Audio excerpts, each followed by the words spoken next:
In the year 850 of the celestial era, damn it, what's wrong with this brat? Exclaimed a man with a square face dressed in military attire, his voice filled with indignation as he scrutinized the documents in his hands. The others in the room exchanged glances, shaking their heads in mutual understanding. It was only natural for the commander to be furious. They too were puzzled as to why the top graduate from the Interstellar Academy, the commander's only son, would choose to become a Monera position that required no specialized skills, one that any individual could perform. Among them, only Hao Jiaming, the director of the Z-1794 Battle Zones Mining Bureau, felt a sense of joy.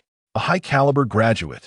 Every selection process left his bureau with no opportunities. Every miner was assigned by various departments. To his astonishment, someone had voluntarily submitted their resume, this year especially a top student from the Interstellar Academy. It was something he had never dared to dream of. The man in military garb rubbed his temples and slumped into a chair. Forget it. If he wants to go, let him go. Hao Jianming, do not give him any preferential treatment. Just because he is my son, let things unfold as they should. Hao Jianming nodded affirmatively. Understood. The man waved his hand dismissively. All right, you may all leave. The others, feeling a sense of relief, saluted before exiting the room. Left alone, the man gazed out the window, sighing, I wonder how furious my father will be when he finds out. In the vastness of the starry sky, an Imperial transport ship was making its way to its destination. A young boy stared vacantly out at the cosmos. His name was Zhong Yuling, and the original owner of this body was 20 years old. Why refer to him as the original owner? Because his soul had been usurped by another individual, also named Zhong Yuling, from the year 2021. The 2021 Zhong Yuling was a reclusive young man who, after graduating from university and facing numerous job rejections, found himself at a loss. He turned to the internet and gaming as a means to earn a living. After investing all his savings and equipment, he settled into a hermit-like existence, rarely leaving home. Although his earnings were modest, they sufficed for basic sustenance. How did he end up here? How did he become the same Zhong Yuling? The tale begins with an incident involving a drink spilled on his keyboard. That day, after finishing a bowl of instant noodles, he glanced at the time and realized it was time for his scheduled gaming session with his boss. In his haste, he grabbed his drink and rushed to the computer, forgetting to cap it. While leveling up with his boss, his mouse slipped, knocking over the drink that had been precariously placed beside the mouse pad. The bottle tipped, spilling its contents across the keyboard. In a flurry, he grabbed tissues to clean the mess, but during the process, he felt a tingling sensation. Darkness enveloped him, and when he awoke, he found himself in this new world. Upon arrival, he felt bewildered. Despite his illustrious lineage, his grandfather being one of the 10 marshals of the Empire, his father a battle zone commander, and the original owner of this body being an exceptional student from the Interstellar Academy, should have been assured a smooth life ahead. However, upon awakening, he discovered that he possessed only the mundane memories of this body and none of the knowledge he had studied. Ironically, the day he regained consciousness was also his graduation day. Thus, in a haze, he boarded a transport ship with other graduating students, returning to the imperial capital star, Asbestos. Upon arriving home, he locked himself in his room and began to scour the internet for information using the computer, piecing together the reality of this world over the next few days. This world remained within the Milky Way, with Earth still being humanity's home planet, albeit now set in the year 850 of the celestial era. With the continuous advancement of technology and the maturation of aerospace engineering, humanity had successfully developed spacecraft capable of traversing between Earth and the cosmos. People began to venture into space, seeking the unknown. In the vastness of the universe, they discovered unknown metallic elements not found on Earth. Through research and experimentation, they envisioned and realized the creation of interstellar vessels, even mastering space jumps, eliminating the need to measure distances between planets in light years. Countless warships departed Earth in search of resources. Among numerous planets, they identified those suitable for human habitation, officially entering the space age. As humanity began to inhabit and multiply on these planets, the limited number of habitable worlds and resources led to fragmentation, resulting in the emergence of various factions vying for dominance. Thus, cosmic wars erupted, and from that day forward, the year of division was termed Year 1 of the Celestial Era. Zhong Yuling belonged to a faction called the Republican Empire, with its capital on the planet Asbestos, which was 5 times the size of Earth. The Republican Empire ranked as the second largest power in the cosmos. The foremost power was the Federal Empire, with its capital star, Itanis. The third factions comprised the North and South Ming empires, with their respective capitals being North Bingshan and South Bingshan. Surrounding these 4 empires were numerous smaller realms, lacking the strength of the larger powers, often becoming vassals under their protection. Beyond these empires lay the interstellar capital, a neutral zone that did not belong to any faction, established as a ceasefire area. Within its boundaries, all factions were required to adhere to the ceasefire agreement. Even sworn enemies were compelled to comply. Failure to do so would result in being pursued by the major powers. The interstellar capital was situated at the heart of these factions, with Earth being humanity's point of origin. In addition to these empires and factions, 2 significant civilian organizations existed: the Wings of Freedom and the Guardians' Wings. These organizations lacked their own capitals and operated as grassroots entities, establishing offices on the planets of various empires. Individuals from all major powers could join these organizations. After reviewing their descriptions, Zhong Yuling recognized that they resembled mercenary guilds from games and novels. By registering as a mercenary, one could undertake tasks posted by others in the organization to earn commissions. Where there is light, there is shadow. If the major powers represent the light, then the Pirate Alliance embodies the dark side, composed of outlaws and fugitives from various empires. They lack a fixed capital and thrive in asteroid belts, plundering resources from the empires to procure essential supplies. All factions and empires utilized a currency known as celestial coins, which were uniformly minted and issued by the interstellar capital. These factions and organizations coalesced to form a complete universe, collectively referred to as the galaxy. After absorbing this information, Zhong Yuling felt a headache coming on, as he was soon due to submit his service branch choice, a matter that troubled him greatly. He was completely unaware of even the most basic military theories, let alone the use of various weapons. If it were revealed that the high-achieving student from the Interstellar Academy was utterly ignorant, it would be a severe blow to him and his family, providing his adversaries ample ammunition to strike against the Zhong family. Though he was no longer the original Zhong Yuling, fate had decreed that he would carry on his legacy. Every action he took would reflect upon the Zhong family. He could not afford to give his enemies any advantage. This was also a way to repay the Zhong family for granting him this second chance at life. Yet, the theoretical knowledge he needed was ingrained through years of education, and learning it all in just a day or 2 was an impossibility. What was he to do? Chapter 2. The 50 Squad. As he racked his brain for strategies, his gaze was drawn to a particular unit in the roster that required minimal operational skill and could be managed by even an ordinary person with a modicum of training. The Mining Soldier, as the name suggests, is a unit dedicated to mining, classified as a logistical troop. Mining soldiers are typically personnel dispatched from other units, and even when there are shortages, they often recruit from the general populace to fill their ranks. Thus, their operational complexity is low. The mining machines are predominantly automated, requiring only the memorization of a few buttons and their corresponding functions, an endeavor so simple that even the elderly and children, provided they are not fools, can operate them with ease. Let it be a mining soldier, he thought. I take pride in mining. Upon discovering this unit, Zhong Yuling immediately resolved to enlist as a proud operator of mining machinery. He began searching for the operational manual for the mining machines and even sneaked into the simulator training room to practice their usage. After a day of learning, Zhong Yuling successfully grasped both the theory and operation of the mining machines. Indeed, as stated in the materials, it was impossible not to master it unless one were a fool, for the operation was exceptionally straightforward. With excitement coursing through him, Zhong Yuling submitted his resume and selected unit to the Mineral Bureau's submission box. When the staff opened the box to find a solitary envelope, they rubbed their eyes in disbelief, struggling to comprehend the situation.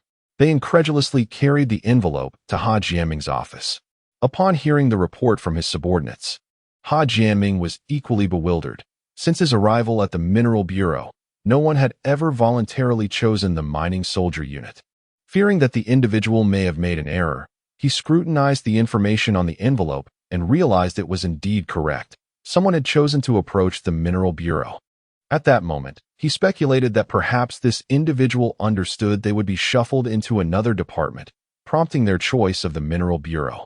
However, when he opened the envelope and saw Zhong Yuling's details from school, he was left in utter disbelief. Regaining his composure, he promptly took the envelope and the documents to Zhong Yonghua's office, leading to an initial scene of anger and reprimand from Zhong Yonghua. Zhong Yuling snapped back to the present, surprised that he had actually been accepted into the mining soldier unit. The spaceship he was currently aboard was en route to his future workplace.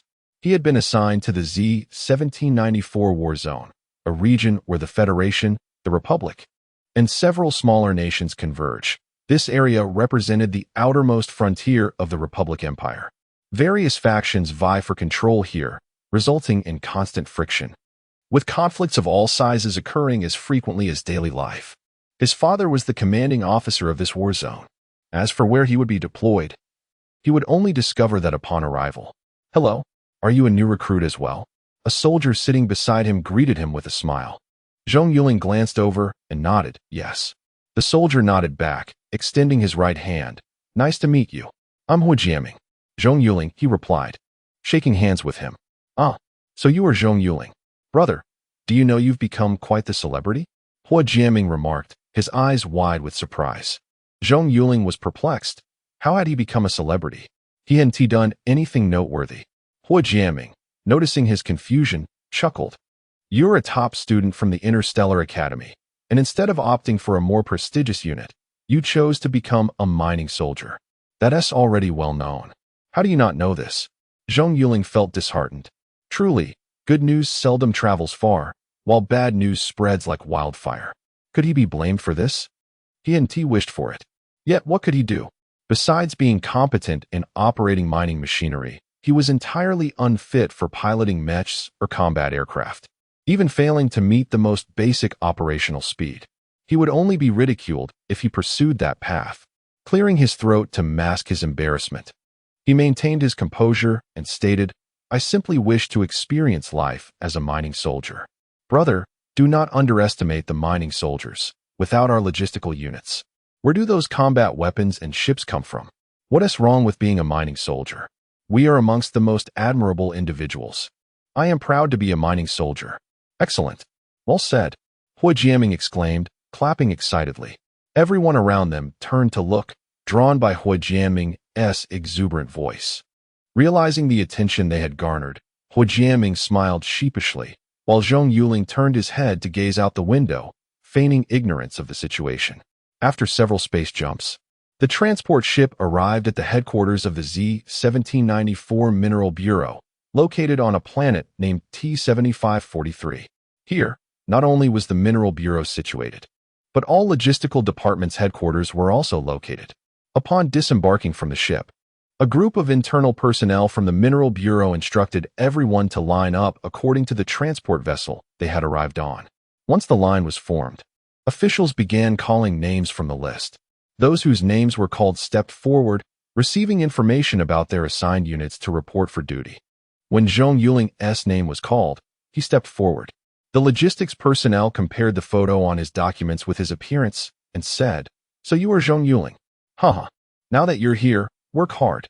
Your unit is the 5th Squad, 10th Battalion, 50 Squad." Zhong Yuling smiled and thanked him before departing from the line. Following the directions provided by the logistics personnel, he located the individual responsible for welcoming his unit. That person, after reviewing Zhong Yuling's documents, smiled and said, "I didn't expect a celebrity to join our battalion. Work hard. Please wait here until everyone has arrived before we depart together." Zhong Yuling nodded silently, observing his surroundings. "Hey, brother, what a coincidence. I can't believe we've been assigned to the same battalion." Hua Jiaming approached him with a smile. Seeing Hua Jiaming, Zhong Yuling nodded. "Indeed, what a stroke of luck. I'm in the 50 Squad. What about you? What a coincidence." "So am I," Hua Jiaming chuckled. It truly was a fortunate turn of events. Haha, let us look out for each other." Jiaming said with a smile. As they chatted, the new recruits of the 10th Battalion soon gathered, and the officer instructed everyone to line up and board the transport ship heading to the battalion's station site. Upon arrival, they disembarked, greeted by a group of individuals standing outside the ship. Judging by their attire, they appeared to be squad leaders from various teams, holding lists and calling names starting from the first squad. Those called stepped forward to stand behind Zhong Yuling. You two must be Jiaming and Zhong Yuling. I am your squad leader, Ado. Come, let me take you to our mining vessel. The leader of the 50 squad, Ado, approached them, waving them over.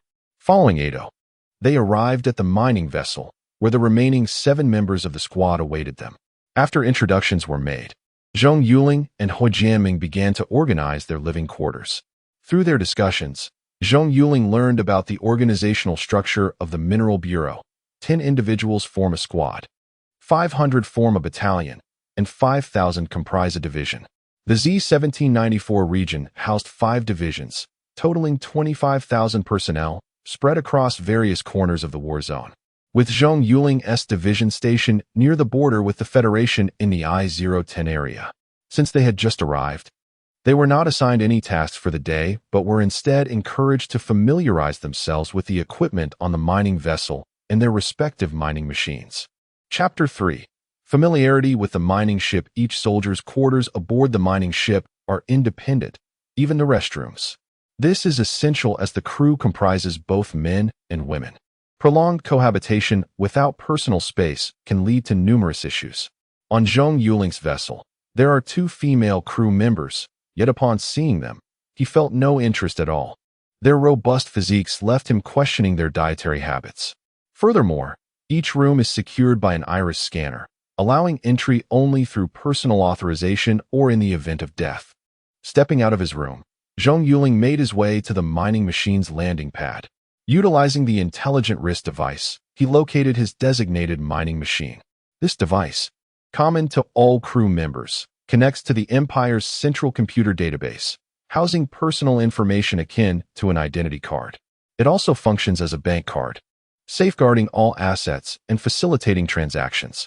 Moreover, it enables the retrieval of any information, internet access, music listening, novel reading, and news consumption. It also serves as a communication and distress positioning system. If one finds themselves lost in the cosmos, a distress signal can be dispatched through the device. Should the device be stolen or damaged, the personal information security system ensures that others cannot access or utilize it. A new device can be purchased without concern. Standing beneath his mining machine, the CI-570 series, an advanced model over 10 meters long and 3 meters wide. Zhong Yuling noted that the control room is located at the front upper section of the machine. Most of its space is dedicated to mineral storage, designed to minimize the need for frequent trips between mining sites and the ship.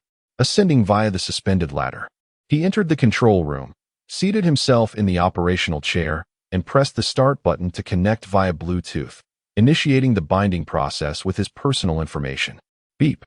Binding successful. Welcome to the CI-570 series mining machine, Commander Zhong Yuling. Serial number 049-5267. Assigned to the D-8573 Mining Fleet, 5th Division, 10th Team, 50th Squad. System rebooting. Please wait. As the voice concluded, the display indicated a reboot in progress, followed by a momentary blackout before the screen illuminated once more. Beep. Reboot successful. Welcome back, Commander Zhong Yuling. How may I assist you today? Initiate the machine's diagnostic system, Zhong Yuling requested. Understood. The system is currently diagnosing. Please hold on. Approximately 5 minutes later, the system's voice announced, diagnosis complete. The machine's operational systems are functioning normally. Fuel at 10, please replenish. Weapon systems are operational, but ammunition is insufficient. Power at 100, no recharge needed. Mineral storage at 0. How advanced? Truly a foolproof operation, Zhong Yuling remarked, glancing at the sparse control buttons on the console. He pressed the fuel replenishment button, causing a fuel line to extend from the machine towards the fuel station.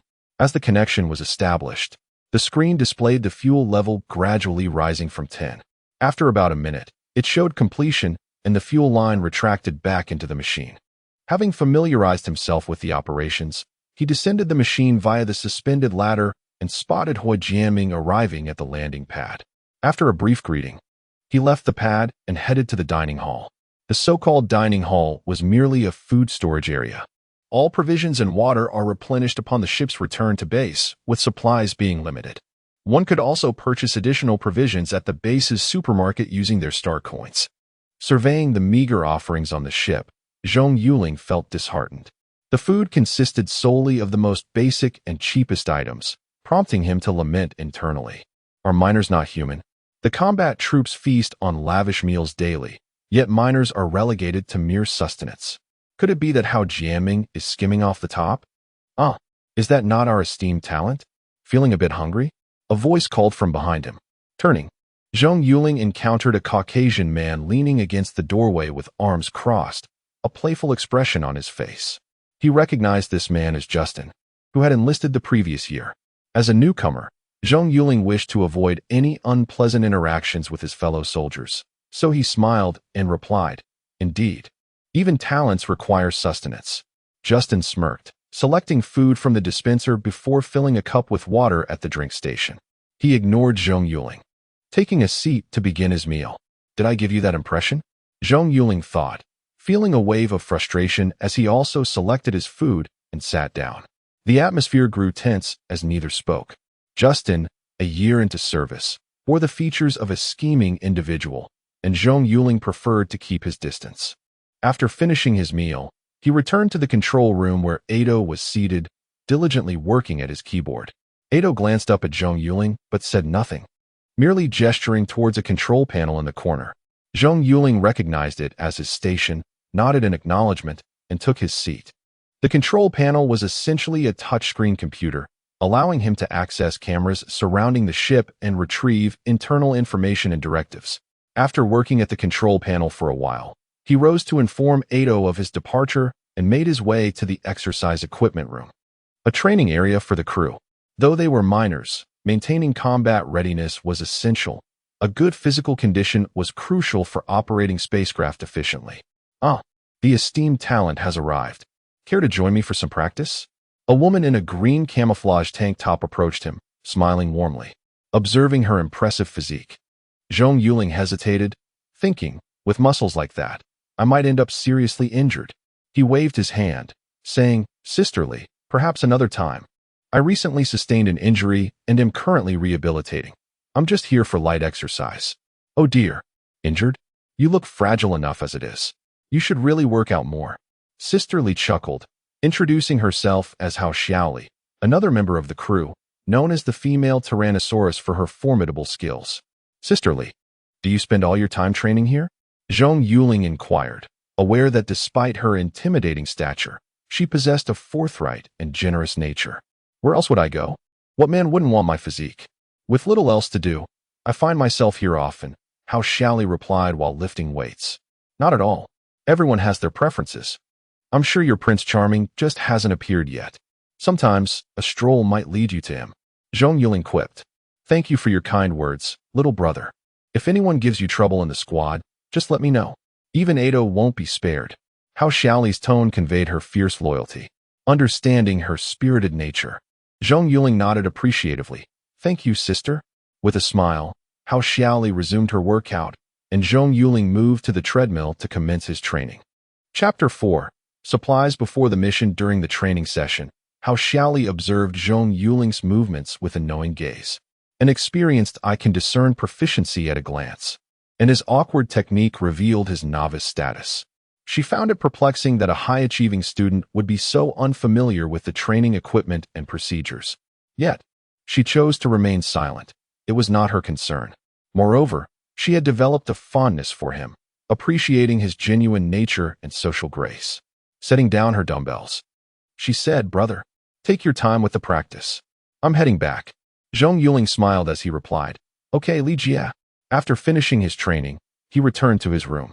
After a refreshing shower, he lay on his bed and began to search for information in his smart brain. He realized he needed to study diligently. He was still unfamiliar with this world, and he had to learn how to pilot the spacecraft. Being a miner was not a sustainable choice. and his father would certainly not allow him to remain in this position indefinitely. Time slipped away, and eventually, Zhong Yuling drifted into slumber. He was awakened in the early morning by the sound of an announcement. Rubbing his eyes, he got up, groomed himself, and made his way to the control room. Most of the personnel had already gathered there. Upon seeing him, Ado nodded. Despite being a newcomer, they had assembled swiftly. With 3 members still absent, Ado instructed him to take his seat. To his surprise, he found that Hao Xiaoli was sitting right next to him. When she turned to look at him, Zhong Yuling smiled and nodded. "Feel free to ask me anything if you need help," she said, and he returned the gesture with a smile. Just then, the last 3 team members arrived in the control room. Ado addressed them. "If you're late again, you'll be doing 1,000 push-ups, 500 pull-ups, and 500 frog jumps in the equipment room." The 3 nodded glumly and took their places. Zhong Yuling was startled by the punishment. He was relieved he hadn't been late, or those exercises could have left him incapacitated. Once everyone was seated, Ado announced, "Our mission has been assigned. We will be heading to the C5 asteroid belt for mining. Your positions have been sent to the control panels in front of you. Download the information and input it into your mining machines." Zhong Yuling opened the control panel, and a document appeared in the taskbar. He clicked on it, connected to his smart brain, and began the download. Ado continued, "We have 5 hours until departure. You may engage in personal activities. If you wish to visit the supermarket, you should hurry. You must return to the ship in 4 hours. That is all. You are dismissed. Brother, would you like to go to the supermarket to buy some supplies? This mission lasts a month.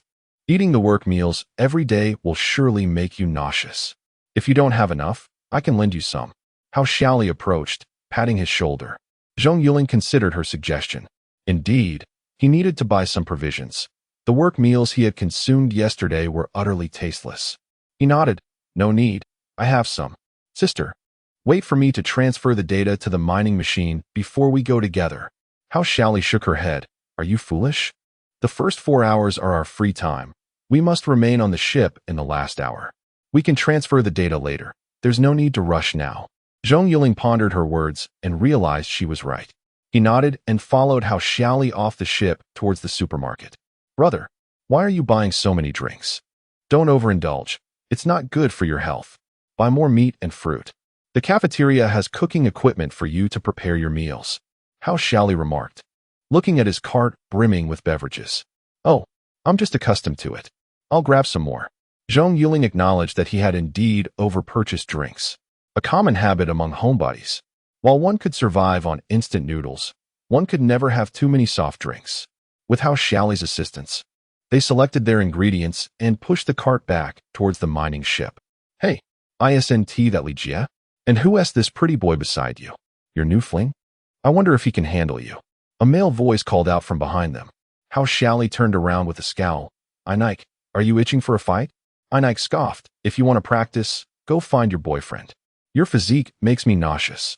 Hao Xiaoli clenched her fists, glaring at Einike, while Zhong Yuling interjected, "Sister, do you smell something foul?" Puzzled, Hao Xiaoli sniffed the air and replied, "Strange, I don't smell anything." Zhong Yuling smiled and said, "Whoever lacks public decorum and is passing gas should be more considerate. Let us go before we get overwhelmed." Upon hearing this, Hao Xiaoli burst into laughter. "Huh? They truly lack common decency. Let us get out of here before we end up fainting." Einike, understanding the implication, glared at Zhong Yuling. "Pretty boy, are you looking for trouble?" As he charged at Zhong Yuling, Hao Xiaoli quickly stepped in front of him, fists clenched and ready to retaliate. "What is going on here?" A voice boomed as several individuals adorned with military insignia approached. The leader glanced at the two and remarked, "You two again. Haven't you had enough of the confinement last time? You want to go back in?" Hao Xiaoli halted her movement and responded, "This is not my doing. He was the one passing gas, and I told him it was affecting the air quality. He got embarrassed and attempted to hit me. I'm not about to stand there and let him." "You're the one who is gassy," Einike shouted angrily, pointing at her. "I would never. I'm a lady. How could I do something so distasteful in public?" Hao Xiaoli retorted, rolling her eyes at him. Einike lunged at her again, but the soldiers quickly brandished their batons and approached him. "Einike, do you want to visit the confinement room again?" The soldier glared, ordering his companions to take him away. He then turned to Hao Xiaoli. Hao Xiaoli, don't think I'm unaware. If I catch you again, you'll find yourself in the confinement room. And it won't matter who you are. All right. I understand. Safe travels. Hao Xiaoli covered her mouth, chuckling. The officer glanced between Hao Xiaoli and Zhong Yuling before walking away without further comment. Hao Xiaoli spat in his direction. What a pompous fool. Come on, sister. He.S. a soldier. Let us head back. Zhong Yuling urged, pulling Hao Xiaoli along. They continued to push their cart towards the ship, unloading their items into their designated freezer. After placing the food inside and storing the condiments in the cabinet, Zhong Yuling headed towards the hangar. Each individual had their own personal freezer and cabinet, a thoughtful design allowing team members to store their purchased goods. After entering his mining machine and accessing the control room, he uploaded the data for this mission. Excitement surged within him. It was impossible to deny his enthusiasm. This was his first venture into space mining, a notion that had once seemed utterly unattainable to someone who had grown up in 2021. Yuling, are you ready yet? Hurry down. Hao Xiaoli called from outside the mining machine. Wait a moment. I still need to restock the weapons and ammunition. He replied. Last time, when I checked, the ammunition was missing. It must be unloaded when there's no active mission.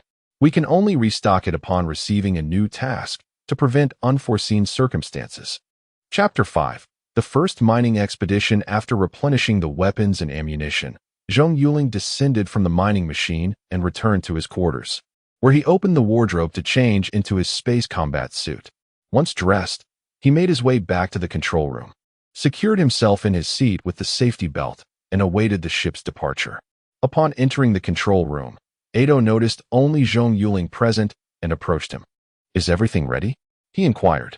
Zhong Yuling nodded, unfastened his safety belt, and stood up to respond. All set, Captain. Ado gave an approving nod and patted his shoulder.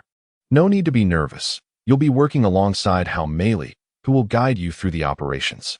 Don't hesitate to ask her if you have any questions. Zhong Yuling acknowledged this and returned to his seat as Ado took his own position, preparing for the ship's launch. With half an hour remaining before takeoff, Ado was tasked with piloting the vessel to the squadron's transport ship. The mining missions were organized by squadron, each equipped with its own large transport vessel designed to carry the smaller mining ships. Once they arrived at the mission site, the mining ships would depart for their designated locations.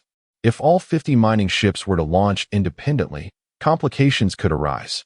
Moreover, the mining ships lacked the fuel capacity for extended flights. Ado pressed the launch button, initiating the operation on screen. The ship trembled slightly as Zhong Yuling observed through the glass window, witnessing their ascent into the void.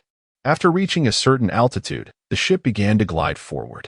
He noticed a colossal transport vessel stationed at the space dock, which he recognized as the YS-897 model, exclusively utilized by the Mining Bureau, equipped with all manner of mineral-related equipment and facilities. With the guidance system in operation, the vessel gradually settled into its designated position. Once securely docked, Ado powered down the ship's systems and announced via intercom, "All personnel, don your spacesuits and assemble in the control room." The crew members arrived in succession, taking their places and waiting for the designated time. Suddenly, a deep rumble echoed throughout the ship, indicating vibrations from the transport vessel. As they were inside the transport ship, they could not see the outside, but Zhong Yuling noted that the time had arrived for their mission launch. The vibrations signified that the transport ship was ascending. He knew that the journey to their destination would take over 5 hours. Donning his headphones, he listened to music and gradually closed his eyes to relax. In the vastness of space, 10 YS-897 ships were proceeding steadily, constituting the 5th squadron to which Zhong Yuling belonged. After 5 hours of travel, they reached the target area. At each destination, a ship would detach from the formation and proceed in a different direction. Their objective, the C5 asteroid belt, lay on the periphery of Z-1794, a vacuum zone teeming with various factions, a veritable melting pot of species. Ado advised everyone to remain close to the mining ships and to regroup quickly in case of enemy encounters. He informed them of an Imperial outpost located not far from C5, assuring them that should they face adversaries, they could retreat there and signal for assistance from the Imperial fleet. Upon arriving at the target location, The ship's intercom announced, "You have reached your destination. All teams, please disembark in an orderly fashion." The teams exited the transport ship one by one. As the 50th team, Zhong Yuling's group was the last to depart. Gazing out at the infinite stars, Zhong Yuling was captivated by the cosmos, feeling the insignificance of humanity within its vast expanse. Despite humanity's strides into space, much of the galaxy remained unexplored, with countless mysteries awaiting discovery. All right, head to your respective mining ships and stand by. Remember not to stray too far while mining. Edo concluded, continuing to operate the mining vessel. As captain, he would remain aboard to coordinate the operations. Zhong Yuling boarded his mining machine and, after starting it, sat back, closing his eyes to center himself, suppressing the excitement bubbling within him. "Captain, are you checking the machine's performance?" The mechanical voice chimed. Zhong Yuling opened his eyes and replied, "Initiate the check. Checking in progress. Please hold on." Ding. Check complete. All systems are functioning normally. Fuel levels are adequate. Ammunition is sufficient. Power supply is stable. And oxygen levels are ample. Ready for takeoff. Nodding in acknowledgement, Zhong Yuling was reassured. He had already conducted a preliminary check earlier. This was the final assessment before their departure. He donned his helmet and awaited further instructions.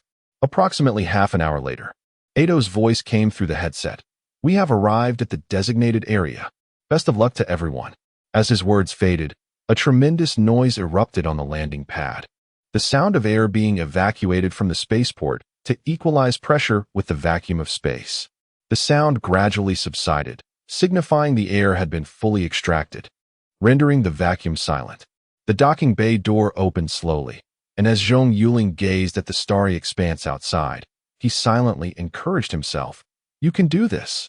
Once the door was fully ajar, the mining machine closest to the entrance ascended gracefully into the void, followed by Zhong Yuling's machine, which was positioned last. In front of him was Hao Meili, and through the headset, her voice resonated, "Brother, stay close to me. I want to wait if you fall behind." "Yes," Zhong Yuling replied, gripping the control stick and gently pulling upward. The mining machine ascended steadily, and after reaching a certain height, he saw Hao Meili's machine moving ahead. He cautiously pressed the throttle, gradually advancing forward and following her out of the spacecraft. Excitement surged within him as he beheld the surrounding cosmos, mesmerized by its grandeur and mystery. "Hey, don't get lost in thought. This is the asteroid belt. A moment's distraction could lead to a collision." Hao Meili's voice snapped him back to reality. "Oh, all right, sisterly. It's not my first time. I can't help but feel nervous and thrilled." Zhong Yuling exclaimed. "Nervous? Only a rookie like you would feel that way. You'll soon realize how dreadfully monotonous it is here." Zhong Yuling nodded in agreement, refocusing his attention on the task at hand as he followed closely behind Hao Meili toward their designated mining site. Arriving at a colossal asteroid, he observed as Hao Meili's mining machine deployed a tether which embedded itself into the asteroid. As the rope tightened, her machine descended onto the surface, extending metallic arms from each corner that secured it firmly to the asteroid. "What are you waiting for? Get your machine secured," Hao Meili shouted through the headset, noticing Zhong Yuling's inactivity. Oh, he quickly maneuvered his machine to the opposite side of the asteroid, pressed the button, and deployed the tether, securing his machine just as Hao Meili had done. Once secured, Zhong Yuling powered down the systems and activated the mining button, causing several mechanical arms to extend from beneath the machine, each equipped with various mining tools. The mechanical arms commenced their automated work on the asteroid's surface, illustrating the very reason why mining personnel were regarded as the least technically demanding of all roles. Anyone could become a miner. Chapter 6. The pirate assault. The mining machines were diligently at work, gradually peeling away the impurities from the meteorite's surface. The machines autonomously scanned to confirm whether they were extracting or mere stones. As the numbers on the screen incrementally increased, it became evident that this meteorite harbored a promising amount of ore. However, after 2 hours of mining, Zhong Yuling's initial excitement and curiosity began to wane, giving way to a sense of boredom. "Sis, what are you up to?" he inquired, donning his headset, eager to engage in conversation with Hao Xiaoli to pass the time. Sleeping, came Hao Xiaoli's languid response. Oh, then sleep away. Zhong Yuling replied, closing his eyes as well. Indeed, there was little else to do but rest. Given their location outside the Empire's interior, activating their smart brains would easily expose them to enemy interception, a perilous risk. Even if they evaded interception, daring to activate the smart brain would surely lead to a stern reprimand upon their return. He resolved that upon their return, he would purchase some books to peruse during such dull moments. After 5 hours of mining, their machines were filled to capacity with ore. Upon hearing the alert, the two rose and departed from the meteorite, which was now unrecognizable, heading back to the mining ship. Brother, how does it feel to mine for the first time? Hao Xiaoli asked during their journey. Not much to speak of. I'm utterly bored. Zhong Yuling replied. Haha, I told you it would be tedious. Did you believe me now? Hao Xiaoli's laughter echoed in his ears. It truly is mundane. Sis, should we unload and return for more? Zhong Yuling inquired. Yes. Once we unload and refuel the machines, we can venture out again. That meteorite is nearly depleted, so we can switch to another, Hao Xiaoli responded. Upon returning to the mining ship, Edo greeted them and opened the hatch. They entered the landing bay and returned to their original positions. Zhong Yuling pressed the unloading button. The ground beneath the mining machine slowly opened, revealing a passage for the ore to enter the storage. As the passage fully opened, a conveyor pipe extended from the machine's underbelly, connecting to the ground. The screen displayed a progress bar for the unloading process, steadily decreasing from 100 to 0, at which point the total amount and types of ore unloaded were revealed. The ore collected was individually tallied, allowing for a clear distinction between diligent workers and those who slacked off. Each individual's collection was recorded in the central computer of the Mining Bureau, where monthly military pay would be allocated based on quantity and type. After replenishing fuel and power, the two took off once more towards the mining site. Sis, if I continue to do nothing, I'll surely gain weight. Zhong Yuling sighed, reclining in his chair, gazing at the starry sky outside. You'll get used to it. If you're not sleeping, just count the stars. If you happen to find a resource-rich star, you'll never have to work again. Hao Xiaoli's voice chimed in through the headset. I don't believe I have such luck. Counting stars? By the time I find a resource star, I'll have already fallen asleep. Zhong Yuling retorted. Hey, sis, look ahead. There seems to be a light approaching from my 11 o'clock. Suddenly, Zhong Yuling noticed a bright light slowly moving towards him. Not good. Quickly disconnect the mining and retreat. Hao Xiaoli immediately warned upon seeing the light. That light was no star, it was a spaceship, and it was heading in a direction that was definitely not Imperial. It was not a warship of the Empire, and this was an unknown area. A combat zone riddled with pirates. Few mercenaries traversed this path, for it was fraught with peril. Captain, we detected an unidentified ship. I've sent the coordinates. We are retreating. Hao Xiaoli communicated with Edo. I've received it. Hurry back. Everyone abandoned mining and returned to the ship. We're pulling out. Edo commanded, glancing at the coordinates. With that, he resumed operating the control panel, speaking into the headset. A 1870 outpost. This is Edo, captain of the 50-man team from the 10th Squad of the 5th Mining Brigade. Please respond. Moments later, a reply came. This is a 1870 outpost.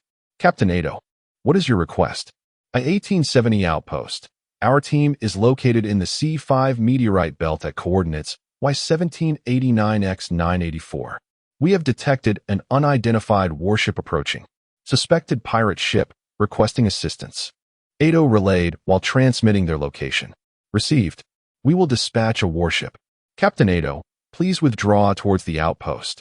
Leave the rest to us.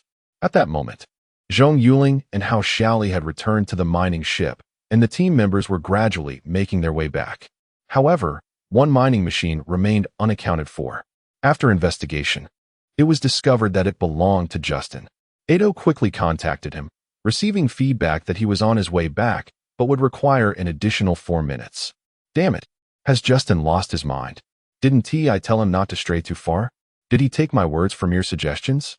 Edo angrily slammed the control panel after hearing Justin's response. We have no choice but to wait for him. If we don't, Justin's fate will be sealed. Pirates don't play by the rules. They have no obligation to spare your life unless they capture someone of high rank with value. Otherwise, it's either instant death or being tossed into space. Captain, let us retreat. Justin is digging his own grave. He must face the consequences of his actions. We are not obligated to accompany him to his demise. A team member voiced through the headset. Indeed. Captain, let us pull back. As one, the others echoed, highlighting Justin's unpopularity among the crew. Silence. We'll wait 4 minutes for him. If he doesn't arrive, we'll retreat. Check your weapons. If it comes to it, we'll fight back. A bunch of thieves doesn't scare us. Ado shouted into the headset. Right. Let us fight. They're just pirates, not a regular army. Our weapons are more than sufficient to deal with them. And let us show those regulars that our miners possess combat prowess. How Xiaoli exclaimed with enthusiasm. Zhong Yuling felt exasperated. He glanced at How Xiaoli's mining machine and remarked, Sis, can you not be so eager for a fight? There are only 10 of us, while the pirates are numerous. It's an uneven battle. Zhong Yuling spoke privately to How Xiaoli, ensuring only she could hear. She quickly switched to a private channel and declared, what is there to fear? The pirates are merely more numerous. Their combat capability is hardly commendable. I could take on 10 of them single-handedly. Zhong Yuling felt disheartened upon hearing the excited shouts from the other team members through the headset. His fate was truly unfortunate, being surrounded by such belligerent individuals. Fine. Since everyone has decided to engage, let us do it. Let the pirates witness the might of our Republic's miners. Ado roared with excitement. They had all lost their minds. Zhong Yuling sighed in resignation. Nevertheless, he began to inspect the weapon systems, hoping to avoid any malfunctions when the time came to engage in battle. As he gazed at the hatch, pondering Justin's claim of a 4-minute arrival, he grew anxious at the absence of his mining machine. Was something amiss? Just as everyone awaited anxiously, a sudden flare of light erupted in the distant starry expanse. Hey, Justin, if you hear me, please respond. Ado shouted into the headset, though he already feared he knew the answer. However, the only response was a crackling static, devoid of any reply. Chapter 7. The Great Shark Pirates. The recent burst of flames was widely understood to have emanated from Justin's mining machine. A blaze that signified the cataclysmic explosion, marking his eternal departure from this expanse of space. Zhong Yuling trembled, grappling with the stark reality of witnessing a life extinguished so abruptly. Was this the essence of war? Was this the modus operandi of pirates? Would I too become mere cosmic dust? No, I must devise a plan. His mind raced, observing the flames flickering not far from the mining ship. He comprehended the imminent threat. The pirates had encroached upon their vicinity, rendering escape impossible. They were left with no option but to fight. Either the pirates would perish, or they themselves would meet a similar fate. Captain, do we have any explosives? Zhong Yuling suddenly inquired, turning to look outside. What do you need explosives for? Ado asked, puzzled. This is an asteroid belt. We can plant explosives on the asteroids along their inevitable path, using the explosive force to hurl the asteroids at their warships. If their vessels sustain damage, they will be immobilized, and we can leverage the asteroid belt for cover to launch our counterattack. That is a valid strategy. But can you ascertain that they will traverse the route where we place the explosives? Ado probed. Someone must lead them there. Since I proposed it, I shall be the one, Zhong Yuling asserted. Captain, you and the others should hide within the asteroid belt. Once I lure them to the designated area, you can detonate the charges. No way. You're just a rookie. How can you lead? Protested How Xiaoli upon hearing Zhong Yuling's intent to become bait. All right. How Xiaoli, you go. Your piloting skills are unparalleled among us. I trust you to handle this. While Zhong Yuling stays hidden in the asteroid belt, Ado deliberated before nodding. But Zhong Yuling began, only to be interrupted by How Xiaoli. But nothing. It's settled. All right, Captain, I'm off. You all hurry and set up the explosives. Send me the route shortly. Without awaiting Zhong Yuling's response, she dashed out of the ship. Zhong Yuling watched her retreating figure, rendered speechless. He saluted her departing silhouette, prompting Ado to command the crew to commence the explosive setup. Quickly, bury the explosives. We must act swiftly. The sooner we finish, the safer How Xiaoli will be. Without further ado, The team busied themselves loading explosives onto the mining machine and launching from the warship, diligently placing the charges in the asteroids according to Eido's coordinates. "Captain, are we ready?" Hao Xiaoli's voice crackled through the earpiece. Eido glanced at the screen and replied, "Xiaoli, you may commence.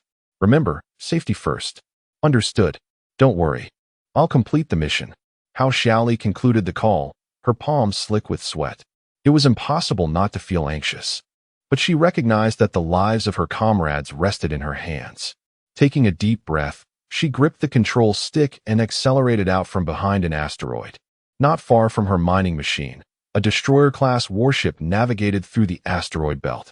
Hao Xiaoli's sudden appearance momentarily stunned them.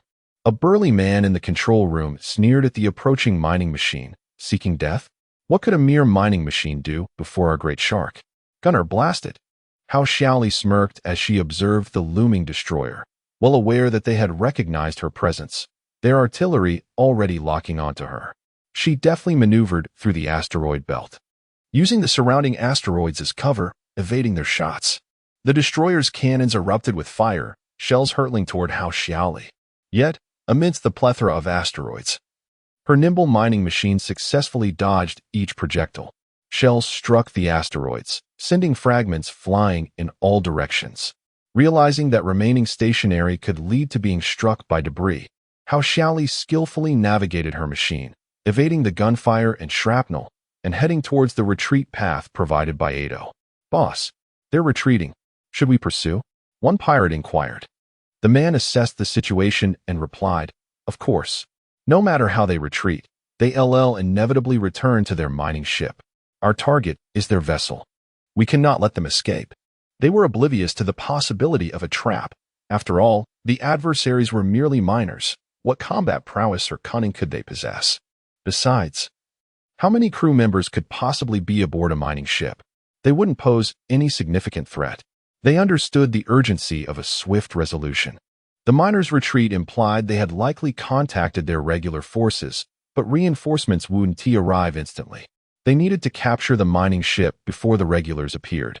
"Captain, the big fish is already in the net," Hao Xiaoli exclaimed, glancing back at the pursuing destroyer with a smile.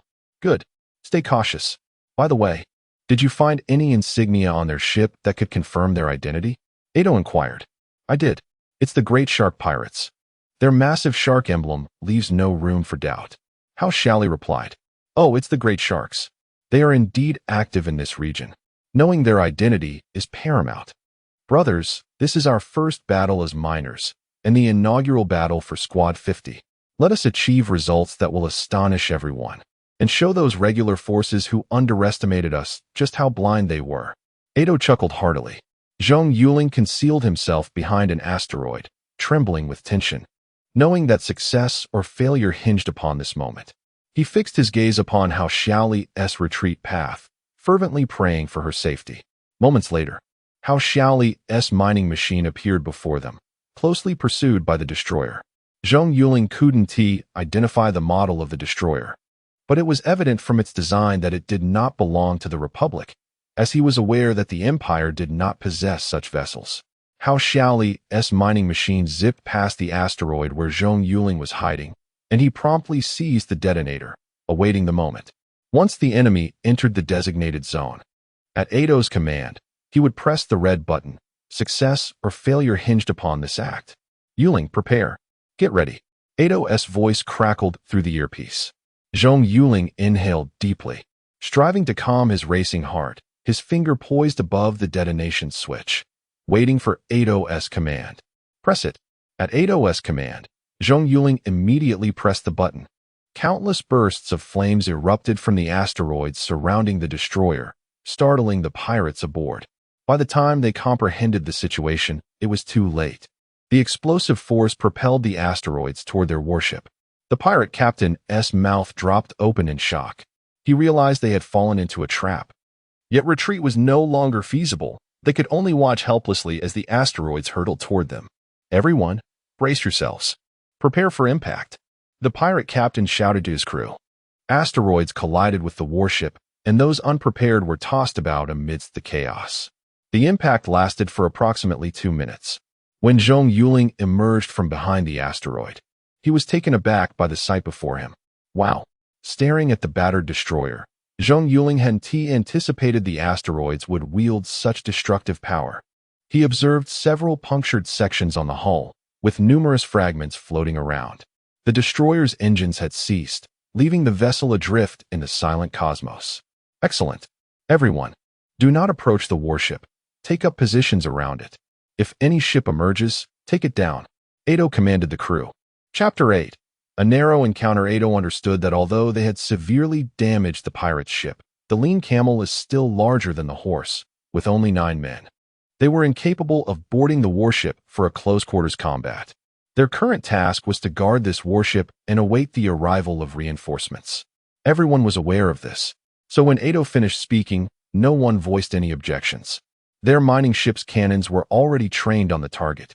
The moment an opportunity arose, they would open fire without hesitation, ensuring the pirates could not escape. Capturing a destroyer with just 9 men would undoubtedly be a historic battle recorded in textbooks. They knew they were on the verge of becoming famous. With a heart full of excitement, Edo contacted the 1870 outpost. Upon hearing Edo's report, the communications officer was momentarily stunned, unable to comprehend the gravity of the situation. Thinking he might have misheard, he sought clarification, and when Edo realized the disbelief, he promptly sent several photographs.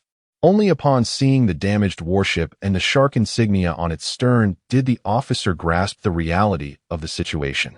He quickly instructed Edo to hold on and rushed to the captain's office with the photos in hand. Is it true? 10 men managed to inflict such damage on a destroyer? The captain exclaimed incredulously, inspecting the photographs. Actually, it was not 10. One of them deviated from the captain's orders and was killed during the retreat, so they only have 9 men now, the communications officer clarified. Understood. Contact Tony immediately and urge them to expedite their support. Although the enemy's ship can no longer move, with just 9 men, they will struggle to gain the upper hand in the forthcoming battle. He nodded at the officer. Once the officer departed, he swiftly activated the communication console, typing away on the keyboard. In a short while, the screen displayed the image of a soldier. The captain saluted and spoke. Brigadier Yongyu, what brings you here? Is there an issue at the outpost? After returning the salute, the brigadier inquired. No. It's just that today, he began recounting Edo's distress signal and the significant damage inflicted on the giant shark by explosives and meteorites. Really? Are you certain you're not pulling my leg? The brigadier responded, astonished. Brigadier, do you think I would jest with you? The battlefield photos have been transmitted, and we have confirmed it is indeed the giant shark's warship. You mentioned it was the 5th Brigade's team? Hold on, let me contact Hao Jiaming to confirm. He ended the call. At that moment, Hao Jiaming was seated, sipping coffee. The communication console emitted a request for a video call, and upon seeing it was from I-010's Brigadier Zheng Rongguang, he curiously accepted. What's blown your way today? Hao Jiaming remarked, taking a sip of coffee. Enough with the small talk. I need to know if your 5th Brigade is operating in my defense zone, Zheng Rongguang demanded. Yes, what is the issue? Hao Jiaming replied. Puzzled. Is the C5 meteorite belt under the command of the 10th Squadron's 50 team? Is the captain Edo? Zheng Rongguang continued. I'm not sure. I'll have to check. What is going on? Stop with the vague questions. Hao Jiaming stated, putting down his cup and dialing out. Good news. Tremendous news. Something that will bring glory to your mining bureau. Confirm it first. If it's true, you'll strike it rich. You owe me a treat, you know? Zheng Rongguang exclaimed. Quit messing with me. Just as he finished speaking, the call connected, and he promptly instructed the other party to find out which team was operating in the C5 meteorite belt. Director, it's the 5th Brigade S-10 Squadron, 50 team. The captain is Edo, and the members include Hao Xiaoli, Justin, Silney, Hao Jiaming, and Zhong Yuling, the voice on the other end reported. Wait, who? Zhong Yuling? Are you certain it's Zhong Yuling? Hao Jiaming asked, astonished. Yes, the exceptional student from the academy, Zhong Yuling, came the reply. I see. I can't believe he has been assigned to the 50 team. He hung up and turned to Zheng Rongguang. Indeed, it's them. What is the situation? Let me tell you the good news, Zheng Rongguang began explaining. Suddenly, he noticed how Jiaming's eyes widened in disbelief. Don't tell me you doubt it. Wait until I show you something. He sent the photographs to Hao Jiaming. Upon witnessing the destroyer's dismal state, he realized Zheng Rongguang was not toying with him. The mining bureau truly had a reason to celebrate. Look, 9 men captured a destroyer. Even regular troops might not achieve that. Hao Jiaming exclaimed, elated. Suddenly, he recalled something and quickly urged, hurry and speed up the support from your outpost. Now, Zheng Rongguang looked at him quizzically and asked, What's wrong? What's wrong? Our 50 team has a valuable asset. If anything happens to him, we'll be in serious trouble. Hurry and increase their speed. I'm off to find the commander. You make sure to issue the orders. Without allowing Zheng Rongguang to respond, he abruptly ended the communication and dashed out of the office with the documents in hand. Meanwhile, Edo and his 9 comrades were intently focused on the destroyer. Half an hour had passed since the explosion, and the destroyer's engines had not reignited, indicating it could no longer move. The pirates had no option left but to board their escape vessels. The area surrounding the destroyer was littered with meteorites, blocking its path, with some meteorites causing secondary damage as they collided with the hull. Within the control room of the destroyer, the pirate captain slowly rose from his seat. The previous impact had caused his head to strike the armrest of his chair, but fortunately, he was wearing a helmet. Otherwise, he would have sustained a serious injury. Rubbing his sore head, he barked, Those who are alive, return to your posts immediately and assess the damage to the ship. Get a head count right away. The pirates sluggishly stood up, though many still lay on the ground moaning, some already lifeless. The captain glared at his subordinates, gritting his teeth in anger. You fools.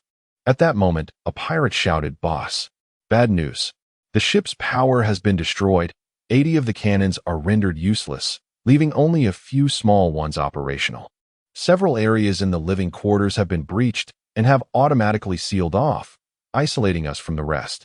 Another pirate set down his headset and reported, Boss, we have over 100 casualties, and only 53 can still fight. Hearing his subordinates report, the pirate captain slammed his fist on the control panel in frustration. Damn it. I will kill them. Everyone put on your spacesuits and use the emergency exit to reach the hangar. We will charge out and capture those bastards alive. I want them to die in agony and despair. Captain, the pirates are coming out. Came Hao Xiaoli's voice over the headset. I see them. Open fire. Edo commanded as he adjusted the mining ship's weapon systems to target the emerging aircraft. As the pirates launched from the destroyer, caught off guard, Edo's initial shots took down several of their ships. Zhong Yuling and the others also emerged from behind the meteorites, firing at the enemy aircraft. Come on, pirates. My cannons are itching for action. Comrades, let us charge forth. Hao Xiaoli shouted as she pressed the launch button. Chapter 9. The brave prevail amidst the blazing chaos. The 9 adventurers finally engaged in battle with the pirates. Attack! Zhong Yuling shouted, using his voice to galvanize his spirit. He understood that any hint of fear could spell his doom. To triumph over the enemy, one must be fiercer and more fearless. He had already downed several enemy aircraft, and with each explosion, a thrilling fervor surged within him. Nanningi, no, I will avenge you. The roar of his teammate echoed in his earpiece, tightening Zhong Yuling's heart. They witnessed one of their mining ships succumb to enemy fire, erupting into flames. Nanning-yi was one of their own, an Asian brother whose closest ally, named Deus, was the one bellowing in anguish. Stay steady. Do not panic. Edo shouted, realizing the urgency of his leadership. Though Nanning-yi had fallen, 7 comrades remained, and they could not let emotions lead to recklessness. It would be their undoing. Yes, everyone, maintain your composure. We must protect ourselves to avenge Nanning-yi. Brothers, let us make the pirates pay dearly for their actions. Zhong Yuling bellowed into the earpiece. Yuling speaks the truth. The pirates are but a rabble. We shall avenge our fallen brother. Remember, we must survive to seek vengeance. Edo nodded in agreement. At that moment, Zhong Yuling noticed a turret on a distant destroyer pivoting toward them, and his pupils dilated in alarm. This is bad. Their firepower is not entirely incapacitated. We must destroy it. Li Jie, cover me. The enemy's cannon is locking onto us. I'm going in, he declared, charging toward the rotating turret. Be careful. How Xiaoli immediately opened fire on the pursuing enemy aircraft. The adversary, caught off guard, failed to anticipate the assault from a mining ship in the distance. By the time alarms sounded, it was too late. Despite evasive maneuvers, the rear of the aircraft was struck, erupting in flames as the cockpit was ejected, signaling its loss of combat capability. Zhong Yuling disregarded the surrounding aircraft, fixated on the turning cannon. Sweat dripped from his palms. Success hinged on this moment. If he missed this shot, he would have no chance to evade a counterattack. He shouted to rally his resolve, and, as the cannon entered range, he pressed the launch button without hesitation, yanking the joystick to pull the mining ship upward, skimming the top of the destroyer. The turret fired, and after an explosion, its rotation ceased, confirming he had struck his target. There was no time for celebration. Two enemy aircraft, realizing their cannon had been disabled, charged toward him furiously. The mining ship's alarms blared, red lights flashing in the cockpit, indicating they had been locked onto. His mind raced as he spotted a nearby asteroid and veered the mining ship toward it.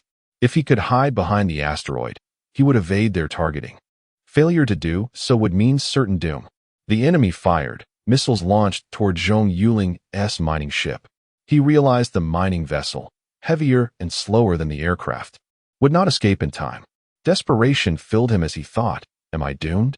The asteroid loomed closer, but a direct approach would be futile.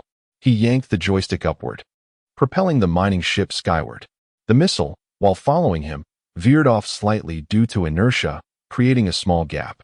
Surrounded by multiple asteroids, he had to remain vigilant, seeking a path to evade the threat. Suddenly, he noticed an asteroid coming his way. Seizing the moment, he accelerated toward it without hesitation. At a mere 10 meters from the asteroid, he swiftly pushed the joystick to the left, guiding the mining ship along the surface of the asteroid. As he passed, the pursuing missile, unable to adjust its trajectory in time, collided with the asteroid, resulting in a massive explosion. Debris scattered around him, and a sharp fragment struck his mining ship, piercing its armor. The mining ship emitted a clanging sound, the propulsion flames extinguishing as it came to a halt. The system's voice announced, "Power system hit. Fuel supply reduced. Please activate the backup fuel system." Zhong Yuling immediately pressed the backup power button, reigniting the thrusters, and the mining ship surged forward again. Yet, due to damage to the primary system, the backup power was insufficient. His mining vessel had become a sitting duck. A single missile could obliterate him. "Yuling, are you all right?" How Xiaoli's voice crackled through the earpiece, her concern palpable. She had been monitoring his movements since the outset. When Zhong Yuling disabled the enemy cannon, she had cheered with excitement. Yet, as she watched him evade the missile, her heart raced with anxiety upon seeing the asteroid debris strike him, her worry intensifying. In mere minutes, her emotions had oscillated wildly. Seeing the mining ship reignite, she quickly reached out. "Are you okay?" "I'm fine. The power system is damaged, but I'm using the backup. I can still fight." Zhong Yuling replied. "Be cautious. Your current speed makes evasion impossible. Take cover behind an asteroid and strike from a distance." How Xiaoli advised. "Understood. You be careful too." "I'm all right. No need to worry." He quickly maneuvered the mining ship behind an asteroid for cover. "Captain, when will reinforcements arrive?" Zhong Yuling inquired. "Soon. Just hold on for 5 more minutes. They are advancing swiftly. Our ship's captain, Tony, instructed us to protect ourselves as best we can. They have dispatched aircraft for support." Ada responded. Just as the tension eased, a turret on the destroyer began to rotate once more, its position devoid of the 10th squad. The closest, Huajiaming, could not neutralize it before it fired. "Huajiaming, hurry. Senior, provide cover." Ado commanded urgently. "Understood." Huajiaming propelled his mining ship toward the rotating cannon, but it was too late. The turret fired, and a shell hurtled toward the mining vessel. "Captain, a shell is headed your way. Evade now." How Xiaoli shouted. Ado noticed the incoming projectile, his pupils contracting as he maneuvered his mining ship to dodge. The turret's shell, unlike aircraft weaponry, traveled at a tremendous speed, the mining ship, being a large target, could not escape in time. Boom. The mining ship's right flank was struck, erupting in a massive fireball. Fortunately, The destroyer's main cannon had been destroyed. This turret was a smaller model, intended for close-range defense, thus inflicting less damage. Had it been the main cannon, the mining ship would have been obliterated. "Captain!" All team members shouted in unison. "I'm unharmed. Brothers, let us take down these pirates. When the brave meet, victory is assured. Charge!" Ato's voice resonated through their earpieces. Upon hearing the news of reinforcements, Zhong Yuling's heart clenched with dread. The captain was wounded. He discerned this from Ato's altered tone, once booming, now weakened and breathless, indicating suppressed agony. The missile strike on the starboard side of the mining vessel, where the control room was located, must have had dire consequences. He immediately switched to a private channel. "Captain, are you hurt? How serious is it? You perceptive rascal. Don't worry about me. I'm fine." Ato chuckled, but Zhong Yuling detected the forced levity, the underlying pain. Silence from Zhong Yuling confirmed his suspicions. Ato cautioned, "Promise me you won't say anything. Just focus on yourself. Your machine's already damaged. Don't become a sitting duck." "Captain, please don't speak. Rest. Hold on. Reinforcements will arrive soon." Zhong Yuling's eyes welled with tears. "Enough chatter. Just hurry. Cough, cough, cough." Ato's voice dissolved into a fit of coughing. Zhong Yuling trembled. He knew that news of Ato's injury must be kept secret at all costs. If morale faltered, everyone would be in grave danger. They were all persevering, but a drop in spirits would be catastrophic. "Take care," Zhong Yuling concluded, severing the private line. He steered his damaged mining machine out of the asteroid field, locked onto a fighter, fired, and immediately sought cover. Ato gazed out the window. Hua Jiaming had neutralized the ship's cannon, but evasive maneuvers came too late. Fragments from the explosion had struck his mining machine, rendering it immobile in space. He had escaped via an escape pod and found refuge within the destroyer. Having left the escape pod, he now concealed himself within the warship, amidst the wreckage, awaiting rescue. "Hua Jiaming, what's your status? Any signs of the enemy?" Zhong Yuling inquired. "Only corpses. They weren't wearing helmets. The breach caused death by decompression and asphyxiation. It seems to be their living quarters. Nothing of use here," Hua Jiaming reported after surveying the surroundings. "Stay put. We'll retrieve you soon," Zhong Yuling said. Relieved that Hua Jiaming was safe, Ato watched them with pride. He clutched his abdomen, blood seeping through his fingers. The shockwave from the blast had thrown him against the sharp console, lacerating his stomach. He knew this could be his end. He felt an overwhelming weariness, a desire to succumb to sleep. But he dared not. Sleep meant never waking again. He had to witness their victory, see the pirates fall before him. Another mining machine erupted in flames. Sil and I, another female member of the team. Grief surged through the group, but they had no choice. This was war, and sacrifice was inevitable. They channeled their sorrow into strength, unleashing fire upon the enemy fighters. Sil and I was not the last. Another mining machine was destroyed. Now, only 4 remained, including Zhong Yuling's, which was only partially functional. The enemy still had approximately 20 fighters. A 4-20 engagement was suicidal, especially given that the mining machines were primarily for excavation and carried limited ammunition. Zhong Yuling checked the time. According to Ato, reinforcements were only 2 minutes away. But in the chaos of battle, anything could happen in 2 minutes. "Brothers, charge. Make each shot count. We may be miners, but we are not cowards. Even in death, we will tear them apart." Zhong Yuling rallied. "Damn right, Yuling is right. Brothers, let's go. Kill them all." Hao Xiaoli shouted as she fired upon a fighter. A missile hurtled toward her. Hao Xiaoli attempted to evade, but it was too late. The missile struck the rear of the mining machine, which burst into flames, threatening to explode. Hao Xiaoli ejected. The cockpit flew into space. A fighter approached the escape pod, clearly intending to capture her. Just as she braced herself for capture, a missile struck the fighter, sending it spiraling past her in flames.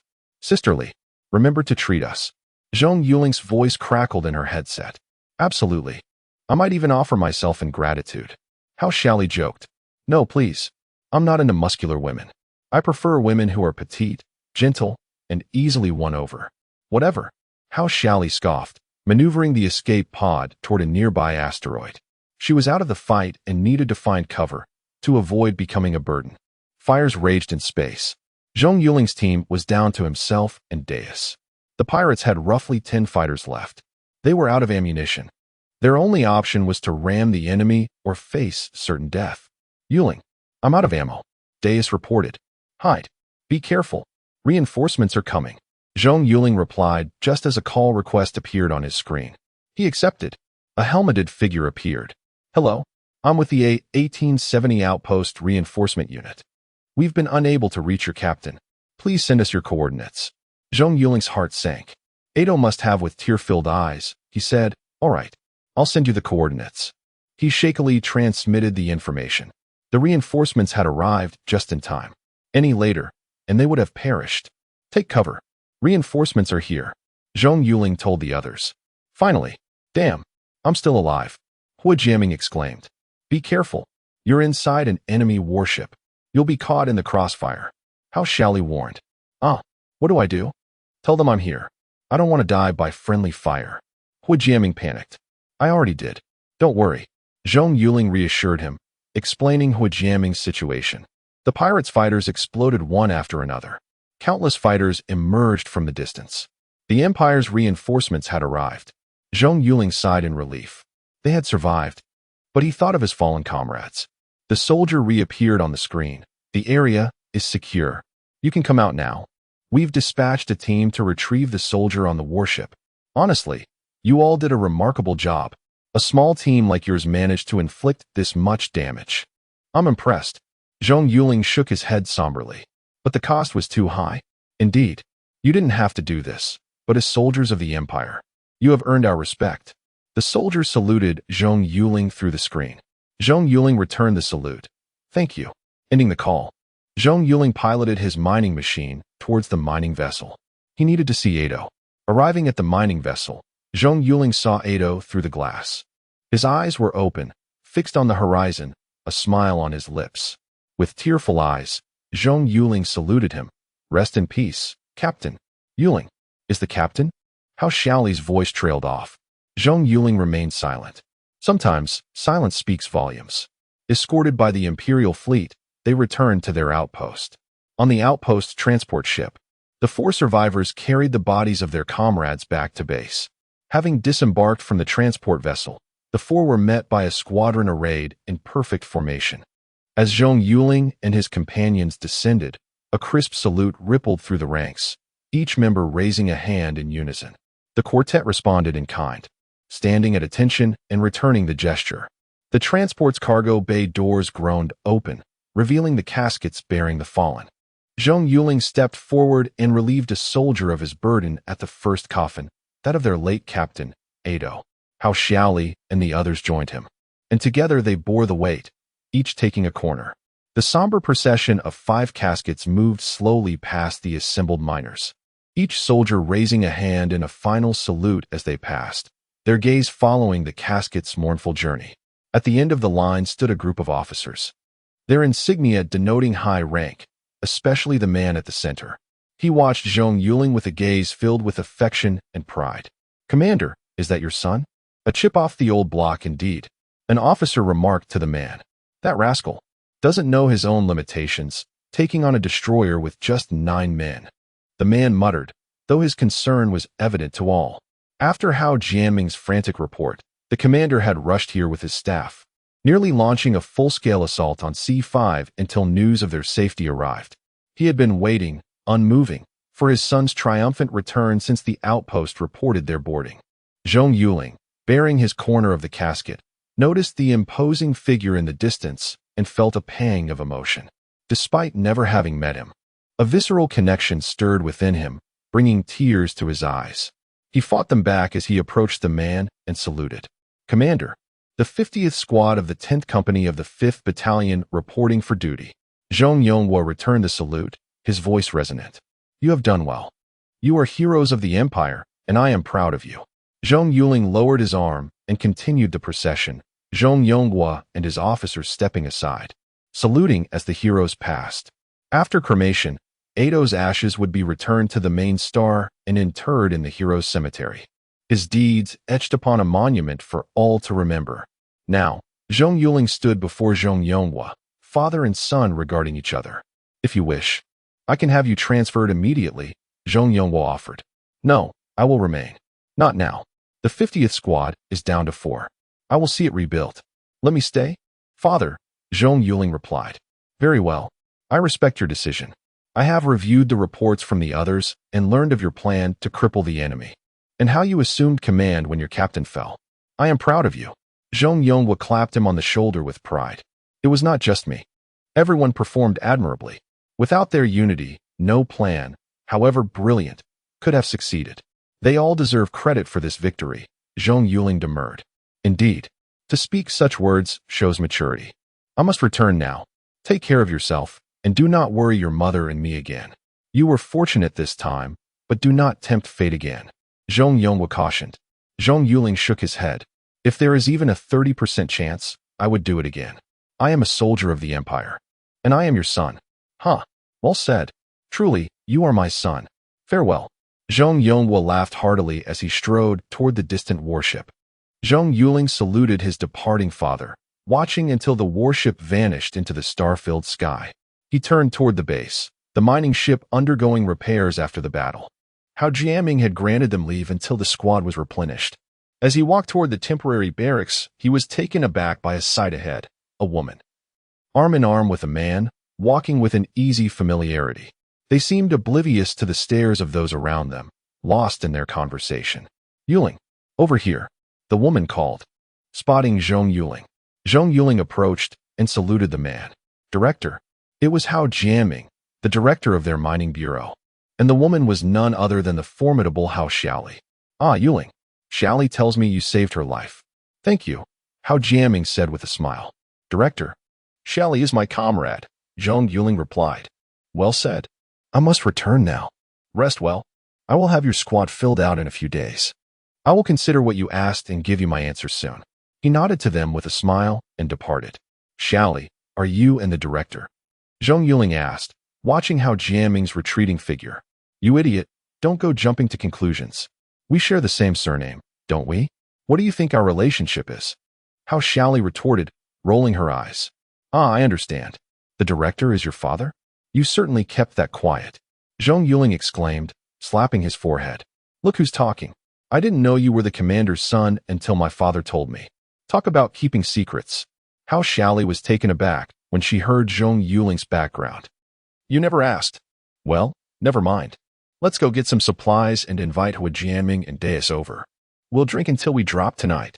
All right. Hao Xiaoli agreed. And they headed toward the market. 3 days later, the repaired mining ship was ready, and Zhong Yuling and his team moved back on board. Hao Jiaming handed Zhong Yuling an official letter of appointment. Zhong Yuling was taken aback, questioning how he could possibly become the squad leader with his limited experience. After much deliberation, Zhong Yuling went to Hao Jiaming's office with the letter and said, Director, Xiaoli is far more suited to this position. Let Xiaoli take it. I am not capable. Do you think this is child's play? Changing your mind every other day? Your position was not my decision. It was recommended by your 3 teammates. Your performance has been exemplary, and you are the best choice. The appointment has been made, so accept it. Spend the next few days familiarizing yourself with the procedures with your company commander. Your team will be complete in a couple of days. Now go, Hao Jiaming said, waving him away. Very well. There was no arguing with the director. He had to accept, though he was surprised that his teammates had nominated him. Back on the mining ship, Hao Xiaoli and the others were waiting in the mess hall. Squad leader Zhong, please take care of us from now on, Hao Xiaoli said with a smile, offering him a glass. Xiaoli, I still think you would be a better leader than me, Zhong Yuling said, accepting the glass. No, I am good at charging into battle, but I am no strategist. You have the brains for it, so you are better suited to be the leader. Don't you agree? Hao Xiaoli asked Hua Jiaming and Deus. They nodded in agreement. Hua Jiaming approached him and clinked glasses with him. Indeed, you are the smartest of the 4 of us. If not you, then who? Now, let's drink until we drop tonight. Chapter 12. Returning home for vacation as he opened his eyes, Zhong Yuling rubbed his aching head. How could Hua Jiaming and the others be so relentless in their drinking? Were they trying to give him a perforated stomach? After getting up and tidying himself, he exited his room and took a seat in the command chair of the operations room, the image of Ado's sacrifice haunting his mind. Wow, Captain, you're up so early. How Xiaoli's voice rang out from behind him. Don't remind me. I won't drink with you guys anymore. 3 of you ganged up on me alone. I'll have to increase your training sessions. Zhong Yuling turned to reply. You're abusing your power. Such a trend cannot be allowed to continue. How Xiaoli chuckled. Get lost. I'm going to see your father to hurry along the personnel we agreed upon. They're still not here. Zhong Yuling stood up and headed toward the door. You keep saying you'll get manpower, yet here you are asking me again. Gu Jiaming replied, exasperated upon seeing Zhong Yuling. Isn't it time to stop lingering around? Director, please send someone quickly. Zhong Yuling approached him with a forced smile. Gu Jiaming glanced at him and said, Go on. Do you think personnel don't need approval? Hurry back and wait. Oh, by the way, I received a letter from your father. He wants you to return home during your break. Pack up and report back in 10 days. What? Why should I go home? Zhong Yuling asked, perplexed. I heard the marshal is coming. He wants to see you. Hurry back. Gu Jiaming waved his hand dismissively. Oh, then I shall return.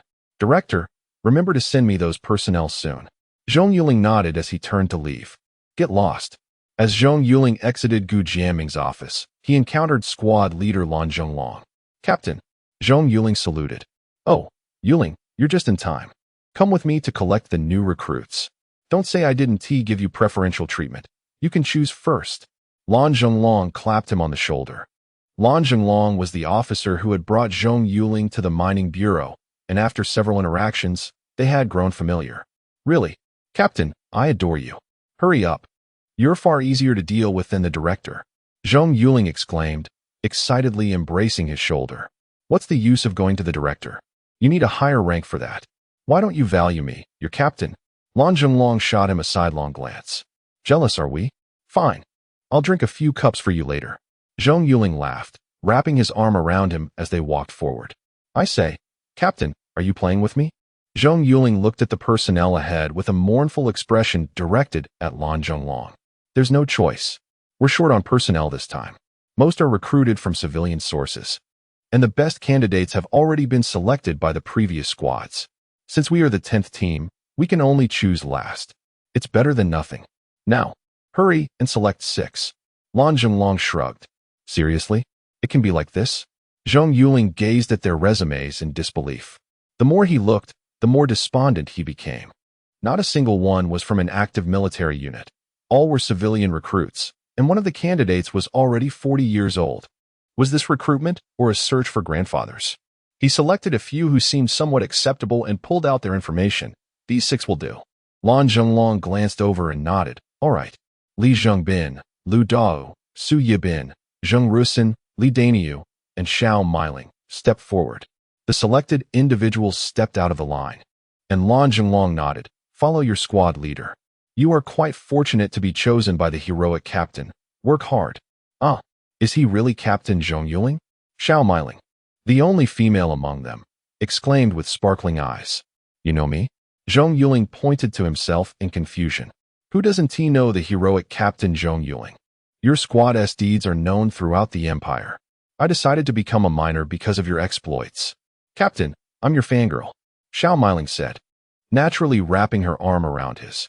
Stand at attention. What kind of behavior is this? Stand properly, Zhong Yuling said, exasperated. He began to doubt if selecting her was a mistake.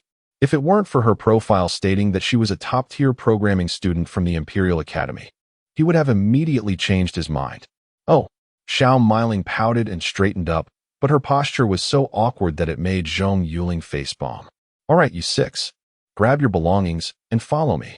Zhong Yuling shook his head and waved them toward his mining ship. Meanwhile, the other squad leaders arrived to find that Team 50 had already finished selecting, leaving them speechless. Upon hearing this, Lan Zhonglong, with a face full of frustration, remarked, If you 9 can bring me even a single destroyer, or even a captured frigate, I'll let you all choose first next time. As soon as he finished, everyone fell silent, recognizing the hero's reputation. They could only begin selecting personnel. Yuling, these are the recruits for this time. How could they all be like this? Do you even understand the criteria for selecting personnel? How Xiaoli said, looking at the 6 in disbelief. Do you think I wanted this? It's just that our Team 50 has the spotlight this time. Leader Lan allowed us to select first. If we had followed the previous selection order, you would see that these 6 are treasures. Zhong Yuling took a sip of water. Really? Are you serious? Hua Jiaming asked in astonishment. I'm not joking. These 6 are the best we could get. They all have unique skills. Zhong Yuling presented their profiles to them. The group reviewed the information. Li Zhongbin, maintenance worker Lu Dao, interstellar surveyor Su Yibin, chef Zheng Rusin, retired fighter pilot Li Daniu, retired warship veteran Xiao Miling, systems programmer Hao Xiaoli nodded. They are indeed quite good, especially Su Yibin. With him on board, our stomachs will finally be satisfied.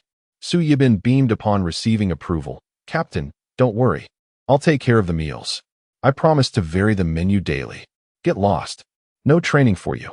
Except for Zheng Rusin and Li Daniu, who have some training background. The rest of you have never been trained. You all better train hard over the next 10 days. If you're not qualified by the time I return, you'll go back where you came from. Zhong Yuling shot him an intimidating look as he addressed the 6. Upon hearing that he would be leaving, Hao Xiaoli inquired, Where are you going? Zhong Yuling sighed home. Your father granted me 10 days off because my old man is coming to visit. Ah, Marshal Zhong Igua? He is my idol. Hao Xiaoli exclaimed excitedly. Oh, he is coming to reprimand me. He must have learned about my assignment to the mining bureau and will certainly be furious. I might end up in serious trouble this time. Zhong Yuling shook his head in resignation. He instructed the others to familiarize themselves with the mining ship, asked Hao Xiaoli to arrange their training schedule. Then, with his backpack slung over his shoulder, he made his way to the spaceport and boarded a transport ship heading for the administrative star Z-1794. As he disembarked, watching the bustling crowd at the spaceport, Zhong Yuling sighed. He had contemplated many policies during the transport. His father was determined to place him in a combat unit. This visit to the mining bureau would surely incite his father's wrath. He had already resolved that no matter how persuasive his father was, he would not leave the mining bureau. He currently lacked any skills in piloting a warplane. Going there would only invite ridicule and provide fodder for his opponents, which would be detrimental to the family's reputation. Damn it. Whether I stick my neck out or withdraw, it's the same outcome. Why be afraid? Zhong Yuling exhaled deeply and headed toward a distant taxi. Chapter 13. The old man's fury upon arriving at the entrance of the military district. Zhong Yuling found himself in a state of frustration, being obstructed by 2 guards who refused him entry. Exasperated, he took out his smart device and muttered, Let us check this out. What a nuisance. One of the guards picked up his device to investigate. After completing the search, he saluted and said, Apologies. We're new here. No worries. It's part of your duty. Zhong Yuling replied with a courteous nod as he proceeded inside. Is he really Zhong Yuling from the mining bureau? Who would have thought that the great hero is the son of the commander? Truly, a tiger father begets no dog. One guard commented. Indeed. Honestly, when I first saw the report, I couldn't believe it. Just 9 individuals managed to capture a destroyer. I've heard the military academy plans to include their campaign in the textbooks. Another guard added. What are you all doing? Keep your chatter to a minimum during guard duty. A sergeant scolded as he approached with a stern expression. Captain, guess who we just saw? One guard said with a grin. Who? Everyone here is someone important. You all know them, so what's the fuss about? The sergeant replied. Captain, it's Zhong Yuling, the hero Zhong Yuling. The guard exclaimed excitedly. Oh, that kid is back. Haha, there's going to be some fun. I need to hurry back and see. Otherwise, I'll miss out on the good show. The sergeant chuckled as he walked toward the military district. Captain, what has got you so cheerful? A guard asked, puzzled. The captain is from the Zhong family. Perhaps he is just excited to see the hero return. Another guard laughed. Meanwhile, Zhong Yuling stood outside his family home, gazing at the grand and imposing structure, which now seemed to him like a great tiger with its mouth wide open, waiting for his entrance. His feet felt as heavy as lead, rendering him motionless. Oh, what are you staring at? If I had known it would be like this, I wouldn't have come. Why don't you dare go in? The sergeant from earlier approached with a teasing smile. Get lost. You know how temperamental the old man is. Zhong Yuling shot him a glare. You know that, yet you still chose to be a miner? I can't believe Uncle approved. You have no idea that Grandpa punished him to kneel in the study for an entire night after he returned the other day? He laughed. He was Zhong Yuling's cousin, Zhong Xiaoling, who was born merely a day earlier than Zhong Yuling. Their fathers, Zhong Yonghua and Zhong Yongyi, were twin brothers. Their father commanded Z-1794, while their uncle, who never served in the military, had always been fond of scientific research and was now the director of the Imperial Research Institute. Both brothers married twin sisters, Lin Ailing and Lin Aili, on the same day. Eventually, Lin Ailing became pregnant, but it was Zhong Xiaoling who was born first. Unlike his father, who had a passion for research, Zhong Xiaoling idolized his grandfather and aspired to become a great general on the battlefield. However, his academic performance was mediocre, often getting into trouble, which led to his uncle, Zhong Yonghua, assigning him as a small squad leader in the military district. "Brother, can I not go in? Could you tell my dad and grandpa that I haven't returned?" Zhong Yuling asked, his forehead beaded with sweat. "Get lost. I don't want to kneel for a night. Hurry up and go in." He kicked Zhong Yuling in jest. "Fine, I'll go in. I'm a hero. I'm not afraid of anyone." Zhong Yuling rubbed his backside defiantly. "Oh, I just remembered. It's indeed impressive that 9 people captured a destroyer. It's so exhilarating. Brother, convince uncle to let me join you at the mining bureau. At least I could encounter pirates and fight. I'm so bored here I'm growing fur." Zhong Xiaoling said with a grin as he playfully nudged him. "Want to go?" "Sorry, you're too late. We already filled the personnel this morning. Just stay here and relax. Uncle and aunt will be at ease, and you can flirt and drink. I guarantee you'll be begging to come back in no time." Zhong Yuling replied, rolling his eyes as he slung an arm around his cousin's shoulder and walked into the house. "Oh, our little hero has returned. Come, let me have a look." A woman sitting in the hall, enjoying tea, exclaimed joyfully upon seeing Zhong Yuling enter. "Mom." Indeed, the woman before him was Zhong Yuling's mother, Lin Ailing. She approached him and scrutinized him from head to toe, exclaiming, "Not bad. You've grown stronger. You're back, huh?" At that moment, an elderly man dressed in military attire descended the stairs and regarded Zhong Yuling sternly. "Grandpa." Zhong Yuling approached the elder with a forced smile. "Get lost. What's with the grin? Have you become too bold for your own good?" The elder kicked Zhong Yuling lightly on his backside. "Ouch."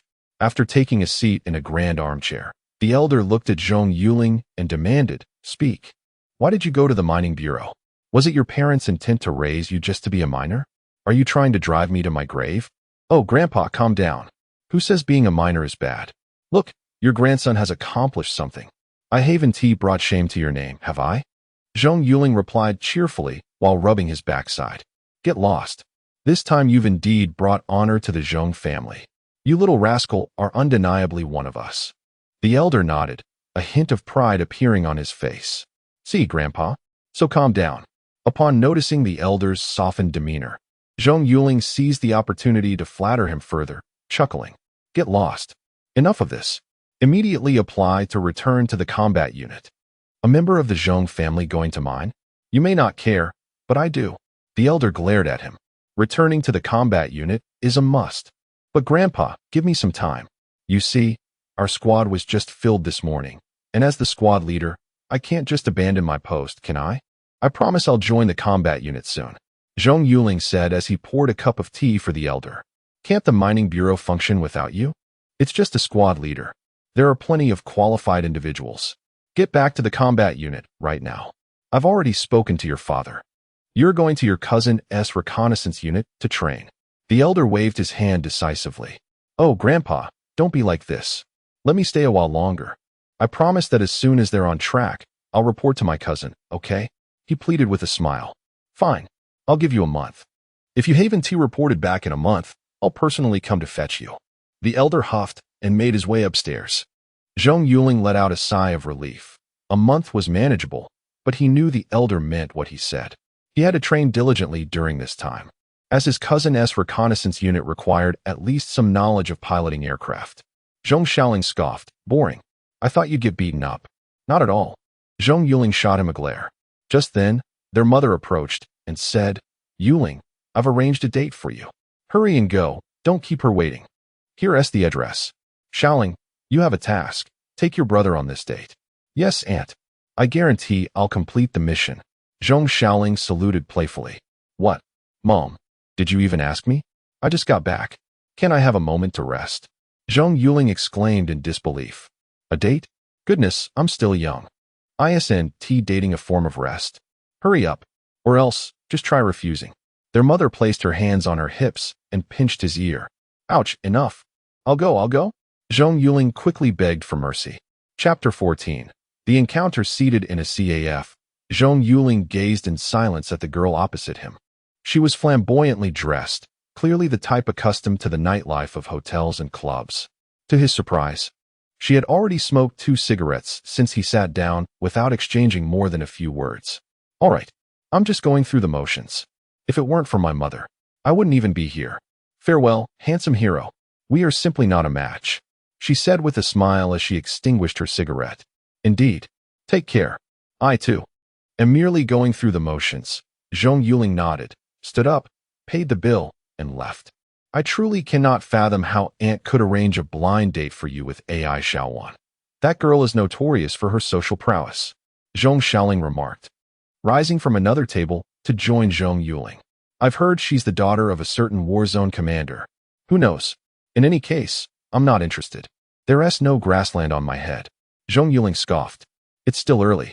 Come, let's have a few drinks. A new bar has opened recently, and the girls there are quite appealing, Zhong Xiaoling suggested, draping an arm around his shoulder. No, thank you. Such places hold no allure for me. You may go if you wish. I'll just wander about. He waved off and bid farewell to Zhong Xiaoling, walking alone on the street. As Zhong Yuling strolled, he was suddenly bumped into, a voice emanating from his embrace. Beautiful girl, is it appropriate to throw yourself into someone's arms in broad daylight? He chuckled at the girl before him. She was of modest height, approximately 165 centimeters, and though her clothes were loose, they could not conceal her alluring figure. With large, expressive eyes, an oval face, and cherry-like lips, she cradled a stack of books in her arms. I'm so sorry. I was in a rush and didn't see you. Are you all right? She apologized, a hint of embarrassment in her tone. I'm perfectly fine. How could I complain when I am graced by such beauty? Zhong Yuling replied with a grin. Rogue, the girl retorted playfully, choosing not to engage further as she walked past him. Zhong Yuling, intrigued, caught her wrist. Hey, you can't just walk away after bumping into someone. What do you want? There's nothing wrong. Are you trying to act like a rogue on the street? She shot back, glaring at him. Not at all. I merely wish to invite you for some milk tea. Meeting you seems like fate. I wonder if you would be gracious enough to accept? He proposed with a smile. The girl shook her head. No, thank you. Are you afraid I might eat you alive? Rest assured, I, Zhong Yuling, am not that kind of person. He assured her with a wink. Ah, you are the famed hero, Zhong Yuling? She exclaimed, her eyes widening in disbelief upon hearing his introduction. Don't believe me? Would you like to see my ID? He offered, pulling out his smart device. She nodded, and upon seeing his name and military unit displayed, she exclaimed, You really are Zhong Yuling. Now that you believe me, will you join me for that milk tea? He asked again. She nodded, and with that, Zhong Yuling led her to a milk tea shop, where they began to chat. Through her introduction, he learned her name was Ouyang Xiaoxue, a nurse at the war zone hospital, and she was 20 years old. Do you have a boyfriend, Xiaoxue? He inquired. No. Why? Are you interested in me? She teased, scrunching her nose playfully. Zhong Yuling laughed. So, will you give me a chance? Not a chance. You're not my type. Ouyang Xiaoxue replied with a smile. Not deterred, Zhong Yuling produced his smart device. Let us exchange contact information, shall we? All right. She agreed, and they exchanged details. After a bit more conversation, she checked the time and announced she had to go to work. Let us keep in touch, she said as they walked out of the tea shop together. I'll walk you to the hospital, Zhong Yuling offered. Is that all right? Ouyang Xiaoxue asked, glancing at him. Of course. It's not far. Let us go, he reassured her. After escorting her to the hospital, Zhong Yuling smiled as he turned towards the military compound. Once home, when his mother inquired about his day, he shook his head and briefly recounted the encounter with the girl. Lin Ailing was incensed upon hearing about her, exclaiming that she never expected such behavior from her. She assured Zhong Yuling that she would personally find someone suitable for him this time, not trusting others to make the choice. Mother, I am still young. Can we discuss this later? Zhong Yuling replied, perplexed. Suddenly, A thought struck him. By the way, Mom, isn't there a nurse at your hospital named Ouyang Xiaoxue? Ah, I believe there is such a nurse. Have you taken a liking to her? Lin Ailing's eyes lit up. Yes. I met her this afternoon and thought she was quite nice. But please, don't scare her off. Zhong Yuling warned, nodding. As the director of the war zone hospital, his mother could indeed help him gather information about Ouyang. Lin Ailing, eager, grabbed her phone and shortly returned. Ouyang Xiaoxue is indeed one of our nurses, fresh out of graduation. Upon hearing her name, I felt it was familiar. I just remembered that her father, Ouyang Yi, is a brigade commander under your father, a trusted aide. I think I will have a word with Xiaoyu about her later. No, Mom. You might frighten her. I have her contact information. Let me handle it. Zhong Yuling quickly interjected. All right. Be prompt. You have a few days off. Make sure to arrange to meet her. Lin Ailing urged. After dinner, following a game of chess with his father, Zhong Yuling returned to his room. What is Xiaoxue up to? He wondered, composing a message on his smart device. However, the message seemed to vanish into the void, and he waited until he felt drowsy without a reply. Frustrated, he decided to wash up and head to the bathroom. After bathing, Zhong Yuling emerged to find no response on his device. Disheartened, he lay down and drifted into a deep sleep. The next morning, gazing at the artificial sun outside, Zhong Yuling found himself daydreaming. How dull. He pondered returning to the unit. His father had given him a month off, and it was time to start training. He picked up his device, and his eyes brightened when he noticed a notification from a social app. He opened it eagerly. I'm at work. Sorry, I was busy earlier. Are you asleep? I wish I could sleep too. Then go ahead and sleep. Good night, he replied, a smile creeping onto his face. After a moment, he typed, Xiaoxue, do you have time today? Shall we catch a movie? Swiftly, her response arrived. No. I want to go home and sleep. There were many patients yesterday, and I'm exhausted. I'll finish in an hour, then I'm off to eat and sleep. Zhong Yuling's eyes sparkled with excitement upon reading her message. He quickly got up, freshened up, and left the house. Ouyang Xiaoxue trudged out of the hospital, yawning. She longed for a large bed, craving sleep for 3 days and nights. Hey, did you see that boy? He is quite handsome, just a bit familiar. 2 nurses were chatting nearby. Another nurse glanced toward the hospital entrance. Yes, he does seem familiar, but I can't quite place him. Did you see? He is carrying breakfast. Perhaps he is waiting for someone. Oh no, the handsome guy is taken. I've just experienced unrequited love. Chapter 15. Seeking justice. Ouyang Xiaoxue followed the gaze of the 2 individuals and noticed a young boy leaning against a car at the hospital entrance, holding a bag in his hand. She rubbed her eyes in disbelief as she looked at the boy. Upon noticing her, he smiled and walked over. Upon reaching her side, he presented the bag and said, You mentioned you were hungry, but I wasn't sure what you liked. I heard the soybean milk and buns from this place are quite delicious, so I bought some for you. Enjoy them while they're hot. Oh, thank you. Ouyang Xiaoxue momentarily froze before accepting the bag. Let us go. I'll drive you home. With that, she took out her car keys and pressed the button. The car lights flickered, and Zhong Yuling walked over to the passenger side, opening the door and gesturing for her to enter with a smile. As the car drove away, the 2 nurses who had been chatting earlier gasped. One of them exclaimed, Heavens! So the handsome guy was waiting for Xiaoxue. Is he her boyfriend? Why hasn't she mentioned him before? Such a well-kept secret. The other nurse lamented, Oh, my idol. Just like that, he is taken by Ouyang Xiaoxue. My heart is shattered. Ouyang Xiaoxue herself was unaware of how she had gotten into the car. Her mind was blank as she held the still-warm bun, lost in thought. Zhong Yuling glanced at her and asked, What's wrong? Don't you like it? What would you prefer? I can go buy something else. No. These buns are indeed delicious, and I like them. Thank you. Ouyang Xiaoxue's thoughts were pulled back as she took a bite of the bun. That's great. Would you like to close your eyes and rest for a bit? It's still a ways to your home, Zhong Yuling suggested. You know where I live? Have you been following me? Ouyang Xiaoxue looked at him suspiciously. You have quite the imagination. Ouyang Yi is your father, right? He replied. How did you know? Ouyang Xiaoxue asked, bewildered.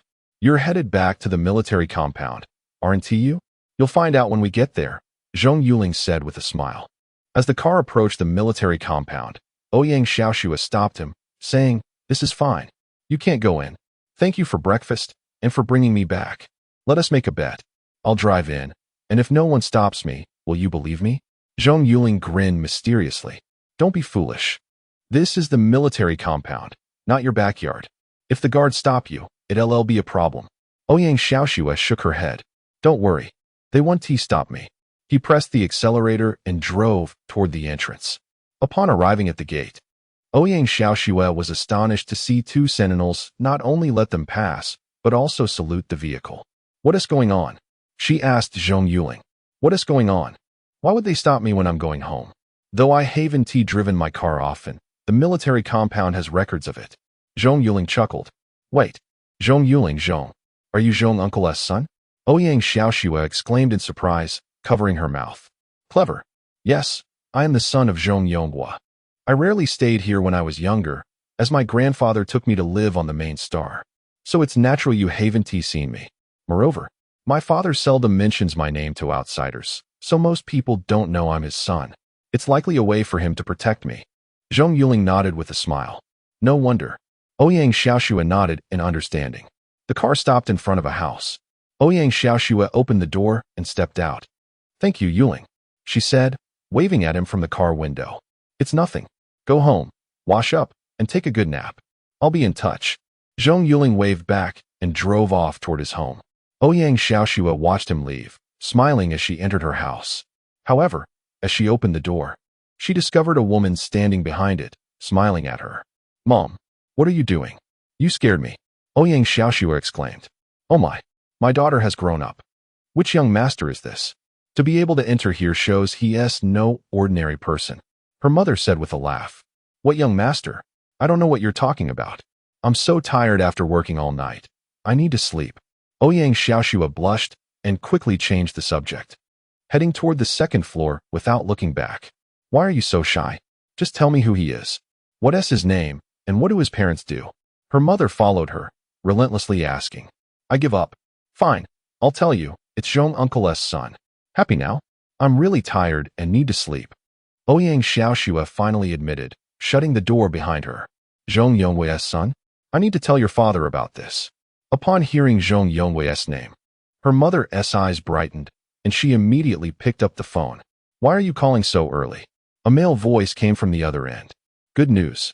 Your daughter came home today with a boy driving her. The woman said with a smile. Bastard. That is good news? Who is he? I'll kill him. My daughter. Ouyang Xiaoxue, is someone he can touch? The man's voice rose in anger upon hearing someone brought his daughter home. Why are you shouting? You scared me. Tell me, what is the name of the commander's son? The woman asked. Why are you asking that all of a sudden? Wait. The boy who brought Xiaoxue home wouldn't he be the commander's son? Would he? That is entirely possible. Zhong Yuling is indeed on leave. Ouyang realized. Recalling the commander had mentioned Zhong Yuling was home for rest, supposedly sent back by the marshal. Oh, his name is Zhong Yuling? That makes sense. All right. You hurry and get back to your business. I'll go chat with Sister Ailing. With that, she hung up the phone. Ouyang hearing the dial tone, muttered to himself, I can't let this go. I need to talk to the commander. At that moment, Zhong Yonghua was sitting in a chair, sipping tea and reading the newspaper when his phone rang. He picked it up. Hello? Commander. It's me. Upon hearing the voice, Zhong Yonghua replied, Ouyang Is that you? What is wrong? Why are you calling so early? Is there an issue in the defense area? There is nothing wrong in the defense area, but there is something at my home. Ouyang said, feeling speechless. Huh? What happened at your home? That is impossible. I'm in the compound right now, and nothing seems out of the ordinary. Zhong Yonghua asked, perplexed. Commander, my daughter was brought home by a boy. She is my only daughter, and now she is being courted by a boy. How can there not be an issue? Ouyang said, a pained expression on his face. Goodness, this is your family matter. Why are you calling me about it? Zhong Yonghua asked, bewildered. Family matter? Commander, you can't say that. Your son just brought my daughter home. How do you propose we handle this? Ouyang replied, irritated. Huh, Yuling brought your daughter home? Is that true? Zhong Yonghua asked in disbelief. I'm serious. My daughter said it was Yuling who brought her back. Ouyang insisted. Oh dear. Xiaoxue is not a child anymore. She is a young lady. Why would it be a problem for her to date my son? After all, he is a hero and well-suited for your daughter. Zhong Yuling was said with a chuckle. Chapter 16. Blocked unbeknownst to him. The conversation between the two remained a mystery, yet after hanging up the phone, Zhong Yuling wore a smile while stroking his chin. Just then, Zhong Yuling parked the car and entered the room. Upon seeing his father, he greeted him with a dad and proceeded further into the house. Zhong Yuling was smiled as he observed his son's retreating figure, choosing to keep matters to himself, believing it best for the child to resolve his own issues without interference. Besides, marrying Ouyang Yi's daughter wouldn't be a bad idea. Xiaoxue was quite beautiful and would be a suitable match for his son. At that moment, Lin Ailing emerged with a cup of coffee. Noticing her husband's expression, she inquired, "What is the matter? You look so happy. Is there good news?" "Haha. Indeed, it is good news." Zhong Yuling recounted his conversation with Ouyang Yi. Upon hearing this, Lin Ailing clapped her hands in excitement, exclaiming, "I can't believe Yuling acted so swiftly. He just inquired yesterday and made a move this morning. Wonderful." Suddenly, the doorbell rang, prompting the servants to rush to answer it. Upon seeing the visitor, Lin Ailing beamed and announced, "Oh, it's Sister Xiaoyu. Come in, come in. Wang Ma, prepare some tea." "Oh, Sister Ling, I just came to chat with you," replied the woman, who was none other than Qin Xiaoyu, Ouyang Xiaoshua's mother.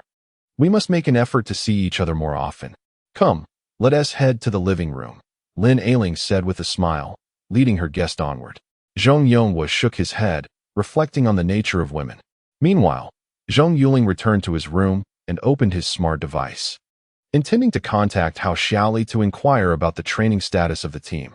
After connecting, Hao Xiaoli informed him that everything was proceeding smoothly, and the 6 new team members had their training programs tailored to their physical conditions.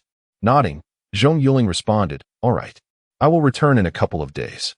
After ending the call, he noticed the charming icon on his social app blinking, and upon opening it, he was met with a flurry of messages. "Oh no, my mom saw you brought me back. What should I do? Speak up, you naughty boy. What if she misinterprets our relationship and goes to find the dean? You better say something. Zhong Yuling, you scoundrel.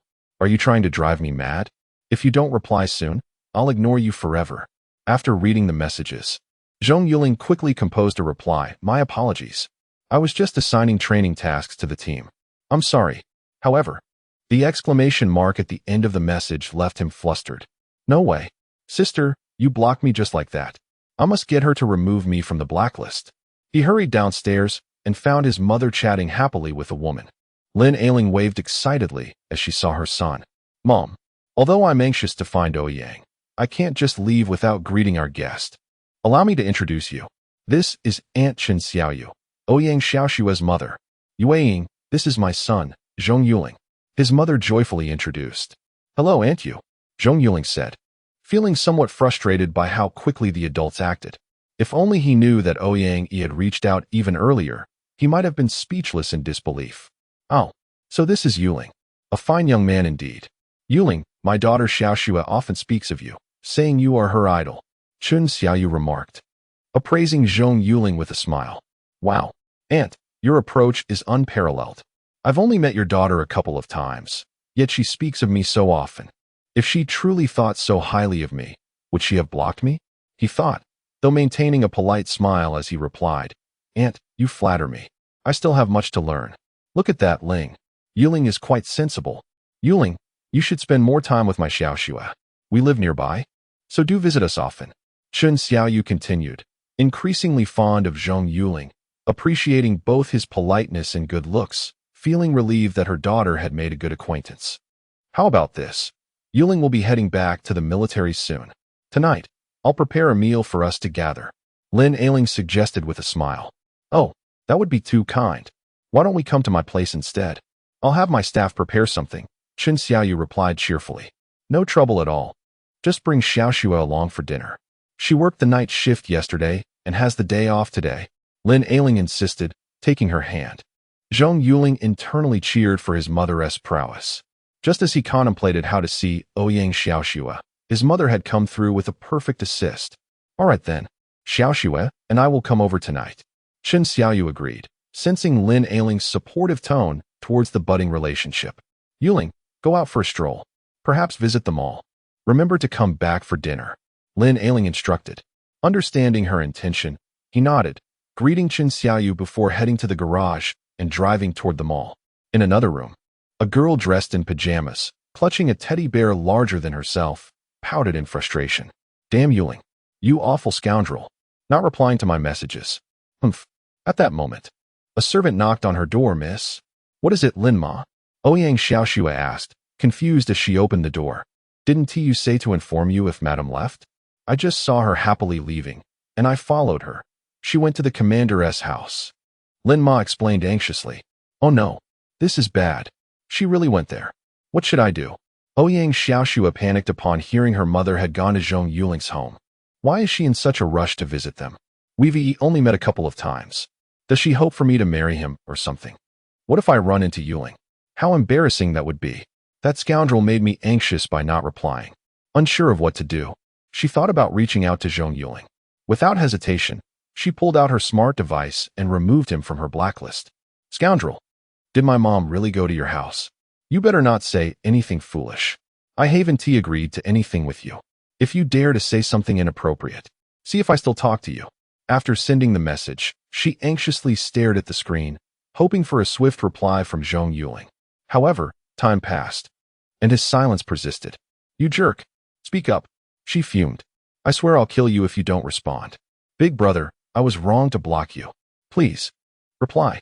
Meanwhile, Zhong Yuling was focused on driving, contemplating what gift to buy, completely oblivious to his device. What should I get? I forgot to ask Aunt Yu what Xiaoxua likes. What to do? He thought, racking his brain as he parked at the mall, wandering aimlessly through the shopping area. He decided to check what girls typically liked. When he saw the charming icon flashing, he felt a thrill of excitement. Upon reading the incoming messages, he decided to tease her a little. Yes, your mother came to propose, and my parents agreed. We're just selecting a date. He texted with a smile. However, upon seeing the red exclamation mark at the end of his message, he blurted out in shock. What the heck? Chapter 17. A chance encounter in the mall with a silent determination. I opened my browser to search for information. The internet presented a plethora of options. Some suggested gifting flowers, others plush toys, while some recommended jewelry, and even cars and houses. I decided to take my time, browsing leisurely. I retracted my smart device and began exploring shop after shop. Upon entering a jewelry store, I was approached by a sales associate who greeted me warmly. Good day, sir. How may I assist you? Oh, I'm just browsing, I replied, lacking a specific goal and therefore not needing assistance. I merely wished to look around, contemplating a purchase if something caught my eye. The sales associate, noticing my disinterest, offered a polite farewell, suggesting I call her if I needed anything before she returned to her station. Why is he not buying anything? One of the associates inquired upon the return of her colleague. Clearly, he is aimless in his search. It would be a waste of breath to engage further. Unless I found his attire appealing, I wouldn't have bothered at all, the other associate remarked. Indeed, your judgment has never faltered, sisterling. He appears quite youthful. He probably cannot afford anything high-end. The first associate nodded in agreement. Suddenly, a cheerful voice broke through from outside. Isn't that our great hero, Zhong Yuling? What brings you here to shop? I turned to see a girl, approximately 170 centimeters tall, with an oval face and cascading waves of golden hair. Her figure was striking, accentuated by curves in all the right places. I scrambled in my mind to recall her identity. When she noticed my confusion, she pouted. Have you forgotten me, great hero? How heartless of you. Hearing her words, I realized she must have been a familiar face from my past, yet her name eluded me. Well, it's only natural after more than a decade. I'm Zhao Mingming. Remember me now? If not, I might just get angry. She declared, hands on her hips. Ah, you're the glasses girl. Where are your glasses now? And when did you become so beautiful? I recall you were quite, well, horizontally developed back then. Now it seems you've transformed. The image of a chubby girl with glasses materialized in my memory, a classmate and desk mate. That was then. Now I'm a stunning beauty. Please, no more calling me that. Zhao Mingming shot me a glare. By the way, what are you here to buy? A gift for your girlfriend? Feel free to choose whatever you like. If you fancy something, I'll have it wrapped without charge. she said to the sales associate. Sister Ling. Certainly. Sister Ling nodded, surprised to discover that this young man was a friend of the owner. Just moments ago, she learned his name was Zhong Yuling, a name that echoed throughout the empire as a hero of recent fame. Wait, you own this place?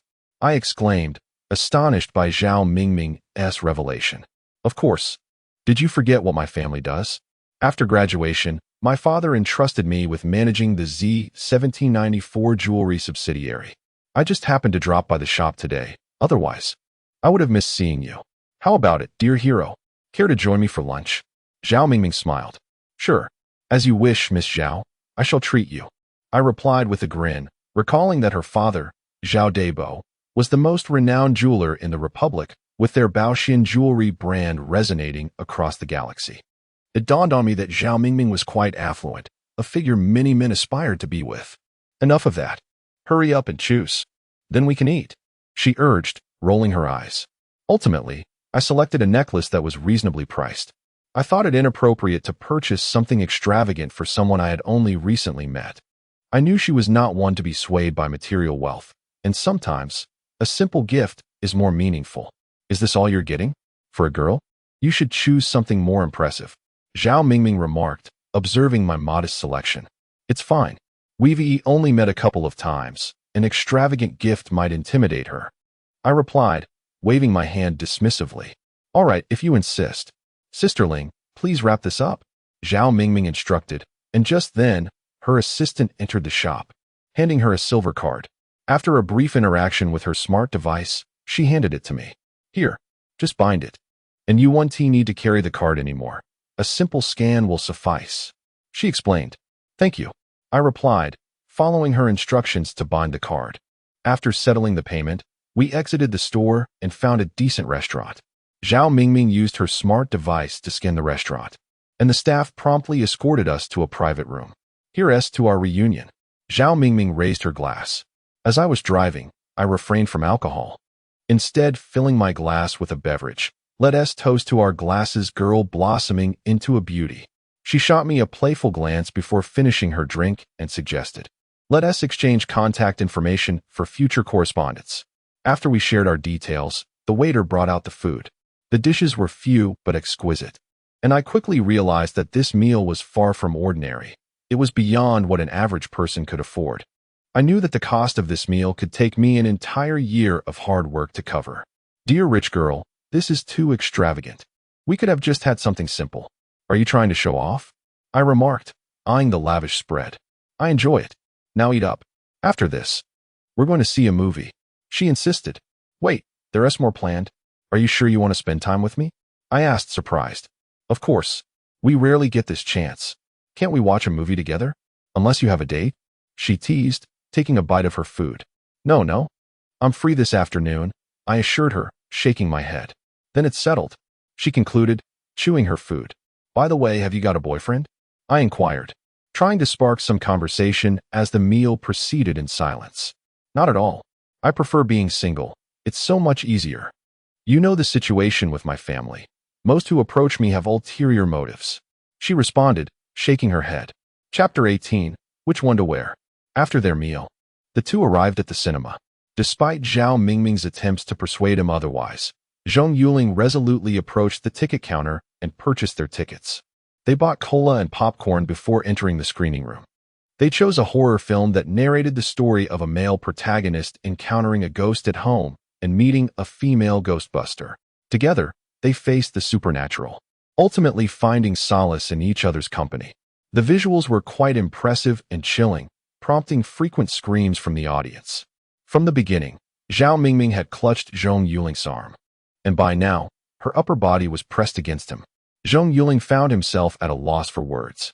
While having a beautiful woman in his embrace was a dream for many men, he was currently feeling quite uncomfortable. The sweet fragrance of the girl enveloped him, making him increasingly restless. He couldn't help but wonder if this was Zhao Mingming's scheme. She had selected the horror film, chosen their seats in the far corner, and they were surrounded by emptiness.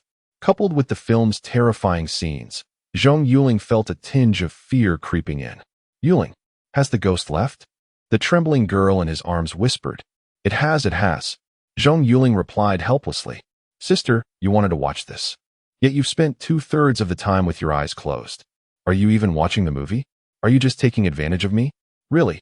You can't deceive me, Zhao Mingming said, slowly opening her eyes, only to be startled by the reappearance of the ghost on screen, prompting her to shut them tightly and cling to him once more. You deceiver, Zhong Yuling retorted. Sister, you wanted to see it. I don't care. You're a liar, she declared, closing her eyes again and holding on to him, unbeknownst to Zhong Yuling that the corners of her mouth were gradually curling upwards. Finally, the film concluded, and Zhong Yuling gently shook her, saying, Sister, the movie's over. Are you going to let go of me now? Oh.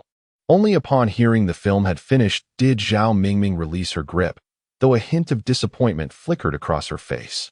All right, sister, it's time to head back, Zhong Yuling announced as he stood up, realizing he was almost becoming a monk in a situation like this. Although Zhao Mingming was quite charming, he was eager to pursue Ouyang, and he was not a fickle man, so he held no romantic thoughts towards Zhao Mingming. Oh, let's go? Time flies. I wanted to suggest going karaoke. Zhao Mingming pouted.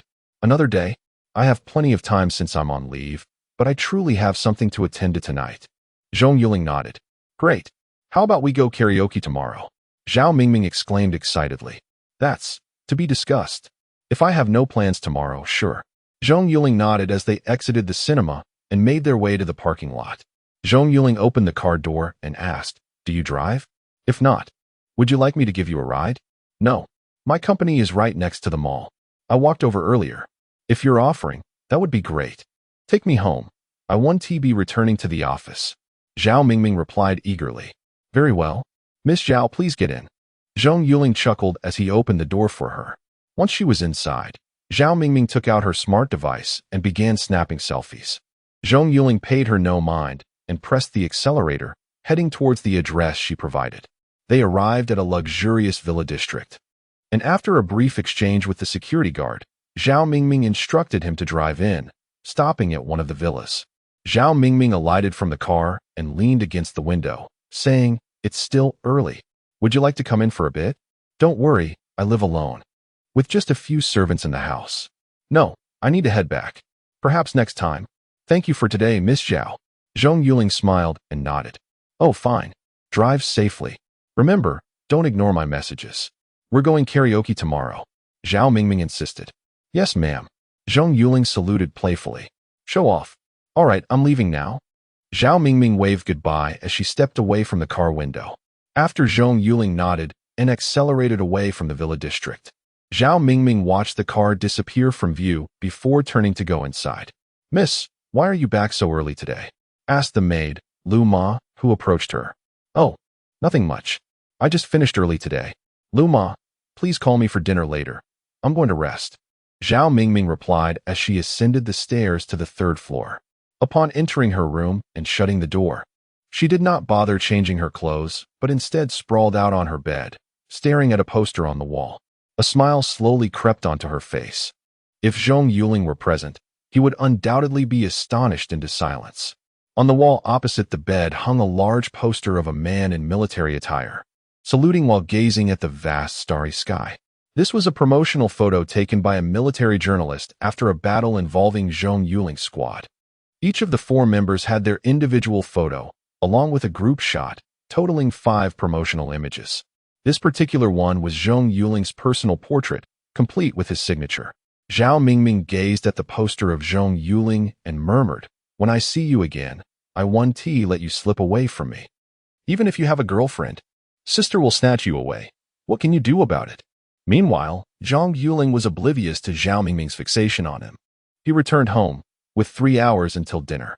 Ouyang had yet to arrive, so he placed his necklace away and began searching for materials on aircraft operation. No, I want to go. Mom, what are you doing? I have nothing to do with him. You went to his home and promised to have dinner with him tonight. Are you trying to drive me crazy? If I see him, it'll be so awkward. I'm not going. You can go yourself. Ouyang Xiaoxua, who had just gotten out of bed, exclaimed furiously upon hearing her mother's words.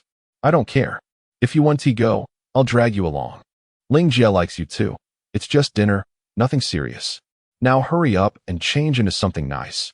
You don't want to embarrass yourself. Chen Xiaoyu replied, disregarding her daughter's protests. I'm not going. Is there a mother who would do this to her daughter? Ouyang Xiaoxue pouted. This is not up to you. Quickly change your clothes and put on some makeup. If I come back and you haven't changed, I'll have Lin Ma and the others forcefully strip you. Chen Xiaoyu declared before slamming the door shut. Rascal. Big bad guy. What did you tell my mom? You are driving me insane. Ouyang Xiaoxue raged in her room. Humph. I'll go if I have to. Who is afraid? You big bad guy. I'll make sure to stomp your foot. After shouting, Ouyang Xiaoxue hurried into the bathroom for a shower. Once wrapped in a towel and standing before her wardrobe, she was struck by indecision. Which one to choose? This red one. No, too flashy. Aunt Ling definitely wouldn't like it. What about this pink one? No, it makes me look younger. How about this white one? No. It's a bit sheer. What if that rascal stares at me? The black one? No. Will it make my skin look dark? The purple one seems a bit small and tight. Thus, she stood before her wardrobe for half an hour, unable to select a single outfit, despite having only 5 dresses in her closet. Why haven't you changed yet? It's almost time. You can't keep the host waiting. Hurry up, my little ancestor. Lin Xiaoyu remarked, observing her daughter lost in thought, wrapped in a towel. Chapter 19. Explanation and apology in the end. Chen Xiaoyu helped her choose that elegant white dress. Come, let's do your makeup. Chen Xiaoyu tugged at her hand and led her to the vanity. Is it really necessary? Ouyang Xiaoyu replied, feeling speechless. This is quite the fuss for just a dinner. It feels like a blind date. Her objections were swiftly dismissed, and Chen Xiaoyu began applying her makeup. Meanwhile, Zhong Yuling paused his studies, realizing that piloting a fighter jet was not overly complex. The true challenge lay in the coordination between fingers and the brain. The mining machines they operated during that battle were merely an introductory version of fighter jets, essentially a stripped-down model that allowed them to synergize with the mining system. However, in terms of speed, agility, and precision, it paled in comparison to actual fighter jets. Fortunately, the pirates were disorganized, and their piloting skills left much to be desired. Had they faced a regular army, Zhong Yuling and his comrades would have perished long ago. He planned to visit the simulation training room in the coming days. Checking the time, he realized it was nearly dinner, and the thought of seeing Ouyang Xiaoyu sent a thrill through him. After adjusting his attire, Zhong Yuling descended the stairs. His gaze fixated on a stunning woman in white seated on a chair. She is breathtaking. Hey, what are you standing there for? Hurry up. Lin Ailing called out to her son, noticing him dawdling at the stairs. You're making a girl wait. How embarrassing for a grown man. Oh, I was just reviewing some information and assigning tasks to my team. My apologies. Zhong Yuling greeted with a smile. After Zhong Yuling came down, Ouyang Xiaoyu kept her head lowered, too shy to look up. Her heart raced uncontrollably. He sat down opposite her and cheerfully asked, Is there something on the floor? No, nothing. Ouyang Xiaoyu responded, her face flushing as she noticed Zhong Yuling's unwavering gaze upon her. She shot him a glare and exclaimed, You naughty boy. Hee hee. Since dinner hasn't started yet, let us take a stroll. Zhong Yuling suggested, rising to his feet. I don't want to. I have nothing to say to you. You haven't replied to my messages. Ouyang Xiaoyu pouted. I truly was busy organizing team tasks. I'm sorry, I was wrong. Zhong Yuling explained. Humph. That was your first excuse. What about the second time? Still busy organizing? Ouyang Xiaoyu huffed. Do you wish to know what I was doing the second time? Come with me. Zhong Yuling chuckled as he took her hand, startling her. She attempted to pull away, but he leaned close and whispered, Don't move. I want to show you something. Let go. People will misunderstand. Ouyang Xiaoyu protested, her cheeks aflame. Zhong Yuling disregarded her protests and led her upstairs. Below, Zhong Yonghua and the others watched with smiles as the two disappeared into the hallway, especially Chen Xiaoyu, who sensed that something was blossoming between them. At the door of the room, Ouyang Xiaoyu, blushing, pulled her hand away and exclaimed, What are you doing? Come, I want to show you something. Zhong Yuling beckoned. Opening the door, Ouyang Xiaoyu, her face as red as an apple, refused to enter, unable to convince her otherwise. Zhong Yuling stepped inside and retrieved the necklace he had purchased that afternoon. You asked what I was doing the second time. I was driving because I went to buy a gift for the beautiful Xiaoyu. He opened the box, revealing a delicate silver heart-shaped necklace nestled inside. Wow, it's so beautiful. Ouyang Xiaoya's eyes sparkled with delight upon seeing the necklace. Do you like it? Let me help you put it on. Zhong Yuling smiled as he picked up the necklace. Is it really for me? Ouyang Xiaoya asked, her gaze fixated on the necklace, her affection for it evident. Of course. If not for you, who else would I give it to? He replied, draping the necklace around her neck. Ouyang Xiaoya, her cheeks flushed, gently touched the necklace and smiled, saying, thank you. I'll consider this my forgiveness. But if you ignore my messages again, no gift will suffice. Understood, Commander. Zhong Yuling saluted playfully. As they descended the stairs, the banquet was already in full swing. Zhong Yuling looked at Ouyang Xiaoya and said with a smile, Xiaoya, if Yuling bullies you, let me know. I'll break his legs. Okay, Grandpa Zhong. Ouyang Xiaoya replied with a giggle. How could I possibly bully her? I'd be too busy being hurt. Zhong Yuling muttered quietly, causing Ouyang Xiaoya, seated beside him, to blush fiercely at his words. The banquet lasted 3 hours before it concluded. After Qin Xiaoyu bid farewell to Zhong Yuling and the others, she headed home with Ouyang Xiaoya. Zhong Yuling intended to escort them, but was politely declined by Ouyang Xiaoya. Yuling, come to the study. Zhong Yuling called to his grandson. Okay, Grandpa. He nodded and followed him upstairs. That night, the two chatted for quite some time, leaving everyone curious about their conversation. They only saw the two of them emerge from the room with smiles on their faces. Back in his room, Zhong Yuling opened his smart device and noticed 2 notifications from a social app. He smiled as he clicked on the first one. Naughty boy. I'm home. Thank you for the gift. Why are you ignoring me again? Did you forget our earlier agreement? If you're busy, then so be it. Just reply when you're free. Reading her messages, Zhong Yuling chuckled, recognizing the shift in Ouyang Xiaoya's demeanor. He smiled as he crafted a response. Indeed. Grandpa called me to the study. I just returned. Moments later, her icon illuminated again, indicating she had been waiting for his reply. Zhong Yuling smiled as he opened her message. Oh, I see. All right, I'm going to sleep now. You should sleep early too. Good night. Feeling a bit fatigued himself, Zhong Yuling sent a good night message before clicking on another icon. What's the great hero up to? He saw only one message, dated 4 hours prior. He replied, just finished up, preparing to rest. To his surprise, almost immediately, her icon lit up again. Could she be waiting for his message? Had Tishi anything else to do for the past 4 hours? Oh, by the way, come to my house tomorrow to pick me up. We're going to sing. Don't forget. All right, I'm going to sleep now. We'll talk tomorrow. Zhong Yuling glanced at her message, replied with a good night, then set his device down and headed to the bathroom with his pajamas. The next morning, Zhong Yuling came downstairs. Zhong Yuling informed him that he would be returning to Asfi's after breakfast. Thus, Zhong Yuling decided not to linger in bed and accompanied his grandfather for breakfast. A car was already waiting at the door. As everyone saw him off at the entrance, Zhong Yuling turned to Zhong Yuling before getting into the car. Remember, you have a month. If I find out you Haven T visited your cousin, I'll personally drag you to the mining bureau. Understood, Grandpa. Rest assured, I will definitely report to my cousin within a month. Zhong Yuling assured him, and pleased with his promise, Zhong Yuling nodded and entered the vehicle.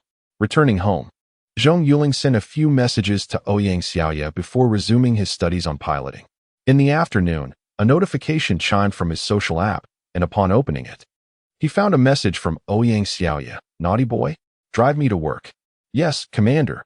Zhong Yuling immediately rushed to the bathroom to tidy up, then grabbed his keys and made his way to the garage. Arriving at Ouyang Xiaoya's doorstep, he sent a message. Commander, I've arrived. Okay, I'll be right out. Chapter 20. Preparing to return to the unit. When will you return to the unit? Ouyang Xiaoxue inquired as they sat in the car. In a couple of days. I initially intended to leave after my grandfather's passing, but with you here, I find myself wishing to extend my stay, Zhong Yuling responded with a smile. You rogue. Ouyang Xiaoxue shot him a playful glance, yet deep inside, she felt a surge of happiness at his words. Upon arriving at the hospital, Ouyang Xiaoxue alighted from the vehicle and turned to Zhong Yuling, saying, I finish work at 9 p.m. Understood, sir. He replied, watching her enter the hospital. After sending her a message, he waited in his car outside the Xiaomingming Villa community. Approximately half an hour later, Zhao Mingming appeared at the entrance and immediately approached the passenger seat of Zhong Yuling's car. Did you bring your girlfriend along earlier? Did she sit in the passenger seat? She asked, sniffing the air. Indeed. I took her to work. Zhong Yuling nodded. Then will you take me to work as well? Zhao Mingming inquired. Sister, as a wealthy lady, you must have your own chauffeur. Zhong Yuling chuckled. Humph.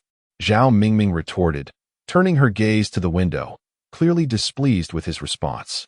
Zhong Yuling was aware of her feelings, but deliberately said it to make her understand that he had a girlfriend and that their relationship could never be. Where are we heading, beautiful? Zhong Yuling broke the silence, sensing the tension in the car. To the mall from yesterday.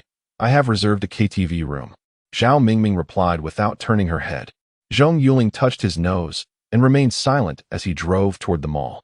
Upon arriving, Zhao Mingming exited the vehicle. And after Zhong Yuling locked the doors, she wrapped her arm around his. Sister, please. This will lead to misunderstandings. Zhong Yuling protested. Ignoring him, Zhao Mingming pulled him forward, leaving Zhong Yuling baffled by her behavior. Once at the KTV, Zhao Mingming presented the room number to the front desk, and the attendant led them inside. Seated on the sofa, Zhao Mingming instructed the server to bring out drinks. Upon seeing the alcohol, Zhong Yuling shook his head, saying, I can't drink since I'm driving. Let's stick to soft drinks. Your choice not to drink is your business. I will, Zhao Mingming declared, pouring herself a glass and downing it in one gulp. What are you doing? Don't rush it. Come on, let's sing. Zhong Yuling said, exasperated, as he took the microphone and headed to the karaoke machine to select a song. Watching his silhouette, Zhao Mingming's heart was filled with conflicting emotions. She knew he had a girlfriend, yet she felt like a moth to a flame. Having loved him for a decade, back then, she was chubby and wore glasses, feeling unworthy of him, and could only admire him from afar.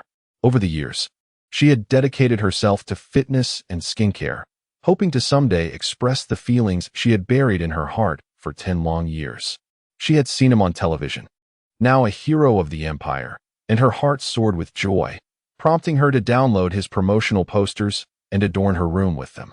When she spotted him at the store yesterday, joy filled her heart, but upon realizing he was shopping for his girlfriend, despair swept over her. Yet, her indomitable spirit refused to give up. She was determined to pursue her own happiness. Don't leave me to sing solo, Zhong Yuling urged after a few songs. Take a break and drink something, Zhao Mingming replied as she took the microphone, sitting beside him and resting her head on his shoulder. Sister, are you addicted to tofu? Zhong Yuling remarked, bewildered. In here, you belong to me, Zhao Mingming stated boldly, ignoring his protests and continuing to sing. Her words were clear, and Zhong Yuling felt compelled to remain silent. Whatever. I'll return to the army in a few days. Time will heal all wounds, Zhong Yuling thought, unaware that Zhao Mingming had loved him for 10 years and had rejected countless suitors, even clashing with her parents over her feelings for him. After singing a song, Zhao Mingming picked up the bottle and began drinking copiously. Alarmed, Zhong Yuling swiftly snatched the glass away. You're crazy. Drinking like this will get you drunk. If I get drunk, so be it. What do you care? You're not my guardian. Give it back. I want a drink, she insisted, grappling for the cup. All right. Stop it. Let's head back. Zhong Yuling conceded, realizing he had no choice but to take her home. But Zhao Mingming refused to budge, and in the midst of their tug-of-war, she suddenly pushed him onto the sofa. With their faces mere inches apart, Zhao Mingming, fueled by an unexpected surge of courage, leaned in to kiss him. Zhong Yuling's eyes widened in disbelief. This was not happening. No, I have a girlfriend. I'm not that kind of person, he thought, attempting to push her away, but she seemed to possess an unyielding strength that kept him from breaking free. Zhao Mingming, calm down, he urged, but she was beyond reasoning, intent on releasing a decade's worth of pin-up feelings. As she reached for his clothes, Zhong Yuling, alarmed, pushed her away. Zhao Mingming, don't do this. I have a girlfriend. I know. She is merely a girlfriend, not a wife. Even if she were, what difference does it make? I would gladly be the other woman, she declared, lunging at him again. You're drunk. I'll take you home, Zhong Yuling said, panicking as he stood up and pulled her out of the room. In the car, silence enveloped them. Zhao Mingming turned her gaze out the window, but Zhong Yuling noticed her shoulders trembling. He realized she was crying. Yet he felt utterly helpless to comfort her. He could not betray Ouyang Xiaoxua, who, though she had not explicitly declared herself his girlfriend, was gradually coming to terms with their relationship. To be honest, had he not met Ouyang Xiaoxua, he might have considered Zhao Mingming. But now, there was no possibility. Their emotions were intensifying, and he was not the kind of man to act on mere physical attraction. If he were, he would have already succumbed to temptation in the KTV. Arriving at her home, Zhao Mingming did not exit the car, instead maintaining her gaze out the window. Zhong Yuling was at a loss for words, and they sat in silence. After an indeterminate amount of time, Zhao Mingming suddenly turned, wrapped her arms around Zhong Yuling's neck, and kissed him again. He did not push her away, knowing that to do so might provoke her into making an impulsive decision. They embraced for what felt like an eternity before Zhao Mingming pulled back, stating, "I will not give up. Zhong Yuling, you can never push me away." With that, she opened the car door and walked away without looking back. Zhong Yuling was left in a daze, touching his lips in disbelief. Heavens, what are you doing to me? What should I do? I must return to the army. The mining bureau has a virtual machine for learning. Staying here will only lead to mistakes. At 9 p.m., Zhong Yuling arrived at the hospital to pick up Ouyang Xiaoxua. In the car, he fabricated a story, telling her he had received orders to return to the mining unit. Though she felt a tinge of disappointment, she still urged him to take care of himself. Chapter 21. Just assume it. After bidding farewell to his parents in the early morning, Zhong Yuling boarded the transport ship heading to I-010. At that moment, a notification from the intelligent assistant chimed, revealing a message from Ouyang Xiaoxua. "You rascal, have you returned to the army?" Zhong Yuling replied, "Yes. The army is pressing me for duty. I boarded the transport ship early, knowing you were asleep. I didn't want to wake you. Please don't be angry, my leader." Her response came swiftly. "The leader is furious. The consequences are dire." Humph. Pouting, Zhong Yuling chuckled as they continued their playful banter. Time flew by, and upon returning to the mining bureau, he reported to Director Hao Jianming before heading back to his ship. "Look who's back. You returned so soon. Do you not trust us?" Hao Xiaoli teased upon seeing Zhong Yuling. "Scram. I'm back to escape debts." Zhong Yuling shot her a glance, but ignored her, stowing his belongings in his quarters before starting his inspection of the mining ship. Li Zhengbin and the others were training in the training room. Upon seeing Zhong Yuling, they stood at attention and saluted. He returned the gesture and instructed them to continue, then made his way to the treadmill to commence his training. As the 10th squad had no immediate tasks, they would have to wait several days for new assignments. Zhong Yuling seized this opportunity to learn about fighter operations, even practicing on the simulator. After a few days of study and exploration, he had grasped several operational techniques. However, due to his physical conditioning, there were still many areas where he lagged behind, though the impact would not be significant. One day, Lan Zhonglong contacted him, requesting his presence in the conference room. Zhong Yuling understood that his mission had arrived, marking his first task as captain, and he felt a surge of excitement. During the meeting, Lan Zhonglong revealed their next location. Still within the C5 asteroid belt, with Zhong Yuling's mining point situated not far from where they had previously encountered pirates. After downloading the details to the intelligent assistant, Zhong Yuling returned to the mining ship. This mission was again in C5, close to the last encounter, and he instructed everyone to prepare over the next few days, ensuring they acquired and packed everything necessary. "We depart in 2 days. This time, we can mine with peace of mind. Given the previous incident, the Empire has dispatched a patrol ship to secure our surroundings, so we are relatively safe." Zhong Yuling addressed the 9 members. "Fantastic. With the patrol ship, our safety is guaranteed," exclaimed Hou Jianming, and the others nodded in agreement, especially the newcomers, who were thrilled. This was their first mission with the mining bureau, mirroring Zhong Yuling's initial feelings. After the meeting, Zhong Yuling uploaded the information to the computer for his team to download. He then returned to his room and began sending messages via the intelligent assistant. "Our mission has been assigned. The duration is over half a month. While there, we cannot use the intelligent assistant, so I may not be able to contact you for that time. Please do not blacklist me." Moments later, a reply came. "Approved. Take care of yourself." "Yes, leader." After messaging Ouyang Xiaoxua, he He sighed as he glanced at another icon and sent her the same notice about the impending mission. "Take care of yourself," came her brief but weighty response, amplifying his anxiety. Not long after returning to the mining bureau, Zhong Mingming's message arrived. Upon learning that Zhong Yuling was back, she deduced that despite his claims of orders from above, he was merely seeking to avoid her. She pondered, could he evade her forever? At that moment, a call request from the intelligent assistant interrupted. "Zhong Yuling, come to my office." "Understood." Zhong Yuling left the mining ship and headed towards Hao Jiaming's office. "Report. Come in."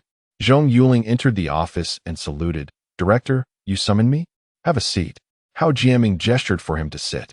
As Zhong Yuling settled into the chair, Hao Jiaming inquired, "What is your relationship with Zhao Daba?" "Who is Zhao Daba?" "I don't know him." "Oh, right. His daughter is my classmate." Upon hearing the name Zhao Daba, Zhong Yuling felt perplexed.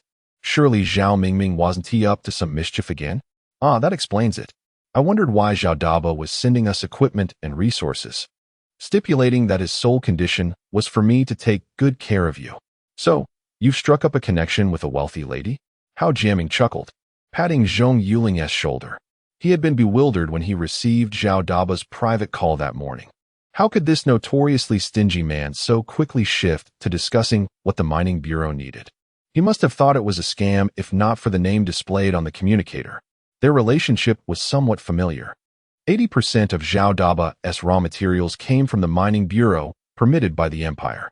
Miners sometimes unearthed auxiliary ores, which held little military value but were often sold to merchants for luxury goods, with the military using those funds for supplies and salaries. Hao Jiaming, puzzled, asked why Zhao Daba suddenly wanted to sponsor them. "This isn't a small sum. Are you not concerned?" He half joked. Zhao Daba had sighed, explaining he had been ordered to do so, lamenting that he had nurtured his daughter for over 20 years, and now she was straying. Upon hearing Zhong Yuling's comments, Hao Jiaming quickly grasped the situation and felt elated. The mining bureau was indeed benefiting from Zhong Yuling's presence. "Director, I'm in a bind. My relationship with Zhao Mingming is purely that of classmates. I have a girlfriend." Zhong Yuling exclaimed with a woeful expression. "I returned early to avoid her." "Zhao Mingming, what are you doing? Are you trying to create misunderstandings in the entire bureau? If Ouyang finds out, he'll kill me." "Really? A wealthy lady? And you don't want her?" Hao Jiaming inquired, baffled. "I have a girlfriend, Ouyang Yi's daughter. If my future father-in-law discovers this, I'll be a goner." Zhong Yuling replied, exasperated. "Ah, Ouyang Yi's daughter. Not bad. But Zhong Yuling, you must see that our bureau lacks resources, and it's rare to have someone willing to sponsor us. I can't just turn him away," Hao Jiaming advised earnestly. "Fine, accept it. I'll have to report to my cousin after this mission." Zhong Yuling sighed. "What? You're leaving? That's unacceptable. With such a rare opportunity, why would you want to go?" Hao Jiaming panicked. If Zhong Yuling left, the opportunity would vanish with him. Zhong Yuling shrugged. "I don't wish to leave either, but it's the old man's command. If you want me to stay, you'll have to talk to him. I don't want to die." "Zhong Yuling, even if you're leaving, you're still part of the mining bureau. This matter is entrusted to you." Hao Jiaming, recognizing he could not retain him, sighed in resignation. "Director, I cannot be unfaithful to love." Zhong Yuling shook his head vigorously. "I'm not asking you to truly break up with Ouyang's niece. Just play along when others inquire about it. I assure you, if Ouyang comes, I will explain everything." Hao Jiaming waved his hand dismissively. "Why am I so unfortunate?" "Fine. What do you want me to do?" Zhong Yuling lamented. "You don't need to do anything specific. Just assume it when others ask," Hao Jiaming concluded. Chapter 22. A dramatic encounter. Zhong Yuling returned to the mining ship, seated himself, and rubbed his temples, pondering the absurdity of the situation. He felt compelled to speak with that girl. Otherwise, someone might truly get hurt. He promptly dispatched a message via his intelligent brain, and soon enough, the avatar flickered to life. "What does my father's supply assistance have to do with you? We have plenty of money. Why should you care?" Upon reading these words, he was left utterly speechless. Such brazen confidence. Does she not realize that her father is suffering? "I already have a girlfriend." Zhong Yuling did not know how to articulate his thoughts and could only send back a simple response. "I am aware. But who can predict the future? Besides, you mentioned that you have only met him twice. which leaves me with an opportunity. Zhong Yuling fell silent. What was he to do if this girl had already claimed him? It would be disastrous if Xiao Xue found out. At that moment, the avatar flickered again, and Zhao Ziyan sent another message. We hugged and kissed. Are you planning to enjoy the feast and wipe your mouth clean, pretending it never happened? That was my first kiss. How could I just wipe it clean? You forced it upon me. Yet, I must admit that the sensation was indeed delightful. Ugh, what am I thinking? But the image of their kiss kept replaying in his mind. Are you reminiscing about that day we kissed? Do not dwell on it. We shall have another chance. After Zhao Ziyan's message, Zhong Yuling felt a wave of frustration. She truly was a siren. He decided to disengage, knowing that no words would suffice, and replied that he was busy before closing the communication. On a transport vessel, a young woman smiled at her intelligent brain, seated next to a middle-aged man. Noticing her demeanor, he inquired, "What are you smiling about?" "None of your business," she retorted, scrunching her little nose. "My daughter. How is it that Zhong Yuling possesses such charisma? I've seen his posters. He seems rather ordinary," the man questioned. "I like him, and that is all that matters. Dad, I am so excited. I will finally see him again. This scoundrel thinks he can hide away in the military to evade me. How naive." The girl huffed, clenching her small fists. Indeed, the father and daughter in question were Zhao Mingming and Zhao Debo, who were heading to Zhong Yuling's mining bureau. Zhao Debo intended to donate supplies and needed to negotiate with Hao Jiaming. That day, Zhao Mingming, infuriated by Zhong Yuling's return to the mining team, stormed back home to the main star. Upon seeing their daughter's distress, Zhao Dehai and his wife inquired about the matter. Zhao Mingming remained tight-lipped, locking herself in her room for an entire day. When she finally emerged, her first action was to seek out her father. Upon learning that she wanted him to donate supplies to the mining bureau, Zhao Debo thought he had misheard. Wasn't he this tantamount to signing his own death warrant? Money does not grow on trees. Although his wealth could easily fund 10 mining bureaus without causing him financial strain, he still felt a pang of reluctance. After several inquiries from his wife, Zhao Mingming finally divulged the name Zhong Yuling. The couple was momentarily taken aback, but the mother quickly recovered, exclaiming, "Wonderful! Our daughter is finally in love." She immediately joined her daughter's camp. Under such pressure, Zhao Debo, who held little authority at home, had no choice but to acquiesce. "Do you know who his parents are?" "Daughter, while your mother and I support your freedom in marriage, we cannot allow it to be too substandard, can we?" Zhao Debo asked. "I do not know. I never saw his parents while in school, but he always had someone picking him up, and it was always military vehicles. They cannot be that poor." Zhao Mingming shook her head. "That makes it even less likely. Military vehicles indicate a high status. How could his family permit him to come to the mining bureau? It defies logic." Zhao Debo expressed his confusion. "I do not know. Regardless, I like him. Even if he comes from an ordinary family, I would still be happy." Zhao Mingming replied. The transport ship docked at a transit star, and the father and daughter disembarked, heading towards the transport ship bound for the mining bureau. "Dad, we have 2 hours. I'll take a stroll while you wait for me in the lounge," Zhao Mingming suggested to Hao Debo. "All right." He nodded and made his way to the waiting area. Zhao Mingming wandered aimlessly until she heard a woman's voice from a nearby shop. "Hey, is this a scam? I bought just a few bottles of water, and you charge me this much." "Apologies, but we are not the only ones. Every shop here has the same prices," the cashier replied with a smile. "How infuriating. I wish I had brought my own." The girl pouted, reluctantly paying the bill. Zhao Mingming observed the girl, who wore a nurse's uniform from a battlefield hospital.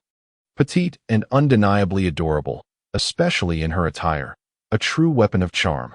As the girl exited, Zhao Mingming noticed the necklace around her neck. It was not that it was particularly precious, but it was the same necklace she recalled that scoundrel had purchased as a gift for his girlfriend.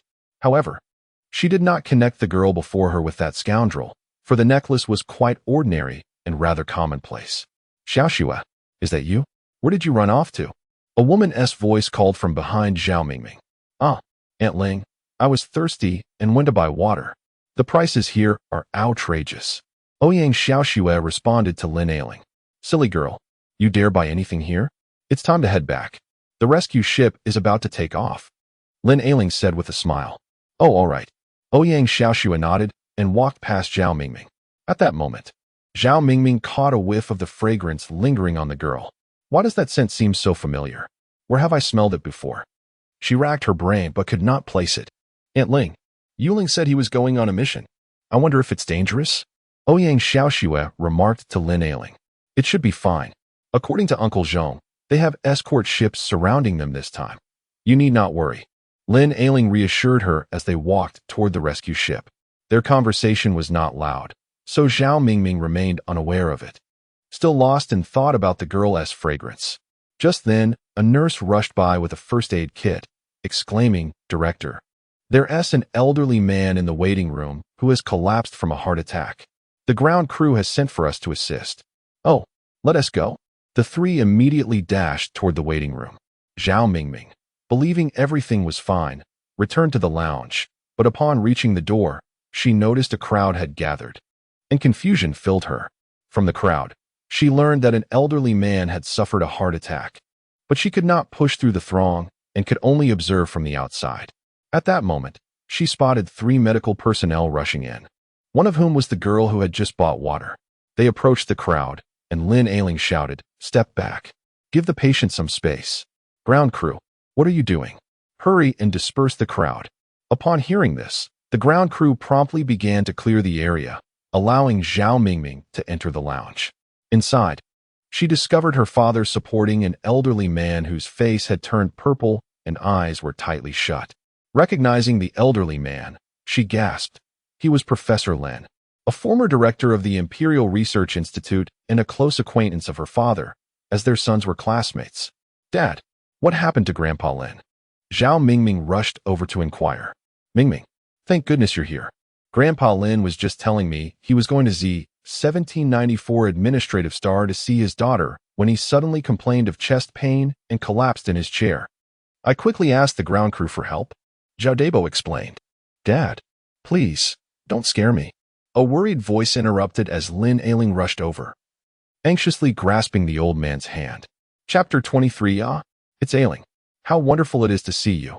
Zhao Debeos let out a sigh of relief upon spotting Lin Ailing. It's Brother Zhao. Did you send the ground crew to look for us?" "Thank you." Lin Ailing nodded upon seeing Zhao Debeos. She recognized him as her brother's classmate. However, since marrying Zhong Yuling, she seldom returned home, so it had been quite some time since they last met. Lin Shu mentioned how long it had been since he last saw you. He wanted to check on you.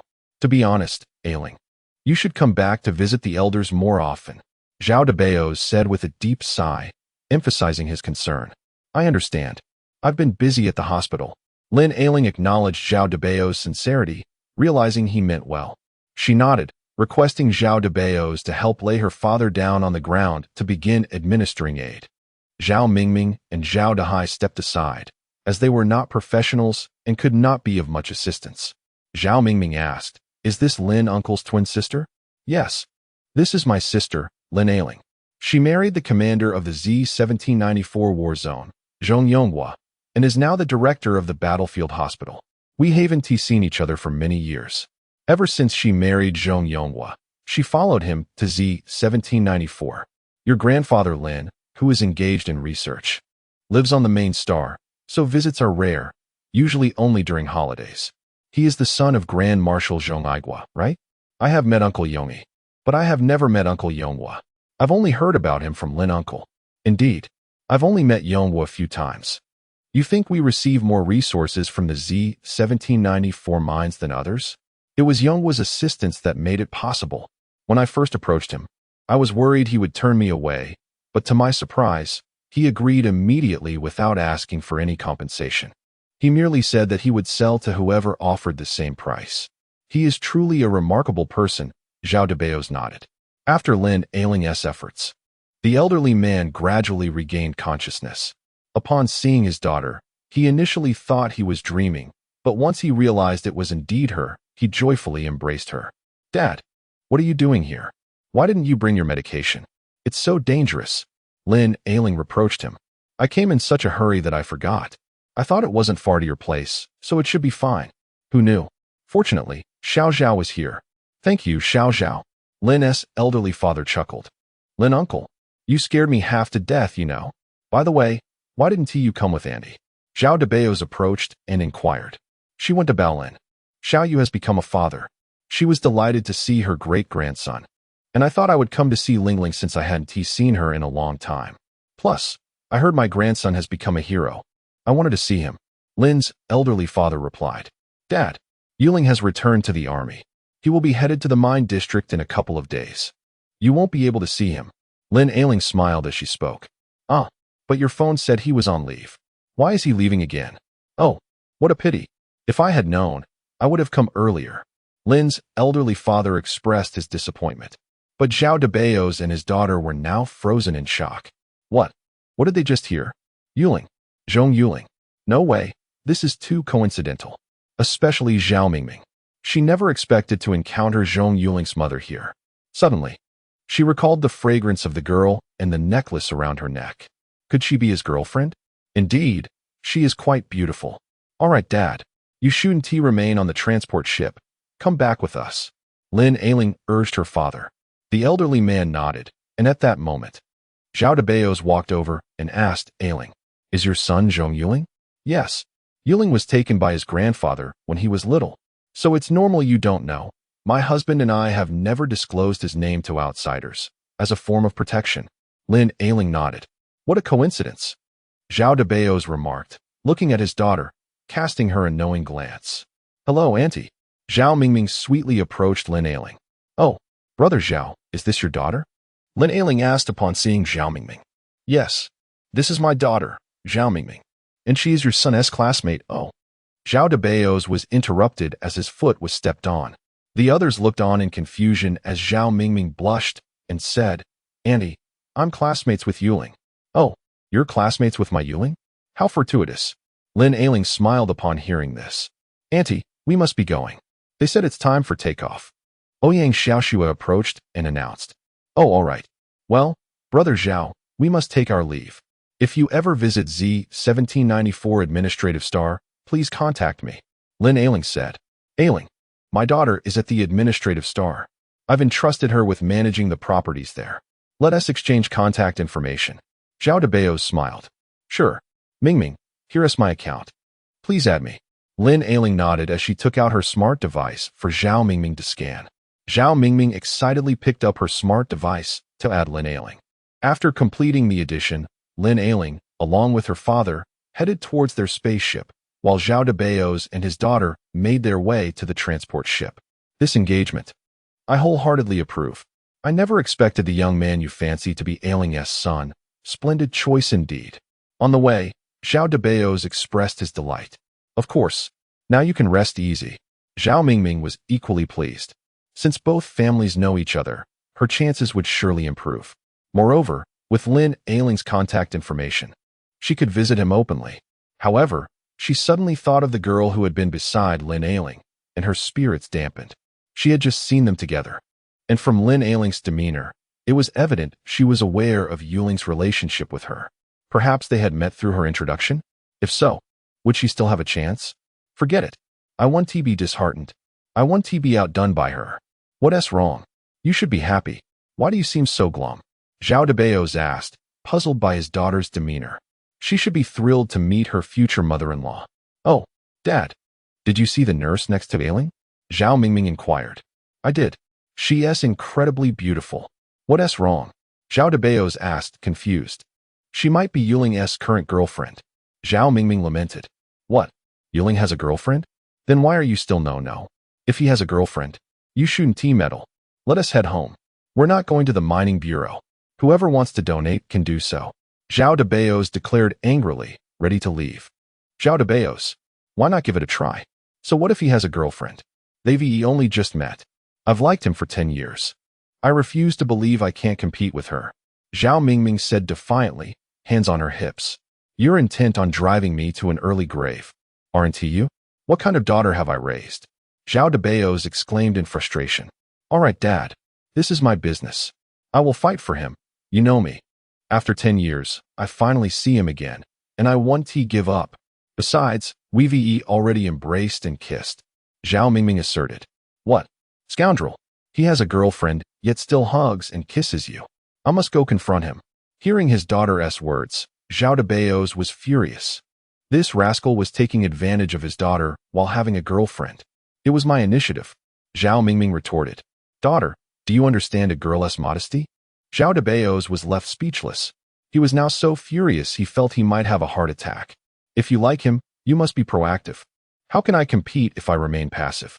All right, if you dare to give him a cold shoulder when you see him, just wait and see how I treat you.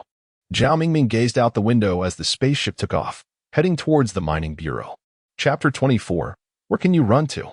At this moment, Lin Ailing was staring blankly at her social networking app.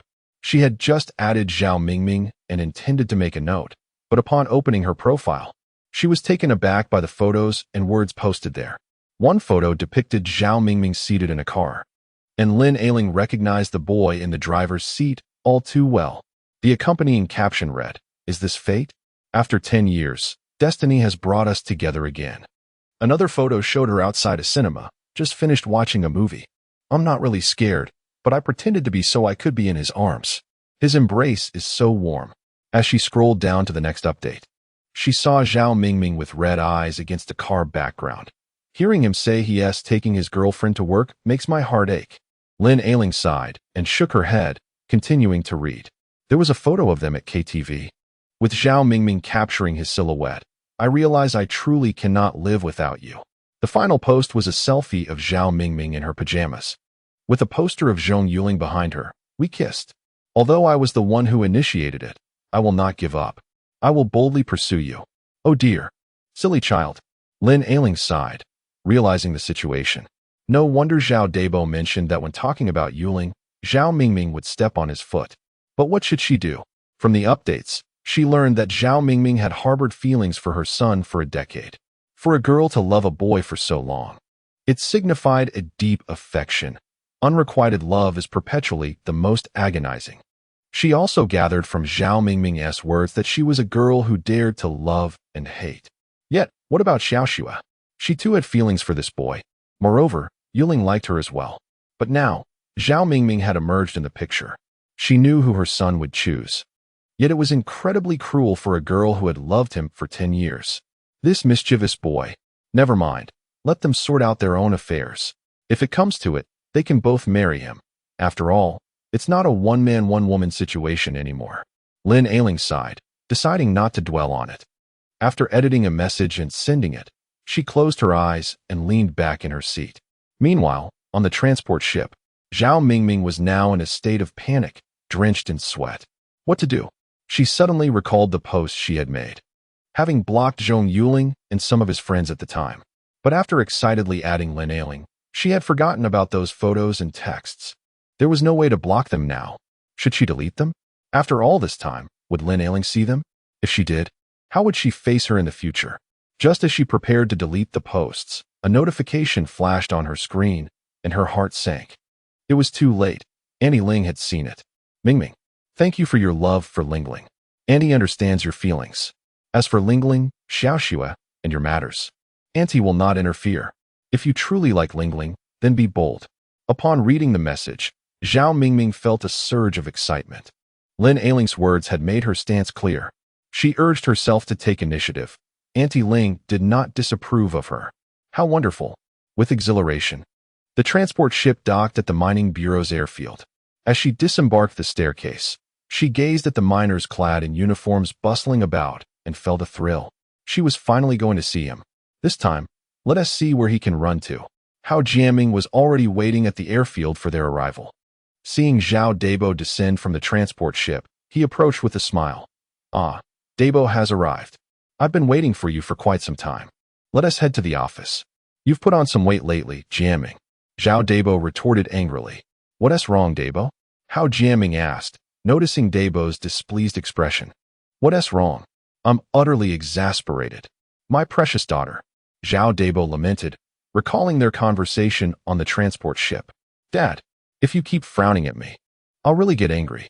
Zhao Mingming interjected, hands on her hips. All right. Oh, the misfortunes of family. Hao Jiaming sighed as he and Zhao Debo made their way to the office. Zhao Mingming excitedly snapped a photo and edited a caption. Let us see where you can run. She shared it online without blocking anyone, allowing everyone to see. Zhong Yuling was scrolling through his social media out of boredom when he saw the new update and immediately spat out the coffee he had just taken a sip of. "What on earth?" he exclaimed, staring at the photo in disbelief. "They've come all this way. Are we supposed to live?" Just then, a notification from his smart device chimed, and upon seeing the director's message, he knew he was in trouble. "Yuling, come to my office." Hao Jiaming instructed. "Director, my stomach hurts. I think I'll pass," he replied. "Get lost. 10 minutes. If you don't come, just try me." Hao Jiaming retorted before abruptly ending the call. There was no escape. Zhong Yuling helplessly dressed, stumbling his way to Hao Jiaming's office.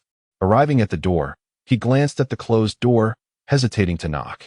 At that moment, the door swung open. Hao Jiaming smiled at him. "Didn't you know there's a surveillance camera at the entrance?" "Ah, is that so?" Zhong Yuling was taken aback. With no other choice, he stepped inside, where a middle-aged man with a slight paunch was seated on the sofa, and a girl was smiling brightly beside him. "Ah, Director, you have a guest. I'll come back later." He began to retreat. "You are Zhong Yuling. Come here." Zhao Debo's temper flared as he glared at him. "That's enough, Debo. Yuling, come here." Zhao Mingming shot her father a look and happily ran to him, wrapping her arm around his. "Ah, why are you here? Don't do that. Uncle is watching." Zhong Yuling was drenched in sweat. He could tell from Zhao Debo's expression that he was in for trouble. "When you kissed me, you weren't scared." Zhao Mingming shot him a glance. "That was you who forced the kiss, all right."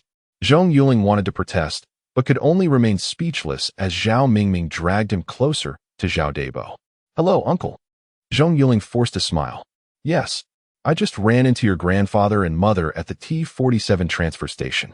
I didn't realize you were Ailing's son. You're quite impressive," Zhao Debo said, gritting his teeth as he complimented him. "Ah, Uncle knows my mother?" Zhong Yuling was astonished, realizing that the elders were acquainted. "Very well. Your uncle is my classmate and one of my best friends," Zhao Debo confirmed. "All right, I need to speak with your director. You take Mingming out for a walk. Don't come back here. Just looking at you irritates me. Yuling, don't mind him. He is just going through a midlife crisis. Come on, let us go for a walk." With that, Zhao Mingming pulled Zhong Yuling out of the office. Zhao Debo watched their retreating figures, his teeth grinding in frustration. What kind of potion had that scoundrel given his daughter? She would only marry him. What a preposterous thought. How could Zhao Debo's daughter ever be a second choice to anyone? Just the thought of it made him furious. "Debo, let us not be polite then. Here is the equipment we need. Take a look." Hao Jiaming chuckled, handing him the documents. Zhao Debo glanced over and said, "Jiaming, to be honest, I don't want to donate. It's infuriating. How could I have such a daughter? Knowing fully well that the boy has a girlfriend and yet not caring at all. It drives me mad. I don't even want to look at this. Just tell me how much you need." "Ah, so you know, Yuling does indeed have a girlfriend, but I've looked into it. They've only met a few times and haven't solidified anything yet." Hao Jiaming chuckled. Chapter 25. Yet another nibble. "This is your workplace, isn't it?" Zhao Mingming said, embracing him and surveying the surroundings. "Sister, everyone is watching. Can you please not do this? It's really putting me in a difficult position." Zhong Yuling thought to pull his hand away, but he couldn't manage to do so. "I won't. Let me tell you, even if you have Xiaoxue, I am determined to win you over," Zhao Mingming proclaimed, resting her head on her shoulder. "How do you know about Xiaoxue?" Zhong Yuling exclaimed in shock. Zhao Mingming recounted her encounter with Ouyang Xiaoxue, and upon hearing about the sudden heart attack of his grandfather, he was startled and immediately initiated a video call. Lin Ailing, who was meditating, picked up the message from her smart device, puzzled. Upon recognizing her son, she asked, "Oh, son, why are you video calling me?" "Mom, I heard Grandpa had a heart attack. Is he all right?" Zhong Yuling inquired anxiously. How did you know?" "Wait, are you with Mingming?" Lin Ailing quickly deduced the situation. "Yes, she's right beside me. Is Grandpa feeling any better?" he asked. "Much better. Just wait a moment. I'll show him the video. Xiaoxue is right next to him." Lin Ailing hoped that her child would understand her words. "Mingming, please hold on. I want to talk to Grandpa." Zhong Yuling understood his mother's intention and immediately spoke up. "Oh, you are worried Xiaoxue will see, right?" Zhao Mingming pouted and walked to the side after letting go of Zhong Yuling. "Hey, Yuling, are you doing all right over there?" Lin Basong expressed his delight upon seeing Zhong Yuling. Yes. Grandpa, are you all right? Zhong Yuling nodded in response. All is well, thanks to Zhao Daba. I was chatting with him when I suddenly fell ill. If there had been no one around, I might not have made it. Lin Basong chuckled. Please live a long life, Grandpa. Don't say such things. Xiaoxue, take good care of my grandpa. Zhong Yuling said, glancing at Ouyang Xiaoxue on the screen. Got it. You take care of yourself too. Don't overexert yourself. Ouyang Xiaoxue nodded in agreement. After chatting with the elder for a while, Zhong Yuling ended the call and noticed Zhao Mingming sulking with her lips puckered. What's wrong? Zhong Yuling asked. What's wrong? Humph. You take care of yourself too. Hearing that makes me uncomfortable, she said, walking over to wrap her arms around his. Zhong Yuling chose not to respond, and they walked along the path together. The surrounding miners observed them with expressions of surprise, envy, and jest. Despite Zhong Yuling being drenched in sweat, Zhao Mingming was quite pleased, especially after hearing the miners compliment her beauty. Sister, you are embarrassing me. Zhong Yuling pulled Zhao Mingming towards his mining ship. This is your mining ship? Zhao Mingming exclaimed, reaching for her phone to take a selfie, only to be stopped by Zhong Yuling. Sister, this is a military vessel. No photos allowed. Put it away, Zhong Yuling said in exasperation. Oh, what a pity. I wanted a photo with you, she sighed, putting away her camera and following him aboard the ship.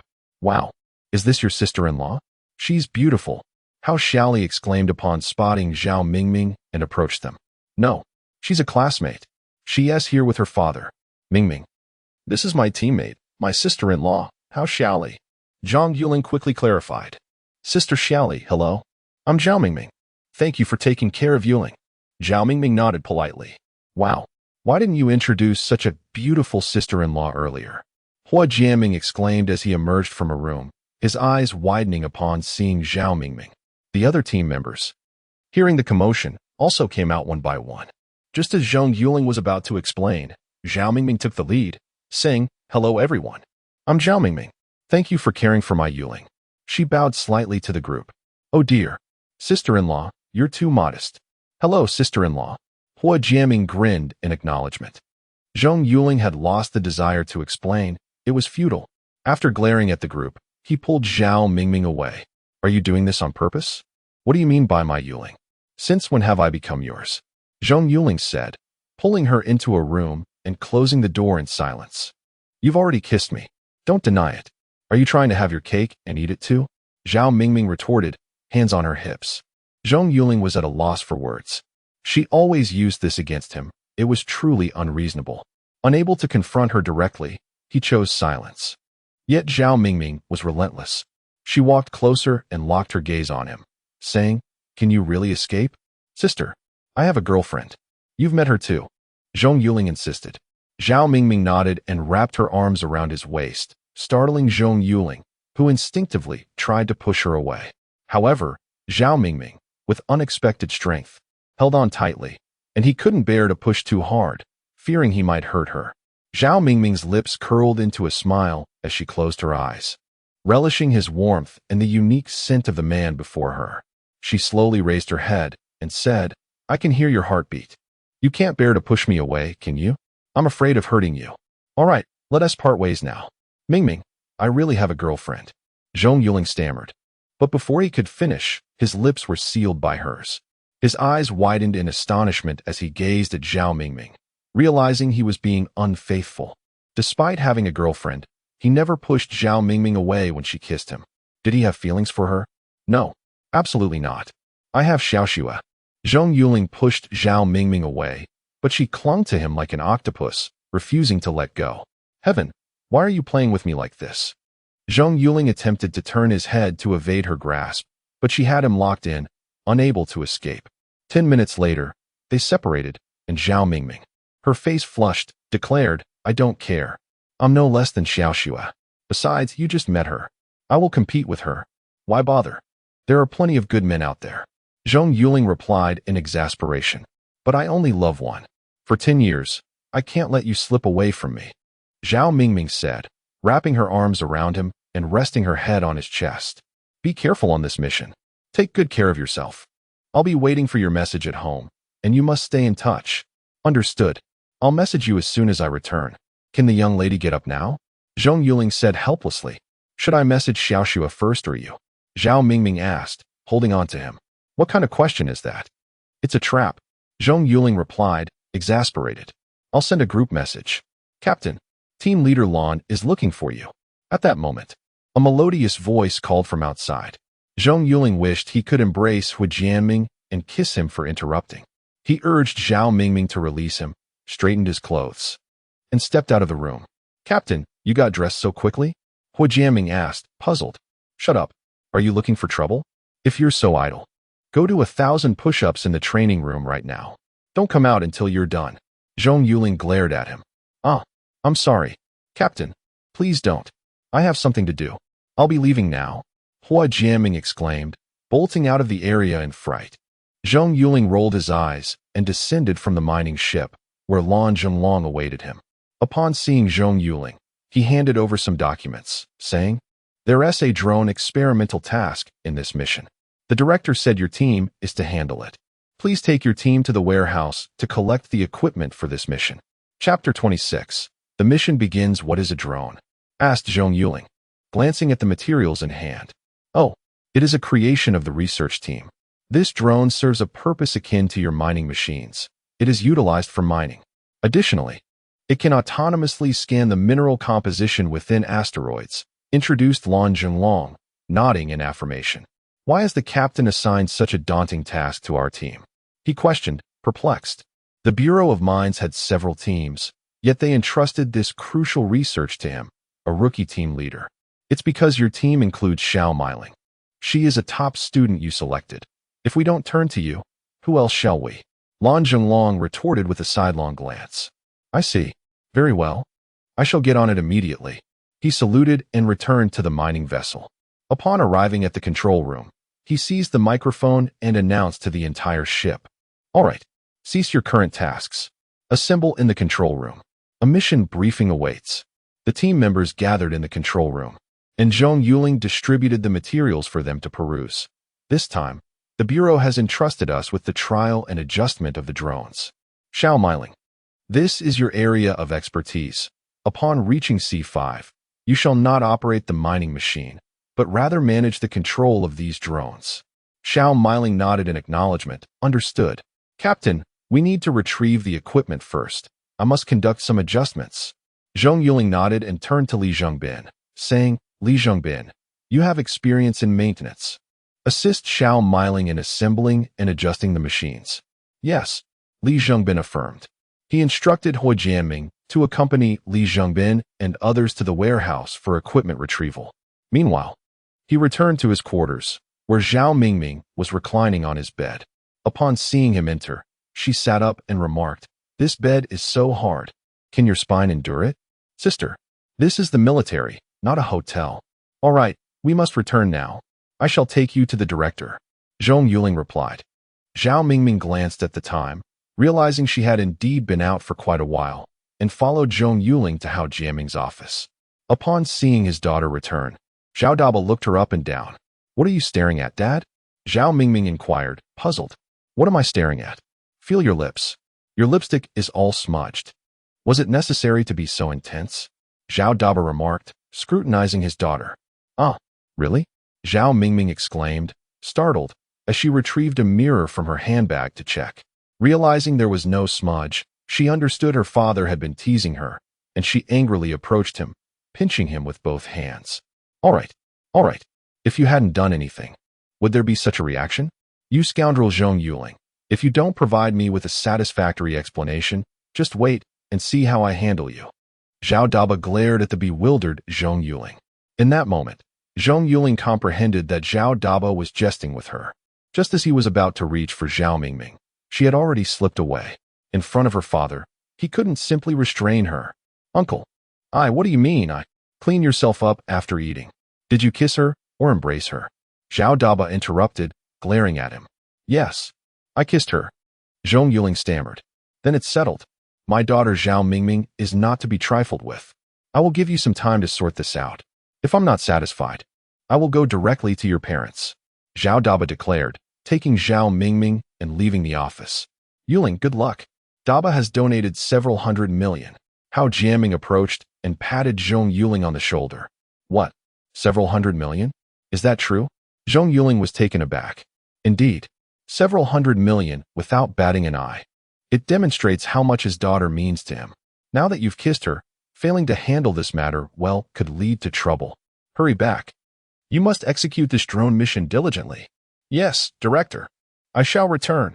Zhong Yuling left the office in a daze and returned to the mining vessel, where Hao Jianming and the others had already brought back the materials. Zhong Yuling proceeded to the helipad, observing Li Zhengbin tinkering with tools in an open area. As he approached, he discovered Li Zhengbin was installing the drone support structure. This time, there were 5 drones, each a mere third the size of a mining machine, resembling them closely, albeit equipped with a limited weapon system. Xiao Miling was also near one of the drones, rapidly typing on a computer connected to the drone via a data cable. Each time she inputted a segment of code, the drone emitted a beep, confirming the transmission of that code. After watching for a while, Zhong Yuling found himself bewildered by the rapidly changing codes, akin to deciphering an alien script. Soon, he felt a headache coming on. Each discipline has its specialization, and he was still grappling with understanding the combat aircraft, let alone this advanced technology. With nothing else to do, he retreated to his room to continue studying the aircraft. Meanwhile, shortly after the transport ship took off, Zhao Mingming excitedly shook her father's hand. Dad, I love you. That statement you made was truly domineering. It scared him. My daughter certainly won't let him off the hook easily. I don't care. If he fails to provide me with a satisfactory answer, I will indeed speak to Ailing. My daughter will not be trifled with. Zhao Daba scoffed. Yes, he must give a response, Zhao Mingming declared, shaking her small fist. 2 days later, it was time for Zhong Yuling and his team to depart for C5. Early in the morning, Zhong Yuling instructed everyone to procure food.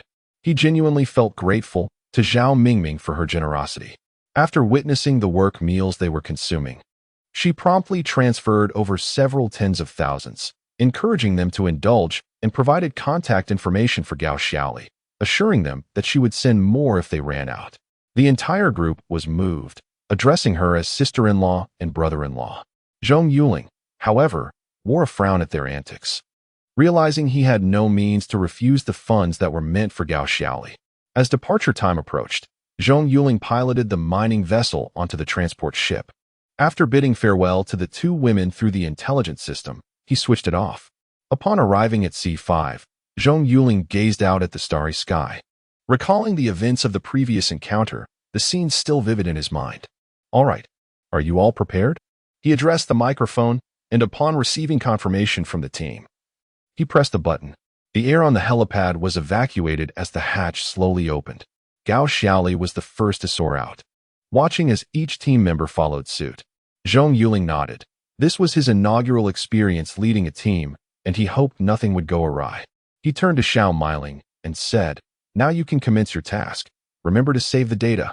Yes, Captain, Xiao Miling replied, her fingers flying across the keyboard. Through the helipad's cameras, Zhong Yuling observed a drone gradually ascend, moving toward the hatch before finally soaring out into the vastness of space. Connect the drone's camera to the main screen in the control room, Zhong Yuling instructed. Under Xiao Miling's guidance, the display hanging in the control room illuminated. Through the screen, Zhong Yuling beheld the clear imagery transmitted from the camera mounted on the drone. The quality was exceptionally sharp. The drone approached an asteroid, and instead of extending a rope, it emitted a beam of red light from its front scanner. The red light moved up and down over the asteroid. This was scanning the mineral content within, determining whether it warranted extraction. How advanced? Zhong Yuling exclaimed, astonished at the mineral quantity and variety relayed by the drone. Captain, there are many new technologies to explore. Allow me to demonstrate gradually, Xiao Miling assured him. Chapter 27. Z-Iron, or upon scanning the preceding meteors, Zhong Yuling discovered that the ore content was disappointingly low, composed predominantly of common minerals. He instructed Xiao Miling to seek the next specimen. After searching through 4 meteors, they finally encountered one with a commendable mineral content, prompting Zhong to direct Xiao to commence extraction. Under her adept control, the drone deployed a tether adhering to a systematic procedure akin to that of a mining machine. Once secured to the meteor, the drone initiated its extraction operations. As this drone commenced its task, Zhong Yuling maneuvered a second drone into the expanse of space. Approximately half an hour later, all 5 drones had been assigned to their respective meteors and commenced extraction. Stretching her limbs, Zhong Yuling declared, "All drones are operational, Captain. Once they finish, will they need to be controlled back?" Zhong Yuling inquired. Zhong Yuling gazed at him incredulously, responding, "Captain, that's a rather foolish question. Are you unfamiliar with artificial intelligence? I merely set the parameters, and the drones will automatically return upon completion of their tasks, offload their cargo, refuel, and then navigate back to the original mining site. Unless you wish to redirect them, no further operation is required. Once a meteor is fully extracted, the drones will autonomously return to the mining ship, awaiting subsequent commands." "How advanced?" Zhong marveled. "Can we selectively extract? For instance, if a meteor contains 2 types of minerals, can we specify one? Isn't that obvious?" "Of course," Zhong Yuling affirmed with a nod. "Well, in that case, won't this lead to a significant reduction in our mining workforce?" Zhong reflected, aware that the proliferation of machines would inevitably curtail labor costs, potentially displacing many miners. "It's hard to say. One person can manage up to 5 drones, though a novice might handle only 1 or 2 at most. Moreover, the drones are compact and hold limited ore, so layoffs might not be necessary. Although mining machines could be phased out, with drones, our miners need only operate from the ship, thus minimizing the risk of encountering enemies during extraction. Should we face adversaries, drones can return swiftly, providing us with ample time to retreat. If unable to return, the self-destruct mechanism ensures the drones do not fall into enemy hands," Zhong Yuling explained. After taking a sip of water, she continued, "I've heard that Dr. Zhong Yuling, my idol, invented these drones. Captain, since he shares your surname, could there be a connection?" "He is my uncle, my father's twin brother," Zhong Yuling replied, casting her a sidelong glance. "Really? You're the commander's son? Captain, you've kept that well hidden," Zhong Yuling exclaimed, her mouth agape. "That's because you never asked. Now, focus on the screen. This mission requires operation and documentation. We cannot afford to damage the equipment or we'll be in trouble," Zhong Yuling admonished. "Captain, we've identified a promising meteor with Z-iron," came the voice of Hua Jianming over the intercom. "Is that true? Fellow miners, we've struck gold. Let us commence extraction," Zhong Yuling exclaimed, excitement coursing through him. Z-iron is a rare iron ore in the universe, essential for battleship armor, making it a coveted resource among all factions due to its scarcity. On the black market, Z-iron fetches exorbitant prices, yet it is strictly regulated. Any unauthorized sale or export is punishable by death. Mining. Quickly direct the drones to excavate the Z-iron. Remember to use the designated mining mode, extracting solely Z-iron and ignoring the rest," Zhong commanded. Zhong Yuling promptly maneuvered the drone toward Hua Jianming's location, just as Zheng Rusin reported his own discovery of Z-iron. Shortly thereafter, Hao Xiaoli and Lu Dao relayed similar news. "Have we stumbled upon the Z-iron stronghold? So much of it. Hurry and excavate. Yuling, note the coordinates. I'll contact the squad leader. With this abundance of Z-iron, they won't be able to extract it all. We must report this and summon nearby teams to assist." "Captain," Zhong Yuling immediately reached out to Lan Zhenglong. "What is going on? What is the matter?" Lan Zhenglong, seated on a transport ship, inquired, suspecting yet another pirate encounter. "Captain, we've discovered a substantial amount of Z-iron at our location. Dispatch troops immediately. We can't extract it all ourselves," Zhong Yuling urged, brimming with enthusiasm. "Really? Hold tight. I'll contact the troops right away." "No, I must inform command to send reinforcements," Lan Zhenglong exclaimed, his eyes gleaming with excitement, akin to a wolf spotting prey. Upon hearing of the Z-iron discovery, the Imperial High Command erupted with exhilaration, swiftly mobilizing all escort ships toward the coordinates provided by Zhong Yuling. Fearing insufficient escort vessels, they dispatched 3 destroyers and 1 cruiser as well. In an office, Zhong Yuling was perusing a newspaper when the phone rang unexpectedly. Answering it, he was met with an excited and fervent voice. Commander, Yuling, Yuling, what has happened to Yuling? Is it another pirate incident? What are you all doing, sending him to such perilous locations? I'll dispatch warships immediately. Zhong Yuling was said, alarmed by how Jiaming's hesitance. No, no. Commander, listen to me. It's not pirates. Yuling has achieved something remarkable again. How Jiaming stammered, barely coherent with excitement. Under persistent questioning, he finally relayed the details of the discovery. Upon learning of the substantial Z iron find, Zhong Yuling was equally astonished. So much. Our military strength is about to be bolstered significantly, he exclaimed, his excitement palpable. Concerned about potential enemy encounters during extraction, he resolved to dispatch a combat fleet for protection. Ouyang, come to my office immediately, Zhong Yuling commanded. Before long, Ouyang arrived, inquiring, what is the matter? Quickly, mobilize your fleet to the C5 asteroid belt. Ensure the safety of our miners there. Zhong Yuling instructed. Wait, Commander, isn't C5 under Zhang Rongguang's jurisdiction? Shouldn't you contact him? Ouyang asked, puzzled. Rongguang and his team are merely a garrison force. They cannot be fully mobilized. You are the combat unit. No questions asked. I'll explain en route, Zhong Yuling replied, rising and leading Ouyang out. Are you coming too? Is this serious? Is it the Federation, the Eternal Night, or the Waterling? Ouyang queried, confused by Zhong Yuling's presence at C5. It's not other empires, but we must indeed be cautious of them. My son and your daughter's fiancé discovered a significant quantity of Z iron there.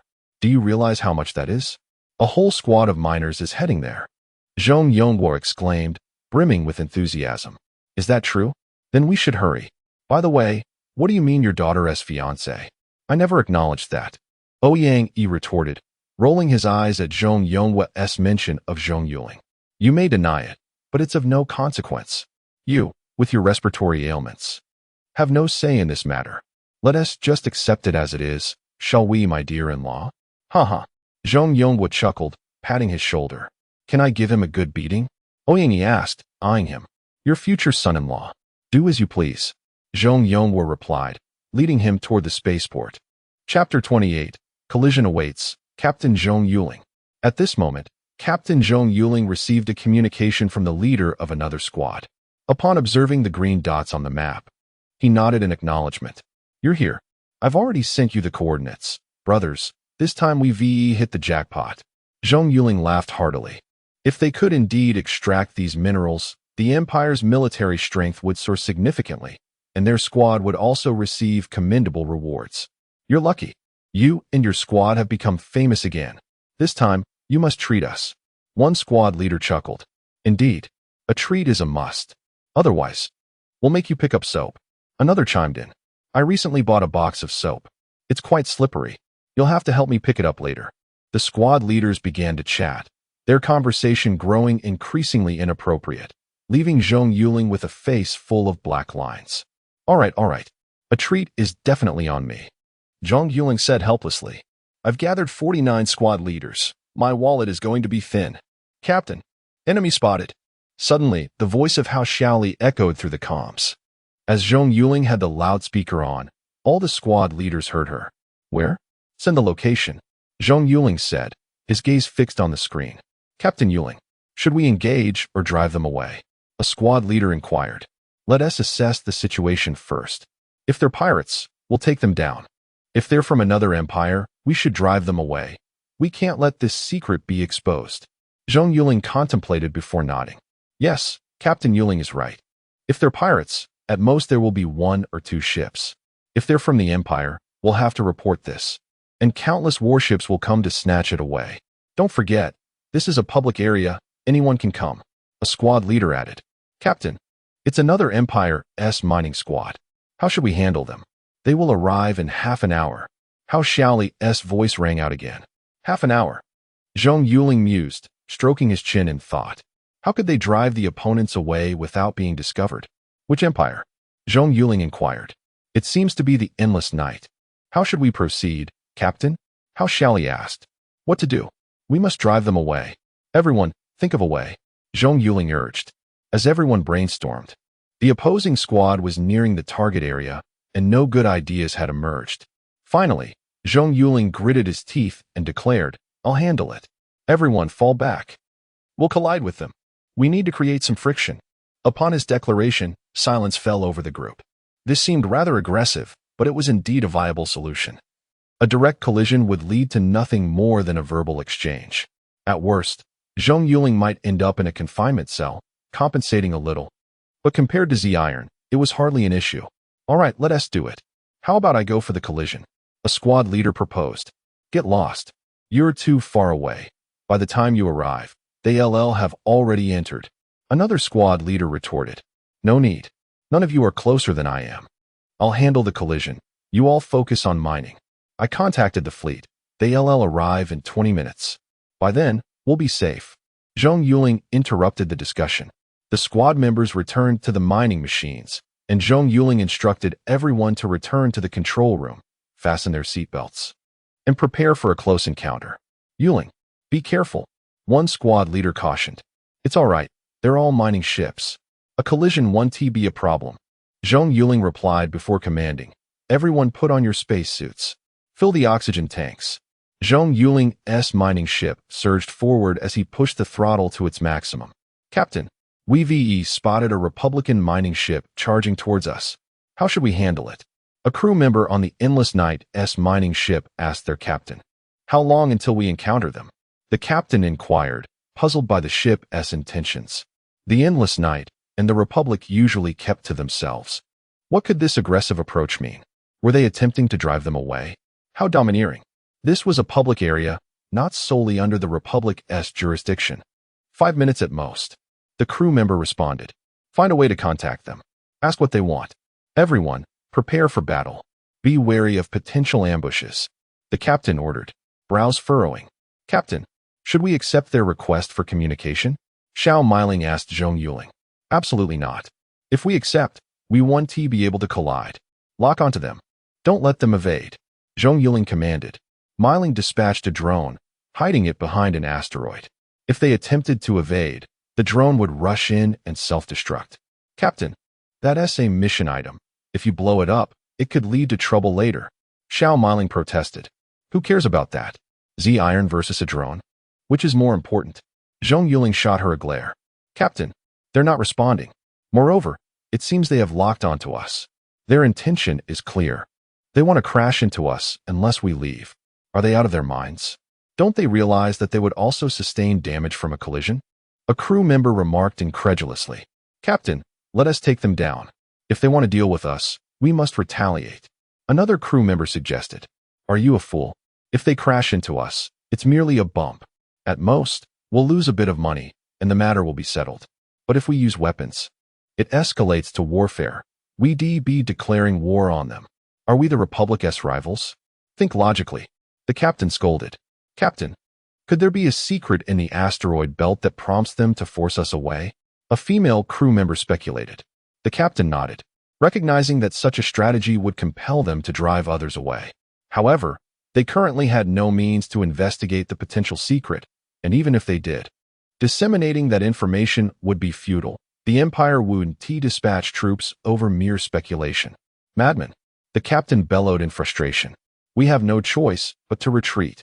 They wouldn't dare crash into us. If they did, they likely have backup nearby.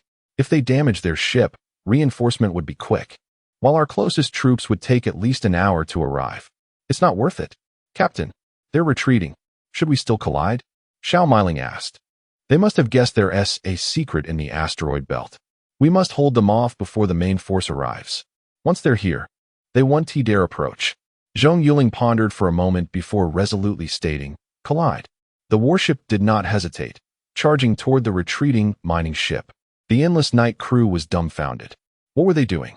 They were already retreating, yet they still pursued. The captain gritted his teeth. "Contact them. These bastards are pushing it too far." Yet their attempts to communicate fell on deaf ears. Zhong Yuling remained unresponsive. The two mining ships drew closer, and the captain shut his eyes, bracing himself. "Hold on tight. Prepare for impact. Damn it. I'll find out who the fool is that crashed into me." I'll make them pay.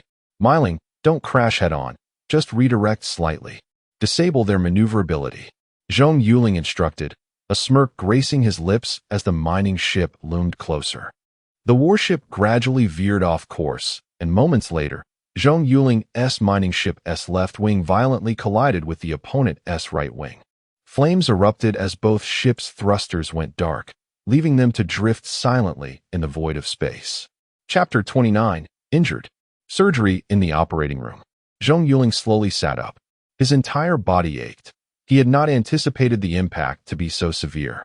Is everyone all right? He inquired immediately. No injuries here. I'm fine. My arm hurts a bit. It might be fractured. I just bumped my head. Thankfully, I was wearing a helmet, but I feel dizzy. Captain, my chest hurts. I think a rib might be broken. I'm okay. Just a bit sore all over. I'm fine too. Captain, I'm all right. Upon hearing this, Zhong Yuling noticed one person was missing.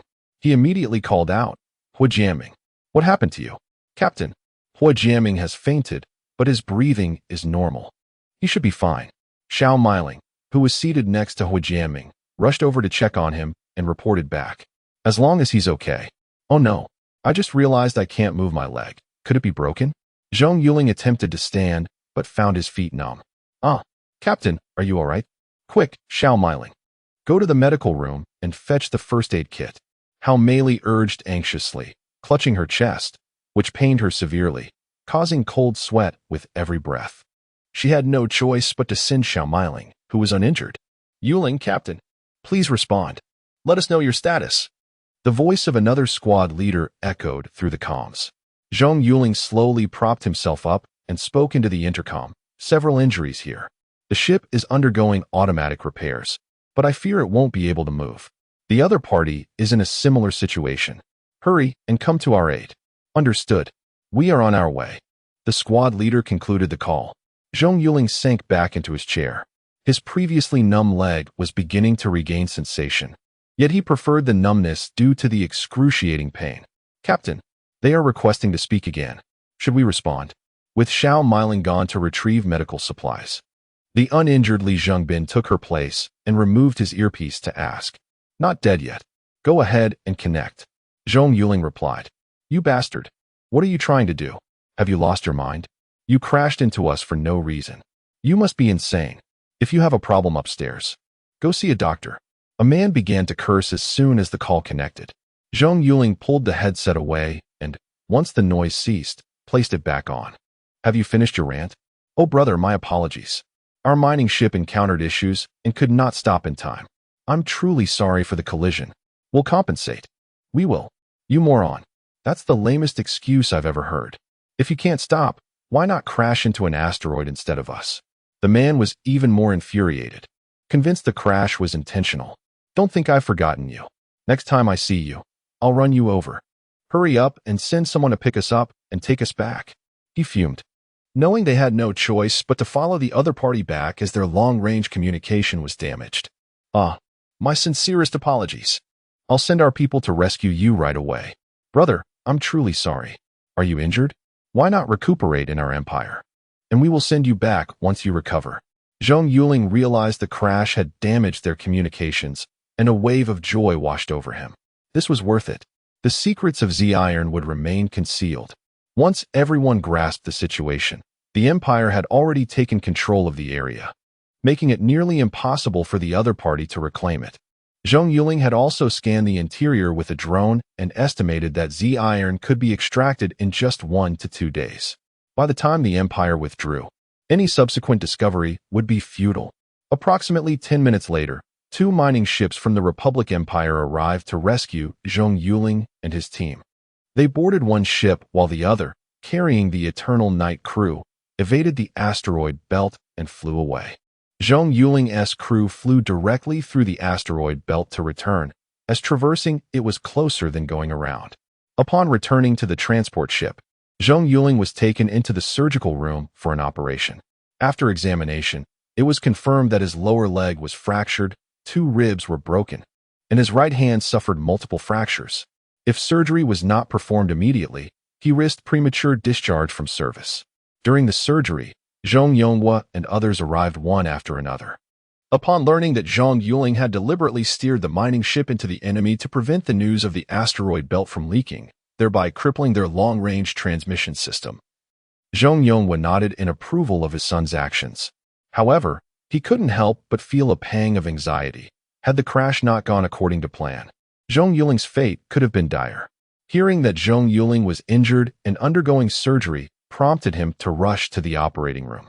Upon seeing the surgical lights indicating an operation was in progress, Zhong Yuling inquired of Xiao Miling outside the door, "How is Yuling?" "Ah, Commander." Xiao Miling stood at attention and saluted upon recognizing him. "He has been inside for over an hour. The doctor said his left lower leg is fractured. Several ribs are broken, and there are multiple fractures in his right arm." "Understood. I've heard about this incident. You all performed admirably. I will commend you to the Empire upon our return." Zhong Yuling addressed the group. "Commander, it was our duty." Xiao Miling saluted, though her expression revealed her excitement. "All right. You all look tired. Go rest." Hao Jianming said to the group as he proceeded to another surgical room, where Gao Xiaoli was undergoing surgery. It was reported that she had also sustained several broken ribs, though her injuries were not as severe as Zhong Yuling's. Soon, the surgical lights dimmed, and Gao Xiaoli was wheeled out on a stretcher. Upon seeing her worried father, she smiled and reassured him, "Dad, I'm fine. That's good. Rest well." Hao Jianming held his daughter's hand while gently stroking her head. "Is the captain not out yet?" She turned to the still-lit surgical room and asked. "Not yet. His injuries are quite serious, but fortunately, he will recover. Hurry to your ward and rest. I will send someone to take you to the battlefield hospital headquarters once he is out." Zhong Yuling smiled as he approached. "You're here too, Commander." Gao Xiaoli finally noticed Zhong Yuling. She attempted to rise to salute, but he pressed her back down. "You're injured. No need to get up. Rest well," he said, then returned to sit in a chair outside the surgical room, awaiting news. Injured team members were gradually wheeled out of the operating room. Hu Jianming remained unconscious. His injuries were the most severe, with both legs and his right hand fractured, along with a moderate concussion. Zhong Yuling's surgery lasted over 2 hours, and when he was wheeled out, he was already asleep. Zhong Yuling gently caressed his son's pale face, filled with concern. He immediately dispatched a transport ship to take everyone back to Z-1794 Administrative Star for further treatment and recovery. Chapter 30. An encounter gazing at the pristine white ceiling. Zhong Yuling lethargically picked up the remote.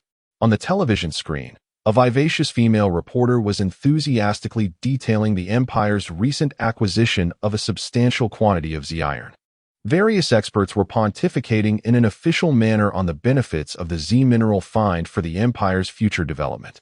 Zhong Yuling even caught a glimpse of his uncle, a spitting image of his father, being twins. The Empire had remained tight-lipped about the discovery location, only stating it was within an Imperial star system.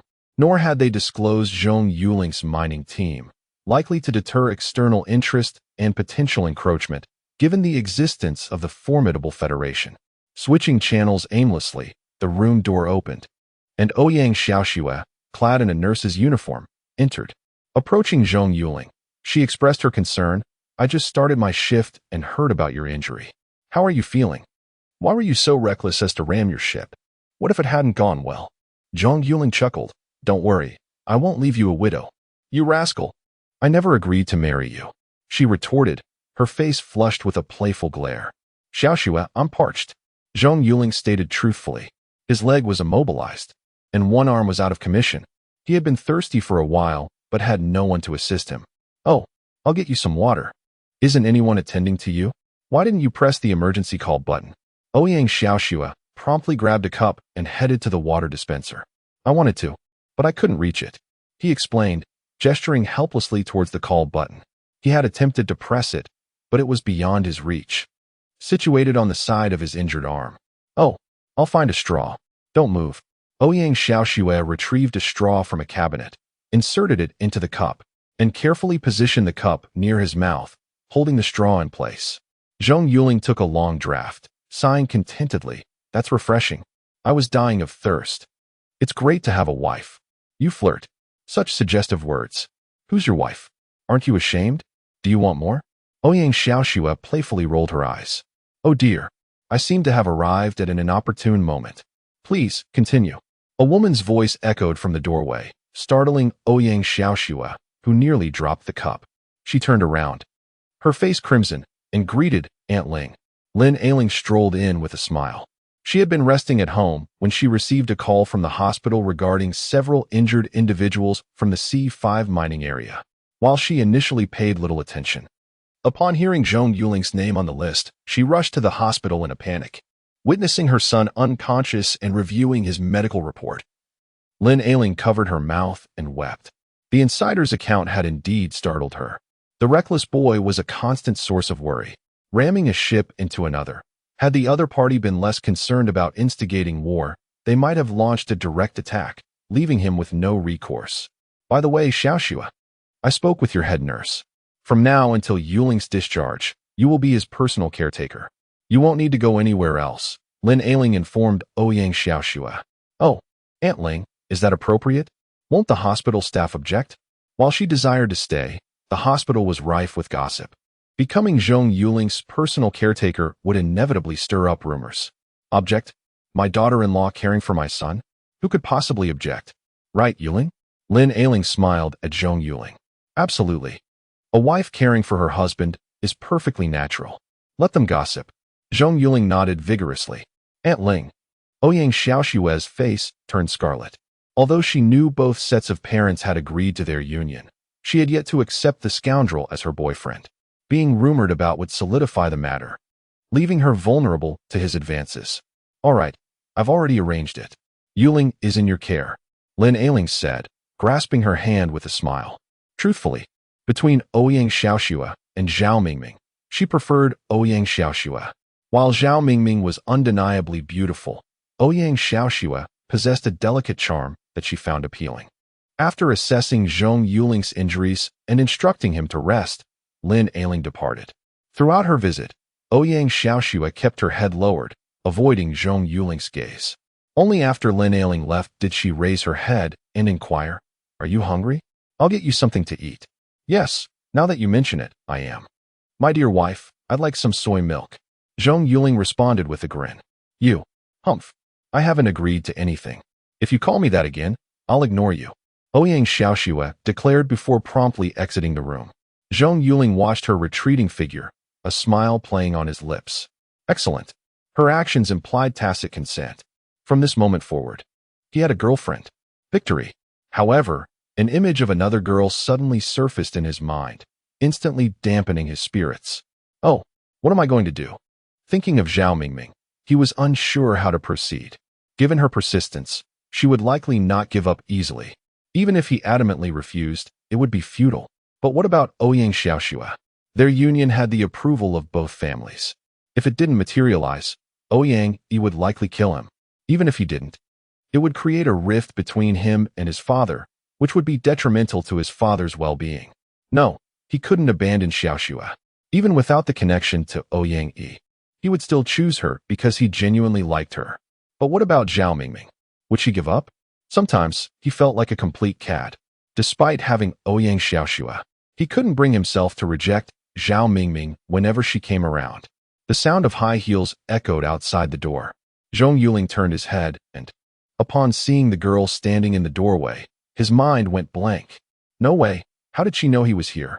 Indeed, the girl standing in the doorway was none other than Zhao Mingming, laden with bags and packages, her eyes filled with concern. She approached him on her high heels, placed the items down, and came to his bedside. Why were you so reckless? You had me worried sick. How did you know I was injured and hospitalized? Zhong Yuling asked, puzzled. No one outside their circle knew about their situation. Uncle Hao told me.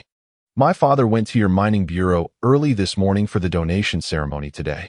Since Uncle Hao knows about our relationship, he told my father, Zhao Mingming explained. Oh, it's nothing, just a minor injury. My mom said I can be up and about in a couple of days. You know how advanced medical technology is these days. They can reattach severed limbs. Zhong Yuling said with a smile. At that moment, Ouyang Xiaoxua entered with breakfast, looking perplexed at the girl by the bedside. Upon recognizing her, she smiled and greeted, Hello, you're here to see Yuling? Zhao Mingming looked at her, inwardly cursing the interloper, but still replied with a smile, Yes. I heard he was hospitalized and came to visit. Oh, you two know each other? Zhong Yuling asked, puzzled. After the two explained, he realized their encounter had been during his grandfather's sudden heart attack. Ouyang Xiaoxue brought the soy milk and buns to the bedside, inserted a straw, and held it to his lips. It's hot. Drink slowly. Witnessing the scene, Zhao Mingming couldn't deny the discomfort she felt. Not wanting to leave, she inquired, "Doesn't Sister Xiaoxue have to work?" "Oh, no, I don't. I'm Yuling's personal caretaker now. I only need to take care of him," she replied, smiling at Zhao Mingming. Chapter 31. Not a chance. Upon hearing Ouyang Xiaoxue's words, Zhao Mingming felt a mix of anger and frustration. Ouyang Xiaoxue's refusal to leave made it impossible for her to have a moment alone with him. Zhong Yuling could only remain silent, afraid to speak. For if he did and Zhao Mingming uttered something inappropriate, it would spell disaster for him. The three of them sat in silence, the room heavy with a stifling tension. "Mingming, don't you have work?" Ouyang Xiaoxue broke the silence, her curiosity piqued. "You came to see Zhong Yuling, so you should be leaving soon. What are you still doing here?" A nagging thought crossed her mind. Could they be more than friends? If that were the case, she would not hesitate to confront him. Zhao Mingming knew staying there was futile. Although she wanted to speak her mind, she swallowed her words. With a smile, she replied, "I don't have any pressing matters at work. I just came to check on an old classmate who was injured, to see if there is anything I can assist with." "Oh, thank you, Mingming. There's really nothing to be done," Ouyang Xiaoxue said with a smile, her subtext unmistakable. "Yuling doesn't need your care. You may leave now." Zhao Mingming was well aware of the underlying message. Although she was furious and resentful, there was little she could do. After all, she was merely the official girlfriend. She held back tears and forced a smile, saying, "All right. If you need anything, don't hesitate to contact me. My office is not far from here. I'll take my leave now. Yuling, take care of yourself." "Okay. Thank you, Mingming. I will reach out if needed." Zhong Yuling understood her emotions, but realized that Zhao Mingming leaving was the best option at that moment. After Zhao Mingming nodded and bid farewell to the two, she exited the room. As she turned away, tears streamed down her face, and by the time she reached the corridor, she was sobbing uncontrollably. Onlookers regarded her with puzzled expressions, some even whispering amongst themselves. Zhao Mingming, however, was beyond caring about their opinions. She felt like a mere shell of herself as she made her way to the parking lot. Once inside her car, the weight of her grievances overwhelmed her, and she collapsed onto the steering wheel, weeping bitterly. Her outward strength could not mask the fragility within. Just like any ordinary girl, she yearned for love. Yet it felt so elusive. She despised herself for not having met him sooner.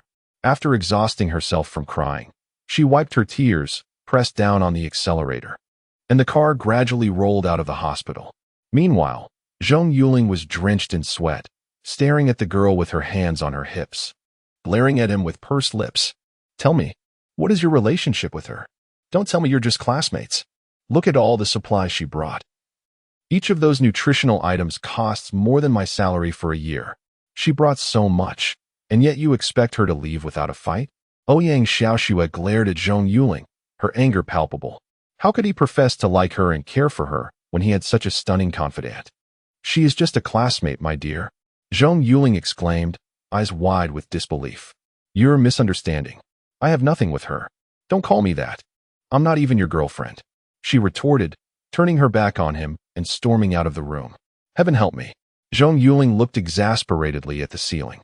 Fuming, Ouyang Xiaoxue marched into Lin Ailing's office. Upon seeing Ouyang Xiaoxue's tear-stained face, Lin Ailing rose from her chair, puzzled, and approached her. "Xiaoxue, what's wrong? Did Yuling bully you? Tell me, and I'll help you deal with him." "Oh, Auntie Ling, Yuling doesn't want me anymore. He has a wealthy girlfriend." Ouyang Xiaoxue sobbed. "That girl is stunning, has a better figure than me, and is rich. I can't compete with her." Lin Ailing instantly deduced that Zhao Mingming must have visited. It was clear that Xiaoxue had noticed something. She needed to comfort her now, as she had long envisioned Xiaoxue as her daughter-in-law. Even if her son were to take a mistress, it would be Zhao Mingming who would play that role. "Dear child, no matter how beautiful or wealthy that girl is, Yuling's heart belongs to you. I've always considered you my daughter-in-law. You must have confidence, You are extraordinary, and there's no way anyone could surpass you, Lin Ailing said, gently stroking Ouyang Xiaoshua's head. But she is truly exceptional. I can't compete, Ouyang Xiaoshua replied, her eyes brimming with tears. Don't say you can't compete before you even try. Besides, you don't need to compete. Yuling has chosen you, hasn't he? Xiaoshua, tell me, do you like Yuling? Do you want a future with him? Lin Ailing asked with a smile. I don't know. I'm so confused right now. Auntie, what should I do? Ouyang Xiaoshua looked at her, genuinely lost. To say she didn't like Zhong Yuling would be a lie. Ever since the day she casually mentioned being hungry, he had brought her breakfast and waited for her at the hospital entrance. Girls often desire simple things. Sometimes, a casual remark or gesture can profoundly touch their hearts. That particular act had sparked a flicker of affection in her for him. Following the incidents involving blocking each other and the necklace, every little moment spent with Zhong Yuling had made her realize that he had already taken up residence in her heart. Thus, seeing Zhao Mingming today, witnessing her brilliance, had left her feeling inadequate and frantic. She was utterly lost. All right, Xiaoshua, stop scaring yourself. If you love Yuling, hold on to him tightly. Don't let the presence of someone else bring you doubt or make you want to back away. That is cowardice. If someone tries to take him, you must defend what's yours, understand? Lin Ailing said, patting her head. Ouyang Xiaoshua returned to the hospital room, ignoring Zhong Yuling entirely as she picked up the items Zhao Mingming had brought. Zhong Yuling thought she intended to discard them, but to his surprise, she picked one up, opened a box of nutritional liquid, followed the instructions, and handed it to him. Drink, she commanded. Huh? Zhong Yuling looked at her, puzzled. If I tell you to drink, then drink. This is beneficial for you. It would be a waste not to consume what she has brought, Ouyang Xiaoshua insisted. Zhong Yuling hesitantly bit the straw and began to sip slowly. Is it good? Ouyang Xiaoshua inquired, her gaze fixed on him. How should I answer that? Zhong Yuling's mind raced. It's all right. Be honest. Ouyang Xiaoshua glared at him. It's good, he admitted. Ouyang Xiaoshua nodded. As long as it's good. No wonder it's an expensive nutritional supplement. Drink one after every meal. It will be beneficial for your health. There are some items for after you're discharged, and some you can consume now. I'll ensure you get everything. After tossing the empty nutritional liquid box into the trash, she headed to the bathroom to fetch a basin, ready to tend to him. Xiaoshua, don't you have any questions for me? Zhong Yuling asked, watching her. She shook her head. I'm not interested in your sordid past. Humph. If you think you can steal from me, you're sorely mistaken. Ah, are you saying you agree to be my girlfriend? Zhong Yuling exclaimed, his face lighting up with joy. He had always referred to her as his wife. But though Ouyang Xiaoshua had accepted it implicitly, she had never verbally agreed. Humph, you big scoundrel, she huffed, grabbing the basin and stepping into the bathroom. Zhong Yuling gazed at her retreating figure, grinning foolishly. Yes, I have succeeded. I have a girlfriend now. This is wonderful. Chapter 32. Return to the squad during Zhong Yuling's hospitalization. Despite the constant presence of female companions, he found no joy in the situation. It was evident that whenever three individuals occupied the room, the atmosphere crackled with tension.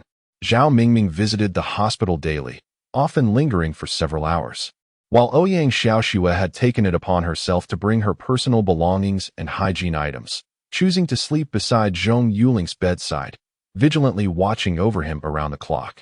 Throughout this period, the members of the squad also came to visit him. Due to the severity of Hui Jianming's condition, he was unable to leave his bed. But the other team members had nearly recovered. On this day, they returned to Zhong Yuling's hospital room, where Hao Xiaoli informed him that their injuries had sufficiently healed, allowing them to be discharged. Their visit was a farewell, as they were set to return to the base for recuperation. During their recent visits, the squad discovered that the captain's girlfriend was, in fact, Ouyang Xiaoshua, clad in her nurse's uniform, rather than the wealthy Zhao Mingming. Initially, they had mistaken the nurse for merely a caregiver, leading Zheng Rusin to inquire about the absence of Zhong Yuling's sister-in-law. This question caused Zhong Yuling to break into a cold sweat, prompting him to hastily introduce Ouyang Xiaoshua to the others under her icy gaze. Realizing their blunder, the squad quickly made their exit, only to hear the sounds of distress echoing from within the room once the door had closed. The bittersweet days were neither long nor short. and today marked Zhong Yuling's discharge. Early in the morning, Ouyang Xiaoxue had meticulously organized his belongings, as his father, Zhong Yonghua, personally came to escort him home. He had also heard that his grandfather, Zhong Aigua, and Lin Bazong were waiting for him at home.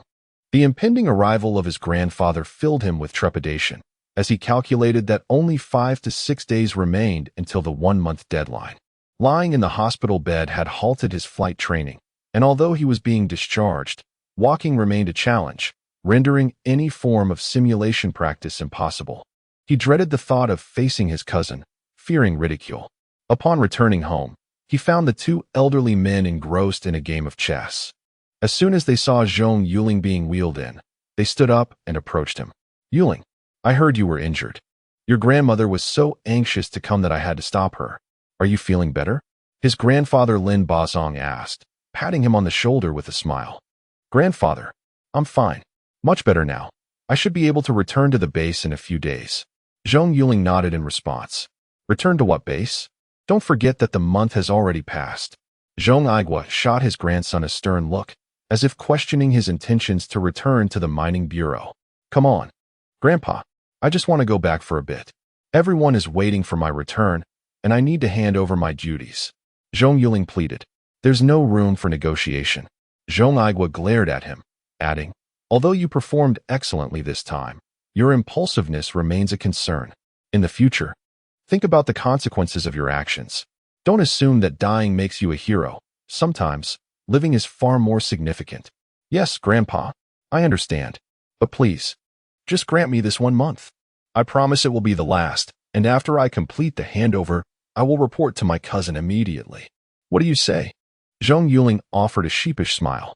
"What scheme are you concocting now? Is the combat unit so undesirable? You claim to be unafraid of death, yet you dared to ram a mining ship into the enemy. What is it that makes you hesitant about joining the combat unit?" Zhong Aigua scrutinized his grandson, perplexed by his reluctance to enlist. "Can I admit that I lack any combat skills? That I can't even pilot the most basic fighter jet? Would you believe me if I said that?" Zhong Yuling lamented.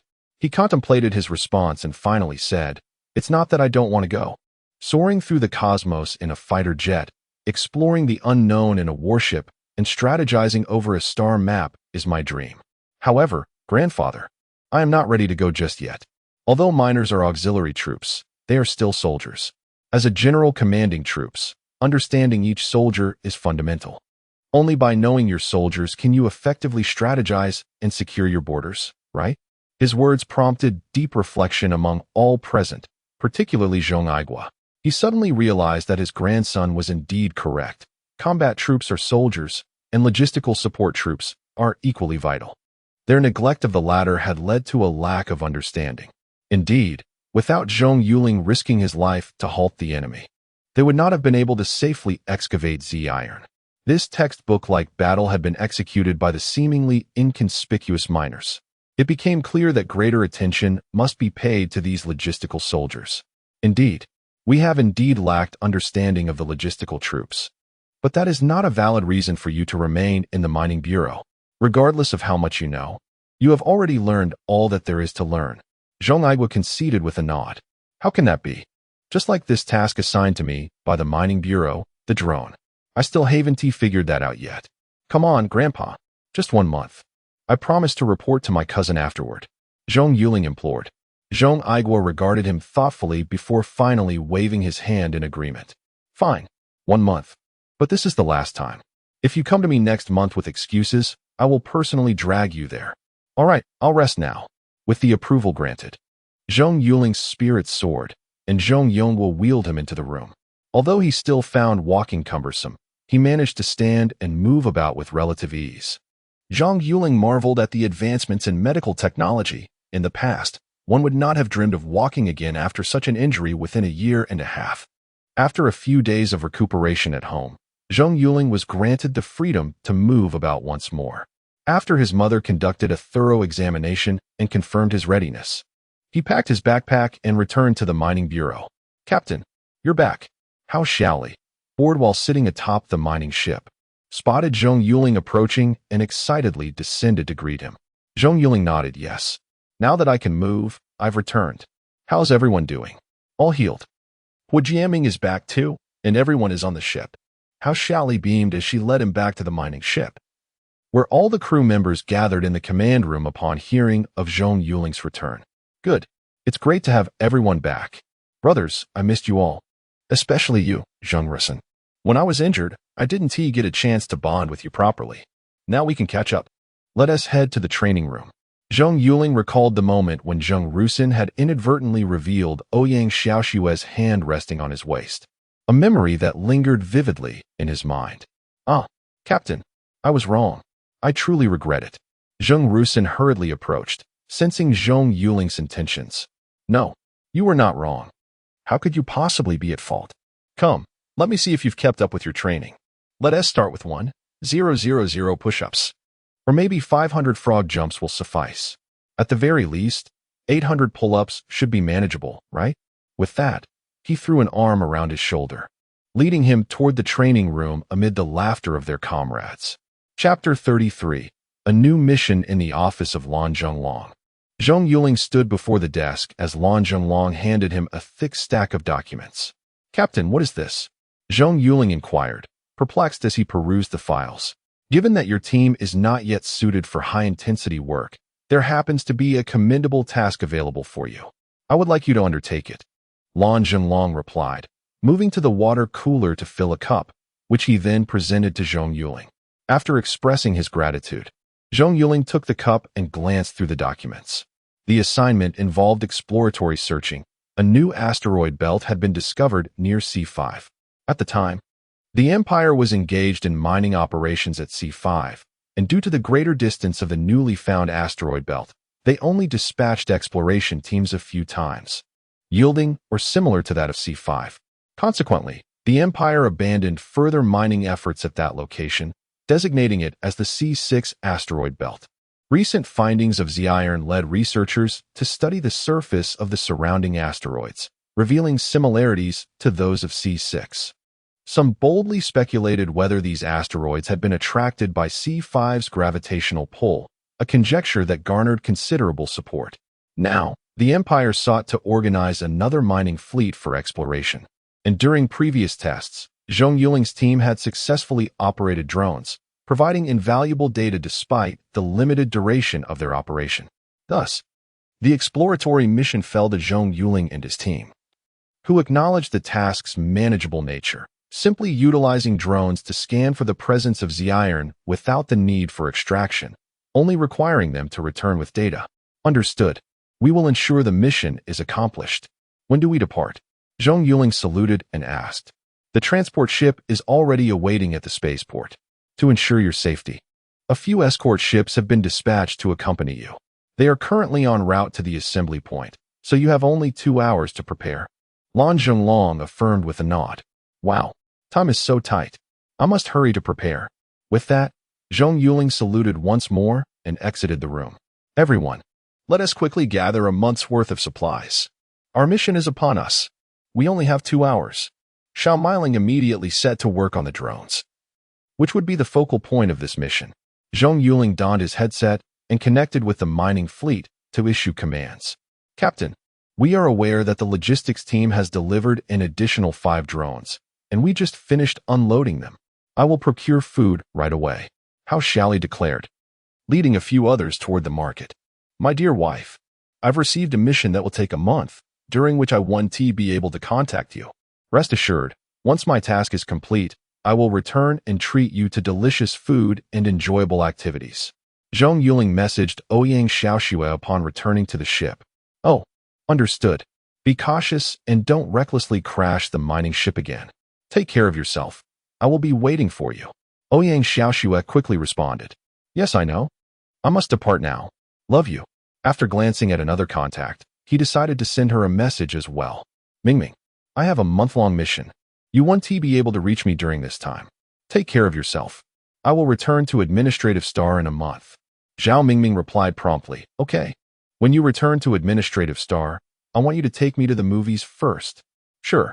I will be shutting down the AI now. Goodbye.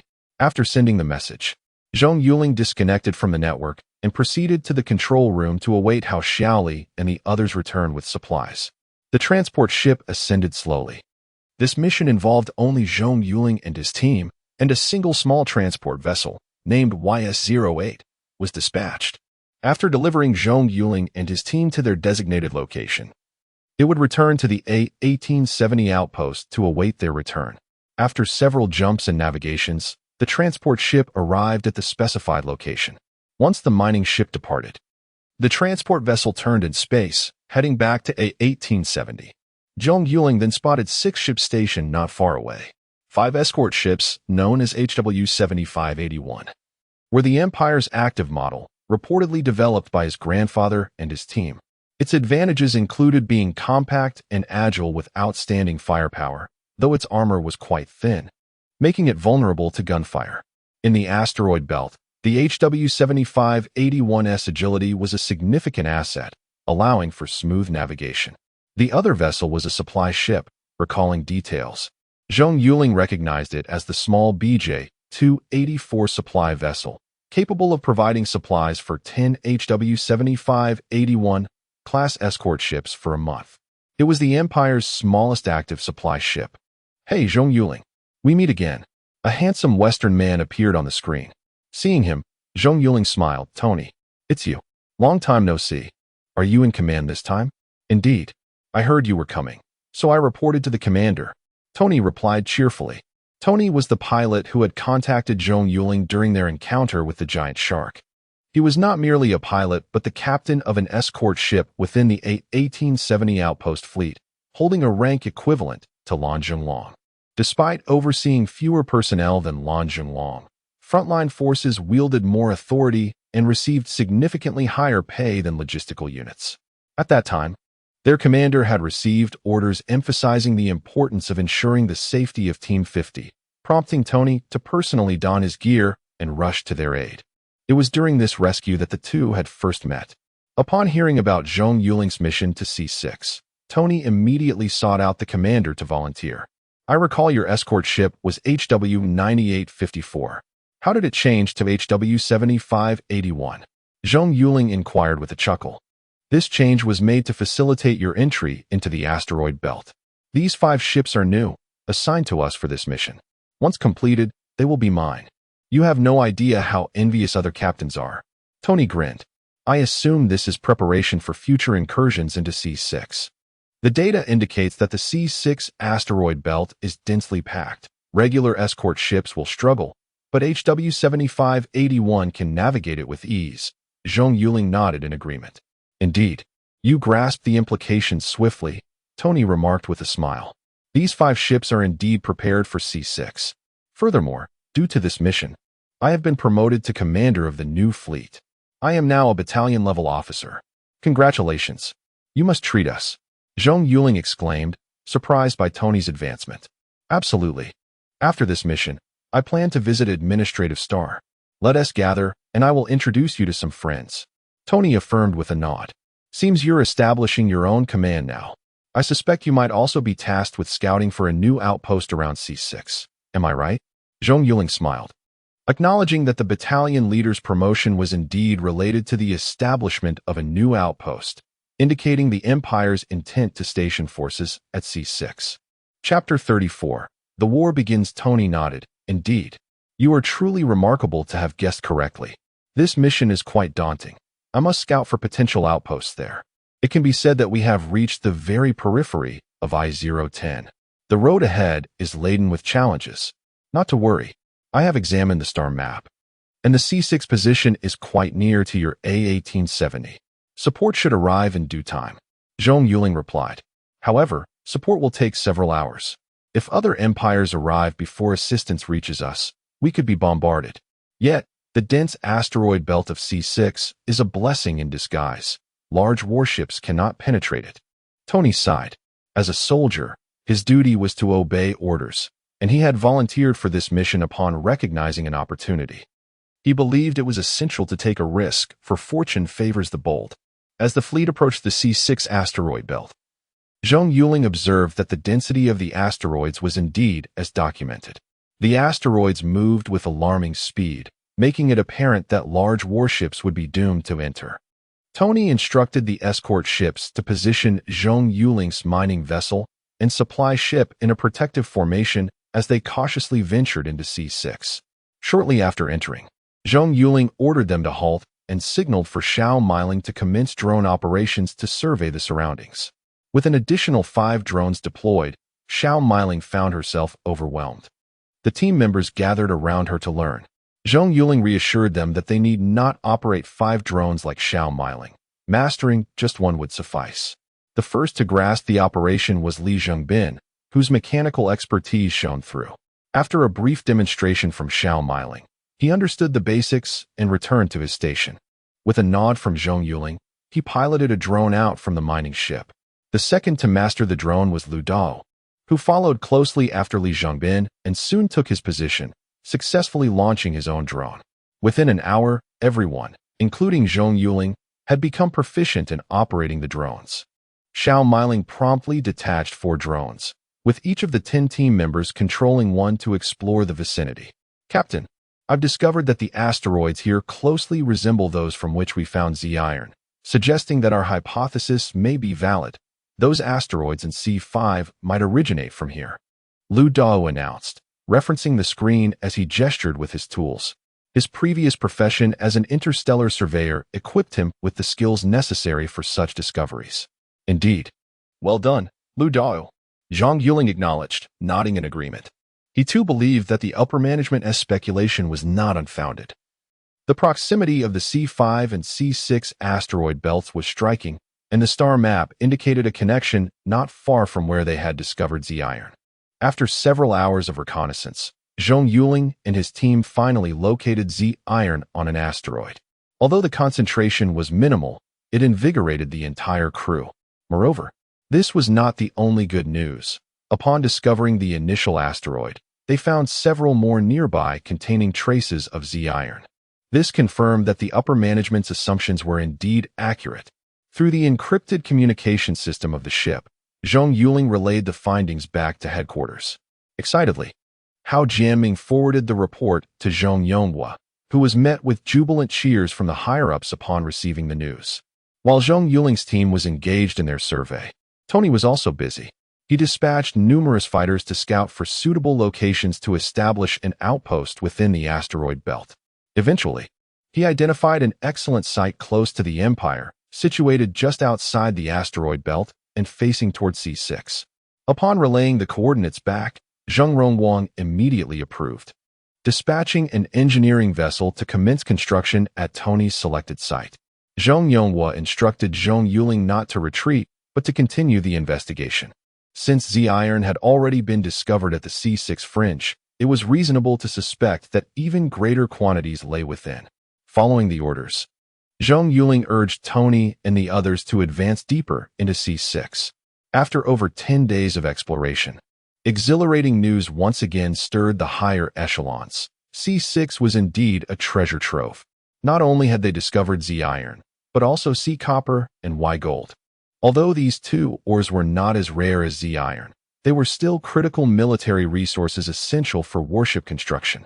Zhong Yonghua immediately instructed Hao Jianming to dispatch a squad of miners and even mobilized 20 HW-7581 escort ships for support. The Empire's leadership issued orders to seize C6 at all costs, even if it meant waging war. This mobilization did not go unnoticed. Upon receiving the news, various empires were taken aback, particularly the Federation. When their spies relayed the discovery of the minerals in C6, the Federation's high command promptly dispatched warships to seize the opportunity, even establishing an outpost at the opposite end of C6. "I care not whether you establish an outpost here. Even if you create an administrative star, it changes nothing. C6 is not solely yours. It is a public domain, open to all." The specter of war loomed large. As the titans of the Federation and the Republic clashed, the surrounding factions were drawn into the fray. C6 transformed into a veritable meat grinder, with countless mining vessels and escort ships reduced to cosmic dust daily.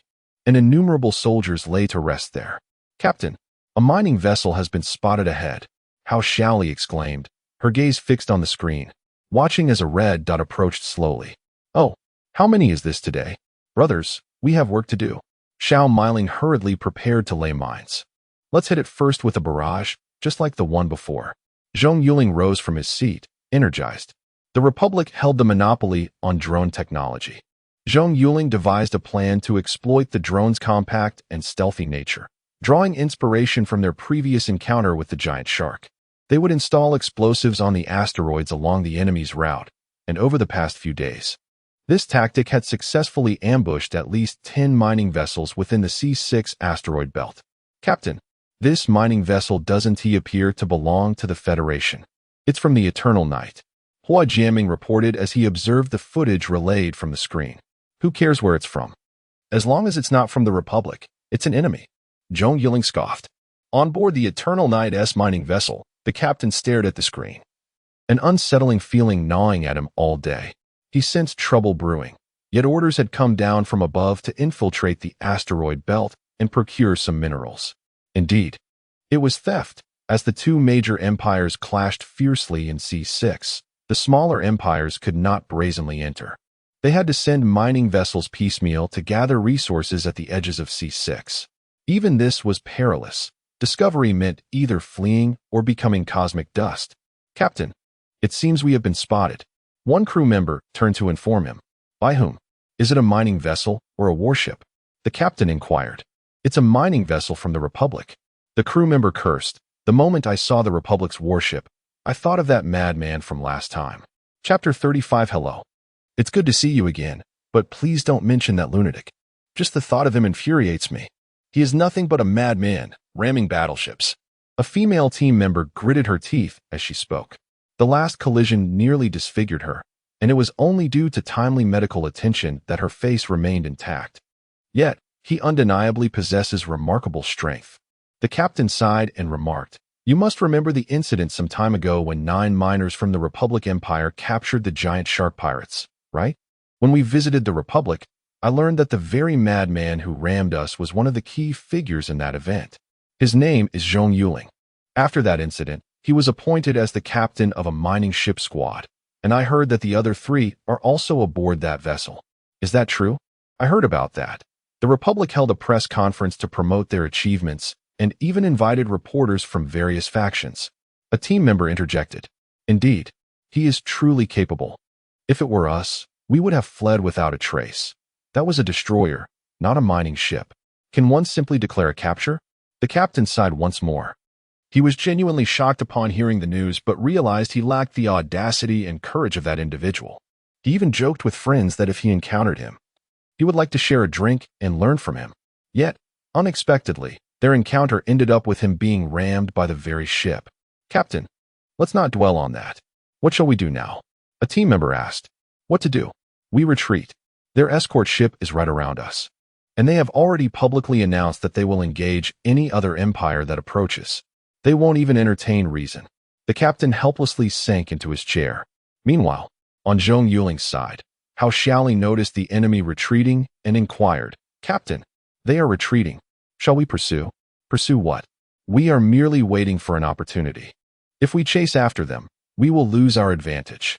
Let them retreat. There is plenty of cover here. No need to worry about rabbits." Zhong Yuling scoffed. At that moment, Lu Dao glanced at the mining ship on the screen and remarked, "Captain, this mining ship looks familiar.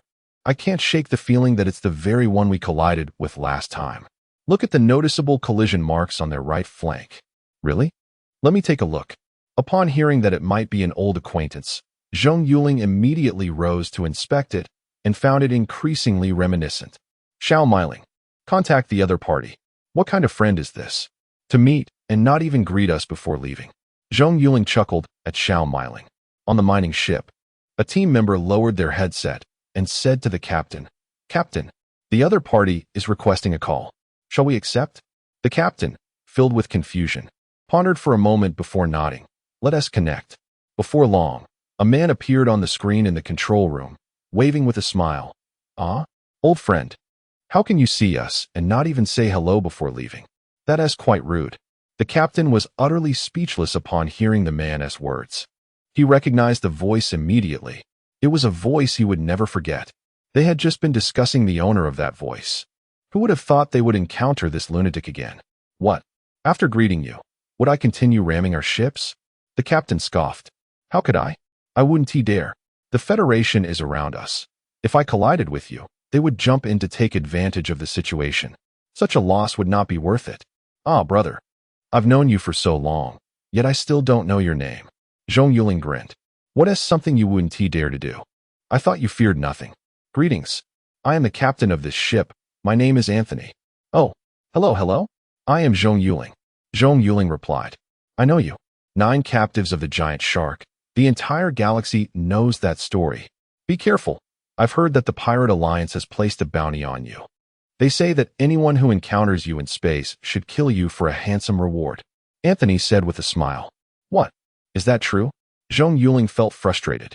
This is outrageous. Why would you place a bounty on me for no reason? I merely captured a destroyer. It's not a significant matter. True. But only the Pirate Alliance can act on it. Other factions won't count.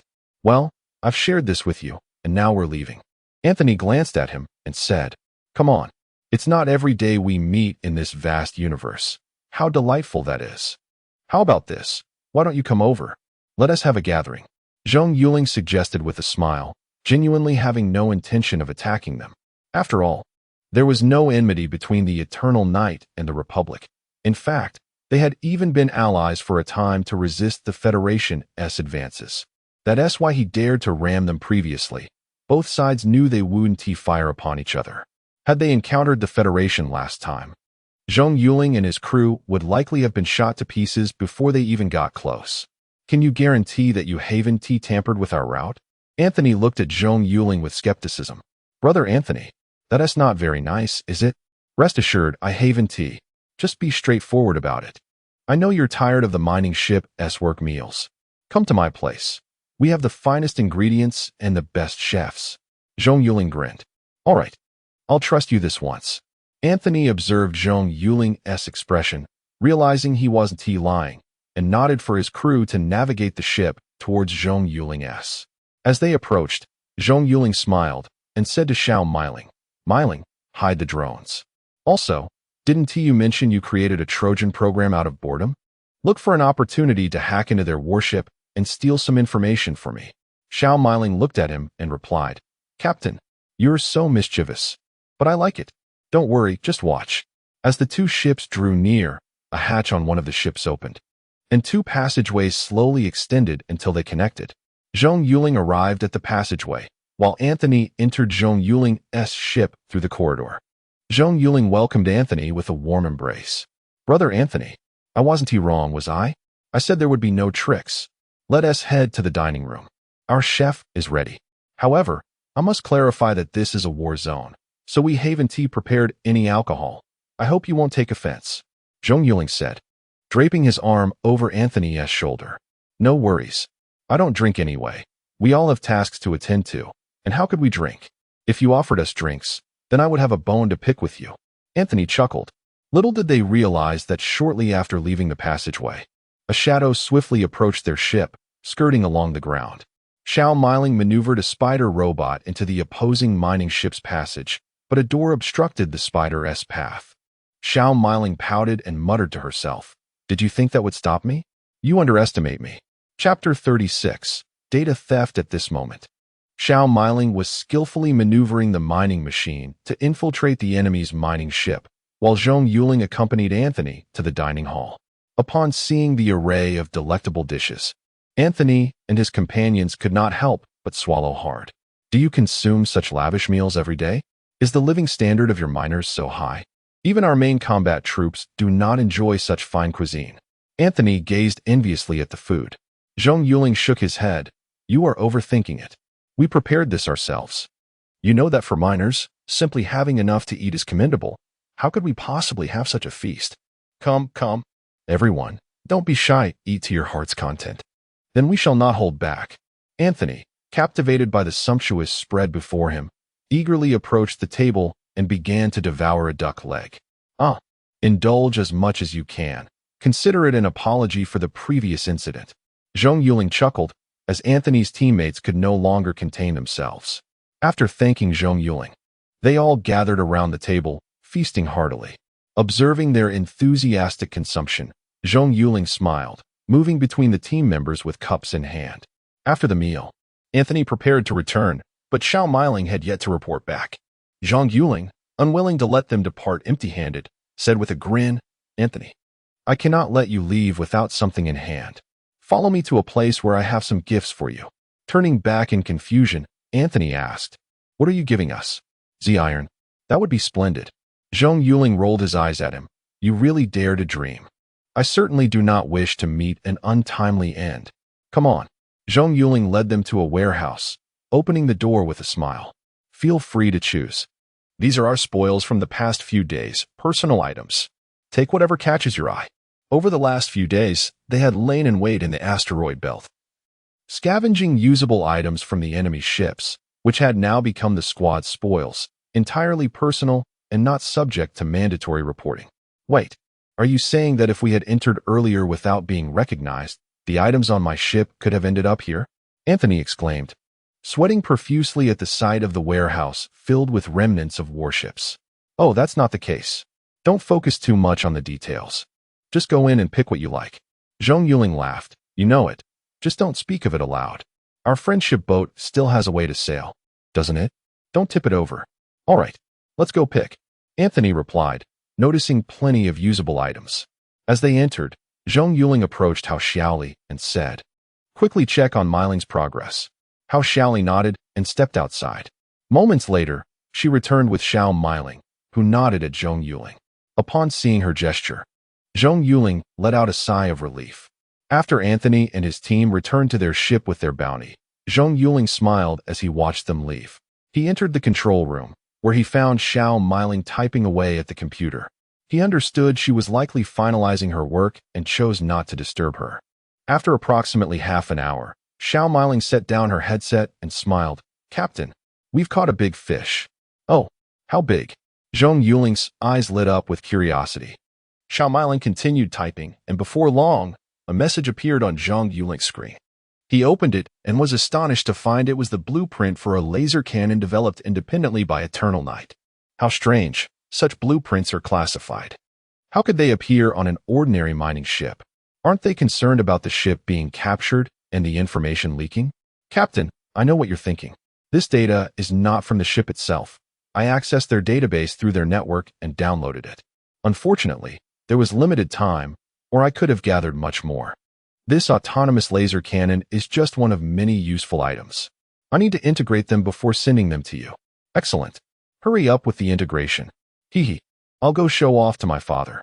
Zhong Yuling chuckled as he opened the communication. "You rascal. Are you not afraid of being intercepted while contacting me during the mission?" Zhong Yonghua asked as he answered the call. Zhong Yuling replied with a smile, "Dad, I've got something for you. Don't get overly excited." After transmitting the laser cannon blueprint, Zhong Yonghua opened the file, and as he read, his astonishment grew. His brow furrowed, and he looked at Zhong Yuling, demanding, "Where did this come from?" Zhong Yuling recounted the situation briefly, leaving Zhong Yonghua speechless in disbelief. "Dad, support your jaw, or it might drop. If this stuns you so much, I've got plenty more." Zhong Yuling laughed. "Let me speak to Xiao Miling," Zhong Yonghua instructed. Xiao Miling stepped forward and saluted. "Commander." Zhong Yonghua nodded, recognizing her as the girl he had seen outside the operating room during Zhong Yuling's procedure. "Xiao Miling, you have done remarkably well. It seems your talents are underutilized in the Mining Bureau. Upon your return, I will personally ensure you transition to the Information Department. That is where your true potential lies." "Ah, Commander, this..." Xiao Miling stammered, taken aback by Zhong Yonghua's words.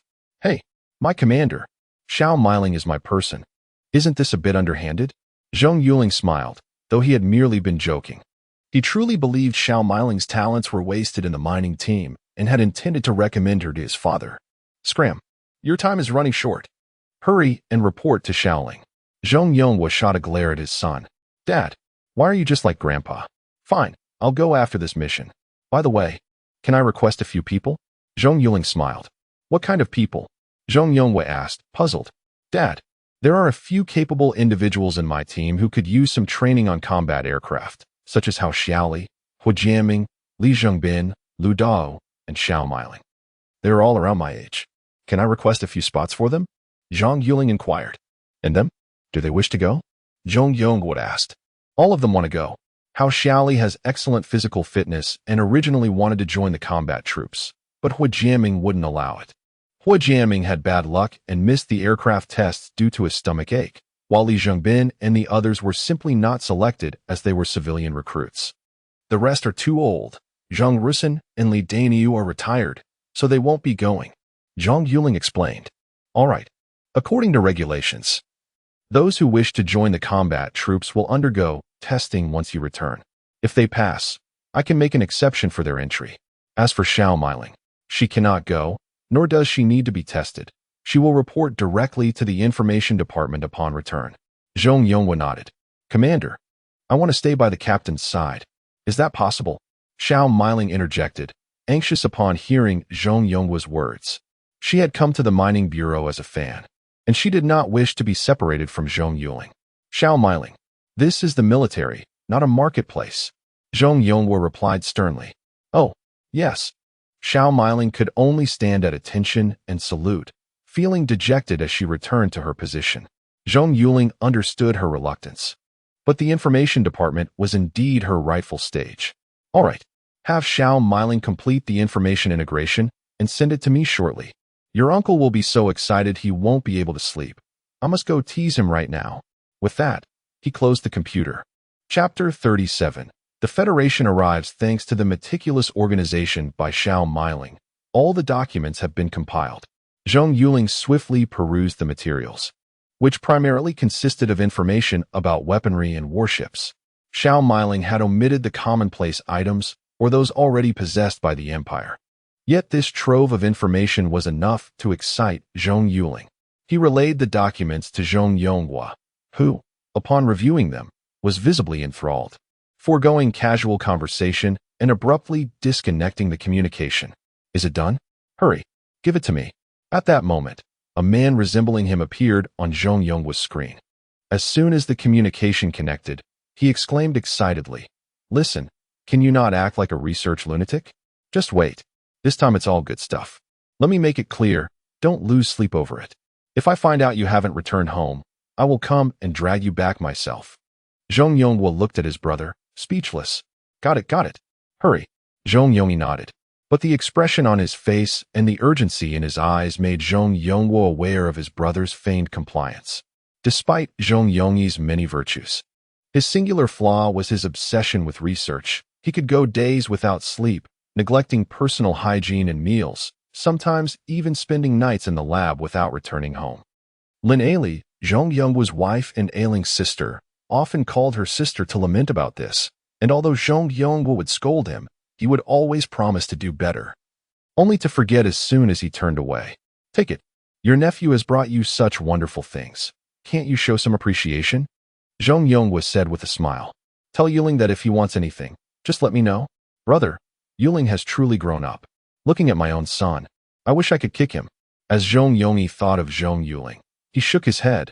Without comparison, there is no harm. Xiaoling is not bad either. She just enjoys playing a bit. Zhong Yonghua chuckled. This time, Yuling is going to Xiaoling's place, and I want Xiaoling to go too. All right. Command as you please. The documents have been sent. I must get back to work, so I want to say more. He finished speaking and didn't wait for Zhong Yonghua to reply before cutting off the call. This kid. Zhong Yonghua gazed at the darkened screen, shaking his head helplessly. He sat down and reviewed the materials. Indeed, Zhong Yuling had done an impressive job, particularly with the laser weaponry, though the Republic Empire possessed this technology as well. The advancements of the Eternal Night faction were unparalleled throughout the galaxy. Despite being a small power, they had far surpassed all empires and factions in the research and application of laser weaponry. With this information, the Republic Empire could take cues and conduct studies. And it was believed that soon the Empire would surpass Eternal Night. Moreover, once the laser weaponry matured, the rankings between the Empire and the Federation might very well be reversed. While Zhong Yonghua was filled with excitement, Zhong Yuling found himself unable to share in that enthusiasm for a simple reason. They were under attack. Just days ago, they had encountered a plethora of rabbits, predominantly from the Federation, and now the parents had come knocking. As he observed the red dots on the screen, Zhong Yuling furrowed his brow. There were a total of 5 vessels, all corvettes, and using previous strategies would lead to inevitable defeat. They were regular military forces, after all, and a standard corvette was equipped for 100 personnel. 500 against 10 was a battle that would end before it even began. Retreat. Zhong Yuling had placed bombs on the asteroids using drones. They would detonate upon withdrawal. Zhong Yuling promptly commanded. 10 drones flew out to lay explosives along their retreat path. Once the drones returned, Zhong Yuling maneuvered the mining ship backward while simultaneously contacting Tony. "Hey brother, this has gone too far." "I know. I'm on my way to your location. Hurry back," Tony replied, shaking his head after receiving Zhong Yuling's message. "Yeah, it's nothing. Just 5 ships, and I've set my bombs. If they come close, I'll blow them up. At least I can disable 2 or 3 of their ships. You just need to finish the job afterward. I'm off now. If I don't retreat, they'll send out their fighters, and I'll really be done for." A mining vessel was speeding toward the Republic direction within the C6 asteroid belt, trailed by 3 small LB-354 corvettes of the Federation. Zhong Yuling watched the 3 warships on the screen, having been pursued for over an hour. Initially, there had been 5, when Zhong Yuling detonated the asteroid. 2 had been heavily damaged, leaving these 3, which had been at the rear and sustained only minor damage, still operational. The 3 warships relentlessly pursued them. Likely incensed by Zhong Yuling's explosion, they even dispatched fighters, but Zhong Yuling had prepared for this. As the mining ship moved, he had already instructed Zhong Yuling to set explosives ahead. As the fighters entered the explosion zone, he pressed the detonation button. A brilliant display of light erupted in space, and every dispatched fighter was engulfed in the explosion, leaving the Federation too frightened to send more after them. Zhong Yuling and his crew finally breathed a sigh of relief. "Hey big brother, how much longer? I'm about to be done for." Zhong Yuling contacted Tony, who said he would arrive shortly. An hour had passed. Was this shortly? Soon. Pressuring 1T help. We're in an asteroid belt. Even though the corvettes are small, they can't move quickly, Tony replied. He had no choice. This was the fastest they could go. The C6 belt was too densely packed with asteroids, requiring constant vigilance. If they rushed and collided with an asteroid, it would be catastrophic. All right, hurry then. Damn it, they dispatched fighters again. Zhong Yuling saw countless small red dots appearing around the 3 warships on the screen and felt exasperated. What kind of grudge was this? Now was not the time for complaints. Fortunately, explosives had already been placed ahead, and he believed he could set off another explosion as they passed through. But this would be the last time, as they had run out of explosives. The detonation point was near, and Zhong Yuling focused intently ahead. Once they passed through, they would be safe. Boom. Suddenly, the mining ship shook violently. Zhong Yuling quickly steadied himself against the nearby table, the danger indicators within the ship flashing incessantly. He realized the ship had been hit. The mining vessel's speed began to decrease, and he felt speechless. Were they that accurate? One shot had damaged the propulsion system. But now was not the time for complaints.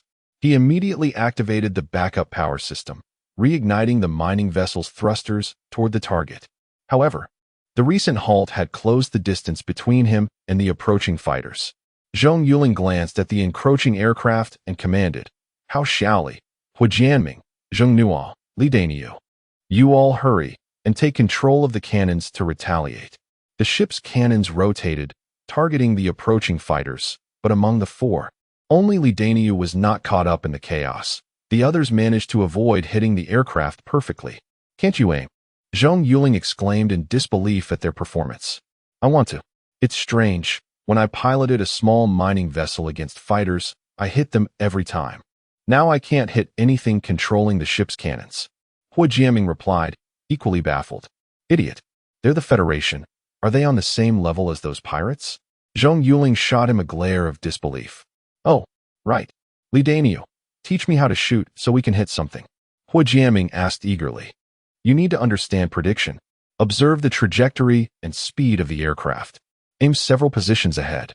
How could you possibly hit a moving target if you just aim at it? They're not stationary targets." Li Daniu looked at Hu Jianming as if he were foolish. Chapter 38. You withdraw. I'll cover the rear. The mining ship slowly approached the explosion point, with enemy fighters hot on their heels. Now was not the time to detonate. Once triggered, they would also be caught in the blast. If they refrained from detonating, the enemy fighters would catch up to them. And the accuracy of several team members was far from commendable. Li Jie, you take control, Zhong Yuling directed at Hao Xiaoli. And you? Hao Xiaoli queried, puzzled by his sudden request for her to take the helm. What was his intention? Didn't we capture a fighter jet the other day? I'll set up an ambush.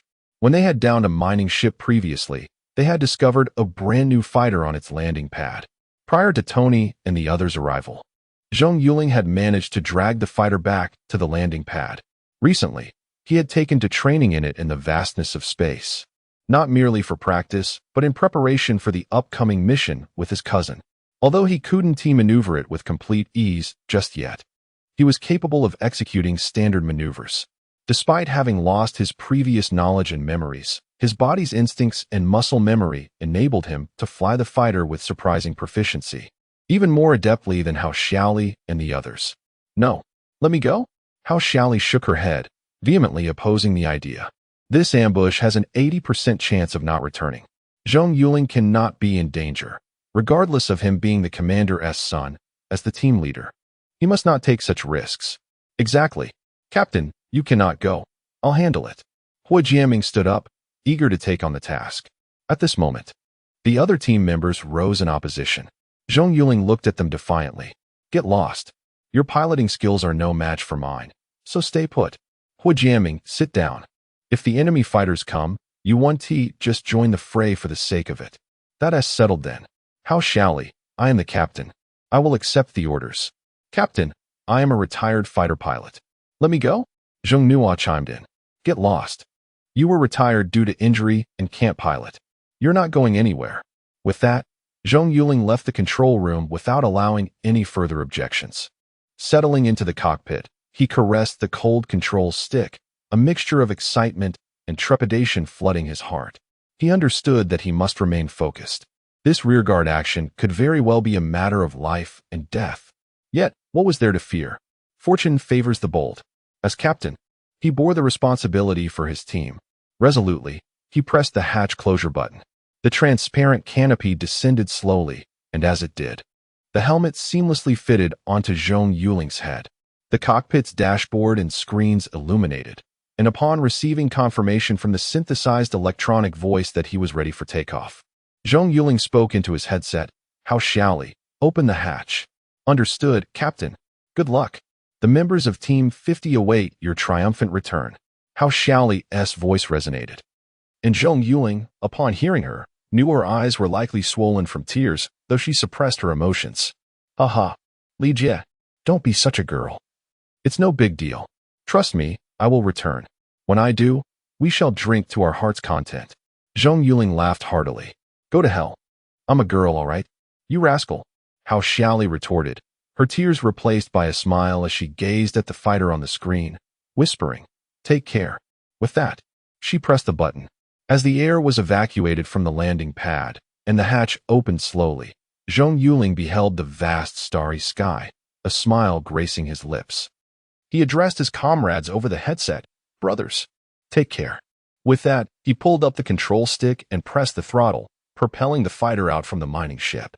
The crew aboard the mining ship watched the fighter soar away, rising in unison to salute the departing vessel. They understood that Zhong Yuling had left them a glimmer of hope for survival. Hao Xiaoli wiped her tears and instructed, Everyone, take your positions. Hua Jiaming, you listen well. The more enemy fighters we take down, the better Zhong Yuling's chances of survival. Understood. That scoundrel Zhong Yuling, wanting to be a hero, doesn't he need to make it sound so grandiose? Who nearly collided with an asteroid the other day, he exclaimed before quickly taking his seat. Following Li Daniu's advice to aim at an approaching enemy fighter, he pressed the launch button. The projectile shot forth, and the enemy fighter erupted in flames. Damn, that was easy. The Federation scoundrels, my cannons have been itching for action. Come on, let me enjoy the fireworks of the universe. Hua Jiaming roared in excitement upon witnessing his success. At that moment, a request for communication appeared on the screen. Hao Xiaoli clicked to open it. It was Tony. Where is your captain? Tony inquired, noticing her red-rimmed eyes. His heart sank. Please tell me Zhong Yuling isn't in trouble. How Xiaoli replied. Our captain has taken off in a fighter to cover the rear. Damn it. What were you all doing? Did you not restrain him? Does he think he is some sort of superhero, taking on an entire squad alone? Tony fumed upon hearing her words. Get over here. I'll be there in 10 minutes. Contact that fool and make him return. Tony said angrily. It's impossible to call him back. The enemy fighters are too close. We can't shake them off, which is why Zhong Yuling went. How Xiaoli sighed. Then share your mining ship's perspective with me. Let me see. Tony pondered, then requested. Once How Xiaoli shared the view, Tony observed that at least 20 enemy fighters were tailing them, while Zhong Yuling's fighter darted through the asteroid field, evading 2 fighters that closely pursued him. Each time the enemy fired, Zhong Yuling maneuvered among the asteroids, choosing to disrupt the fighters chasing the mining ship instead of retaliating against his pursuers. This rascal, he is playing with fire. If they all attack him, he'll be dead for sure. No way. I need to report this. Tony exclaimed, immediately contacting their commanding officer. Commander. Tony saluted the screen. Tony, what is the matter? I'm in a meeting. If it's not urgent, call back later. Commander Zhao Jingyu replied, returning the salute. It's urgent. Commander, where are you meeting? Is it convenient to talk? Tony pressed. The commander is briefing us on the deployments for the C6 mission, the commander replied. Excellent. As long as the commander is there. I need to speak to him regarding Zhong Yuling. Tony, anxious, insisted. All right, I'll go in and mention it. The commander hesitated but eventually nodded, knowing it pertained to the commander's son. Commander. Zhao Jingyu saluted Zhong Yonghua. What is going on? Zhong Yonghua asked, puzzled. My subordinate, the new brigade commander Tony, wishes to speak with you regarding Zhong Yuling, he explained. Oh, what is wrong with Yuling? He turned to the large screen in the meeting room, immediately concerned for his son. Tony, you wish to discuss Zhong Yuling? Zhong Yonghua inquired. Commander, Zhong Yuling and his team are being pursued by 5 enemy Federation vessels. He has already destroyed 2 by detonating surrounding asteroids, but 3 are still in pursuit, and they've dispatched fighter jets. Due to their proximity, they cannot detonate. So Zhong Yuling has taken off in a fighter to cover the rear. I'll arrive in about 7 to 8 minutes, but he is in grave danger. What? Does he think he is Superman? He dares to confront them alone with just 1 fighter? Has he lost his mind? Wait, how does our mining ship even have a fighter? Zhong Yonghua was taken aback, suddenly questioning how they had acquired a fighter jet. Chapter 39. Live broadcast. Tony recounted the events to him, and only then did Zhong Yonghua and the others realize that the mining machines were indeed captured by him. However, such recklessness cannot be tolerated. Zhong Yonghua urged Tony to rush to the rescue and demanded that he transmit the battlefield footage. Everyone was astonished by the incoming images. And seeing the aircraft trailing behind Zhong Yuling, Zhong Yonghua's heart raced with anxiety. He was filled with urgency. This kid truly knows how to keep one on edge. Yet there was no way to call him back now that he had already ventured forth. All they could do was hope for Tony's timely intervention. Tony, get me in touch with How Xiaoli, he commanded. Upon connecting with How Xiaoli, she was equally taken aback upon seeing Zhong Yonghua. Commander, she saluted him. Tell Yuling that if he dares to go out there, he must fight valiantly. Zhong Yonghua nodded. Yes, I will convey your message. Commander, we didn't want him to go, but he insisted on using his rank as captain to pressure us. He disregarded our objections and dashed off. How Xiaoli lamented helplessly. I heard what Tony said. When he returns, I shall give him a good thrashing. All right, Tony, hurry up. You must accelerate. Only when you leave will Yuling have a chance to retreat. Zhong Yonghua nodded affirmatively. Li Jie, the enemy is moving away from you. Detonate now. At that moment, Zhong Yuling's voice rang through. What nonsense. If you detonate, you'll be caught in the blast too. How Xiaoli scolded into her headset. I'm fine. I know where the detonation point is. I will evade it. Hurry. If they fly away, it will be futile. Zhong Yuling insisted anxiously. He was drenched in sweat, not from fear, but from the strain of piloting the aircraft. Though he understood how to fly, the intense maneuvers and the need for unwavering focus left his muscles aching. If he weren't aware that he couldn't stop now, he would have gladly taken a moment to rest.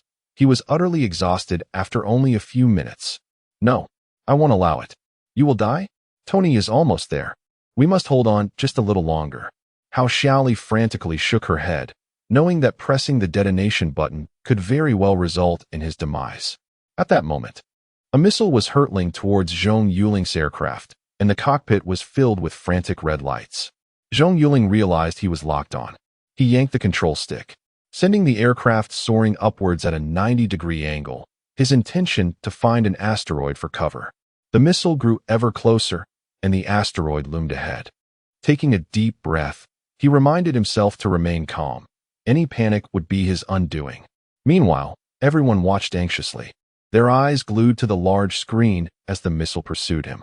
Just as Zhong Yuling approached the asteroid, the aircraft suddenly banked to the right, skimming the surface of the asteroid. Moments later, the asteroid erupted in a violent explosion, prompting a collective sigh of relief from the onlookers. Zhong Yuling did not pause. He immediately opened fire on an enemy aircraft in front of him. Countless bullets erupted from the cannon, forming a fiery serpent aimed at the jet. The enemy pilot was caught off guard, not anticipating an attack while evading the missile. Without a locking system on the cannon, the warning system in the cockpit failed to detect the incoming fire until it was too late. Even though he attempted to evade, the aircraft's tail was still struck. The rear of the aircraft burst into brilliant flames, trailing a long line of fire as it glided. The pilot hastily pressed the ejection button, launching himself away from the aircraft.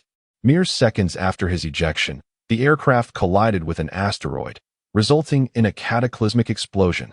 Witnessing Zhong Yuling's remarkable maneuvers, everyone erupted in jubilant cheers. Zhong Yuling watched the aircraft weaving through the asteroid field, a smile creeping onto his face. "Commander, I have an idea." Zhao Jingyu suddenly spoke up. "Spit it out quickly." Right now, Zhong Yuling was fraught with worry for his son and was impatient at Zhao Jingyu's interruption. "Let us broadcast Yuling's footage nationwide. Show everyone the unassuming miner of our empire. It will bolster our morale while demoralizing the enemy." Zhao Jingyu proposed. "Get lost. That is my son, not some zoo animal." Zhong Yuling retorted angrily. "My son's life is still uncertain. How could I allow him to appear before the masses? If the Federation learns of this, they will stop at nothing to bring him down. It would be pushing him to his doom." "No, Commander. I believe old Zhao has a point. A small mining vessel with 10 ordinary miners has managed to embarrass the mightiest Federation in the galaxy, even destroying 2 of their ships. This is an excellent opportunity to strike at their morale. A live broadcast would ensure everyone sees it. Even if the Federation tries to conceal it, they cannot." Ouyang added, despite his frustration over his daughter being involved with that rascal. He was genuinely impressed by Zhong Yuling's performance. "That is my son, your son-in-law. Can you bear to push him into the fire?" Zhong Yuling glared at him in fury. "But he is a soldier, a common soldier of the Republic."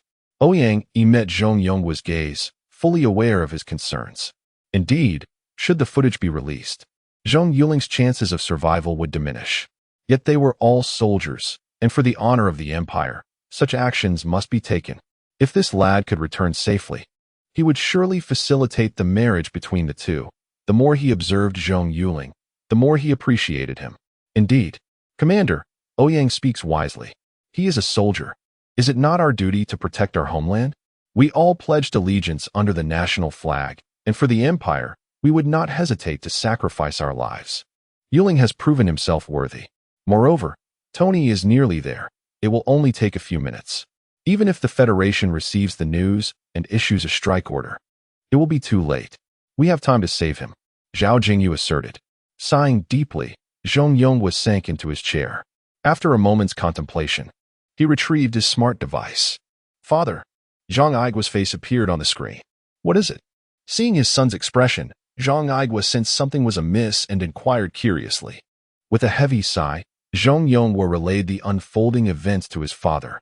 Upon hearing the account, Zhong Yigua fell silent, astonished by his grandson's bravery.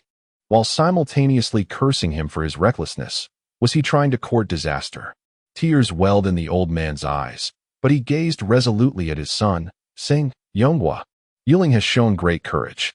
While your worries are valid, do not forget that you are a commander. You are a soldier of the Empire, just as Zhong Yuling is. His identity as a soldier comes before his identity as your son. The interests of the Empire take precedence over all else. Let it be broadcast. Let the world see that Zhong Yuling is of the Zhong family. After considering his father's words, Zhong Yuling nodded. He switched off his smart device and summoned the information department personnel. When they arrived, Zhong Yuling instructed them to hastily edit and upload the footage. Within minutes, all major media outlets of the Republic paused their current broadcasts, and even the large screens and shopping malls simultaneously displayed the footage transmitted from the mining vessel. Not only the Republic, but numerous channels from other empires and factions also aired the broadcast, causing everyone to set aside their tasks and gather in front of the screens, eagerly whispering amongst themselves as they watched the unfolding spectacle. Chapter 40. Fame again. Greetings, everyone. I trust you are all wondering what has transpired. Allow me to elucidate the situation. At that moment, a man clad in military attire appeared on the screen. Everyone recognized him as the commander of the Z-1794 war zone. The son of one of the Empire's 10 marshals, Zhong Yuling. Lin Ailing gazed at her husband on the screen, a smile curling at the corners of her mouth. My husband is truly handsome. Indeed, your husband is quite dashing. Director, please eat something. You have been in surgery for over 5 hours. I am starving. A female doctor seated beside her remarked, exasperated. Oh, I was just excited to see my husband. How odd that the cafeteria's television is showing this. Lin Ailing inquired, puzzled. I'm not sure. I heard all channels are broadcasting it. Something significant must have happened. At that moment, a nurse approached with a lunchbox. Oh, it might be something to do with C6. I wonder how my son is faring there. Lin Ailing sighed, recalling her son far away in C6.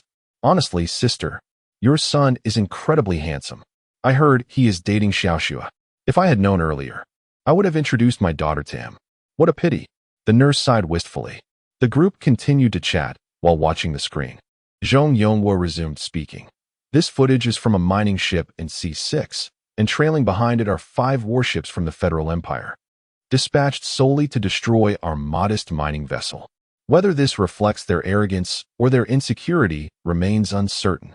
Upon hearing Zhong Yuling's words, a chorus of jeers erupted. Some called it shameless, others labeled the Federation cowardly, and many declared the Federation to be in decline. After a brief pause, Zhong Yuling continued. Yet, our 10 miners aboard the ship showed no fear. Utilizing every available resource, they have successfully destroyed 2 enemy vessels. Isn't that exhilarating? Excited cheers erupted in the streets of the Empire. Fantastic. What a relief. Let us go welcome our heroes at the Mining Bureau. I'm in. Count me in. I want to celebrate with them. You, a hefty pig. Who would they notice? Let me go? I have experience. Go, go, go. Have you looked in the mirror? You're practically a grandmother. Meanwhile, in the hospital cafeteria, Lin Ailing's heart sank as she watched the mining ship, suddenly feeling a tightness in her chest. At that moment, Zhong Yuling continued. Do you see that lone Federal fighter jet in space? Although it belongs to the Federation, it has been captured by our mining vessel. The pilot inside is a humble miner from our empire. To ensure the safe retreat of his comrades, he bravely charged into the enemy's formation. Do you understand what this signifies? It implies he may never return. He is aware of this, yet he presses on without hesitation. A profound silence enveloped the crowd as they comprehended the gravity of his words. They quietly observed the figure navigating amidst the meteors on the screen, praying fervently for the hero's safe return. Each time the enemy fired a missile, their hearts raced, and when he skillfully evaded the incoming projectiles, cheers erupted once more. Lin Ailing, staring at the fighter jet, murmured, No, it's not him. It can't be. Sister Lin, what's wrong? The 2 individuals beside her asked, perplexed. No, it can't be him. Lin Ailing was oblivious to their inquiries, her eyes fixated on the screen. But when Zhong Yuling spoke again, it was as if the final straw had broken the camel's back. I believe you all remember not long ago when our Empire's mining vessel captured the giant shark pirate destroyer with merely 9 personnel, correct? Yes, that's them. And the pilot in the fighter jet is their current captain, Zhong Yuling, my son. Sister Lin, don't frighten me. Someone call for help. The director has fainted. The nurse rushed over to support the unconscious Lin Ailing, while a doctor hurried to assess her condition. In a hospital room, Ouyang Xiaoxue, fixated on the screen, had already been worried upon hearing C6 mentioned. Upon confirming that her beloved was in the fighter jet, the tension she had been holding snapped, and she slowly slumped to the floor, tears streaming down her face. She covered her mouth, her eyes vacant as she watched the aircraft on the screen. The nurse beside her quickly rushed to help her, fully aware of Xiaoxue's emotional turmoil, as her relationship with Zhong Yuling was no secret within the hospital. Xiaoxue, it's all right. Yuling will be fine. Don't worry. The nurse tried to reassure her. Why is he so foolish? If anything happens to him, what will I do? She sobbed, heartbroken. Patients nearby looked on in confusion, approaching to inquire about her distress. When the crowd learned that the hero was indeed the boyfriend of the nurse before them, some offered comfort, while others sighed in sympathy. In one room, a girl stared blankly at a poster on the wall, tears flowing uncontrollably. You liar. You promised to take me to the movies when you returned. You must come back. You cannot go back on your word. Zhao Mingming cried, gazing at the fighter jet on the screen. At that moment, Zhong Yuling was utterly unaware that news of his deeds had spread throughout the empire. He was intensely focused on the screen, having drawn the enemy's fire towards him. He suddenly noticed something peculiar. For some reason, he felt remarkably adept at piloting the aircraft. At times, when he saw enemy missiles approaching, he sensed that he might not survive. Yet, his hands moved almost instinctively, skillfully maneuvering the fighter jet and evading danger time and again, as if guided by an unseen force. That feeling was indescribable. Could it be muscle memory? After all, Zhong Yuling was an exceptional student.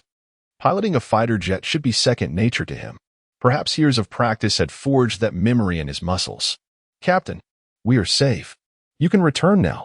The voice of Hao Xiaoli crackled through his earpiece. No. If I return, I will lead the surrounding aircraft back with me. It is not safe yet. Hao Xiaoli, I now command you to detonate the explosives surrounding me. Quickly. Zhong Yuling pondered for a moment, rejecting Hao Xiaoli's suggestion. Returning now is indeed unwise. The best course of action was to keep the enemy aircraft occupied, and after this chase, the three warships had entered the detonation zone. Now was the perfect opportunity to keep them at bay. No, you will die too. There's no need for that. Captain, Tony will arrive in a few minutes. Hao Xiaoli shook her head. She could not trigger the explosion. If she did, Zhong Yuling would also be caught in the blast. Their conversation transmitted across the empire, reaching every corner, and everyone was shocked to hear Zhong Yuling's intent to detonate the surrounding meteors, with some in the crowd even breaking into tears. Upon hearing his son's words, Zhong Yuling closed his eyes. Yes, now was indeed the optimal moment to detonate.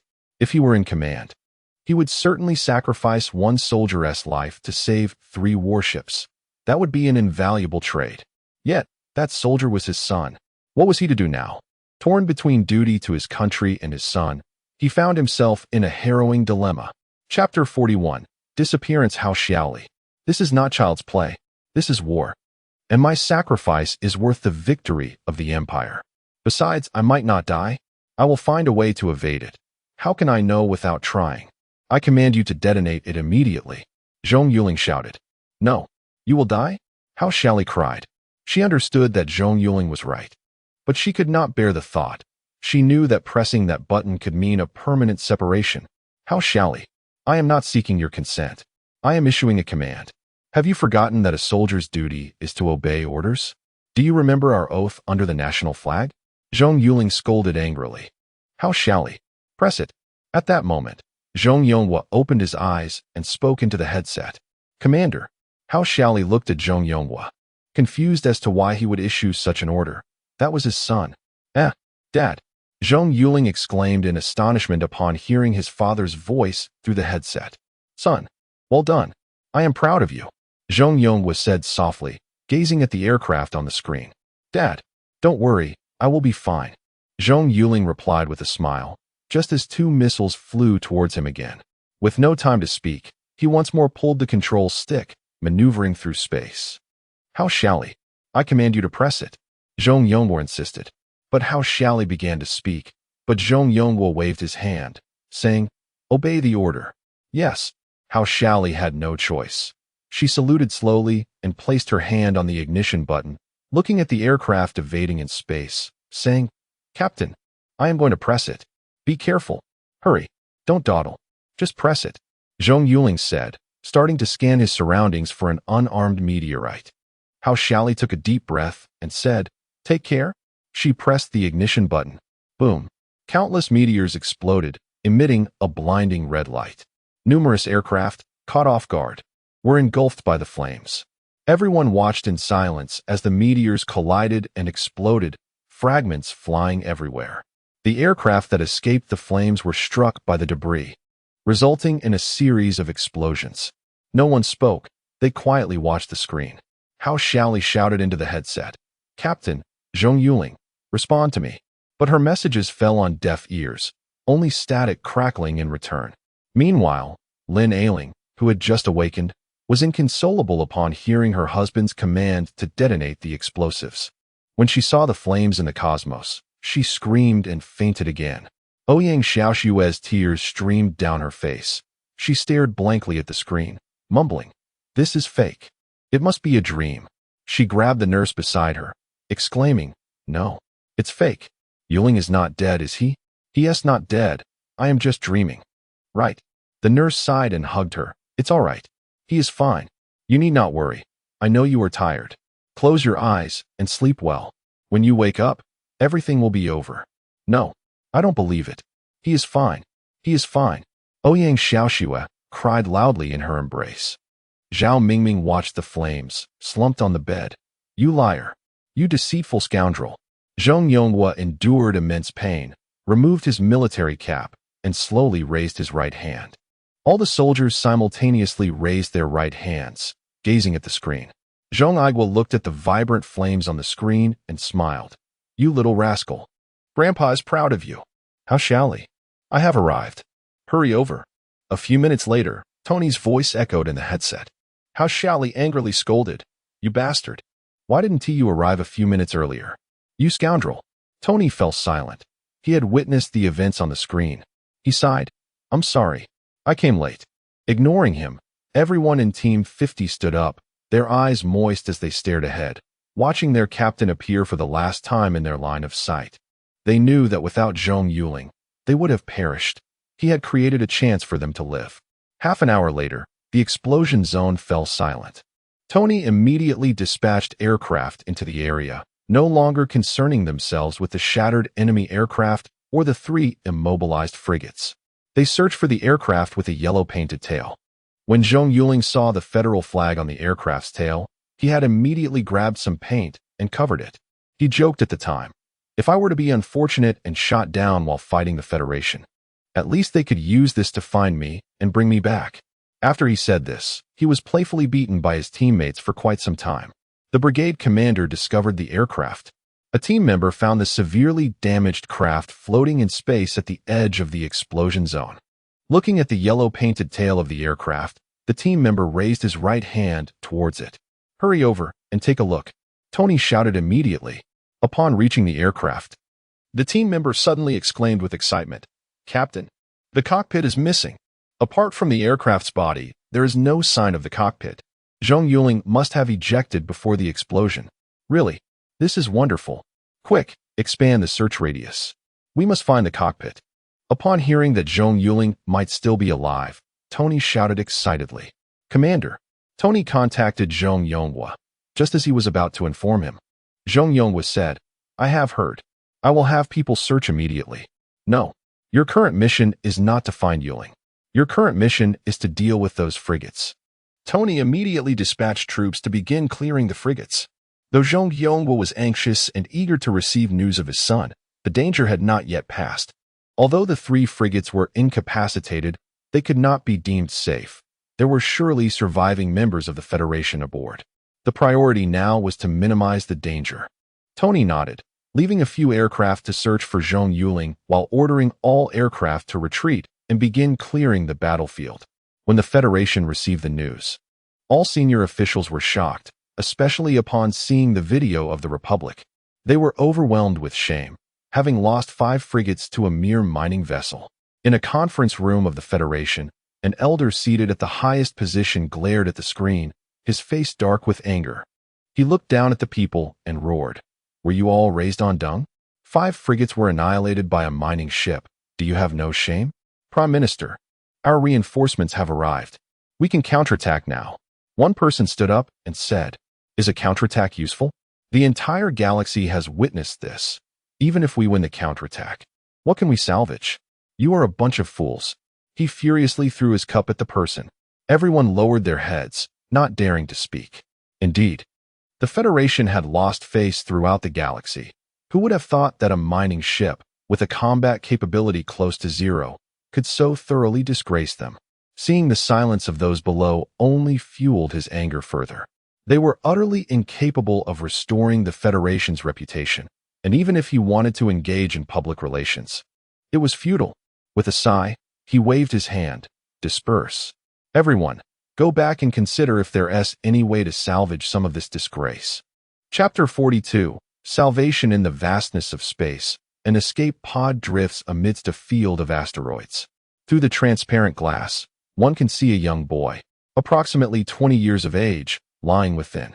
Time passes, though it feels indeterminate, until the boy slowly opens his eyes, confusion clouding his gaze as he surveys his surroundings.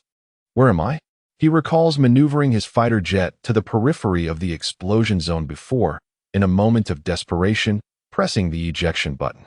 Using the pod's built-in propulsion system, he had managed to escape the blast zone. However, the shockwave from the explosion had still catapulted the escape pod into the unknown, rendering him unconscious. Upon awakening, he realizes that he is no longer in the explosion zone. Indeed, this boy is Zhong Yuling, and he finds himself in a state of bewilderment. He reaches for the headset to attempt communication, only to discover that the communication system is malfunctioning. Frustrated, he removes the headset. Am I to drift aimlessly until my oxygen runs out? This is far too suffocating.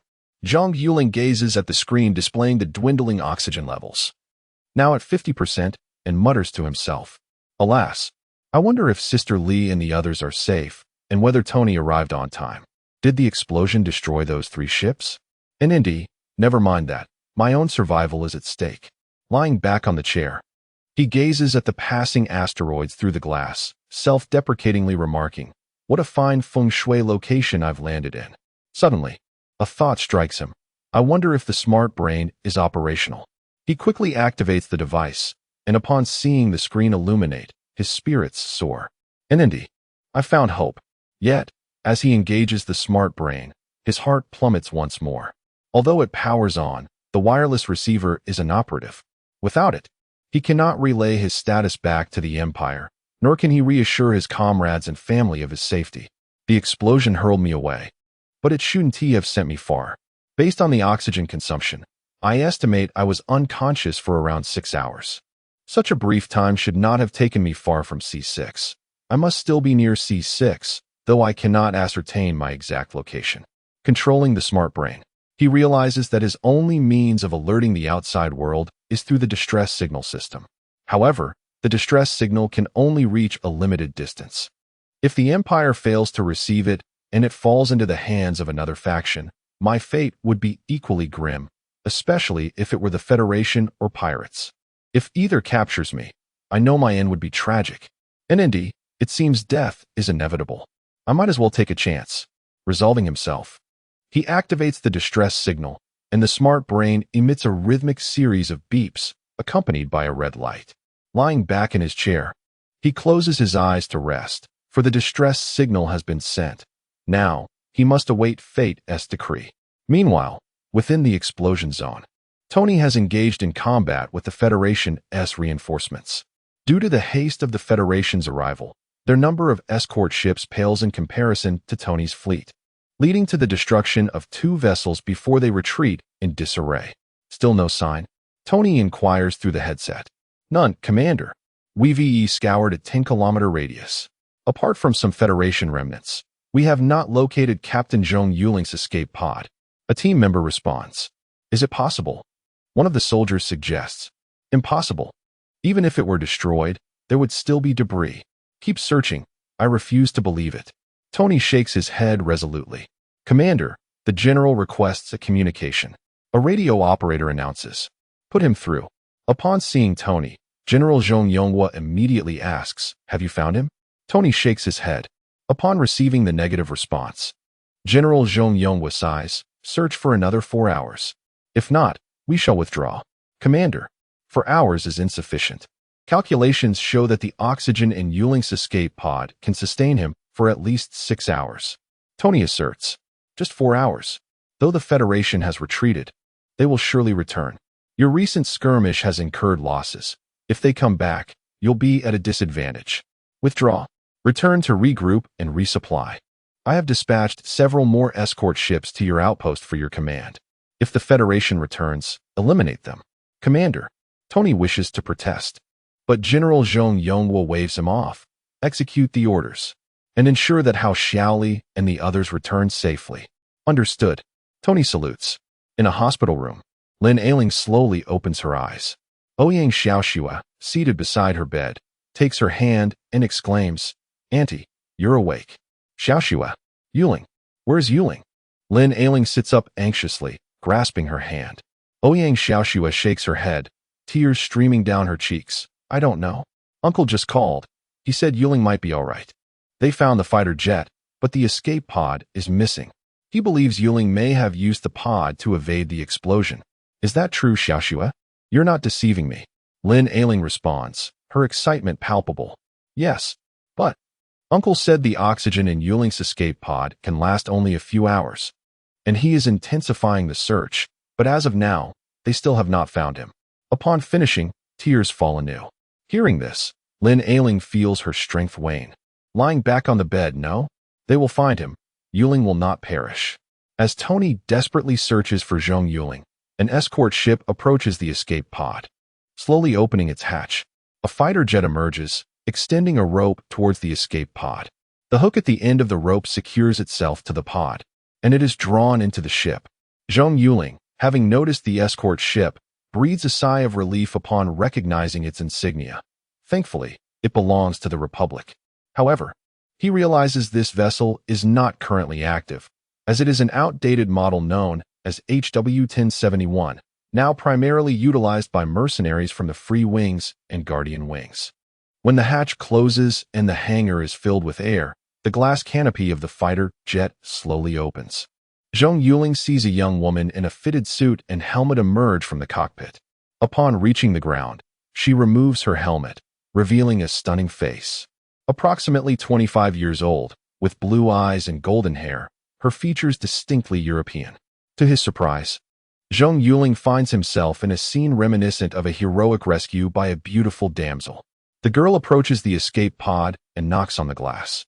Zhong Yuling presses a button, and the canopy opens. Stepping out of the escape pod, Zhong Yuling addresses her. "Thank you. No need. Although our two nations are at war, it would be remiss not to assist when encountering someone in peril. You must have been part of the battle in the C6 asteroid belt a few hours ago. I didn't expect the explosion to send you all the way to C5. The girl gestures dismissively. "What? Is this C5? No way I was launched that far." Zhong Yuling replies in disbelief. "Indeed. This is the juncture between C5 and C6, the girl explains, suddenly noticing Zhong Yuling's attire. "Wait, you're from the Republic, not the Federation?" "Yes, I'm from the Republic." Zhong Yuling shrugs. "Is that so? I thought you were with the Federation." The girl responds, surprised. "Your escape pod is from the Federation.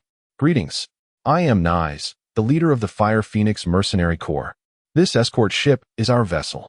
She smiles, extending her hand. "Hello, I am Zhong Yuling, a squad leader with the Republic Mining Bureau." Zhong Yuling replies with a smile, shaking her hand. Chapter 43. Contacting family. Upon hearing Zhong Yuling's introduction, Nais was instantly taken aback, her small mouth agape in astonishment. Zhong Yuling looked at the girl in confusion and asked, "What's wrong?" "Ah, did you say your name is Zhong Yuling?" Nais suddenly exclaimed, her hands clasping his in excitement. "Yes, I am Zhong Yuling," he replied. "The son of Commander Zhong Yuling of the Empire? The same Zhong Yuling who captured the giant shark with 9 others?" Nais inquired again for confirmation. Upon seeing Zhong Yuling nod, Nais danced with joy, exclaiming, "Ah, you're alive. That is wonderful. Do you know? The entire Empire is awaiting news of you. We watched the battle just now, And I can't believe the person I saved is our empire's great hero. Ah, sister, what are you talking about? I don't understand. Zhong Yuling gazed at the exuberant Nais, puzzled. You said you watched my battle? How did you see it? Were you around us? Don't you know? Your battle was broadcast live across all major channels in the Empire. Your father, Commander Zhong Yuling, introduced this campaign to everyone. When you told your team, this is not child's play, this is war, I would exchange myself for the Empire's victory, and I didn't seek your consent. I was giving you an order. Have you forgotten that as soldiers, obeying orders is our duty? Remember our oath under the national flag. Those were such powerful lines. We were all filled with passion when we heard them. Nais excitedly recounted. Wow, seriously? Live broadcast. Zhong Yuling was left speechless after hearing this. I've really become famous this time. As they entered the control room, Zhong Yuling noticed that apart from himself, the entire spaceship was filled with women. When the girls learned they had rescued the hero Zhong Yuling, they erupted in ecstatic screams. Many bold women approached him, playfully touching and poking, leaving Zhong Yuling blushing furiously. To ease the awkwardness, Zhong Yuling said, Nais, can I contact my troops and family? Of course. No problem at all. Nais nodded affirmatively. She approached the control panel and began to operate the computer. After a while, she turned to him. I might not be able to reach the military due to encrypted channels, but I can help you contact your family. Please provide me with their contact information. All right, contact this number. Zhong Yuling opened his intelligent brain device. Although the network was damaged, the messaging tool was still functional. He found Ouyang Xiaoshua's account and asked Nais to add her.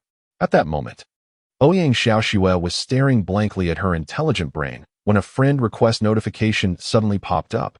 She looked at it and, noticing it was from a girl, hesitantly clicked to confirm. Hello, who are you? Ouyang Xiaoshua asked. Hello, are you Ouyang Xiaoshua? The other party inquired. Yes, I am Ouyang Xiaoshua. May I ask who you are? What is the matter? Ouyang Xiaoshua replied. At that moment, a video request popped up. Ouyang Xiaoshua puzzledly clicked to open it.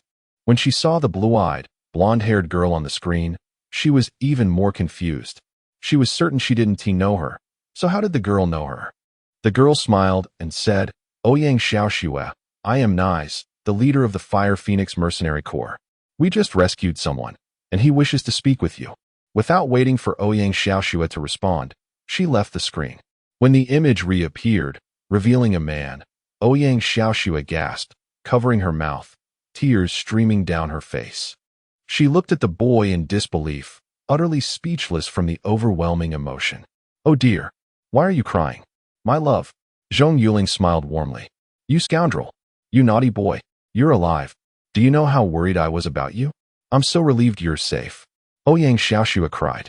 All right. I'm fine. No more tears. The explosion damaged my intelligent brain's network, making communication impossible. Thankfully, Nais and the others received my distress signal, or you would have truly been a widow. Zhong Yuling joked. Stop it. I'm off to find Aunt Ling. I must tell her you are safe. That naughty Aunt Ling fainted twice after seeing the live broadcast. She is still lying in a hospital bed. Ouyang Xiaoshua replied as she rushed towards Lin Ailing's hospital room. Ah, is my mother all right? Upon hearing that his mother had fainted, Zhong Yuling grew anxious. She'll be fine. As long as you are safe, Aunt Ling will surely recover.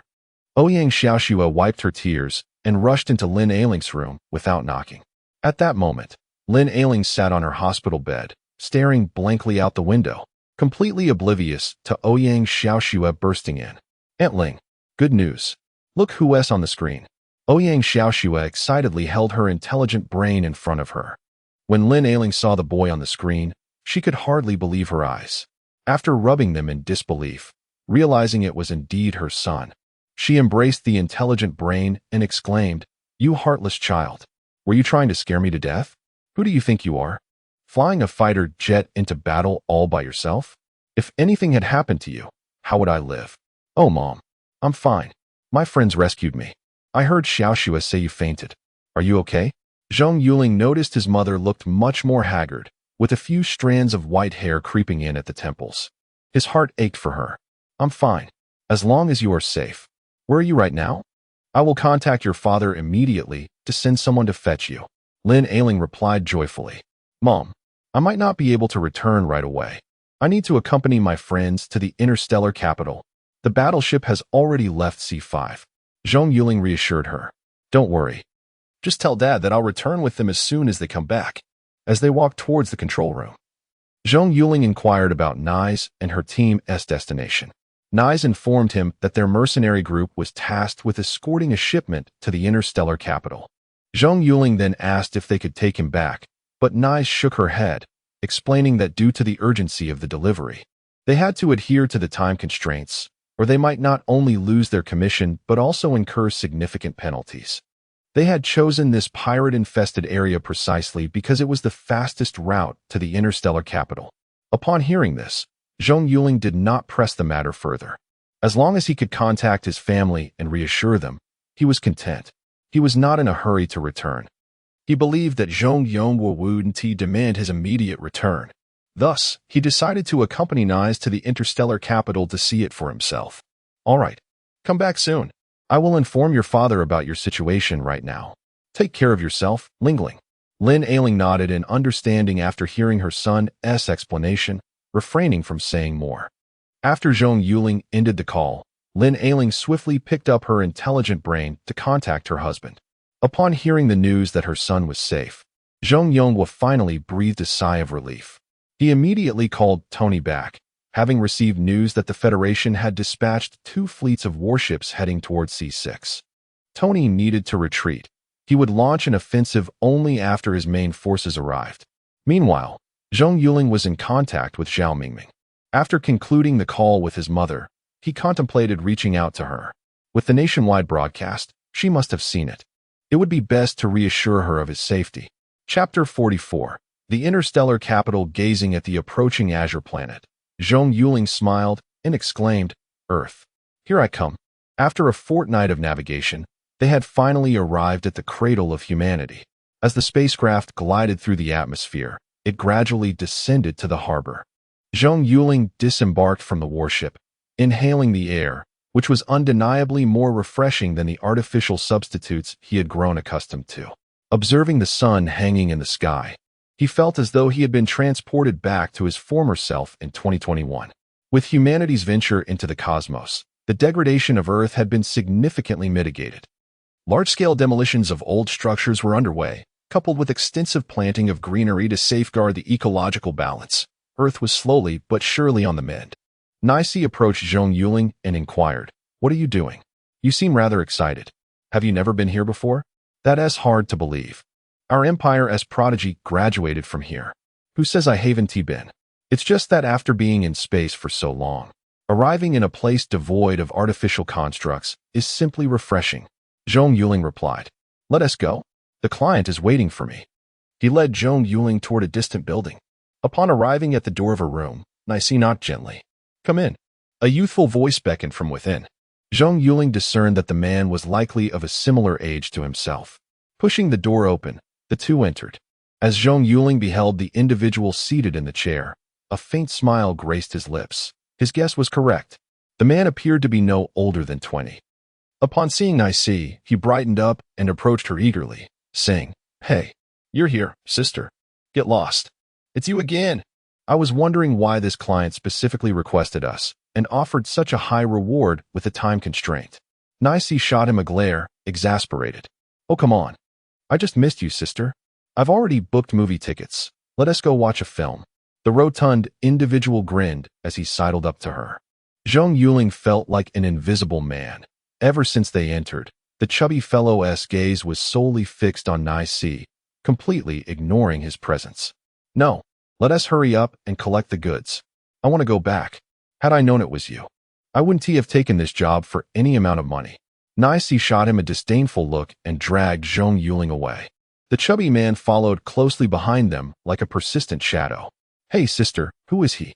He finally asked, noticing Zhong Yuling's presence. Zhong Yuling felt utterly perplexed.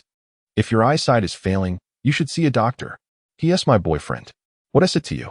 Nisi replied, wrapping her arm around Zhong Yuling's and resting her head on his shoulder, displaying an intimacy that was unmistakable. Sister, you're putting me in a difficult position. He clearly has feelings for you. Is there any need to incite such jealousy? Zhong Yuling thought to himself, aware that the tension was escalating. Suddenly, the chubby man produced a card from his pocket and thrust it toward Zhong Yuling, declaring, 500,000 to leave Nice. Zhong Yuling was at a loss. What is this? Are you flaunting your wealth? Seeing that Zhong Yuling was unmoved, the man pulled out another card. Another 500,000. Just as Zhong Yuling was about to respond, Nice interjected, Darling, let us go. She firmly took Zhong Yuling's hand and continued forward. The chubby man, seeing them disregard him, shouted, I'll throw an XZ-353 destroyer. Zhong Yuling was utterly bewildered. No way. He.S. offering a warship? How wealthy is this guy? Noting that Nice and Zhong Yuling did not halt, the chubby man grew anxious. He rushed in front of them, asking, What will it take for you to leave Nice?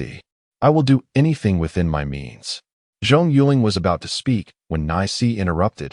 Is love measured by money and assets? Step aside. Just go collect your goods, and remember to transfer the payment to my account. HX887 Stellar Mining Rights. The chubby man exclaimed. What stellar mining rights? Is this rotund fellow really that affluent? Zhong Yuling mused. Although Zhao Dahai was wealthy, he didn't own a star. Did this chubby man possess his own star? The galaxy was dotted with a multitude of stars, many of which were rich in minerals. Each nation would auction off their stars, often at exorbitant prices that only the wealthiest could afford. Securing a star meant lifetime mining rights, and one could even hire national military forces for protection against theft. Zhong Yuling recalled that only 3 stars had been sold in the Republic, and those who purchased them were leagues wealthier than Zhao Dahai. Once someone acquired a star, they could mine it themselves or lease it. But mining without rights was tantamount to courting disaster. Mining rights were auctioned off by the star's owner, with a single year of rights fetching billions, a staggering fortune. He wouldn't be surprised if the chubby man's family had connections to the underworld. Lu Fatty, why go through all this trouble? We're just not suited for each other, Nice declared, turning away. I just like you. From the moment I first saw you, I was smitten. I, Lu Yong, have only ever liked one person, and that's you. You can ask around.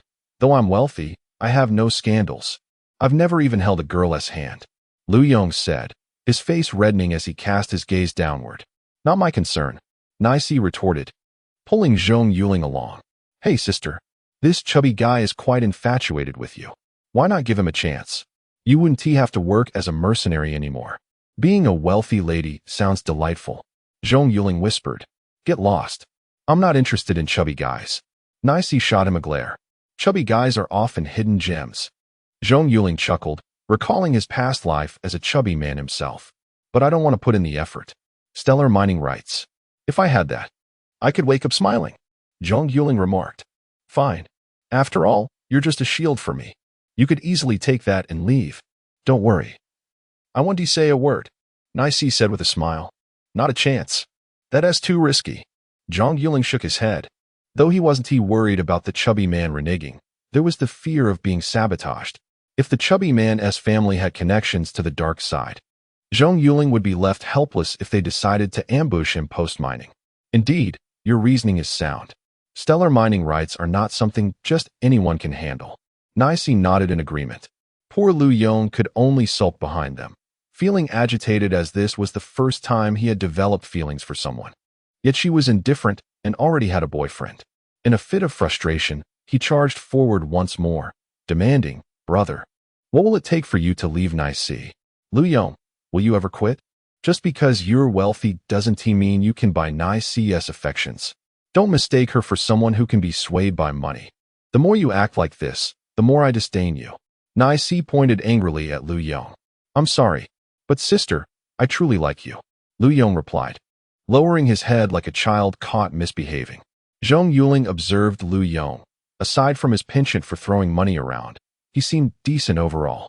He walked over and patted his shoulder, saying, Brother, sometimes money isn't everything. As Nice said, it's not the solution. But truly, I can't bear to see you distressed. Rest assured, I'm not Nice's boyfriend. I'm merely a person she rescued along the way.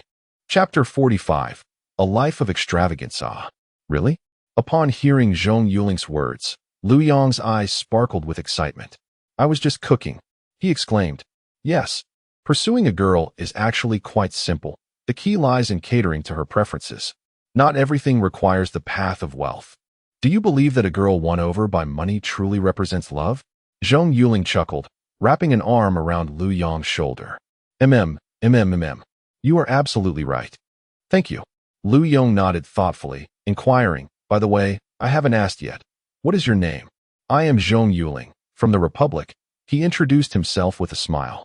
However, upon hearing this, Lu Yong's eyes widened in disbelief, staring at Zhong Yuling in astonishment. Suddenly, he pointed at Zhong Yuling, trembling with excitement, and exclaimed, Are you human or a ghost? Zhong Yuling was taken aback, thinking, What kind of remark is that? Are you cursing me, you rascal? Get lost. Can you not speak properly? I'm sorry. I got too excited. I never expected to finally meet a great hero. I can't believe you're real. Lu Yong stammered, overwhelmed. Zhong Yuling, infuriated, kicked him lightly. Get lost. That is not what I meant. Brotherling, do you know? I'm your devoted fan. From when you captured the giant shark to when you single-handedly destroyed enemy aircraft in space, I have been following your every move. When I saw your team detonate the bomb and the fire engulf you, do you know how heartbroken I felt? Lu Yong was so excited that he became incoherent. Really? The live broadcast reached this far? Zhong Yuling was astonished, realizing that the Empire had broadcast his deeds throughout the galaxy. Although pleased, he felt a tinge of frustration. Wasn't this inviting hatred? If even the interstellar nation aired it, other empires must have too. He would need to be cautious when going out, if discovered by enemies. He wouldn't even know how he would meet his end. Have you two finished chatting? Nisi huffed, hands on her hips, observing the two laughing and joking together. Aren't you getting along well with Brother Lu? Besides, I really can't bear to see a lovesick boy get hurt. Lu Yong is not bad. He could be worth considering. Zhong Yuling smiled and remarked. Exactly. Sister, I assure you, I will bring you happiness. At Zhong Yuling's encouragement, Lu Yong nodded eagerly. Get lost. You two scheming rascals. Lu Yong, I'll tell you, I like strong, grounded men. Not someone whose face reads, I am wealthy like you, the second-generation rich. Don't bother me again, or you won't even be able to be friends. Nisi glared at them. I'll change. I will also become a hero. Lu Yong declared resolutely. Save it. Does your father agree? I heard you are the only child in your family. Nisi teased. All right, if I meet someone good in the future, I'll introduce you. I'm starving. Are you treating us? Of course. I must treat. Brother Ling, let us go. Whatever you want to eat today, it's on me. Lu Yong replied with boldness. Look at you. Your face is practically screaming, I am wealthy. We really aren't suited for each other. If I were to consider you as a younger brother, that might be a different story. Having a plump younger brother would be rather nice, wouldn't it? Nisi laughed. Oh, but I want to be your boyfriend. Lu Yong sighed. Try saying that again. Nisi shot him a glare. The three arrived at an upscale restaurant. As soon as they entered, a staff member rushed over, exclaiming, Young Master Lu, you're here. Is it still the 8888 private room? Yes. Lu Yong immediately shifted from a lovesick demeanor to a serious, aloof expression, glancing at the manager without uttering a word. Zhong Yuling was impressed by the speed of his transformation. Upon entering the private room, Zhong Yuling was astonished. Is this a private room? It's a mansion, he exclaimed. You're just here for a meal, and yet there's a gym, a swimming pool, a pool table, KTV, a sauna, and massage beds, everything you could desire. And there are 10 waitresses dressed in qipao, bowing in unison as they greeted. Welcome. Brother, this is too extravagant, Zhong Yuling said. Speechless. What's the big deal? This is just a regular meal for us. Lu Yong waved his hand dismissively. Zhong Yuling thought to himself that if it weren't for the need to maintain face in public, he would have kicked Lu Yong out of sheer annoyance. This display of wealth was a bit excessive. At that moment, Lu Yong's communicator chimed. After glancing at it, his expression changed, and he answered, Sister, what do you need from your younger brother? Oh, okay. I'm dining with friends right now. You haven't eaten yet, have you? Come to XX Hotel, room 8888, and join us. She invited. I know. I'll wait for you. Lu Yong assured her eagerly. Zhong Yuling watched Lu Yong bowing and scraping to his communicator, feeling bemused. Was this not a bit too subservient? Where was the bravado he showed earlier? Brother Ling, my sister wants to join us for dinner. She's coming soon. Lu Yong approached with a grin. Really? Are you that afraid of her? Zhong Yuling asked. Yes. Although her family is indeed several streets behind mine. Her grandfather is best friends with mine. At one point, our families considered a match, but I've been bullied by her since childhood, so how could I dare? Besides, she has already taken, so it just fizzled out. Lu Yong explained. Oh, I see. Don't you wealthy families believe in parental arrangements? How come if the girl doesn't want to, it's just over? Zhong Yuling inquired.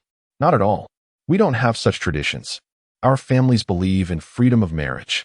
My mother came from an ordinary family. My father married her because he liked her, and my grandfather didn't object. That is how my family operates.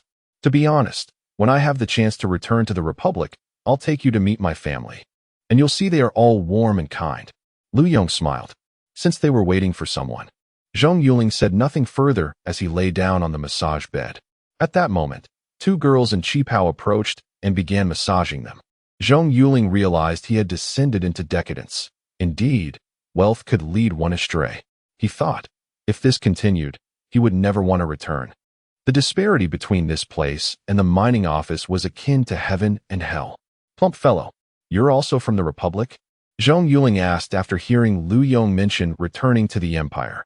Yes, I am from the Republic, but our headquarters is in the interstellar capital. My family's business spans the galaxy, so it's just more convenient to have the company here, Lu Yong replied while enjoying the massage. Oh, so the HX-887 star you mentioned is within the Republic's sphere of influence? I know the Republic has 3 private stars, one of which belongs to your family? Zhong Yuling queried. Wrong. Brother Ling, it's not just one. HX-885, XH-886, and HX-887 all belong to my family. HX-887 is fully owned by us, while the other 2 are joint purchases with partners, but we hold a significant share of about 70 to 80. Recently, my grandfather mentioned wanting to acquire another. Lu Yong said nonchalantly. Plump fellow, aren't you afraid that flaunting your wealth will attract trouble? Zhong Yuling remarked. That's precisely why my grandfather insisted I stay in the interstellar capital.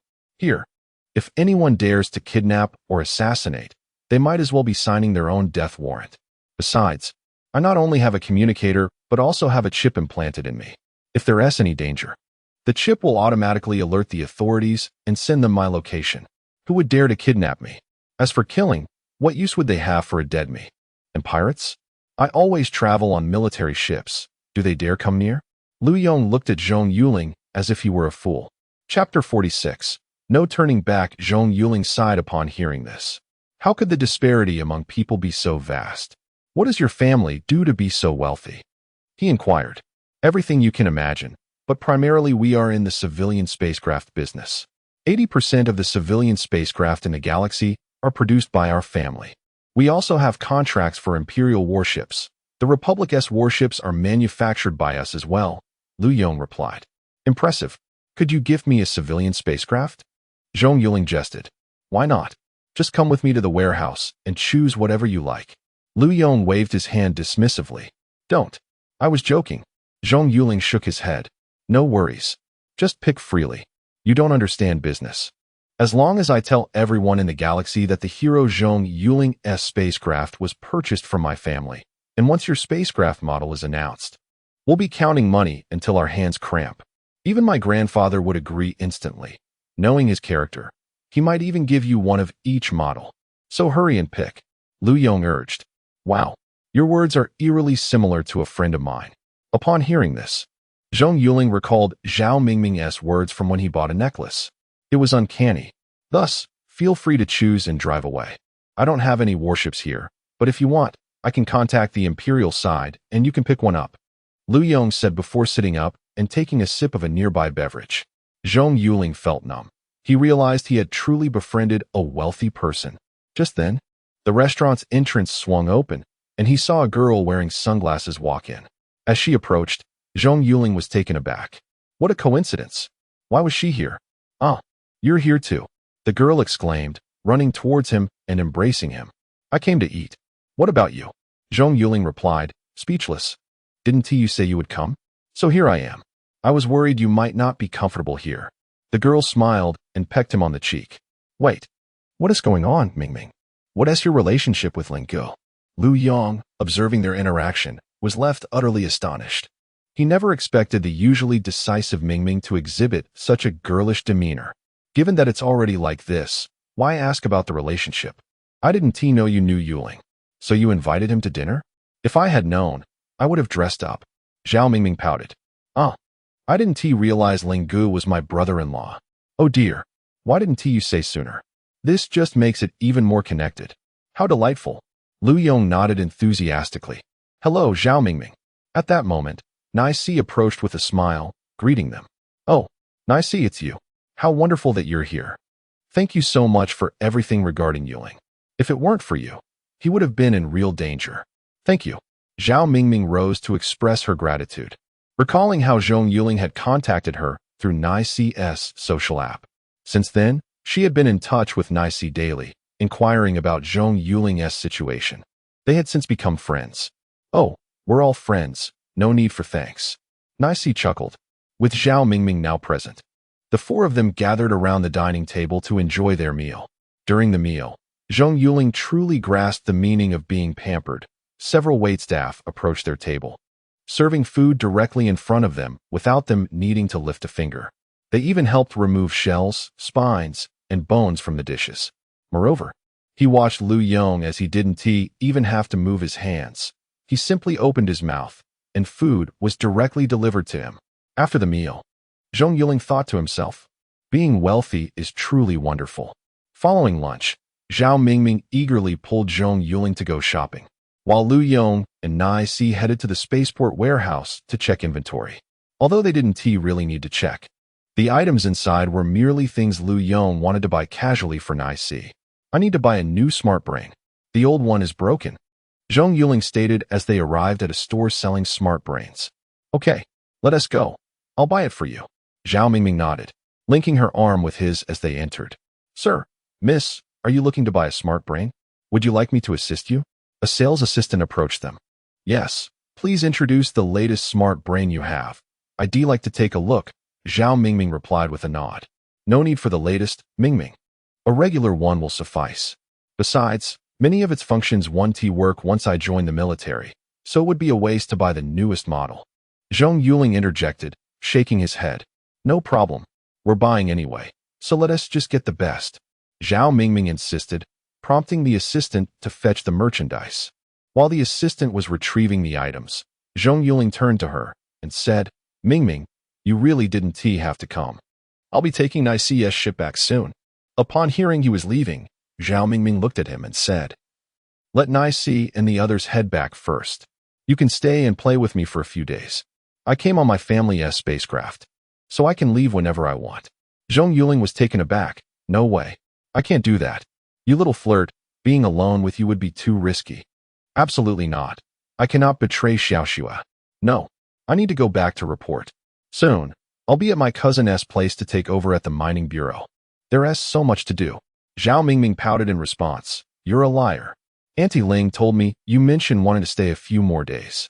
Seriously, originally, I intended to stay longer, but when I contacted my father, he insisted I return early for the handover.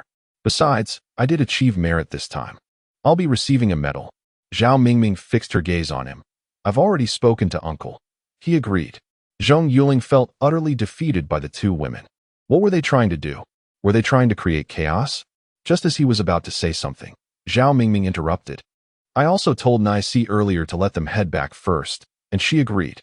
They might have left by now, so you better not try to run away. Heaven above. Zhong Yuling could only fall silent. Zhao Mingming had effectively blocked all possible exits. Arguing was futile. At that moment, the sales assistant brought over a smart brain.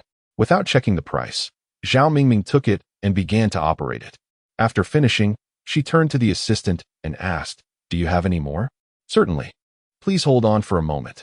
The assistant politely responded, retrieving another smart brain and handing it to Zhao Mingming. After examining it, Zhao Mingming said, Wrap this one up. Here is a card. She produced a card and handed it to the assistant, while Zhong Yuling watched in disbelief. He gazed at Zhao Mingming. Sister, I feel like I'm being kept. Is that so? No worries. Just enjoy being kept. Now hurry and input your information. Once that is done, we can go watch a movie. Zhao Mingming laughed, handing him the smart brain. It was rare to have a wealthy benefactor. One should not turn down such fortune. Zhong Yuling kept quiet and inputted his fingerprint and iris into the smart brain before strapping it onto his wrist. As they exited the smart brain store, Zhao Mingming linked her arm with his and said, "I'm so happy. These few days are just for you and me. Sister, you're throwing yourself into the fire. You know I can't abandon Xiaoxua." Zhong Yuling said earnestly as he looked at her. I can be a mistress or a lover too. Zhao Mingming replied with a smile, resting her head on his shoulder. Chapter 47. Transferred to my name. Zhong Yuling and Zhao Mingming had spent 3 days in the galactic capital, an experience that had left him feeling utterly dejected. Each day was consumed with shopping excursions alongside Zhao Mingming, which left him at a loss for words. To add to his frustration, Zhao Mingming possessed her own residence in the galactic capital. Thus, she had not permitted Zhong Yuling to stay in a hotel. However, the predicament of being a solitary male in the company of a female led to Zhao Mingming, rather audaciously, finding ways to sneak into his bed each night, leaving Zhong Yuling with no choice but to unceremoniously dismiss her. Today marked their return to the Empire, and Zhong Yuling found himself seated in a lavishly decorated room. Lu Yong was animatedly presenting a sleek intelligence device before him. "Brother Ling, behold this latest model of civilian spacecraft. It boasts the most advanced GPS in the entire galaxy, and each room is equipped with panoramic skylights, allowing you to lie back and stargaze while soaring through space. Moreover, the fuel and electrical systems are state-of-the-art. A full tank will enable you to travel from the Republic to either the northern or southern ice fields without needing to refuel. The onboard entertainment facilities are comprehensive, and there's even a swimming pool." Enough already. I've told you it's unnecessary. I was merely joking. Although Zhong Yuling found the spacecraft immensely appealing, he could not accept it. The moment Zhong Yong will learn of it, he would surely exact retribution upon him. "No worries. Take it. Consider it a welcoming gift from your younger brother. You are a hero of the Republic. This is merely an investment. Accept it, brother," Lu Yong insisted. Zhong Yuling was left speechless. Such a lavish gift was beyond his comprehension. Although he was not well versed in the market for civilian spacecraft, it was evident that this one was far from ordinary. Its size nearly rivaled that of the HW-7581, clearly a vehicle meant for the affluent. What would it look like for a mere soldier like me to pilot such a vessel? Lu Xiaopeng, you ought to consider your brother-in-law's current status before gifting him a spacecraft. If you present him with this, he'll surely face dire consequences from my father, Zhao Mingming replied, shaking her head in disbelief. Even more bewildered was Zhong Yuling, grappling with the implications of being referred to as brother-in-law and father-in-law. "What are you talking about? People might misconstrue that." Indeed. I should have been more thoughtful. But this one, Lu Yong assured, is reasonably priced and equipped with panoramic skylights, albeit with more modest amenities. Its tonnage is smaller compared to the previous one. After acknowledging Zhao Mingming's comments, he proceeded to showcase another civilian spacecraft. This model was indeed better, with a moderate price point. While its facilities were not as luxurious, it was still satisfactory, and it even came equipped with a small mining machine for leisure excursions into space. Equipping civilian spacecraft with mining machines was not uncommon. Many citizens outfitted their vessels for casual mining expeditions within the Empire. The minerals extracted could be sold, with military-grade ores being purchased by the state, while common ores could be sold to private enterprises and individuals. However, to operate a civilian mining machine, one must register and install a monitoring system, ensuring compliance with the Mining Bureau to prevent the illicit hoarding or trafficking of military-grade minerals such as Z-iron or C-copper. Recognizing Zhong Yuling's fondness for this vessel, Zhao Mingming smiled and declared, "Lu Xiaopeng, this is the one. I'll accept it on behalf of your brother-in-law. Hurry and handle the paperwork. Is there a ship available?" "Of course. How could I not have a ship ready for Brother Ling?" Lu Yong replied, nodding as he rose to make a call. As Zhong Yuling contemplated how to decline the offer, he was taken aback when Zhao Mingming took the initiative. Before he could react, Lu Yong had already summoned someone. He cast a forlorn glance at Zhao Mingming, exclaiming, "Why are you doing this, Zhao Mingming? I cannot accept it. Truly, I cannot. If I do, my father will be furious. Fear not. Your father will not harm you. I'll handle this, Zhao Mingming asserted, picking up the intelligence device. Uncle Zhong. Zhao Mingming greeted warmly, addressing Zhong Yonghua through the screen. Meanwhile, Zhong Yuling was rendered speechless. How did you acquire my father's contact information? Oh, Mingming. How are you and Yuling doing there? When will you return? Do not linger too long.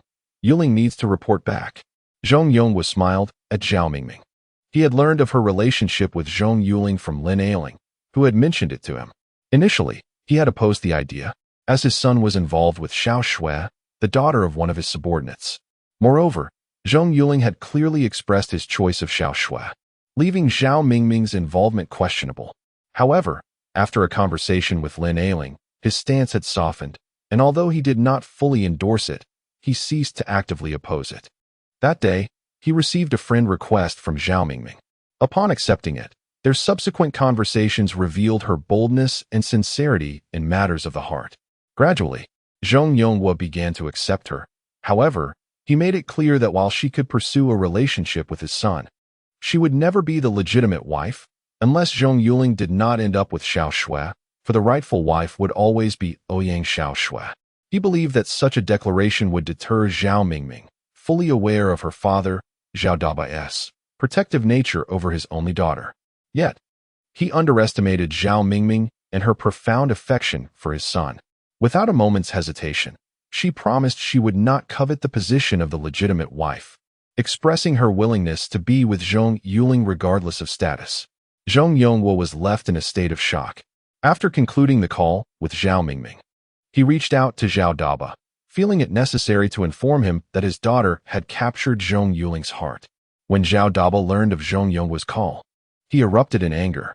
Zhong Yonghua, powerless to do anything but endure the outburst, allowed him to vent before they engaged in a conversation through the intelligence device. Their exchange lasted over 2 hours, the content of which remained a mystery, but both emerged with satisfied smiles. Uncle Zhong, I have something to discuss with you today. Zhao Mingming began, her tone serious. As Zhong Yonghua listened, his expression darkened. Has he grown wings? Not at all, father. I do not desire it. Zhao Mingming made the promise on my behalf. I'll return it immediately. Zhong Yuling protested, fully aware of his father's simmering rage. Zhao Mingming, do you realize the trouble you are causing? Zhao Mingming held on to Zhong Yuling, addressing Uncle Zhong once more. Please allow me to finish. The patriarch of the Lu family, Lu Huayu, shares an inseparable bond with my grandfather. You need not worry. Furthermore, you are aware of the Lu family's circumstances. Many seek to align themselves with them. The Republic is not as tranquil as it appears. While I am a merchant, I am also privy to many matters.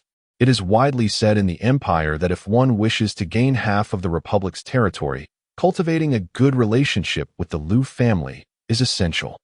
Many are eager to curry favor with them. Have you ever seen the Lu family bestowing gifts? If Lu Yong is offering a spacecraft, do you think it is without the elder's approval? This is the Lu family sending a signal to you, Uncle Zhong, whether you choose to accept it or not. If you fear that Yuling's acceptance will lead to complications, the spacecraft can be registered in my name. After all, I am entirely devoted to Yuling, and eventually, everything will belong to him. Does it truly matter in whose name it is registered? Chapter 48. The desire to retrace one's steps after listening to Zhao Mingming's words. Zhong Yonghua fell into deep contemplation. Observing his expression, Zhao Mingming continued, Uncle Zhong, since you have agreed to my relationship with Yuling, I suppose I am now considered part of your family. My visit to the interstellar capital was not solely for Yuling's sake. If it weren't for me, you wouldn't be spending every day with me either. You haven't even gone to work. Zhong Yuling interjected with a teasing remark. That's because you have already resolved the matter on your own, so I am no longer needed. Zhao Mingming smiled at him. Zhong Yuling was bewildered. You fool. If I wish to enter the Zhong family, I must consider the family's interests at every turn. Upon hearing that you were coming to the interstellar capital, I thought it wise to introduce Lu Yong to you. Sometimes, connections among elders can lead to suspicion from those with ulterior motives, but if it involves the younger generation, it is different. Uncle Zhong can simply say he knows the Lu family through their offspring. which would deter any ill-intentioned individuals from acting against us while we are still gathering strength, Zhao Mingming explained. Zhong Yuling gazed intently at Zhao Mingming, suddenly realizing her depth. She continued, "Uncle, over the past few days, my father and I have visited many friends and engaged in numerous discussions. Most of them have expressed that they are willing to assist when needed. Some are merely observing, but rest assured, their involvement is only a matter of time." Xiaoming, I am at a loss for how to express my gratitude. Zhong Yuling sighed, increasingly fond of Zhao Mingming and recognizing how much his family owed her. I am a daughter-in-law of the Zhong family. Though I am young, I am still part of it. As long as the Zhong family thrives, I shall be content. So there is no need for thanks, uncle. This is my duty, Zhao Mingming replied, leaning against Zhong Yuling's shoulder. Zhong Yuling no longer recoiled. He gently wrapped his arm around her shoulder. Zhao Mingming, overwhelmed with emotion, felt tears welling in her eyes, realizing her efforts had earned Zhong Yuling's acknowledgement. Filling her with joy, she recognized that all her endeavors had been worthwhile. You are foolish. You could find someone better than me. Zhong Yuling sighed, stroking her head. Indeed, I am a fool, but I am happy, she declared, closing her eyes to bask in the warmth. All right, you two, enough of this mushiness. Mingming, that spaceship is named after you. Yuling, accept it. Zhong Yuling chuckled, shaking his head. Okay, Dad, I will return shortly. Zhong Yuling nodded. Come back to report promptly. With that, he ended the communication. Seated in his chair, Zhong Yuling fell into contemplation. The information he had received today was overwhelming. He had not anticipated Zhao Mingming would contribute so much for the Zhong family. Moreover, he understood that Zhao Daba had likely made some promises to those friends. In business, profit is paramount. Would anyone assist without a reward? Furthermore, the Liu family's involvement would indeed amplify the Zhong family's influence exponentially. The Liu family had extended an olive branch, and accepting it would grant the Zhong family significant weight in the Republic. He must discuss this with the patriarch. Zhong Yuling contacted his father, sharing the developments. After a period of silence, the elder finally spoke. I never imagined someone would go to such lengths for Yuling. Our family owes her greatly. Regardless of how things unfold between Zhao Mingming and Yuling, she is now my granddaughter-in-law. Zhong Yuling nodded. Then, father, should we engage with those merchants Zhao Mingming mentioned? The elder pondered before shaking his head. It is not yet the right time. Yonghua, I have received word that federal spies have been unusually active lately, and each report sent is highly confidential. My old associates and I suspect that the spies hold considerable influence within the Republic. Yes, I share that sentiment. After Yuling uncovered the secret of C6, we sealed it off. Although other empires will eventually learn, the speed at which the Federation is informed is alarming. It is impossible to believe that no one leaked the information. Therefore, I have kept Yuling's news in the interstellar capital confidential, merely stating that we found someone in need of protection and treatment. Zhong Yuling affirmed. Indeed, due to Yuling's situation, Z-1794 is currently under scrutiny, so we cannot contact those merchants. This is also a means of safeguarding them. As for Zhao Daba, he is safe. I had arranged protection for him long ago. I never anticipated his daughter would have harbored feelings for Yuling for so long, or that she would do so much for him. Fate can be quite capricious. Let the younger generation handle their own affairs. We, as adults, should refrain from intervening, Zhang Yuling remarked. Understood. Yuling will return from the interstellar capital in about 3 days. I plan to let him rest before visiting Shaoling, Zhong Yuling stated. Upon hearing his son's words, Zhong Yuling nodded. Zhong Yuling's performance had indeed been commendable, and this incident had officially brought him into the public eye, demonstrating that the Zhong family had capable successors. In recent times, Zhong Yuling had been in high spirits, with his old associates praising Zhong Yuling or using him as a model for their own children. Zhong Yuling had become a benchmark, prompting many of his father's acquaintances to shamelessly seek matrimonial alliances. After conversing for a while, they closed the communication device. Sitting in his chair, Zhong Yuling eventually addressed the guard, Xiao Lu, prepare the vehicle. As Zhong Yuling made his way to his destination, 2 individuals arrived at Lin Ailing's office. Sister Ailing, look at Xiao Wan. She has been matched with Yuling. To be honest, I really like this young man. Xiaowan also mentioned that their last meeting went splendidly. When can we arrange for them to date again? Said a middle-aged woman, smiling as she pulled the girl along with her. Lin Miling, observing the two, replied with a smile, sisterly. I am afraid I must inform you that Yuling already has a girlfriend. He met her after his encounter with Xiaowan. With Xiaowan's beauty, she is certain to find a better match than my little rascal. Indeed, the girl being led by the woman was none other than AI Xiaowan, the socialite who had been introduced to Zhong Yuling.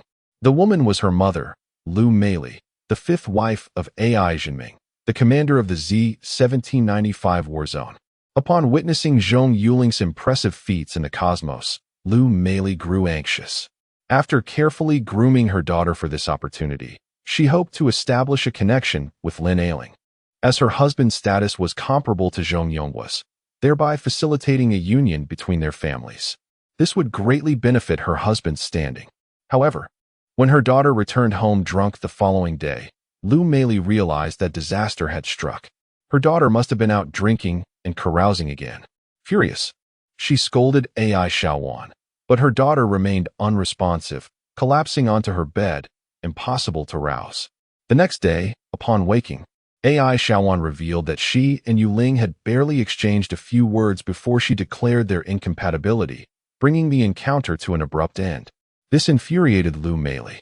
Recently, after Zhong Yuling's accomplishments, Lu Meili became even more agitated and rushed her daughter to board a transport ship to visit Lin Ailing, hoping for a change in fortune.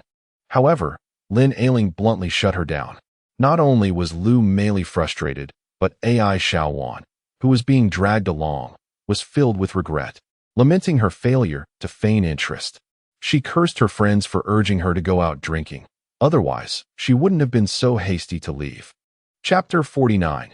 Return to administrative star. Though Lin Ailing had declined, she still fulfilled her hostess duties, personally escorting the mother and daughter after their meal to the transport ship bound for administrative star Z-1795. As she watched the vessel ascend, Lin Ailing smirked, muttering, "What a joke. Now that my son is famous, they wish to return? They ought to consider their daughter's character." At that moment, her smart device chimed. Picking it up, she was delighted to see it was her son calling. "Ling Ling," she exclaimed. Zhong Yuling replied, "Mom, I'm heading back now. I'll arrive in 3 days." "All right. Mother will wait for you at home." "Oh, my son, you won't believe what just happened." Lin Ailing recounted the visit from LV Meili and the others. Upon hearing this, Zhong Yuling felt speechless. "Really? I can't handle AI Xiaowan. I certainly don't want a multitude of cousins." "Understood. I don't wish for too much interaction with them either. Well, I need to board the ship now. See you tomorrow." He ended the call, leaving Lin Ailing to ponder. The conversation between mother and son had reached Zhao Mingming, who was nearby. After Zhong Yuling hung up, she inquired about AI Xiaowan. After Zhong Yuling narrated the details, Zhao Mingming shook her head. "I know AI Xiaowan. I've interacted with her a few times. To put it plainly, she is quite the flirt. She changes boyfriends as often as one changes clothes. Moreover, AI Jinming is no saint either. He has had 5 or 6 wives, and there are plenty more on the side. The Z-1795 and Z-1794 battle zones are adjacent, and Z-1795 connects to a public unmanned area, mostly dealt with pirate skirmishes, but I've heard whispers that many smuggling ships frequent that route. I believe you can infer something from this." Zhong Yuling nodded, yet he recognized that Zhao Mingming's information was merely hearsay and could not serve as evidence. Catching thieves requires evidence. Without tangible proof, it's futile. "Mingming, I wish we could remain inseparable like this. Alas, in 3 days, I must share my affection with someone else." Zhao Mingming pouted, wrapping her arms around his. Zhong Yuling hesitated, aware that any word he uttered would be a misstep. He chose silence, deeply moved by Zhao Mingming's efforts on his behalf. He felt like a cad caught in a dilemma. "I've instructed Lu Yong to send the M-745 to my home port. If you wish to drive it, you may. I'll grant you access to the port shortly." Observing his silence, Zhao Mingming understood his thoughts. No matter how much she did, he would never forsake Xiaoxua. Resigned to her fate, she lamented her misfortune. "All right, I rarely drive, but soon I'll be joining my cousin's reconnaissance team, which seems to be stationed near AI Jinming's territory. Upon noticing Zhao Mingming's change of subject, Zhong Yuling eagerly responded. Your cousin? Who is her father? Zhao Mingming inquired. Recalling that none of Lin Ailing's family had military ties, and she knew everyone of Zhong Yuling's generation. She is my aunt's daughter. My grandfather has a daughter named Zhong Lingyun, who hasn't served in the military but teaches at the Imperial Academy as a renowned professor. My uncle, Kai Chen, is also a professor there. They have a son, Kai Zealand, who is a teacher, and a daughter, Kai Yaling, my cousin. Though she appears graceful and beautiful, she has the heart of a dragon lady. When I was younger, both Xiao Ling and Zealand often bore her wrath. Zhong Yuling recounted after recalling details about his cousin. If your cousin learns of your tales about her, prepare for another beating. Zhao Mingming chuckled, covering her mouth.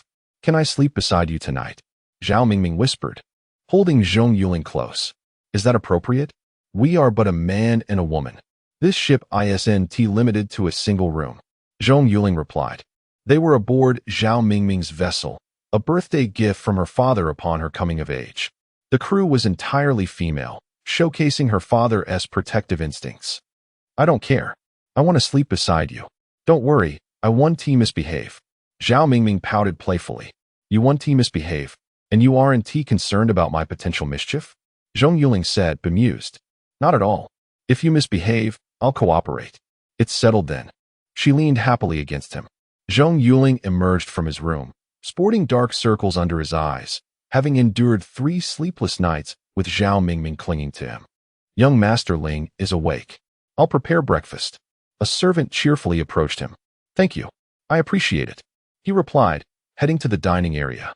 Zhao Mingming's ship was quite impressive, equipped with all necessary amenities. Seated, he picked up his smart device to check the news while the servant presented breakfast.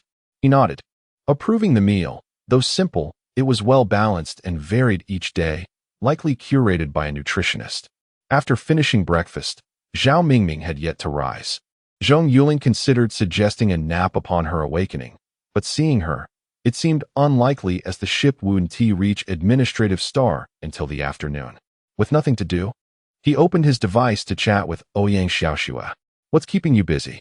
Zhong Yuling inquired. Just got off work. About to head home for some sleep. What about you? Ouyang Xiaoxue replied. I just woke up after breakfast. I'll be home by the afternoon. Any plans for the evening? Zhong Yuling asked. Not really. I have a friend's birthday to attend tonight. You should rest and come tomorrow. She responded. Oh, that is fine. I'll pick you up tonight. Zhong Yuling offered. All right, I'll be ready. I want to sit for a bit before leaving. Ouyang Xiaoxue agreed. Sounds good. Rest well, and call me when you're ready to go. Zhong Yuling encouraged. Okay. The car is here. I need to go. Ouyang Xiaoxue said. Take care. Sleep well. Kisses. Zhong Yuling replied. Scoundrel. Understood. Bye. Ouyang Xiaoxue laughed. In the afternoon, the ship smoothly docked at Administrative Star's port.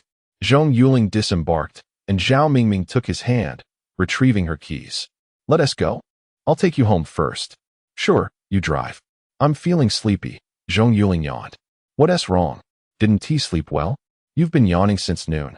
Zhao Mingming observed. Could it be because of you? If not for you, would I be this way? I'm a normal man. You know how these past 3 days have been. Zhong Yuling retorted, exasperated. He waved her off. Not really. I slept well at night, but for some reason, I'm just tired. Let me take a nap. Wake me when we reach the military compound. He reclined in the passenger seat and fell asleep within moments. Zhao Mingming smirked. Huh? Keep pretending. I know exactly why you're like this. You're a naughty boy. With that, she pressed the accelerator and drove towards the military compound. Chapter 50. The celebrity effect upon returning home. His mother embraced him excitedly, inspecting him carefully before finally relaxing, relieved that her son was intact. If you continue to act so thoughtlessly, I shall have to discipline you. It's clear you've been burning the midnight oil. Hurry and catch up on your sleep. Lin Ailing remarked, eyeing the sleepy-eyed Zhong Yuling. All right, Mom, I'll take a nap. By the way, wake me at 6. I need to take Xiaoxue to a friend's birthday party, he said, making his way upstairs without bothering to shower. Collapsing onto his bed and falling into a deep slumber. After Lin Ailing roused him, Zhong Yuling refreshed himself and dressed before driving to Ouyang Xiaoxue's residence. You really scared me. You mustn't act like that again, do you understand? My father mentioned that the force pursuing you is newly formed, with 80% of the crew being rookies. They thought they could easily overpower your mining ship, which is why they sent them for practice. Had you encountered a different fleet, you wouldn't have survived.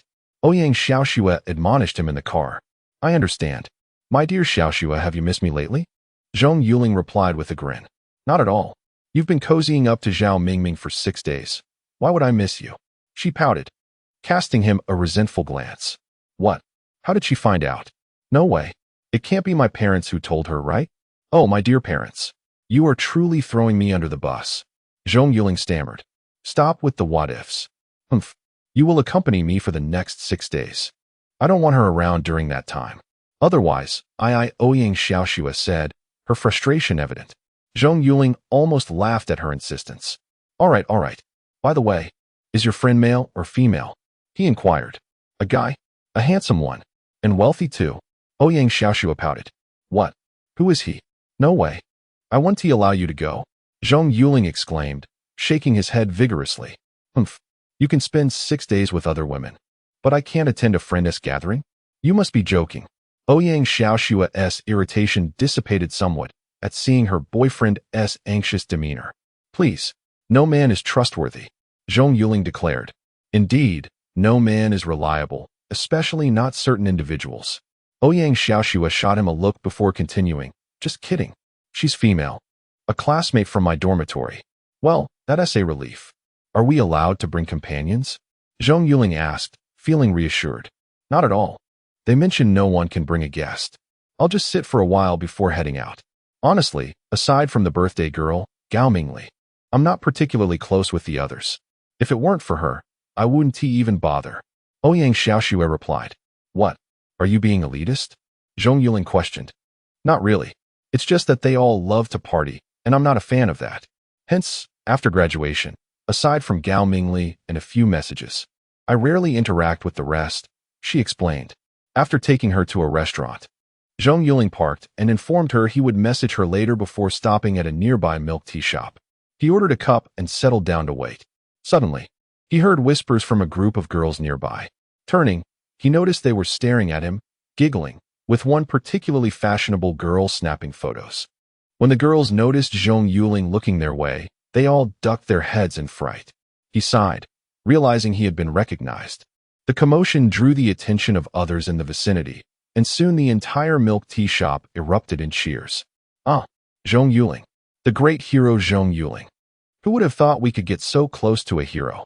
I must take a picture with him. Hey, I'm still here. How would you feel if you took pictures with other guys right in front of me? Come on. Zhong Yuling was left speechless. Was this the so-called celebrity effect? With no other choice, he prepared to leave. Just as he stood up, a girl approached him. Hi, may I take a picture with you? She asked eagerly. All right. He nodded. The girl excitedly grabbed her camera and stood in front of him.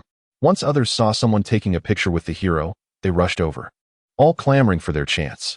Zhong Yuling, feeling exasperated, scolded himself for putting himself in this predicament. He decided to put on a smile and serve as a backdrop. Great hero, do you have a girlfriend? The fashionable girl who had first spotted him inquired. Yes, Zhong Yuling replied with a nod. Oh, she said, her expression turning disappointed as he could almost hear the sound of shattered hopes around him. In a private room not far away, 6 girls were immersed in laughter and conversation, one of whom wore a birthday hat proclaiming happy birthday. Gao Mingli, since it's your special day, shouldn't you treat us to something? One girl teased. Of course. What do you want? Gao Mingli replied cheerfully. Just give us each a membership card for your milk tea shop. Your tea is simply delightful. Another girl chimed in. That's a given. The milk tea fairy has made quite a name for herself. She has opened shops across the galaxy at such a young age. How could it not be good? Another girl remarked, looking at her incredulously. At that moment, Gao Mingli's phone rang. She glanced at the screen and saw it was the manager of a nearby shop. Sorry, girls, I need to take this, she said, stepping aside to answer. What's up, boss? Do you know who's in our shop right now? It's packed. The manager, Hao Ming, exclaimed excitedly. Who? Gao Mingli asked, puzzled. It's Zhong Yuling, the hero Zhong Yuling. Everyone is trying to get a picture with him. People from other shops are coming over too. We're trying to maintain order, Hao Ming said, barely able to contain his excitement. Really? Hao Ming? I have a task for you. Make sure to treat him well. I'll be right there. We must keep him here. If he leaves, you'd better follow him out. She ended the call in haste. Girls, stop eating. Let us go see a handsome guy. Quickly, Gao Mingli exclaimed, tossing her birthday hat aside. What? Gao Mingli, have you lost your mind? Her friends questioned, bewildered. Yes, I have. Hurry. I don't want to hear later that I wasn't a good friend, she declared, grabbing her bag and rushing out. Just as Zhong Yuling was about to leave, a man approached him, excitedly shaking his hand. Hello, I'm Hao Ming, the manager here. It's an honor to have you in our shop. Zhong Yuling smiled politely. No worries. I must be going now. Upon hearing that he intended to leave, the manager panicked. Their boss had given strict orders to keep Zhong Yuling there, and failing to do so could cost him his job. Great hero, please wait. Can you stay just a little longer? The manager pleaded. Zhong Yuling looked at him in confusion. What is the matter?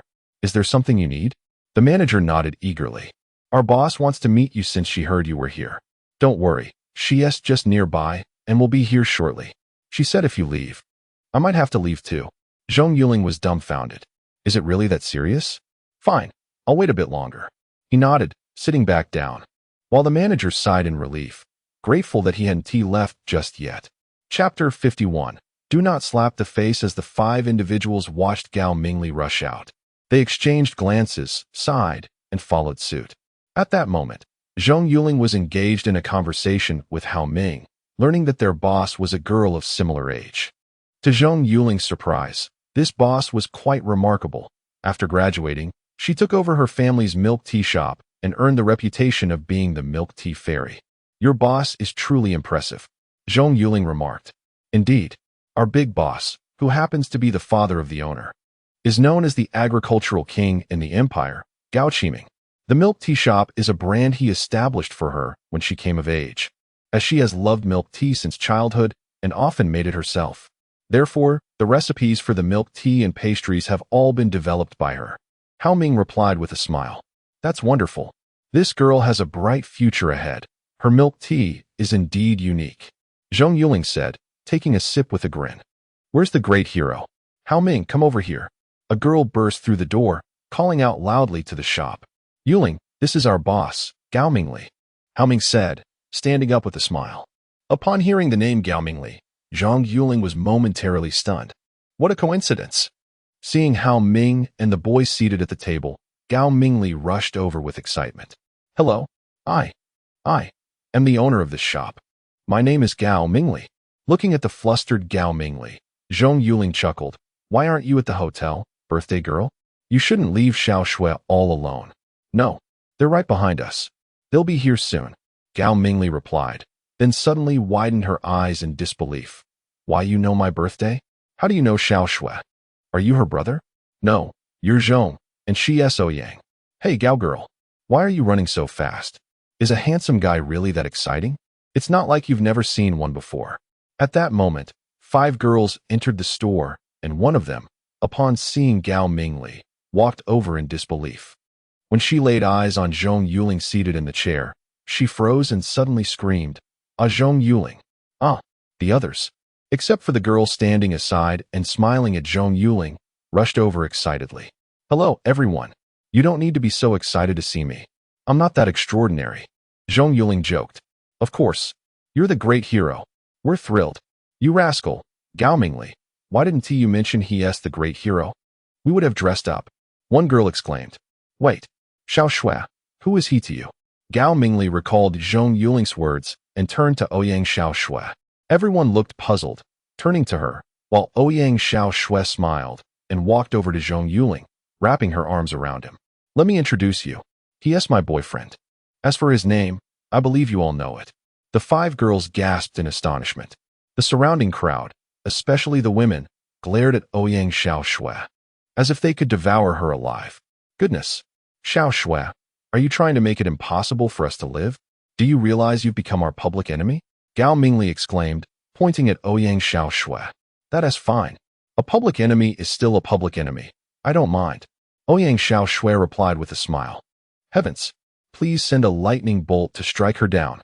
Everyone silently prayed. All right, Mingli just finished eating. Yuling and I will head back now. Let us meet up again another day. Ouyang Xiaoshui said cheerfully to her. Wait, do you think you can just leave?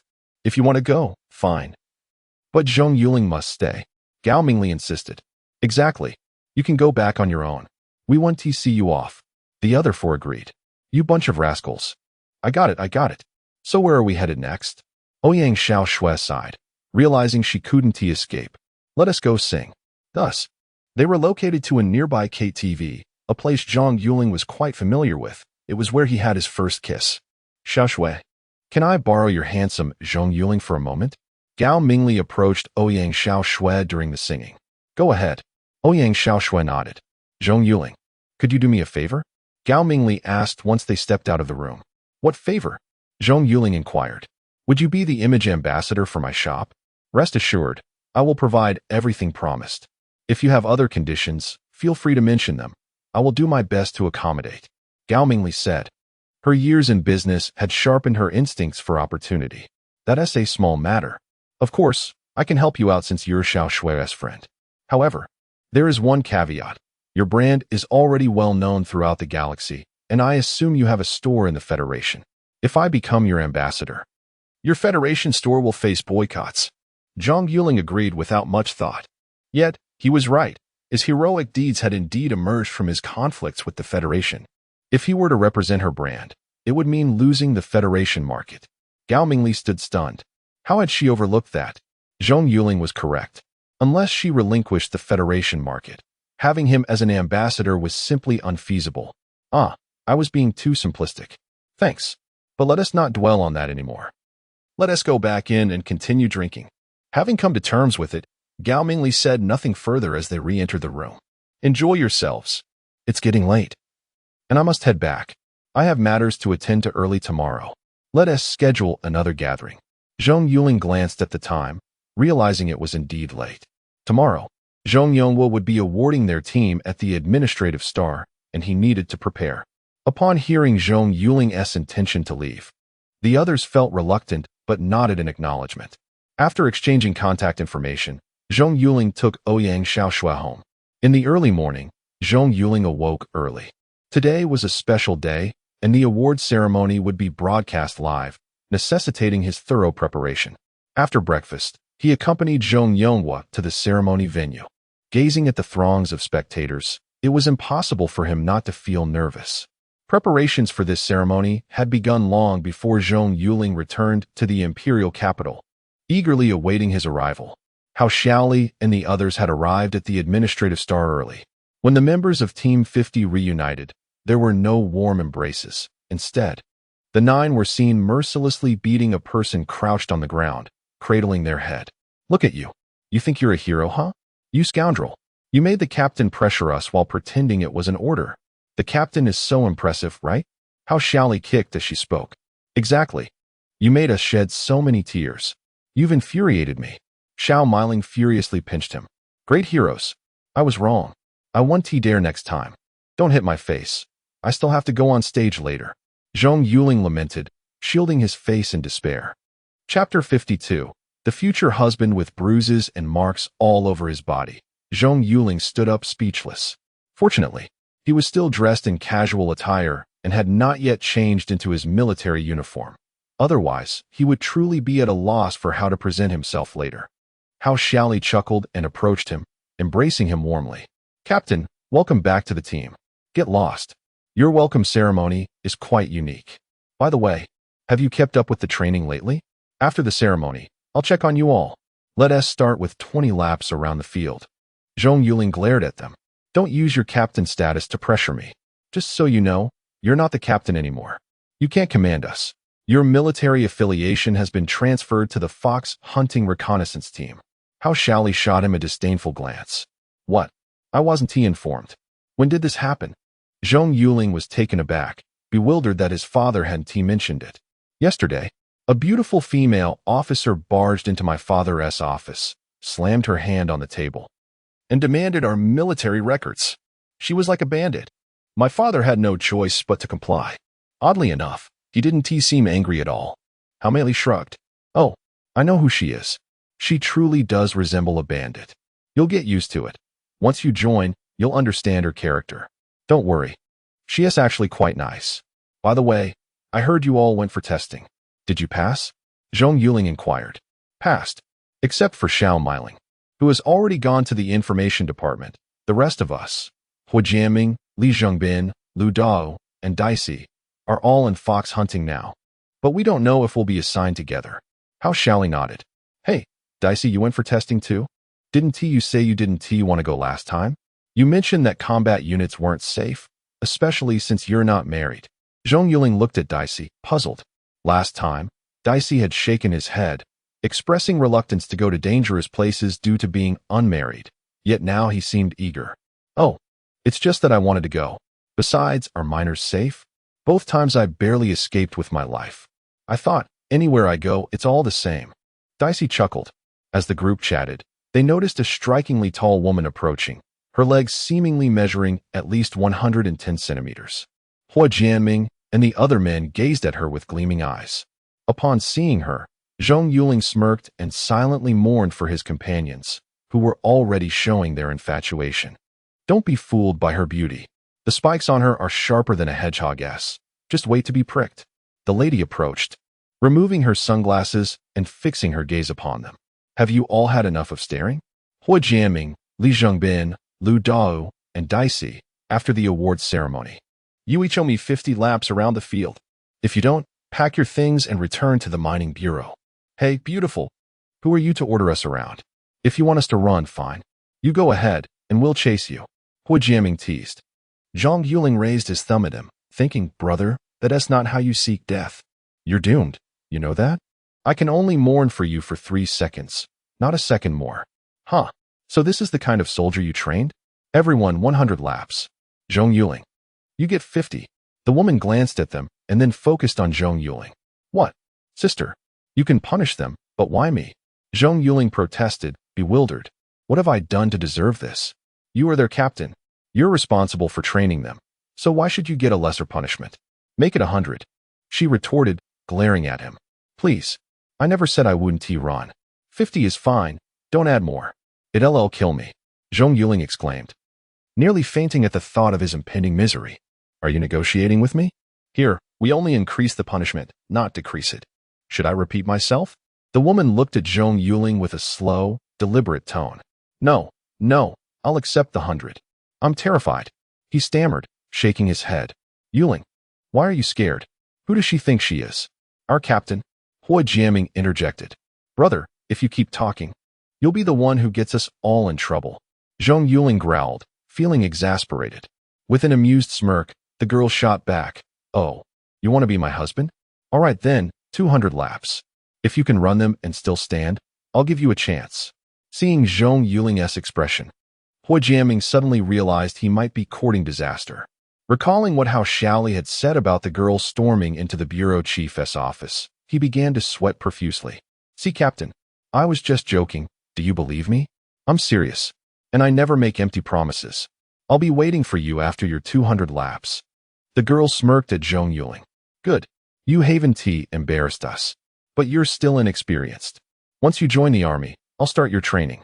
With that, she strode towards the podium, turning to them as she called out. Remember to run. I'll be watching, especially you, my future husband. 200 laps, mind you.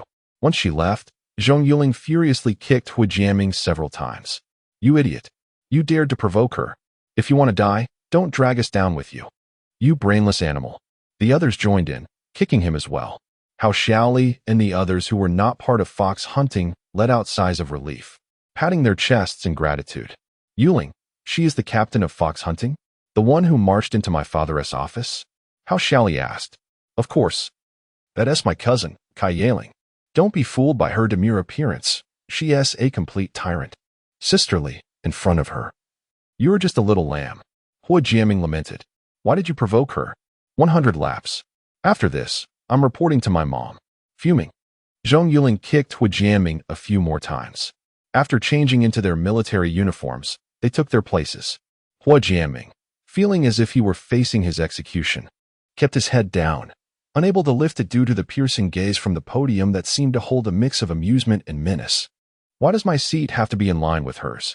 Oh, heaven, don't toy with me. Had I known this would happen, I would have acted differently. Hua Jiaming, you fool. You're finished. Brother, please talk to your cousin. Can't you convince her to lessen the punishment? Hua Jiaming pleaded with a woeful expression. Get lost. I'm not running 200 laps for you. Good luck, future brother-in-law. Zhong Yuling laughed heartily. No, I was wrong. I want to live a few more years. Brother, how can you bear to watch me suffer through those 200 laps? Hua Jiaming lamented, regretting his earlier actions. Help is beyond my reach. We're all adults. You made your own bed. Now lie in it. At most, I'll make sure to get the best medicine for you during treatment later. Don't worry. I'll take care of your affairs. Zhong Yuling patted his shoulder, speaking earnestly. Chapter 53.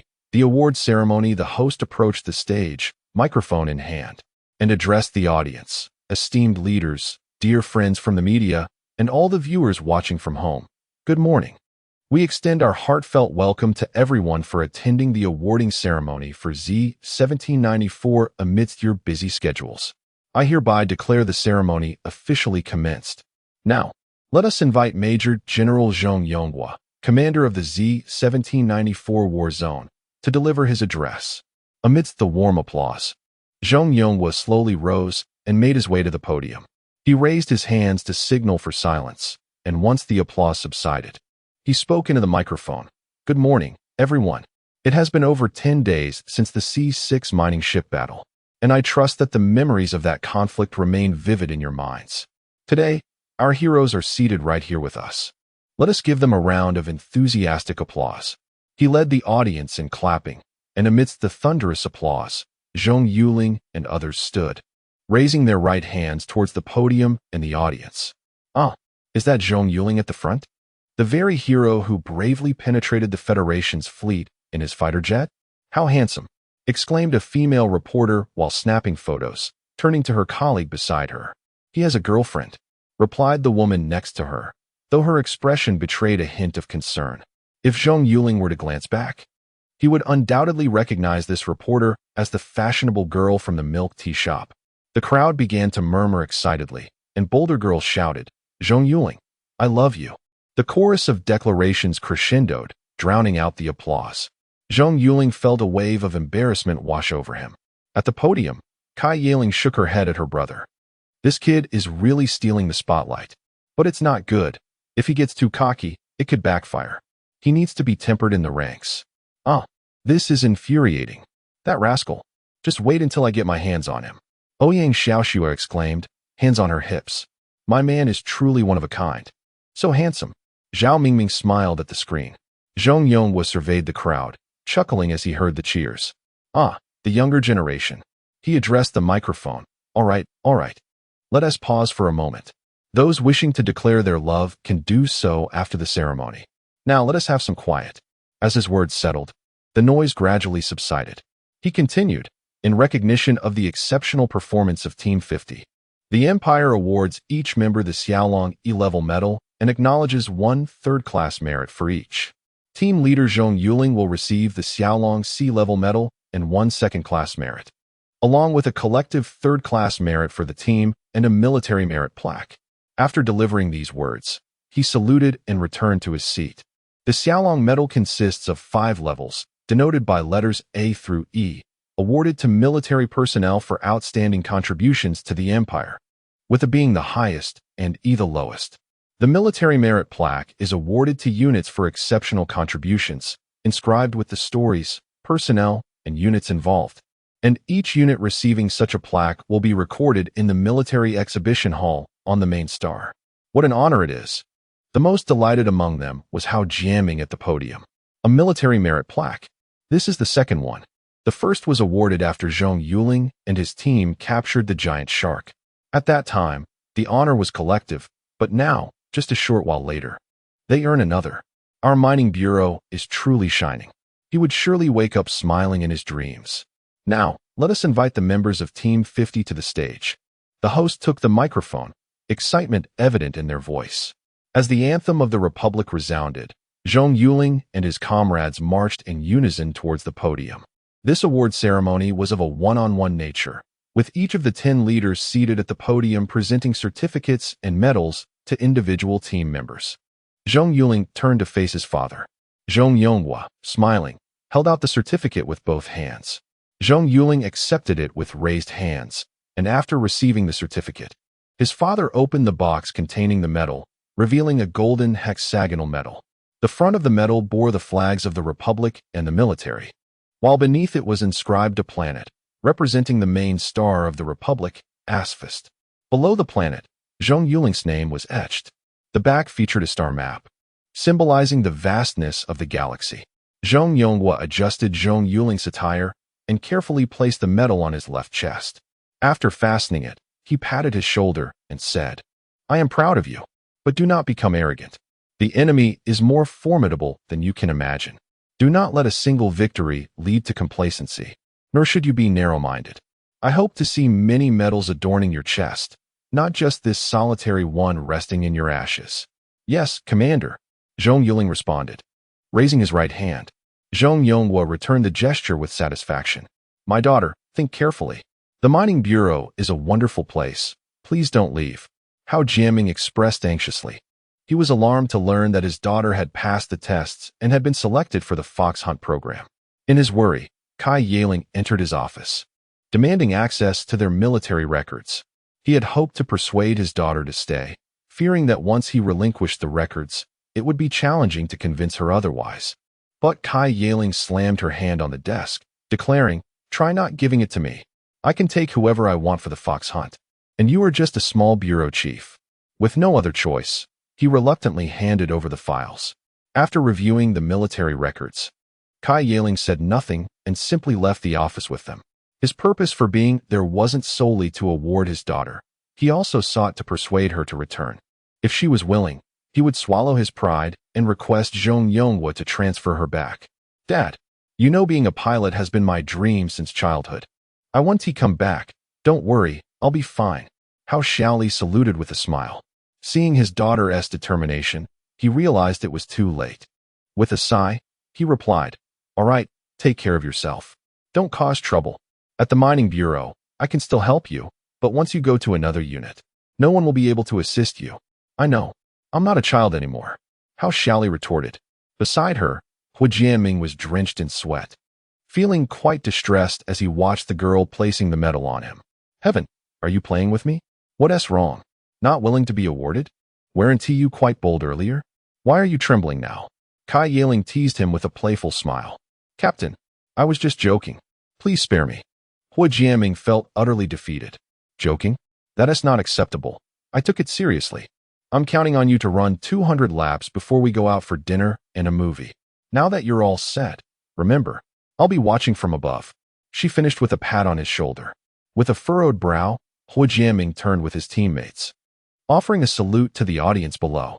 Just as they were about to descend from the podium, Zhong Yuling called out, "Zhong Yuling, stay behind." Zhong Yuling looked at his father in confusion. "Wait, this isn't how the script goes." Zhong Yuling continued, "Now, let us invite team leader Zhong Yuling to share a personal speech." Zhong Yuling was taken aback, his mind blank. As the applause thundered from the audience, he cast a forlorn glance at his father. Is it really all right to change the script on such short notice? Chapter 54. I am willing. Zhong Yuling staggered to the podium, his calves trembling violently. "Zhong Yuling, is it customary for a father to put his son in such a predicament? You should have at least informed me in advance about the speech. Even if you didn't, a draft would have sufficed. With nothing to guide me, how could I possibly articulate my thoughts now?"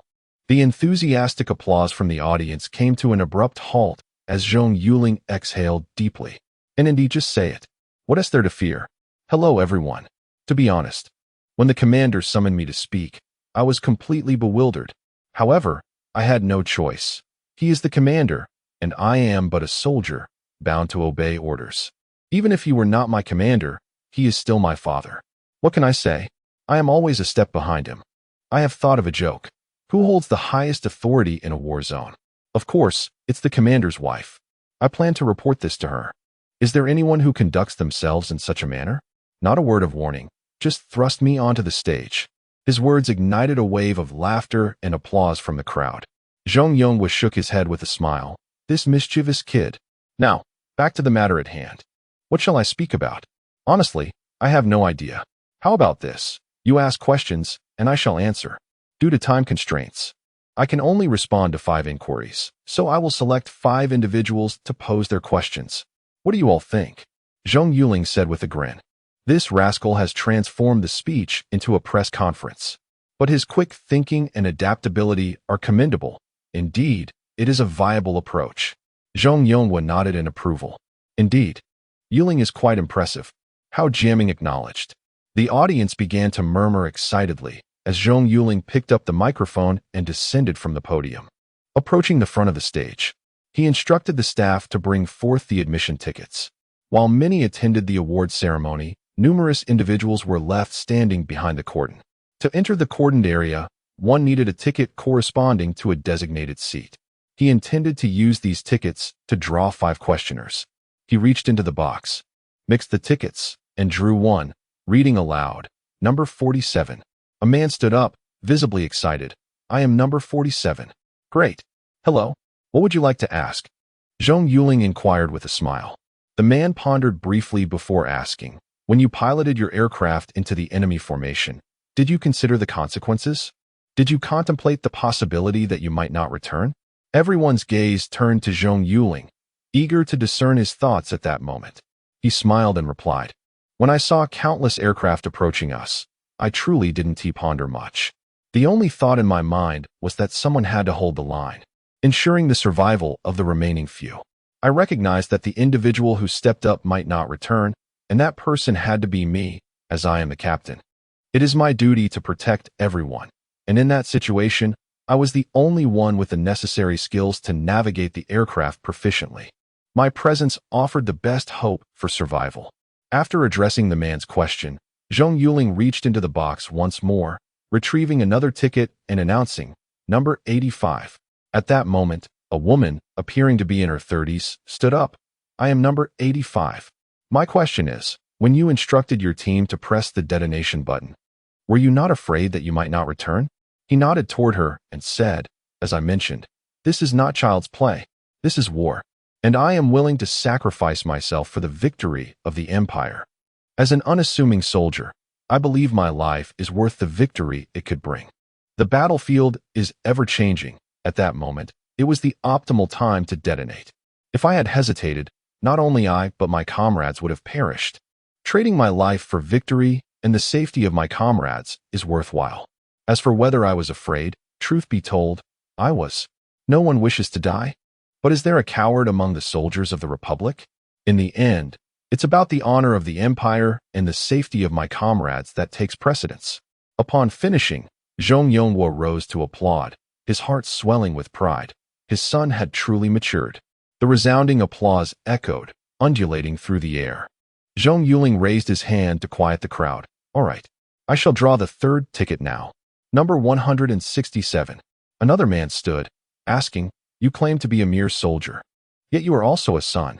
Have you considered what would happen to your parents if you were to die? Would they not grieve?"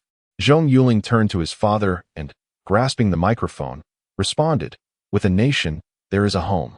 I believe if I were to sacrifice myself, my parents would not mourn. They would feel pride and honor. Wouldn't you agree, father?" Zhong Yonghua took the microphone, affirming, "Indeed, I would be proud and honored for you. You are truly commendable." The crowd erupted into another wave of applause, while Lin Ailing, watching from the television screen, murmured, "Son, I too will feel pride and honor for you." Zhong Yuling drew another ticket, announcing, "Number 298. "Ah, it's me. It's me. I am number 298. A girl, around 20, exclaimed excitedly. "Excellent. What would you like to ask, young lady?"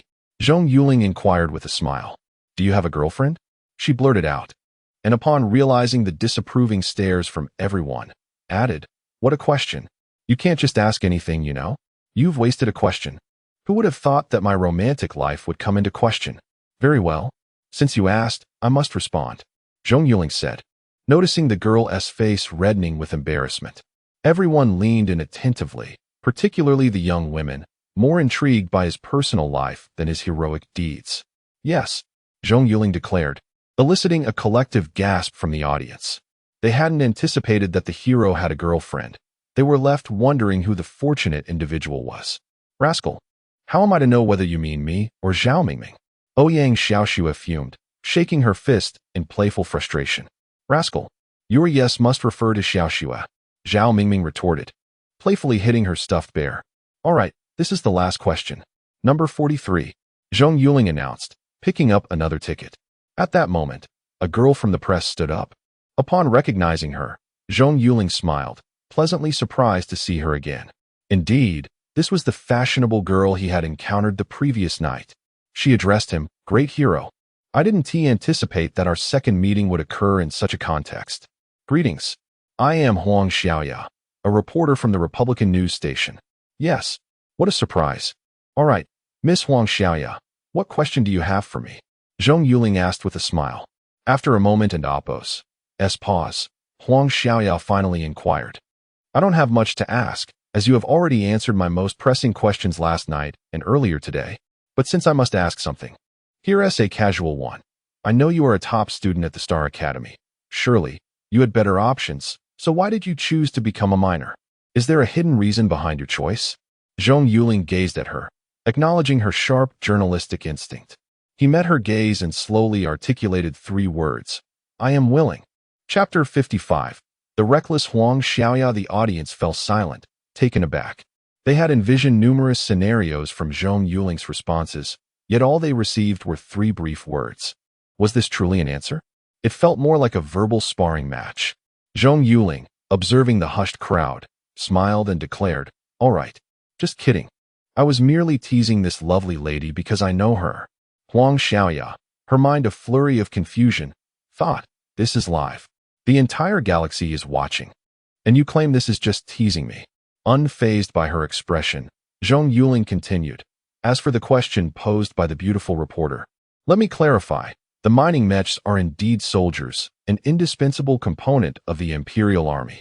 A soldier who does not aspire to become a general is not a worthy soldier. If you wish to become a general, you must understand the various types of troops. My visit to the mining bureau is not a matter of embarrassment or cowardice. Rather, it is to comprehend the most fundamental yet essential type of soldier. If my father had not reassigned me to the combat unit, I would have preferred to join the transport, medical, or engineering teams to familiarize myself with them. Only through this understanding can one truly grasp the army and its soldiers." After concluding, he glanced at Huang Xiaoya and inquired, "I wonder if the beautiful reporter is satisfied with this answer?" At that moment, Huang Xiaoya casually placed her left hand on her ear, biting her lip. "I heard you collided with a mining ship from Eternal Night last time. As we all know, Eternal Night is our ally. Aren't you concerned about jeopardizing the relations between our 2 nations?" This is your 6th question," Zhong Yuling remarked, his gaze lingering on Huang Xiaoya. The truth of the incident was known only to the upper echelons of the empire. The public was led to believe that the collision was due to a malfunction in the mining ship's systems, with no mention of which team was involved. The populace remained unaware of the true cause, leading him to wonder how she had acquired this information and whether someone had prompted her. If that were the case, the implications of her question would change dramatically, revealing another side of the empire to the public. Now, he had to find a way to address the situation. Huang Xiaoya had spoken up, and with it being a live broadcast, if Zhong Yuling chose not to respond, it would imply acquiescence, which was unacceptable. "Will you not answer the 6th question? Or is there truth to it?" Huang Xiaoya gazed intently at Zhong Yuling. Yet, from her evasive eyes, he discerned something more. Meanwhile, whispers began to circulate among the audience. Zhong Yonghua, seated at the dais, wore a frostbitten expression, unprepared for such a direct confrontation. He realized that he must find a way to mitigate the situation, but how? Standing to explain would invite scrutiny, and his opponent would undoubtedly magnify the issue. All eyes were now on Yuling. His explanation was vital. Hao Jianming leaned towards Zhong Yonghua and whispered, "Commander, I believe this woman poses a problem. Should we control her after the event?" "No. The entire galaxy is watching. If she goes missing, it will only amplify the situation, which is detrimental to us and the Empire. However, we must investigate. Have Dai Lily and her information team look into it." Zhong Yonghua shook his head resolutely. Zhong Yuling smiled at Huang Xiaoya and replied, I never said I wouldn't answer. I merely pointed out that this is your sixth question, thus breaching the rules. Since you have asked, and everyone is curious, I shall certainly respond, as this pertains to the honor of the Empire. He surveyed the audience, stating, how should I put it? It is entirely unfounded. I am unsure where you obtained such hearsay. Did I collide with the people from Eternal Night? Am I simply indulging in folly? The consequences of mining ships colliding are well understood by all. I recall there being news recently about our mining ship colliding with one from Eternal Night. As you may have seen in the reports, it was due to a malfunction in our mining ship's operational system, but that was not my doing. The news from Eternal Night corroborates this. Are there any journalists from Eternal Night present? Please, share your account. Upon his words, a man holding a notepad stood up and introduced himself. I am Thomas Wedley, a reporter from Eternal Night stationed in the Republic. I was interviewing the captain of the mining ship involved in the collision. He confirmed that it was indeed the Republic's mining ship that experienced a power failure, and the collision occurred when they were responding to a distress call. However, it was merely a brush, not a full collision. As for its authenticity, that remains uncertain. I believe everyone is eager to know whether it aligns with my interview or this reporter's statement. Zhong Yuling nodded, signaling for him to take his seat. He was already aware that Anthony and his team had been silenced. During a previous social gathering, Anthony had complained about Zhong Yuling, claiming to be the victim yet forbidden from revealing the truth, stating that the Empire had imposed a gag order. Journalists were instructed to assert that it was a malfunction of the Republic's mining ship that prompted their assistance. Zhong Yuling interjected with a smile. Many public discourse topics thrive on sensationalism. Whoever is in the spotlight tends to have their misdeeds unfairly attributed to them. It is beyond my control, after all. I am currently in the limelight. Wouldn't you agree? Indeed. Absolutely. This woman is desperate to gain attention, attempting to tarnish my Yuling's reputation. Get lost. Why do you refer to him as my Yuling? Have you no shame in your sideways development? Yuling is mine. Go home, you airhead. Drink more milk and eat some papaya. The audience erupted into a cacophony of banter, with some still harboring doubts, yet the majority stood firmly in support of Zhong Yuling. Observing the crowd, Zhong Yuling continued. This incident was neither my doing nor as the lovely lady suggests. If you have evidence, please present it so we can assess it. If not, kindly refrain from casting aspersions upon me or the Empire. Time is limited, so I shall refrain from further elaboration. The truth speaks for itself. If there is evidence, present it. If not, then there is nothing to fear. The Republic and the Empire have nothing to fear from the truth. Having concluded, he ignored Huang Xiaoya, returning to the podium to place the microphone down. He saluted the dais and the audience before descending back to his seat. Well done, Yuling. Though there are many gaps, you've managed to defuse the situation. Zhong Yuling nodded approvingly. Aunt, should I handle that woman later? Kai Yaling made a slashing motion across her throat. Enough. Do you wish to escalate the situation? Is she even capable of action now? Zhong Yuling shot her a disapproving look. Meanwhile, Zhong Yuling sent a message via his smart brain, soon receiving a reassuring reply. Rest assured, I've got it covered. Following a series of speeches from various leaders, the host announced the conclusion of the award ceremony. Once the ceremony concluded, Kai Yaling approached Zhong Yuling and his companions, smiling at them. They all understood that they could not evade this matter any longer. Cousin, are you thirsty? Shall I fetch you some water? Zhong Yuling offered with a grin. Not thirsty. Thank you. Your reactions earlier were commendable, though there were several inconsistencies. More practice is needed. I will come to your home for dinner tonight. Bring your sister-in-law along for me to see. Kai Yaling replied, her gaze fixed on him. Chapter 56. Do not give up, cousin. With a multitude of eyes upon them, Zhong Yuling implored, show some grace and let us postpone this for another day. I can offer you a lucrative deal. A day's interest doubles your investment. If you want to delay, then by all means. Kai Yaling declared before turning on her heel and departing. Wait. We'll run. I need to change my clothes. Realizing there was no escaping, Zhong Yuling trudged toward the changing room, his spirits dampened. A full lap is 400 meters. 100 laps equates to 40 kilometers, sister. We are mere recruits. Are you truly sure about this? The most disheartened among them was Hui Jiaming. who faced an arduous 80 kilometers. This was indeed a matter of life and death for him. Kai Yuling, perched on a chair at the podium, surveyed the others below and commanded, "What are you standing around for? Start running." "Yes." Zhong Yuling sighed, conceding to fate. "Fine, if there's no avoiding it. Let us run." He began to jog slowly around the track, with Hu Jianming and the others trailing behind him, all silent and focused on their task ahead.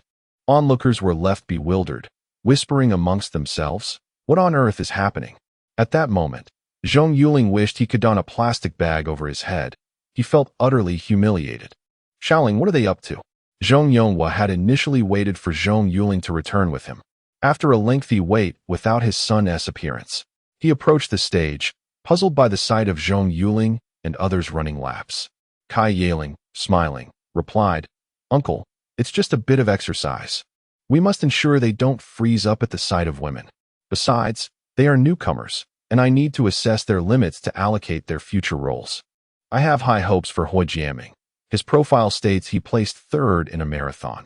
He should possess commendable endurance. Very well.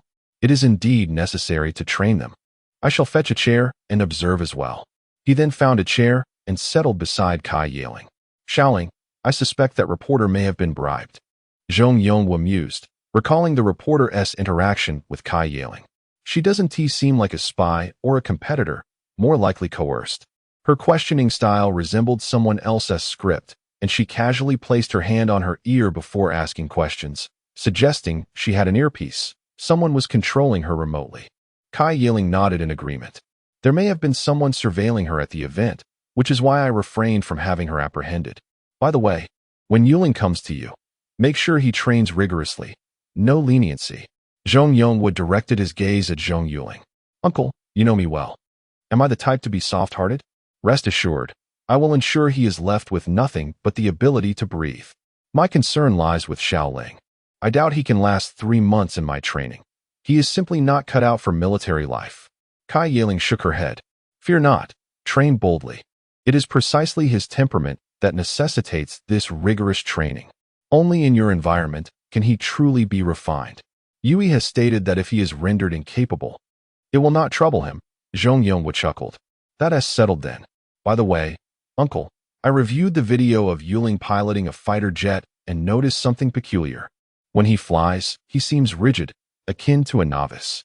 Yet once the missile locks onto him, he transforms into a seasoned expert, executing evasive maneuvers that even veterans struggle to perform. It's as if he becomes an entirely different person." Kai Yuling remarked. "I am baffled.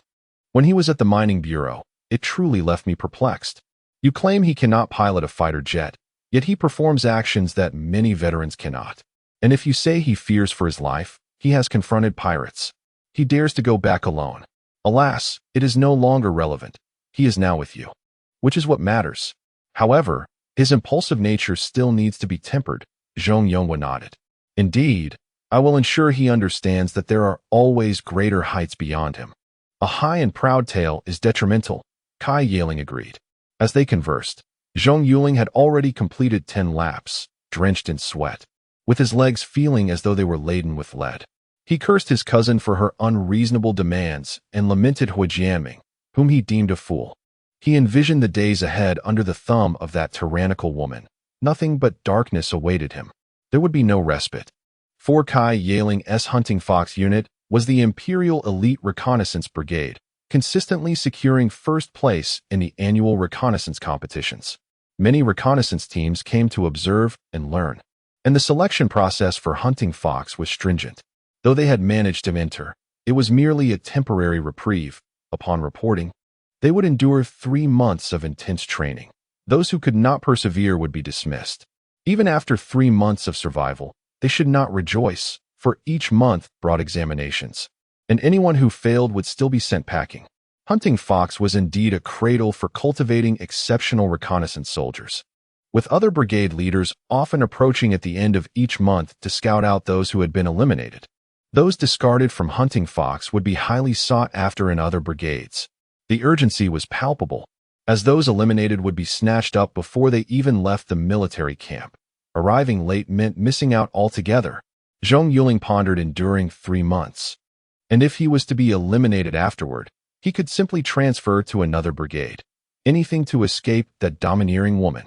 Brother, I truly can't run any longer. Dicey gasped, struggling for breath. Keep going. This is merely a routine for hunting fox. My cousin once mentioned that they are required to achieve a minimum load of 60 kilometers each week.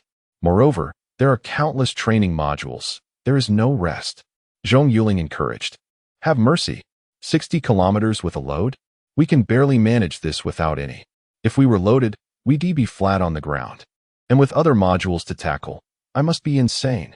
Why am I here, mingling with you all instead of peacefully staying at the mining bureau? Dicey lamented. Take it easy.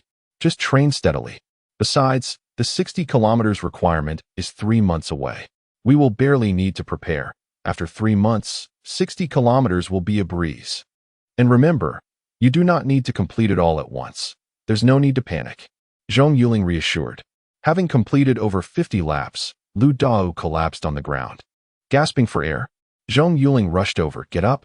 You can do this. Captain, I can't go on. I truly can't. Lu Dao groaned, lying flat. Get up.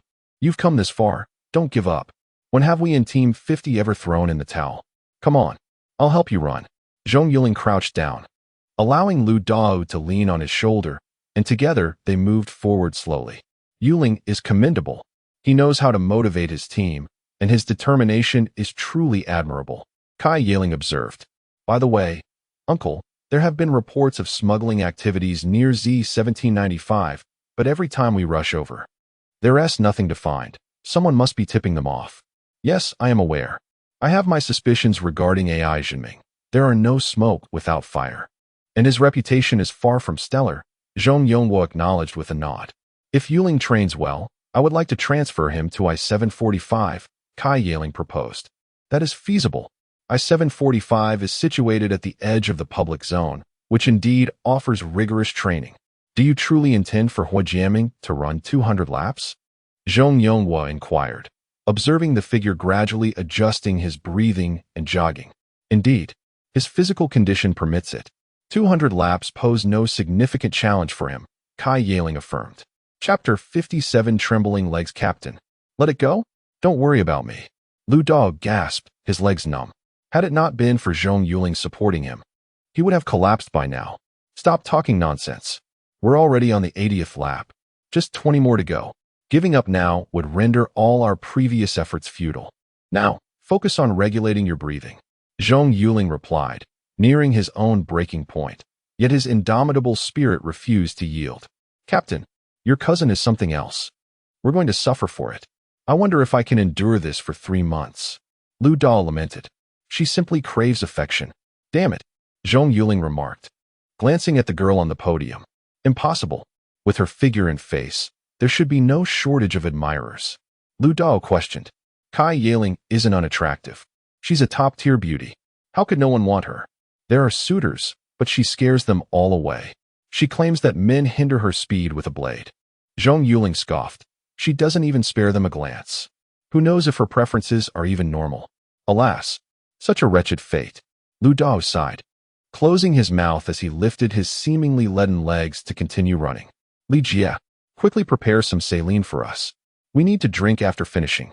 Just 5 more laps. Zhong Yuling called out to Hao Xiaoli, who stood by the track. Got it. I'll prepare it. Hao Xiaoli nodded in response.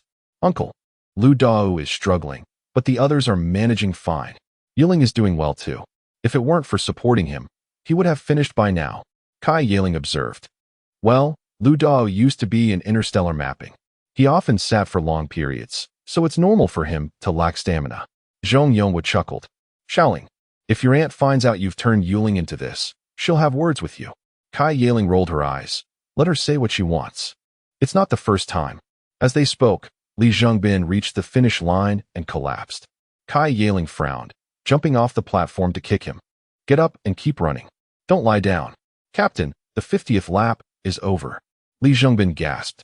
I know. Get up. Even if you don't run, walk half a lap to let your muscles recover slowly. Lying down could lead to internal injuries. Hurry up, Kai Yuling urged, squatting down to pull him up by the arm. Oh, Captain, I can't move. I really can't move. Li Zhengbin heaved. attempting to take a step, but finding his legs unresponsive. You, come over and help him walk half a lap. Kai Yiling directed Zheng Rusin, who complied and assisted Li Zhengbin. At that moment, Hu Jiaming reached the finish line. Upon seeing Kai Yiling, he immediately lowered his head and continued running. Not bad. Hu Jiaming, let me check for good movies online. Let's go watch one tonight. Kai Yiling said, running beside him with a smile. Captain, please don't tease me. I've made a mistake, isn't that enough? I beg you, let me off the hook. Hu Jiaming exclaimed in fear, genuinely terrified at her words. Please, sister. I might just die from your torment. Oh, you don't want to watch a movie with me? Fine. Then run an extra 50 laps. Without caring for Hu Jiaming's terrified expression, she turned and ran back. No. I'll watch. Don't add more laps. I swear I'll watch. Hu Jiaming despaired, realizing 200 laps was already his limit. An extra 50 might just do him in. I'm not watching anymore. I prefer to see you run 50 laps. Kai Yiling said, turning her back and waving her hand dismissively. Heaven! Hu Jiaming was on the verge of tears. Upon seeing Kai Yiling approach, Zhong Yuling shook his head. You're intentionally making him run another 50 laps, aren't you? Kai Yiling nodded. Indeed. I want to see his limits, judging by his appearance. 200 should be about right. Let us add 50 more and see. At this moment, Daisy also finished running. Having overheard Kai Yiling, he didn't stop, but gradually slowed his pace to keep moving forward. Daisy is impressive. He can still manage after 100 laps. His limit should still be ahead. Kai Yiling remarked, watching his retreating figure. Now only 3 remained on the field. Zhong Yuling, Lu Dao, and Hu Jiaming, with 1 lap remaining for the first 2. While Hu Jiaming had about 120 laps left to run. After the 2 crossed the finish line, Zhong Yuling supported Lu Dao for another lap, and they both collapsed onto the ground. Hao Xiaoli approached, handing them water. Zhong Yuling attempted to take the water, but found his hands unresponsive. Unable to help, Hao Xiaoli had to lift him and bring the water to his lips. After a few sips, Zhong Yuling said, Li Jie, we have some tough days ahead. Hao Xiaoli nodded yes. But I enjoy it this way. Life feels fulfilling. Sister, don't emulate my cousin. She's an eternal spinster, completely detached from men. Isn't dating more delightful? Zhong Yuling remarked. Absolutely not. If I wanted to find a man, I wouldn't train myself to this extent. I simply have no desire. Hao Xiaoli retorted. You and my cousin will make great best friends. After saying this, he felt a gradual return of feeling to his legs and shakily stood up. Impressive. You can still stand. That means you haven't reached your limit yet. Why not run a bit more? A devilish voice called from behind him. Zhong Yuling stiffly turned his head, wearing a face more sorrowful than a cry. Sister, please don't torment me. What if you break me? No worries.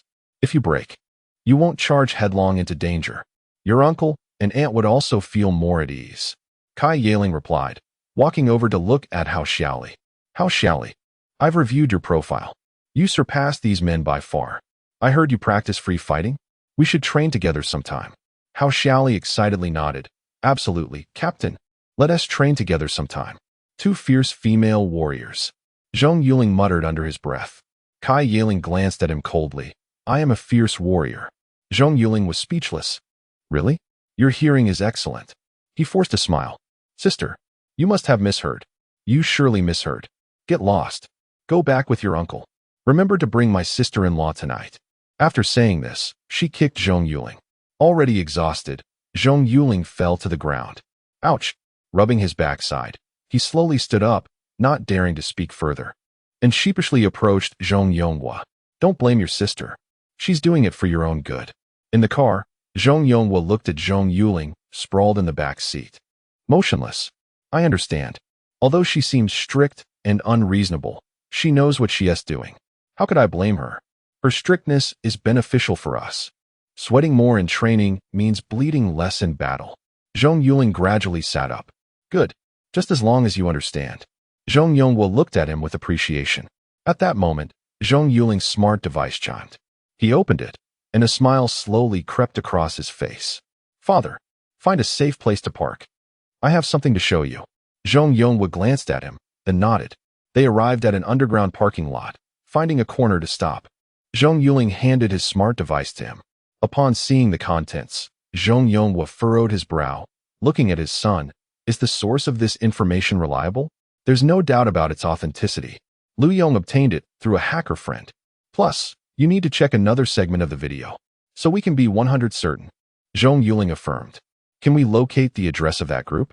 After watching the video, Zhong Yuling inquired. We're still investigating. They are quite clever and may have received training. Zhong Yuling frowned. Chapter 58. The circumstances in a dimly lit alley. A shadow slowly made its way forward. Upon reaching an iron gate at the alley's end, the figure knocked in a rhythmic pattern, 1 long, 2 short, and 3 long. Shortly thereafter, a metal window on the gate opened, revealing a pair of eyes that scrutinized the newcomer before the window was closed again.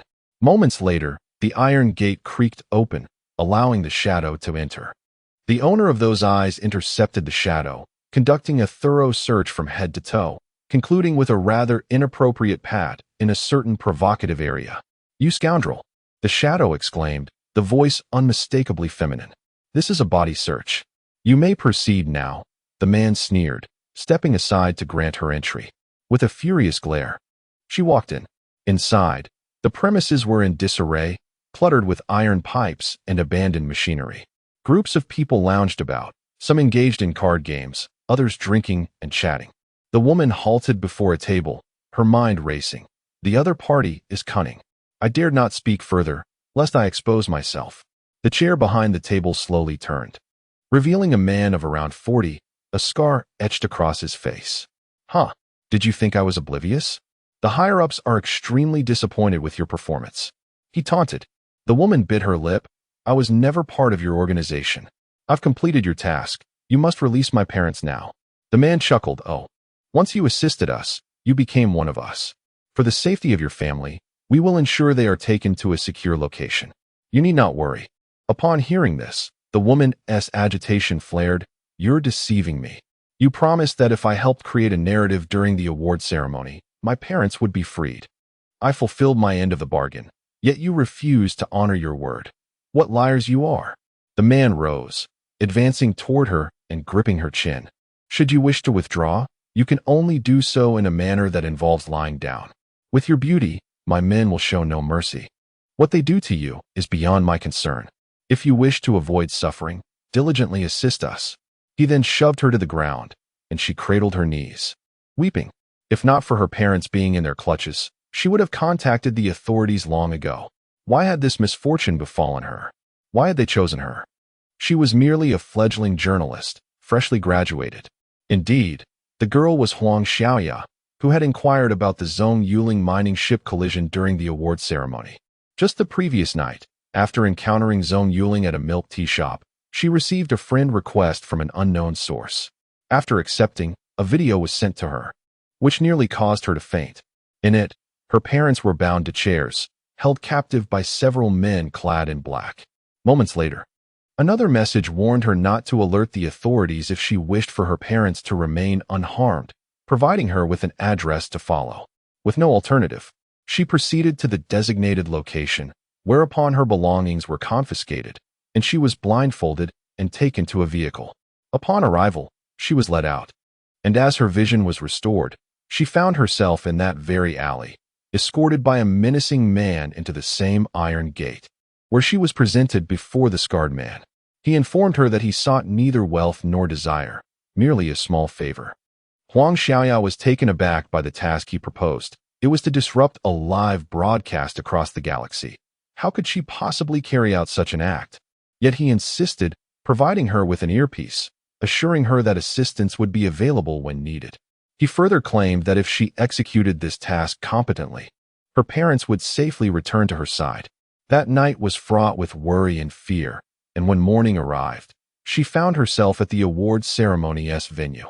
As the event neared its conclusion, she had yet to receive any communication from the scarred man, nor had the promised helper appeared. Just as panic set in, she was unexpectedly called upon by Zhong Yuling for a question. She believed it must be divine intervention, aiding her in her plight. In that moment, the voice of the scarred man echoed through her earpiece, relaying what she was to ask, resulting in the inquiries made during the ceremony. Huang Xiaoya understood that by voicing her concerns, even if her parents were to return, their lives as they knew them would be irrevocably altered. The ensuing scrutiny and interrogation would never cease, and there was the looming threat of imprisonment, potentially sealing her fate in darkness forever. Nevertheless, she felt compelled to act for her parents' safety, disregarding her own well-being.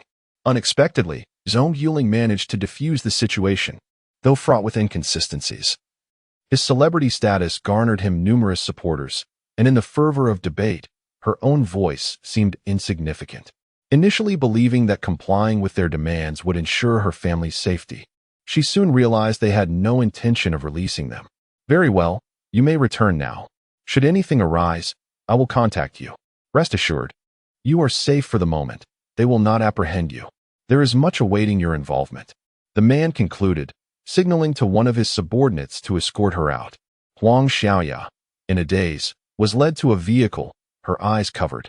Once at the shopping center, she was unceremoniously dropped off, the car swiftly departing without a backward glance. Adrift in uncertainty, she wandered aimlessly through the mall, feeling like a mere specter. Suddenly, a hand grasped hers, and just as she was about to scream, a voice whispered urgently in her ear, "Do not cry out. We are here to help you." Upon hearing these words, Huang Xiaoya held her tongue. The voice continued, Xiaoya, long time no see. What are you doing here?" The speaker, feigning familiarity, was not the friend she presumed, but Kai Yaling, Zhong Yuling's cousin. Upon observing the video of Huang Xiaoya's parents bound, Zhong Yonghua relayed the information to the intelligence division. With the assistance of Liu Yong's hacker acquaintance, they had pinpointed the location of the captors, yet Huang Xiaoya's parents remained elusive. Still under search due to insufficient information, Zhong Yuling had arranged for surveillance of the abandoned factory, dispatching Kai Yaling, who was monitoring Hui Jiaming's running routine, to ensure Huang Xiaoya's safety. Indeed, you haven't been very considerate. You come to Administrative Star and don't even look for me. Have you forgotten our sisterhood? Kai Yaling feigned indignation, dragging Huang Xiaoya into a restaurant. As the two departed, two men trailed closely behind, entering the establishment shortly after them. Upon entry, they were met with the cold smirk of Kai Yaling, who had anticipated their arrival. As they attempted to flee, two more figures appeared behind them, swiftly incapacitating them with precise strikes to their necks, plunging them into darkness. One of the assailants approached Kai Yaling and saluted, "Captain." "Very well. Secure them. Search their belongings. Take them away and extract information from them," Kai Yaling commanded, nodding as she led Huang Xiaoya into a private room. "Greetings. I am the captain of the fox hunt team, Kai Yaling. We are well aware of your situation. Those individuals are currently under our surveillance. As for your parents, we are still in the process of locating them. Rest assured, we will find them shortly." Kai Yaling introduced herself as they entered the room. Chapter 59, Rescue. Sweeping away the whole gang upon hearing Kai Yaling's words, Huang Xiaoya grasped her hand with fervor, exclaiming, "Really? Thank you. The questions I posed at the medal ceremony were not of my own volition. They coerced me into asking them. They threatened to harm my parents if I refused." "Indeed. We were cognizant of their schemes," Kai Yaling affirmed with a nod. "Their intent was to manipulate public opinion, but this is merely the inception. They have further machinations in store, and your utterances were merely a preamble. Subsequently, they may present you with certain materials to disseminate. However, rest assured that everything remains within our control. Indeed, they instructed me to await their summons, indicating that numerous tasks remained for me to undertake. It is as you surmise. In truth, Zhong Yuling is my idol, and you cannot fathom the anguish I endured when uttering those words," Huang Xiaoya lamented, her eyes beginning to glisten with tears. Should you emerge from this unscathed, you must express your gratitude to him," Kai Yaling chuckled. "He discerned your predicament and, upon descending from the podium, promptly dispatched individuals to investigate. Your plight was unearthed by his efforts." Really? I have unwittingly thrust him into the vortex of public censure, yet he still extends assistance? Has he arrived? I wish to express my gratitude in person," Huang Xiaoya inquired with agitation. Kai Yaling responded with a smile. "He initially intended to attend, but I recently subjected him to a 40-kilometer run as a form of discipline. He is now utterly prostrate with exhaustion. Thus, He is unable to participate in this operation. Ah, was he penalized due to the words I uttered? Huang Xiaoya questioned. Nay, harbor no such notions. I merely sought to provide him with some rigorous training. Very well. Repose here for a while. Our personnel surround this vicinity. You are secure. As for your parents, fret not. News should arrive imminently. Kai Yaling affirmed with a nod before departing from the chamber. Huang Xiaoyao approached a chair and seated herself. Magnificent. With the Empire's assistance, my parents should be safe. I am truly indebted to them, particularly to that individual. Suddenly, an image of his radiant, sunlit countenance materialized within her mind. Meanwhile, Zhong Yuling lay prostrate upon his bed, utterly devoid of strength. Lin Ailing applied ointment to his body, lamenting, has Xiaoling lost her senses? 40 kilometers. Is she attempting to incapacitate you? Your father is equally culpable for permitting you to join her unit. You will be rendered a cripple under her tutelage. Nay, nay. I shall remonstrate with him this evening and demand that he transfer you to another unit. Zhong Yuling regarded his mother and countered, Nay, mother. My cousin's unit is commendable. I shall acquire more knowledge there than elsewhere. 40 kilometers is inconsequential. I merely require additional exercise. With sufficient training, I shall be fine. Yet she cannot treat you thus. You have never traversed such a distance. To compel you to run so far abruptly is detrimental to your muscles. I shall speak with her when she arrives. Lin Ailing exclaimed, her heart aching for her son. At that moment, Zhong Yuling's wrist-mounted device emitted a signal. He noted that it was Lu Yong. He requested that his mother depart, and Lin Ailing, surmising that some matter had arisen, nodded in acquiescence and exited the chamber. Upon his mother's closure of the door, Zhong Yuling answered the call. Brother Ling, they have been located. Her parents are residing within a modest dwelling in the main city of Lasvis. I am uncertain of the exact number of individuals present. Here is the address where they are being held. Take heed. Lu Yong conveyed before transmitting the address. Fatty, I am in your debt this time. I shall treat you upon my return. Zhong Yuling responded with a smile. There is no need for such formality between us. Very well, Brother Ling. Is there anything else I can do? Lu Yong inquired with a chuckle. Indeed. Enlist your hacker acquaintance to ascertain the identities of these individuals. Zhong Yuling instructed. Indeed. Very well. Furthermore, Brother Ling, my friend desires to meet you. He aspires to serve under your command. I believe he is a worthy candidate. Do not assume that he lacks combat prowess merely because he is a hacker. He is an adept pilot of combat aircraft, and his individual combat capabilities are equally formidable. Lu Yong proclaimed. Really? Excellent. When can he arrive at the administrative star? I shall assess him. If he proves capable, I shall accept him. He is undoubtedly a talent.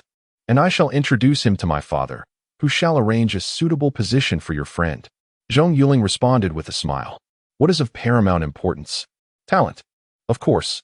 Zhong Yuling shall undoubtedly accept such a prodigious talent. Nay, he insists that he does not require your father's arrangement. He desires to serve under your command. He claims that he shall refuse to go if he is assigned elsewhere. Lu Yong countered. Is that so? Very well. Let him arrive first. If he is suitable, I shall have no objections, of course. By the way, where does he hail from? Is he also a citizen of the Republic? Zhong Yuling inquired. Nonsense. Would I recommend him to you if he were not a citizen of the Republic? Very well, Brother Ling, I shall inform him. Contact me if you require anything. He declared before abruptly terminating the call. Zhong Yuling promptly transmitted the address provided by Lu Yong to Zhong Yonghua. Upon receiving the information, Zhong Yonghua immediately contacted his father, who was stationed in Lasvis. Upon receiving his son's message, Zhong Yuling conveyed the information to those in his proximity, instructing, take your men and discreetly rescue this couple. Furthermore, secure several survivors and interrogate them regarding the circumstances. The individual accepted the information, saluted, and exited the chamber. Zhong Yuling seated himself in a chair, lifted a teacup, took a sip, and muttered to himself, do not assume that the Zhong family lacks successors. The empire is indeed poised for a reshuffling. I must confer with my esteemed colleagues. Within a chamber, two men were bound to pillars. Kai Yaling seated herself upon a chair and demanded, speak. Who are you? Who dispatched you? What is your objective? The two men remained silent, their jaws tightly clenched. Kai Yuling smiled and regarded them, proclaiming, "Your tongues are quite resilient. Heh, do you believe that we are incapable of compelling you to speak? We possess 100 methods to elicit your confessions. The hunter foxes have never failed to extract information that they seek." Upon hearing Kai Yuling mention the hunter foxes, the two men involuntarily trembled. The hunter fox's reputation was renowned throughout the galaxy. A dictum circulated throughout the galaxy: if you are apprehended by the hunter foxes, the sole means of safeguarding your secrets is through suicide. The two men harbored a genuine desire to perish. How could they have been so unfortunate as to fall into the hands of the hunter foxes? Kai Yuling observed them and declared, "You refuse to speak? Zhao Ming, you shall proceed. Within half an hour, I require their confessions to be placed before me. Failure to comply shall result in a 100-kilometer rucksack march." "Indeed, Captain, I guarantee the completion of the task." Zhao Ming, who was standing beside her, nodded in affirmation. Without regard for Zhao Ming's interrogation methods, Kai Yuling exited the chamber. As she emerged from the doorway, her wrist-mounted device emitted a signal. She activated the device to examine the message. Upon viewing the transmitted information, she proceeded toward Huang Xiaoya's chamber. "Xiaoya, your parents have been located. Individuals have already been dispatched to rescue them. Rest assured," Kai Yuling proclaimed with a smile as she entered the chamber and beheld Huang Xiaoya, who was seated upon a chair, lost in contemplation. Upon hearing her words, Huang Xiaoya rose with agitation, exclaiming, "Really? Magnificent. Thank you. Sister Yuling, thank you. There is no need to thank me. Extend your gratitude to my cousin. It was he and his friend who located your parents." Kai Yuling responded with a smile. "Your cousin?" Huang Xiaoya inquired with perplexity. "Zhong Yuling is my cousin." "Ah, you are Zhong Yuling's cousin. Thank you. Would you be able to introduce me to him?" Huang Xiaoya exclaimed with agitation, grasping her hand. During their conversation, Zhong Yuling had already ordered the forces surrounding the abandoned factory to launch an assault. Concurrently, within a dwelling in Lasphus, several fully armed soldiers were escorting several individuals. Chapter 60. Headquarters of the Fox Hunt. It has been 7 days since the successful rescue of Huang Xiaoya's parents. Following the operation, a total of 5 individuals were apprehended in a civilian residence, while over 20 were captured or killed in an abandoned factory on Administrative Star. Through intensive interrogation, it was revealed that they were part of an organization known as Night Fox, led by a scarred man. This organization consists of desperate fugitives and is merely a minor faction among the many such groups that exist in the galaxy, operating beneath the radar. Their primary source of income stems from undertaking missions such as kidnapping, assassination, and sabotage. Initially thought to have captured a significant target, the investigation hit a dead end after the scarred leader was killed in the abandoned factory, as none of his subordinates knew the identity of their employer.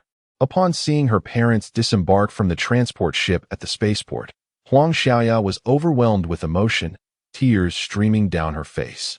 Although coerced into her actions, she had made inappropriate remarks that led to her dismissal from the television station.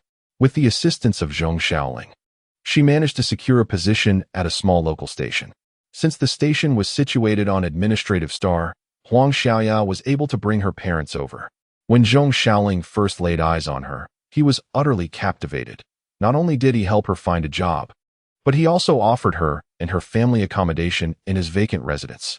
Ecstatically, he embraced his younger brother, Zhong Yuling, exclaiming, "Brother, my other half has appeared." This left Zhong Yuling in a state of astonishment. After a week of recuperation, Zhong Yuling and Zhong Yuling embarked on a transport ship bound for the Fox Hunt. Zhong Yuling was utterly shocked when he heard Zhong Yuling announce his intention to join the Fox Hunt. They were not the only ones reporting for duty. Seated behind Zhong Yuling was a mixed-race girl, Tina, who was adeptly typing on her keyboard while wearing headphones. She was the hacker who had assisted Zhong Yuling in resolving the Huang Xiaoya case. When Lu Yong mentioned that Tina wished to accompany Zhong Yuling, he had assumed she was male. However, upon her arrival, Zhong Yuling was left speechless. He immediately contacted Lu Yong, who, upon hearing the news, exclaimed, "When did I ever say she was a boy?" With no other option, they decided to allow Kai Yuling to assess her capabilities. Upon reviewing her test results, Kai Yaling wasted no time in recruiting her into the fox hunt, for Tina's talent was extraordinary. Her simulated fighter jet piloting score was an impressive A, a ranking that spanned from S to E, with each category further divided into 3 sublevels. Typically, an A is considered excellent.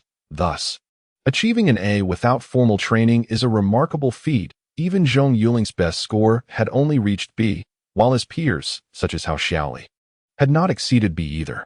Tina's proficiency extended beyond piloting. She also secured an A in naval simulation. Furthermore, her performance in other assessments, including endurance running, combat, and marksmanship, was equally commendable. Excited by her outstanding results, Kai Yaling playfully kicked Zhong Yuling, questioning why he hadn't introduced her sooner. However, one must not forget that Tina was also a hacker. When Xiao Miling heard of her exceptional programming skills, she couldn't let it go unchallenged, leading to an impromptu competition that ended with Xiao Miling thoroughly outmatched. "Tina, why do you want to stick with me? You're far more capable," Zhong Yuling inquired.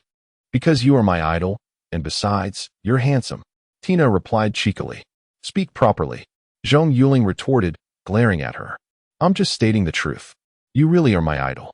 I came here to chase my star. But don't worry, you're not my type, so there won't be any sparks between us." Tina laughed. "Get lost. I won't spark with you either," Zhong Yuling scoffed. "Seriously, how did you become so skilled? How did you train?" Zhong Xiaoling asked, turning to her. "I haven't trained at all. I have a photographic memory. I understand everything after just one glance," Tina explained thoughtfully. "That's incredible. A photographic memory is like having a cheat code. I'm envious," Zhong Xiaoling remarked with a hint of jealousy. After 2 days of travel, Zhong Yuling set foot on the land of T-0456, located at the farthest edge of the Z-1794 battle zone. This area was home not only to the fox hunt, but also to an entire division.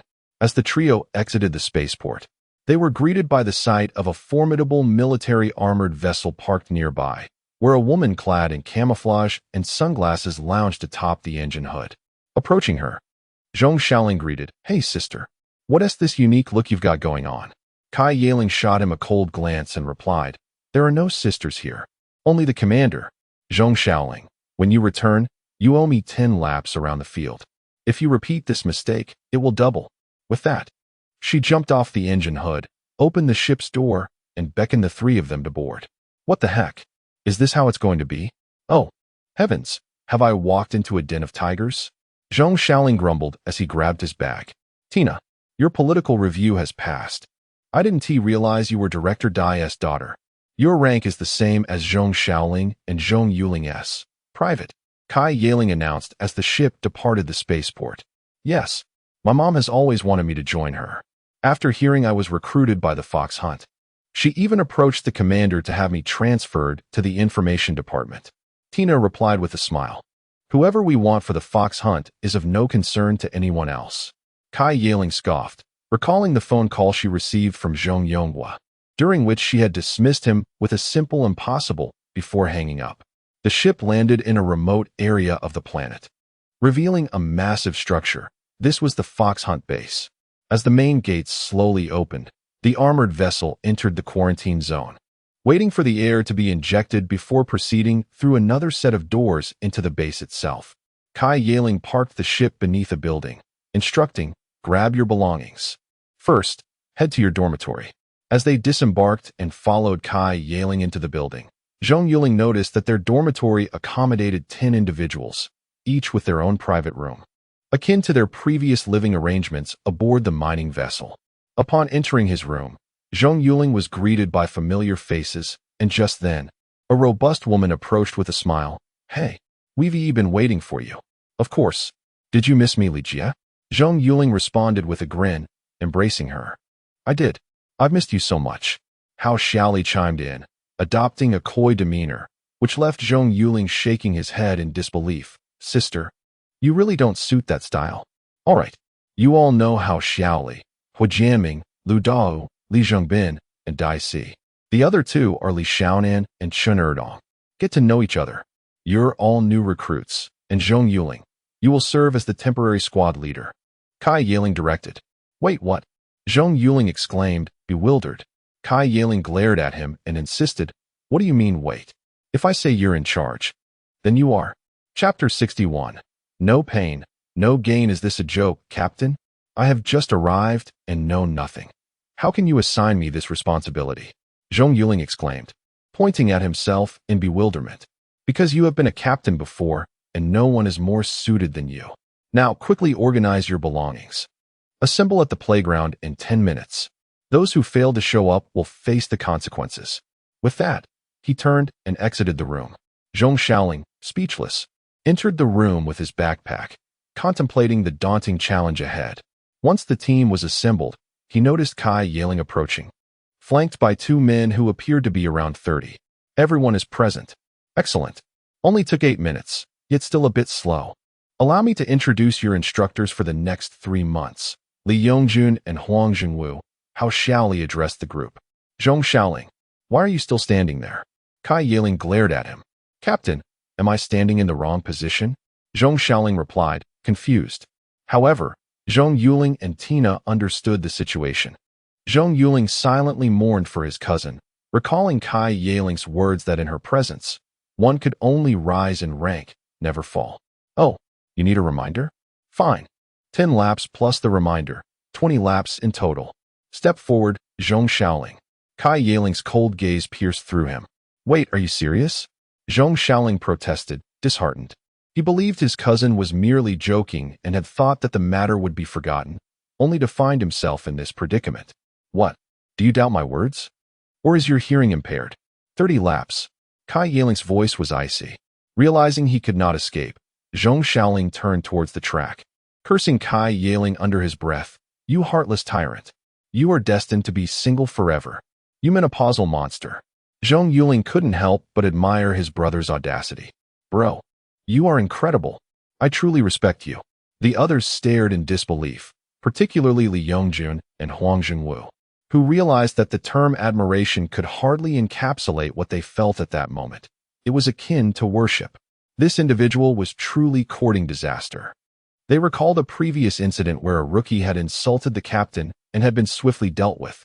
Hua Jianming watched Zhong Yuling, excitement coursing through him. Finally, he would no longer be the target of ridicule. The captain had a new plaything. Kai Yaling's face contorted with rage, her fists clenched as she glared at him. Suddenly, Zhong Yuling noticed her draw a pistol from her waist, aiming it directly at Zhong Yuling while pulling the trigger with ferocity. The crowd was paralyzed with fear, especially Zhong Yuling, who rushed forward to embrace his cousin. Have you lost your mind? People could get killed. Let them die? Release me. Today, I will end this fool. He dared to insult me. Just because he is my brother does not mean I won't take action. She elbowed Zhong Yuling in the abdomen, causing him to double over in pain as he clutched her arm, executing a shoulder throw. Zhong Yuling felt stars in his vision as Kai Yaling charged forward, continuing to fire at the terrified Zhong Yuling, who was sprinting away. The bullets landed accurately at his feet, sending him into a panic. Sister, I was wrong. I won't do it again. Please, don't shoot. What if you miss and hurt yourself? I promise I won't do it again.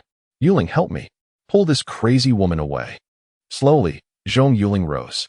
Despite Kai Yaling's rampage, he observed that each bullet was deliberately aimed at the ground, ensuring no harm would come to Zhong Yuling.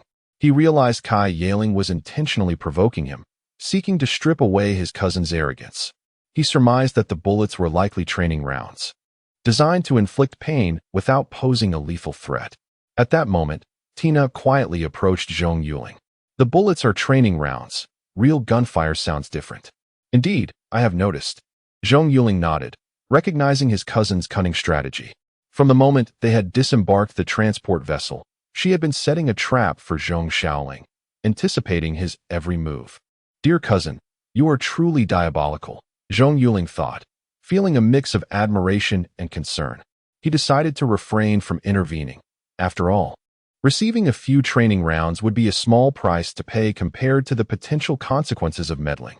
Kai Yaling, catching a glimpse of Zhong Yuling, noticed his shift from fear to indifference. She smiled subtly, recognizing his growing awareness and logical reasoning. Meanwhile, the onlookers, drawn by the commotion, gathered at the playground. bewildered by the unfolding drama. What on earth is happening? Why is the captain using a firearm? One approached Li Yongjun, inquiring, Yongjun, what is going on? Li Yongjun replied, that guy is courting death. He insulted the captain and claimed she would never marry. Is he insane? The onlooker gasped, nearly dropping his jaw in disbelief. Whispers spread among the crowd, and soon everyone learned of the rookie who was daring enough to challenge authority. How Xiaoli approached, concern etched on her face. Yuling, go get your cousin. This isn't right. I'd rather not.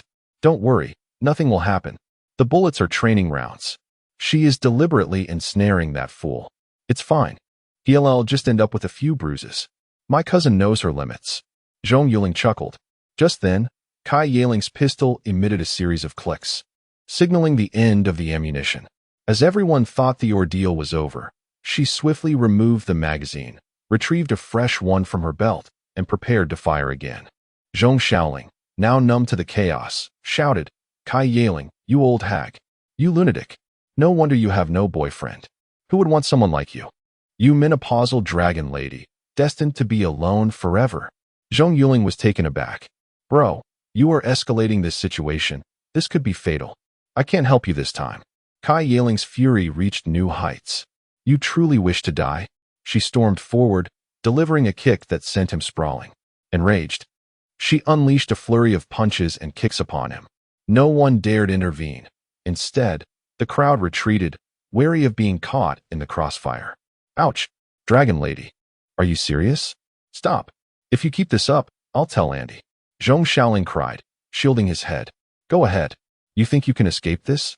You have no idea what you've started. She yelled, continuing to unleash her wrath, gun still in hand. After the magazine was depleted of ammunition, Kai Yaling reloaded with a fresh magazine and resumed firing. Zhong Xiaoling was on the ground, wailing in agony. The others, startled, snapped out of their reverie.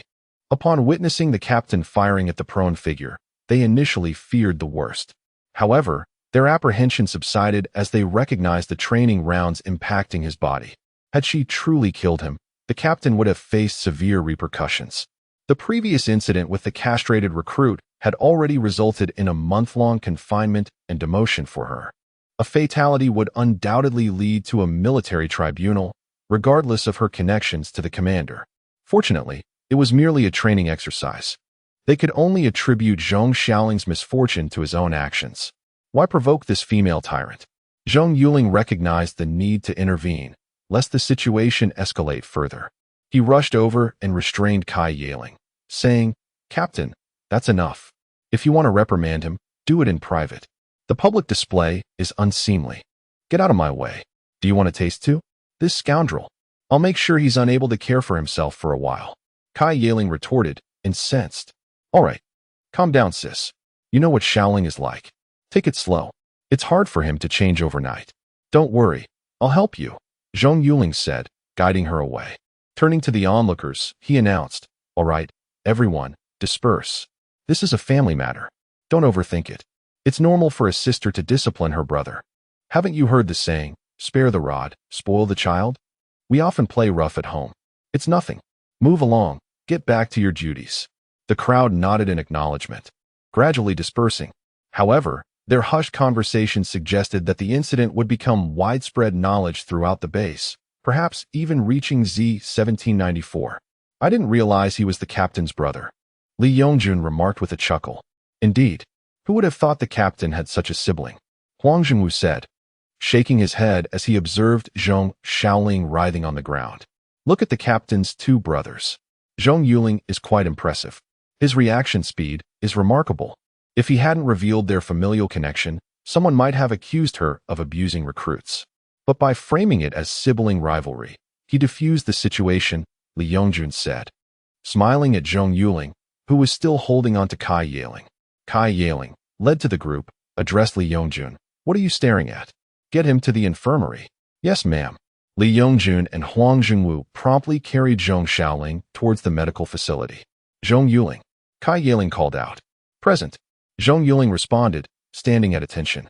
Right face. 10 laps around the field. Kai Yaling ordered. Then turned to the remaining personnel. The rest of you. 5 laps. What? Captain, why do we have to run? And why do I have to run 5 extra laps? Zhong Yuling protested. Are you questioning my orders? Fine, I'll explain. This is training. What else would you do on the parade ground? Admire the scenery? And you're the squad leader, so your training will be twice as intense as theirs from now on. Any more questions? Kai Yiling retorted. I see. No wonder she made me squad leader without asking. This is what she had in mind. Does that mean if they have to carry 60 kilometers, I'll have to carry 120? Sis, I quit. Someone else can be the leader. What? Are you deaf? Do I need to repeat myself? Kai Yiling glared at him. No. Fine, I'll run. Spare the rod and spoil the child. What can I do? I need leverage to resist. Dejected, Zhong Yuling began his run, followed by Hao Xiaoli and the others. Their first training session after joining the fox hunt had commenced. Captain, Li Yongjun and Huang Zhengwu reported upon their return. Kai Yiling inquired, is he dead? No, but he's covered in bruises. He screams at the slightest touch, Huang Zhengwu replied. Good that he's alive. Carry on with your training. And Zhong Yuling's training is doubled. Kai Yiling declared, turning to leave. Ruthless. Is this the special treatment reserved for siblings? One beaten half to death, the other worked half to death.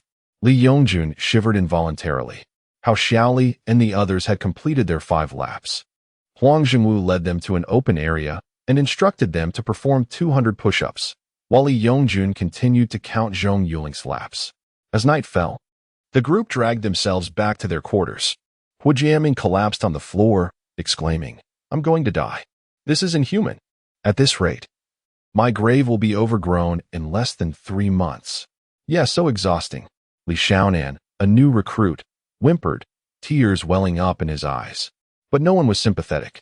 If a woman were to cry, they might offer comfort, but a grown man acting so effeminate was unacceptable.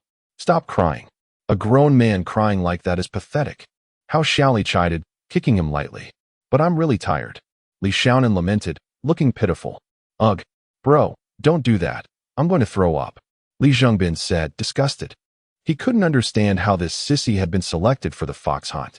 He had heard that his combat aircraft proficiency was rated A, and that Li Xiaonan's father was the commander of Z-1794. He had sent his son here to be toughened up by Kai Yiling, hoping she could straighten him out. Zhong Yuling was beyond words. After running 4 kilometers, doing 400 push-ups, 400 sit-ups, and 200 frog jumps, he was too exhausted to speak or move. Some might say it was easy, that soldiers do it all the time. But Zhong Yuling was a new recruit. A rookie, understand? Yuling, think of something. We're going to die at this rate. Dai Si said, sitting down beside him. Get lost. Don't talk to me. I don't have the energy to discuss the impossible. No one asked you to come. You're a fool. So be foolish and train hard. And all of you, I don't care what other teams do, or how many members they have left in the end, but every member of my team must be here in 3 months. If you think you can't do it, train harder. If others train for 1 hour, you train for 2. Don't worry, I'll train with you. I refuse to believe that this is the highest attrition unit, that no team has ever been fully staffed after 3 months. I and Oppos am going to break that record. If anyone lets me down, I and Oppos, LL deal with them, Zhong Yuling declared, then lay back in his chair and closed his eyes. At that moment, the door opened, and Kai Yiling dragged Zhong Xiaoling into the room, throwing him onto the floor. Zhong Xiaoling groaned, you female tyrant. Enough is enough. I'm going to snap. Good. I'm waiting for you to snap. Let me tell you, Zhong Xiaoling, letting you spend the afternoon in the infirmary was already a huge favor. You'll make up for all the training they did this afternoon tomorrow. And if you don't, no food, no sleep. With that, she ignored Zhong Xiaoling's moans and turned to leave. Female tyrant. Old witch. Loveless old hag. May you rot in hell. Zhong Xiaoling cursed as he sat up. All right, your curses are useless. Did you think you could come here and live a life of luxury? Dream on, Zhong Yuling said, shaking his head. Chapter 63 Midnight Whistle. She is simply starved for affection. Hurry, is there anyone who can take her in? Sacrificing one happiness for the sake of you and me. Zhong Xiaoling sighed deeply. Tina, dear sister, I am in great pain and require someone to massage me. Zhong Xiaoling gazed at Tina with a pitiable expression. Is that so? Allow me to assist you. Tina responded, stepping closer. As she approached, Zhong Xiaoling smiled and closed his eyes, saying, Ah, My dear sister Tina is indeed gentle, unlike that old witch. Just as he prepared to receive Tina's massage, a sudden pain shot through his waist. Humph. Feeling good, are we? Trying to be a rogue and take advantage of me, she exclaimed, continuing to press and rotate around his waist. Ah, stop. I am wrong. Dear sister, I apologize. Please, spare me. I won't dare again. Zhong Yuling wailed. Zhong Yuling watched him and shook his head helplessly. You won't die from not causing trouble, you know? All right. By the way, Li Xiaonan and Chen Erdong, I am not very familiar with you two. Please introduce yourselves. Zhong Yuling said to them. Oh, my name is Li Xiaonan. As she began to speak, Zhong Yuling immediately interjected with a furrowed brow. Speak properly. Well, that is how I used to talk. Li Xiaonan quickly amended her words upon noticing his fierce gaze. I am Li Xiaonan, 19 years old. My father is Li Zhenglin, the commander of the T-0456 Independent Division. Oh, and you, Chen Erdong? Zhong Yuling nodded towards him. Hello, everyone. I am Chen Erdong, 20 years old. My father is Chen Fanming, a captain under Li Xiaonan's father. Chen Erdong introduced himself. I didn't expect that half of our little team consists of military second-generation members. This team is going to be exciting. Zhong Yuling smiled. Whether it will be exciting or not, I know you will be played to death by your cousin. Zhong Yuling shot him a glance. Get lost. That female tyrant. Just thinking about it makes my blood boil. Zhong Yuling gritted his teeth, recalling how he had been tormented that day. After chatting for a while, the group returned to their rooms to freshen up before heading to the cafeteria. The food here was all you can eat, featuring lavish dishes and desserts. A stark contrast to the meager offerings of 3 dishes and a soup from the mining bureau. As new recruits, they were confined to the rookie area. It was said that the food for veterans was even better. The group sat at the dining table, and just then, a Caucasian man around 25 years of age approached Zhong Yuling, saying, You must be Zhong Yuling. Zhong Yuling nodded. Yes, that's me. How can I assist you? My name is Al. I am the brother of Ado. Al smiled. Upon hearing his introduction, the members of Team 50 all stood up. How shall he exclaimed, I remember now. Captain Ado did mention that he had a brother in the fox hunting squad. Is that so? My brother mentioned me. It's a shame I can never see him again. Welcome to fox hunting. If you endure these 3 months, I will request the squad leader to allow you to join my fighter jet formation. Al nodded. Although I only knew Captain Ado for a brief period, he is indeed someone I admire. Rest assured, all 10 of us will make it through these 3 months. Zhong Yuling affirmed. After a brief conversation, Al headed towards the veterans' dining hall. How Shally smiled. Captain Ado spoke highly of Al. He mentioned that his brother is quite impressive, and he is one of the few S-class fighter pilots in the fox hunting squad. What? Is he really that strong? Zhong Yuling exclaimed in surprise. Deus nodded, indeed. I also heard Captain Ado mention that Al used to be a pilot in fox hunting, but due to an injury sustained during a mission, he could no longer pilot and went to the mining bureau instead. Moreover, Captain Ado said he achieved an S rank in the fox hunting evaluations. Those brothers are truly formidable, Zhong Yuling said with a smile. All right, let us eat. I'm worried the squad leader might suddenly call for an emergency assembly. Just then, Kai Yaling approached and announced, You have 15 minutes. Gather in the simulation training room after eating. Yes. Upon hearing this, the group hurriedly devoured their meals. There was no choice. The training room was far preferable to the playground. If they were late, the captain would surely say, See you on the playground. After finishing their meals, they arrived at the training room. 2 hours later, the training concluded, and they returned to their dormitory. Zhong Yuling sat on the sofa, his mind consumed by the recent simulated battles. He never anticipated that, surrounded by Li Yongjun and Huang Zhengwu, they would be shot down within 10 minutes. The experience had left him dazed. The evening S training had made Zhong Yuling acutely aware of their disparities. His once heroic charge into the federal fighter formations seemed utterly absurd and worthless in the eyes of fox hunting. Had he charged not into the federal forces, but into fox hunting, he would scarcely have known how he perished. Li Yongjun and Huang Zhengwu were merely among the most ordinary pilots in fox hunting. Those who excelled surpassed them by the dozens. With fox hunting in the Republic, did other factions lack their own prowess? when his father had told him that the combat strength of those federal recruits was only marginally superior to that of pirates. He had been skeptical, yet now he realized he had been a frog at the bottom of the well. His previous arrogance had indeed been misplaced. The evening's battle had doused him with a cold splash of water, awakening him to reality. As he exited the training apparatus, Kai Yaling approached with a smirk, saying, "Don't think that just because you played the hero once, you are invincible. Here, anyone can teach you a lesson in no time." "Yuling, what's the matter?" How Xiaoli's voice snapped him back to the present. He looked at her and replied, "Sisterly, I've come to realize that I am but a clown. Today made me aware of how fortunate I was. I had underestimated the situation. Indeed, brother, it's never too late to mend the fold. We must train diligently from now on." How Xiaoli nodded. "No, you all should rest early. I am heading back to the training room for more practice." Zhong Yuling stood up. How Xiaoli stopped him. "Don't go. Everyone is exhausted today. You can't become a plump pig in one go. Mindless practice won't yield any progress. All right, stop thinking about it. There is plenty of time ahead." "Very well. Then let us all rest." Zhong Yuling pondered for a moment before nodding in agreement. Lying in bed, Zhong Yuling tossed and turned, unable to sleep, as the images of the simulated battles replayed incessantly in his mind. Beep, beep, beep. The loudspeaker in the dormitory blared the emergency assembly signal. Zhong Yuling shook his head. He had indeed anticipated this. There was indeed a midnight snack waiting for them. He got up, dressed, and stepped out of his room. How Xiaoli and the others gradually emerged from their doors as well. "Where's Xiaoling?" Zhong Yuling inquired. "Looks like he is either dead asleep or just doesn't want to get up," How Xiaoli remarked. Zhong Yuling sighed and shouted towards Zhong Xiaoling's door, "You rascal! Wake up! It's an emergency assembly." Yet no matter how he called, there was no response from within. Zhong Yuling kicked the door, but still no movement. With time running out and knowing they would be penalized for not attending, he decided not to bother any longer. If he wanted to sleep, let him. Upon arriving at the playground, Zhong Yuling saw not only their squad, but others already assembled and ready.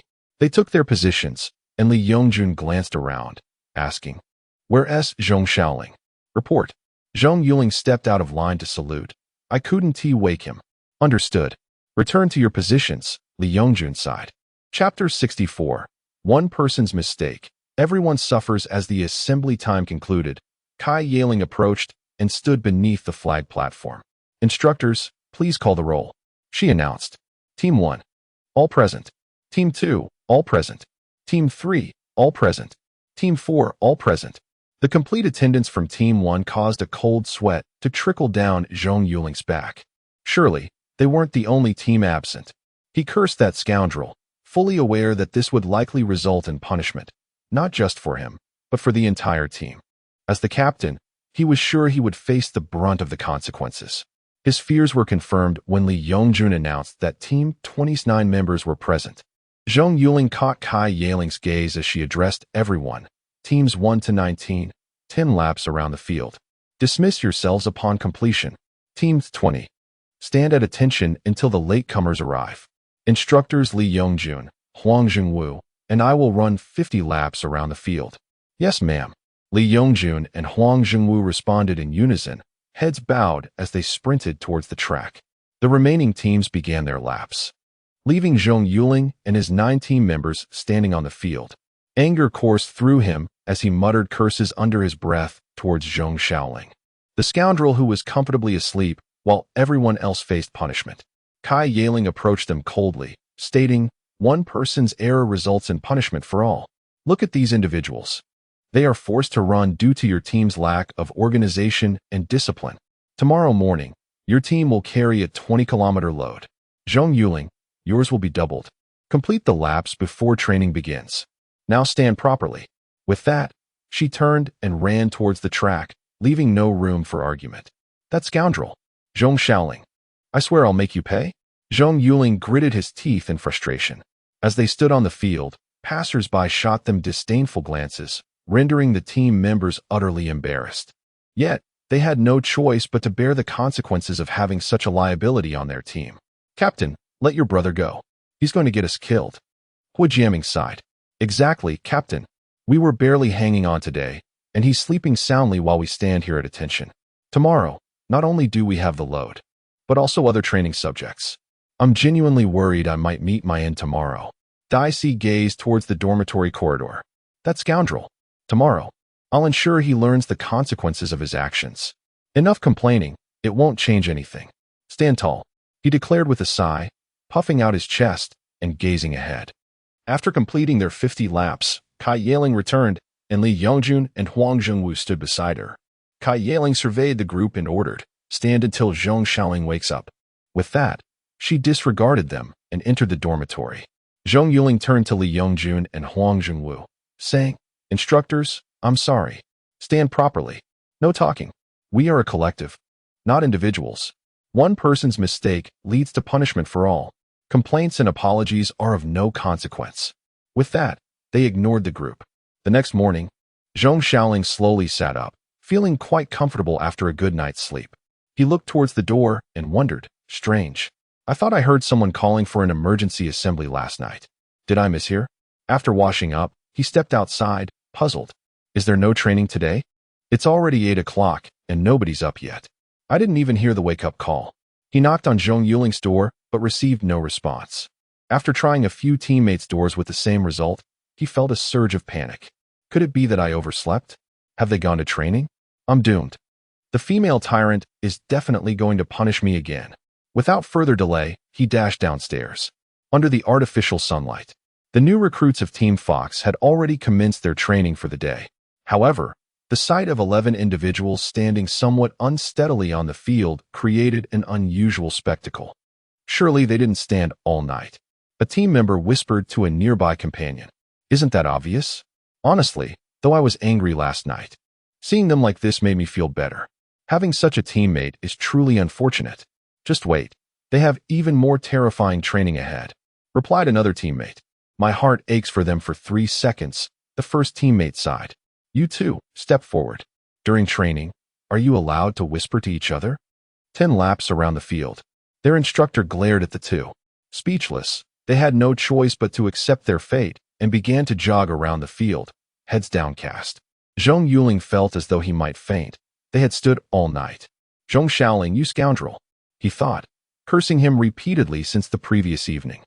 As they neared their breaking point, they suddenly spotted Zhong Xiaoling sprinting from the dormitory. Scoundrel, you finally arrived. Upon seeing him, everyone felt a surge of agitation, not of joy, but of the desire to thrash him. Why didn't you call me? Zhong Yuling, are you trying to get me punished by the female tyrant? Zhong Xiaoling exclaimed as he reached them, completely oblivious to the murderous glares from his teammates. I did call you. I even kicked your door. Zhong Yuling hissed between clenched teeth. What? When? I didn't notice. Zhong Xiaoling scratched his head in confusion. At 11 last night. Zhong Yuling glared at him. If it weren't for the instructors not allowing us to rest, I'd have gladly knocked you out. What? You all stood here all night. Zhong Xiaoling finally registered the intensity of their stares. A chilling realization washed over him. Before he could finish his thought, he received a kick to his backside. As he turned to curse, he froze upon seeing Kai Yaling standing behind him. Awake now? Did you sleep well last night? She asked, fixing her gaze on him. Look at your teammates and the instructors. While you were lost in slumber, they stood here waiting for you to rise, enduring the night because of you. Don't you feel your face burning with shame? Kai Yaling exclaimed, pointing at Zhong Yuling and the others. Her voice drew the attention of everyone around. Zhong Xiaoling glanced between Zhong Yuling and their spectators, feeling a desperate urge to find a hole to hide in. Li Yongjun, Huang Zhengwu, disband the team. Half an hour of carrying a 20-kilometer load. After that, training resumes. Zhong Xiaoling, you will stand on the field and witness the consequences of your actions for your teammates. With that, she turned and walked towards the office building. All right, rest for half an hour. Assemble afterward, Li Yongjun announced, cracking his stiff neck before departing with Huang Zhengwu. Hearing they could finally rest, Zhong Yuling and his teammates collapsed onto the ground, though they longed to confront that scoundrel. The strain of standing all night left them too exhausted even to lift their hands. Zhong Yuling glared daggers at Zhong Xiaoling, muttering, You scoundrel! Why don't you just go die? I truly didn't hear the wake-up call. If I had, how could I have possibly slept in? I was utterly exhausted yesterday and fell asleep as soon as I hit the bed. I'm sorry. I promise it won't happen again. Seeing his teammates sprawled on the ground, Zhong Yuling felt a pang of guilt, berating himself for being such a burden. Chapter 65. The burden run begins. The group had lost all interest in Zhong Yuling. Their calves trembled at the thought of the impending 20 kilometers with added weight, a thought that filled them with despair. The most disheartened among them was Zhong Yuling, who faced a daunting 40 kilometers. How long would that take? And after that, there was still training for the day. He felt on the verge of collapse. On a windowsill of the office building, Kai Yaling observed Zhong Yuling and the others on the playground and shook her head, deciding that after the 20 kilometers, they would not assign any further training. Otherwise, they would truly be unable to bear it. After this, Xiaoling should change, but if he remained the same, there would be no hope left. Perhaps then, she would have to let her uncle take him home. Half an hour passed swiftly, and Zhong Yuling and his companions trudged to the equipment room, their heavy steps reflecting their despair at the sight of the weighted gear. This time, it wasn't just their squad. Even Li Yongjun and his companion were required to participate.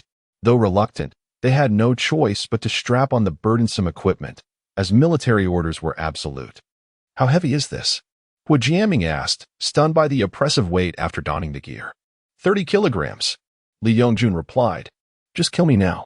Hu Jiaming lamented, realizing that even walking felt like an insurmountable challenge, let alone running. Run. If you manage to complete the 20 kilometers today, the captain won't assign you any further training, Huang Zhengwu declared. Don't let her stern demeanor fool you. She genuinely has your best interests at heart. The tasks we undertake in Fox Hunt are fraught with peril. Without a solid physique and good conditioning, survival is nearly impossible. After Huang spoke, he hoisted his backpack and stepped outside. Li Yongjun nodded in agreement. Indeed, this is a common occurrence for us. Sleepless nights and maintaining military posture for hours are our norm. The first time is indeed exhausting, but once you persevere, it becomes easier. All right, you bunch of big lads. Stop your moaning.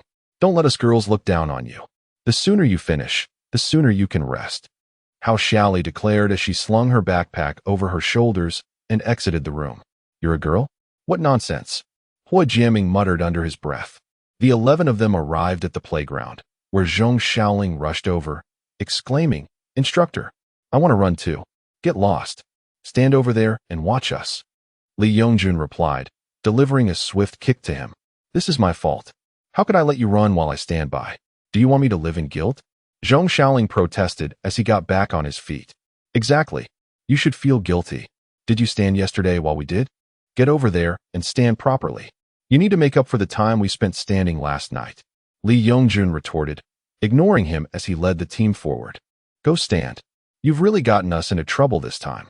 Don't do this again. Zhong Yuling patted his shoulder before breaking into a run. Sorry, Zhong Yuling mumbled, watching his fully armed teammates sprint away. He slapped himself several times and took his position on the playground, standing at attention. Each time a teammate passed, he saluted them, and they would return the gesture before continuing their run. In truth, they could hardly be called runners. It was more akin to walking. They were utterly spent. Especially Lu Dao, who lagged behind several laps due to his poor physical condition. As noon approached, they still had not finished. Their torment was not only physical, but also stemmed from their protesting stomachs. During this time, Kai Yaling arranged for some water to be brought to them, just enough to prevent dehydration-induced fainting. The first to finish were Li Yongjun and the 2 instructors. They said nothing and returned to the equipment room to shed their burdens. In the equipment room, Huang Zhengwu lamented, if this continues, we might as well shed our skin. We have no choice. We're stuck with a tyrant. Li Yongjun replied, but complaints aside, training must proceed as planned. Let us grab a bite to eat before they finish. Yes, it's been a while since we endured such intensity. We need to refuel.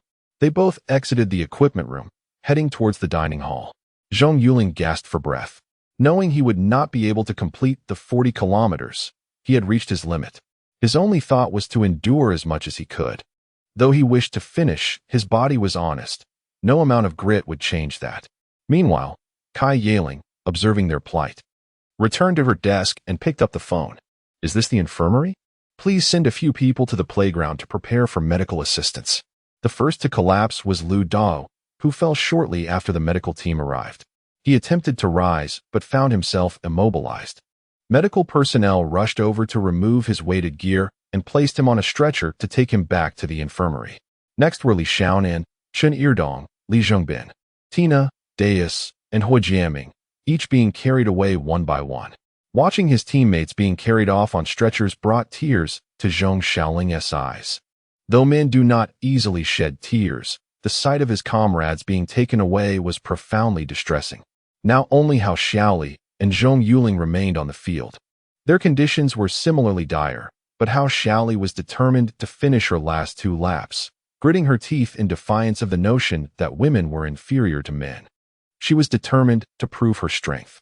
Zhong Yuling, however, was mentally blank, his movements mechanical as he dragged his legs forward. Even when a medical staff member approached to inquire about his condition, he remained oblivious. The medical personnel, observing his state, shook their heads and said, "All right, you don't need to run anymore. If you continue, you might really be in trouble." But he didn't hear. He pressed on, and the medical staff had no choice but to present him with a bottle of water, opening it and placing it near his lips. As the water touched his cracked lips, perhaps driven by instinct, Zhong Yuling immediately grasped the bottle cap and began to drink. Due to his condition, he could not consume too much, and after a few sips, the medical personnel took the bottle away. Only then did Zhong Yuling notice the medical staff beside him. In a hoarse voice, he asked, "Are you being punished to run too?" "What nonsense. I'm a medical staff member. The captain sent us here to prevent any mishaps. You can stop now. The captain said you can rest, and you can make up the rest later." The medical personnel replied, "Really? Is the captain that kind-hearted? Is there interest if we can't finish?" Zhong Yuling murmured, "No, it's just as it is. Now stop. That's enough. You've done well. They say you've already covered over 20 kilometers. The medical personnel reassured him. "Oh, over 20 kilometers already? Then I'll run a bit more. The more I run now, the less I'll have to run later. Thank you for your concern," Zhong Yuling said, disregarding the medical personnel as he continued to run ahead. The medical personnel watched him shake their head, continuing to follow closely, for it was evident he would likely faint before long, and it was prudent to have someone nearby to keep an eye on him. Hao Xiaoli had completed her run and collapsed onto the grass, shedding her equipment. A few medical staff rushed over, one of them asking, "Are you feeling unwell?" "No, I feel great. Just a bit tired and thirsty. Is there any water?" Hao Xiaoli smiled at him. Chapter 66. Shadows under the night sky. Zhong Yuling finally succumbed to unconsciousness. Just as he approached the 30-kilometer mark, darkness enveloped him, and he fell forward. The medical personnel beside him reacted swiftly, catching him in her arms. She cradled the boy, gazing at his tightly shut eyes, and shook her head, exclaiming, "Great hero, you did wonderfully." While she began to remove his gear, she called out for a stretcher to be brought over. Zhong Xiaoling, witnessing his fallen cousin, bit his lip, torn between the urge to check on him and the fear that seeing him in such a state would shatter his composure. At that moment, the recovered Hao Xiaoli approached, fixing her gaze on him as she warned, "There won't be in next time. If there is, I won't spare you. I promise. It won't happen again." "I'm sorry, sisterly," Zhong Xiaoling replied earnestly. "You owe us nothing. Rather, you owe it to yourself. A soldier must embody the spirit of a soldier. If you aspire to be a good soldier, you must cast aside your flippant attitude. If you continue in this manner, I suggest you leave sooner rather than later." With that, she ignored him and followed the medical team towards the infirmary. Zhong Xiaoling called after her, "I want sister. I will strive to improve." At that moment, Kai Yaling walked over, saying gently, "All right, you can head back now." After speaking, she turned and walked toward the infirmary. Upon hearing he could leave, Zhong Xiaoling gritted his teeth and, instead of returning to the dormitory, made his way to the equipment room. He shouldered the same weighted gear that Zhong Yuling had used and ran toward the training ground. Zhong Yuling slowly opened his eyes. The pristine white ceiling and the scent of disinfectant in the air confirmed his location. "Ah, I finally fainted. I wonder how they are doing," he thought, trying to sit up, but the ache throughout his body made even the slightest movement feel like a luxury. "You're awake." A girl's voice chimed from across the room. Zhong Yuling turned his head slowly and saw a nurse entering. He recognized her as the one who had handed him water and stayed by his side. Yes, but I can't move, he responded.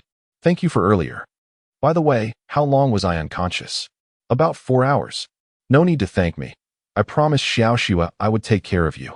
The girl smiled. Wait, do you know Xiao Xue? Zhong Yuling inquired, his curiosity piqued. Allow me to introduce myself. I'm Zhao Lingo, a classmate and close friend of Xiao Xue. She replied with a smile. Oh, nice to meet you. I'm Zhong Yuling, Xiao Xue's boyfriend, he said, nodding. Ah, I know you. The great hero of the empire. I was surprised when I received her call about you yesterday. It's good to see you awake. Rest a bit before you leave.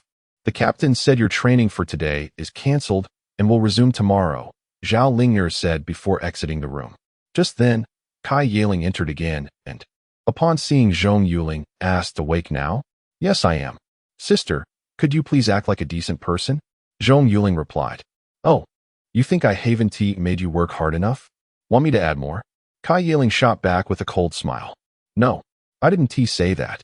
Zhong Yuling quickly shook his head, cursing inwardly while maintaining a smile. How are the others? Aside from Hao Xiaoli, who can move, the rest are still in bed. As for that fool, he's running laps with a weighted pack. Kai Yaling scoffed.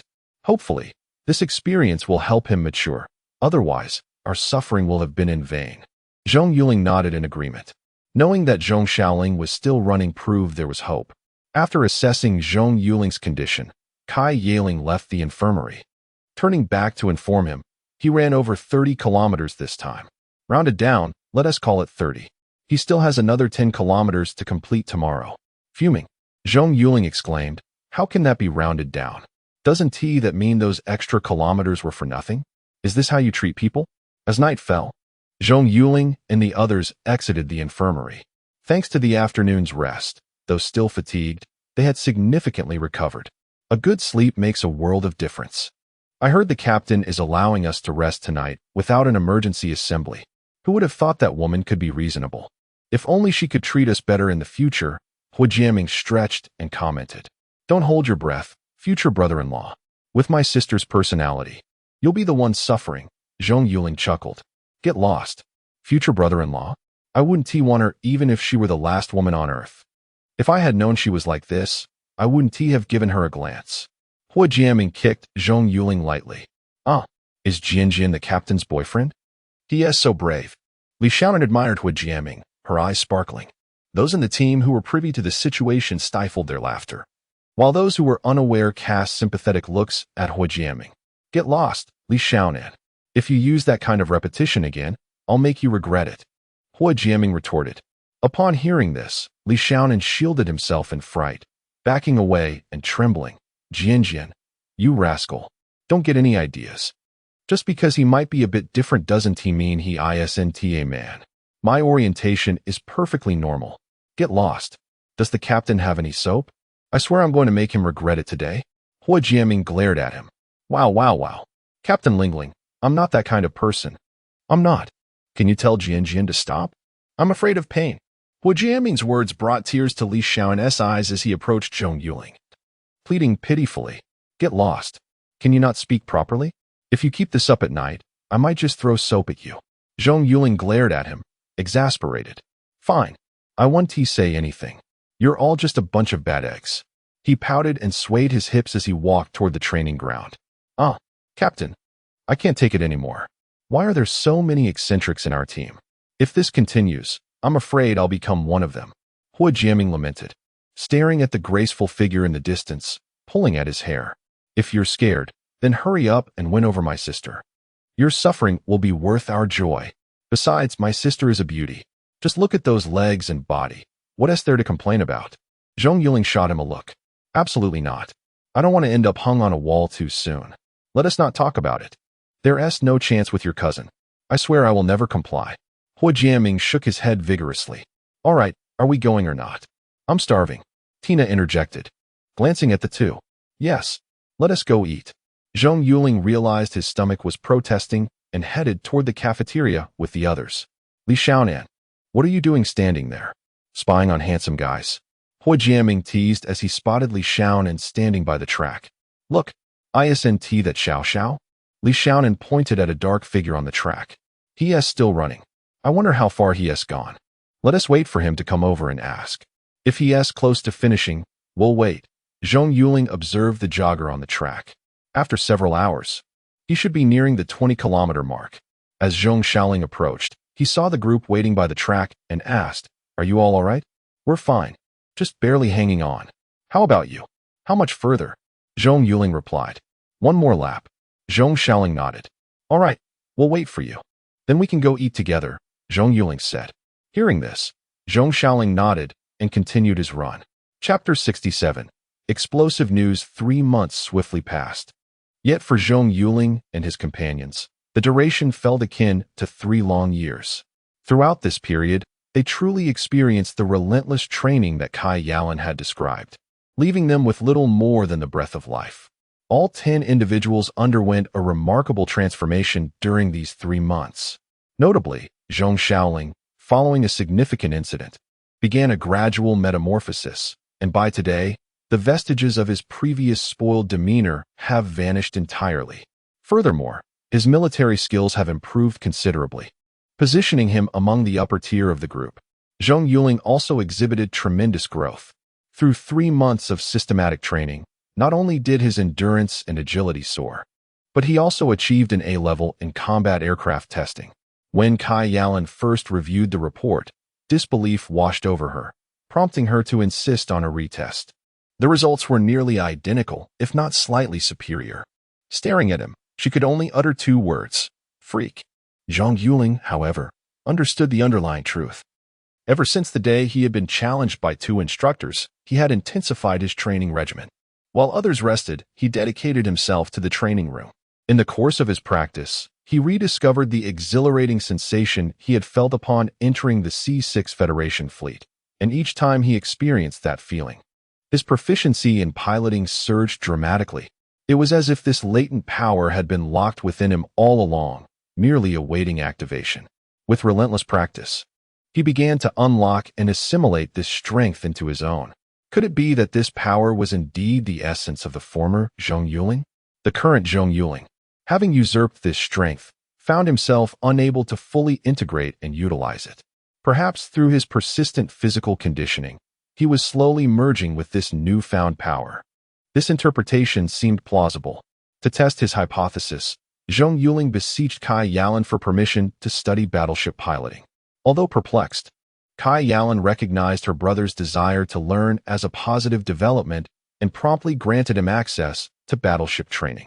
However, when Zhong Yuling piloted a battleship for the first time, the results were abysmal. Despite having prepared extensively, he had naively assumed that if he could operate a mining ship, a small corvette would pose no challenge. Yet, when the ominous E appeared on the testing data, Zhong Yuling was rendered speechless. He was not alone in his shock. Kai Yalan was equally taken aback, questioning whether the system had malfunctioned. An E rating for a stellar academic in battleship piloting? Surely, the standards had not diminished to such a degree. In reality, piloting a battleship is not a solitary endeavor. It requires a crew. Even the humblest corvette demands a minimum of 10 personnel to operate effectively. A battleship necessitates command, communication, observation, exploration, weaponry, propulsion, and maintenance teams, each fulfilling their roles to ensure the vessel's successful launch. The simulation training aims to position the trainees as the ship's captain, relaying information between various roles and commanding the simulated vessel through navigation, exploration, evasion, combat, and maintenance, ultimately receiving a comprehensive assessment of their performance. What does this signify? Are you jesting? Is this the caliber of a stellar academic? A pig could outperform you with a headset. Kai Yalan scolded, gripping Zhong Yuling's ear in frustration. Could Zhong Yuling claim he was not the same person he once was? Would she believe him if he did? Ultimately, Zhong Yuling was compelled to dishonestly assert that his exam results were the product of cheating, explaining his choice to apply for a mining position. Enraged, Kai Yalan promptly sent him to Zhao Linger. Such matters were beyond Kai Yalan's ability to conceal. She called Zhong Yongwu to relay the situation. Upon hearing her account, Zhong Yongwu did not erupt in anger, but rather gazed at Kai Yalan and asked, "Xiao Ling, do you truly believe that cheating could yield such results?" The Galactic Academy is a prestigious institution. It is implausible that he could cheat there. After contemplating Zhong Yuling's words, Kai Yalan realized the impossibility of such a scenario. The Galactic Academy, as a bastion of higher education within the galaxy, would never tolerate fraudulent data. Uncle, what could possibly explain this? And that is a score even the most ordinary citizen could achieve. What has happened to him? Kai Yalan inquired, puzzled. Upon his return, I sensed he had undergone a profound change. Though he remains Yuling, the transformation compared to his former self is striking. I harbored suspicions, which is why I discreetly requested a medical examination following his injury. The results confirmed he was indeed Yuling, leaving me utterly perplexed, Zhong Yuling was stated. His doubts had begun when his son expressed a desire to join a combat fleet shortly before graduation, even asking if he could leverage connections to secure a position. He had informed all combat departments to facilitate Zhong Yuling's application to the T-0456 Independent Division, yet he had not communicated with the logistics department, knowing his son would never pursue that path. Instead, Zhong Yuling submitted his application to Hao Jianming. Could it be that Yuling is involved in matters we are unaware of? Uncle, should I reach out to Aunt Xiaowan to inquire about the situation that could lead to such discrepancies? Kai Yalan suggested. Yes, do inquire. Zhong Yuling nodded in agreement. After concluding her conversation with Zhong Yuling, Kai Yalan swiftly made a call, outlining the situation to the other party, who agreed to come and investigate. Meanwhile, lying in his hospital bed, Zhong Yuling felt a wave of anxiety upon hearing that Kai Yalan had summoned a psychologist. He knew his clumsy excuses had been seen through. A psychologist? They were experts in hypnosis. What would he do if they uncovered the truth of his usurpation? As he frantically pondered potential strategies, a woman, approximately 35 years of age, appeared before him. Introducing herself, she revealed her name to be Tang Xiaowan, a psychological counselor. During their conversation, Zhong Yuling, fearing exposure, confessed to having amnesia, claiming that he awoke one day with no recollection of his past. Initially skeptical, Tang Xiaowan became convinced of his genuine memory loss after he answered several personal questions and demonstrated a complete lack of theoretical knowledge. In her report, she noted, selective amnesia, unlikely to significantly impact daily life or training. No treatment necessary, but further observation required. Upon Tang Xiaowan's departure from the fox hunt, Kai Yalan excitedly informed Zhong Yuling that Tang Xiaowan was a close confidant of their father. Zhong Yuling froze in shock. Is this truly the case? My father, grappling with severe respiratory issues, has a confidant?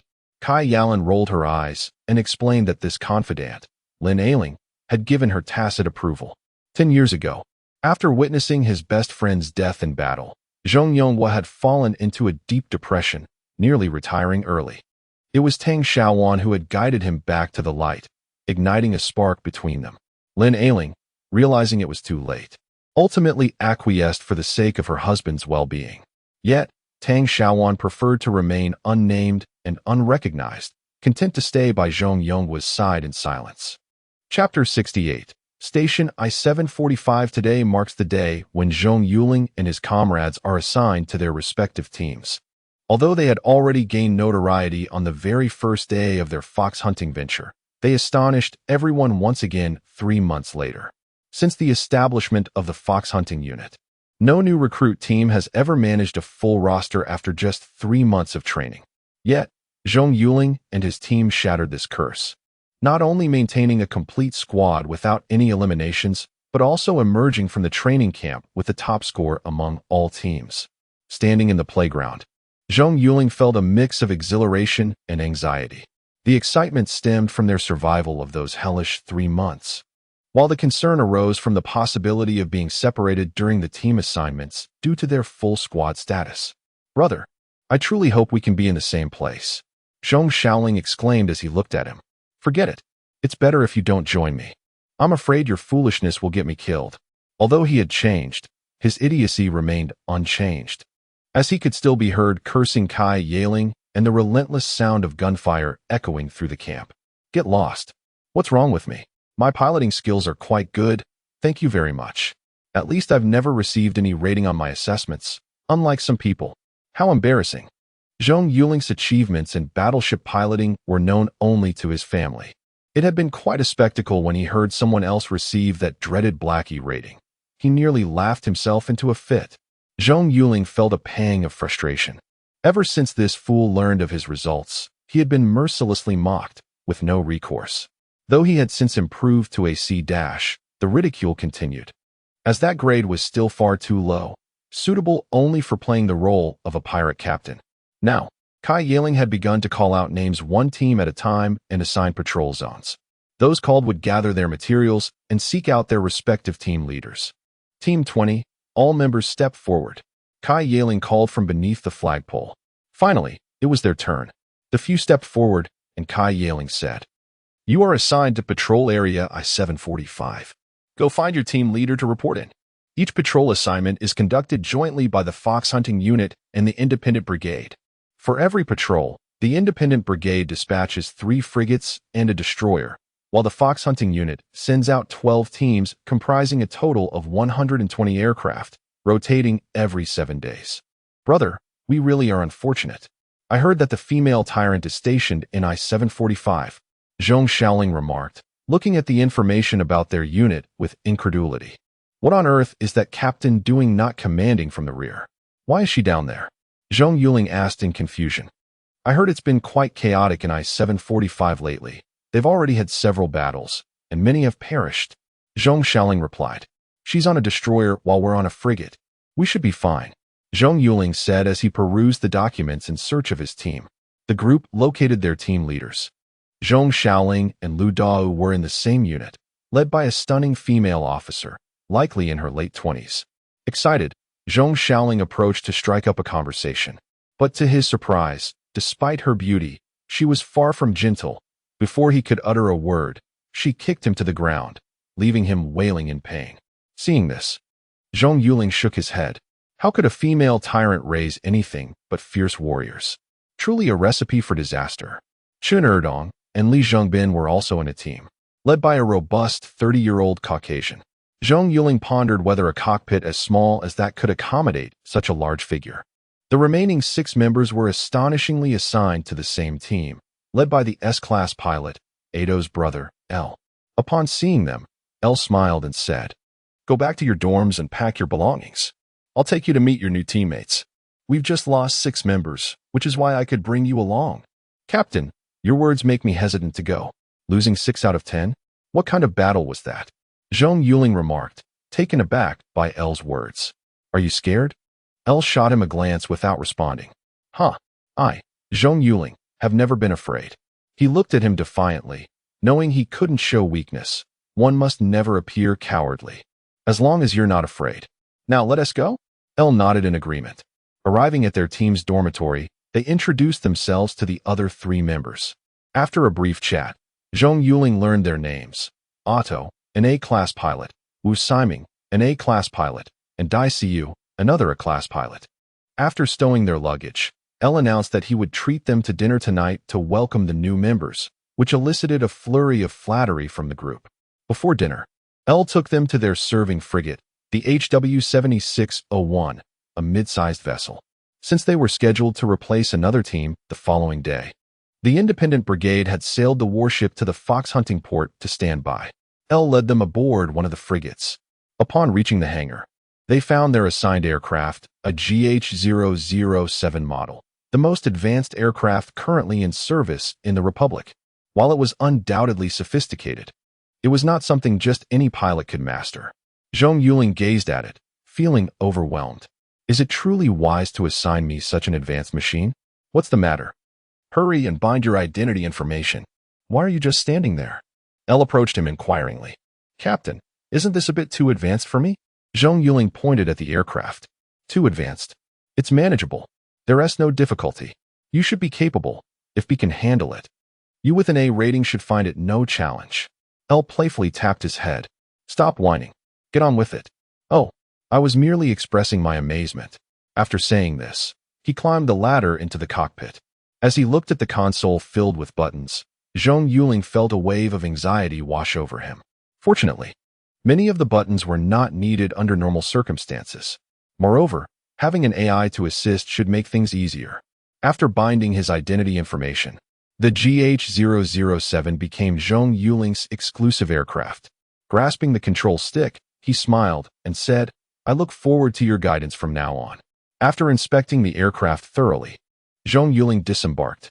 That evening, after indulging in a lavish meal, the team members returned to their dormitories, where El summoned them. "This is our patrol zone map. Review it tonight. Generally, we are stationed on the frigate, but we have scheduled patrol times in our aircraft every day. The patrol routes for our team have also been sent to your smart devices, and you must memorize them tonight. Tomorrow morning at 8 a.m., we embark on our first mission with the fox hunting unit." Understood. The group took their smart devices and began reviewing the materials. Zhong Yuling quickly grasped the general layout. The patrol distances weren't extensive. I-745 was not particularly large. Each patrol would last about an hour. "By the way, Captain, doesn't our area connect to Z-1795? Zhong Yuling inquired. "I noticed that the area we linked to could allow for many activities." "Indeed.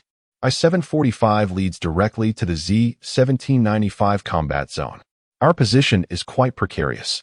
To our left front lies the Federal U-795. Directly ahead is a public unmanned zone. Below is the water realm, and above is eternal night. We are situated at the very edge of the Republic. That's why in the previous engagement with the Federation, we were left with only 4 of us. The other teams also suffered significant losses. Didn't you notice that most of the new recruits are in I-745 this time?" El nodded in agreement. "Was it truly that intense? How many did the enemy have left?" Hua Jiaming inquired. Chapter 69 Reinforcements I-745 At that moment, our squad was the first to detect the enemy entering I-745. Initially, only 10 aircraft had arrived, and we attempted to drive them away, but rather than retreating, they launched an offensive against us, resulting in 2 of our aircraft being struck. Although we retaliated, the enemy had come prepared, and they had an additional 40 aircraft hidden behind them. Within 10 minutes, we were reduced to just 4 remaining aircraft. But fortunately, other squads arrived just in time. Otherwise, in a few more minutes, we would have been annihilated. The battle was fierce, and many lives were lost. Ultimately, the enemy retreated with only about 10 aircraft left, prompting AI Air to sigh as he recalled the previous battle. "Captain, what is the designation of the reconnaissance squad on the opposing side?" asked Zhong Yuling. "It's the Alligator, our old adversary. If we, the Fox Hunters, are the strongest reconnaissance unit of the Republic, then the Alligator is the strongest of the Federation. Although they still fall slightly short of us, they rank among the top in the galaxy. T-0456 and the opposing L-9796 are the gateways of 2 great empires. Thus, both sides have deployed their strongest forces to garrison the area," AI Air replied with a nod. Just then, the loudspeaker in the dormitory blared an urgent assembly signal. AI Air immediately instructed everyone to set aside their tasks and followed him down to the escort ship. Zhong Yuling noticed all the personnel of the formation gathered there, and Kai Yaling stood there with a sullen expression. Could it be that a battle was imminent? Kai Yaling addressed all personnel, saying, "Now, equip yourselves. We are boarding the ship to reinforce I-745. "Yes." At that moment, the fleet's commanding officer inquired, "Captain Kai, what is going on?" "Those bastards from the Federation. This time, they've not only sent aircraft, but warships as well. We have already lost 4 squadrons of aircraft and 1 escort ship. We must hurry to provide support. After this battle, you may have to work a bit harder. Once the personnel from another squadron are replenished, you will take over the patrol duties," Kai Yaling proclaimed loudly. Looking at everyone. "Understood. We assure you we will complete the mission." The captain saluted her. He then turned to everyone below and commanded, "Quickly board the ship." "Yes, Captain." "How long until we arrive?" Zhong Yuling asked, watching the escort ship take off. "It will take about half an hour," AI Air replied, gazing out the window. 4 squadrons of aircraft and 1 escort ship have been lost just like that. This constitutes a large-scale skirmish. Zhong Yuling nodded in agreement. "Damn it. Has the Federation been so idle lately?" AI Air cursed. "I suspect the Federation is planning something." Hua Jiaming speculated, stroking his chin. "Who cares if they're planning something? We'll just fight." Dai Siyu scoffed. "All right, everyone prepare. Get into your aircraft and stand by. Once we reach our position, We will take off to provide assistance. Be cautious, everyone. This is your first true space battle, so exercise utmost care. AI Air instructed Zhong Yuling and the others. Yes, they nodded in response, rushing to the equipment room to gather their weapons before heading to the tarmac. Brother, how about a contest to see who can score the most kills? Zhong Yuling suggested with a grin. Get lost. I don't want to humiliate you. Zhong Yuling shot him a glare and warned, be careful. No dramatics. It's disgusting. You know? Don't be like Li Xiaonan. Zhong Yuling laughed and kicked him playfully. After giving him a universal gesture, Zhong Yuling proceeded to his aircraft. Once seated in the cockpit, he conducted another systems check, fastening his seatbelt and donning his helmet before retrieving the necklace hanging around his neck. The pendant was circular, and upon opening it, it revealed a photograph of Zhong Yuling and Ouyang Xiaoxua. The photo was taken during their date before he joined the Fox Hunters. As Zhong Yuling stared at the picture in a daze, AI Air's voice crackled in his earpiece. Zhong Yuling. Yes. What is it, Captain? He replied. I've sent you some information. This is the coordinate location for our squad's reinforcement. Input it into your aircraft, so you don't get lost. After AI Air finished speaking, Zhong Yuling noticed a document being transmitted to his smart brain. He opened it and transferred the file to the aircraft system. Gazing at the coordinate star map on the screen, he realized that their location was precisely at the juncture of the Federation and the Republic. This area was remarkably open, devoid of asteroids or any other cover. The difficulty level was exceedingly high. He tucked the necklace away and began searching the star map for any usable resources. Half an hour swiftly passed, and soon the warship arrived at the designated area. Kai Yaling's voice echoed in everyone's earpiece. Comrades, we have reached our location. Check your weapons and gear. Let those bastards from the Federation know who the true rulers of the galaxy are. As soon as she finished speaking, the team members erupted into a cacophony of war cries, and the hangar doors of the tarmac slowly opened. Each squadron's aircraft was towed onto the runway in sequence, resembling dumplings being dropped into boiling water as they launched into space one after the other. When it was time for Zhong Yuling's squad, AI Air communicated through the squad channel, instructing everyone to prepare. Zhong Yuling took a deep breath, gripping the control stick. As the mechanical countdown reached 0, he tightened his hold on the joystick and pressed the throttle down with all his might. The aircraft's thrusters belched flames as they soared from the warship. Upon exiting, Zhong Yuling witnessed flashes of light igniting in space. Those were the explosions of aircraft. Additionally, all the warships were firing, with countless shells and bullets trailing long lines of light, weaving intricate patterns through the cosmos. All personnel, head towards our target. Do not concern yourselves with any enemies nearby. Maintain formation. AI Air's voice resonated through the earpiece. Received. Understood. Zhong Yuling maneuvered the controls, directing his aircraft towards the flashing point on the screen, which indicated their squad's reinforcement zone. During the flight, shells and bullets whizzed past them, and the aircraft of their comrades exploded all around them. Zhong Yuling felt his heartbeat quickening. Is this what the battlefield truly is? He realized how ludicrous his previous battle had been. That was not a battlefield, merely childish play. This time, he truly grasped the essence of war and combat. AI Air led the way, with the team closely following, forming a triangular formation as they soared through space. Enemy aircraft detected. Locking on. Shall we open fire? Wu Siming's voice crackled in the earpiece. Fire. AI Air succinctly commanded. Zhong Yuling watched as a missile was launched from the aircraft ahead. The missile burst forth, flames trailing from its rear as it hurtled forward. Ahead, a Federation aircraft executed evasive maneuvers, and red lights flashed in the cockpit. This signaled that it had been locked onto, prompting the enemy to perform a series of evasive actions in space: barrel rolls, climbs, and dives. Zhong Yuling, what are you doing? You're veering off course. Quickly adjust your heading. AI Air's voice echoed in Zhong Yuling's earpiece. Each aircraft's screen displayed a dot representing their squadron, and Zhong Yuling was jolted awake by AI Air's voice.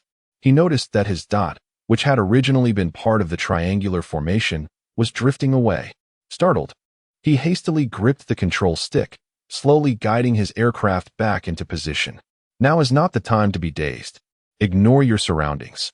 Focus on your own tasks. A moment's distraction could lead to the destruction of you and your squad. Remember, AI Air admonished as he saw the dot return to formation. Chapter 70. The Arrival of Grim News Captain. Upon uttering these words, Zhong Yuling realized that his missile system had locked onto a federal fighter jet. Captain, the missile system has locked onto an aircraft. Shall we fire? Take it down. Edo commanded. Heeding Edo's words, Zhong Yuling released his left hand from the control stick and pressed the red button on the left side. The screen displayed the message indicating that the missile had been launched. Unconcerned with whether it had struck its target, he focused intently on the formation of his squad and the enemies appearing on the screen. From now on, do not ask me if you can fire. As long as you have locked onto a target or they are within your machine gun's range, feel free to fire as long as you maintain formation, Edo declared. The 10 pilots continued their advance. Zhong Yuling observed a federal fighter jet ahead, desperately attempting to evade the missile's trajectory. The cannon did not require a locking system, making it impossible for the enemy to detect it. He noted that the jet's evasive maneuvers would soon bring it within the crosshairs of his cannon. With a deep breath, he opened the cover on the control stick. A red button came into view as he placed his right thumb upon it, mentally counting down. When he reached 1, he pressed the button. The front of the fighter jet extended 2 cannon barrels, unleashing a torrent of bullets that surged forth in 2 long lines toward the enemy aircraft. The pilot, preoccupied with evading the missile, was oblivious to the incoming bullets until they surrounded him. By then, it was too late. He barely had time to press the ejection button before the bullets grew larger in his sight, and he screamed in despair. The bullets tore through the fighter jet, erupting into a blossoming firework display before Zhong Yuling and his comrades. Splendid. A voice crackled in his earpiece. Zhong Yuling, well done. Thank you, Captain. That was the first, but not the last. Zhong Yuling laughed heartily. Don't get cocky. Keep your tail down. Edo chided jovially. Everyone, we are approaching the designated area. Once we arrive, pair up and attack the target area freely. If anyone gets locked onto by a missile, do not panic. The other will assist in taking it down. Understood? As they neared the target site, Edo addressed everyone. Understood. Zhong Yuling found himself teamed with Hao Xiaoli. Upon reaching the target area, at Edo's command, they veered to the right. Sisterly, there's an enemy fighter jet pursuing one of ours. Let us go help, Zhong Yuling exclaimed, pointing out the distant aircraft being chased by a Republican fighter. Okay, there's another one to your right. I'll handle the one on your right. You go save that one, Hao Xiaoli replied as she maneuvered her control stick to the right, her fighter jet immediately veering toward the front right. Zhong Yuling accelerated toward the federal fighter jet without locking onto it. He knew that if he did, the enemy would notice him, with other enemy fighters nearby. If they requested support before he launched his missile, it would put him at a disadvantage. He aimed to replicate the previous kill, calculating the enemy's trajectory while tracking the cannon's crosshairs on his screen. Meanwhile, Hao Xiaoli engaged the enemy fighter. The 2 aircraft charged toward each other, and Hao Xiaoli opened the cannon cover, locking onto the enemy jet within her sights before pressing the button. The cannon fired, but the enemy pilot, noticing the bullets flying toward him, executed a swift evasive maneuver. Hao Xiaoli smirked. You think I'll only use the cannon at this range? With her left hand, she pressed the red button, launching a missile. The enemy only realized it at the last moment, but it was too late. Hao Xiaoli had calculated the distance perfectly. As the enemy evaded the cannon fire, she had already fired. The missile struck fiercely beneath the enemy aircraft, resulting in a dramatic explosion as it flew past Hao Xiaoli, leaving a trail of fire behind. Impressive. Sisterly, you're incredible, shouted Hui Jianming, who was nearby, witnessing her skillful maneuvers. That's right. Little brother, take notes. Hao Xiaoli laughed, making a swift turn in space toward Zhong Yuling. At that moment, Zhong Yuling was engrossed in calculating the distance to the enemy and the timing for his crosshairs, oblivious to his surroundings. When the enemy fighter was merely 2 positions away from his crosshairs, he pressed the button again. Bullets rained down once more. However, the enemy seemed to have caught on, suddenly climbing upward as the cannon fire missed, soaring into the distance. Damn, that enemy reacts swiftly, Zhong Yuling muttered in frustration. Yet, thanks to his earlier shot, The fighter he had locked onto managed to escape safely. "Brother, thanks," came the voice of the pilot from the area channel, expressing gratitude. "No need for pleasantries," Zhong Yuling replied with a smile. "Wait, Zhong Yuling?" The pilot, upon hearing Zhong Yuling's voice, sounded incredulous. "Ah, hang on. What? Instructor, is that you?" Zhong Yuling recognized the voice. It was Huang Zhengwu. To think he had just saved his instructor, with whom he had spent 3 months in close quarters. After completing their examinations, Huang Zhengwu and Li Yongjun had returned to their respective units, and now they had unexpectedly met on the battlefield. "Ah, so you're also in I-745. Not bad," Huang Zhengwu remarked. "By the way, where's Instructor Li?" Zhong Yuling suddenly inquired about Li Yongjun. "He sacrificed himself, just moments ago, right in front of me," Huang Zhengwu replied, his voice choked with emotion. "What? Instructor Li?" Zhong Yuling was taken aback. "Yes, he was shot down by that enemy fighter. I wanted to avenge him, but their pilot's skills were too high. After a few maneuvers, they slipped behind me. If it weren't for you, I would have joined Yongjun by now." Huang Zhengwu sighed. "Bastard." Zhong Yuling's veins bulged with anger as he glared at the enemy fighter, regardless of the distance. He locked onto it and pressed the missile launch button. The missile soared forth, and the pilot, seeing the flashing red lights in the cockpit, grimaced. He attempted to evade in midair, using the debris around him to obscure the missile. "Zhong Yuling, we are soldiers. Sacrifice is inevitable.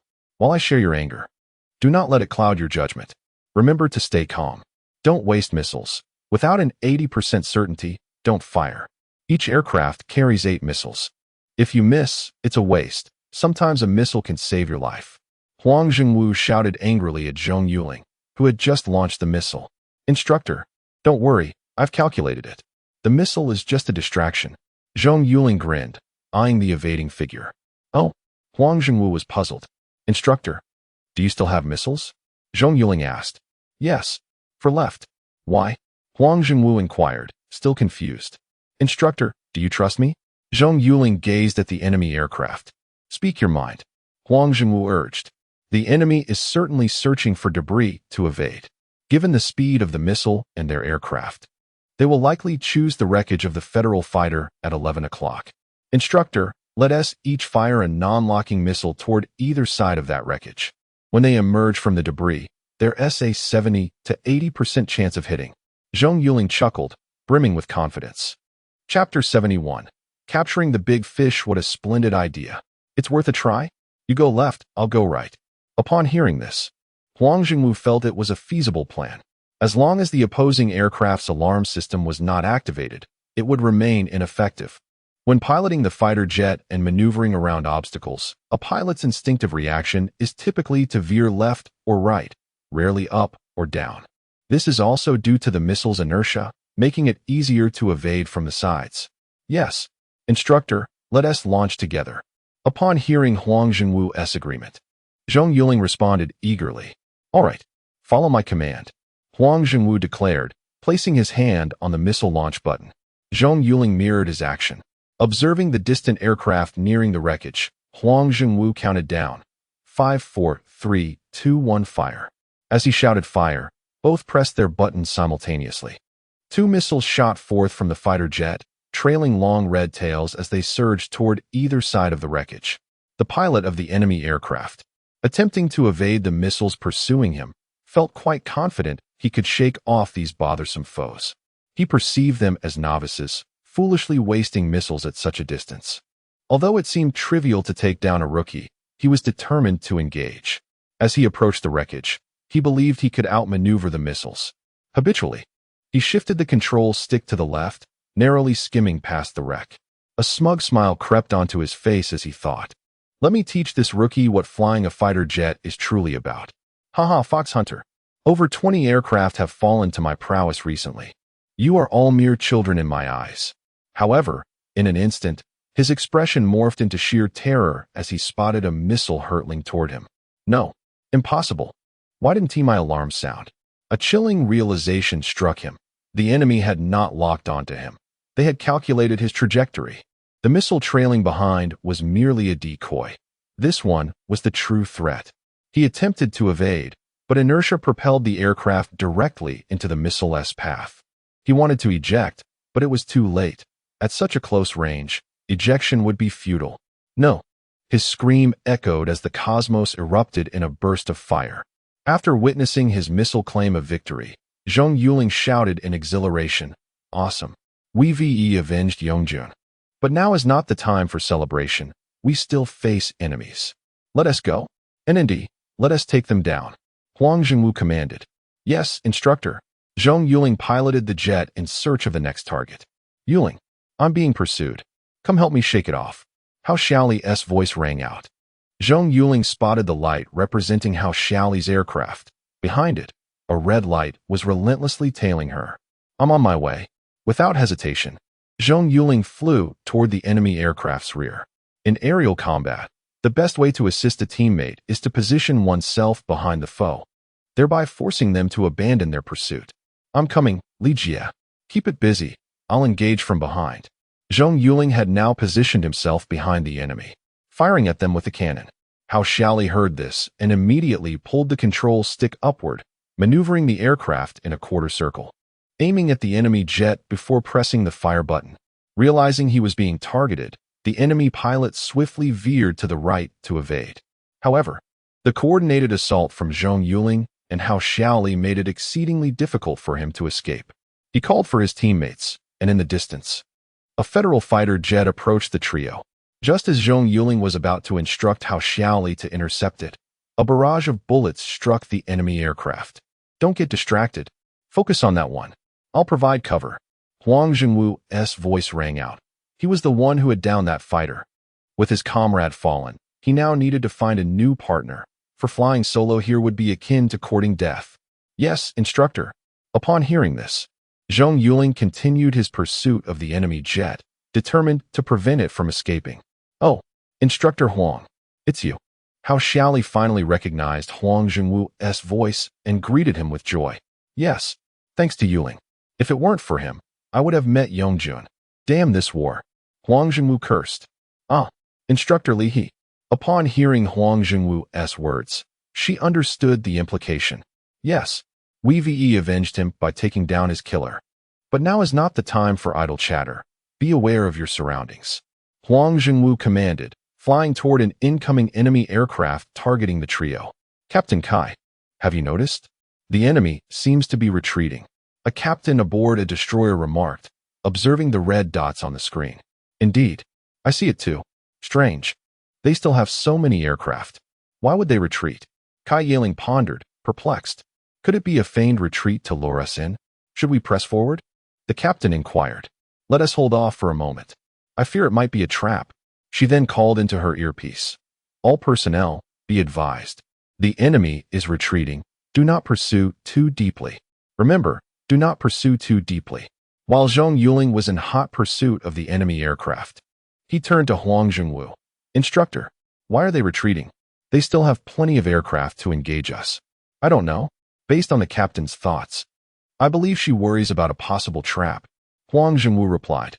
"Should we continue the chase?" Zhong Yuling asked, noting the enemy aircraft nearing the boundary of their pursuit zone. "If we can engage, then we do. If not, we let it go. Just don't cross the line." Huang Zhengwu commanded before launching a missile at the aircraft he was pursuing. Zhong Yuling, upon hearing this, attempted to close in on the enemy aircraft. As he passed the wreckage of the fighter he had previously destroyed, he noticed the cockpit was adorned with numerous black skull decals. He couldn't count them precisely, but he estimated at least 20 to 30.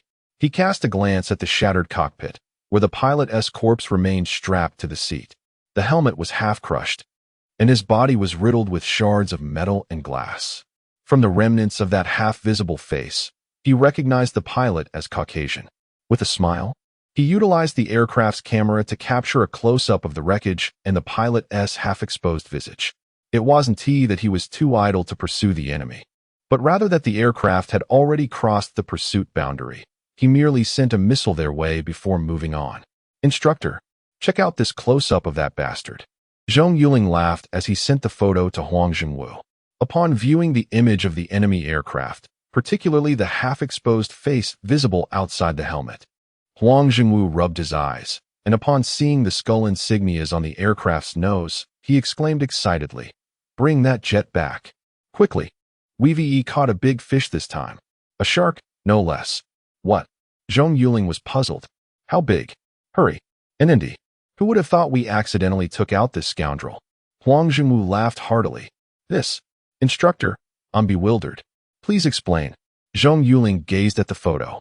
"Fly to the tail of the enemy aircraft. See if the tail is intact, and check if there is a shark with its mouth wide open on it," Huang Zhengwu urged, his voice filled with excitement. Chapter 72, Another Achievement? Upon hearing Huang Zhengwu's words, Zhong Yuling piloted the aircraft behind the wreckage. Addressing the tail of the plane, "Instructor, although the tail is broken, I still spotted a shark.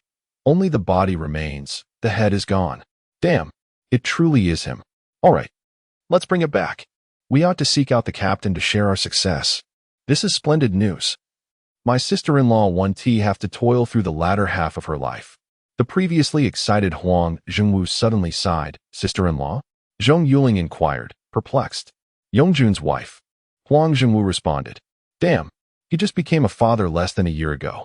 Through Huang Zhengwu's explanation, Zhong Yuling learned that Li Yongjun had a wife of 8 years, who worked at a military hospital, and the couple had been separated often, only welcoming their child last year.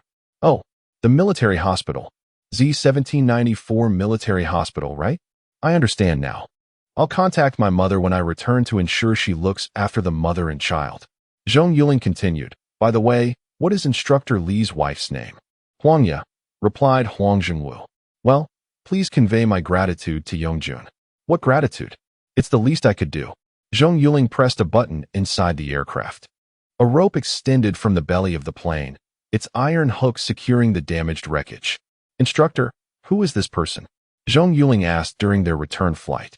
"Shark Orlif, the ace pilot of the giant crocodile. Over 100 of our brothers have perished at his hands. The captain has issued a bounty.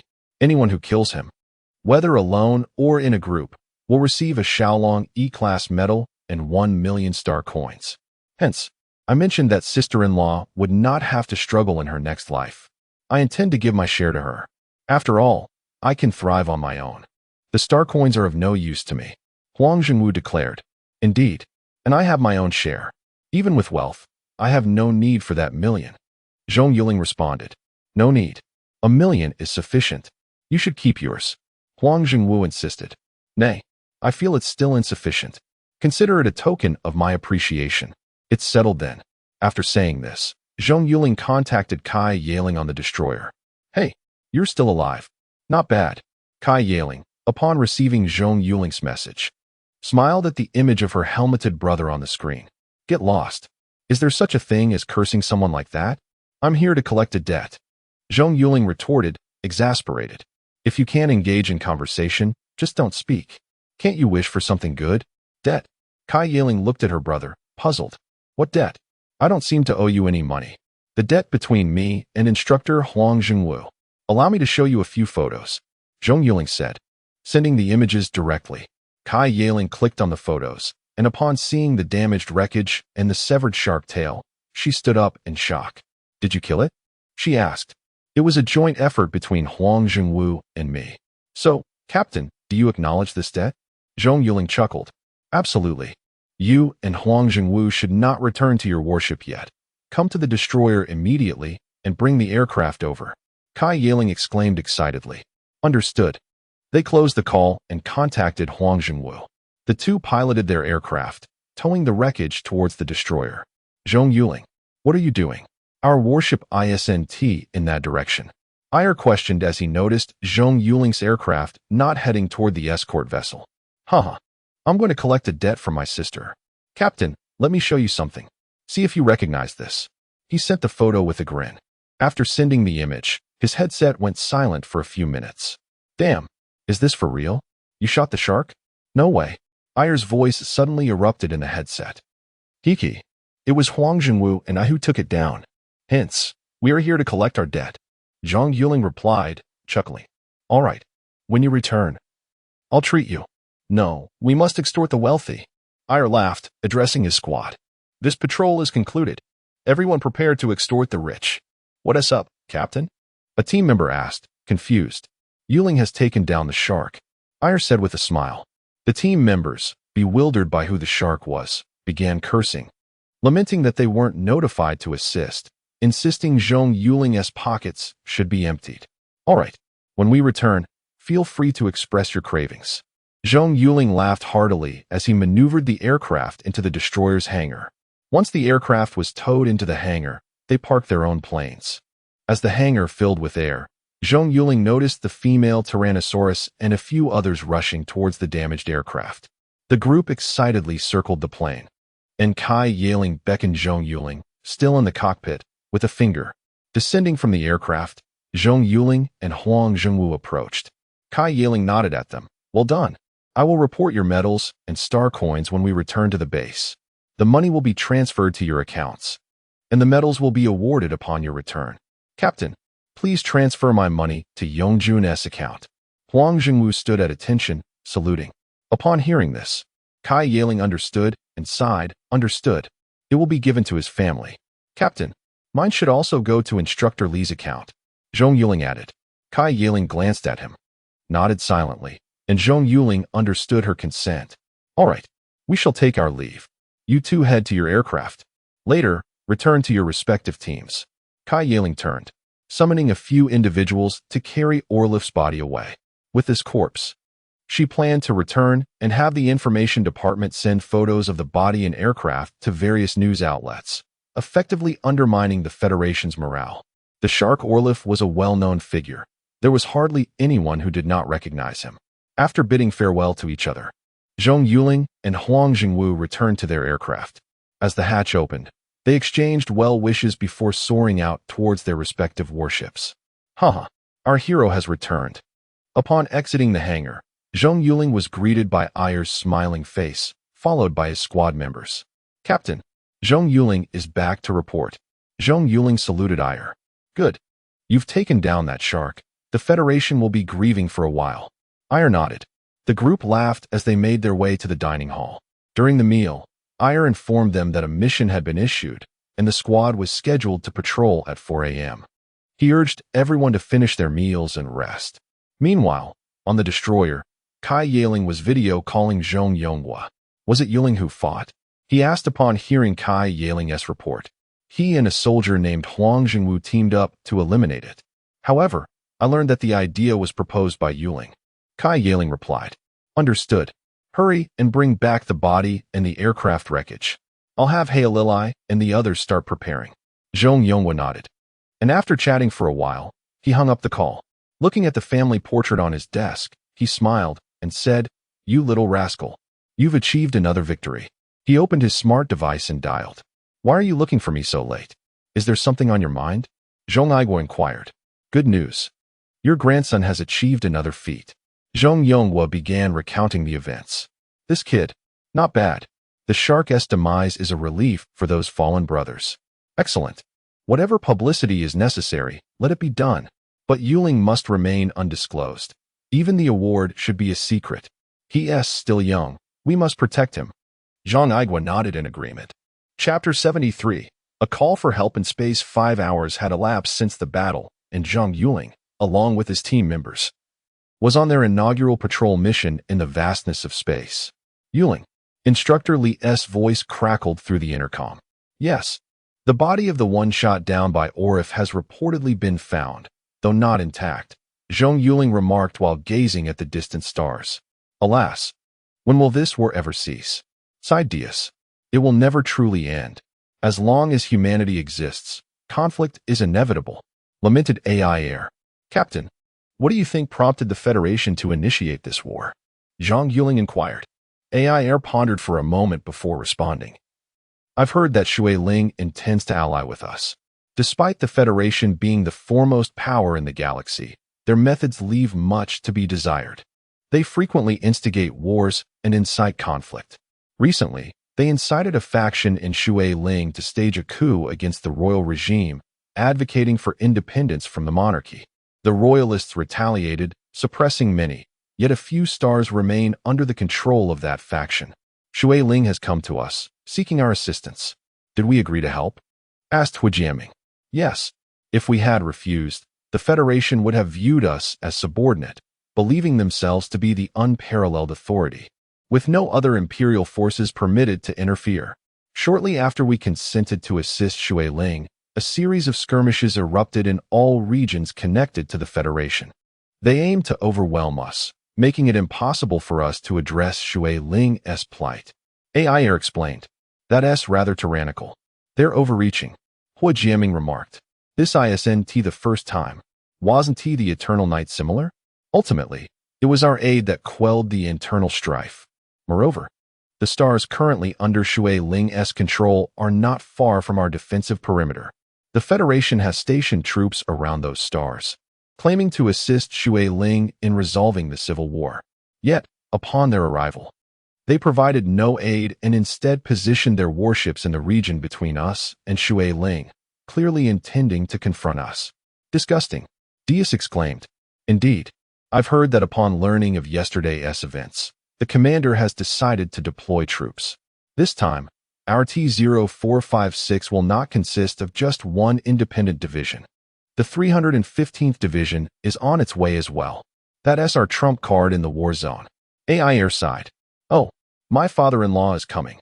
Zhong Yuling expressed astonishment upon hearing about the 315th Division. For Ouyang, he was the commander of the 1st Brigade of the 315th Division. What? Father-in-law? Who? The inquisitive Wu Siming asked. His father-in-law is Ouyang Yi. Hua Jiaming replied. Wow, Commander Ouyang Yi?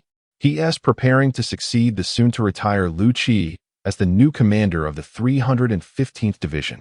I've heard the appointment has been finalized, Wu Siming remarked. Indeed, Commander Lu Qi was injured a few years back. Although he remains on duty, his health has deteriorated year by year. Ouyang Yi is Lu Qi's most esteemed disciple. His ascension is widely anticipated within the division. AI Air nodded. Where will the division be stationed? The independent division can't be accommodated here. Our base is too small. Will they need to establish a new base at T-0465? How Xiaoli inquired. I've heard so. They're setting up on the far side of the planet. The construction battalion has already arrived and is beginning to delineate the area. AI Air confirmed. All right, let us conclude this discussion. Everyone prepare for the return journey. AI Air stated after glancing at the star map. Captain, there's a distress signal. Zhong Yuling suddenly noticed the distress signal light flashing on his aircraft's screen. I see it. It's below us. Yuling, how Xiaoli, you two investigate. We'll wait here for you. AI Air instructed, observing the signal. The two aircraft departed the formation, descending towards the blinking signal. Zhong Yuling felt they were nearing the source. Who could it be? Allies? The Federation? Mercenaries? Pirates? Or perhaps the Shui Ling Empire below them? They arrived at a small asteroid belt, where a flickering light appeared on the screen, indicating the position of the distress signal. As they approached, Zhong Yuling spotted a lifeboat stranded amidst the asteroids. It's a lifeboat from Shui Ling. How Xiaoli exclaimed. Indeed, the power system must be malfunctioning. Look at the left side of the hull. It bears marks from cannon fire. I'll contact the captain. We cannot tow it ourselves. Zhong Yuling declared as he reached out to AI Air. Captain, we've discovered a lifeboat from Shui Ling. Its power system is inoperative, rendering it immobile. How Xiaoli and I cannot tow it. Zhong Yuling communicated through the intercom. Understood. We'll head over immediately and attempt to establish contact to ascertain their situation. AI Air responded with a nod, commanding all standby personnel to head towards Zhong Yuling's location. Zhong Yuling attempted to communicate with the lifeboat, and soon after, they accepted his call request. Upon seeing the person on the screen, he blurted out 3 words, Kawaii. Before him appeared a girl of approximately 15 years. Her cherubic face framed by sparkling, large eyes and a cute button nose above a small, pouting mouth. She wore a fluffy dress and a golden tiara adorned with gleaming jewels. She was unmistakably an adorable little girl. Zhong Yuling's inner otaku nearly burst forth with excitement. Fortunately, the helmet concealed his expression, otherwise, his embarrassing demeanor would surely tarnish his heroic image. Hello? The girl, noticing Zhong Yuling's prolonged silence, tentatively spoke. However, her voice nearly caused him to lose composure. Such a sweet, childlike tone was utterly tormenting. Zhong Yuling cleared his throat to mask his embarrassment. Hello. I am a member of the Republican Empire's Fox Hunt team. We received your distress signal while on patrol. How may we assist you? Ah, wonderful. You are from the Republican Empire. Thank goodness. Hello. We are a delegation from the Shui Ling Empire sent to the Republican Empire. I am the leader of the delegation.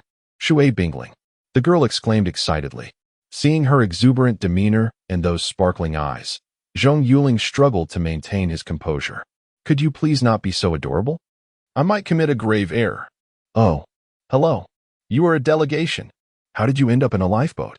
Did you encounter pirates or something? Zhong Yuling inquired. Alas, our delegation was discovered while traversing the stars controlled by the Yilin's organization. They outnumbered us. The fleet commander ordered us to escape in the lifeboat while they held them off to buy us time. They are true heroes of Shui Ling, Shui Bingling said, tears streaming down her cheeks. Is that so? How far are they from us? Zhong Yuling asked compassionately. Quite close, just in the nearby region. Unfortunately, we were hit by a shell while escaping. After the lifeboat reached this spot, it lost power. We are fortunate to have encountered you, Shui Bingling explained. While they conversed, AI Air and the others arrived. Zhong Yuling relayed the situation to AI Air. After grasping the circumstances, AI Air stated, I understand. I have already contacted the warship, and they are en route. Let us first secure their vessel with the towing line. Her words indicate that their pursuers are likely nearby. If they realize their quarry has escaped, they will undoubtedly pursue. We cannot afford to confront them. We must withdraw. Chapter 74, The Fangirl Princess Captain. Several enemy aircraft are approaching us. DOS alerted, noting the red dots on the screen. Quick, increase speed, AL exclaimed, his brow furrowed, clearly aware they were being pursued. Although their numbers were few, they were a nuisance, especially since they were accompanied by a stationary target. It's best to avoid them. We're out of time. If we don't eliminate them, we won't be able to safely escort the delegation away, Zhong Yuling remarked, observing the increasingly close lights. Then let us engage. Zhong Yuling, you and Hao Shally protect the delegation. The rest of you, spread out in pairs and fire freely. If we can't escape, then we must fight. They are few and can be dealt with easily. Zhong Yuling and Hao Shally's aircraft circled protectively around the escape vessel, while AEL and the others paired off and flew toward the enemy fighters, aiming to shift the battlefield forward for the safety of the escaped ship. After dispersing, AEL contacted other patrol teams, sending them their coordinates. Several nearby teams responded and were en route to their location. Why is the captain from the Federation? Otto's voice broke through on the squad channel. Is that even a question? The news of Waterling's visit to the Republic reached the Federation, prompting them to collaborate with Yilin lands in this charade. They likely have a dual strategy. If the delegation doesn't escape, Yilin lands will either kill or capture them. If they do flee, the Federation will send aircraft under the guise of rescue, ultimately leading the delegation into Yilin land's grasp. They intend to prevent the delegation from safely reaching the Republic, Zhong Yuling explained. Yuling makes a compelling point. This also reveals that we have a traitor in the Republic, and a high-ranking one at that. Otherwise, how could the enemy know the precise time and place of Waterling's covert visit? AEL added. So, Miss Beautiful Water Ice Spirit, your standing in Waterling must be quite elevated, Zhong Yuling inquired, keeping the line to Water Ice Spirit open. Water Ice Spirit is my name, and my surname is Yongkong. She sighed. What? Yongkong, you are a princess of Waterling? Zhong Yuling exclaimed, astonished to learn that the little girl was of royal blood. No wonder both the Federation and Yilin lands were so intent on capturing or eliminating her. This was a chance to destabilize the Waterling monarchy. Indeed, I am the youngest daughter of Cass Yongkong. My father and mother dote on me, which is likely why they wish to capture me, Water Ice Spirit replied. Princess, why would you, a noblewoman of your stature, leave the palace to accompany the delegation? Are you not aware of the dangers that lie ahead? Zhong Yuling questioned, incredulous.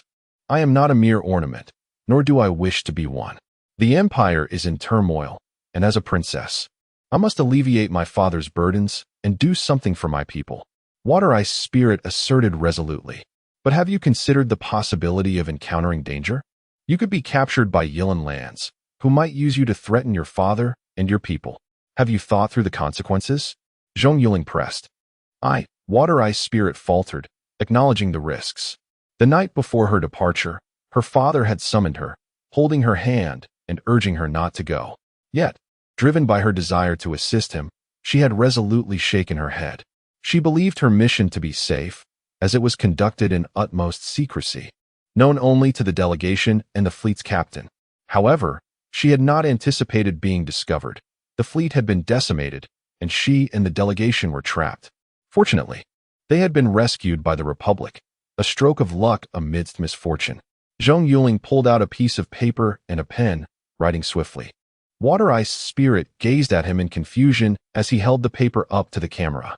Upon reading what was written, she shook her head. No one. Our conversation is secure. I sent the distress signal using my own smart brain from my room. And my 2 guards are at the door, trusted companions who have been with me since childhood. Nodding at her response, Zhong Yuling remarked, I suspect there may be a spy within your delegation. The propulsion system of your battleship has likely been sabotaged to stall you here for the Federal aircraft to come for rescue. I'm certain there is a tracking device on your ship.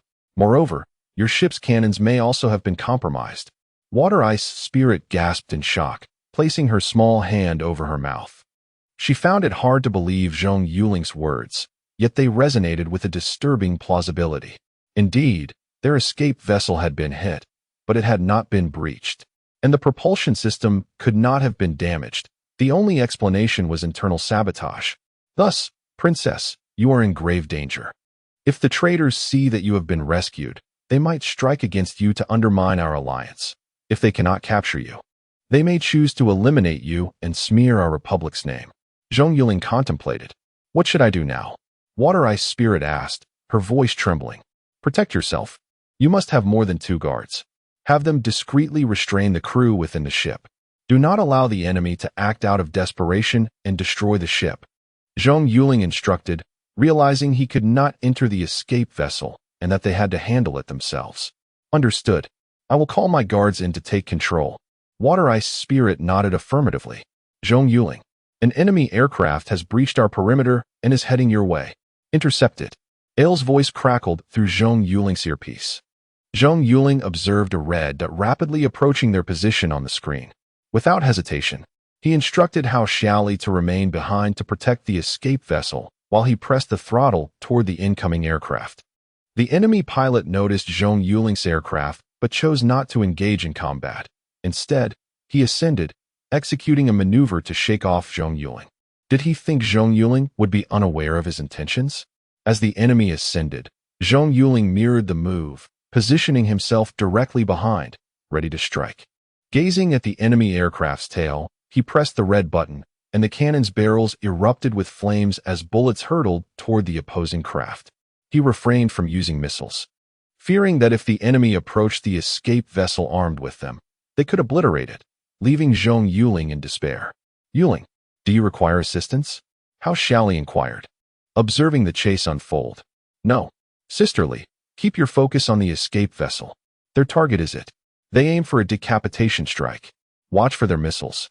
Your sole task is to intercept them. Zhong Yuling recognized their intentions from the outset. Thus refusing Hao Xiaoli's help, the priority was to prevent any missile strikes on the escape vessel. On the glass of the escape vessel, a cute face pressed against it, the owner anxiously watching the 2 pursuing aircraft. She understood that the boy she had just contacted was now engaged in a fight to save them. What did he look like? Was he as handsome as her idol? No. No matter how handsome he was, he couldn't surpass her idol. Would she even have the chance to meet her idol this time? In truth, Water Ice Spirit's determination to come to the Republic was not solely about alleviating her father's burdens. She harbored a secret longing. She yearned to meet her long-cherished idol. This journey was, in fact, an act of fandom. Chapter 75. Capturing the spy. The Federal fighter jet charged towards the escape craft, and as it ascended to evade the hail of bullets, a missile surged from beneath its belly, hurtling towards the escape vessel. Damn it! Exclaimed Zhong Yuling, witnessing the missile trailing a long plume behind it. Upon seeing this, Hao Xiaoli swiftly maneuvered her aircraft to intercept the missile. Intercepting a missile was relatively straightforward. As long as it was locked onto a stationary target, The missile would travel in a straight line, provided that the aircraft, missile, and target were aligned. She could utilize her cannon to destroy the missile. The only challenge lay in the necessity of precision. A reckless shot could inadvertently strike the target instead. As the missile entered her sights, Hao Xiaoli pressed the button, and the bullets were fired, striking true. The missile erupted into a blossoming red flower in the void of space. With the danger averted, Zhong Yuling let out a sigh of relief and resumed her pursuit of the fighter jet. The pilot of the aircraft, upon realizing the missile had been intercepted, remained unfazed, tracing a perfect arc through the cosmos as he redirected his flight towards the target once more. With no other recourse, Zhong Yuling followed suit, continuing her pursuit. Shui Bingling breathed a sigh of relief upon witnessing the interception of the missile. The escape craft was equipped with only a small cannon. After hearing Zhong Yuling's suspicions, she instructed one of her guards to investigate. Upon the guard's return, she was informed that the cannon had indeed been sabotaged. This confirmed Zhong Yuling's suspicions. There was a spy aboard the vessel. With only 10 guards accompanying her and a total of 20 members in the delegation, it was impossible for each guard to monitor an individual. Thus, she, in her capacity as princess, commanded them all to remain in a single room under the watch of 8 guards. While many were bewildered, the majority of the delegation were loyalists, and they would undoubtedly heed the princess's orders. However, the spy would not comply. Consequently, Shui Bingling and her guards swiftly deduced the identity of the traitor. He was an envoy named Taraidi. As all the envoys were ushered into the room by the guards, he sensed he might be exposed. Without hesitation, he drew an explosive device from his pocket. After sabotaging the ship's propulsion system, he had installed a bomb in the engine room. This bomb was intended to be detonated should Shui Bingling remain uncaptured by the Federation. However, he was unprepared for the arrival of the Republic instead of the Federation. As he stood by the window, gazing into the cosmos for a final farewell, he noticed the fighter jets circling around the escape craft, flying off into the distance. Realizing the Federation had arrived, he clung to the hope of survival. Thus, he concealed the detonator, planning to reconsider his next move. Fearing an attack from the escape craft's weaponry, he proceeded to disable the ship's only cannon. After completing these tasks, he returned to his quarters, only to be interrupted by the guards knocking at his door, informing him that the princess sought their presence. Yet upon entering the room, there was no sign of the princess, and the guards informed him that they could not leave, as it was the princess's command. Understanding he could not evade capture, he brandished the detonator. The guards, seeing the device, were not as shocked as he anticipated. They merely regarded him with cold smiles. Confused by their demeanor, he wondered why they did not fear death. How could they not? Was the princess's life not precious to them? All answers became clear when he pressed the detonation button. No explosion occurred. Bewildered, he stared at the detonator. A guard smiled as he produced an object from his pocket. Upon seeing it, Taraidi's pupils dilated. He recognized it all too well. It was the very device he had placed beneath the propulsion unit. Fortunately, the princess instructed us to search for any tracking devices. Otherwise, you might have succeeded. The guard chuckled. Will you surrender willingly, or shall we take action? The guard continued. Enraged, he flung the detonator aside and lunged at a nearby envoy with a dagger. A gunshot rang out, and the dagger fell from Taraidi's grasp as he collapsed to the ground, clutching his wounded hand in agony. Fool, did you think we were unprepared? Had the princess not needed you alive, your head would have already been opened. The guard smirked, holstering his weapon. Several guards lifted him and escorted him away. The members of the delegation realized that a spy had been among them, and they were relieved that the princess's guards had discovered the bomb. Otherwise, they would have become mere remnants in the cosmos. At that moment, Shui Bingling entered, smiling as she addressed them. Thank you for your efforts. I hope everyone remains here until we are safe. It is our duty, princess. We will stay here until the Republic arrives. One envoy replied. Thank you, Uncle Yuli. Shui Bingling said with a slight bow. Oh, princess, it is but a small matter. I did not anticipate their reach extending even to our delegation. I must admit, I failed to conduct a thorough review. Thankfully, we have escaped calamity. Yuli waved his hand dismissively. Suddenly, chaos erupted as a man from the delegation drew a dagger and charged at Shui Bingling. Everyone had believed the spy had been apprehended, and no one anticipated another threat. They were caught off guard. As the guards reacted, the spy reached Shui Bingling, thrusting the glinting dagger toward her chest. In a state of shock, Shui Bingling froze, forgetting to dodge. Princess Yuli, standing closest to her, leaped forward, enveloping her in his embrace and shielding her with his back. The dagger pierced his body, causing him to nearly lose consciousness from the pain. Thanks to Yuli's sacrifice, the guards were granted precious moments to react. Several guards rushed to protect the two, and the one who had earlier injured Taraiti swiftly subdued the attacker, pinning him to the ground. Realizing he could not kill the princess, the spy smirked and taunted, "Heh, this is only the beginning. Take care, Your Highness." As he spoke, his mouth twitched, and a guard, astonished, seized his jaw. But it was too late. Frothy white foam escaped his lips, his head tilted, and he perished. "Cyanide," the guard exclaimed, detecting the scent of almonds wafting from the spy's mouth. "Uncle Yuli, are you all right?" "It's my fault," Shui Bingling cried, cradling Yuli in distress. "Princess, I am fine. Do not weep." Yuli reassured her with a smile. "Uncle Yuli, do not speak. Conserve your strength. I will summon someone for treatment immediately." Shui Bingling nodded, signaling a guard to retrieve the medical box. Given Shui Bingling's modest height of around 155 centimeters and Yuli's towering stature of 180 centimeters, the dagger intended for her had struck Yuli in the waist instead. While not fatal, it was perilous, and without proper care, it could become life-threatening. Yuli needed surgery, yet they remained in space, with the Federation's fighter jets still present, rendering any surgical intervention impossible. They could only hope that Yuli could endure until the Republic's warship arrived, which would have a medical officer and a makeshift operating room on board. "Paul, interrogate Taraiti. We must uncover the entire plot and identify any other rats hiding among us," Shui Bingling instructed the guard, still clutching Yuli. Chapter 76. A hair's breadth escape. While Shui Bingling was assiduously apprehending spies, Zhong Yuling found himself in a quandary. Convinced that his adversary was an ace S-class pilot, his attempts to strike were futile, as the pilot's fluid evasive maneuvers rendered Zhong Yuling's autocannon fire inconsequential. As he watched the enemy approach the escape pod, beads of perspiration dotted his brow. "What am I to do?" he exclaimed into his headset. "Captain, is assistance en route? This one's a tough nut to crack. Nearly there. 3 more to go. Strive to delay him. Intel from another squadron indicates they'll arrive in 3 minutes." Air responded. Upon learning that reinforcements were 3 minutes away, Zhong Yuling could only sigh resignedly. Those 3 minutes could potentially reverse the tide of battle. Currently armed solely with autocannons, his offensive capabilities were sorely limited.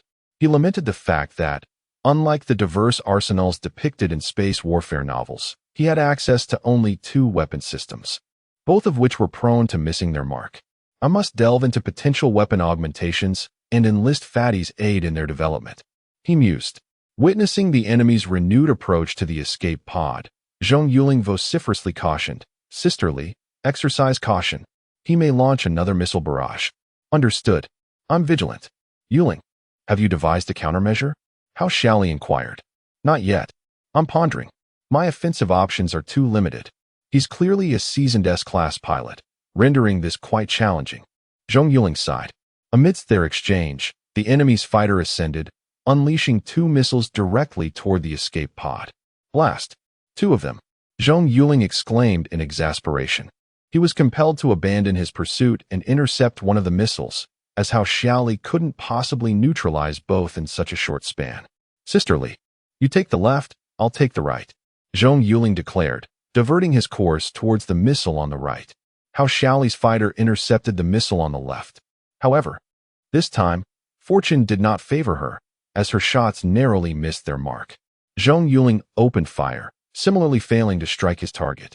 Hesitant to unleash a continuous barrage, he readjusted his aim and resorted to sporadic bursts. Aboard the escape pod, the occupants fervently prayed as the missiles homed in, defenseless and immobile. Shui Bingling, observing the 2 fighters trailing the missiles, clenched her fists and murmured, "Press on." The first missile to be destroyed was the one intercepted by Hao Xiaoli. Owing to her proximity, Zhong Yuling, despite his relentless firing, found his shots consistently missing due to the distance. He resolved to maximize his throttle, closing the gap before engaging. With the missile a mere 100 meters from the vessel, Zhong Yuling knew he had but 2 opportunities to strike. Failure would spell doom for Shui Bingling and her crew. He inhaled deeply, focusing on the missile as it aligned with his reticle. With a decisive press and release of his thumb, he fired. The projectile whizzed harmlessly past. Damn! Zhong Yuling cursed. The missile was now a mere 50 meters away. This is it. Relax. No pressure. He mentally exhorted himself. As the missile entered his sights, he exhaled sharply and triggered his weapon. Boom! A fiery blossom erupted in the void. Zhong Yuling veered sharply to starboard, his fighter narrowly avoiding the expanding inferno. Phew! Zhong Yuling exhaled in relief. Finally, the escape pod's occupants erupted in jubilation, celebrating their narrow escape. Shui Bingling smiled at the fighter soaring through space. Thank you. Zhong Yuling remained vigilant, anticipating the enemy's return. He located the elusive blip on his radar, only to witness it transform into a triangle. His eyes widened in alarm. Another launch. Space, being multidimensional, employs icons to denote spatial positioning. The triangular icon indicated the enemy's higher altitude. Zhong Yuling urgently alerted. Sisterly, how many? Still 2. I can intercept one, but not the other in time. He launched from closer range. Hao Xiaoli's voice was laced with urgency. Focus on one. I'll devise a solution for the other. Shui Bingling must not be harmed. With the missile closing in from behind, a direct interception was impossible. He would have to attempt an oblique approach, an exceedingly difficult maneuver. While continuous fire was an option, the missile's trajectory necessitated precise calculations of velocity and altitude. Despite the odds, he had to succeed.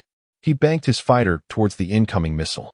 Zhong Yuling unleashed a volley of shots, each missing its mark. With the missile drawing ever closer, he resorted to sustained fire, yet still failed to connect. Hao Xiaoli neutralized one missile, but the other was closing in too fast. Desperate, Zhong Yuling's mind raced. Suddenly, inspiration struck. Blast. Let's do this. He slammed the throttle forward, hurtling towards the space between the missile and the vessel. Hao Xiaoli, recognizing his intent, cried out, You're insane. Don't do it. Sisterly, I know what I'm doing. Secure that fighter. Whether I succeed or not, you're the only one left. We can't allow another launch. Reinforcements should be arriving soon. With that, Zhong Yuling severed all communications, unwilling to be swayed by their pleas. His fighter blazed towards its calculated intercept point. Hao Xiaoli continued to shout, but Zhong Yuling was deaf to her cries. As the missile hurtled towards the escape pod, Shui Bingling braced herself, accepting her fate. She harbored no resentment towards Zhong Yuling, knowing he had given his all. The crew huddled together, awaiting the inevitable. Just as they were about to be struck, a fighter materialized from the left, colliding directly with the missile. Chapter 77. The princess's idol in the vast expanse of the cosmos. Brilliant fireworks erupted, and Shui Bingling covered her mouth in astonishment. Tears cascaded down her cheeks. Why did he have to do this? She had contemplated numerous outcomes, yet this conclusion was one she had neither envisioned nor dared to imagine. He was a hero, but she did not even know his name. Shui Bingling cried out, Princess, do not be disheartened. He is unharmed. A guard pointed toward the cosmos. The crowd turned their gaze in the indicated direction, where an escape pod was seen, its tail blazing with flames as it approached the rescue ship. Shui Bingling's smart device chimed, and she eagerly answered it. Upon seeing the boy in the helmet on the screen, she roared, You jerk! Who do you think you are? Did I ask you to save me? You think you're a hero, huh? Watching the girl on the screen, tears streaming down her face and hurling insults. Zhong Yuling was at a loss for words. What kind of situation was this? Saving someone only to be berated in return? He remained silent, observing her. After a while, Shui Bingling turned to Zhong Yuling and said, Thank you. Not at all. It was my duty. Now, Princess, would you care to take me in? I have nowhere else to go, Zhong Yuling said with a smile. Aren't you supposed to be quite formidable? Aren't you trying to be a hero? I won't take you in. Shui Bingling glared at him, but after a moment, she chuckled. All right, come over. Thank you, Your Highness. Zhong Yuling said cheerfully. Gazing at her adorable face, Zhong Yuling playfully remarked, "Princess, do you have an idol? If not, I could conveniently become your idol. Get lost. How shameless. You cannot compare to my idol." Shui Bingling wrinkled her small nose in disdain. "Oh, really? Bring him out, and I shall challenge him. Let us see who is more formidable." Zhong Yuling scoffed, feeling underestimated. "Do you not know who I am? I am Zhong Yuling. I cannot possibly lose to anyone. Your idol captured 9 pirates single-handedly and dared to engage the federal fleet. Look at you.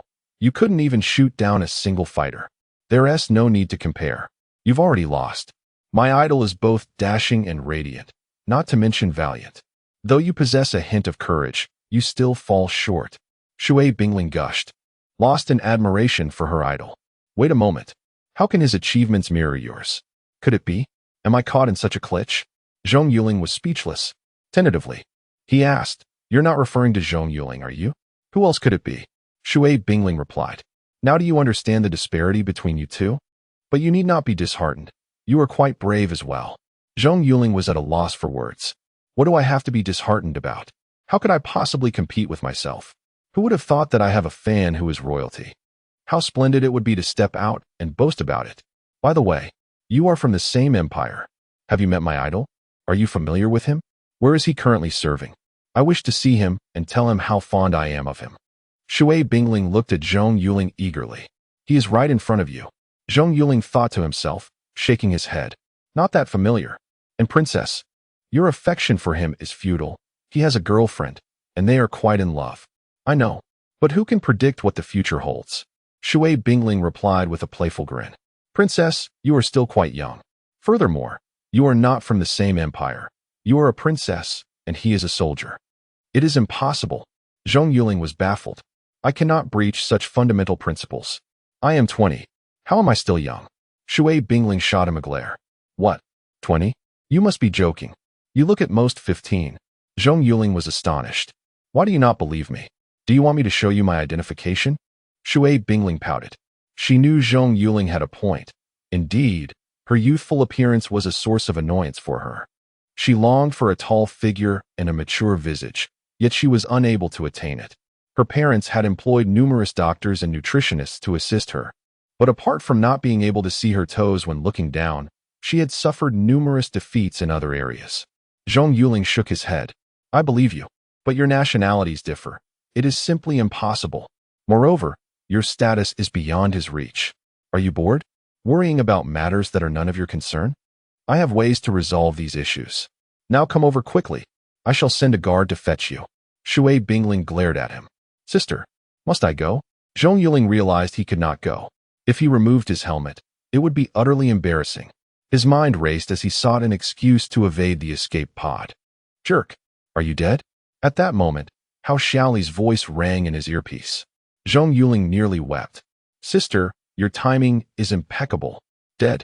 What you hear now is a recording." Zhong Yuling joked. "Get lost. Do you wish to die? All right. My fighter's missiles are fully stocked. I shall send them your way." Hao Xiaoli replied coldly.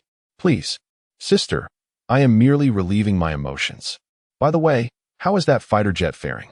Zhong Yuling knew it was not the time for casual conversation. Danger still loomed. "I have it in my sights. I can only think of ways to drive it away from us, but its skill level is too high. I am struggling to keep up," Hao Xiaoli reported. "What about the team?" Zhong Yuling inquired.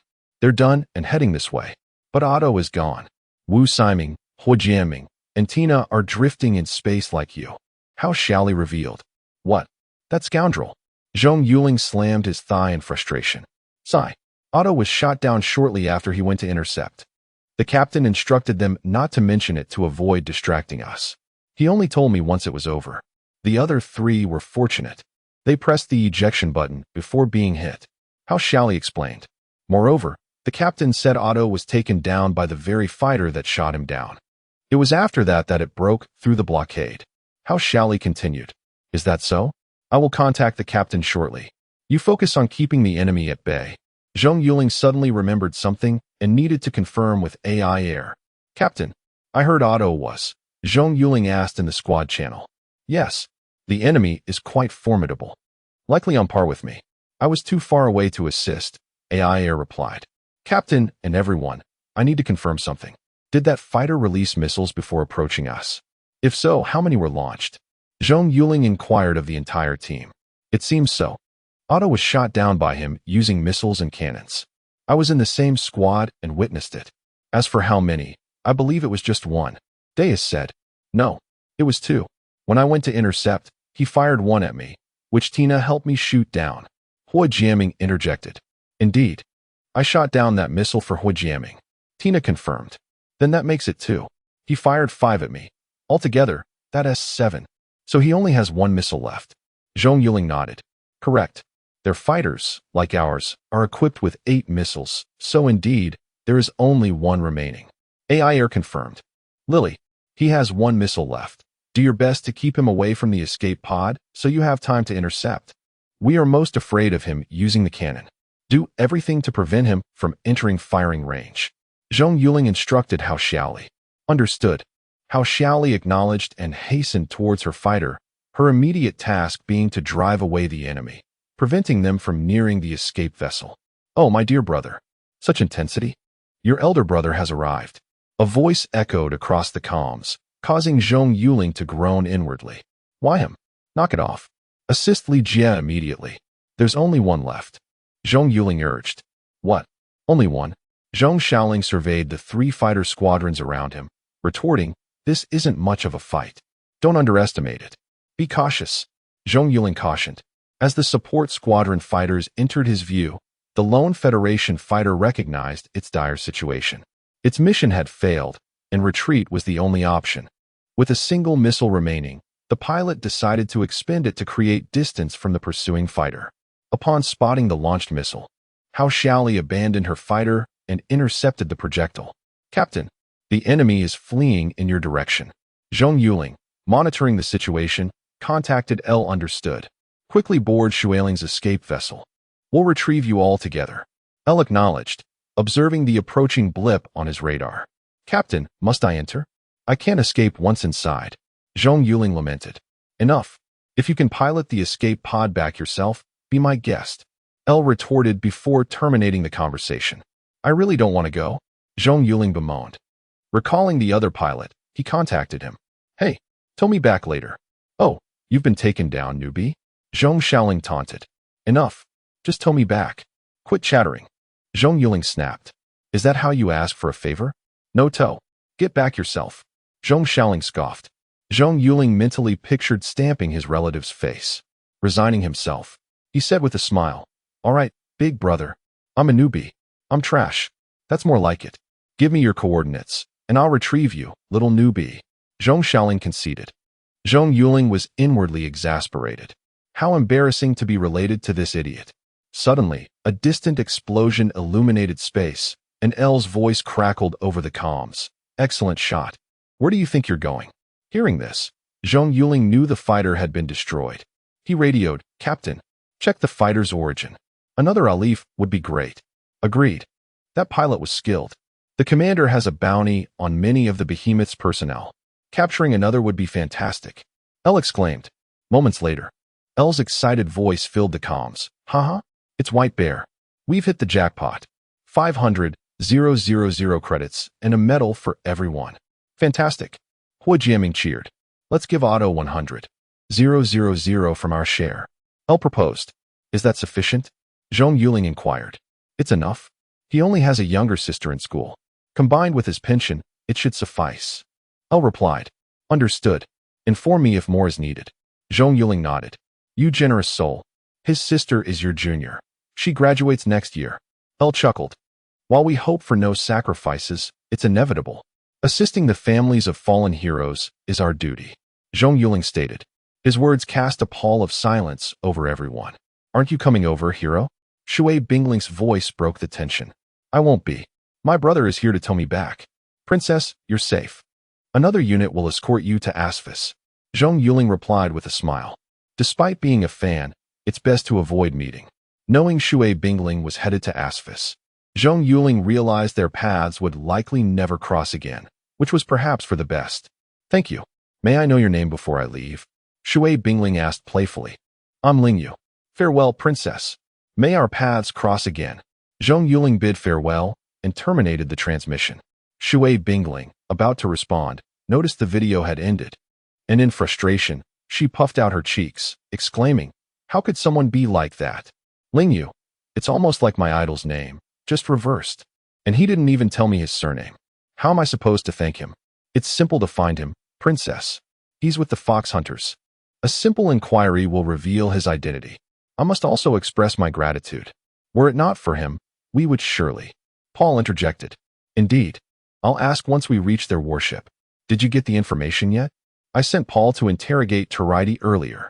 They communicate through single channels, only knowing their immediate subordinates and the person who issued the mission. The rest can only be discovered by capturing that individual." Paul explained. "Understood. Relay the information to my father once we're safe, so he can initiate the capture." I'm exhausted. It's finally over," Shui Bingling said, stretching. Zhong Yuling, having ended the video call, stared through the glass into space, wary of prolonging the conversation with the young woman. Any further interaction could expose him. They had no future, and their paths were unlikely to cross again. "Newbie, I'm here," Zhong Xiaoling's voice announced. "Excellent. Tow me away," Zhong Yuling urged. "Honestly, couldn't you have waited for us?" White Bear. 500,000 credits gone, just like that. 500,000. How much alcohol could that buy? Hearing that Zhong Yuling and his team had eliminated White Bear and earned a reward, everyone was dejected. So close. Just a little more. And if he had a chance to fire a shot, then he would have gotten an assist. "That's because you're too slow," Zhong Yuling chuckled. Not meant to be." With that, he ceased speaking and towed Zhong Yuling towards the frigate. Upon reaching the warship, Zhong Yuling promptly exited the escape pod, eager to depart before Shui Bingling arrived. Shortly after Zhong Yuling's departure, Shui Bingling and her entourage boarded the frigate. This support mission consisted of only one frigate, as the other and the destroyer had not arrived. Consequently, Shui Bingling was to remain there until reaching the rendezvous point, where she would board a transport ship to the destroyer, where Kai Yaling was awaiting them. "Hello, I have a question," Shui Bingling inquired of a warship crew member as she was escorted to the lounge area. "Certainly. How may I assist you?" The crew member responded. "Is the person who rescued us earlier on this ship?" Shui Bingling asked. "Yes, they're all on board. They've already returned," the crew member confirmed. "Could you take me to meet them? I wish to thank them in person, especially the soldier named Lingyu," Shui Bingling requested. "Lingyu? I don't recall that name among the returning personnel. There is a Yuling, however. You might be familiar with him. He's our Republic's great hero, Zhong Yuling. I heard he rammed his fighter into a missile to save you all. It's already become widespread," the crew member replied with a smile. Chapter 79. The arrival of Xiaoxue. As the team member spoke and advanced forward, he remained oblivious to the fact that Shui Bingling had her mouth agape in astonishment behind him. It wasn't just her. The guard accompanying her was equally stunned. Paul, taken aback, inquired, "Your Highness? Surely I must have misheard. Oh, how mortifying. Utterly mortifying. Those words I uttered in space were simply unbearable," Shui Bingling exclaimed, covering her face with her hands. She genuinely wished to find a crevice to hide in. No wonder he chose the name Lingyu. No wonder he dared not approach the escape vessel after hearing my words. What shall I do? This is truly embarrassing. Your Highness, shall we go and meet him? Paul suggested, observing the princess's bashfulness. Meet him? That scoundrel is probably hiding somewhere, laughing at me. How annoying. Shui Bingling retorted as she followed the team member into the lounge. The team member said, "You may rest here. Soon, we will arrive at the assembly point and then board a ship to the destroyer, where Captain Kai Yaling of the Fox Hunting Squad will escort you back to Administrative Star Z-1794, from where you will proceed to Yasfais." The blush on Shui Bingling's face remained steadfast as she kept her head down. Paul, perceiving her demeanor, knew she must not have absorbed a single word he said. To ease the awkwardness, he smiled at the team member and said, "Thank you." The team member nodded and exited the room. Paul approached the water dispenser, filled a cup of water, and handed it to her, only to overhear the princess speaking to herself. "Hello, I am Shui Bingling. No, that sounds a bit contrived. He already knows my name. You scoundrel. You deceived me. You are Zhong Yuling, but that won't do. It would make him think I am a girl who holds grudges. Zhong Yuling, I have already uttered those words. You must give me a clear response. No, that is too domineering. What shall I say when I see him? Hearing her mutterings, Paul shook his head in exasperation. Since Shui Bingling's birth, he had been chosen as her chief guard, and one could say he had watched her grow up. Ever since the tales of Zhong Yuling emerged, the princess had been infatuated, uttering his name daily. They had also watched the live broadcast of the Republic's award ceremony. When Zhong Yuling mentioned having a girlfriend, the princess had been heartbroken, refusing to eat for several days, which alarmed the king and queen into daily visits to the princess's residence. At that time, the king and queen had sought him out for answers, and upon learning the reason for Shui Bingling's refusal to eat, they were left speechless. My princess, please stop talking to yourself and drink some water. Paul chuckled as he offered the cup. Ah, Uncle Paul, you heard that? Oh, how embarrassing. Upon hearing Paul's words, the redness on her face reappeared. Your Highness, have you considered that it is truly impossible for you to? Your nationalities present a significant barrier. If Zhong Yuling were from an ordinary family, perhaps there could be a way to persuade him to come to Shui Ling. But he is the grandson of the esteemed Zhong family, one of the 10 marshals of the Republic. It is utterly inconceivable. Paul sat down and remarked, I understand. I can go there. The throne will never be passed to me. Besides, my eldest sister married a wealthy merchant from the Republic, and my second sister's husband is also from another country. I can do it too, Shui Bingling asserted. My princess, the eldest and second princesses publicly renounced their rights to the Shui Ling succession, and they left the palace with nothing. Please, do not follow their example. You are the treasure of the king and queen. Such actions would undoubtedly infuriate them. Paul exclaimed, startled by Shui Bingling's words. Years ago, the eldest princess had announced her separation from the Shui Ling royal family to marry a man named Lu, even though he was already married, causing the king to faint from rage and remain bedridden for half a month. The second princess had similarly fallen for a child from an ordinary family, and after graduation, she declared her departure from Shui Ling to be with him. However, it was said that the man lacked any notable abilities and was merely the captain of a small mining vessel. The king often stared at portraits of his 2 daughters in the palace, lost in thought. He would even send people to inquire about their well-being in those 2 countries. It was evident that the king missed his daughters greatly and worried for them, especially the second princess, who had been accustomed to a life of luxury and suddenly found herself in an ordinary household. Secretly, the king had sent gifts to the second princess, only to have her reject them, declaring, Tell him not to disturb our family. I do not need his charity. Upon hearing this, the king had locked himself in his room for an entire day. The third princess, Shui Bingling, was a child born to the king and queen in their later years. Thus, they cherished her dearly, fearing she might be harmed in any way. If the third princess were to emulate her sisters, it would surely break the king's heart.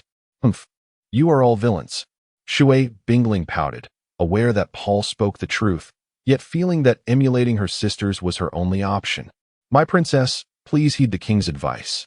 Zhong Yuling is truly unsuitable for you. You must let go. Paul pleaded earnestly. Humph. Shui Bingling turned her head, refusing to acknowledge Paul any further. Observing her demeanor, Paul sighed. He could only hope that Zhong Yuling would reject the princess. Shui Ling could not endure any more turmoil. Meanwhile, Zhong Yuling was hiding in his room, too fearful to join Thor and the others for a meal, dreading a confrontation with Shui Bingling. Bored, he picked up his smart device to check for messages. You scoundrel. Father has approved my deployment to T-0456. Upon reading this message, Zhong Yuling sat up straight, startled. Xiao Xue is coming to T-0456? How was I not informed? What is the purpose of your visit? It is perilous here. You should return. Zhong Yuling quickly typed a reply. I am a battlefield nurse. I was merely interning on the administrative star, and once my internship concludes, I must join the troops. This time, my father will be stationed there, and I have applied to accompany him. What? Do you not want me to come? Is there a beautiful woman there you wish to keep me from disturbing? Angry, oh no, my dear wife. It is truly dangerous here. I just participated in a battle, and a comrade lost his life. Sigh, Zhong Yuling responded. Ah, are you all right? Worried, Ouyang Xiaoxue asked. I am fine. I assure you, it is far too dangerous. I can have my mother keep you here. Zhong Yuling insisted. No. I want to go. Zhao Mingming can contribute both financially and physically. I cannot be outdone by her. I am determined to serve as a ship nurse with you. Pouting, Zhong Yuling was at a loss for words. How did this girl know about this? It must have been his mother who informed her. Truly. She could not resist creating trouble. All right. Come along. Zhong Yuling had no choice but to agree. Refusing would be futile, as Xiao Xue was resolute in her decision to come. That is more like it. Now, I am off to sleep. Take care of yourself. Ouyang Xiao Xue said. After bidding Ouyang Xiao Xue good night and chatting with Zhao for a while, he closed his smart device. Shui Bingling must have gone to her cousin's place by now. Observing that the escort vessel had arrived at the assembly point, Zhong Yuling patted his stomach and exited his room, heading toward the dining hall. Ouch. Lost in thoughts about Ouyang Xiao Xue's impending arrival, Zhong Yuling failed to watch where he was going and collided with someone, knocking them both off balance. As he looked up, cold sweat trickled down his forehead. Chapter 80. The Unknown Spaceship. It's you. The person who had been struck looked up excitedly upon seeing Zhong Yuling. Who are you? Zhong Yuling feigned ignorance, inquiring. Indeed, the individual he collided with was Shui Bingling, leaving Zhong Yuling rather vexed. Why hasn't this girl departed yet? Zhong Yuling. You scoundrel. Is this amusing? Oh, I shouldn't call you Zhong Yuling, but rather Ling Yu, right? Hee. Shui Bingling pouted, visibly annoyed. What? Zhong Yuling was taken aback. How does she know? No way. How could she possibly know? How do you know my name? You can't be from the ship, can you? Are you looking for Ling Yu? He just returned and went to his room to rest. Zhong Yuling was adamant about not admitting anything. Oh, I see. Then I might have mistaken you for someone else. Shui Bingling gazed at him and asked, Do you know which room Ling Yu is in? I need to find him. Oh, you can't go to the dormitory since you're not part of our battleship. If you have nothing else, I'll take my leave now. Zhong Yuling chuckled, thinking that discretion was the better part of valor. Oh, all right. Thank you. Shui Bingling replied, continuing on her way. Suddenly, she turned and said, Thank you for shielding me from the missile. No problem. I should. Zhong Yuling wished to slap himself. He had intended to leave, but was caught off guard by her unexpected gratitude, which he unwittingly voiced. Keep on fabricating. Zhong Yuling, do you think I wouldn't recognize you just because you wear a mask? Next time you lie, change your voice. Shui Bingling scoffed. Oh no, forget that. After chatting with her for so long in space, how could she not recognize his voice? A blunder indeed. Great hero, just admit it. She dashed over and hugged him before Zhong Yuling could react. Princess, this is a public place. Please refrain. It could be misunderstood. Let go of me. Zhong Yuling was startled, noticing that all the surrounding crew members had turned to look, some whispering and pointing. I won tea. You big liar. Why didn't you say you were Zhong Yuling in space? You've embarrassed me.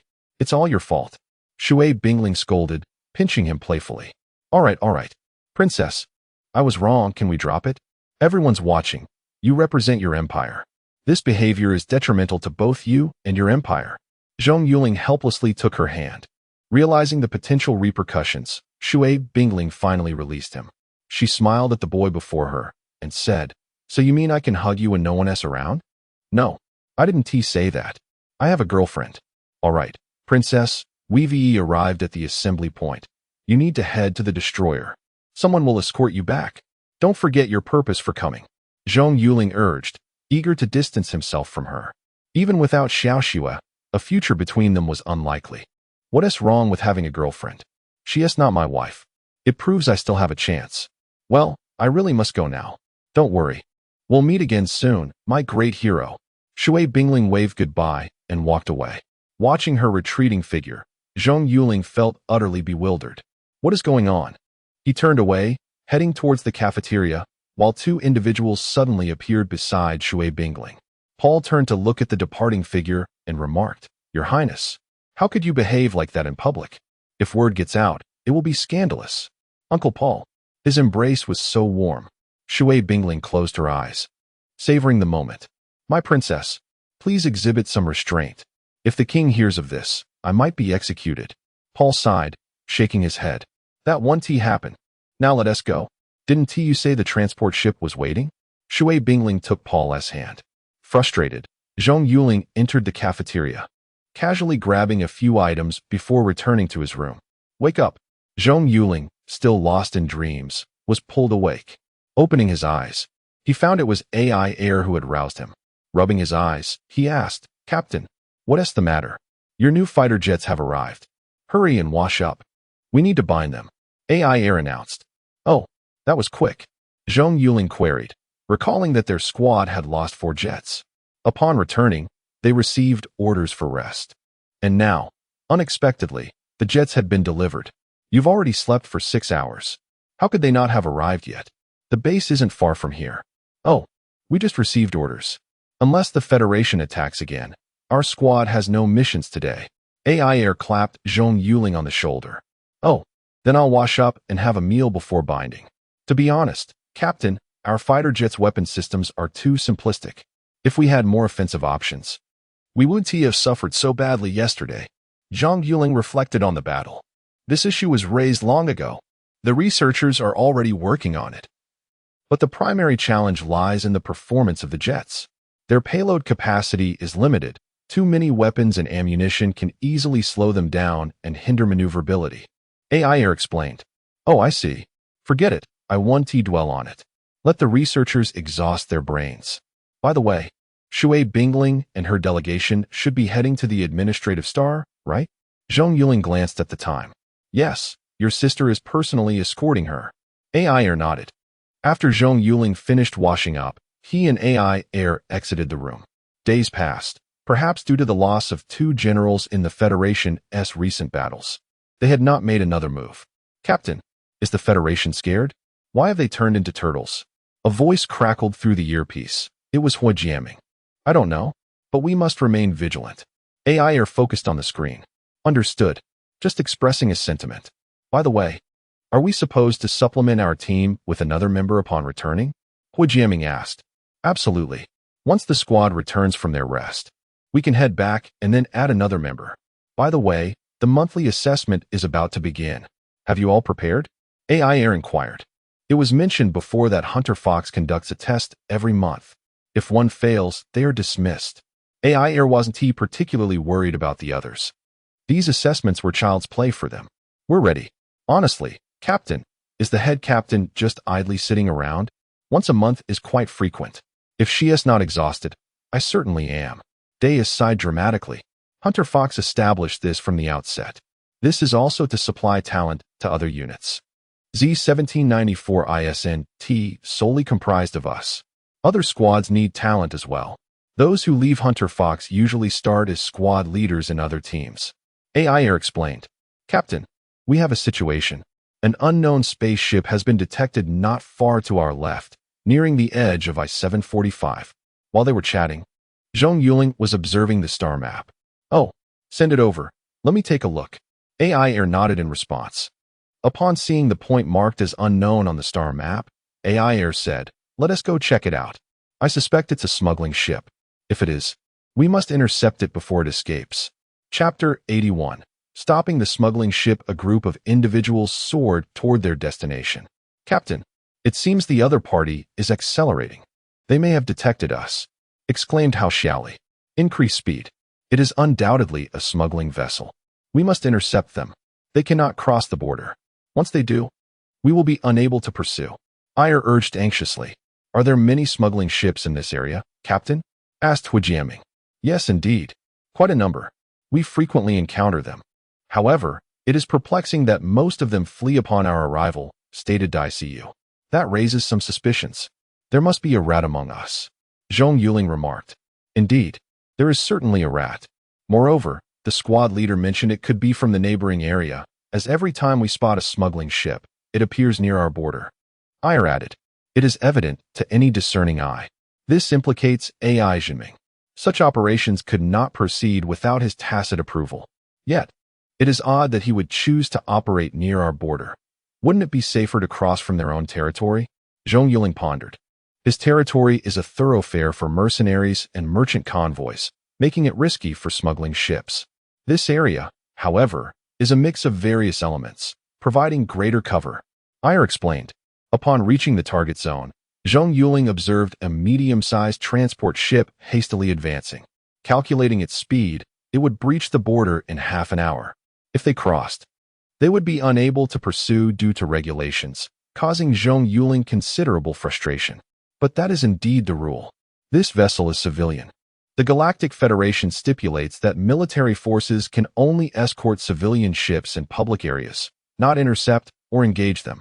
Civilian spacecraft encountering pirates in public domains can request protection from any military force, which cannot refuse. Any military refusing such a duty would face court-martial from top to bottom. However, there is an exception. If a civilian vessel enters a combat zone, it cannot receive military escort and may even be shot down. Combat zones are designated areas requested and delineated by warring nations, such as the recent C6 conflict between the Republic and the Federation. Furthermore, combat zones must be adjacent to the territories of the requesting powers. Victorious forces may annex such zones into their realm.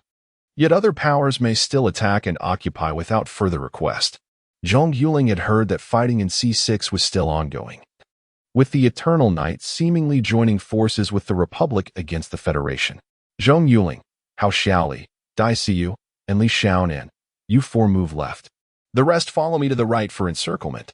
If we can force a stop, we will. If not, we engage. Unnumbered ships are unprotected. We will engage them. Ayr commanded. Understood. Upon receiving Ayr's order, everyone dispersed according to their positions. The civilian vessel, upon noticing the approaching fighters, did not halt and continued its trajectory toward the border. Ayr attempted to establish communication, but in the vacuum of space, sound could not travel. They could only use signal transmissions, yet the other party refused to respond. As Zhong Yuling and the others closed in, the vessel even attempted to ram them. Forget it. Shoot it down. We cannot allow it to escape, Ayr declared. At that moment, the civilian ship extended several cannons. Upon seeing this, Zhong Yuling swiftly evaded. Damn, it's modified, he warned. That's to be expected. A smuggling ship would not be unarmed. First, take out those cannons, Ayr instructed the team. Zhong Yuling maneuvered in space, aligning his ship with the cannon aimed at him, and pressed the button. The autocannon fired bullets, striking the cannon, which exploded upon impact. Zhong Yuling's ship soared past the top of the vessel as the team engaged the nearby cannons. Within minutes, the ship's armaments were neutralized. Zhong Yuling, get behind them and destroy their thrusters, Ayr commanded. Yes. Zhong Yuling deftly maneuvered the ship into position behind the target, observing the 6 thrusters spewing flames. He smirked and pressed the missile launch button. The missile flew forth, striking the leftmost thruster, which erupted in a fiery explosion, extinguishing shortly thereafter. Due to the ship's high speed, the sudden loss of one thruster caused it to veer slightly to the right, markedly reducing its velocity.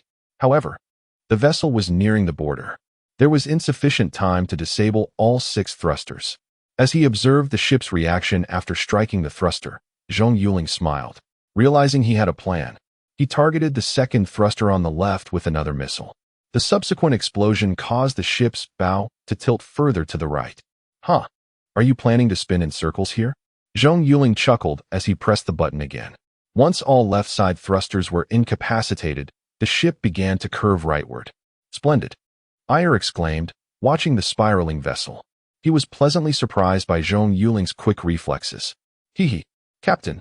This way we can gradually force them to a stop without worrying about them breaching the border. Zhong Yuling grinned. Indeed. Now let us finish this. Everyone prepare. I will report now and have the escort come to take them away. Ayr nodded. Given the transport ship's size, the 9 of them could not manage it alone. They would need an escort ship to tow it back and secure the occupants. As the spinning vessel finally came to a stop, Zhong Yuling and the others glanced around. Realizing they were mere hundreds of meters from the border, what a close call. Had they crossed, they would have been helplessly watching as a ship from the public area came to retrieve it, unable to act against it. During their idle chatter, Ayr recounted an incident where a smuggling ship had been stopped, but it had already crossed the border, leaving them powerless as a ship from the public area towed it away. The smugglers even fired their ship's weapons into space in provocation, nearly inciting one of the team members to retaliate with a missile in anger. "Captain, what do you think is inside?" Zhong Yuling inquired. "Weapons. Or humans. Anything that cannot be legally exported could be aboard," Aya replied. "Humans?" Zhong Yuling was perplexed. That would not be called smuggling. It should be termed trafficking. Some individuals captured by human traffickers. Most are women and children. Many pirates have a high demand for such victims, especially women. A woman is a prized possession in the pirate black market, Aya affirmed. "Those scoundrels." Zhong Yuling seethed, gritting his teeth. "Human traffickers exist in every era. They are a wretched breed, worse than beasts." Shortly thereafter, an escort ship arrived, extending enormous cables to secure the stationary vessel. Once the ship was tethered, Zhong Yuling and the others returned to the escort vessel. The group reconvened in their quarters. As the next phase of the operation was now under the jurisdiction of the independent battalion, their patrol for the day had concluded, and they could finally rest. "I wonder what is stored inside," Zhong Yuling mused, sipping from his cup. "Let us hope it's not humans. If it were, they would likely be dead by now. Smugglers would never allow their captives to survive." Aya sighed. Let us hope not." "Those scoundrels," Zhong Yuling echoed, sharing in the sentiment. Chapter 82. Public bribery. By the time the contents of the smuggling ship were revealed, it was already dusk. The personnel of the independent brigade breached the exterior of the spacecraft, only to be met with resistance from the other side. After neutralizing the captured smugglers, they discovered a vast cache of military-grade minerals within the ship, including Z-iron. Upon receiving this news, Zhong Yuling immediately instructed the members of the independent brigade to bring back both the transport vessel and the smugglers. Zhong Yuling and his companions breathed a sigh of relief. At least they were not human traffickers. It was rumored that the amount of Z-iron was so substantial that several executions could have been carried out and still left a surplus. "Truly reckless," exclaimed Huijiaming. "Have you ever heard the saying, with a 50% profit, one dares to take risks. With 100% profit, one dares to trample upon all earthly laws. With a 300% profit, one dares to commit any crime, even at the risk of hanging? The profits from smuggling far exceed 300%. Thus, smuggling persists in every era." Zhong Yuling nodded in agreement. "I have not heard it before, but it is profoundly insightful," Aya remarked, nodding. "Nor have I, but it is indeed well articulated." The others pondered in agreement. Zhong Yuling was left speechless. "Really? You haven't heard such a classic saying?" He chose not to dwell on their ignorance and continued walking towards the dormitory with his team. In a nearby room, a middle-aged man in military attire clutched a microphone, listening intently to a report while furrowing his brows. Once the report concluded, he simply replied, "I understand," before hanging up. Sinking into his chair, he rubbed his temples. Just as an alluringly dressed woman entered. Upon seeing his distressed demeanor, she approached and inquired, "What is the matter?" "We've been discovered and intercepted. The losses are rather significant this time," the man replied. "Oh no. What should we do?" "We've already received the deposit. If we are caught, it will be quite troublesome." She asked anxiously. "It's not troublesome at all. They wouldn't dare take action against me. I have done everything within my power." He paused, extending his arm to embrace her waist. "Go lock the door." "Oh, it's broad daylight. What if someone finds out?" She playfully protested, swatting his hand away. "Let them find out. What do I care if your husband knows?" He chuckled, pulling her onto his lap. "I'm not afraid. He's just a fool. If he weren't so docile, I would have left him long ago," she retorted. "But tonight, in here, is not appropriate."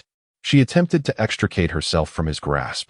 "It's not as if this hasn't happened before," he remarked, standing up to carry her to the sofa. "Look at how eager you are. Go shut the door." She shot him an exasperated glance. The scene of indulgence unfolded in the man's office, while Zhong Yuling and his comrades resumed their patrols in their aircraft. Having barely slept the previous night, Zhong Yuling tirelessly reviewed historical data in search of methods to enhance the aircraft's defensive capabilities. He had also contacted Lu Yong to inquire about any laboratories where he could converse with researchers. Lu Yong had been baffled, suggesting, "Isn't your uncle a researcher? Wouldn't it be better to consult him?" "No. Consulting my uncle is too much trouble. My grandfather would scold me for being unproductive," Zhong Yuling replied. leaving Lu Yong utterly speechless. Lu Yong mentioned that there was indeed a laboratory on the main star, but Zhong Yuling sighed upon realizing he could not travel that far. He settled on informing Lu Yong that he would reach out if he ever visited the main star. Patrol concluded, "We are returning." IR's voice rang out. "Copy that." The squad began their return flight.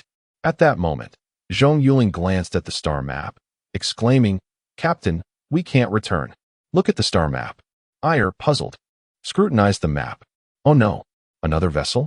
Why is this happening so frequently? Everyone, head toward that position." Indeed, Zhong Yuling and his team had once again discovered a smuggling vessel at the edge of the border. "Zhong Yuling, you take the left, we will take the right." IR commanded. "East brother, what if we're discovered?" One of the smugglers rushed toward a door, knocking frantically. "What? Discovered? Then hurry and run. Do I need to tell you that?" A frantic voice responded from inside. Shortly after, a disheveled man, appearing to be in his late 20s, burst through the door. His attire was a disarray, and through the ajar door, one could glimpse a scantily clad girl within, her vacant gaze fixed on the doorway, unbothered by the sight of others. "How far are we from the border?" The man, known as East Brother, inquired. "Not far, approximately 4 kilometers," came the reply. "Then accelerate to full speed. I cannot be caught. It would be quite troublesome," East Brother urged anxiously. As the two fretted, Zhong Yuling had already arrived around the smuggling ship. IR attempted to establish communication with the vessel, initially doubting they would respond. To his surprise, they did.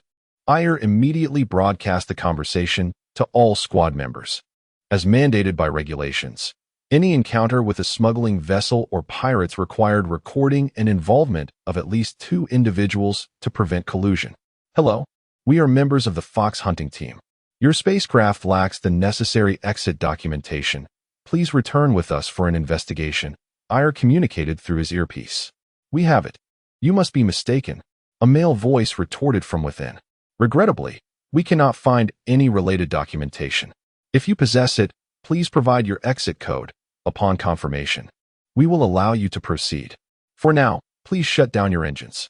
Failure to comply will result in actions taken against you for smuggling," IR insisted. Wait. I'll look for it," the man replied. "Apologies. During your search, please shut down your engines. If you advance any further, we will take appropriate measures," IR reiterated. However, the vessel did not power down. The speaker shifted, and the man directly stated, "Let us go. How much do you want?" "Forgive me, but can I take this to mean you do not possess any exit documentation? In that case, please return with us." IR scoffed, thinking, "Fool. Our entire squad is recording this conversation. You are openly attempting to bribe us, which adds another charge against you. 1 million. You can split it with your brothers. Consider it your hardship compensation." The man continued, "Please turn around and return with us." IR, uninterested in further dialogue with the fool, sent a message to his team indicating it was time to prepare for battle. Upon receiving the message, the team swiftly dispersed. Zhong Yuling maneuvered to the rear of the ship, aiming at the propulsion system. As soon as IR gave the command, he would, as he did the previous day, obliterate the ship's engines with missiles. 5 million. Brothers, spare US. If you merely turn a blind eye, the 5 million will be deposited into your account immediately. The man pleaded. "I will count to 3. If you do not power down, we will take action," IR declared, refusing to engage in further conversation. Counting down. 3-2. Just as IR was about to utter one, the man shouted, "Wait. 10 million. Brothers, let us not be too ruthless. 10 million is a considerable sum for you." 1. IR interrupted, delivering the command without hesitation. Chapter 83. Self-detonation as AI air shouted 1. Zhong Yuling immediately pressed the button. The man, about to utter another word, was jolted to the ground by the impact of the missile striking the thruster. "Donggu, are you all right?" A nearby individual scrambled to his feet and inquired. "It's over. This time, it's truly over," Donggu murmured, gazing out into the cosmos. Regret washed over him. Having discovered this lucrative path, he had clandestinely recruited several fearless individuals to embark on this venture. On multiple occasions, they had successfully delivered their goods to the recipients without incident. Thanks to his father, he had access to numerous resources, yet his father remained oblivious. Although his father had covertly aided the smuggling ships across the border, he had warned Dong Gu and his associates to never participate directly. Now, realizing that his good fortune was about to come to an end, he felt a pang of anxiety. Being captured was one thing, but if his identity were to be exposed, it would bring devastating consequences to his father. His father had worked hard to achieve his position. Thus, he had contemplated using money to pave the way for their escape. While he knew it was a long shot, he was willing to try, hoping to encounter someone greedy enough to ensure his safety. After all, as long as he and his father remained unharmed, what was money compared to their lives? Besides, if they delivered the goods this time, 10 million was merely a trifling sum he could afford. Yet, he had miscalculated. The other party was not swayed by wealth. What was he to do now? Damn it! Did he not check the calendar before venturing out? They were so close to safety, and with just a bit more effort, they could have secured around 100 million in profit. But now, everything had dissolved into nothingness, possibly dragging his father down with him. Dong Gu, what should we do? One individual frantically shook him. What do you expect me to say? I want to know what you all intend to do. Dong Gu shouted in anger. It's all over. Everything is finished. Dong Gu, let us fight back. Another suggested. Yes, let us fight back. Dong Gu gritted his teeth. He understood that fighting back was a foolish endeavor, but at this moment, they had no alternative. Could they escape? No, they could not. While they spoke, 2 more thrusters were shot down. Their speed was insufficient to outrun the border. The ship slowly extended several cannon tubes, prompting AI Air to command, "Quick, shoot them down." The team members launched missiles at the protruding cannons, and in no time, they had destroyed several, leaving Zhong Yuling with just 1 remaining thruster. Dong Gu, this is not good. They've all been destroyed. We've even lost several brothers. An individual rushed into the control room, panic evident in his voice. It's over. Now it's truly over. Dong Gu sank slowly into a chair. No, I cannot endanger my father. Brothers, we may face execution if we are caught. So let us self-detonate. We'll take a few down with us. Dong Gu stood, surveying the people below. Everyone was taken aback. Dong Gu was suggesting self-detonation. Although they all knew escape was impossible, the thought of dying was daunting. No, I don't want to die. Please, Dong Gu, we surrender. Let us seek leniency. Don't self-detonate. Before he could finish, a gunshot rang out, and a bloody hole appeared in his head. His eyes widened, and he collapsed to the ground. Everyone stood in shock as Dong Gu holstered his pistol and declared, "Now is not the time for leniency. You all know what the cargo entails. If we are caught, none of us will escape. Do you want your relatives and friends to know you're a smuggler? Would you prefer them to live with that shame? Brothers, I don't wish to die either, but there is no alternative." Upon hearing this, everyone clenched their fists. Dong Gu was right. If they were to perish, they might as well take a few down with them. Seeing the determination in their eyes, Dong Gu nodded and approached the control panel, eyeing the glass-covered red button.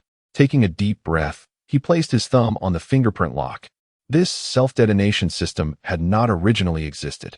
He had arranged for its installation to prevent implicating his father if they were captured. With a click, the glass cover popped open. He pressed the button, glancing at his subordinates one last time before smiling and activating the system.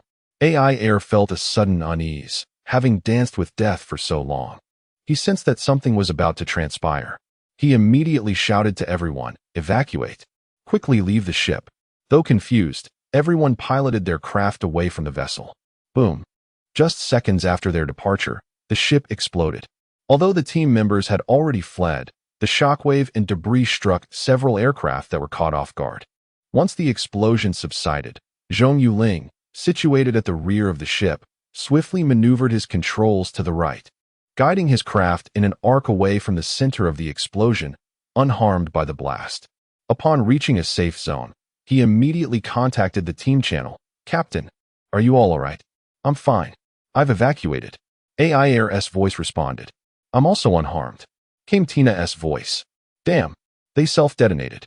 Installing a self-detonation device on a civilian ship is a legal modification, right? They truly are ruthless. Ho Jiaming's voice echoed. "Captain, they ejected.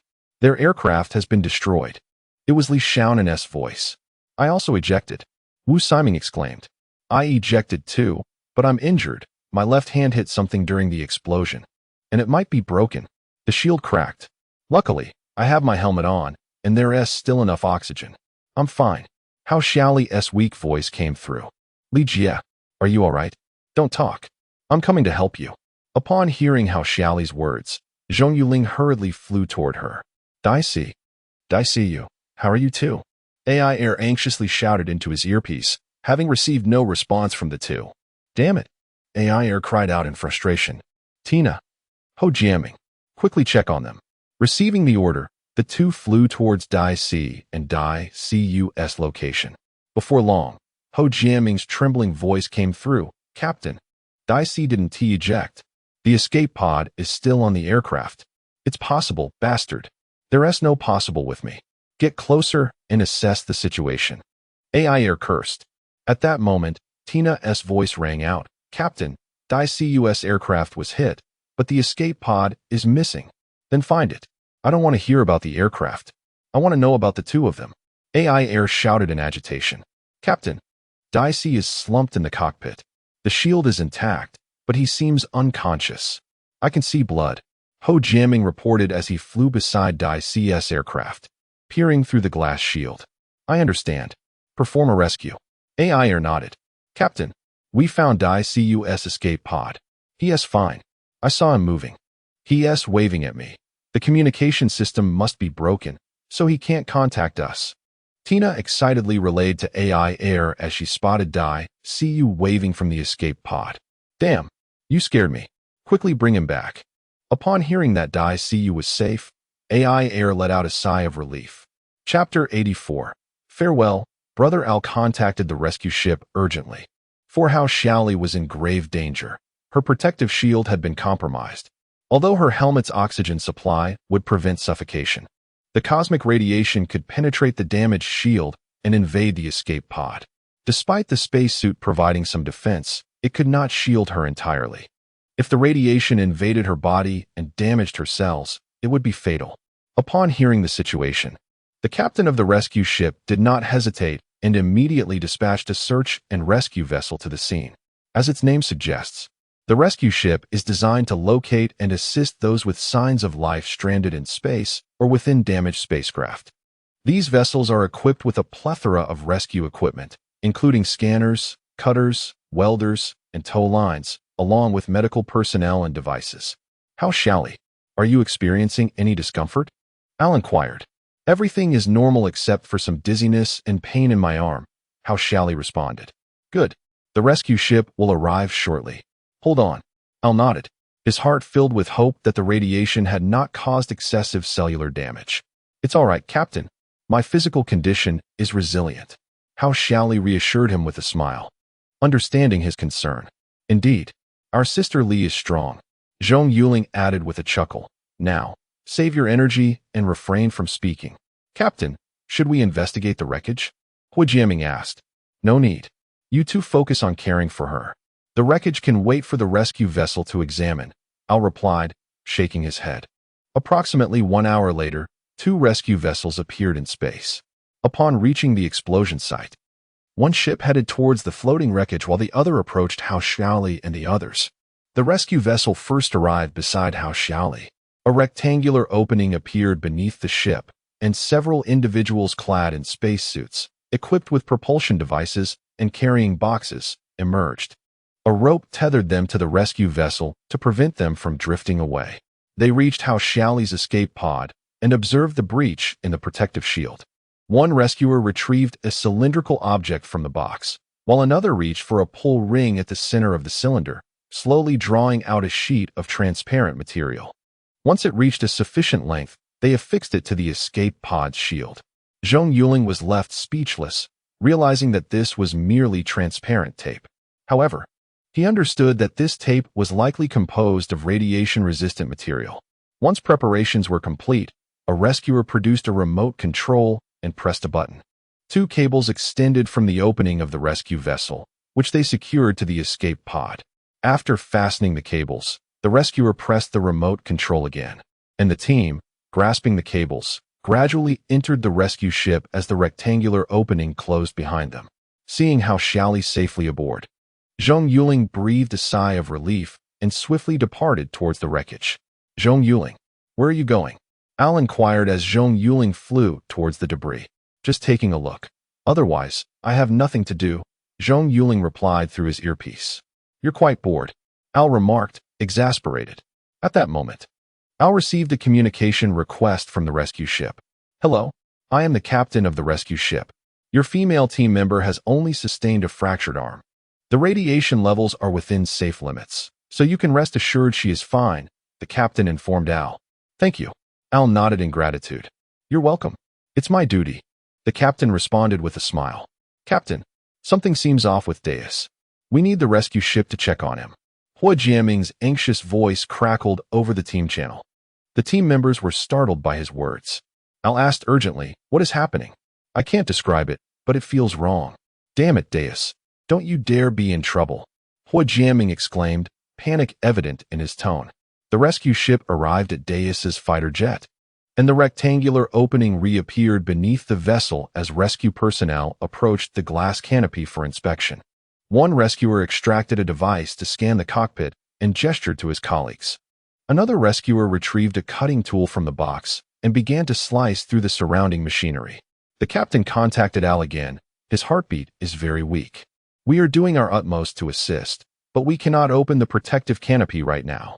We can only provide emergency care aboard the rescue ship. So please prepare yourself for the worst. Hearing the captain's words, Al's heart sank. You must save him. We will do our best. The captain paused before continuing. We've just received word from our team. Your comrade's heartbeat has stopped. No. Save him. He can still be saved. It just stopped. He can be revived. Please, don't give up. Al pleaded desperately into the earpiece. The captain sighed. I understand your sorrow. We share in it as well. Since he did not eject, we must cut through the wreckage to retrieve him. However, we have surpassed the optimal time for rescue. Please accept our condolences. No, there is still hope. Please, don't give up. Al cried, fervently imploring them. We will try our best to save him. Right now, you must maintain your composure, the captain replied. Uncertain of what else to say, bringing him back had already passed the critical moment for rescue. It could be said that he was, for all intents and purposes, already lost, unless a miracle occurred. Al sighed into his earpiece. Thank you. I understand now. I'm sorry for my earlier outburst. It's all right. I understand your feelings. The captain nodded in empathy. The rescue personnel successfully separated the cockpit from the fighter jet, and as it was slowly brought into the rescue ship, Al raised his right hand. He knew that Deus might forever remain with his eyes closed, never to open them again. He dreaded receiving the captain's message. After approximately half an hour, the captain's voice echoed in Al's earpiece. My condolences. Ah, I understand. Thank you. Al sighed, already aware of the outcome, yet still yearning for a miracle that would not come. He sat silently in the pilot's seat, gazing out at the vastness of space. After a moment, he addressed the team channel. Brothers, Deus has passed away. Damn. Captain, don't joke about this. How could this happen? No. Deus is gone. Ugh. This can't be real. While Zhong Yuling remained silent, memories flooded his mind. Moments shared with Deus, from their battles against the giant shark, the assault on the Eternal Night mining vessel, the C6 escape campaign, the awards ceremony, the 3 months of fox hunting training, the support of I-745, the rescue of the water spirit delegation, to the intercepting of smuggling ships just yesterday and today. Each image played vividly before him. Tears flowed down Zhong Yuling's cheeks as he reflected on their time together. If Deus had never crossed paths with him, he would be piloting a mining vessel, extracting resources in the cosmos. Had he never met Deus, he would not have entered fox hunting, and he would not have faced death. Looking at the rescue ship in space, Zhong Yuling raised his right hand and whispered, Farewell. Brother. Chapter 85. The neighboring old AI Zhong Yuling set down his right hand and approached the wreckage, at which point he received a call request. Upon answering, a man's voice echoed through his earpiece. Hello. I am the captain of this rescue ship. My name is Ross. Hello. I am Zhong Yuling. Zhong replied. Ah. You are the great hero, Zhong Yuling. Greetings. Brother, your encounter this time was truly intense. Ross exclaimed. Indeed. Who would have thought they would resort to self-detonation? The losses are severe. We even lost a brother. Zhong sighed. May he rest in peace. By the way, I have a favor to ask. Could you drop a tow line at the tail end of the wreckage? There's a damaged section that must be towed away. However, if we do it ourselves, it will take a considerable amount of time. If there are any survivors inside, we may miss the critical window for rescue. Ross explained. No problem. Is one person enough? Should I call some of my team to assist? Zhong nodded in agreement. That would be splendid. With everyone's help, we can expedite the process. Ross replied joyfully. Zhong communicated with his team, and several members swiftly arrived to assist in dragging the wreckage fragments into space. The rescue ship dispatched additional personnel, who entered the spacecraft through the damaged opening. Before long, Ross's furious voice erupted. These bastards. There's not just military supplies inside, but also people. All women. These scoundrels. Indeed, they are a wretched lot. What about the women? Zhong inquired, at a loss for words, lamenting the heinous greed that drove these criminals to such extremes. They are all dead. They had no space suits, no oxygen equipment. The air inside the ship must be non-existent after the explosion. Even if they survived the blast, they would suffocate after such a duration. Ross sighed heavily. Alas, yes. Zhong echoed the sentiment. At that moment, Ross received a message from his team. Captain, there's a survivor. In a room that the explosion didn't destroy. The air inside is still breathable. Then rescue her. But remember, the person inside may lack protection. Ensure proper safety measures are taken and communicate with her. Ross pondered before responding. After a brief interval, a teammate relayed. Captain, it's a girl. She refuses to let us save her, saying living is meaningless. What should we do? Do you know her condition? Ross inquired. And no, she is not wearing clothes. It appears she has been abused by these bastards. We used a probe to assess her, and she has injuries on her arms and thighs. The team member reported. Bring the isolation pod, Ross commanded. At that moment, a glass capsule was lowered from the bottom of the rescue ship. This isolation pod is designed to be used in the cosmos when survivors are found within a damaged warship and cannot rescue themselves. Its mechanism involves securing it against the walls of the enclosed space. Once the rescuers enter and seal the door, it prevents the oxygen from leaking out during the process. The isolation pod was affixed to the iron wall, and a rescuer entered. After sealing the door, the rescuer retrieved a cutting device from the pod and began to slice through the metal wall. Once a passage was created for entry, the female rescuer, equipped with clothing, proceeded into the room. Upon seeing the girl, who was floating with a vacant expression, she clenched her fists and cursed. Beasts. She began to conduct a physical examination on the girl, who floated in the zero-gravity environment due to the ship's damage and the cessation of the gravity system. Captain, she has some external injuries. They are not life-threatening. However, she bears multiple signs of abuse. The female rescuer gritted her teeth as she reported to Ross. Very well. Help her get dressed and bring her out. Ross nodded in approval. As the female rescuer reached for the clothing, the girl began to struggle and shouted, Don't save me. What is the point of living? Just let me die. I do not wish to go on. Please don't say that. The monsters who harmed you are dead. You've avenged yourself. Come, put on the clothes and leave with me. No one will know about your past in the days to come. The female rescuer embraced her, pleading, No, what does it matter if nobody knows? It's merely self-deception. I have already endured so much. What meaning is there in living? The girl cried, continuing to resist. Her words resonated with the entire team, provoking deep sympathy for the girl's plight. She appeared to be no more than 17 or 18 years old, her life irrevocably shattered by that group of fiends. With a heavy heart, Ross instructed the team member, administer a sedative to put her to sleep. Upon hearing this, the female rescuer retrieved a syringe filled with liquid from the pod. She embraced the girl and inserted the needle into her body. As the liquid diminished in the syringe, the girl's struggles weakened, and eventually she closed her eyes and drifted into slumber.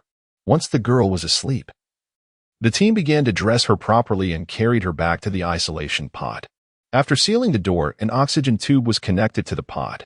Once the securing screws were removed, the female rescuer and the girl were transported back to the rescue ship. Are the bodies of those bastards intact? Zhong Yuling inquired. Partially intact. Why do you ask? Ross responded. It could indicate a self-detonation, suggesting someone is trying to hide their identity. Have your team collect the fragments for DNA testing. I suspect we've stumbled upon a big fish, Zhong asserted. Indeed, it's a possibility.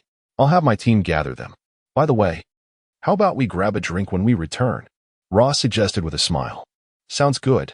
I'll drop off my brother first before we go for drinks. Zhong nodded in agreement. Before long, the escort ship arrived, and Zhong Yuling and his team boarded the rescue ship alongside Deus. As the hatch closed, they disembarked and approached the rescue vessel. The door of the rescue ship opened slowly, revealing Li Xiaonan and the others who were carrying a stretcher draped with a white cloth. Zhong and his companions approached to support the stretcher as they made their way toward the morgue. Each spacecraft has a morgue where the fallen comrades are temporarily placed in the vastness of space, awaiting their return for cremation. Upon reaching the morgue, the staff unveiled the white cloth, revealing Deus' pallid visage before the assembled team, and an oppressive silence enveloped them. Present arms. At AIR's command, everyone raised their right hands, gazing solemnly at Deus' still form. The staff brought forth a flag to replace the white cloth, draping it over Deus' body. Once covered, they transported his remains to a refrigeration unit.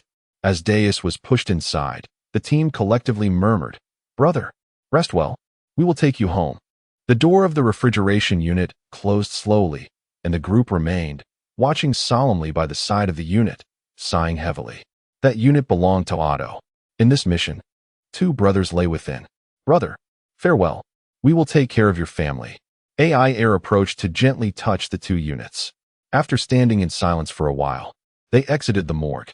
Later that evening, Ross sought out Zhong Yuling, and the two made their way to the dining hall, taking a seat. "Brother, this time it truly is a big fish," Ross said with a mysterious smile. "Oh, how big is the fish?" Zhong Yuling's eyes brightened with curiosity. Leaning in closer, Ross whispered in his ear, the second son of the neighboring old AI. Chapter 86. Tina takes action upon hearing Ross's words. Zhong Yuling's pupils constricted. Indeed, this was a significant catch. Has it been reported? Are many people aware of this? Zhong Yuling inquired. Not many. I only had my trusted confidant assess the situation.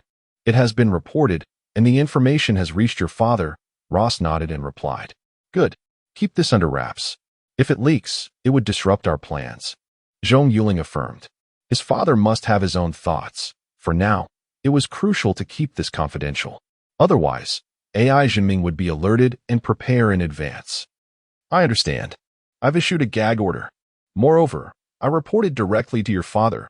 I can escalate matters when necessary, Ross confirmed with a nod. Honestly, I feel quite fortunate. The last time his daughter came to set me up for a match. Thankfully, it didn't work out. Otherwise, I would have been in trouble. Remembering the first time he returned home when his mother urged him to go on a blind date, Zhong Yuling chuckled and shook his head. He now understood why AI Jinming wanted to introduce his daughter to him. He aimed to embroil his father in the mess. Once Z1794 and Z1795 were connected, it would undoubtedly be highly beneficial for his smuggling operations. Wait, doesn't he have 3 daughters? The eldest is married. The second serves in the military and is said to be a fierce woman, while the youngest is a notorious socialite, Ross queried. That socialite? She's indeed beautiful. But I have no interest. Zhong Yuling chuckled as he recounted his blind date with AI Xiaowan. After hearing this, Ross laughed and shook his head. Indeed, AI Xiaowan is far too extravagant. I wonder who would take on that burden. Who knows? Let's have a toast. This juice is surprisingly delightful. Zhong Yuling remarked with a smile. Indeed, it's quite good. This is a specialty sent by my wife. If you like it, I'll have her bring some next time. Ross responded, smiling as he finished his juice. At this moment, Zhong Yongwo was reviewing a report in his hand. He hadn't expected to catch such a big fish this time. Although it was a fried fish fillet, it was still enough for AI Jinming to drink a pot. He picked up the phone and dialed. What's the matter? Zhong Aigua asked upon receiving his message. Father, the fox's tail has been exposed. Please check the information, he said, sending the data over. After reviewing the materials, Zhong Aigua nodded. I see. But we cannot act yet. AI Jinming has a group backing him. If we move against him, we will be unable to unearth that group. It's enough for us to be aware. Let's keep it suppressed for now. That's what I was thinking too. The one who sent me the message is Ross. He is one of ours, Zhong Yuling confirmed with a nod. Right. By the way, how has that kid been doing lately? Zhong Yuling inquired. Quite well. The last 2 smuggling vessels intercepted were from his squad. Additionally, during the rescue of the Water Spirit delegation, he piloted a fighter jet to intercept missiles, ensuring the delegation's safe arrival. He even took down a giant crocodile and a polar bear, securing 2 Dragonhawk fighters in just a few days. Zhong Yuling smiled as he recounted his son's recent accomplishments. Using a fighter jet to intercept. I can't believe he thought of that. But he did exceptionally well. Zhong Yuling teased, knowing well of Zhong Yuling's feats. He was startled to hear about the jet collision as well. Moreover, he had received news that Zhong Yuling had been contemplating improvements to the defensive weapons on the fighter jets. After cursing him for being unfocused, he realized this was indeed a critical issue. A few years ago, he had spoken with Yongi, who had mentioned that many challenges remained. It seemed there had been breakthroughs in recent studies, and experiments were underway. If successful, it would mark a historical turning point. By the way, Father, Ouyang Yi has officially taken office. He'll head to T-1456 in a couple of days. Are we truly going to engage? Zhong Yuling asked. Of course. Why else would we send him there? The Federation has breached our doorstep. We cannot miss the opportunity to collect some interest. Zhong Yuling replied. Oh, and by the way, I just remembered, inform Xiaoling. I've received word that a group of spies may secretly infiltrate from the I-745 and Z-1795 border, which is the route where Yuling's team intercepted smuggling vessels. Make sure she keeps an eye out. Zhong Yuling instructed. Understood. Is it from the Federation? Zhong Yuling nodded. Who else could it be? Keep a lookout. Tell Xiaoling I want them alive. Zhong Yuling said. After their conversation, Zhong Yuling contacted Kai Yaling, relaying what Zhong Yuling had mentioned. Uncle, when? Yuling's team is currently resting. Only 4 fighter jets returned, and they lost 1. They can't take over without a proper rest. Kai Yaling pondered. I don't know. It should be in the next few days. If Yuling's team faces challenges, send another squad to assist them. This time, we need them alive. The escort ships should be on standby.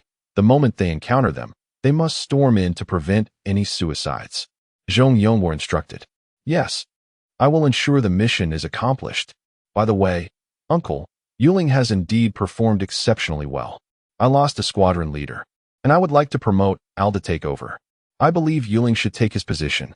Kai Yaling informed Zhong Yuling, emphasizing Yuling's outstanding performance and adaptability.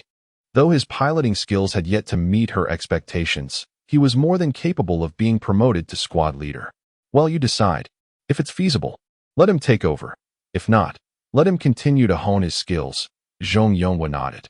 In a nearby room, Zhong Yuling was sitting with Tina. Hurry. If the captain returns and sees this, we'll be in trouble. Zhong Yuling urged. Don't rush me. I'm working as fast as I can. My hands are sore. You glutton, I'm starving. You must treat me to some good food during our break. Tina pouted. All right, just a moment. We're almost done. Zhong Yuling replied. All done. Here SAI Xiaodong's information, the list of contacts, call records, and his recent activity patterns. I've uploaded everything to your smart device. Tina announced after pressing the final key on her keyboard. Great. Thanks for your hard work. Let us go eat, or we'll really have nothing to eat. Zhong Yuling smiled as he began reviewing the documents on his smart device. You know it. I'm furious. I'm leaving. You can take your time, Tina said, pouting as she stood up and walked toward the door. Tina, come back after you eat. There is still much for you to handle. Zhong Yuling called out, still focused on the screen. Got it. You're such a slave driver. Tina replied as she exited the room. Zhong Yuling examined the details of AI Xiaodong on the screen. This guy is nothing more than a spoiled rich kid. Even more foolish than that idiot. Zhong Yuling scoffed, shaking his head. After his conversation with Ross, he promptly returned to his room and asked Tina to help him gather all information regarding AI Xiaodong. He intended to sift through the data for any valuable insights. To his surprise, Tina spent 2 hours searching. It wasn't due to the difficulty of the task, but rather the sheer volume of information. Downloading these documents took her an hour and a half, and there was still much left to retrieve. Wow, I didn't expect this guy to be smuggling behind AI Zhiming's back. It makes sense. That old fox would never directly involve himself or his family. Since he is secretly engaged in this, it means AI Zhiming likely remains oblivious to his demise. Contemplating the data, Zhong Yuling fell into deep thought. Chapter 87. Important news. As I perused the multitude of messages, I was taken aback by the vivid details of this second-generation scion's private life. It was astonishing to discover that his existence was indeed filled with intrigue. A messaging application brimmed with the contact information of numerous young women. "What are you up to?" Suddenly, a woman's voice broke the silence behind Zhong Yuling. Startled, he turned to see Hao Xiaoli and sighed in relief. "Ah, just conducting some research. What is it that has you so engrossed?" Hao Xiaoli approached, puzzled. Sisterly. Perhaps it's best you don't look. I fear it might taint your eyes." Zhong Yuling replied. Indeed, he was concerned about sullying her vision. Who would have thought this young master was an avid photographer? Every photo and video had meticulous annotations regarding the subjects, locations, and events. Curious, Hao Xiaoli inquired. "What are you looking at?" "Let me see." "No, it's not appropriate." Zhong Yuling hastily closed the device. "Open it," Hao Xiaoli insisted, glaring at him. "Just so you know, sisterly, you cannot hit me after you see this," Zhong Yuling said timidly. "Quit dawdling. Are you even a man?" she retorted. Reluctantly, Zhong Yuling opened the device, knowing he had no choice. Upon seeing the contents, Hao Xiaoli froze, then abruptly stood and turned away. "I understand you are a normal man with desires, but do not indulge too much. It is harmful to your health." With that, she strode towards her room. "What? Hey, sisterly, you've misunderstood. It's not what you think." Zhong Yuling felt a wave of frustration. This misunderstanding had escalated. "I must clarify. Sisterly," he began, but she waved him off. "No need to explain. I won't tell anyone." "Oh heavens," Zhong Yuling lamented. "Sisterly, you're mistaken. This is AI Xiaodong's personal information. I'm searching for evidence." "AI Xiaodong? Who is that?" Hao Xiaoli queried, perplexed. Zhong Yuling recounted the situation to her in full detail. So this scoundrel pressed the self-destruct button? Hao Xiaoli seethed upon realizing AI Xiaodong was the smuggler. Indeed, and this time, we've caught a big fish. He is the second son of AI Zhiming. Thus, I enlisted Tina's help to gather all his information. I need to find anything useful to relay to my father, Zhong Yuling affirmed. "Do you need my assistance?" Hao Xiaoli offered. "Yes, we must expedite this. Otherwise, AI Zhiming will do everything in his power to absolve himself once he learns of his son's demise." Zhong Yuling nodded. He sent the information over, only to be abruptly smacked on the head by Hao Xiaoli. "What the hell, sisterly? What was that for?"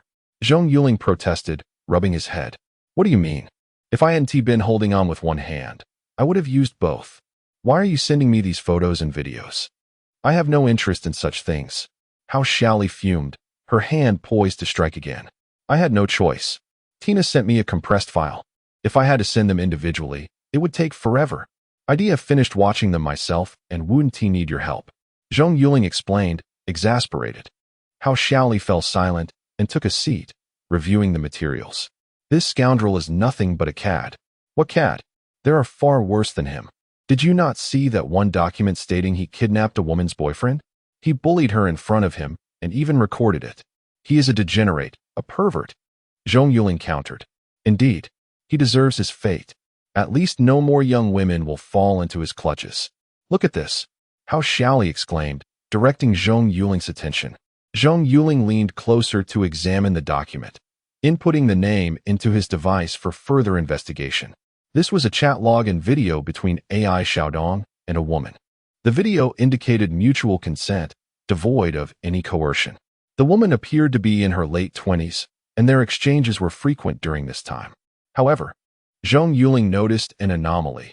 Many of their messages consisted of a series of numbers, which he suspected were significant but lacked any leads at the moment.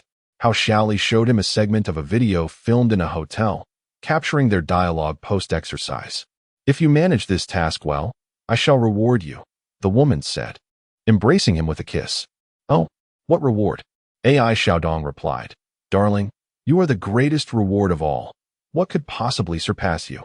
"Disgusting," Zhong Yuling cringed, a wave of revulsion washing over him.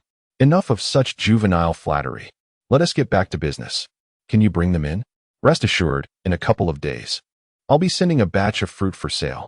Provide me the coordinates and contact details, and I'll fetch them, AI Xiaodong assured her. I will contact you then. Keep your device on 24/7 and utilize our usual encryption method.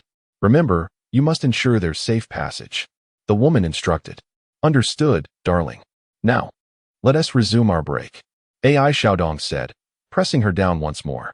Zhong Yuling chose not to view the subsequent scenes, his brow furrowed as he contemplated their exchange. Based on their conversation, this woman intended for AI Xiaodong to retrieve a group of individuals from a public area. Who were these people?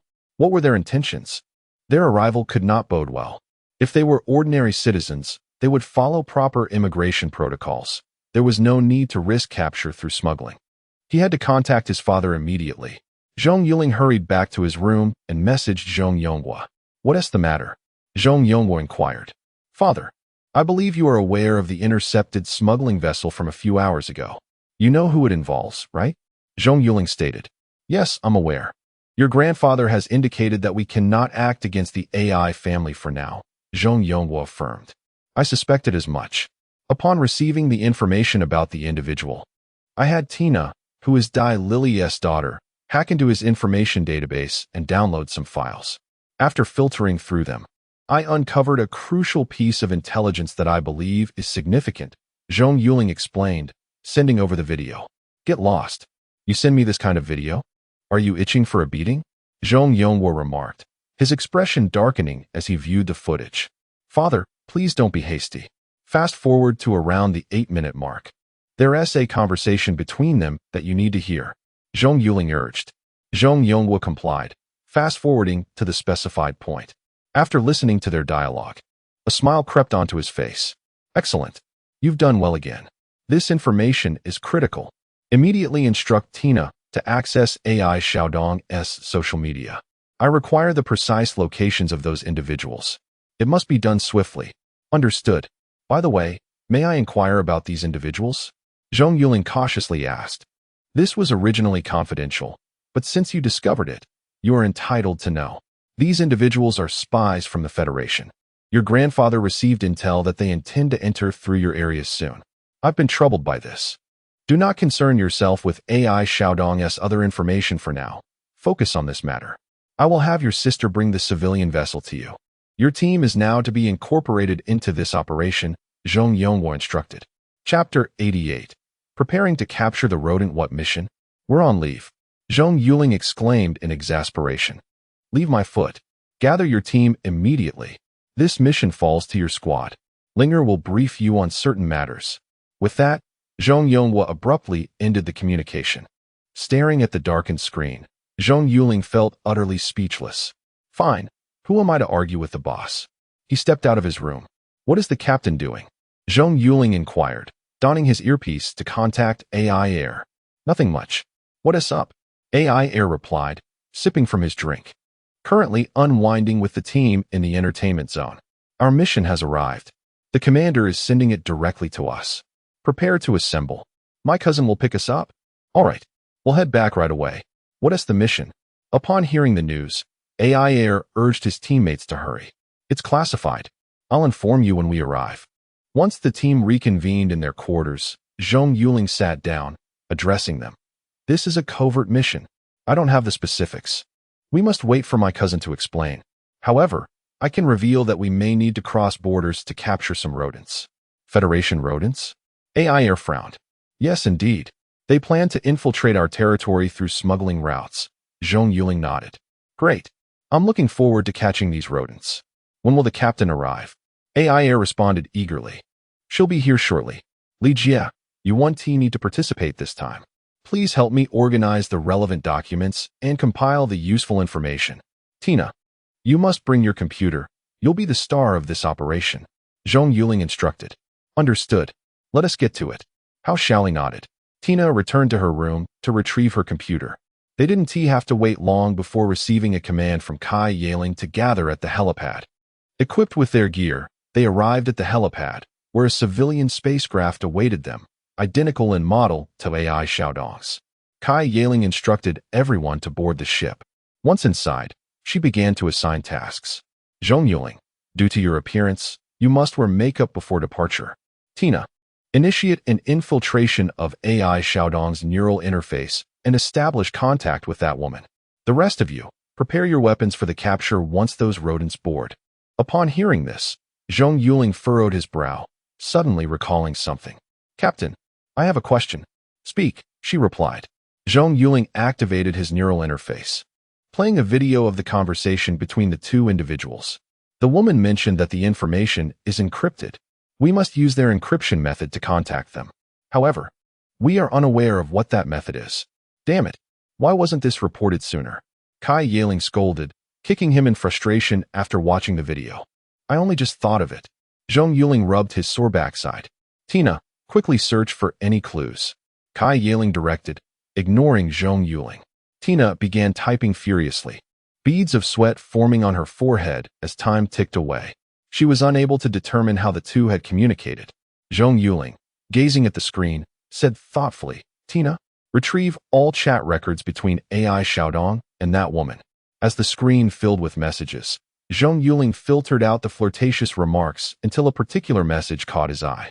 The woman had told AI Xiaodong about a book titled Galactic Musings, urging him to purchase it. Following this message, numerical codes began to appear in their conversations. Realization struck him, and he exclaimed, Captain, do we have that book, Galactic Musings? No, but that's simple. Use the neural interface to search the Galactic Library. Kai Yaling responded dismissively. An electronic version won't suffice. If they are using page numbers to convey messages, the page numbers in an ebook may differ from those in a physical copy. Zhong Yuling shook his head. What do we do now? Where can we find it? AI Air lamented. Wait, let us ask Laos if he has that book aboard AI Xiaodong's ship. He is here to pick someone up, and if he needs to contact them, he must have that book. Zhong Yuling suggested. Kai Yaling immediately contacted Laos. Laos, you don't need to respond to anything I say. Just execute my orders. Upon hearing this, Laos tapped the microphone. Kai Yaling continued. Do you see a book titled Galactic Musings on AI Xiaodong's ship? Go check, and if you find it, bring it back to the helipad. Remember, you must go alone. Don't let anyone else know. After tapping the microphone once more, Laos swiftly rose to search the rescue ship. When tasked with recovering items from wreckage, rescue personnel typically collected anything useful. He needed to investigate. However, after searching the warehouse thoroughly, he found no such book. It seemed unnecessary to bring back a book. Who would suspect its significance? In a hurry, he approached the civilian ship, shaking his head at Kai Yaling. It's likely still among the wreckage. We won't be able to retrieve it until tomorrow. Go get the equipment. You'll participate in this mission. Also, find 2 trustworthy individuals to accompany you. Kai Yaling instructed before contacting Laos's superior to requisition him for the operation. Laos did not respond but saluted before departing the ship to gather personnel and equipment. Zhong Yuling observed as he approached Kai Yaling, whispering near her ear, Is he one of us? Yes. Your father sent him. That's all you need to know. Kai Yaling affirmed with a nod. Understood. Zhong Yuling acknowledged. From Laos's demeanor, he surmised he belonged to their ranks. When he heard Laos mention going directly to his father, suspicion arose. A mere rescue ship captain bypassing ranks seemed excessive. Although it was a command from his father, with so many individuals in a combat zone, it was implausible for everyone to leap ranks, unless they were indeed insiders. Tina, filter all their dialogues for any information pertaining to that book. Also, look for any sequences of numbers that may have appeared during their conversations. I believe I understand how they are transmitting messages. Zhong Yuling said with a smile. Oh, what method? Kai Yaling asked, puzzled. Classified. Zhong Yuling chuckled. In truth, it was quite simple. They were likely using page numbers, line numbers, and word counts to convey information. As long as both parties possessed that book, they could swiftly comprehend each other's intentions. The book effectively served as a cipher. Get out of here. Spill it. Kai Yaling playfully kicked his leg. Have you ever heard of Morse code? Zhong Yuling queried. The others shook their heads. Zhong Yuling sighed. Morse code was invented in 1837. It's an early form of digital communication. Given how many centuries have passed, it's understandable if you haven't encountered it. Clearing his throat, he continued, Morse code, also known as Morse cipher, is a signal code composed of dots and dashes used to represent different letters, numbers, and punctuation through various arrangements. Chapter 89. The journey begins. Zhong Yuling commenced his elucidation of Morse code principles to the group. Initially, the audience merely listened, but as the discourse progressed, their astonishment deepened. This seemingly simple code concealed profound complexities. Kai Yaling gazed at Zhong Yuling with excitement, realizing that if applied in military contexts, this code could render the transmission of critical information more discreet and secure. She promptly took up pen and paper, diligently recording every segment of Zhong Yuling's speech, and occasionally posed questions for clarification. That concludes the basics of Morse code. I'm parched, Zhong Yuling proclaimed, moving towards the water dispenser for a drink. What connection does Morse code have with this book, Galactic Miscellany? What is its purpose? Kai Yaling inquired. My dear sister, have you not yet grasped the concept? The book serves as the key to deciphering Morse code. If one deconstructs the intended message into individual characters and locates each character within the book, converting the position of each character into numerical form, the recipient can reference the same book to retrieve the entire message and thus comprehend the conveyed meaning, Zhong Yuling explained. Morse code may appear straightforward, yet it is inherently intricate. However, I presume the sender will not complicate matters. Oh, what constitutes complexity? Kai Yaling questioned further. Using ciphers. For instance, if we intercept a message that translates to "Is it raining in the south? The weather is pleasant. Is the fox out of its den? The fox is sleeping at home." Do you comprehend the significance of these 4 phrases? Zhong Yuling queried, to which everyone shook their heads in confusion. This exemplifies the use of ciphers. We could substitute I-745 with the South, interpreting weather as any military action, and fox hunting as the fox. You might want to apply that to the aforementioned phrases. Upon hearing this, AI Air exclaimed, I understand now. Is it raining in the South? Translates to "Is there military action at I-745? The weather is pleasant" signifies that everything is secure. Is the fox out of its den? Refers to whether we are patrolling I-745. And the final phrase simply indicates that the fox has not emerged. Precisely. That encapsulates the essence. Zhong Yuling affirmed with a nod. Kai Yaling, after processing this information, asked, Do you comprehend this entire code? Not entirely, but I grasp the general idea, Zhong Yuling acknowledged. That's sufficient. Teach me, Kai Yaling insisted. Are you serious, sister? Zhong Yuling responded, astonished. Isn't this merely a trivial endeavor? Are you questioning my sincerity? Kai Yaling retorted. It's settled then. Captain, may I sit in? Ayer asked, scratching his head bashfully. Certainly. Anyone interested in learning may come forth, Kai Yaling affirmed. Zhong Yuling sighed. Heavens. Very well. If they wish to learn, I shall teach them. He addressed the group. Allow me some time to organize my thoughts before I instruct you. There is much to clarify. Agreed. Inform me once you've organized everything. Kai Yaling nodded. At that moment, Laos arrived aboard the civilian vessel, accompanied by a male and a female crew member, laden with equipment. He turned to Kai Yaling and said, Captain, these are my most valued team members. Understanding his implications, Kai Yaling instructed, You 3, take a seat. This mission is classified. I will now divulge the specifics of our assignment. The trio nodded and settled into their chairs as Kai Yaling initiated the spacecraft's ascent.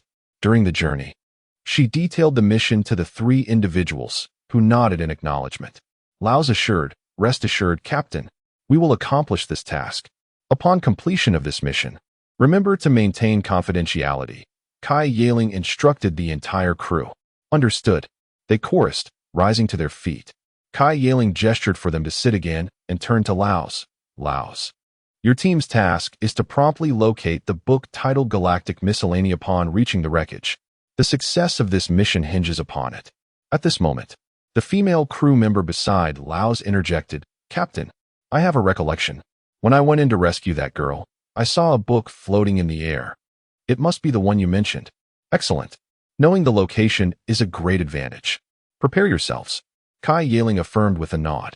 The trio stood, saluted, and exited the room to gather the necessary equipment for space entry. Observing their departure, Zhong Yuling remarked. In such situations, drones could suffice.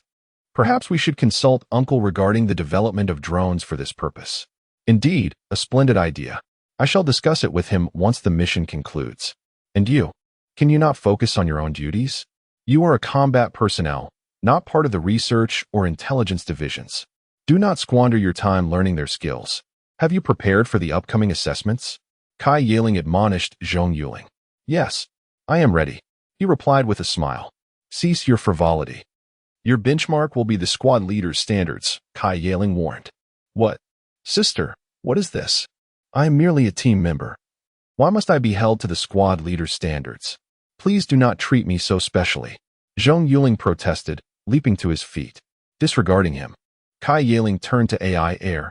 AI Air, you will be evaluated against the standards of the platoon leader.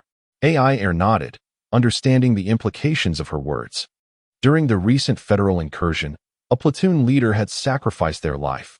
The captain intended for him to assume that role. Zhong Yuling also comprehended the underlying message. The captain aimed for him to take over as squad leader. His capabilities certainly warranted such a position. However, Zhong Yuling felt apprehensive, thinking, but sister, several pilots are more skilled than I am. Moreover, Dai Siyu and Wu Siming are seasoned members. Will they accept commands from a novice like me? Yet, Kai Yaling's next words dispelled his worries. Dai Siyu, Wu Siming, you two will also be held to the squad leader's standards. At this juncture, you should grasp my intent. Your evaluations will not be part of the elimination process. Whether you seize this opportunity depends solely on you. Yes, yes, yes. Yes. The trio expressed their enthusiasm, while Zhong Yuling felt overwhelmed, thinking, this is rather abrupt. It hasn't even been a month, and now I'm being made squad leader. Sister, your approach is truly perplexing. The spacecraft arrived at the wreckage, where Zhong Yuling observed several hunting fox fighters circling nearby, assigned to guard the wreckage until the rescue ship arrived for salvage. At that moment, the civilian vessel received a request for communication. Kai Yaling approached and answered, Hello, I am a member of the hunting fox team. Your vessel lacks the necessary exit documentation. Please return with us for an investigation. A woman's voice resonated in the control room. Lin Ping, it's me. Kai Yaling replied through the intercom. Captain, what are you doing here? Oh, I understand. Lin Ping responded. Yes, we need to enter the wreckage to retrieve something. Kai Yaling concluded before disconnecting the communication. Chapter 90. Indeed, in motion, the civilian spacecraft's hatch opened, and Laos along with 2 crew members exited the vessel. Thanks to the female crew member's knowledge of the book's location, the trio swiftly arrived at the designated room. Upon entering the gaping hole, they began their search within. Captain, I found it. The female crew member soared to the ceiling of the room and retrieved a book that was floating there. Laos took a glance. It was indeed Galactic Musings. He nodded and followed his teammates back to the ship. Zhong Yuling received the book and began matching the numbers Tina had provided, attempting to translate a few phrases. After nodding in affirmation, he remarked, Indeed, this is how they communicated secret messages. Sister, I never expected AI Xiaodong to have committed so many treacherous acts against the Republic. Zhong Yuling handed his translated findings to Kai Yaling. She examined the document, her fury boiling over as she exclaimed, Ungrateful wretch. I suspect that woman is a federal informant. She probably seduced AI Xiaodong with her body. I'll have Tina investigate her background. Zhong Yuling nodded in agreement. Yes, we now comprehend their encryption methods and can effectively intercept their intelligence. No, this Galactic Musings is merely a cipher book for messages exchanged between her and AI Xiaodong. She cannot possibly use this book to communicate with others. That would be too risky. Upon hearing this, Zhong Yuling shook his head. Indeed, Yuling is correct. It's evident she has received training. She would not commit such a rookie mistake. Kai Yaling concurred with a nod. Yuling, hurry up and get ready. Kai Yaling instructed as she gazed at Zhong Yuling, who stood there. Understood. Just remember to make me look handsome. Zhong Yuling grinned at a nearby girl holding makeup tools. Get lost. Xiaoping, make him as ugly as possible. Scars on his face would be ideal. Kai Yaling glared at the makeup artist. Understood. Xiaoping stifled a giggle behind her hand. Heaven. Zhong Yuling followed Xiaoping into a room. Speechless, Kai Yiling picked up her earpiece and said, Lin Ping, return to refuel immediately. You will need to stand by here later. Yes. Lin Ping, upon receiving the message, addressed the team, return to refuel. Captain, what are my cousins up to? They're acting all mysterious. Zhong Xiaoling's voice echoed across the team channel. Shut up. Don't ask unnecessary questions. Focus on your own tasks. Lin Ping snapped, ignoring him thereafter. Frustrated, Lin Ping thought about how she ended up with this imbecile when the captain had two brothers. Just look at Zhong Yuling, handsome and capable. Then there's Zhong Xiaoling, who talks incessantly like a spoiled rich kid. She regretted ever bringing him along. I was just being curious. If you want to say anything, fine. By the way, Captain, I saw a bag online that would suit you perfectly. I've already bought it. I'll show it to you when we return to base. You must accept it. Zhong Xiaoling said with a mischievous smile. Oh, is this a bribe? Zhong Xiaoling, do you want to be locked up? Take it back. I refuse. Lin Ping replied, exasperated. Ever since this spoiled brat joined the team, he had been flaunting himself in front of her, showering her with gifts such as bags, perfumes, and cosmetics, leaving her at a loss for how to respond. Come on, don't say bribe. That sounds harsh. Just accept it, my dear Ping Ping. Zhong Xiaoling replied cheerfully. I want tea. Take it back to your journalist friend. Lin Ping insisted, still aggrieved. Let us not bring her into this. She can't compare to you. Zhong Xiaoling retorted. Last time he was video chatting with Huang Xiaya, Lin Ping saw it, and, after inquiring about who she was, Zhong Xiaoling claimed she was just a friend. Lin Ping, however, didn't believe him, and since then, he had become synonymous with the term playboy in her mind. Scoundrel. A female team member's voice chimed in on the channel. Hey, Kalena, that's slander. How am I a scoundrel? I'll sue you for defamation. Zhong Xiaoling protested angrily. Scoundrel. Kalena continued. You. Zhong Xiaoling was left speechless. What could he do? He couldn't fight back or win an argument. He genuinely wondered why the fox hunting team lacked any delicate women. Don't speak. I'm talking to Ping Ping. Zhong Xiaoling pouted. Get lost. Try calling me Ping Ping again, and I swear I'll knock you out. Lin Ping said, frustrated. She truly wished the captain would replace this brat with someone else. You've even had your fair share of love taps from her. Ping Ping. Remember, hitting is caring. Zhong Xiaoling chuckled. At that moment, Lin Ping's fighter jet suddenly shook. She gritted her teeth in anger, thinking, how can there be such shameless people? Captain, I have a plan. Go find the captain. I guarantee it'll lift your spirits. Lu Dao's voice piped up. Get lost. Don't mention that she beast to me. Zhong Xiaoling barked. Meanwhile, inside the civilian spacecraft, Zhong Yuling had finished his makeup.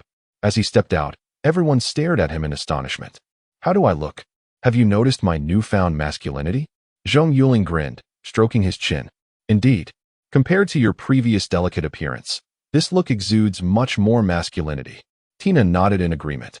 Zhong Yuling was clad in a sleeveless jacket and denim shorts, his once fair skin now sun-kissed, his facial features transformed, and a scar gracing beneath his right eye. Paired with his piercing gaze and mischievous smile, he indeed appeared quite manly. I find that a scar on your face would be quite fitting. I'll bring a knife back and carve one for you. Kai Yiling shot him a glance. Please, be reasonable. Zhong Yuling replied, speechless. Just then, a notification pinged from Tina's computer. She swiftly donned her headset and began typing. Captain, the other party has sent a signal. Tina announced, glancing at the screen. Bring it in. Zhong Yuling instructed, ready to decrypt the message. Kai Yiling quickly approached, standing behind Tina. Captain, they are requesting a voice call. Tina stated, looking up. Have you set up the voice changer? Zhong Yuling inquired. Yes, it's all ready. Tina affirmed with a nod. Zhong Yuling put on the headset and nodded at Tina. She pressed the answer button. With a nonchalant tone, Zhong Yuling said, It's quite late. Do you need something? If not, I'll hang up. What's the matter? Am I interrupting your fun? A woman's voice came from the other end. From her tone, Zhong Yuling recognized her as the woman from the video. Zhong Yuling smirked. Oh, darling, are you getting jealous? You know I'm just playing with them. If only you were here with me. Get lost. Hurry up. They're almost at the location. I'll send you the coordinates shortly. The woman scolded playfully. I might need a bit more time. There was a situation while transporting the fruits, so I might be delayed, Zhong Yuling replied. Is it safe? I shook them off. No worries. Zhong Yuling reassured her. Somehow, I feel like you're not doing what you claim. What are you really up to? The woman asked suddenly, sensing the calmness in Zhong Yuling's voice. Don't believe me? Heh. I've recently acquired a treasure, and after indulging, I feel fantastic. I was planning to surprise you when I returned. Zhong Yuling said with a grin, casting a glance at Kai Yaling. Chapter 91. A new discovery. After listening, the woman still felt there was something amiss. She questioned, really? I don't believe it. Zhong Yuling noticed her skepticism and, in an attempt to dispel her doubts, switched off the voice modulator and approached Kai Yaling, suddenly pinching her waist. Ah! Kai Yaling was startled by the sudden pinch, exclaiming in surprise. Furious, she was about to kick Zhong Yuling when he pointed at the voice modulator. Gritting her teeth, Kai Yaling glared at him with clenched fists. Zhong Yuling activated the voice modulator again, saying, Darling, did you hear that? I told you to stop during the exercise.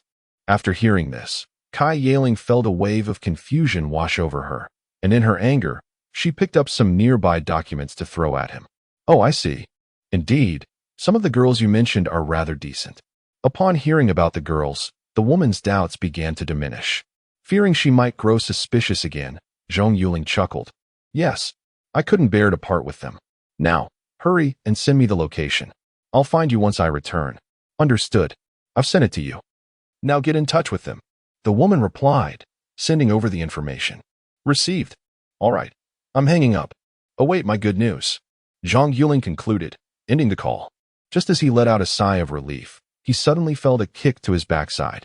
Before he could shout, a pile of documents flew directly at him. Ouch! Sister, what are you doing? Zhong Yuling protected his face as he stood up. You jerk! What do you think I'm doing? Daring to pinch me? Are you looking for death? Kai Yaling fumed as she rushed towards him. Hey, you heard the situation. They were already suspicious. If I hadn't acted, they would have severed all ties with us. I had no choice. Zhong Yuling quickly explained. You better watch it. Next time, I'll throw you out of the spaceship. Kai Yaling angrily kicked him before sitting down. Furious woman.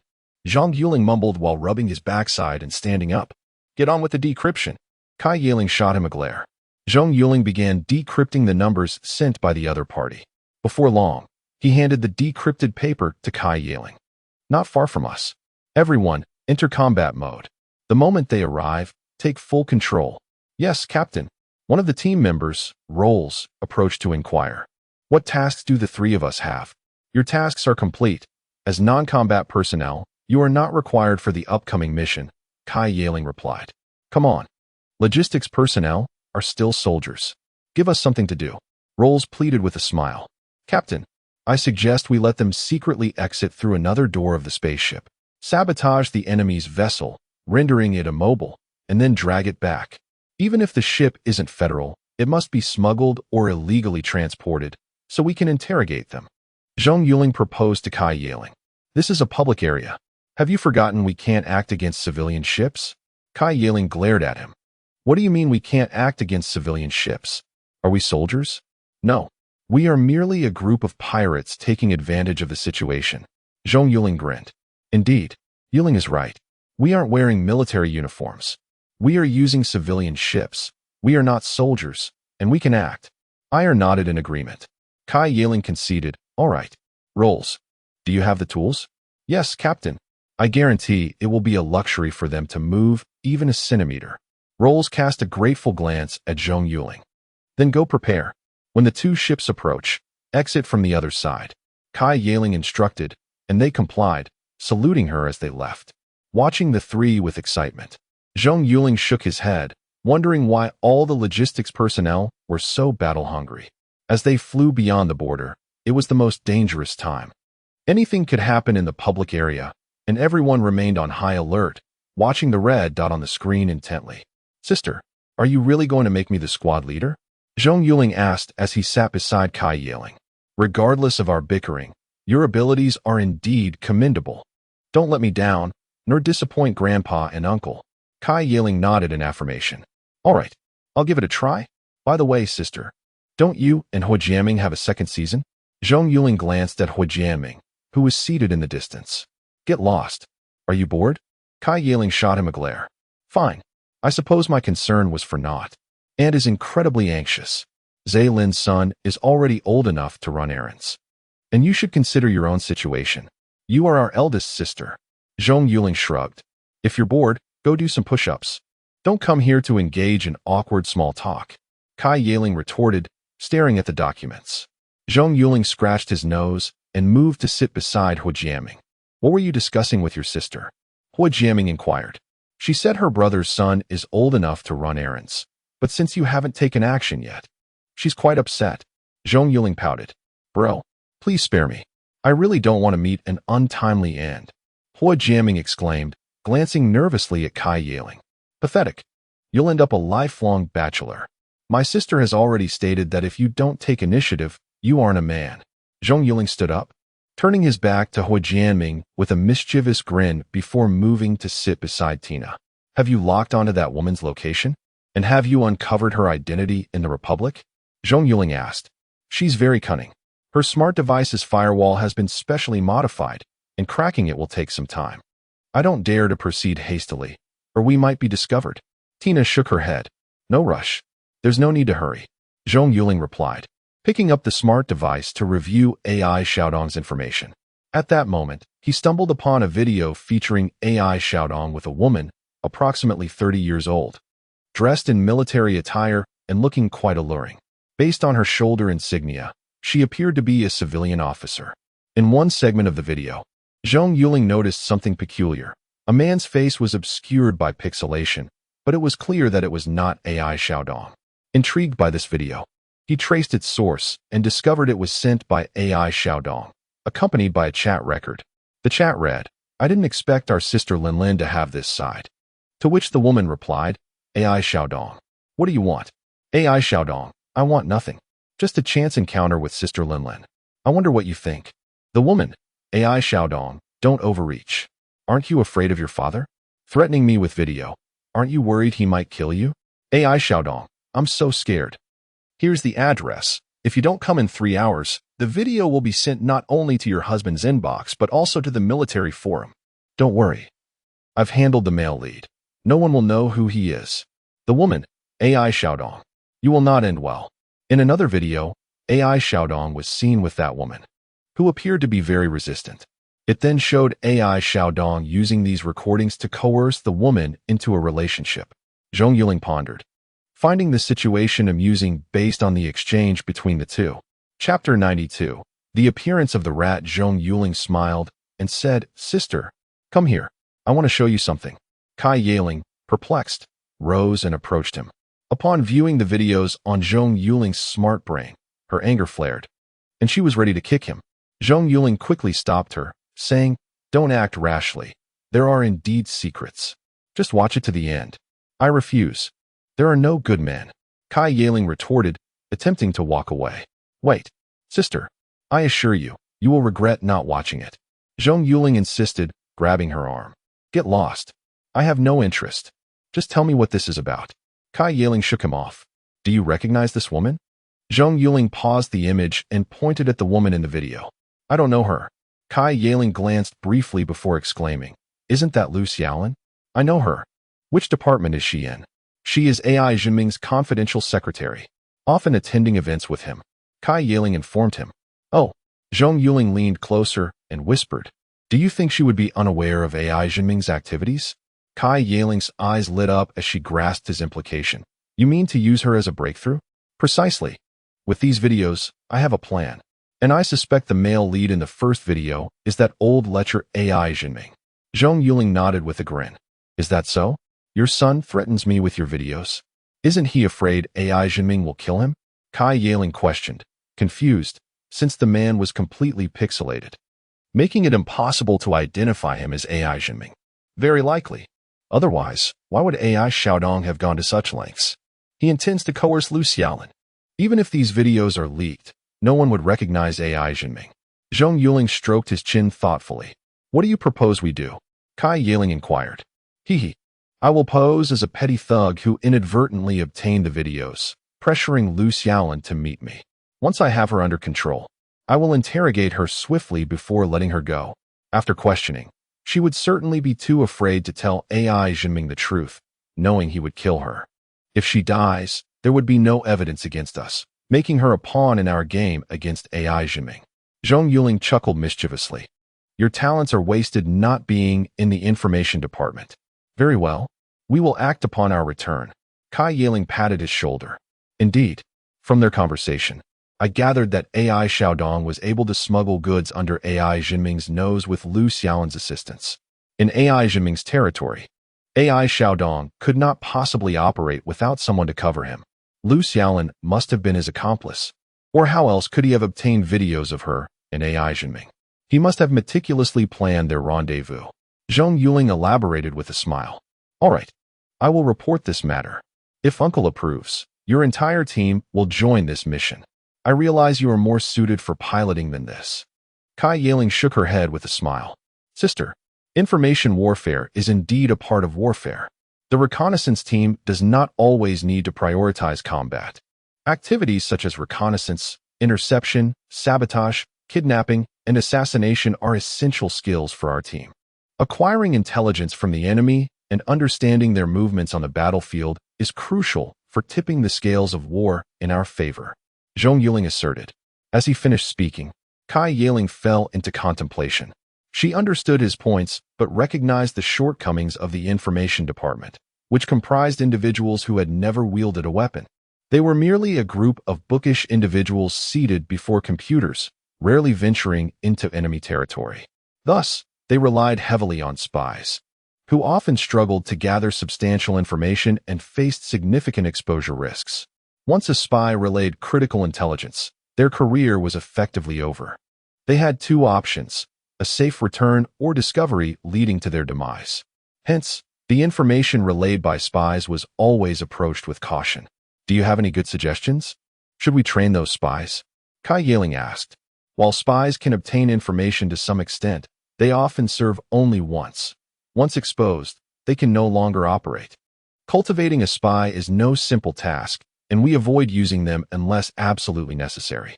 Our reconnaissance team is different. We can disguise ourselves and infiltrate.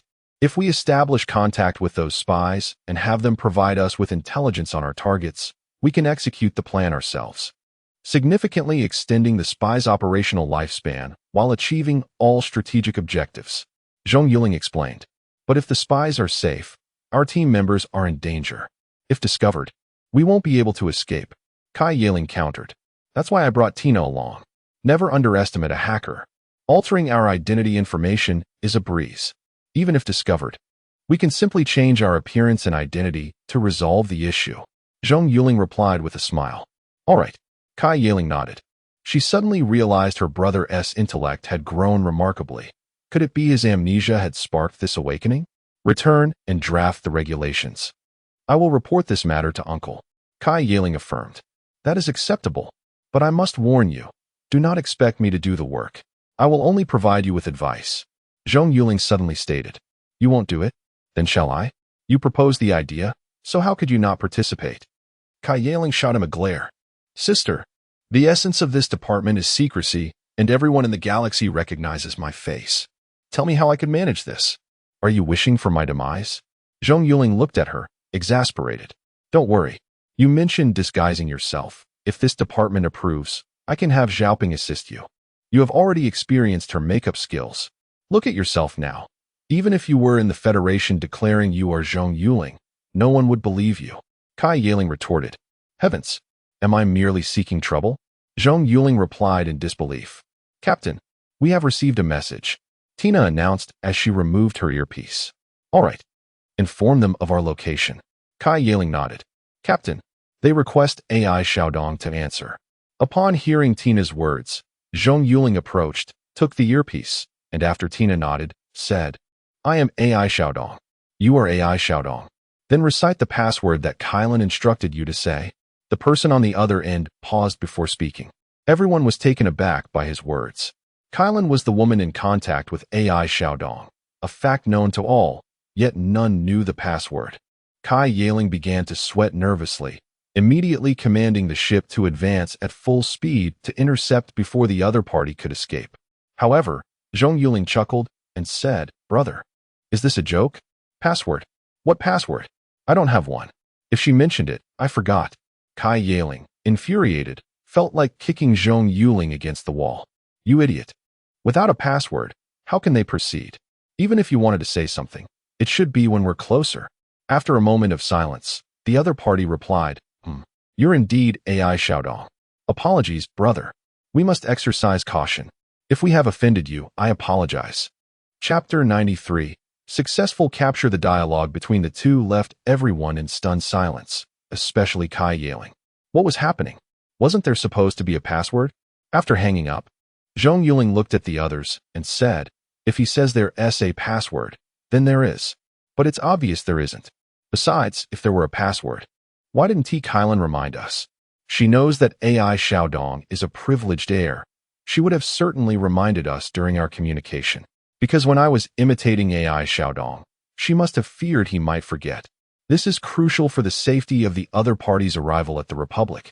If AI Xiaodong forgets or hesitates, they would assume he is not AI Xiaodong. How can you be so certain there's no password? Are you willing to gamble on that? Kai Yuling asked him. Only about 70 to 80%. But if you don't bet, you have 0% chance. Don't you? So why not take the gamble? Zhong Yuling replied. You're insane. Kai Yuling shook her head. I'm not insane. Another reason I'm willing to gamble is that there was no mention of any password in their chat messages or videos.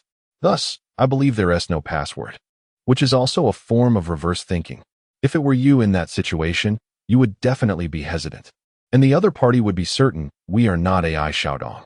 Sometimes, having no password is more advantageous than having one. Zhong Yuling chuckled. All right. It's not about winning the bet. Don't focus on the process. The outcome is what matters. Let us go, please. Zhong Yuling laughed heartily as he exited the control room. Everyone stared at Zhong Yuling's retreating figure, their minds filled with confusion. Kai Yuling sighed. Prepare for action.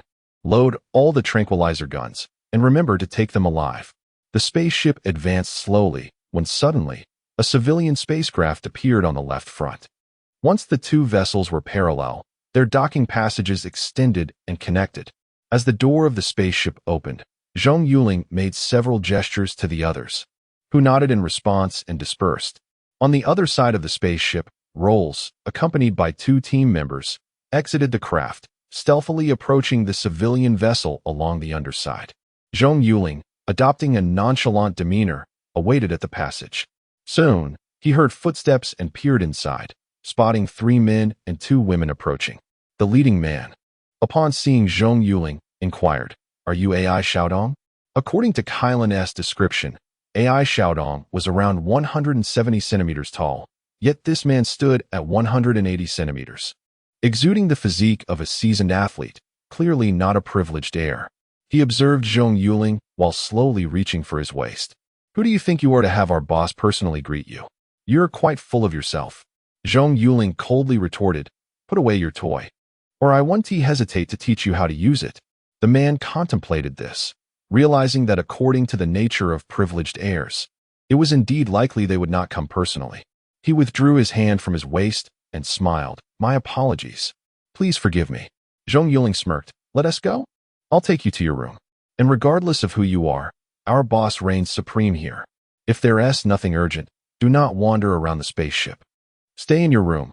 I'll notify you when we arrive. Thank you.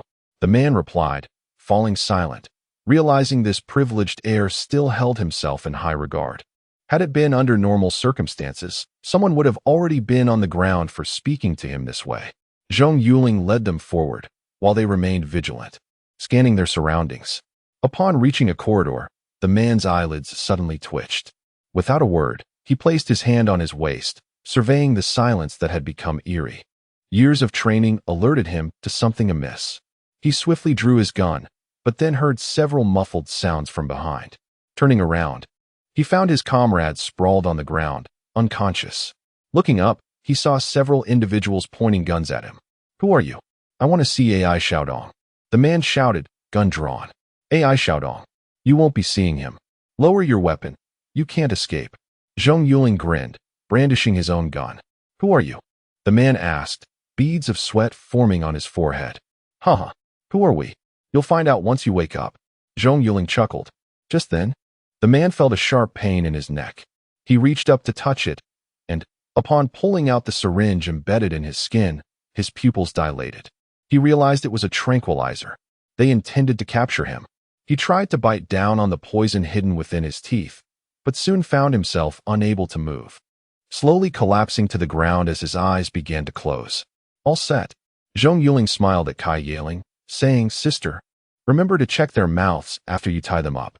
Make sure they're not hiding poison, or else we'll have worked in vain." "Understood. All right, tie them up. The tranquilizers will keep them asleep for quite a while. No need to worry." Kai Yaling nodded and spoke into her earpiece rolls. "How is it going on your end?" "Captain, all set. The other spaceship can't move." Rolls replied. "Good. Well done. You can return." Kai Yaling acknowledged. "I wonder how things are with AI Air and the others." Kai Yaling turned to the back of the corridor. "They should be fine." "All right, sister. You keep an eye here. I'll take the remaining people to assist," Zhong Yuling declared, leading the way toward the corridor. Entering the corridor, Zhong Yuling immediately heard gunfire from ahead. He raised his pistol, addressing his comrades. "Huojiaming, take a few people to the rear of the ship. Capture them if you can. If not, eliminate them. I'll go support AI Air." The others nodded and proceeded toward their respective targets. "Captain, I'm here," Zhong Yuling called out to AI Air, who was hiding around a corner. "Have you resolved the situation?" AI Air inquired. "Of course. A few shots, and they're all fast asleep on the ground." "How is it going here?" Zhong Yuling asked. "Troublesome. We can't get in." Once they realized the spaceship couldn't move, they all barricaded themselves in the control room. "We can't use grenades, otherwise we'll blow up the ship, and that would be a disaster." AI Air frowned. Zhong Yuling produced a mirror, extending it cautiously to observe the situation within the control room through its reflection. After a moment, he said, "Captain, do you have tear gas?" "I do." "What do you have in mind?" AI Air questioned. "Throw it inside," Zhong Yuling replied. "Idiot. They're blocking the door. The moment they peek out, they'll get shot." "How can you throw it?" AI Air glared at him. If they could throw it, they would have done so already. They tried that and got shot at the moment they popped out. Fortunately, they reacted quickly, or they would be on the ground by now. "Captain, you're foolish. First, throw in a flashbang, then follow up with tear gas." Zhong Yuling looked at AI Air incredulously. With such intelligence, he was a captain? "Don't you understand? I already said they can't get out of the door. How do you plan to throw it?" AI Air stared at Zhong Yuling as if he were an idiot. "That is simple. You all go dismantle a couple of doors and bring them here. And you, go fetch Rolls and the others." Zhong Yuling instructed the group behind him. Chapter 94. The purpose of the rodents. Laos and his companions approached Zhong Yuling, just as the team dismantling the door returned with 2 panels. "Laos, reinforce the doors by cutting and welding some handles onto them," Zhong Yuling commanded. "Are you planning to use the doors as bullet shields?" Ire, realizing Zhong Yuling's intent, exclaimed with a spark of excitement in his eyes. "Indeed, we can effectively block bullets with these doors, then throw grenades. I refuse to believe they can withstand that," Zhong Yuling replied, nodding gravely. "Everyone put on your masks." Laos swiftly completed the modifications on the doors. Ire and Dicey Yu each grabbed a door and dashed around the corner. Bullets clattered against the metal as Zhong Yuling quickly retrieved a flashbang, seeking refuge behind the door. He pulled the pin and hurled it toward the individuals inside. Boom! The flashbang erupted with a blinding light, illuminating the control room, followed by a chorus of anguished cries. Fearing that some had not been adequately stunned, Zhong Yuling threw in another one. After the second explosion, Zhong Yuling and Wu Siming each grabbed a tear gas canister and rushed to the entrance of the control room, simultaneously pulling the pins and tossing them inside. Cough, cough, cough. The control room filled with yellow smoke, and the sounds of coughing echoed as the 2 men chuckled, drawing their weapons as they charged in, firing at the incapacitated figures on the ground. In their pursuit of live captures, they had replaced their firearms with tranquilizers, and one by one, the individuals inside fell. Moments later, Ire and his group also rushed in, successfully subduing everyone within a few minutes. "Quickly, release the gas. Otherwise, we'll all be weeping aboard our spaceship," Laos exclaimed, urgency in his voice. Using tear gas in space is a real hassle. Laos nodded and, along with 2 team members, began venting the tear gas into the cosmos. Just then, Hu Jianming rushed over, having neglected to wear a mask, and was now choking and tearing from the fumes. Zhong Yuling, exasperated, pulled him outside.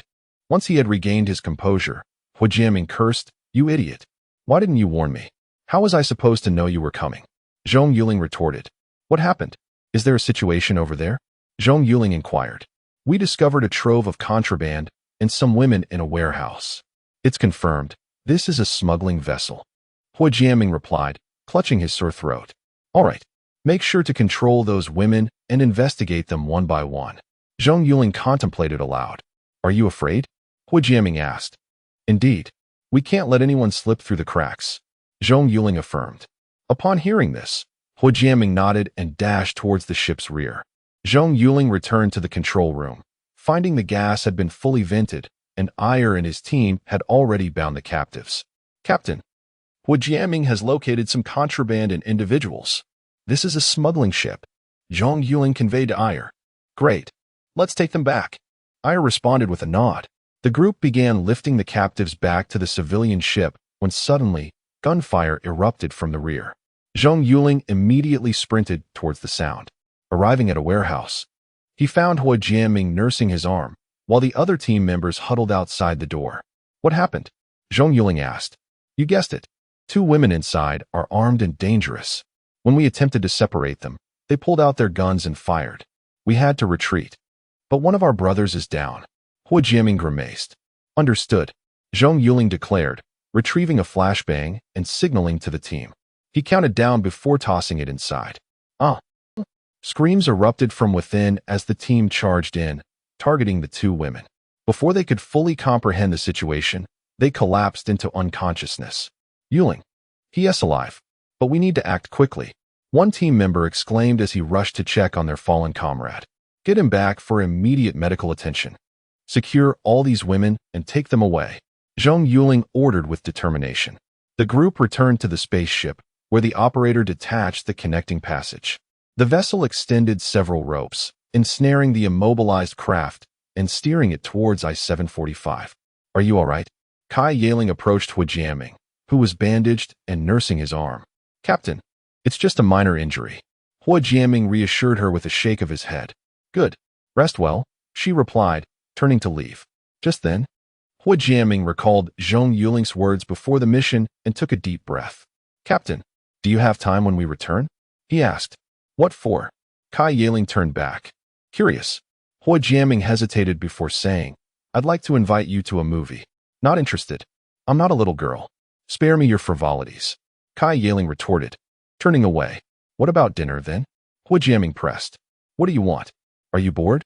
You can run 100 laps back," Kai Yaling replied, a hint of a smile creeping onto her face. "Is asking for a date really that difficult? Didn't you say I wasn't a man if I didn't take action? I'm going." Hu Jianming stared at Kai Yaling's retreating figure, dumbfounded.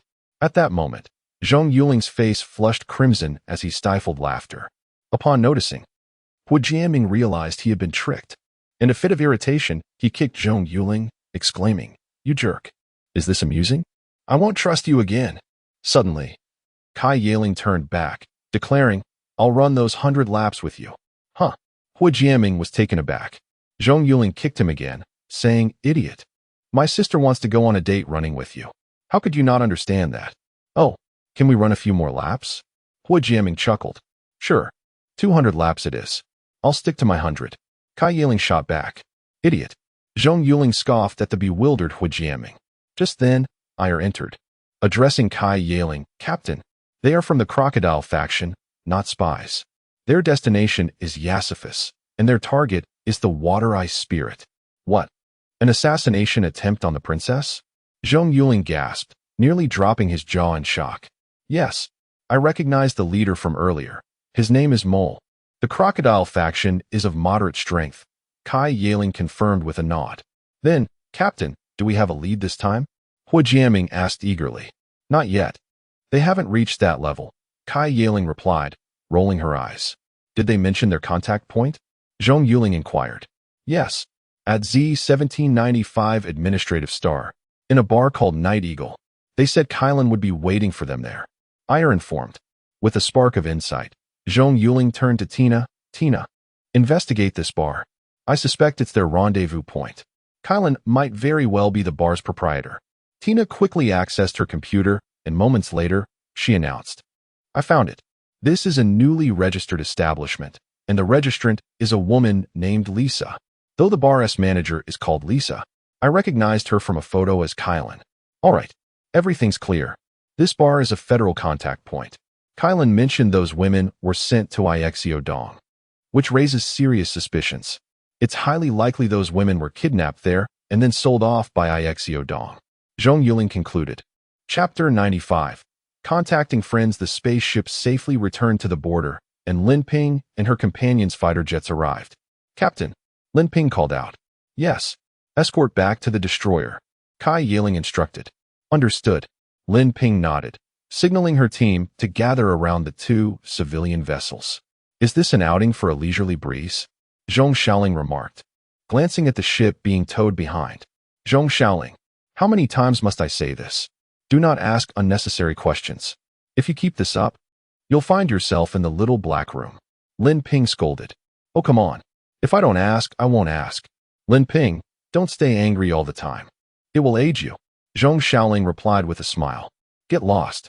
Captain, may I speak about personal matters? Lin Ping said, her head filled with dark thoughts. What is it? Kai Yiling asked, puzzled. I beg you, take your brother away. He is driving me insane. Lin Ping expressed her frustration. Well, you could be my sister-in-law. With his personality, you might be able to keep him in check.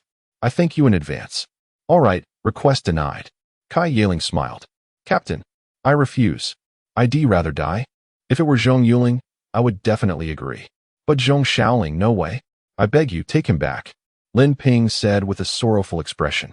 Upon hearing this, Zhong Yuling coughed and said, Captain Lin Ping, I'm sorry, but I have a girlfriend. Actually, my brother is quite nice. You might as well give it a try. You are here too. Lin Ping exclaimed, her face turning crimson upon hearing Zhong Yuling's voice. Oh no. Why didn't the captain mention Zhong Yuling was here? It will be so awkward from now on. Oh dear. Lin Ping, look. My sister and brother have said it. We can indeed explore possibilities. Zhong Yuling laughed heartily. Get lost. I really wish I could send you away with a missile. Lin Ping retorted angrily. Upon returning to the destroyer, Zhong Yuling and his companions escorted a group of people down. Lin Ping and her team also disembarked from the fighter jet, and when she spotted Zhong Yuling, she immediately blushed and averted her gaze. Lin Ping, Zhong Yuling teased. Get lost. Lin Ping shot him an annoyed glance and walked over to Kai Yiling, asking, Captain, is there anything else we need to do? There are still many people on the ship. Help bring them all down. Kai Yiling nodded. Lin Ping saluted and called her team to enter the passageway to board the spaceship. Seeing Ho Jiaming, who was bandaged up, Zhong Yuling approached and asked, What happened? You're injured? Yes. By the way, we all heard your conversation with your captain. Hee, ambitious goals. Ho Jiaming chuckled. No, I'm not more ambitious than you. Hurry up and deal with that female tyrant. If you don't understand, come ask me. Zhong Yuling rolled his eyes and ignored him, joining the others in the holding area. Why are there women? Zhong Yuling looked at the handcuffed women, confused as he turned to Lin Ping. You ask me. Who should I ask? Hurry and take them down. Lin Ping replied, pulling a woman with her as they exited. After securing the prisoners, Kai Yiling said to Lin Ping, Lin Ping, you all should return first. There may be another mission soon. We'll call for you later. Remember to stay safe and change into civilian clothes. Understood. Lin Ping nodded, and with her team, boarded the fighter jet back to the escort ship. Why does the next operation require Lin Ping and that idiot? Kai Yiling questioned Zhong Yuling, who had just informed her on the ship that they would be bringing along several people for the Z-1795 mission. I reviewed Lin Ping's profile. She used to study dance, and her physique and appearance are perfect for this mission. As for Zhong Yuling, despite his spoiled demeanor, he is quite suitable for this task because we need to go to a bar. No one knows that place better than he does. All right, I'll go report to Uncle. I might also need to inform Grandfather. Kai Yiling nodded. Hurry.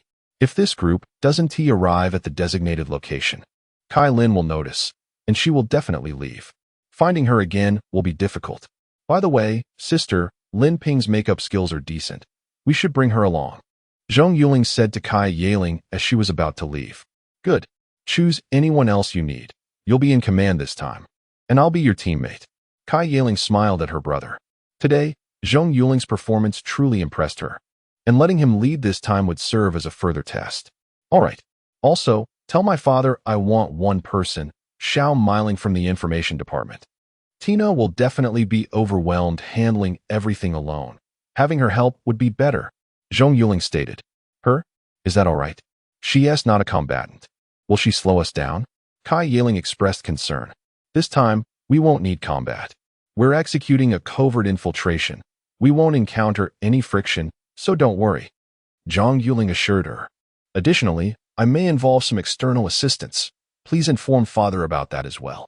External assistance? Kai Yaling asked, puzzled. Friends, trustworthy friends. Rest assured. It's very safe, Zhong Yuling replied with a smile. All right, I'll go talk to uncle. With that, Kai Yaling headed to her room. Zhong Yuling also entered her room and activated his smart device. Long time no see. Have you been in the Republic lately? Yes, recently. There haven't been any valuable missions, so I haven't taken any. I'm almost gathering dust. What about you, great hero? Are you planning to introduce some business to me? The person responded. Well, I might need your assistance. I'll pay the usual commission, but it's a confidential mission. It's up to you whether you dare to accept, Zhong Yuling explained. As long as the price is reasonable, I have no reason to refuse. What is the time and location? The person replied. Not confirmed yet. I'm just asking if you're available and willing. If the mission comes through, I'll let you know. But see, I must emphasize that this mission must remain confidential. Your people should have no issues, right? Zhong Yuling clarified, knowing he was speaking with Nai from the Phoenix mercenaries. Given that this operation was secretive, having Nai and her mercenary connections would ensure the group's movements remained discreet. Rest assured, they are all trustworthy, Nai assured him. All right, I'll await your news. After ending the call, he opened another contact. Fatty, I have a task for you, Zhong Yuling said. What is it, Brother Ling? Lu Yong replied. In a moment, I will provide you with an address. Find a way to have the equipment I need delivered to the designated location, Zhong Yuling instructed. Weapons? Brother Ling, are you playing such a big game? Does the commander know? Lu Yong immediately realized what was being transported and looked at Zhong Yuling in shock. Do you dare? Zhong Yuling asked with a smile. Exciting. Don't worry, I will ensure everything is arranged perfectly. Where to? Let me see if there is someone who can help you there. Lu Yong nodded. Z1795 Administrative Star, is there a discreet place for us to stay? We also need transportation, Zhong Yuling specified. What? Brother Ling, are you joking? You need to do this in your own country? Lu Yong was puzzled. Thinking Zhong Yuling wanted to go to a different faction, not realizing it was Z1795. Secret operation. If we could go boldly, I wouldn't need to contact you. Zhong Yuling playfully scolded. No problem. That makes it easier. What a pity I'll be too late to return. Otherwise, I'd love to join you for the thrill. Lu Yong said, disappointed. There will be plenty of opportunities. There will be many such operations in the future. I just hope your father doesn't mind. All right, help me out. Get me some reliable people and a place to stay. Zhong Yuling comforted him with a smile, noticing his disappointment. Don't worry. Lu Yong nodded. Chapter 96. The rodent extermination operation in a certain room. Kai Yaling was engaged in a video conference with Zhong Yonghua and Zhong Aigua. After reporting on the operation, she informed them of Zhong Yuling's plans for the next steps. After listening to Zhong Yuling's insights regarding the reconnaissance team, Zhong Aigua pondered for a moment before raising his head and declaring, Very well, let him proceed freely. If he requires any assistance, he should not hesitate to ask. Since you're back, let this young man establish that department. It shall commence with his team. Whatever personnel or resources he needs, he shall have. Grandfather, may I learn from him?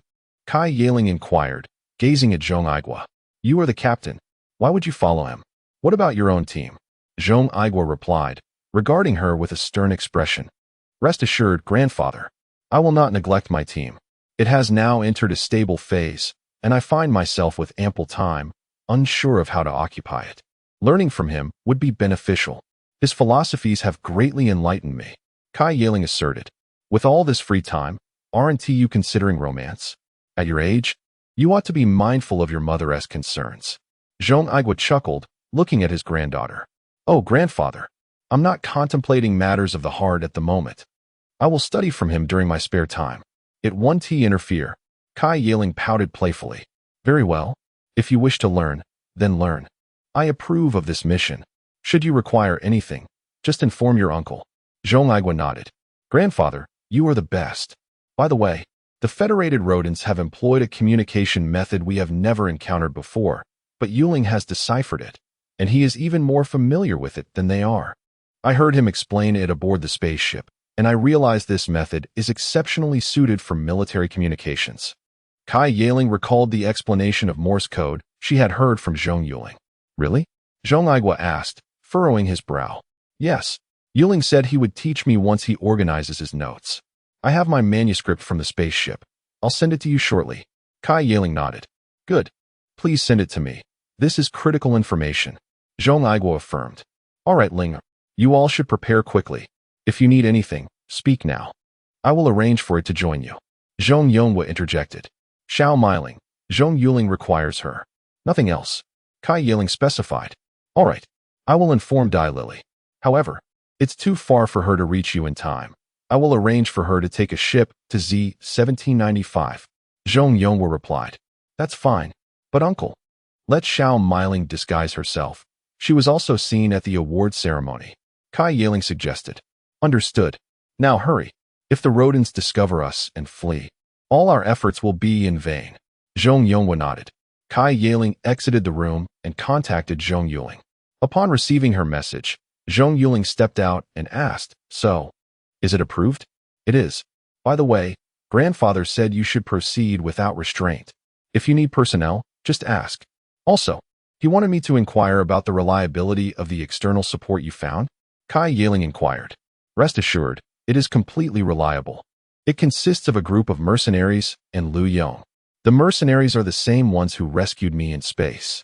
Zhong Yuling confirmed. The Phoenix? The leader is indeed a stunning beauty. I have met her. Kai Yiling nodded. Uft. My older sister is the most beautiful. How do you know her? Zhong Yuling flattered. Then asked. Enough. I haven't even confronted you about this yet. Why did you suddenly dare to invite me? I became familiar with her when she assisted me during a mission, and we subsequently met a few times. Kai Yiling kicked Zhong Yuling playfully. What can I say? Just encourage him to be bold. Sibling teamwork is in place. Zhong Yuling chuckled. You're just full of it. All right. This time grandfather said you're in command. Just tell me what personnel you need, and I'll have them sent. Kai Yiling rolled her eyes at him. Hua Jiaming, Tina, Lin Ping, Zhong Xiaoling, Yi Xiaoping, and Lu Dou. By the way, has my father agreed to Xiao Miling? Zhong Yuling asked. He has. Since she is on the administrative star, she will make her own way to meet us. I've informed uncle to have her apply some makeup. Kai Yiling nodded. Nai Si is on the administrative star. She can take their ship over. Zhong Yuling suggested. All right. I'll have uncle inform her. Is it just us? Kai Yiling inquired. Sister, we are conducting a covert infiltration. Why would we need more people? Are we staging a brawl? Zhong Yuling replied, exasperated. Oh, Kai Yiling nodded, picking up the headset to communicate with the others. Shortly, Tina, Hua Jiaming, and Yi Xiaoping arrived beside them. Kai Yiling addressed them. This time, the operation is not under my command. It is under Zhong Yuling. Everyone is to follow his orders. Zhong Yuling, tell them what they need to bring. Everyone should change into civilian clothes. No weapons are necessary. I will have them transported. Tina, you bring the computer, and Yi Xiaoping, you take the makeup kit. Once we reach our destination, we'll need immediate disguises. Zhong Yuling instructed. Understood. All right. Boarding in 10 minutes. Dismissed. Zhong Yuling concluded, walking with Kai Yiling into the spaceship. In less than 10 minutes, they were ready for departure. Kai Yiling instructed the pilot to take off and rendezvous with the other three. What? Aren't you the captain? Zhong Xiaoling exclaimed in surprise when Kai Yiling informed the others that Zhong Yuling was in charge of this mission. Yes. Is that a problem? Zhong Yuling shot back. Understood. Understood. Zhong Xiaoling shrugged. Now let us outline this mission. We are conducting a covert infiltration, posing as employees of a company on a team-building trip to T 1795. Tina, please adjust our identities. I will be the boss. Tina, you are my secretary, and the rest will be employees. Zhong Xiaoling and Lin Ping will pretend to be a couple, and Hui Jianming, you, and my sister will also. Zhong Yuling directed. I refuse. I want to team up with him. Lin Ping stood up in protest. Objections are invalid. This is the mission, Zhong Yuling replied, then turned to Lu Dao. Lu Dao, your task is to document and map every street on the administrative star. Also, identify the blind spots around our target area. Understood. Lu Dao nodded. Frustrated, Lin Ping sat back down, while Zhong Xiaoling next to her felt elated, thinking, my dear brother, you are simply amazing. Seeing Zhong Xiaoling's expression, Lin Ping was so incensed that she playfully punched him in the side, while Hui Jianming felt both amused and terrified, questioning why he was behaving like this. At that moment, Zhong Yuling connected the intelligence brain to the large screen and called Nai Si. Upon seeing her appear, he said, Nai Si, wait for a moment at the spaceport. Shortly, someone named Xiao Miling will come to find you. Please bring her to Z-1795 to meet us. Okay. Oh, Sister Yuling is here too. Nai Si greeted with a smile upon noticing Kai Yuling. Indeed. Nai Si, it's been a while. I didn't expect the external support my brother found would be you. Kai Yuling replied with a smile. Ah, Yuling is your brother? I had no idea. All right. I'll go prepare. See you at Z-1795. We should catch up then. Nai Si said, grinning. Chapter 97. The discovery of Zhong Xiaoling after ending the call with Nais. Zhong Yuling's hand was suddenly seized, and Zhong Xiaoling gazed at him with a ravenous intensity, akin to a hungry wolf. Who is this girl? Why didn't you introduce her to me? Are we still brothers? Get lost. She's my friend. Don't even think about it. Zhong Yuling shot back, his mind clouded with confusion. Aren't you interested in pursuing Lin Ping? And you dare to ask this in front of her? Are you a sea king or something? At that moment, Zhong Xiaoling yelped as Lin Ping tugged at his ear, pulling him back to his seat. Observing their antics, Zhong Yuling chuckled softly. He contacted Lu Yong, instructing him to deliver the necessary equipment for their mission. Lu Yong provided an address for him to meet someone who would assist in their operation. Once the tasks were arranged, Zhong Yuling shared a photograph of Kylan, declaring, our primary target this time is her. Her name is Kylan, gender female, age unknown. She is a rat within the Federation, the manager of a bar called Night Eagle on Administrative Star Z-1795, where she goes by the alias Lisa. Our mission is to capture her and bring her back to Z-1794. Such a beautiful girl as a spy? Zhong Xiaoling exclaimed in astonishment. You have no idea of her methods. Now, let me present our second target. Zhong Yuling promptly tapped on his smart device, and a picture of Lu Xiaolin appeared on the screen. Lu Xiaolin, female, 30 years old, is the confidential secretary to Commander AI Jinming of Z-1795.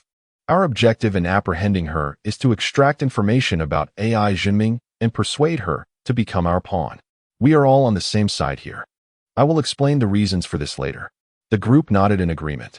After Kai Yuling expressed her consent, Zhong Yuling elaborated on the reasons for their mission, primarily addressing Zhong Xiaoling and the others, as Tina was already informed. So you went abroad just to capture those people? Zhong Xiaoling remarked, looking at Zhong Yuling with excitement. Why wasn't I invited? This sounds thrilling. Why would I call you? Zhong Yuling retorted, rolling his eyes. We have 3 days left before we can enter Z-1795. May I ask what role I will play in this mission? I am an injured person, and my presence would be futile. Hui Jianming pointed to his injured arm. Get lost. That's just a scratch. It'll heal in a couple of days. Stop whining. You are essential for this mission, as my sister has entrusted you with her protection. Zhong Yuling replied sternly. Indeed. Jianming, you must protect my sister well. Zhong Xiaoling added with a grin, patting Hui Jianming on the shoulder. Kai Yuling looked at him and said, What? Are you reluctant to pretend to be my boyfriend? No. I'm willing. I was just asking. Hui Jianming said, beads of sweat forming on his forehead. He was indeed frustrated by Zhong Yuling's insistence that he play the role of Kai Yuling's faux partner. Sensing a personal agenda at play, Yuling, Kylan has sent a message, Tina announced, picking up her computer. Yes. Prepare the voice changer. No one speak. He then donned a headset, and upon Tina's nod, Zhong Yuling answered the call. Baby, what are you doing? Missing me? Zhong Yuling said into the headset. Of course. I miss you. Have you brought them in? Why can't I reach them? Kylan inquired. I have taken their belongings. Are you afraid I will sell them? Don't worry. Once we reach our destination, I will return their items. Zhong Yuling replied with a smile. You scoundrel. What do you think you are doing? AI Xiaodong. By what authority do you detain them? I command you to release them. I want to speak with them. Kylan fumed. Hey baby, why are you angry? You know that bringing them in is a significant risk for me, right? Zhong Yuling responded. What do you want? Kylan demanded. Regardless of the situation. As soon as they boarded the ship, they began to point fingers at me and clashed with my men, resulting in the death of one of my brothers. My crew is watching. How should I handle this? It would be a blessing if I do not end their lives. Imagine if I were to take them to my father. What would happen then, my dear? Zhong Yuling said. AI Xiaodong. You are clever. Tell me what you need to release them. Kylan replied. Rest assured, darling. No need for anything. Keeping them detained is for their own good. Otherwise, I cannot guarantee what my brothers might do to them. Zhong Yuling assured her. You are devious. Kylan retorted before abruptly hanging up. Zhong Yuling exhaled in relief and hung up the call, only to find everyone staring at him curiously. Why are you all looking at me? He asked. Brother, I think it's a pity you aren't a second-generation heir. Your words flow so smoothly. You are more Navi than I am. Zhong Yuling remarked. Get lost. You are the Navi one. All right, everyone disperse and get back to your tasks. With that, he began sifting through AI Xiaodong's files. At that moment, Zhong Yuling leaned over and was astonished by what he saw on the screen. What the heck? This is explosive. Zhong Yuling jumped at his sudden exclamation. What are you trying to scare me with? No, just look at how blatant this is. Zhong Yuling said, sitting beside him, his eyes glued to the screen. Get lost. This is AI Xiaodong. I'm filtering through these videos to find any useful information.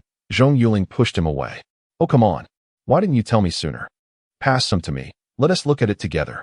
Zhong Yuling grinned, opening his smart device. Get lost. You have ulterior motives. Move aside. Zhong Yuling thought to himself, knowing exactly what this rascal was thinking. Huh. You are mistaken. Do you know anyone in this circle? If you don't, how can you identify the women? For instance, this woman is Su Hong, the daughter of the owner of Yongkong Industries. Although it's a small enterprise, I heard they recently landed numerous contracts. It seems she's leveraging her daughter's advantage. Zhong Yuling commented, fixating on the woman on the screen. And this one? Zhong Yuling tapped on another video. Talisi, a model of uncertain status. I encountered her at a party once. She even tried to stick to me. I ignored her. Zhong Yuling scoffed. Really? Are you lying? You have no connection with her yet you know her name? Just a chance meeting at a party? Are you kidding? Zhong Yuling said, arching an eyebrow at him. Ah, you caught me. We had a few encounters, but that was a long time ago. I even helped her land a few gigs, but we lost touch after that. Zhong Yuling scratched his head. Your circle is quite chaotic. And this one? Zhong Yuling pointed to the smart device. Upon seeing the woman displayed, Zhong Yuling's pupils constricted. How can it be her? This is impossible. She doesn't need AI Xiaodong to elevate her status. Who is she? Zhong Yuling inquired. Ni Xiaoyu. Her father is Ni Daling, the commander of the Z-1796 war zone. Zhong Yuling revealed. Hearing this, Zhong Yuling's pupils dilated. This information was significant. He called Kai Yaling to relay Zhong Yuling's discovery. I'll go find my uncle immediately. Kai Yaling declared. Wait, Ni Xiaoyu has been drugged. Look at her state throughout the video. Something is off. Zhong Yuling suddenly exclaimed. What? Drugged? Zhong Yuling questioned. Yes, drugged. Just observe her expression. She appears completely dazed. Is there any more footage besides this? Zhong Yuling inquired. Chapter 98. Ni Dalan. Zhong Yuling looked at the video, which mostly consisted of conversations between the two. He clicked on the dialogue first. AI Xiaodong. Little you, your brother misses you. Ni Xiaoyu. AI Xiaodong. You scoundrel. I'm going to report you. AI Xiaodong. Go ahead. I heard you're getting married soon. What if I show this to your future husband? Ni Xiaoyu. AI Xiaodong. You won't have a good end. AI Xiaodong. Haha. I'll be in our hotel room tomorrow. I'm waiting for you. Ni Xiaoyu. I want to kill you. AI Xiaodong. Haha. Bring it on. I'm waiting. Next. There was a video of them in a hotel where Ni Xiaoyu was clearly resistant throughout. During a break, AI Xiaodong said, in a few days, a shipment of mine will pass through your place. Help me get it through smoothly. Ni Xiaoyu. Do you think I would help you, you scoundrel? You won't have a good end. Hurry up and delete those videos. AI Xiaodong. If you help me, I'll consider it. Alright, I'm leaving. By the way, congratulations on your wedding. Haha. After AI Xiaodong left, Ni Xiaoyu was left in anguish. Kai Yaling, upon witnessing this, felt her blood boil. She wished to feed that scoundrel to the dogs. The videos were recorded before AI Xiaodong's shipment, so the cargo must not have arrived yet. Sister, hurry and contact Ni Xiaoyu to detain the goods, Zhong Yuling said. But I'm not familiar with Ni Xiaoyu. You know I rarely interact with such people. How could they trust me if I suddenly approached them? Kai Yaling shook her head. Hee, I know her. Let me handle it. Zhong Xiaoling smiled as he picked up his smart device. Before long, the other party answered. Zhong Xiaoling smiled and said, Sister and I, congratulations on your wedding. Thank you. Ni Xiaoyu replied, but her weak voice indicated she had likely not slept well. Is there something you need? If not, I'm hanging up. Ni Xiaoyu said. Sister and I called today to discuss something. AI Xiaodong. Beep, beep, beep. The call was abruptly cut off as soon as Zhong Xiaoling mentioned AI Xiaodong. He stared blankly at the device. How much does she not want to hear that name? Zhong Yuling said, gazing at him in disbelief. Seriously, this is how you speak? You're rubbing salt in her wounds. How was I supposed to phrase it? I'll call again. He dialed once more, but the call was immediately rejected, and eventually, Zhong Xiaoling was blocked entirely. Darn it. Zhong Xiaoling cursed, feeling dejected as he turned to Zhong Yuling. I have no way out. Let me try. Zhong Yuling located Ni Xiaoyu's account and clicked to add her, including a message. Ni Xiaoyu, I am Zhong Yuling. There are matters we urgently need to discuss with you. Also, the person who harmed you is dead, and in a rather explosive manner. Once he sent it, Ni Xiaoyu quickly accepted his request. Did you learn something? Zhong Yuling remarked. Show off. Zhong Xiaoling scoffed. At that moment, a video call request from Ni Xiaoyu came through, and Zhong Yuling answered. Ni Xiaoyu's pale face appeared on the screen, and upon seeing Zhong Yuling, she immediately asked, That scoundrel is really dead? Yes. But we must keep it confidential for now. I hope you won't disclose it, alright? Zhong Yuling nodded. Really dead? Ni Xiaoyu sat in her chair, staring blankly at the screen, uncertain if Zhong Yuling's words were true. Yes, dead. As for how he died, I can only say it was an explosion. I cannot disclose more, please understand. Zhong Yuling replied. Ni Xiaoyu burst into tears, laughing and crying simultaneously. How did you find out about me? Because he is dead. We need to investigate his criminal records, so we accessed his personal information. Hence, we saw those videos in your conversations, Zhong Yuling affirmed. Upon hearing that they had seen the video, a flush crept onto Ni Xiaoyu's pale face as she lowered her head. Could you please delete it?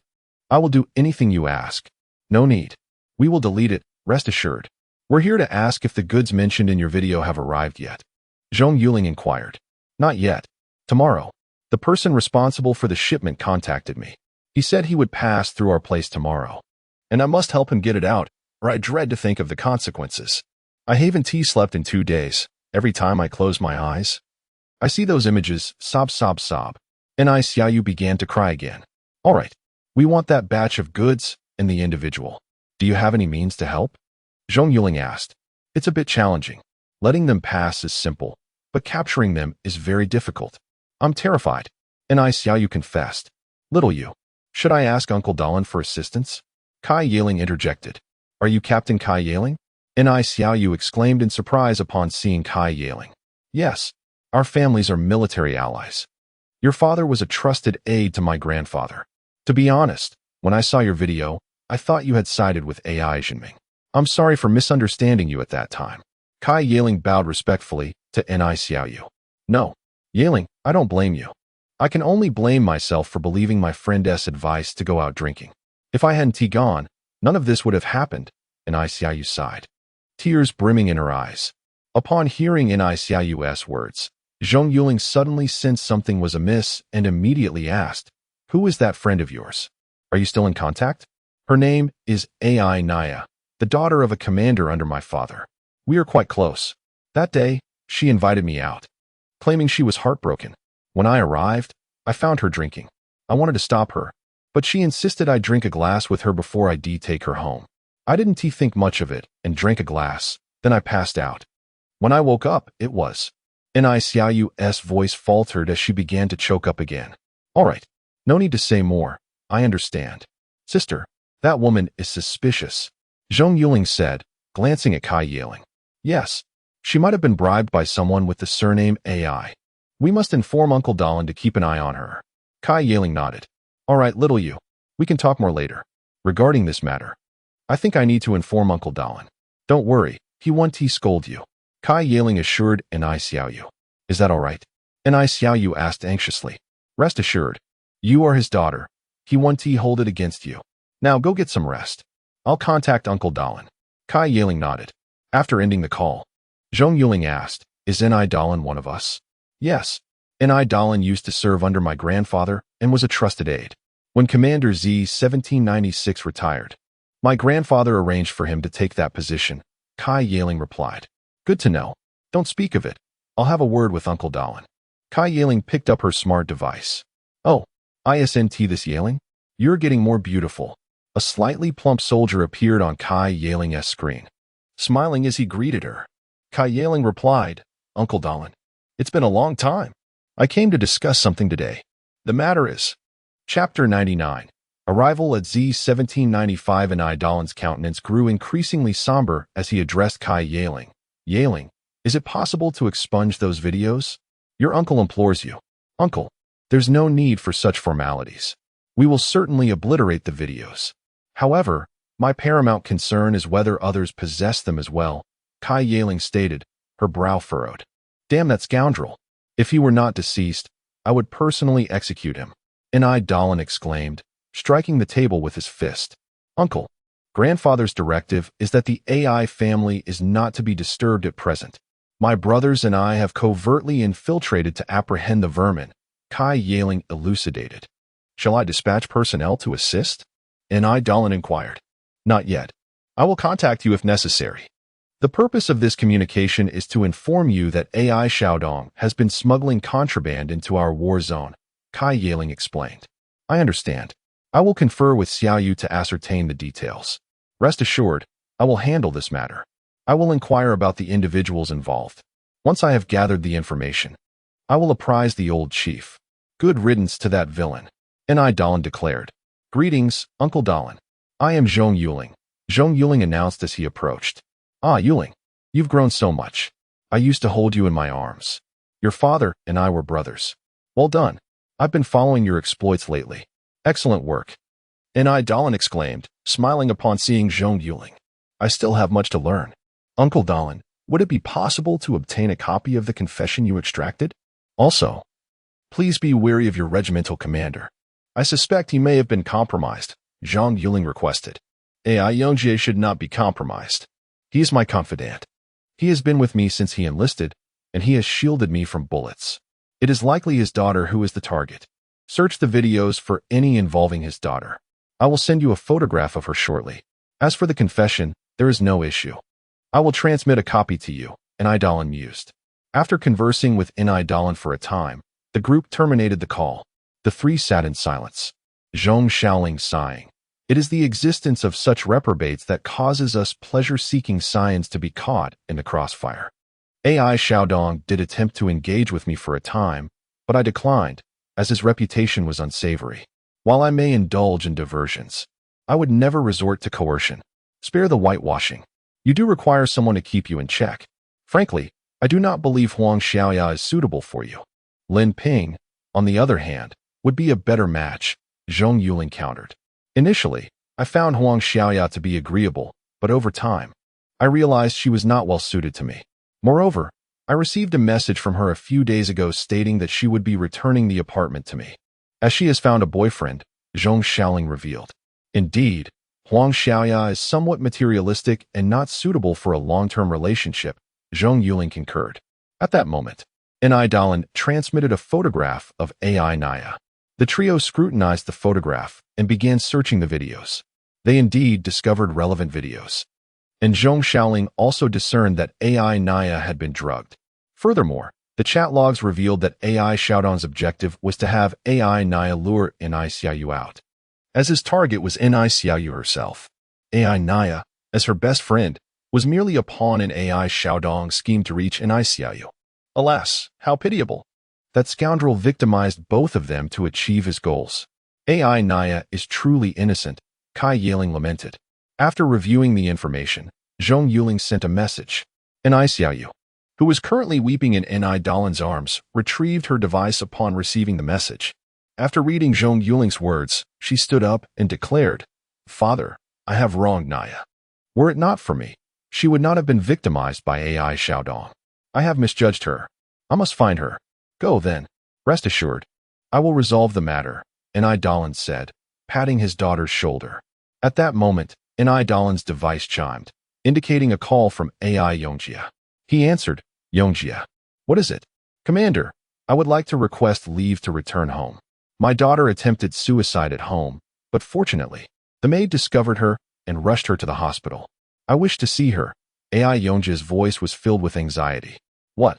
Return immediately. I have approved your leave. Xiaoyu and I will visit Naya at the hospital.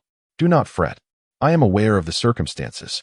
I will inform you upon your return," Ni Dalin replied. "Yes, sir. I will return at once." Alas, how could such a thing occur? AI Yongjia sighed. Upon learning of her best friend's suicide attempt, Ni Xiaoyu was stunned. She anxiously pulled Ni Dalin out of the room and rushed towards the hospital. Upon arriving at the hospital, the two encountered AI Naya's mother, who was inconsolable. She approached Ni Dalin and, after inquiring about the situation, Ni Dalin patted her shoulder in consolation. Ni Xiaoyu rushed into the room and saw a girl staring vacantly at the ceiling. Her limbs were restrained, as the girl's mother had explained that it was necessary to prevent her from attempting suicide at every opportunity. "Naya," Ni Xiaoyu exclaimed as she approached the girl's bedside. "What do you want? Leave. I do not wish to see you. Leave. I am responsible for your suffering. Leave. I am ashamed to face you," AI Naya cried, struggling upon seeing Ni Xiaoyu. Ni Xiaoyu embraced her and said, "I am sorry. I have misjudged you. I know everything now. Rest assured, the villain who harmed us is dead. We are still best friends. You will never be rid of me." "He is dead?" AI Naya asked, ceasing her struggles and staring blankly. "Yes, dead. Blown to smithereens." "Naya, do not do anything foolish. This matter originated with me. That scoundrel's target was me. I am responsible for your suffering. I am sorry," Ni Xiaoyu cried, embracing her and recounting the message Zhong Yuling had sent. She also untied the ropes binding her. After hearing the account of the events, the two girls embraced and wept together. Meanwhile, Zhong Yuling and the others were examining their devices. They sought to determine how many other girls had fallen prey to AI Xiaodong's machinations. What they discovered was appalling. In AI Xiaodong's videos, 80% of the girls had suffered the same fate as Ni Xiaoyu and her friend. Kai Yiling was incensed and vowed to feed the pile of flesh to the dogs upon their return. After 3 days of travel, the group arrived at the administrative star of Z-1795. Zhong Yuling and his companions disembarked from the spacecraft, their appearances so altered that even acquaintances would not recognize them. "Oh, I was suffocating. Finally, we're off the spacecraft. Let's go grab a bite to eat," Zhong Yuling said, stretching languidly. "Eat, eat, eat. All you ever think about is eating," Lin Ping retorted, glaring at him. "I was just concerned that you might be hungry. I have been here before. I will take you to whatever you wish to eat," Zhong Yuling said with a grin, approaching her. "Stay away from me," Lin Ping said, glaring at him before shifting her body to the side. "Ping Ping, do not forget your current role. Come, take my arm," Zhong Yuling said with a grin, pointing to his right arm. "No, Yuling, find someone else. I really do not want to. I could be your girlfriend instead," Lin Ping said, pouting as she looked at Zhong Yuling. "Lin Ping, this is a mission. Xiaoling is correct. Lovers must act like lovers." Naturally took Hua Jiaming's arm and said. Hua Jiaming's mind was already filled with sweat. He looked at everyone for help, but everyone ignored him and walked towards the exit. Emerging from the airport, Zhong Yuling surveyed his surroundings. His gaze fell upon a bus where a woman in a tour guide's attire stood, a sign bearing the inscription Lingshu, a trade held aloft. A smile graced Zhong Yuling's lips as he approached, inquiring, "Fancy you?" "Ah, Mr. Zhong Qingyi, I presume. Please, come aboard." The young woman responded with a nod. The group boarded the bus, laden with their belongings. As the doors sealed shut and the bus began its journey, Fancy You settled into the seat beside Zhong Yuling. Introducing herself, "Greetings, Zhong Yuling." Lu Yong's younger brother conveyed his wishes. "I am to join your party until your departure, having resided here since childhood. I am intimately familiar with this locale. Should you require anything, do not hesitate to ask. Thank you kindly. Extend my gratitude to Fatty Lu." "Has everything Lu Yong arranged arrived?" Zhong Yuling inquired. "Indeed. I have secured modest lodgings for you, as per Lu Yong's instructions, to avoid ostentation and potential exposure. Rest assured, the establishment is under the Lu family's umbrella, though registered under a different name to maintain discretion," Fancy You divulged. "The fatty has acquitted himself admirably this time, displaying commendable foresight. Have my associates arrived as well?" Zhong Yuling acknowledged. "They arrived this morning and are already at the inn," Fancy You confirmed. Zhong Yuling nodded, and the conversation ceased. The bus drew up to a reasonably appointed inn. Fancy You led the group off the bus and into their rooms. "Is the driver also one of us?" Zhong Yuling queried, observing the bus as it departed for the parking area. "He is my father." "Fear not. My father has been affiliated with the Lu family since his youth. It is through my father's connection that I entered the Lu family service.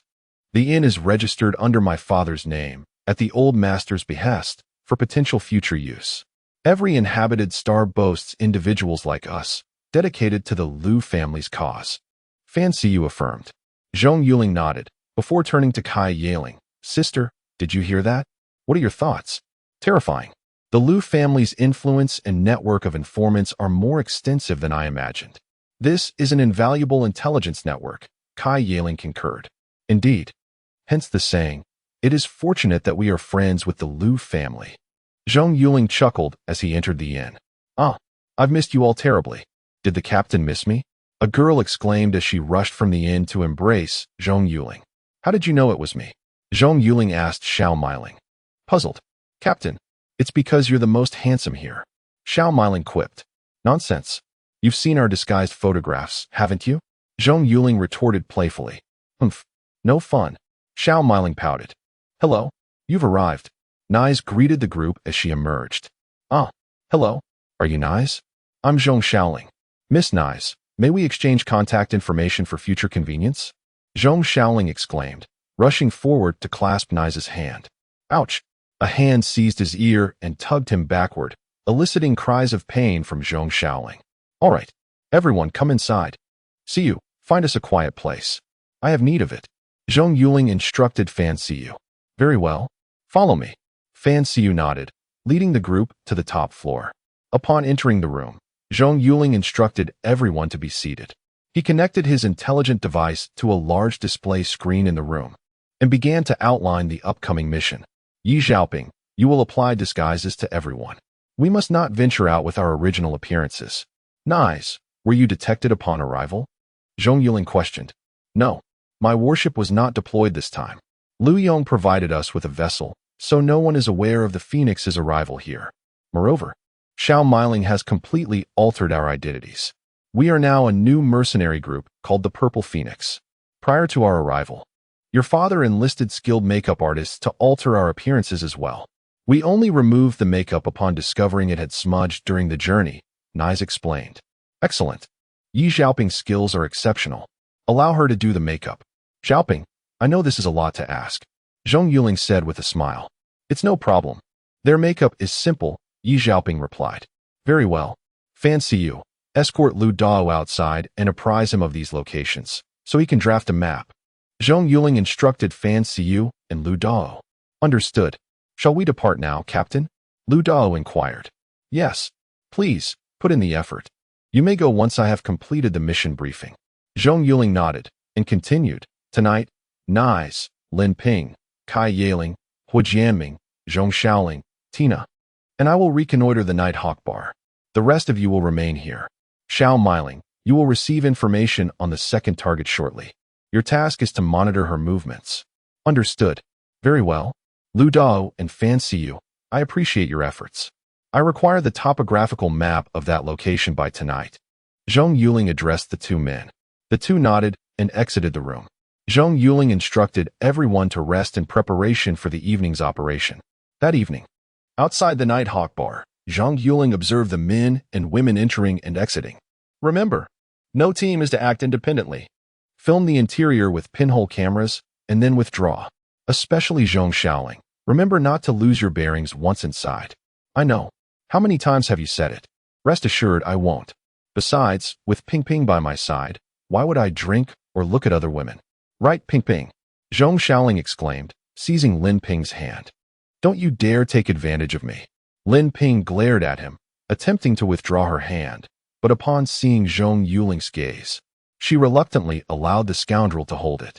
The group dispersed and entered the bar. Once they were all inside, Zhong Yuling turned to Tina and Nice. All right, let's go in. Remember, do not consume anything inside, and find a way to deflect any offers of drinks. This place is a hub for human trafficking. Exercise caution. Understood. The two nodded and followed Zhong Yuling into the Nighthawk. Upon entering the Nighthawk, the deafening music disoriented Zhong Yuling. A waiter approached, inquiring, "Good evening, sir, ladies. Would you prefer a booth or the bar?" "A booth, please," Zhong Yuling replied. The waiter led the group to a booth. As the three sat down, the waiter asked, "May I take your order?" "A bottle of XX and some snacks," Zhong Yuling replied, smiling as he scanned the waiter's name tag with his device. The waiter, noting the generous tip, smiled and assured the group that their order would arrive shortly. As she departed, Zhong Yuling surveyed the surroundings. He spotted Kai Yaling and Ho Jiaming sitting at the bar, watching the dancers on stage. Kai Yaling's eyes met Zhong Yuling's, and she nodded subtly before immediately averting her gaze. Zhong Xiaoling and Lin Ping were seated in a booth, their table laden with drinks. Zhong Xiaoling was laughing boisterously as he beckoned several girls to join them for drinks and games. Zhong Yuling was exasperated. Where had the scoundrel's promises gone? When his eyes met Lin Ping's, he saw the frustration and resignation in her eyes. He sighed. Well, there's nothing for it. That scoundrel loses all sense of direction in a place like this. I'll keep an eye on Lin Ping and take her with us when we leave. As for that scoundrel, I'll leave him to his own devices. Chapter 101. Gathering intelligence. As the waiter approached, placing the ordered drinks and food on the table, he announced, "Sirs, your order is complete. Should you require anything further, please do not hesitate to call." With a nod and a fleeting glance at the waiter's name tag, Zhong Yuling earned a grateful acknowledgement. It was evident from the waiter's eyes that, had it not been for the presence of Tina and Nice, he would have been far more forward. Zhong Yuling uncorked the bottle, pouring the liquor into glasses, and declared, "Let's feign drinking." Nice pouted, lamenting, "What a pity to waste such exquisite liquor." "Then, by all means, indulge," Zhong Yuling suggested, watching as she brought the glass to her lips. She then discreetly emptied the contents into a hidden compartment within her collar while pretending to reach for food. Before their arrival, all of their garments had been modified to include these secret pockets lined with absorbent material, designed to soak up any spilled liquid and prevent it from seeping through. "I wouldn't dare," she responded, taking a sip before feigning a wipe of her mouth and discreetly spitting the liquor into the hidden layer. "Very well, let the operation commence," Zhong Yuling affirmed, lighting a cigarette with a lighter that concealed a high-definition, night vision camera capable of capturing clear images even in the dimmest of environments. Tina adjusted her glasses, capturing a panoramic view of the bar within their lenses. Meanwhile, Nice's camera was discreetly embedded in one of her collar buttons. As the group began their surveillance, Zhong Xiaoling engaged a nearby woman, inquiring, "My dear, do you frequent this establishment? As a first-timer, I'm curious about the available entertainment." The woman, smiling, embraced Zhong Xiaoling and replied, "Handsome, I'm a regular here. It's quite enjoyable, and whatever your heart desires, you'll find it here. See that man over there? He can provide you with some stimulating diversions." "Oh, they offer such things here, do they? I'm afraid that's not my cup of tea. Let's play a drinking game instead. The loser must grant me a kiss," Zhong Xiaoling proposed with a grin, releasing her embrace. "Oh, you're such a scoundrel. And if I win?" she retorted playfully. "Then I shall grant you a kiss in return." Zhong Yuling responded with a mischievous grin. You're incorrigible. I'd rather not risk losing. Let's drink if I lose, she pouted. Agreed, Zhong Yuling exclaimed, initiating the drinking game with the woman. Meanwhile, Lin Ping, seething with indignation, thought to herself, you fiend, you rogue, you degenerate. Why don't you just drop dead? Enraged, she had witnessed Zhong Yuling's transformation into a stereotypical upon entering the bar, recklessly dispensing lavish tips, ordering copious amounts of alcohol, and summoning a bevy of women to accompany him. She had implored him to restrain himself, reminding him of their mission.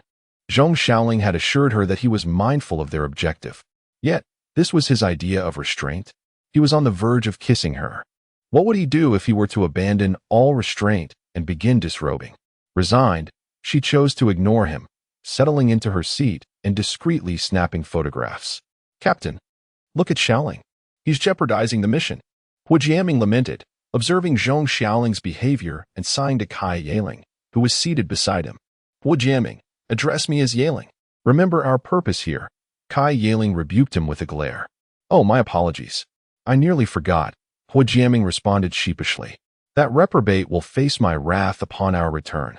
Very well, let us concentrate on our tasks, Cai Yiling declared, proceeding to capture images of the bar's interior. Cai Yiling's team was the first to complete their photographic reconnaissance.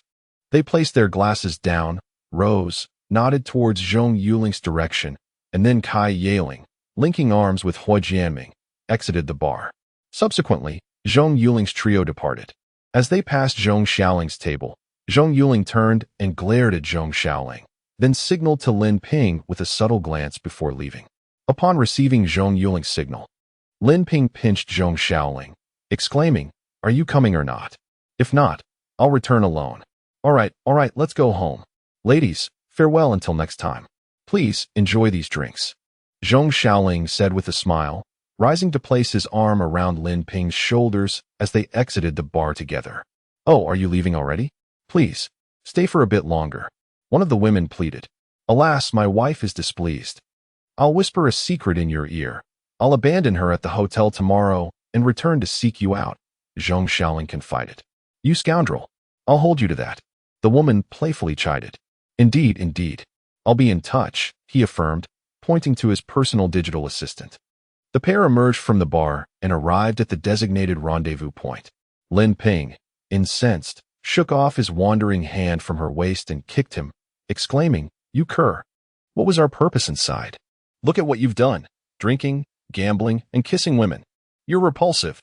You lecherous, depraved pervert. Why don't you just die?"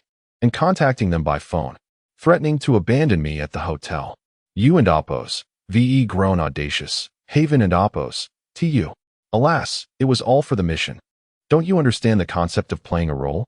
Ping, you misunderstand me," Zhong Yuling protested, rubbing his calf. "I misunderstand you? Inquire with the others and see what they have to say," Lin Ping retorted, kicking him again in her fury.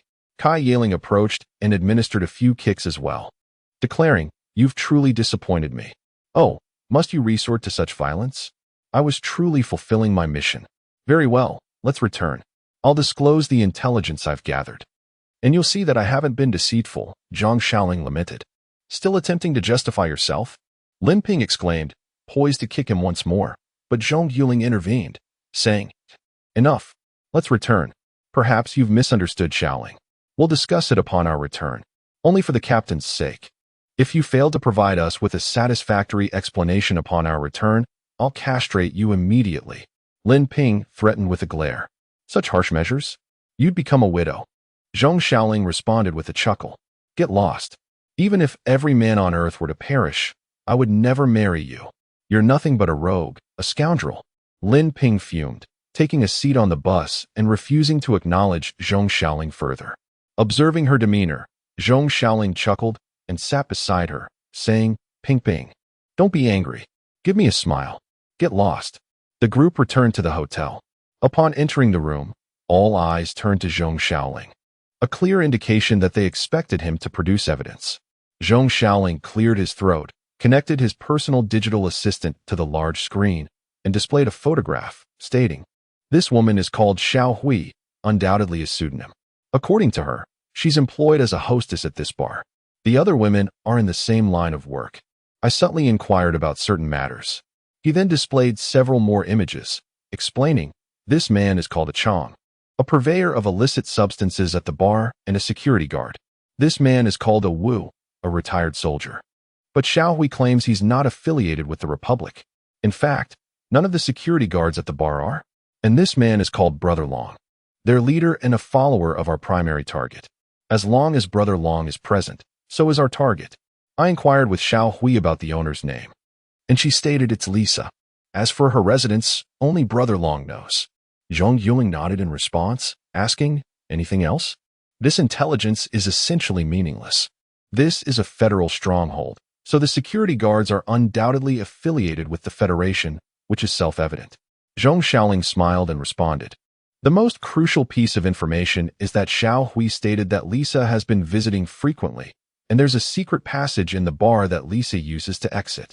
Moreover, Xiao Hui knows where this passage leads. Chapter 102. Waiting for opportunities. Zhong Yuling's eyes lit up as he asked, which direction are we heading? Zhong Xiaoling, looking somewhat vexed, turned to Lin Ping and remarked, I was just about to ask, but Lin Ping pulled me away.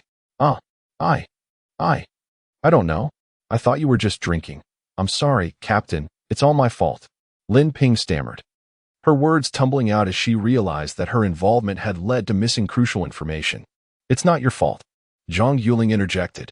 Is there any way to contact that Xiao Hui again? Absolutely. I have her contact information. Zhong Xiaoling nodded affirmatively. Great. Let us head back to the bar. Xiaoling, arrange to meet Xiao Hui. Tell her you want to take her out for some fun. I trust you know how to handle that, Zhong Yuling instructed, rising from his seat. Don't underestimate me. I can easily get her to come out. Zhong Xiaoling responded with a grin. All right, everyone. Let us move swiftly and catch that rat tonight. Zhong Yuling directed the group. Upon returning to the bar's entrance, Zhong Xiaoling operated his smart device and announced, done. Xiao Hui will be here in 10 minutes. Perfect. Xiaoling, take her to a nearby hotel. Zhong Yuling nodded. Captain, is this really okay? Lin Ping asked, looking at Zhong Xiaoling with concern. Don't worry. Xiaoling knows what he is doing. After he is done, he'll update us. And remember to prioritize safety. Zhong Yuling said, giving Zhong Xiaoling a reassuring pat on the shoulder. Get lost. That type of woman wears at least a centimeter of makeup. I'm not that desperate. I brought sleeping pills. I'll slip one into her drink. Zhong Xiaoling shot him a glance. After hearing this, everyone dispersed. Approximately 10 minutes later, a girl exited the bar, glancing around before spotting Zhong Xiaoling under a tree and jogging over with a smile. Did you send your wife back? Aren't you afraid she'll make you kneel on durian when you get home? Xiao Hui teased, wrapping her arms around Zhong Xiaoling's waist. Oh, women. If it doesn't work out, just switch. I think you're quite nice. How about we create a story together? Zhong Xiaoling laughed, planting a kiss on her cheek. Naughty. Don't be so eager. Where are we going? Xiao Hui shot him a playful glare. I prefer to get straight to the point. Let us head to a nearby hotel. Zhong Xiaoling grinned, giving her a gentle pinch. Such a rascal. You're really impatient. Let us go. Xiao Hui said with a flirtatious glance as they both hopped into a taxi heading to the hotel. Once they left, Zhong Yuling and the others arrived at the spot where Zhong Xiaoling had just stood. Lin Ping, watching the taxi drive away, clenched her fists in frustration. Don't worry. He knows what he is doing, Kai Yaling said with a smile. What am I worried about? I just hope he doesn't forget the main task. Lin Ping replied, her gaze evasive. All right. What is next, Yuling? Kai Yaling inquired. Let us survey the area. If there is a hidden passage, it shouldn't be too far.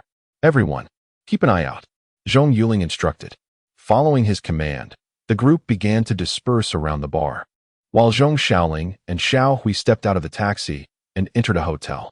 Once in the room, Zhong Xiaoling cheerfully said, Come on, darling. Not yet.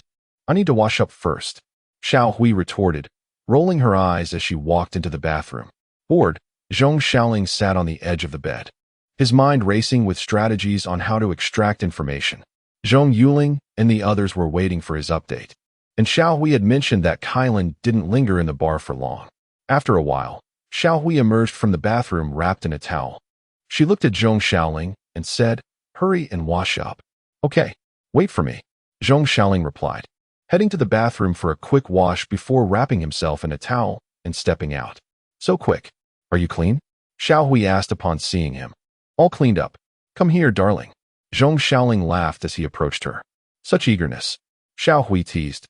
But Zhong Yuling understood that getting straight to the point wouldn't yield answers. He reassured himself that this was all for the mission. Lin Ping would understand. With one arm around Xiao Hui and a cigarette in hand, he decided it was time to probe. Xiao Hui, is your boss attractive? Why? Are you looking to switch after one meal? You heartless cad. Xiao Hui pouted. Of course not. I'm just curious. Come on, spill. Zhong Yuling playfully flicked her nose. She is beautiful, but you want to ever meet her?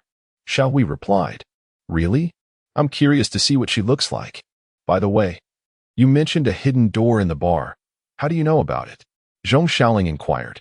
Once, after a few drinks, I felt unwell and needed to use the restroom. I happened to see Long Gu and the boss heading towards the supply room, so I secretly followed them.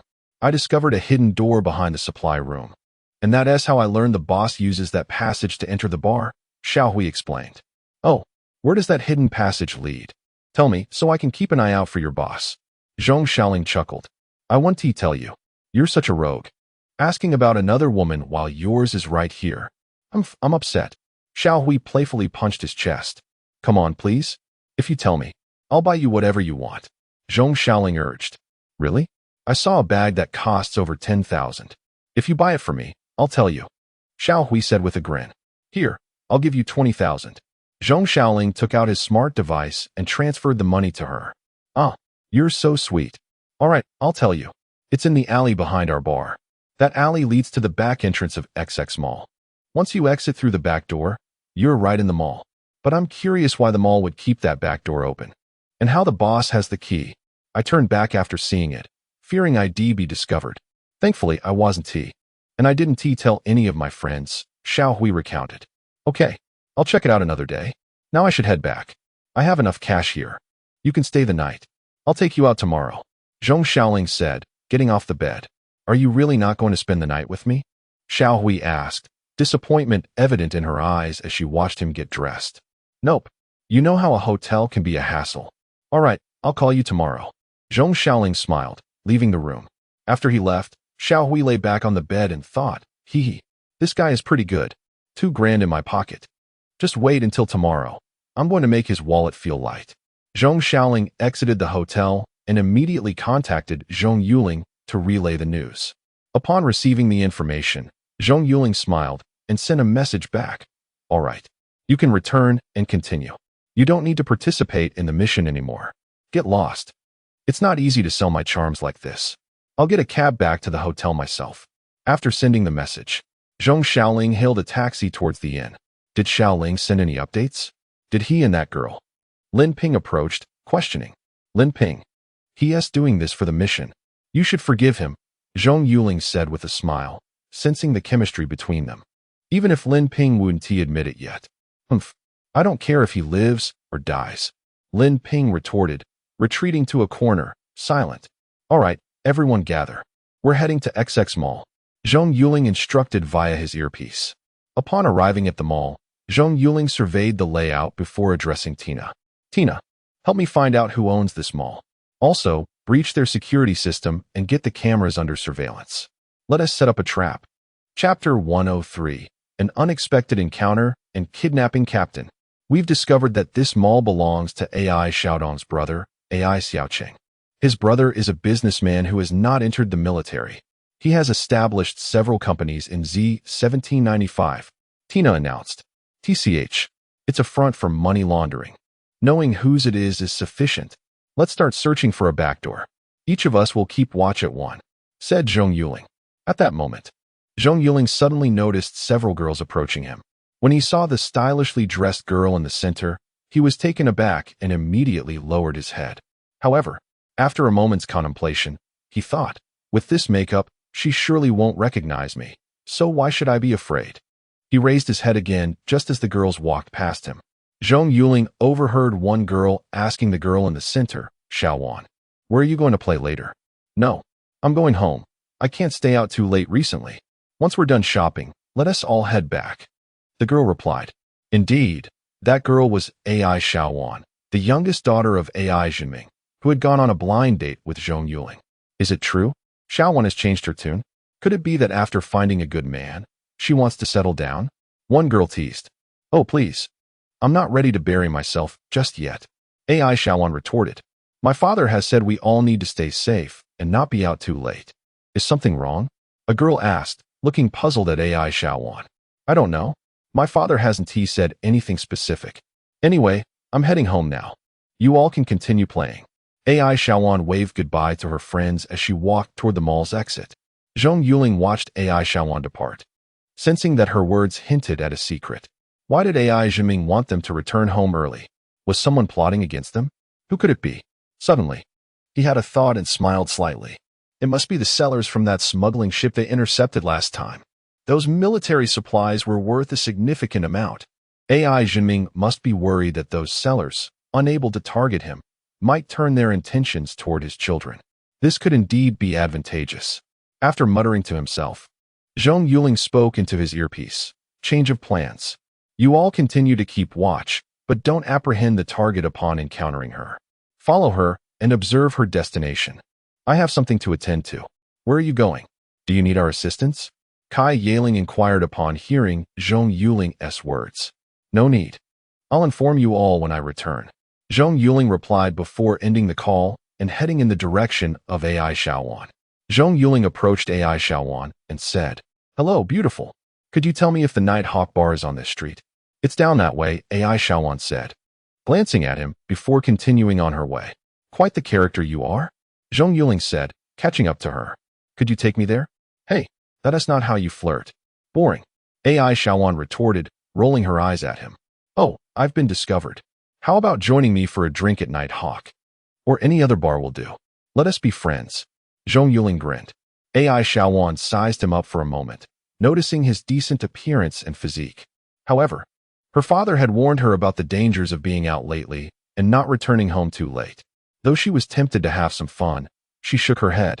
I'm busy. If you're looking for a fling, there are plenty of others here. I want to accompany you. Ah, so heartless. Those ordinary girls can't possibly compare to someone like you. How about sitting for a bit and making a friend? It's my first time here, and I'm unfamiliar with the area, just looking for someone to keep me company. Zhong Yuling chuckled. You're really something. I said I'm busy. AI Xiaowan exclaimed, pushing him away in annoyance. Zhong Yuling, unfazed, leaned closer and said, Don't be so cold. Isn't meeting by chance a kind of fate? Are you afraid I'll harm you? Rest assured, I'm quite the gentleman. Whether you're a gentleman or not is of no concern to me. If you keep this up, I'll call security. AI Xiaowan declared, turning to walk away. Zhong Yuling mused to himself.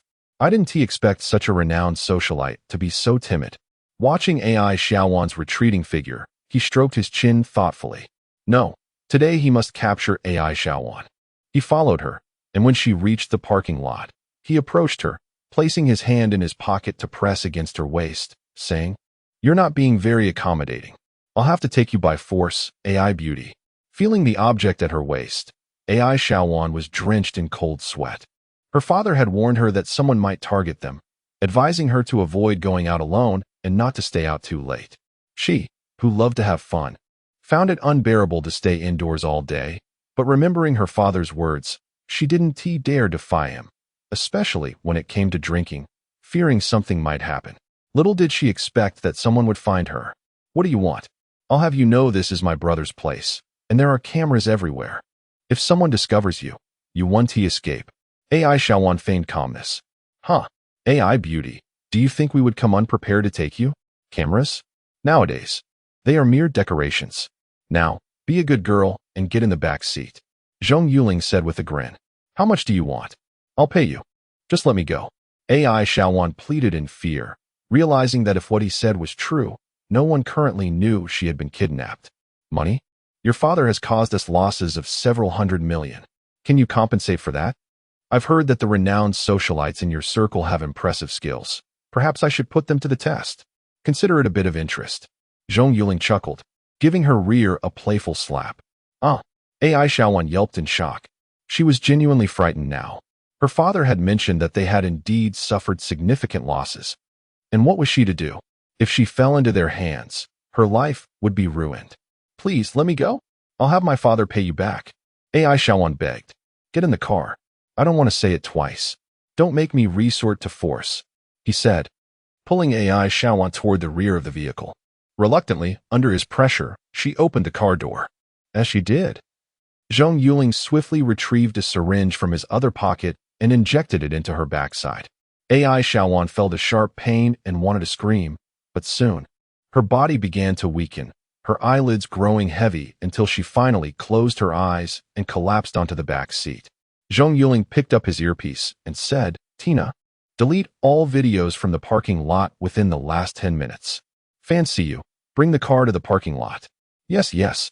Just then, a vehicle pulled into the parking lot, prompting Zhong Yuling to quickly slip into the back seat and close the door, lying flat on top of AI Shawan. He waited for the vehicle to pass, and once it parked and its occupants left, he gradually sat up. This place is too dangerous, he thought. Fancy you. Do not approach. Drive to a secluded area and then inform me of your location. Also, prepare another set of clothes for me to take along. After searching AI Shawan, he retrieved the keys and donned a hat before exiting the vehicle and starting the car to leave the mall. At that moment, Fancy You sent him a coordinate. Following the directions, Zhong Yuling arrived at a narrow road and spotted Fancy You's parked car. Together, they hoisted the unconscious AI Shawan into the trunk. Is this place safe? Are there no cameras? Zhong Yuling inquired. Rest assured, this road is newly constructed and lacks cameras. Fancy You assured him. All right. I'll take my leave now. Don't worry, the sedative will keep her asleep for a long time. I've tied her hands and feet and gagged her. She won't wake up anytime soon. After I leave, you can depart. You can't use this car anymore. It must be disposed of, Zhong Yuling instructed after changing his clothes. Chapter 104. Anxious AI Zhiming. Rest assured. They won't be able to trace it. The car's license plate is fake. I switched it before taking action. Fancy You nodded at him affirmatively. Well done, sister. Your counter-surveillance skills are impressive. How about joining me after this mission? I am forming a special task force. And individuals like you are invaluable. Zhong Yuling, pleased with her response, nodded appreciatively. You are blatantly poaching. Liu Yang's younger brother will hold you accountable for this. Fancy You covered her mouth, exclaiming. He wouldn't dare. I must take my leave now. Lingering too long might raise suspicions. I need to dispose of this vehicle elsewhere. With that, Zhong Yuling got into the car and drove away. Watching Zhong Yuling depart, Fancy You entered her vehicle and activated her smart device. Dad, send a cargo truck to the recently repaired road. Meanwhile, Zhong Yuling arrived beside an artificial lake. Ensuring no one was around, he removed the driving recorder, aimed the car towards the lake, and pressed the accelerator. As the vehicle approached the water, he swiftly opened the door and jumped out. The car, propelled by inertia, plunged into the lake. Dusting himself off and lowering his head to conceal his face with his hat, he walked forward. He was not concerned about AI Zhiming discovering him. Rather, he aimed for him to realize that his daughter might have been kidnapped, which would surely throw that cunning old fox into disarray. Entering a small shopping mall, Zhong Yuling casually purchased several items of clothing and hats. After changing in the restroom, he exited the store while keeping his head down to avoid exposure to the overhead cameras. Once outside, he hailed a taxi and headed towards the Nighthawk bar. Upon arriving at the bar, he stepped out of the vehicle, bag in hand, and entered. A waitress approached him and appeared momentarily stunned upon recognizing him as the guest who had just left. Zhong Yuling smiled and remarked, You seem surprised to see me. Yes, sir. Why are you here alone? What happened to your two female companions? The waitress greeted with a smile. How could I have fun with them around? Besides, how could they possibly get to know such a stunning beauty like you? He said playfully, giving her a light pat on the backside. You're so naughty, sir. I'm a waitress, not an escort. Please don't do that. The waitress blushed, taken aback by his attention. Although she was a server, if a guest showed interest and offered enough, she might consider playing the role of an escort. No, I prefer someone like you. How about accompanying me tonight? Zhong Yuling said, playfully lifting her chin with his finger. Well, I'm still on duty. Isn't that inappropriate? She feigned reluctance. Understanding her implication, Zhong Yuling chuckled. 10,000. Tonight. You belong to me. Really? Should I ask my supervisor first? The waitress's heart raced at the mention of 10,000. In truth, she didn't need to consult her supervisor. As long as she settled the bar's cut later, no one would object. Yet, she had to act coy. If she agreed too quickly, it might put him off. All right. Take me to a booth. I will wait for you. Zhong Yuling smiled. Okay, I'll be right back. What would you like to drink? The waitress grinned. Just the same as before. Zhong Yuling replied, following her to a booth. He surveyed the surroundings and said, Can we switch seats? This spot has too good a view. I'd rather not have a live stream of our activities. He playfully pinched her waist. You are such a tease. Fine, let us go to a corner. The waitress led Zhong Yuling to a secluded area, albeit one where he could still observe the entire bar. Seated in the booth, he scanned the area, relieved to see Long Goose still present, which meant Kylan was too. Before long, the waitress returned with drinks. Without hesitation, Zhong Yuling handed over 12,000. The waitress blinked in confusion at the extra 2,000. Zhong Yuling smiled. That's for the bar's cut. I promised you 10,000. And the extra is yours as long as I have a good time tonight. He then pulled her into his embrace. Ah, thank you. I'll meet all your needs tonight. The waitress beamed, thrilled by his words, and planted a kiss on his cheek. Zhong Yuling now admired Yi Xiaoping. She was incredibly skilled. Her makeup seemed to adhere to one's skin, impervious to water, requiring a specific makeup remover to eliminate. She claimed this technique was hereditary, passed down from women to women. Besides her, only her mother and grandmother knew how to use it. Darling, let us have a drink. Zhong Yuling smiled, producing a bottle of alcohol. He felt completely at ease drinking, as this beverage was guaranteed to be unadulterated. No man would fetch a high price. And those who encountered such a benefactor were likely to exploit the situation multiple times without adding any ingredients to the drink. Cheers to our acquaintance. The waitress raised her glass, returning his smile. While Zhong Yuling enjoyed his drink, a man in a separate room paced anxiously. It was late, and his daughter had yet to return. Moreover, he couldn't reach her. He hastily dispatched his subordinates to search for her. At that moment, a woman entered, urgently addressing the man. Do we have any news about Xiaowan? No. It infuriates me. I told her countless times not to go out lately, but she wouldn't listen. I wish I had locked her up instead. The man shook his head, revealing himself as AI Jinming, while the woman was Lu Meili, the mother of Tang Xiaowan. What are we going to do? My Xiaowan. The woman wept, collapsing into a chair. All you do is cry. Is that all you know how to do? You spoiled her. She's been associating with shady individuals. Do you know what people are saying about her? A social butterfly, a public bus, a loose woman. Who would dare marry her now? If it weren't for her reputation, would Zhong Yonghua and the others refuse to ally with us? If they had, would we be in such a passive position? AI Jinming, already irritable, scolded her upon seeing her tears. Can you blame me? And you, AI, take a look at yourself. You're hardly a saint. You think our daughters alone are enough? Everyone knows what you're up to outside. Lu Meili shouted through her tears. I don't care. You must bring Xiaowan back safely. Fine, fine. Just leave. I can't stand your wailing. AI Jinming waved dismissively at his weeping concubine. At that moment, a man entered and saluted AI Jinming. Commander, we found the young lady's vehicle. Where? AI Jinming hurried over, inquiring. At the artificial lake in Lishui Park.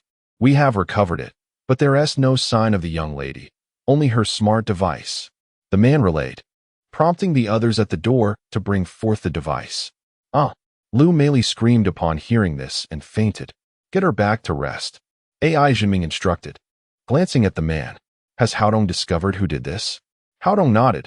According to the road surveillance, it was a man, but he kept his head down and wore a hat, making it impossible to discern his face. He entered a shopping mall and bought several outfits. However, we couldn't identify the style of clothing he purchased, and the mall was closing, causing us to lose track of him in the crowd. Chapter 105, cast aside upon hearing the news, AI Jinming erupted in fury, exclaiming, Are you all fools? What purpose do you serve?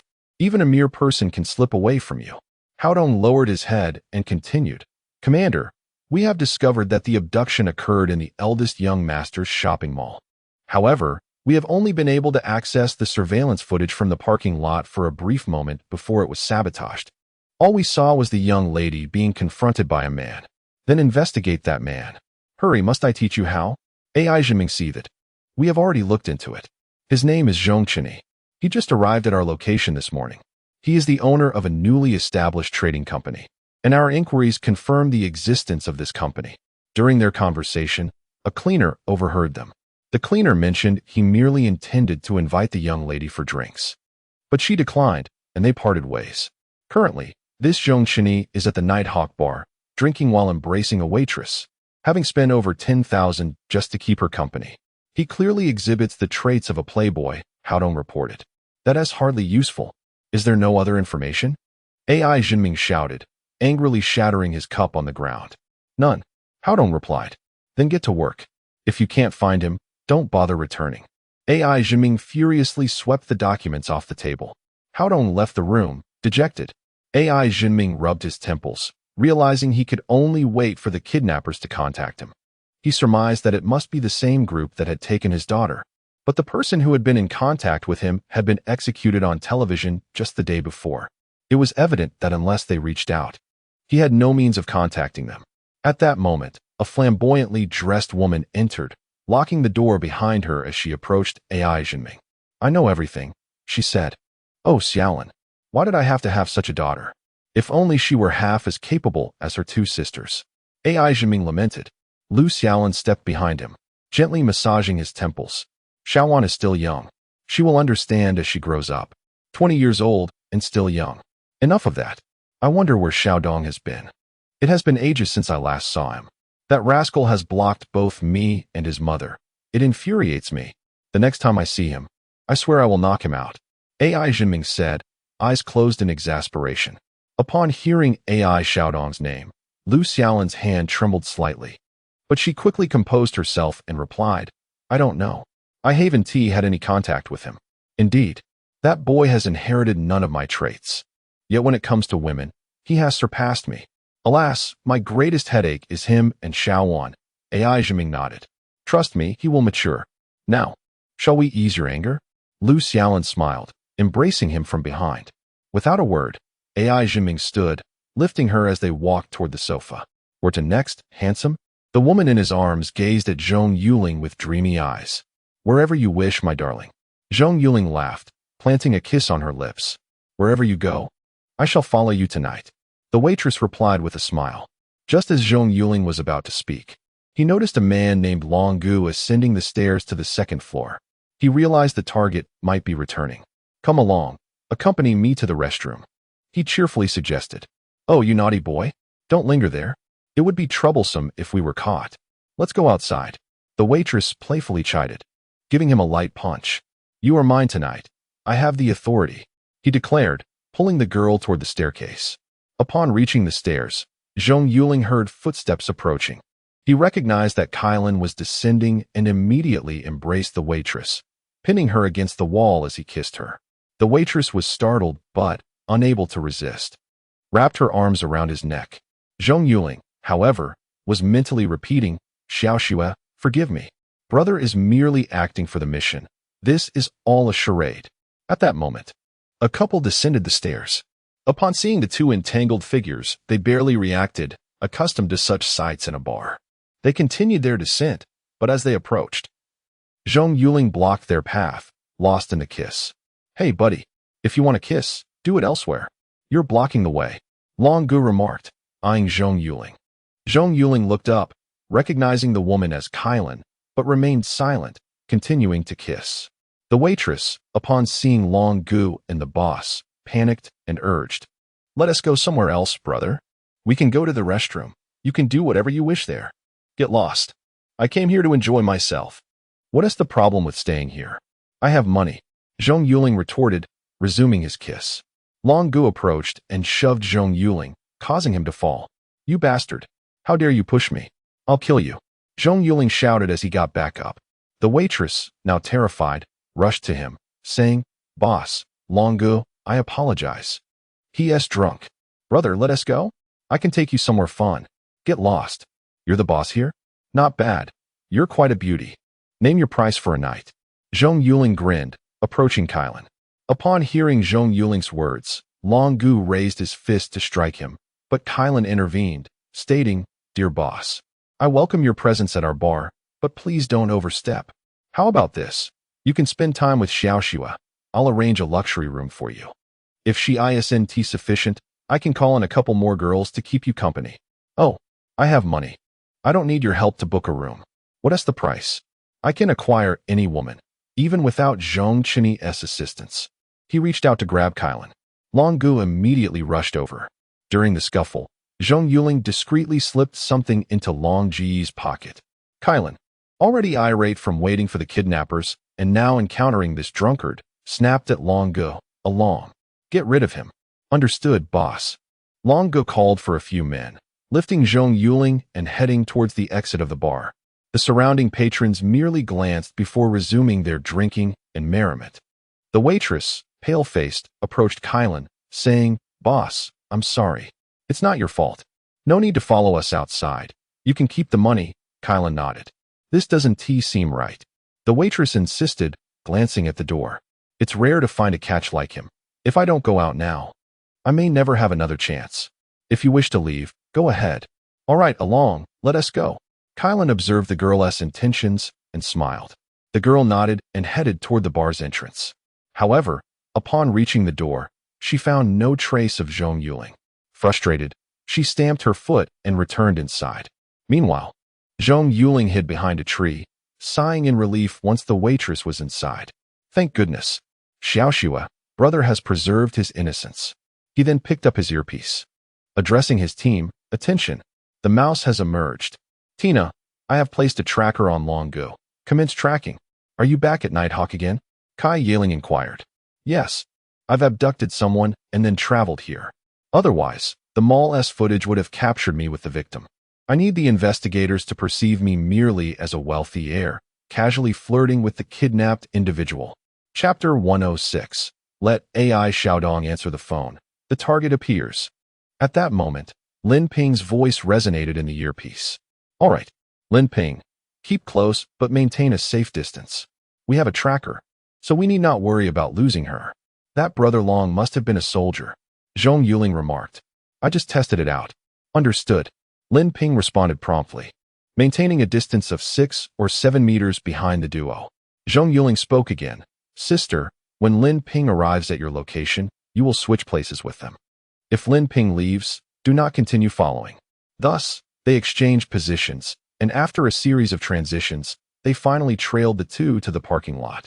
Zhong Yuling was making his way towards the mall when he realized he might not make it in time and immediately instructed, "Everyone, get in the car.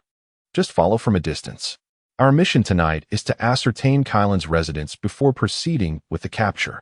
Upon hearing this, the group swiftly boarded the vehicle. Once Brother Long drove out of the parking lot, they closely followed behind. "Kylan, is AI Xiaodong still refusing to let you go?" Brother Long inquired, directing his question to Kylan, who sat in the back seat. What does that scoundrel intend to do?" Kylan retorted angrily. "He is merely a second-generation heir. I feel sorry for you." Brother Long observed the resignation etched on Kylan's face. "That jerk. If we didn't still need him, I would have loved to give him a good kick. He makes me feel nauseous every time," Kylan concluded, gazing out the window in silence. Brother Long, witnessing her demeanor, chose not to comment further and continued driving towards the residence. The vehicle halted at a residential area, and Kylan exited, closing the door behind her.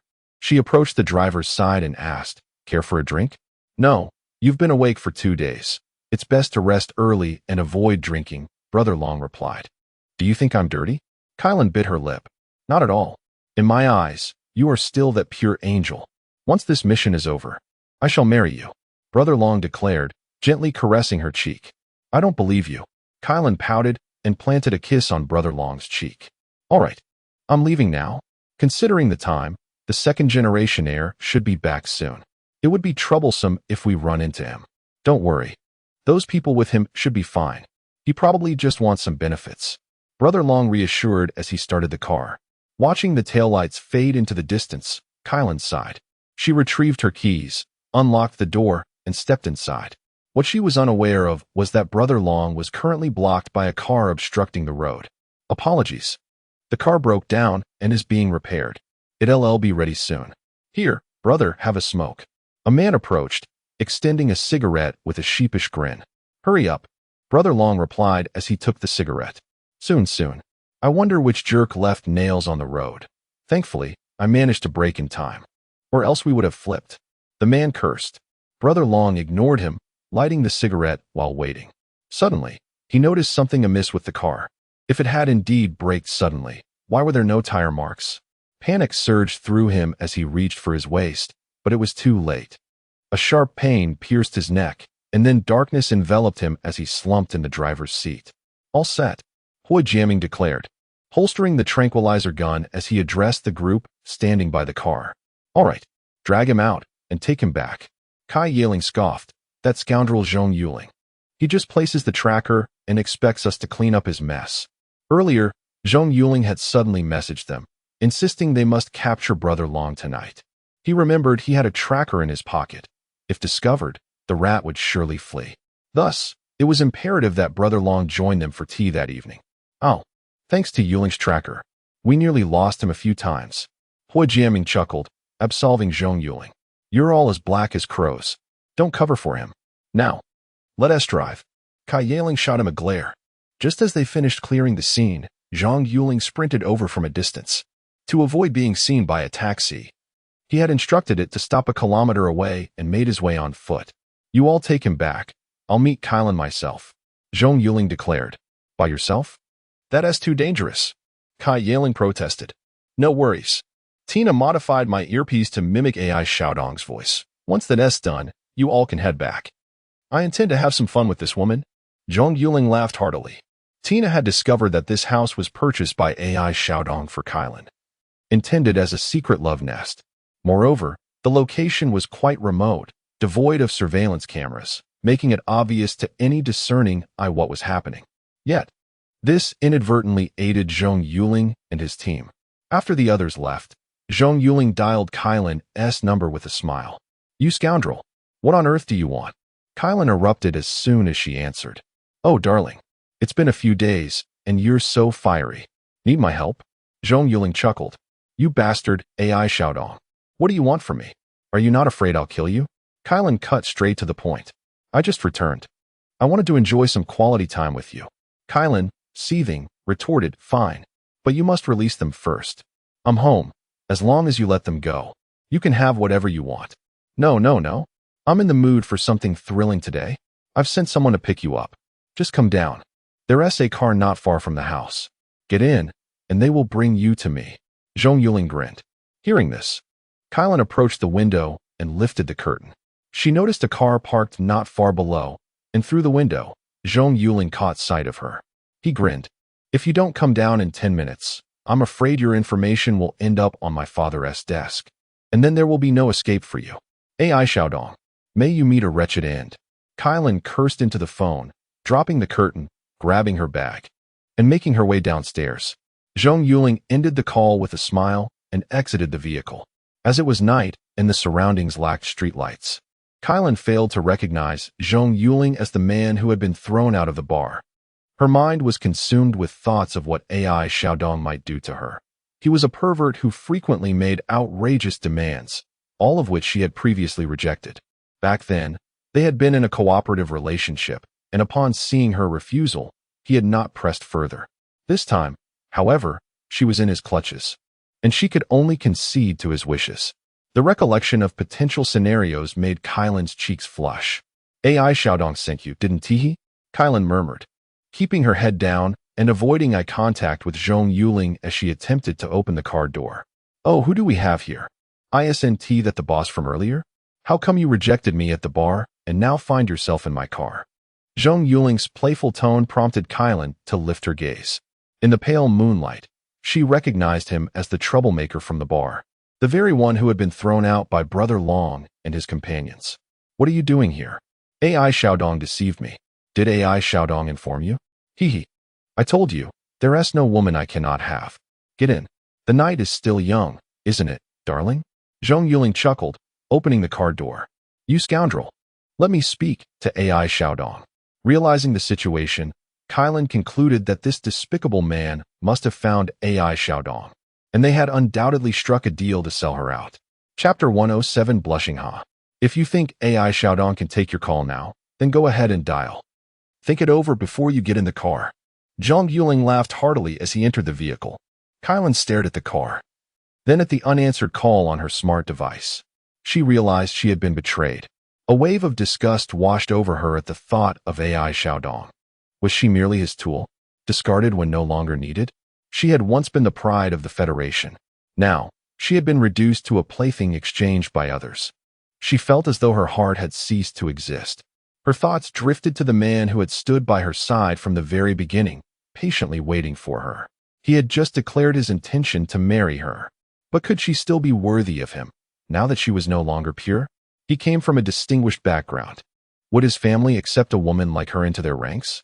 She wiped away her tears and entered the car. She had resolved to forge her own path, but first, she needed to complete her mission, a way to repay the country that had nurtured her. Upon seeing Kylan enter the vehicle, Zhong Yuling playfully lifted his chin and remarked, "I dislike it when women cry. It dampens my spirits. If I'm not satisfied, I cannot guarantee what AI Xiaodong might do. You all will descend into hell." Kylan glared fiercely at him and retorted, "You devils. You will not escape your fate." "Huh. No worries. I prefer hell. It's far more appealing than paradise. As I relish chaos. Isn't that right, beautiful? Now let us go? The night is fleeting." With that, he started the car and drove towards the inn. As Kylan gazed out at the passing scenery, contemplating the torment that awaited her, tears streamed down her face. She picked up her smart device and sent a message, "Forget me." After sending it, she immediately powered off the device. The car came to a halt at the inn.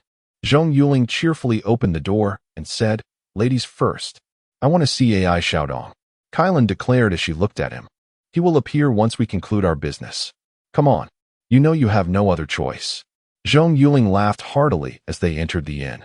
"Demon, you will not meet a good end." Kylan wiped her tears and followed Zhong Yuling inside. Upon entering a room, she was taken aback to find others present. Confused, she surveyed the men and women in the room, and then her gaze fell upon the scoundrel named Zhong Chini, who sat at the center. "Welcome, Miss Lizzie. Shouldn't you be addressed as Miss Kylan?" He smiled, his tone unsettling. Kylan was startled to hear her name. Who were they? Furthermore, Zhong Chini's demeanor had shifted. His eyes no longer bore the predatory glint they had when he first laid eyes on her. He now exuded the air of a gentleman. Is it surprising? I find it quite unremarkable. For someone as high profile as a Federation spy to infiltrate our republic, knowing your name is all too simple. Allow me to introduce myself. I am Zhong Yuling, a member of the Republic's fox hunting squad. He cheerfully proclaimed. What? You are Zhong Yuling? This cannot be. Kylan was taken aback, her shock palpable. She had seen his photograph, but this man was not him. Ah, it's quite simple. I merely donned a disguise. Miss Yi, would you be so kind as to pinch my brother's cheeks? Zhong Yuling grinned at Yi Xiaoping. With a smile, Yi Xiaoping dabbed some makeup remover on Zhong Yuling's face, revealing his sunlit visage. Upon confirming that he was indeed Zhong Yuling, Kylan's eyes widened in disbelief. You. Surprised, are we? Not at all. By the way, let me introduce the beauty beside me. This is the most stunning goddess of the Republic, Captain Kai Yaling of the Fox Hunting Squad. Zhong Yuling gestured towards Kai Yaling. Kylan sank to the ground, finally grasping the situation. Her exposure could only mean one thing. AI Xiaodong was in their clutches. They must have extracted all the information from him. The person she had been in contact with recently was not AI Xiaodong, but Zhong Yuling himself. She understood it was over. Everything was finished. In a panic, she fumbled through her bag, but it was too late. Since her entrance, 2 squad members had been stationed behind her, and as she moved, they swiftly restrained her, pinning her to the ground. Being AI Xiaodong's lover, she could not conceal poison in her mouth, for that would mean both she and her captors would perish. Thus, she had only stored the poison in her bag. But would it be of any use? They could seize her in mere moments.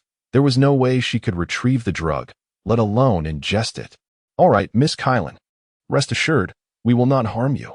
As long as you cooperate, all will be well. Zhong Yuling knelt before her, gently caressing her cheek. Do you truly believe that? Once in your clutches, I cannot possibly survive. Go ahead, torment me, but do not expect to extract any information from me. Kylan sneered coldly at him. Oh, is that so? No matter. We can afford to keep such a beautiful woman as you around. We'll enjoy having you around for our amusement. But as for Brother Long, that's another matter. Xiao Xiao, go take care of Brother Long. And don't forget to place a personal item of his on Brother Long's body to divert our attention, all right? Let us aim to lead it towards Night Hawk. Zhong Yuling chuckled. What? You have captured Ah Long. Kylan gasped in alarm at Zhong Yuling's words.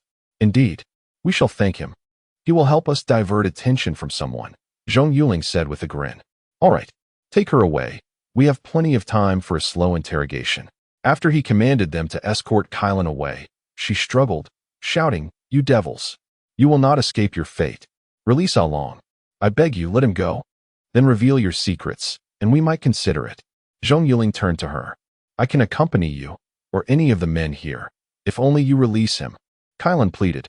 I refuse to be associated with that dead man. Take her away. Rest assured, you will speak. Zhong Yuling said with a chuckle. No, demon. You are a demon. Kylan cried out in anguish as she was dragged away. By the way, Miss Fancy You, where is that individual you arranged? Zhong Yuling inquired. In the basement. Rest assured, while they are confined in the same place as these two spies, they are utterly unaware of each other's presence. Fancy You nodded. Good.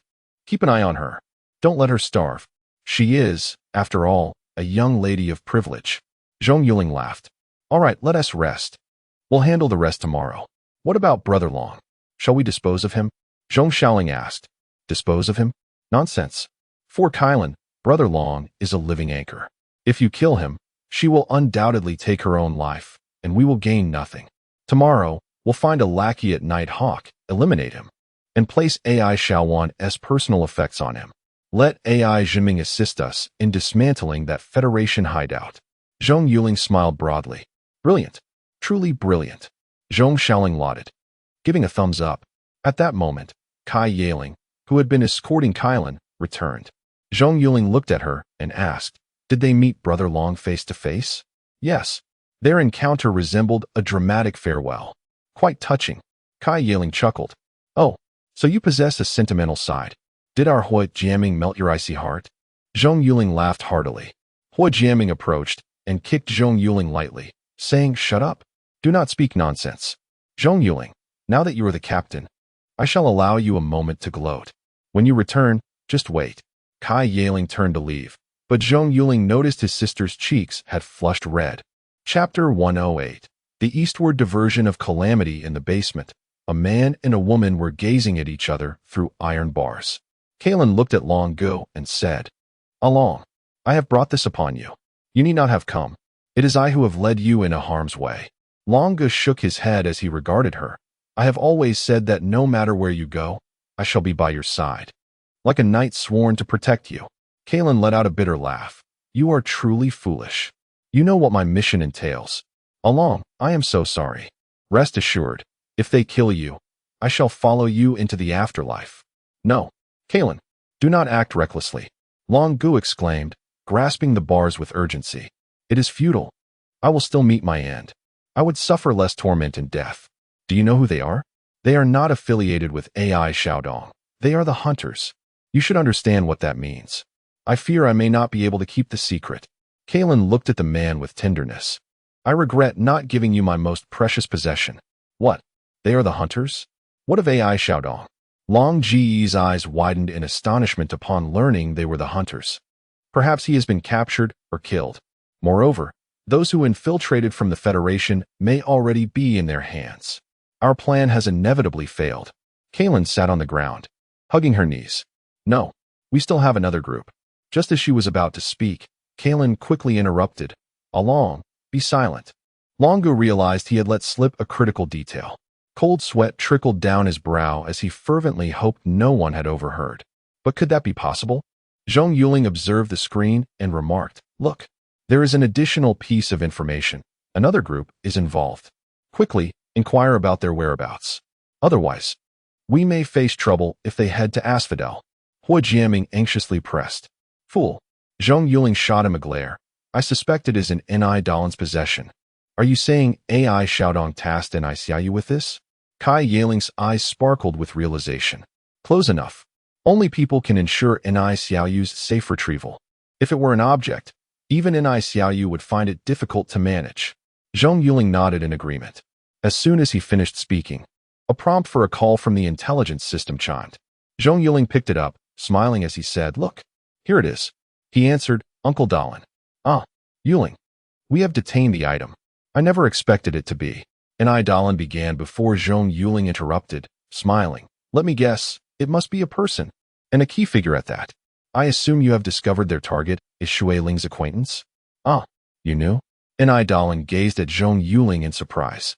Zhong Yuling explained with a smile, "We just learned from the rat that another group exists. The Federation has dispatched 2 teams from different locations.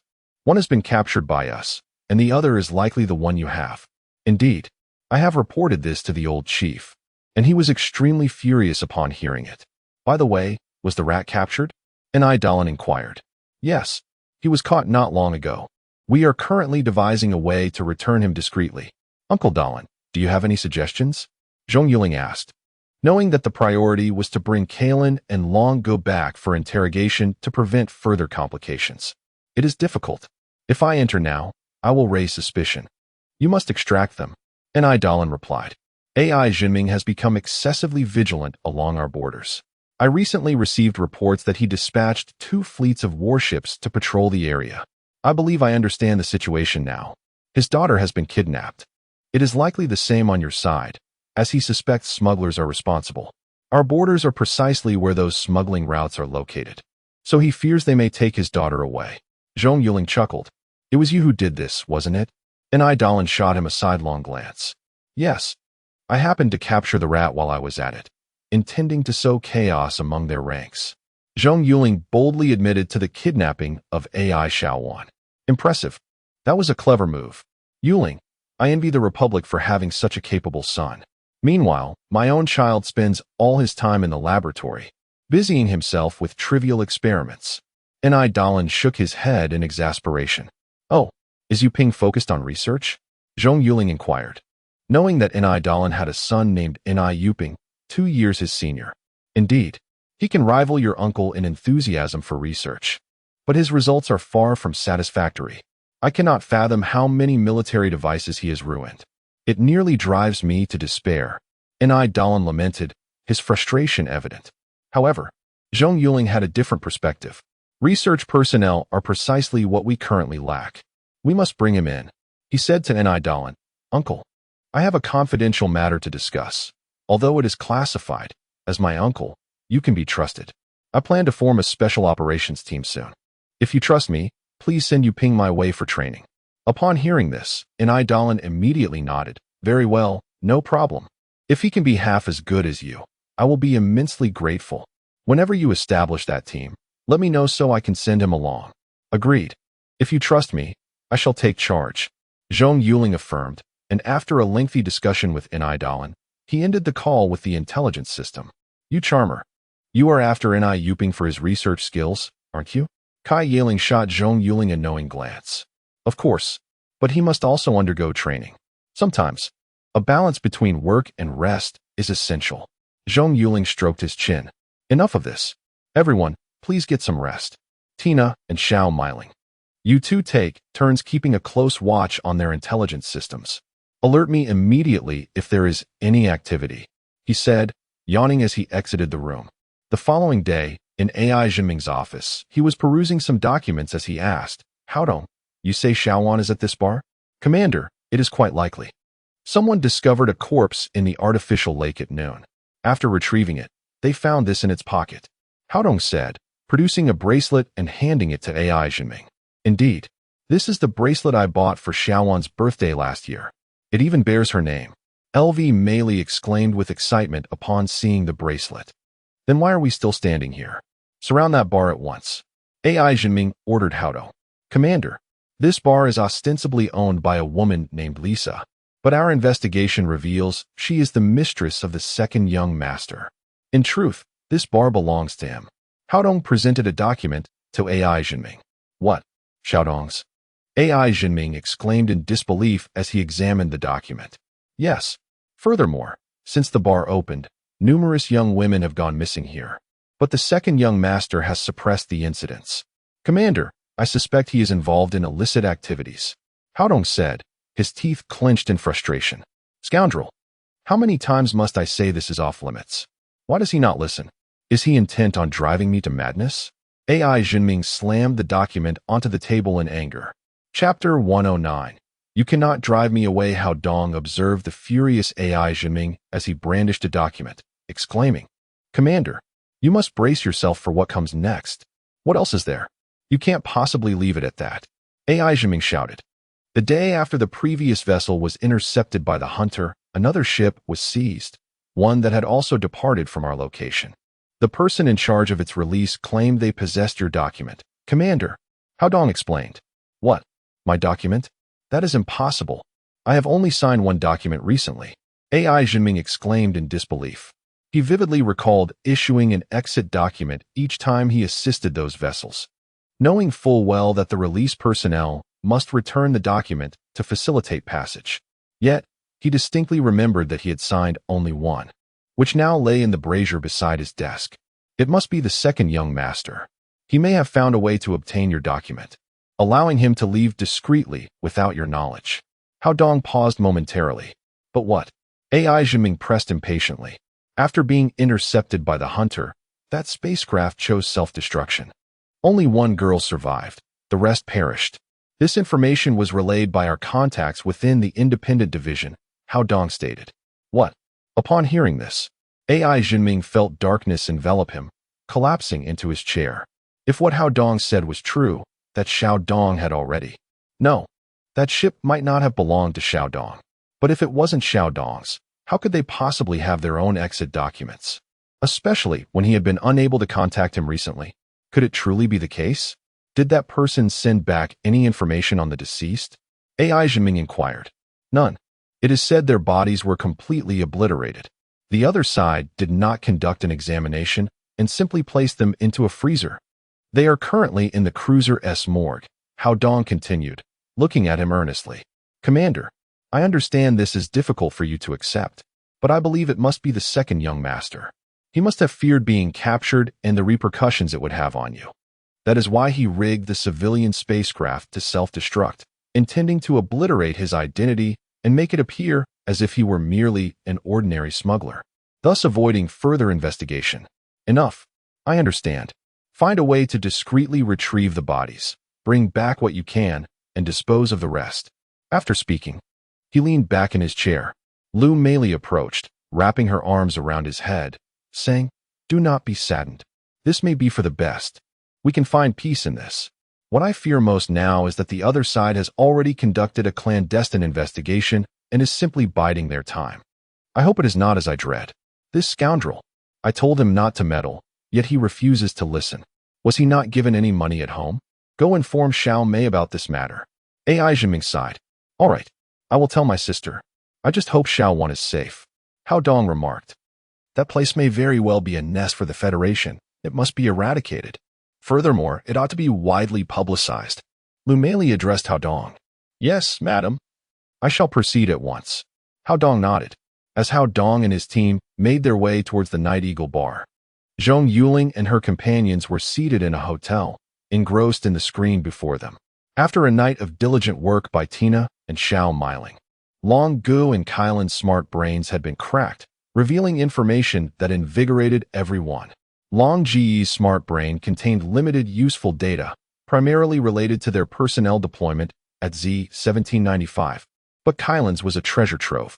Through the chat logs in Kylan's smart brain, they uncovered all her contacts and even identified the heads of espionage operations in Z-1794 and Z-1796. Zhong Yuling immediately instructed Xiao Miling to share the information with Zhong Yonghua and Ni Daling. Upon receiving the intelligence, both were thrilled and promptly began to capture the mice according to the addresses provided. I believe those two are of no use. If we cannot bring them back, we should eliminate them to avoid future complications. Kai Yiling commented as she examined the data. No, we cannot kill them, Zhong Yuling countered. Who would have imagined that Long Gu came from such a prominent background? It is astounding that he would willingly forsake a bright future to wander in the dark and damp shadows, all to protect the one he holds dear. It is truly moving. If this were made into a series, it would surely be a blockbuster.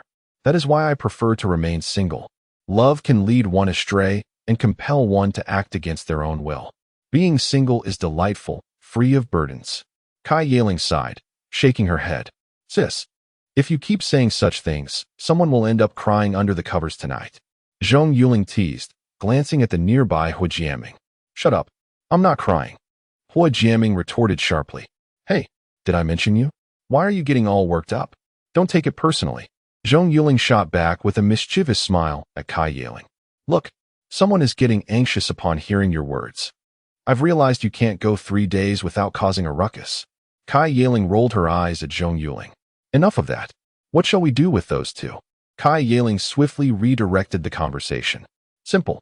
Of course, we will take them back. Zhao and Long are incredibly valuable to us. We can derive much from them. Zhong Yuling stated. What devious scheme do you have in mind? Kai Yaling inquired. I have some ideas, but they are not yet fully formed. I will share them once they are clear. By the way, am I allowed to select all the members for my team this time? Zhong Yuling asked. Yes. Grandpa and Uncle have stated that personnel and materials are to be provided as requested. Kai Yaling nodded. And what about you all? Do you wish to join my team this time?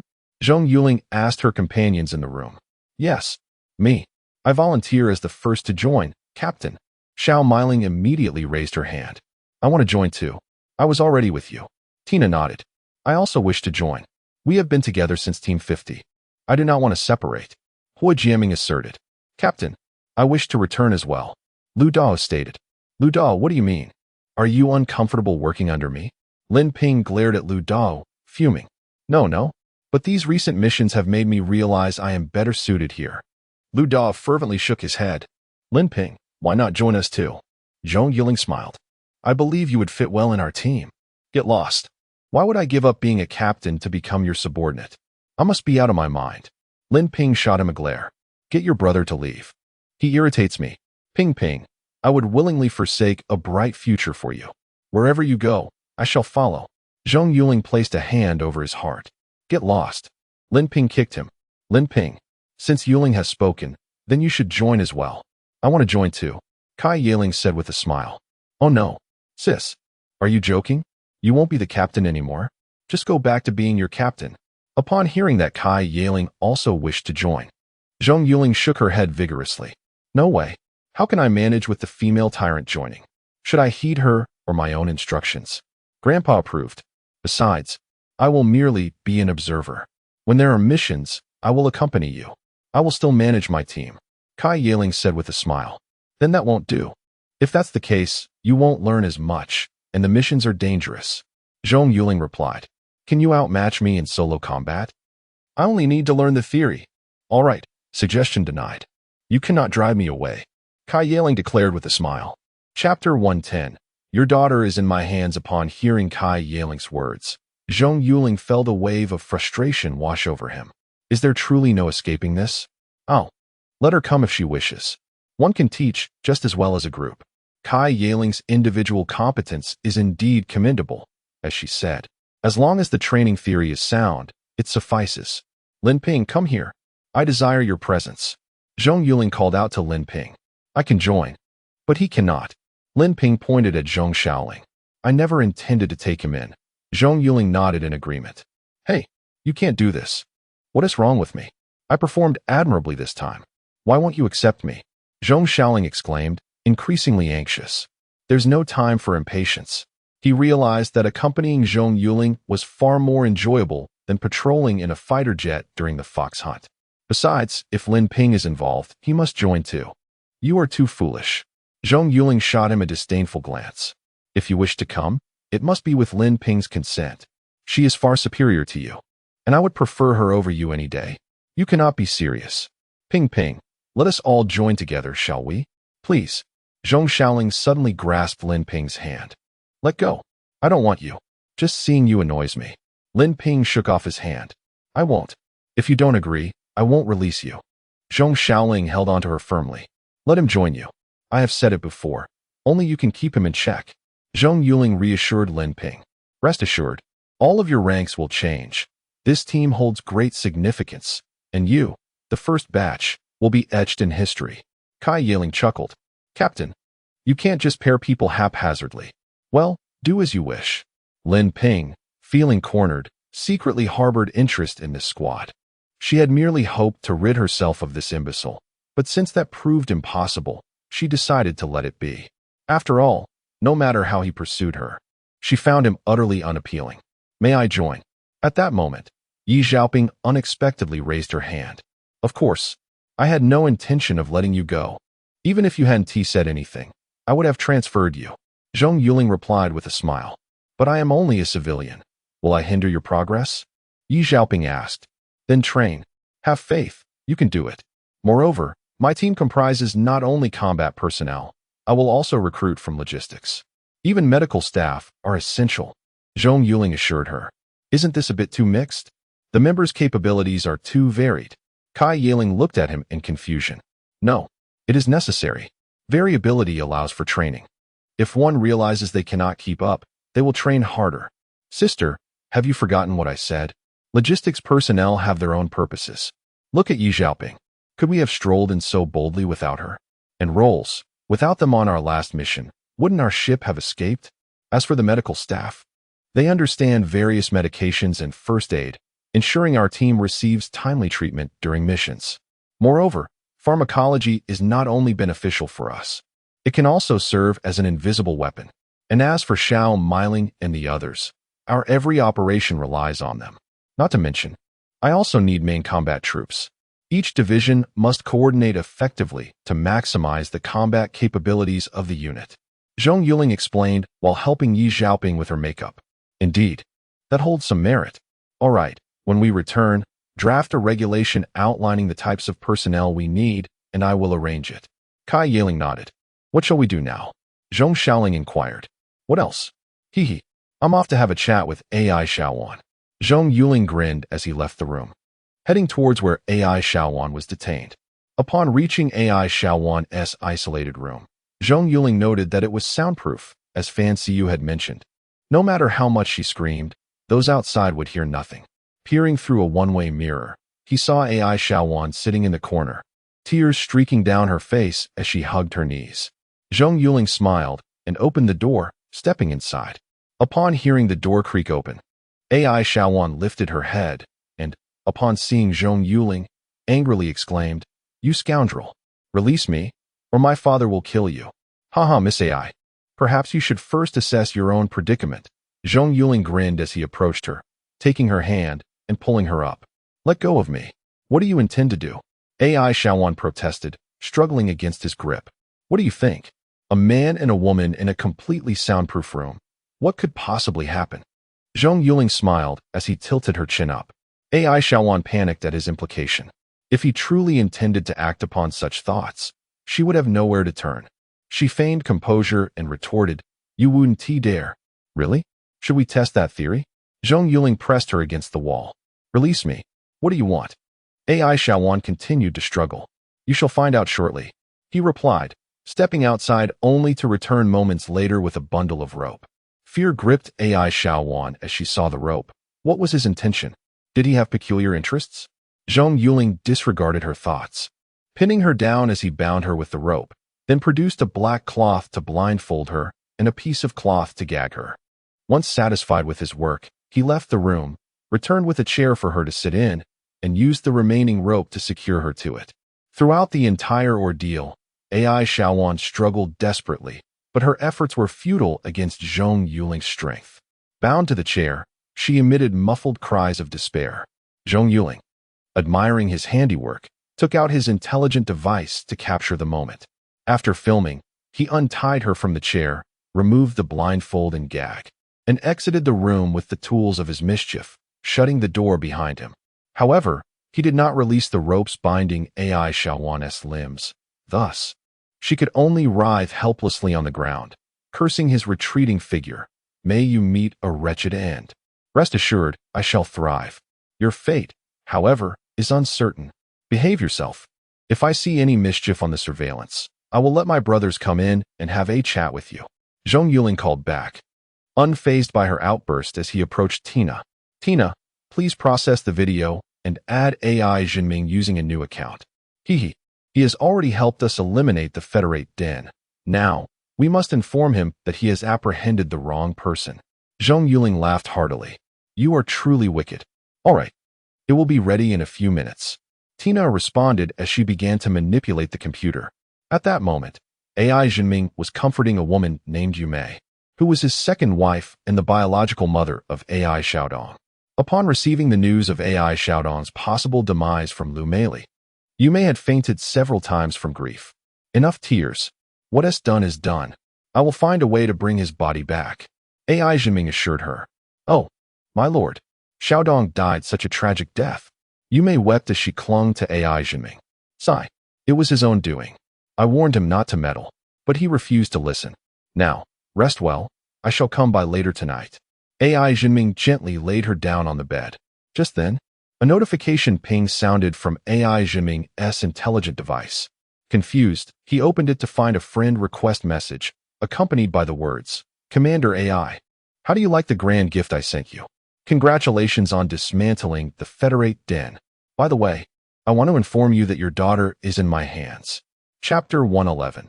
Let your secretary come alone. Upon receiving the message, AI Jinming's pupils constricted, and he immediately approved the request from the other party.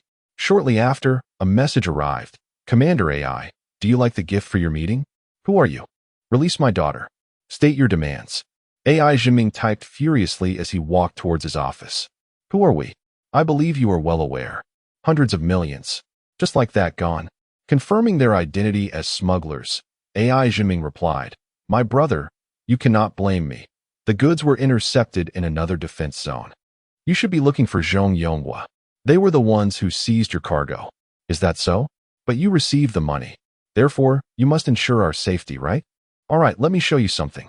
AI Jinming's heart raced as he opened a video sent by the other party, nearly fainting at the sight of his daughter blindfolded, gagged, and bound to a chair. Clenching his fists in anger, he typed, Brother, what do you want? Just say it. As long as you do not harm my daughter. Very simple. This batch of goods is estimated to be worth over 300 million. Let us settle on 300 million. We understand your efforts.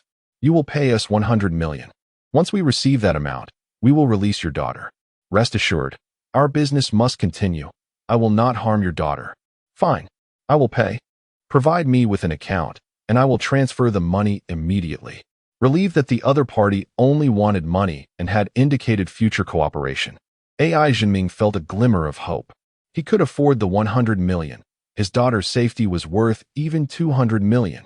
Zhong Yuling, upon reading AI Jinming's response, looked disheartened at her companions.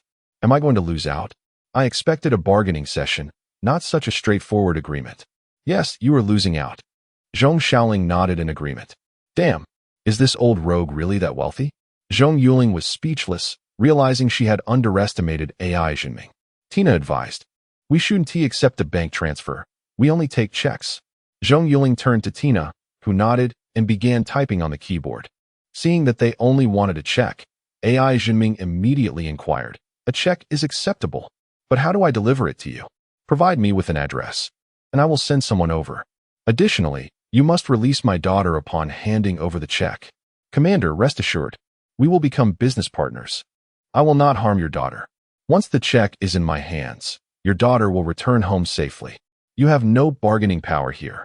If you doubt my word, you may refuse to comply. Your daughter is quite beautiful. She would fetch a good price with the pirates. Anxiety surged within AI Jinming upon reading that. He knew the other party was capable of such cruelty. He quickly typed, Brother, I will pay. Please give me the address. Good. Have your secretary bring the check. I will send the address to your secretary. Do not attempt to monitor her. I can locate your private intelligence network and confirm whether you are surveilling your secretary. If we discover that you are spying, the deal is off, and you will have to rely on your own means to rescue your daughter from the pirates. Sighing, AI Jinming felt cornered. They had grasped his weakness. He had no choice but to comply. The safety of his daughter was paramount. He typed, All right, I will send my secretary. I hope you honor your promise. Rest assured, We are principled individuals. We keep our word. May our cooperation be fruitful. And congratulations once again on successfully dismantling the federal stronghold. By the way, I will not be returning Lisa to you. Her figure would command a good price. Those individuals you have should help you bolster your achievements. AI Jiming glanced at the message and replied, Take her away. All right. Inform your secretary that I will contact her in an hour. Oh, and no monitoring. By the way, I have another message for you. Be cautious of someone named Haodong. If you doubt me, you will find out soon enough. Once again, may our cooperation be pleasant. Startled by the mention of Haodong, AI Jiming thought, what has he done behind my back? Suddenly, he recalled AI Xiaodong's smuggling. Haodong was his right-hand man and knew many things. It was entirely possible he had given Xiaodong a free pass without informing him. But wait, if he assisted Xiaodong, how could he reveal Xiaodong's smuggling? Could it be that he feared exposure now that Xiaodong was dead and was attempting to deflect suspicion from himself? It was plausible. If that were the case, Haodong could not be left alive. Who knew how much he was still hiding from me? Truly, a wolf raised in my home. But without evidence, I cannot trust their words. They may be scheming to eliminate my right-hand man. Yet, since they have raised this concern, I must remain vigilant. I will observe for a while longer. At this moment, Kai Yaling laughed, clutching her stomach. You are truly wicked. Wicked, you say? Haodong is AI Jiming's right-hand man. Eliminating him will significantly lessen the obstacles to our operations against AI Jiming. Zhong Yuling remarked to the group. But you said Haodong is AI Jiming's right-hand man. Will he believe you? Zhong Xiaoling questioned. Of course, he will be suspicious now, but that is no issue. I can lead him from suspicion to certainty. Zhong Yuling replied with a sly grin. Oh, how will you do that? Kai Yaling asked, perplexed. Through the secretary. Zhong Yuling smiled mysteriously. Are you referring to Lu Xiaolin? Kai Yaling inquired, sensing she had grasped the concept but found it vague. Indeed, we will work on Lu Xiaolin. Once she becomes our pawn, we can transmit some fabricated evidence to AI Jiming through her. Sometimes, the power of whispers is immense. Zhong Yuling grinned wickedly. Impressive. Your plan is intricately connected. Everything can be directed towards Haodong, allowing Lu Xiaolin to remain well hidden. How is your mind so astute? Zhong Xiaoling praised with a thumbs up. Just wait. I will add some fuel to the fire. With that, Zhong Yuling and Tina headed towards AI Xiaowan's room. Tina, have you extracted Haodong's voice? Zhong Yuling asked. Yes. I hacked into his intelligence network and downloaded several audio clips. They are now incorporated into the program. We can simulate his voice using a voice changer. Tina nodded. All right, cooperate with me for a performance later. Zhong Yuling smiled and nodded in agreement. The two entered AI Xiaowan's room, where AI Xiaowan, upon seeing Zhong Yuling and a girl with ropes, struggled and exclaimed, What do you want now? We mean you no harm. You should be grateful to have such a good father. To rescue you, he wouldn't blink an eye at 100 million. Now, we will take you to a place. Once we receive the money, we will release you. Zhong Yuling said with a smile. Really? My dad is coming to save me. AI Xiaowan exclaimed with excitement upon hearing Zhong Yuling's words. Indeed. Miss AI, please cooperate with us. With that, they blindfolded and gagged AI Xiaowan once more and led her out of the room. Chapter 112. Setting a trap, bringing AI Xiaowan to a vehicle. Zhong Yuling gestured for Fancy Yu to drive. Upon hearing the engine roar to life, AI Xiaowan felt a surge of excitement. She was saved and could finally escape the clutches of these individuals. Inside the car, Zhong Yuling feigned conversation with Tina, asking, Has Delis found the location? Yes, he has. Tina replied, adhering to Zhong Yuling's script. Is the boss really going to give him 10 million? Of course. Friends help each other, and he is waiting for us. Zhong Yuling responded. He's urged us to hurry. He has to meet with the person who evaded them. Returning late would raise suspicion, Tina read from the smart device. AI Xiaowan, filled with dread and astonishment, pondered who would demand such a sum from them. Why would they need to pay this person? Was she destined to go wherever they planned? Did someone assist them? And was that person also the one who orchestrated her kidnapping? After approximately 30 minutes, they pulled AI Xiaowan from the car again, this time leading her to another room. Removing her blindfold, Zhong Yuling remarked, Beautiful lady, Isn't this place more comfortable? Stay put. And once we receive the money, we will release you. Zhong Yuling left the cloth gagging her mouth intact, leaving AI Xiaowan to nod helplessly. As she surveyed her surroundings, she realized she was in what appeared to be an abandoned factory, the windows obscured by curtains, rendering the outside world invisible. At that moment, Tina entered and announced, "He wants to see you." "All right, go tell him," Zhong Yuling replied with a nod before stepping out. Bound to a chair, AI Xiaowan heard footsteps outside, followed by the sound of two voices conversing. One voice belonged to the scoundrel who had brought her here and restrained her, while the other voice caused her to widen her eyes in disbelief. Zhong Yuling, donning a headset, played both roles. In the voice of the captor, he stated, "You can return now. Once we receive the money, we will release her. I promise not to harm her." Then, adopting Haodong's voice, he continued, "Remember, do not harm her. We only seek wealth." The captor responded, "Understood. Frankly, tearing up the ticket would benefit both of us.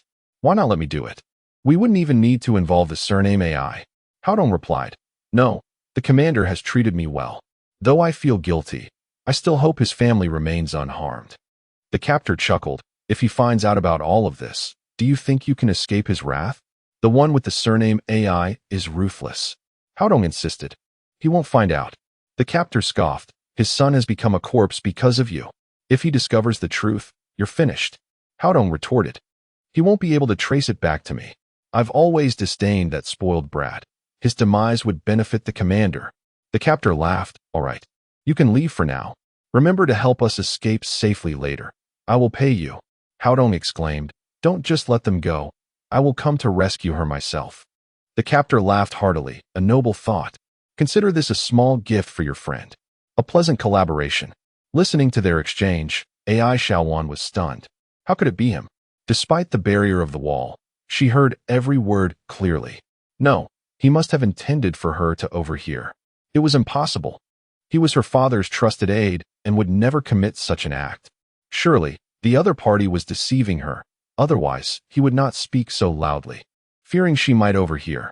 Moments later, Zhong Yuling re-entered and removed the cloth from her mouth, saying, "You heard, didn't you? I believe you know who he is now. Don't try to deceive me. You used a voice changer. You're merely attempting to cast blame on Haodong." AI Xiaowan shot back defiantly, "Indeed, we are deceiving you. Don't believe us." Zhong Yuling nodded mockingly. "Rest assured, I won't be fooled." AI Xiaowan shot him a glare. "Ah, AI beauty. Honestly, I find it hard to let you go so easily. Your figure truly stirs my desires. How about I take this opportunity to collect some lodging and food expenses for these past few days?" Zhong Yuling grinned, pinching her chin. "Let go of me, you scoundrel. Don't touch me." AI Xiaowan protested vehemently, fearing he might do something to her before releasing her. She struggled desperately. No worries. There will be plenty of opportunities in the future. You see, the very person you doubt has been the one ensuring we don't lay a finger on you. Otherwise, do you think you could escape? My men are all ravenous wolves. You should thank him." Zhong Yuling leaned in closer, whispering in her ear, "Next time I catch you, you'll understand my true prowess. Let go of me. Do you think I would believe you? Give up on that notion. Haodong is not that kind of person." AI Xiaowan insisted, writhing in her bonds. "Is he not? You will find out soon enough. By the way, I must inform you that your second brother, AI Xiaodong, is dead. He perished during smuggling operations. Moreover, someone helped him conceal his identity from your father before letting him out. If you don't believe me, you can ask your father when you return. Now, we will leave and wait for him to come rescue you personally, and then you can bask in your father's praise." With that, Zhong Yuling exited the room. Upon hearing that her brother was dead, AI Xiaowan's eyes widened in shock. How could that be? He had been warned not to engage in such activities. Anxiously, she queried, "How did he die?" "He was blown up. It is said that he detonated explosives on the ship to hide his identity. Additionally, here's a free piece of information. He was in contact with a federal spy. And I informed Haodong, who then presented the evidence to your father, earning praise from him." Zhong Yuling chuckled as he departed. She wouldn't believe it. Tina approached, stating, "No, she will believe it. Indeed, you shall see shortly." Zhong Yuling replied with a smile. Bound to the chair, AI Xiaowan's mind was consumed by the dialogue between the captor and Haodong, as well as the captor's words. Her brother was dead. He was smuggling to conceal his actions from their father, and someone had to provide cover for him. Haodong was the most likely candidate, as many smuggling operations had passed through him. Moreover, Haodong was not without flaws. He had a penchant for women, perhaps not to the extent of AI Xiaodong, but he often frequented establishments of ill repute. Thus, it was plausible for the two to associate due to shared interests. The notion that he might have aided AI Xiaodong was conceivable, yet she remained skeptical about the idea of colluding with kidnappers to abduct her. Was it truly for money? Surely the funds her father provided annually sufficed for his needs. If not for money, then why? Suddenly, she recalled the predatory glances Haodong had cast upon her, as if he wished to devour her whole. A shiver ran down her spine at the thought of his earlier declaration to come and rescue her personally. Was he planning a heroic rescue to win her heart? Indeed, it was highly probable, if she remained unaware of these circumstances. His prompt arrival to save her would undoubtedly evoke her gratitude. Then, he might feign concern, inviting her to enjoy himself, and she could easily be charmed. Moreover, if Haodong assured her father of his willingness to marry her, her father would surely be elated and consent. In that case, he would not only gain her affection but also access to all her father's resources. This must be his ulterior motive. Chapter 113. The Art of Substitution in AI Jinming's office. Lu Xiaolin sat upon his lap, expressing her fears. They only want me to go, and I am terrified. Linlin, I understand the danger, but could you please assist me? AI Jinming implored her, embracing her. But what if they capture me? Lu Xiaolin replied anxiously. They are smugglers and capable of anything. Rest assured, that won't happen. Now, prepare yourself. They may contact you shortly. AI Jinming reassured her. All right, but when I return safely, you must take me to the hot springs, just the two of us. Lu Xiaolin teased playfully. Certainly, I promise to take you. AI Jinming smiled, planting a gentle kiss on her cheek. At that moment, Lu Xiaolin's smart device chimed. She picked it up, discovering a friend request notification. AI Jinming urged, accept it. It's them. Are they truly that formidable to know my account? Lu Xiaolin gasped, accepting the request. Then, a message arrived from the other party. Beauty. Stop lingering in AI Jinming's office and come out. Bring the check, and I'll provide the address shortly. Both of them were taken aback by the message. Lu Xiaolin immediately stood up from AI Jinming's lap, exclaiming, how do they know I am here? Don't frighten yourself. If they want you to come, they must know you are with me, AI Jinming said, attempting to mask his concern about whether they were being watched. He forced calmness as he handed her the check. Lu Xiaolin nodded, placing the check in her bag as she exited the room. Just then, her smart device chimed again. Beauty. Take a taxi to the CAF on XXX Road. I will send you the next address there. Oh, and don't forget to grab a mask.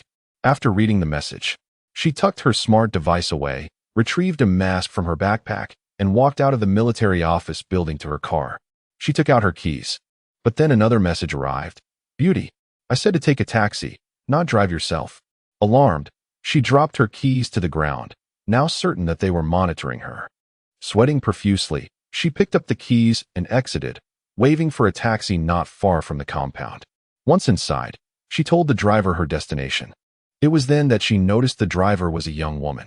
Puzzled, she asked, aren't you afraid of encountering bad people at such a young age? Not at all.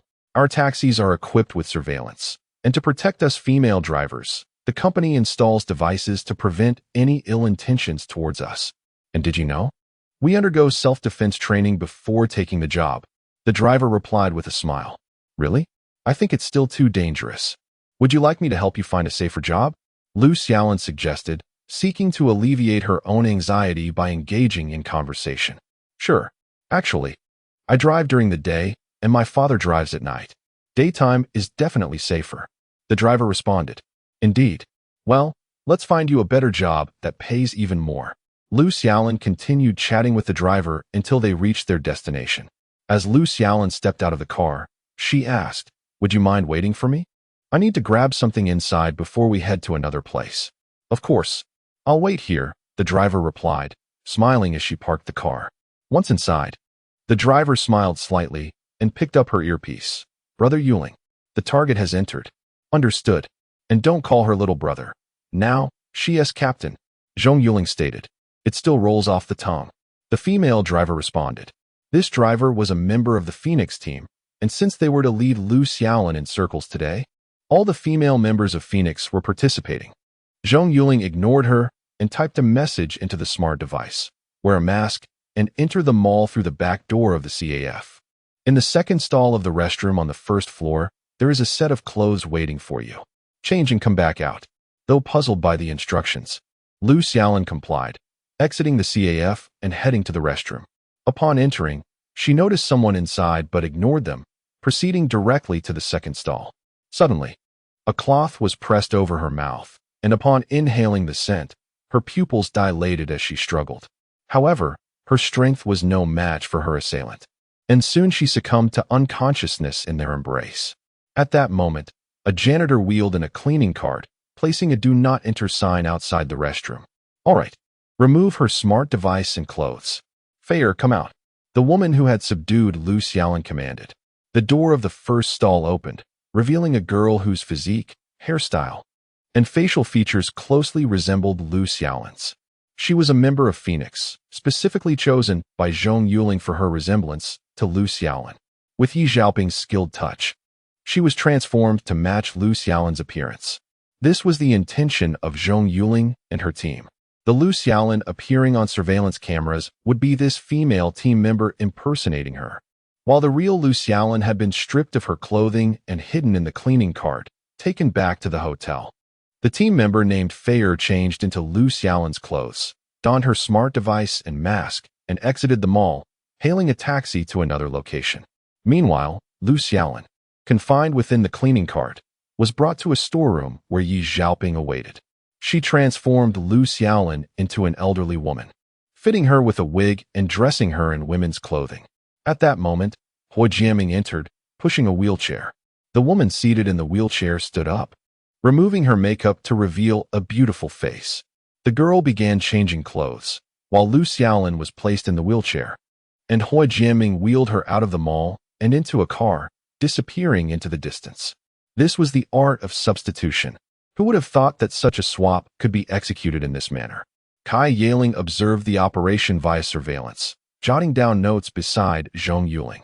As long as Lin Lin and Fei and Appos run amok, it will provide us ample time for interrogation and persuasion. Zhong Yuling nodded in agreement. What if Lu Xiaolin does not cooperate? Kai Yaling inquired. Then we will have to take her back to Z-1794.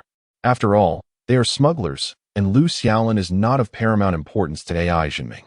Although she possesses certain information, it is predictable that AI Jinming would not go to great lengths for a woman.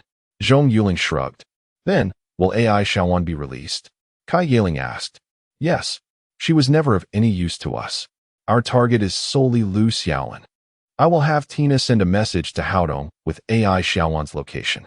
If Lu Xiaolin agrees to cooperate, I will instruct her to go there right away, and she can inform AI Jinming that the kidnappers have disclosed the location. Since we previously warned AI Jinming about potential issues with Haodong, when he receives Lu Xiaolin's call and learns she is on her way, he will undoubtedly refrain from informing Haodong. Consequently, Haodong will arrive first to rescue AI Xiaowan.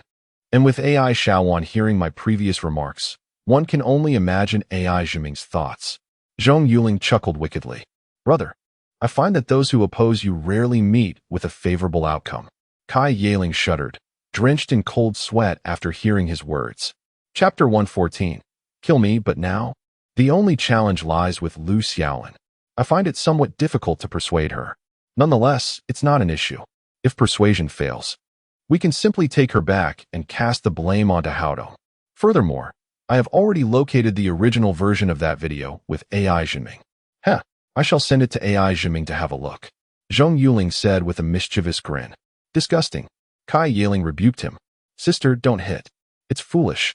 Zhong Yuling rubbed his head and protested.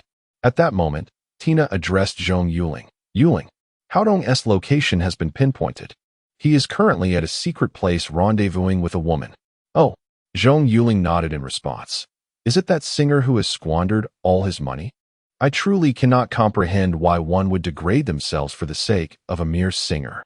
That singer is quite something. employing various tactics, and even leading him to gamble. I wonder what it is that captivates him so about her. Upon delving into Haodong's profile, Zhong Yuling inadvertently discovered that this actress was not particularly famous. Yet her presence could be seen among supporting roles in television dramas. It was baffling how she managed to ensnare Haodong, who seemed utterly infatuated with her, complying with her every demand for money. Their chat records reveal that whenever she requested funds, Haodong would comply without hesitation. Recently, under her influence, he had become enamored with gambling, accumulating a debt of 10 million at an underground casino. Yuling, I believe this woman is suspicious. Lin Ping observed the screen intently. Ah, I concur. I recognize her. Her name is Li Lily, stage name Xiao Yao Yao. She is considered a third-tier actress, not very prominent, but she emerged suddenly 4 years ago. Her first appearance was on the Exto video platform. I had followed her back then. I have no idea how she managed to attach herself to someone. But her life prior was utterly mundane. Zhong Xiaoling nodded in agreement. Oh, is she one of our Republican people? Zhong Yuling inquired. I've heard she is an orphan, having grown up in the Z1703 orphanage connected to the Republican Alliance. Her orphan status and inspiring story have garnered quite a following. Zhong Xiaoling nodded thoughtfully. Impressive. You seem to know her well. You aren't secretly her admirer, are you? Lin Ping teased, tugging at Zhong Xiaoling's ear. Ouch, that is unjust. I have truly never interacted with her. I merely followed her on the video platform. I have never encountered her in real life. Zhong Xiaoling hastily clarified. An orphan who suddenly appeared? Quite the story, isn't it? Zhong Yuling stroked his chin thoughtfully. What are you pondering now? Kai Yeling asked. Zhong Yuling gazed slowly at the group and said, You should be aware of the relationship between the Yaoyang Empire and us. They are merely the hounds of the Federation. Moreover, the orphanage is located at the border. Hehe. What is the Yaoyang Empire notoriously known for? For gambling and the color yellow. They have developed an entire industry around such films, with 80% of the galaxy's movies produced by them. The women there take pride in participating in such productions. And their home planet, Yinri Zhaowang, boasts the largest and most luxurious casino in the galaxy. Do you not find the identity of this woman questionable? Yaoyang Rat. Her orphan status is fabricated? Kai Yeling's eyes lit up with realization. Indeed. Additionally, the commander of the Z1703 war zone is named Dong Huang Yilin. If I recall correctly, just hearing that name gives off a rather unsavory impression. I suspect that this Li Lily has latched onto him. If one wishes to alter their identity, a mere wave of the hand from the war zone commander suffices. Zhong Yuling nodded in agreement. Should we inform grandfather? Zhong Xiaoling inquired. You must. But currently, we lack evidence. You cannot possibly confront her. Zhong Yuling shook his head. Just then, the individuals escorting Lu Xiaolin returned. With Hui Jianming pushing her wheelchair into the room, Zhong Yuling instructed his men to bind her hands and feet, while Kai Yeling prepared to inject her with a wake-up serum. Lu Xiaolin groggily opened her eyes, and upon realizing she was bound, she struggled desperately. At that moment, she spotted Zhong Yuling and the others and cried out in terror. Who are you? Beautiful Lu Xiaolin, please do not be alarmed. You should be well aware of our identities, no? Zhong Yuling replied with a smile. You are the leader of the smuggling gang? Release me. Wasn't it said that I would be freed if I brought money for the little bowl? What does your binding me signify? Lu Xiaolin struggled and demanded. Indeed. We mentioned releasing the little bowl, but we never stated we would release you. Zhong Yuling said with a smile as he approached her. Lu, the beautiful. We intend to use you in exchange for AI Xiaowan. Do you think your commander would agree to that? No. That is a matter between you and AI Jinming. Capturing me serves no purpose. Lu Xiaolin became anxious upon hearing Zhong Yuling's intentions. Oh, our affair with AI Jinming. Are you not his? Haven't you already shared a passionate encounter with him? Zhong Yuling chuckled. Ah, you how could you? Lu Xiaolin stared at Zhong Yuling in shock. Hey, if you dared to do it in the office, who could possibly be unaware? Zhong Xiaoling remarked with a smirk. I never imagined you two had such romantic inclinations. And so what? We are merely in a relationship. Capturing me serves no purpose. Lu Xiaolin attempted to maintain her composure as she spoke. Who says it's pointless? Zhong Yuling immediately played the video, and when Lu Xiaolin saw it, she lost her composure, struggling as she exclaimed, "How did you acquire this? Haha. Don't you find this video familiar? Do you not recognize where you have seen it before?" Zhong Yuling smiled. "AI Xiaodong. It was AI Xiaodong who provided it to you, wasn't he it?" Lu Xiaolin exclaimed, suddenly realizing. Hee. And there's more. Zhong Yuling proceeded to display the video featuring her and AI Xiaodong. Upon witnessing the simultaneously familiar yet strange scenes, Lu Xiaolin truly lost her composure. She recognized these locations as places where she had spent time with AI Xiaodong, yet she had no idea he had recorded their encounters. No, that scoundrel deserves a fate worse than death. By the way, he is dead, but he died in Z-1794. How could these smugglers possess these videos? And how did they acquire them? Suddenly, a terrifying thought struck her. No, you are not a smuggling gang. You are the Fox Hunt, aren't you? Zhong Yuling applauded. Impressive, a true secretary with a swift mind. Allow me to introduce myself. I am a member of the Fox Hunt team. You have likely heard of me. My name is Zhong Yuling. What? You are Zhong Yuling? Lu Xiaolin's eyes widened in disbelief as she gazed at Zhong Yuling. Hee. Indeed.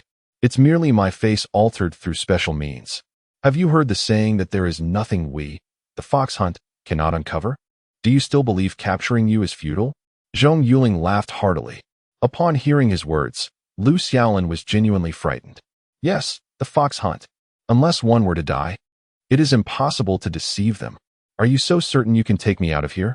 This is Z-1795, not your Z-1794.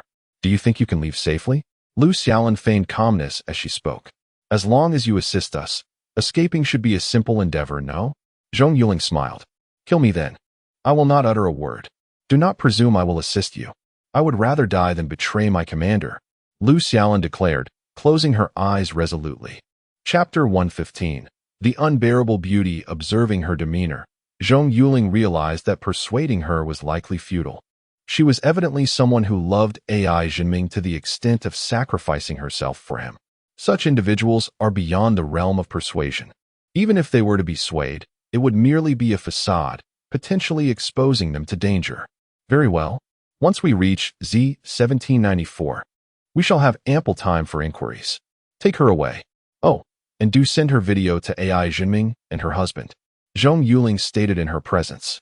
Upon hearing Zhong Yuling's words, Lu Xiaolin trembled, yet she kept her eyes closed, allowing crystalline tears to cascade down her cheeks.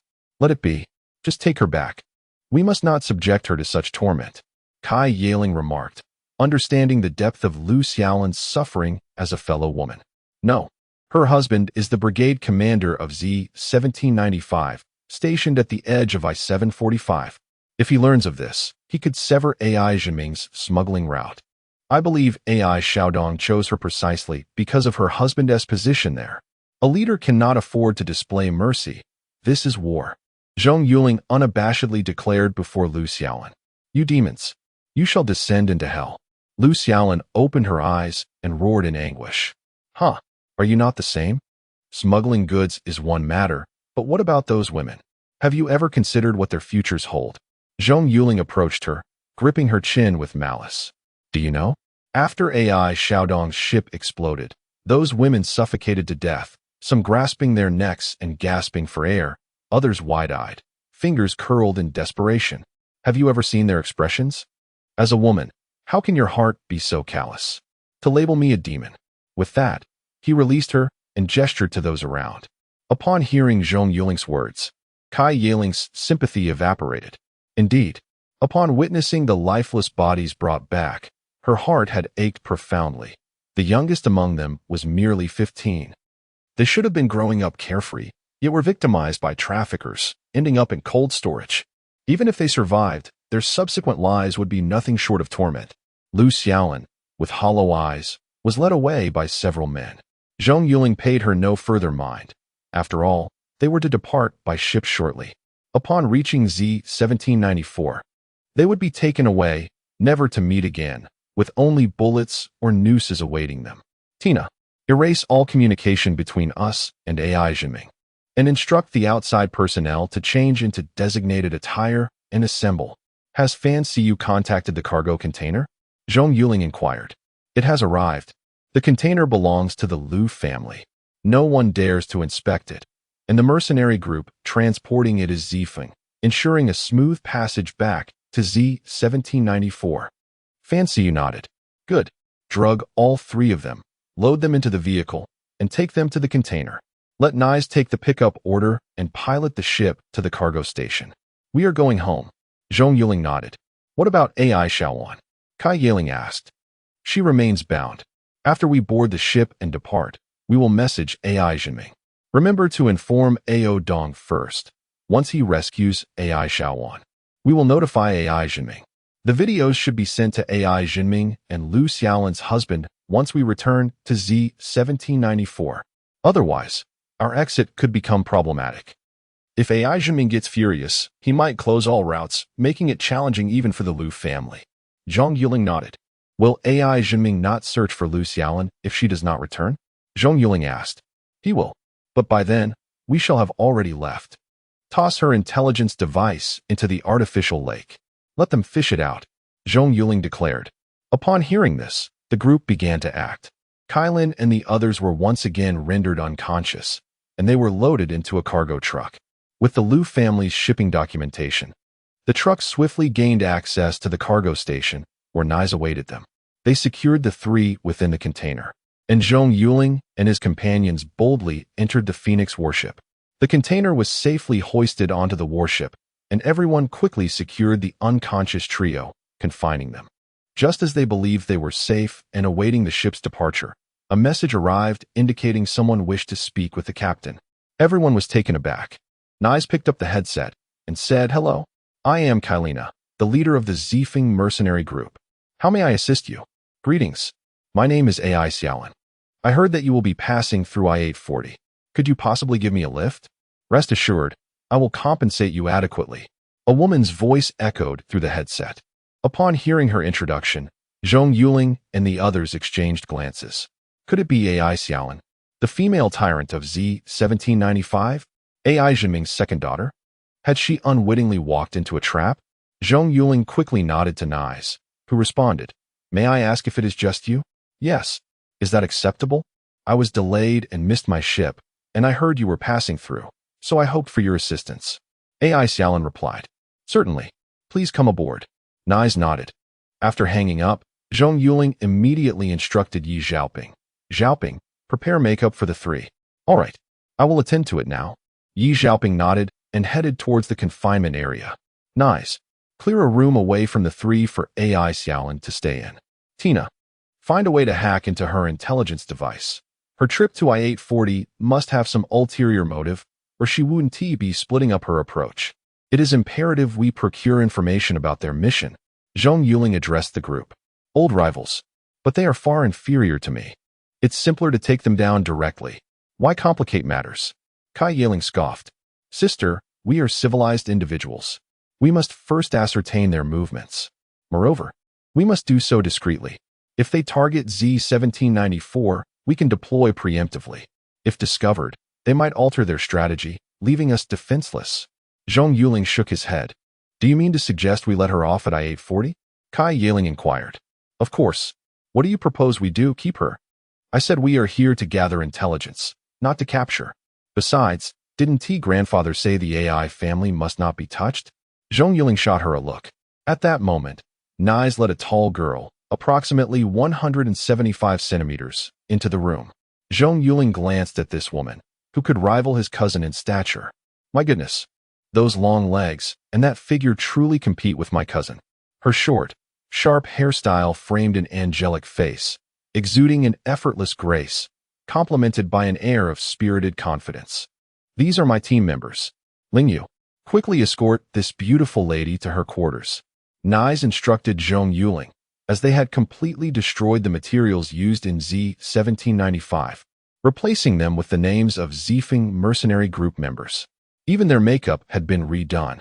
"Understood, leader. This beauty is with me." Zhong Yuling nodded to AI Xiaolan, gesturing for her to follow. "Thank you." AI Xiaolan smiled at the tall boy before her, finding him rather handsome. He fit her ideals perfectly. Had Zhong Yuling known AI Xiaolan's thoughts, he would have been taken aback. despite his insistence that Yi Xiaoping not make him more attractive than his original self. She had retorted that he could only look handsome no matter how he was styled. Zhong Yuling sighed, lamenting, "My beauty is indeed a burden." Chapter 116. Observe my charm bringing AI Xiaolin into the room. Zhong Yuling smiled and said, "Please rest here. My room is just next door. Feel free to find me if you need anything." "All right. By the way, what is your name?" AI Xiaolin inquired as she set down her backpack. "You can just call me Lingyu," Zhong Yuling replied with a smile. "And your surname?" AI Xiaolin pressed on. "Ouyang. My full name is Ouyang Lingyu," he answered. Upon observing her crescent-shaped eyes and slightly upturned lips, Zhong Yuling's heart skipped a beat. Could it be that she has taken a liking to me? "I'm not familiar with this place. Could you show me around?" AI Xiaolin approached him. "That might not be appropriate. It's best if you refrain from wandering around the warship. If the captain finds out, she will scold me." Zhong Yuling replied, concern evident on his face. "What if we run into those three people?" "Oh, come on. If the captain scolds you, just quit and follow me. I'll help you join the military. Look at your physique. You're the perfect soldier," she exclaimed, reaching out to touch Zhong Yuling's muscular chest. "Whoa, is this woman a rogue? Taking advantage of me?" Zhong Yuling exclaimed, exasperated. "Beautiful lady, you are playing with fire. Is that so? Would you like me to help you extinguish it?" she teased, collapsing into Zhong Yuling's embrace. "Goodness, is this the genetic trait of the AI family?" he thought, pushing her away. "I need to leave. The I-840 will arrive tomorrow morning. I hope you want to wander around." Giggling, she replied, "Understood." Zhong Yuling stepped out, drenched in sweat. No, the women of the AI family are too bold." Meanwhile, AI Xiaolin was in her room, covering her flushed cheeks, muttering to herself, "AI Xiaolin, how shameless you are. You were never like this before. Why have you turned into a flirt just because of someone named Lingyu? No, I can't let him misunderstand that I am that kind of woman. I have never even had a boyfriend." Suddenly, she remembered something and pulled out a half-empty bottle of water from her backpack. It was given to her by a teammate, AI Lick. She had received a secret mission from her father to infiltrate the I-840, and due to the need for discretion, she had only brought 2 teammates, AI Lick being one of them. They had initially decided to travel together, but she later felt it would be better to separate for stealth. So she took the water and told her teammates to go their own ways. Now, reflecting on it, AI Lick's expression when she suggested separating seemed a bit off. He looked disappointed. "Damn it," she fumed, throwing the bottle to the ground. It dawned on her that the water had been drugged. AI Lick had shown interest in her during their conversations. She never expected him to be so audacious as to drug her. "When I return, he better watch out." Suddenly, she felt unwell all over. Thankfully, she had only drunk the water after boarding the ship. Otherwise, if she had drunk it in front of them, she shuddered to think where that scoundrel might have taken her. "What should I do? I've never encountered such a situation before," she lamented, collapsing onto the bed. At that moment, Zhong Yuling stood at AI Xiaolin's door, holding a hidden camera. He had intended to sneak in and place it in her room without her noticing. But her sudden behavior startled him, causing him to forget his plan. "Forget it. Just be cautious. As long as she comes out, I'll follow her closely. She must not go towards the stern," he murmured to himself, heading towards the adjacent room. "Captain, all data has been completely deleted." Tina entered Zhong Yuling's room. "Whoa, miss, this is a man's room. Don't you knock before entering?" Zhong Yuling exclaimed, taken aback by Tina's sudden intrusion. "Uft, what is there to be afraid of?" Tina rolled her eyes. Leave. You'll get us into trouble. By the way, hurry and find a way to hack into her neural interface," Zhong Yuling instructed. "I know. Xiao Miling is working on it. She is quite capable and has a strong ability to learn. She can now handle some tasks independently." Tina nodded. "That's because you taught her well. Now hurry and assist her. I believe this is definitely related to our I-745. We must uncover their mission before she leaves." Tina nodded and exited. After a while, AI Xiaolin slowly sat up, noticing the disarray in the room, her face flushed with embarrassment. "How mortifying. I can't believe I did that. But honestly, that feeling was wonderful." After sitting in silence for a moment, she rose, tidied up, and opened the door. Just as she did, Zhong Yuling also opened his door. Upon seeing Zhong Yuling, AI Xiaolin froze. How did he know I was coming out? She approached him, puzzled. How did you know I was about to come out? Were you eavesdropping, hoping for a chance encounter? Yes, I was eavesdropping. I heard everything you said inside. Zhong Yuling replied, initially joking, but AI Xiaolin took it differently. Hearing that he had eavesdropped, she was mortified to think he had overheard her voice. How could he do this? Her face flushed from white to red, and then to black with anger as she kicked him and stormed off. What just happened? Zhong Yuling scratched his head, bewildered, and followed her, limping as he did. Feeling embarrassed and wishing to disappear, AI Xiaolin heard footsteps behind her. Turning around, she saw Zhong Yuling and her cheeks reddened immediately. Why are you following me? Beautiful lady, I'm concerned you might get lost. We really can't go back there. It's off limits to outsiders. Come, let me take you to the dining area for a drink. Zhong Yuling suggested. Oh, you are receiving cargo shipments? Then it's indeed off limits. I understand. Let us go get a drink, or we could just have something in your room. Just the two of us. Despite her earlier humiliation, AI Xiaolin couldn't help but admire Zhong Yuling's handsome face. That might not be appropriate. Zhong Yuling was at a loss. What if they ended up drinking too much inside? It's perfectly fine. I don't like drinking with too many people. Come on, let us go to your room. AI Xiaolin naturally linked her arm with Zhong Yuling's, leading him toward the dining area. As the two appeared before others, everyone was taken aback. Their demeanor seemed rather intimate. Zhong Xiaoling discreetly gave a thumbs up to Zhong Yuling. Zhong Yuling felt a wave of embarrassment wash over him. While AI Xiaolin greeted everyone amiably, grabbed a few bottles from the wine cabinet, handed the money to Nais, and pulled Zhong Yuling out of the dining area. Watching them leave, Zhong Xiaoling remarked, is he attempting to use his charm this time? Jamming, I used to admire you, but now I have another to look up to. The female tyrant.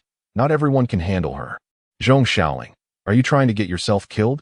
Kai Yiling tossed a fork at him. Whoa, sister, isn't it true? We must confuse AI Xiaolin to gather information. Zhong Xiaoling retorted.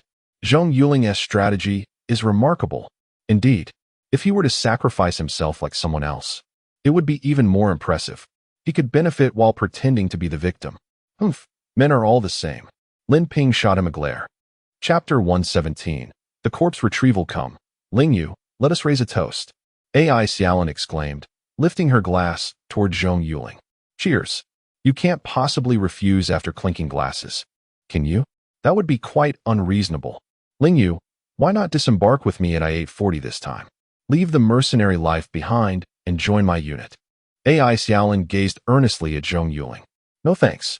Being a mercenary is far too liberating. The military is simply too cumbersome. Are you even a soldier? Which unit do you belong to? Zhong Yuling feigned ignorance in his inquiry. Do you know about the giant bear? AI Xiaolin's cheeks flushed as she looked at Zhong Yuling. Of course. The Z-1795 reconnaissance team. I've heard their captain is a stunning beauty. I wonder if I'll get a chance to see her. Zhong Yuling remarked with a smile, while internally he scoffed at her casual revelation of her unit's name. Sister, are you not concerned about the secrecy of your assignment? Indeed. She is a true beauty, and she has never had a boyfriend. AI Xiaolin grinned mischievously at Zhong Yuling. I'm being quite straightforward, am I not? Is that even possible? Never had a boyfriend? Surely you jest. Zhong Yuling was taken aback.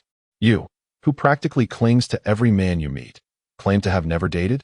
I truly haven't. Do you not believe me? AI Xiaolin crossed her arms defiantly. You can't possibly know her situation. Perhaps she discreetly dates without your knowledge. Zhong Yuling was reluctant to linger on such matters. Your romantic history is of no concern to me. I'm not pursuing you. I am the captain of the giant bear. I surely know if I've had a boyfriend or not. You fool. AI Xiaolin huffed, moving to sit beside him. What? You're the giant bear captain? I find that hard to believe. If you were, I would still be Zhong Yuling. He retorted. Now, you're intoxicated. Hurry back to your quarters. Zhong Yuling. If you truly are Zhong Yuling, I might just lose my temper. AI Xiaolin glared at him. Did I upset you? I didn't mean to. Our families aren't even rivals yet. Zhong Yuling defended himself. Just the sight of that person irritates me. He is a pompous fool. Flaunting his prowess after capturing a pirate, parading his exploits before the Rookie Federation members. It's nauseating. AI Xiaolin vented her frustration. Zhong Yuling, however, was perplexed by her harsh words. Is this how you speak of others?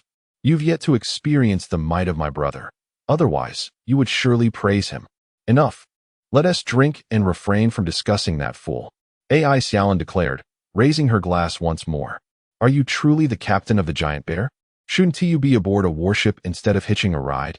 Zhong Yuling inquired casually. AI Xiaolin set her glass down. Some questions are better left unasked.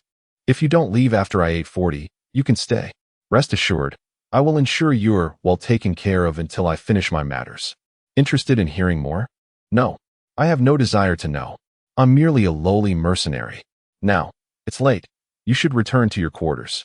Tomorrow, we reach our destination. Zhong Yuling waved his hand, convinced that AI Xiaolin indeed had a secret mission. He resolved to urge Tina to expedite their journey. Not yet. Why are you unwilling to enjoy the company of a stunning beauty like me? AI Xiaolin leaned against Zhong Yuling. Sister, this is a crime. You can't just lean on every man you meet and claim to have never dated. He retorted, exasperated. Let us drink instead. The two soon finished 2 bottles of wine, and AI Xiaolin's cheeks turned rosy, her gaze becoming unfocused. Zhong Yuling noted that she was nearing her limit. He tentatively inquired, You're drunk. Allow me to escort you back to your room. No. I wish to drink more. I've never enjoyed myself so much. AI Xiaolin suddenly nestled her head on Zhong Yuling's shoulder, seeking comfort. Then don't go. Come with me to Z-1794 for a few days. He suggested. Impossible. My father has assigned me a task. I must go? AI Xiaolin shifted in his embrace, finding a comfortable position, and closed her eyes. What task requires such urgency? Zhong Yuling probed, hoping she might divulge more in her inebriated state. You cannot know. Why do you even ask? Now I shall sleep, she declared, shutting her eyes. Hey, don't sleep like that. Return to your room. I still have questions. He urged. Would it be all right to sleep beside you tonight?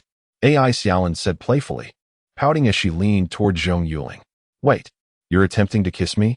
No, I can't. I have a girlfriend. He quickly turned his head away. You're intoxicated. Let me carry you back. Only if you kiss me. Then I'll share my mission details. AI Xiaolin opened her eyes, gazing intently at Zhong Yuling. Really? Is that how it works? Perhaps I stand to gain from this. He mused, glancing at her. You must tell me first. I want to accept a kiss without information. You rogue. You think you're at a disadvantage? Fine. I will tell you. But you must not speak of it. My mission is to retrieve my brother from home. AI Xiaolin slurred, her words slightly slurred. Your brother? Who is he? Surely he can return on his own. Just retrieving him? How mundane. Zhong Yuling thought, somewhat disappointed. If only he could return. Alas, he perished in an explosion. I must secretly enter Z-1794 to bring back his remains.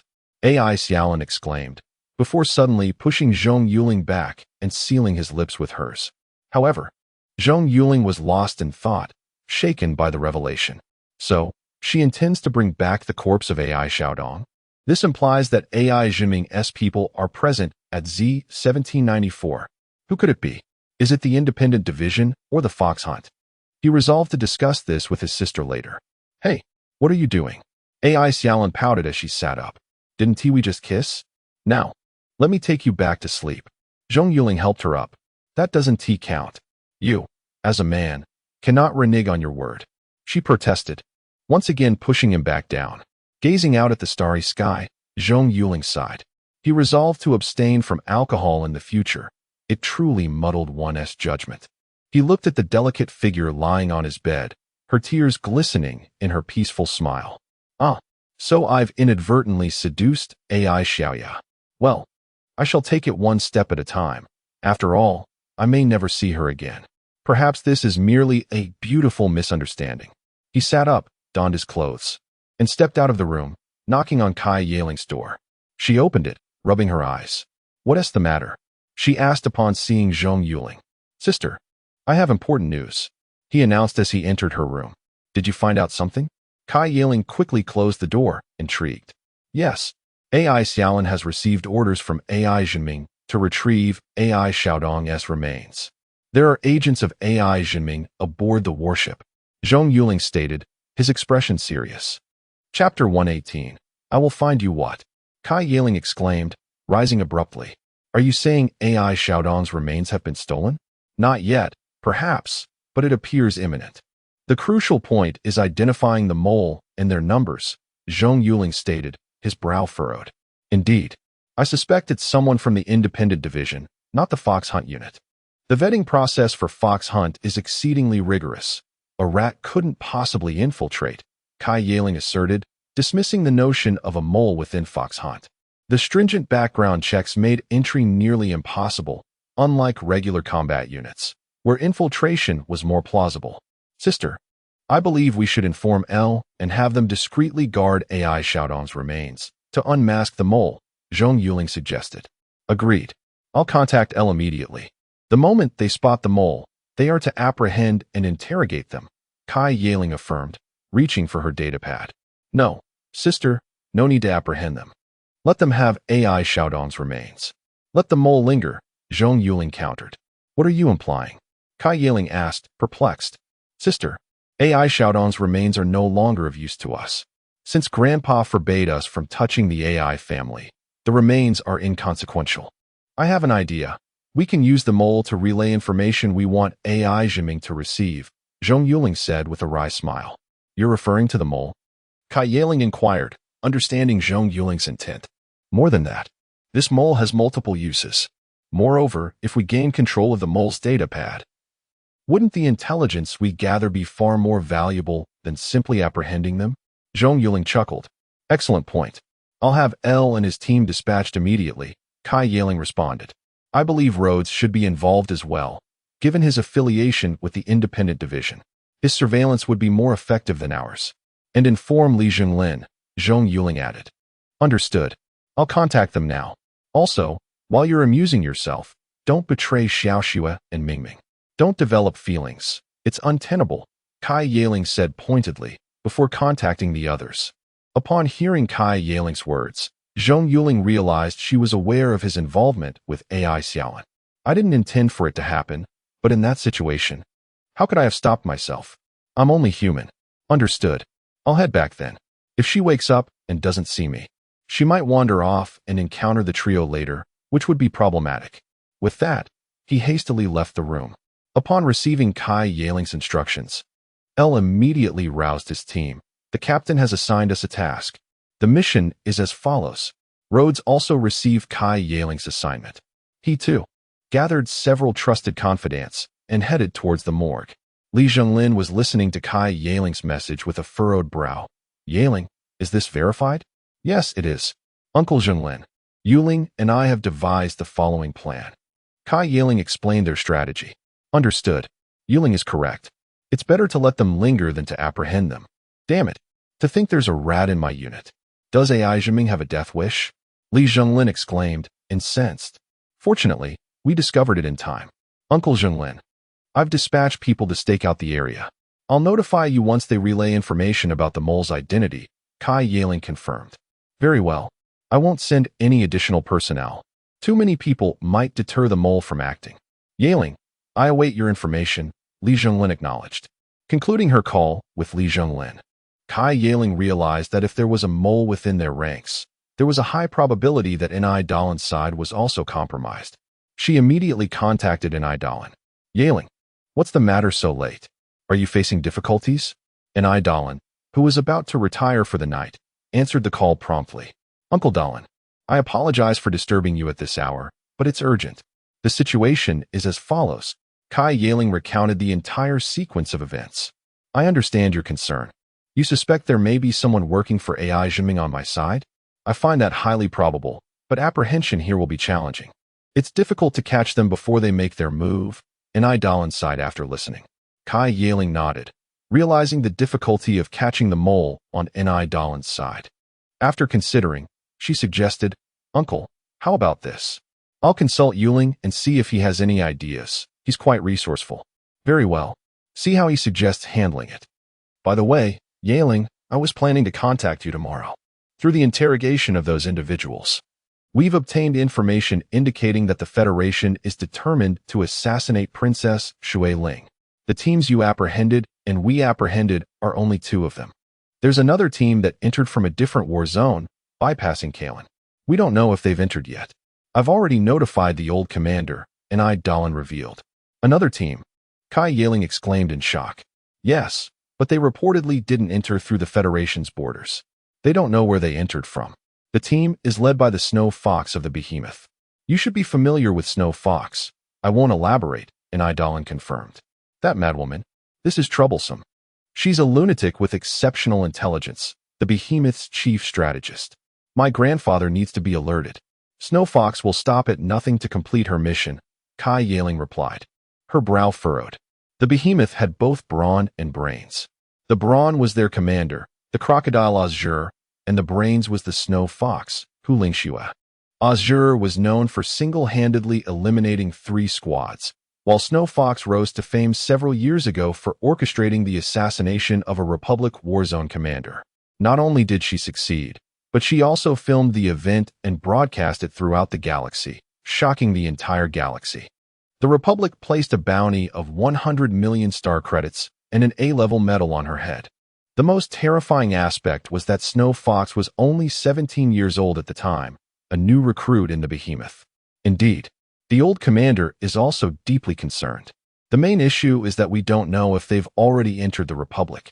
The old commander may recall you, and Dalan stated. Possibly, if nothing goes wrong.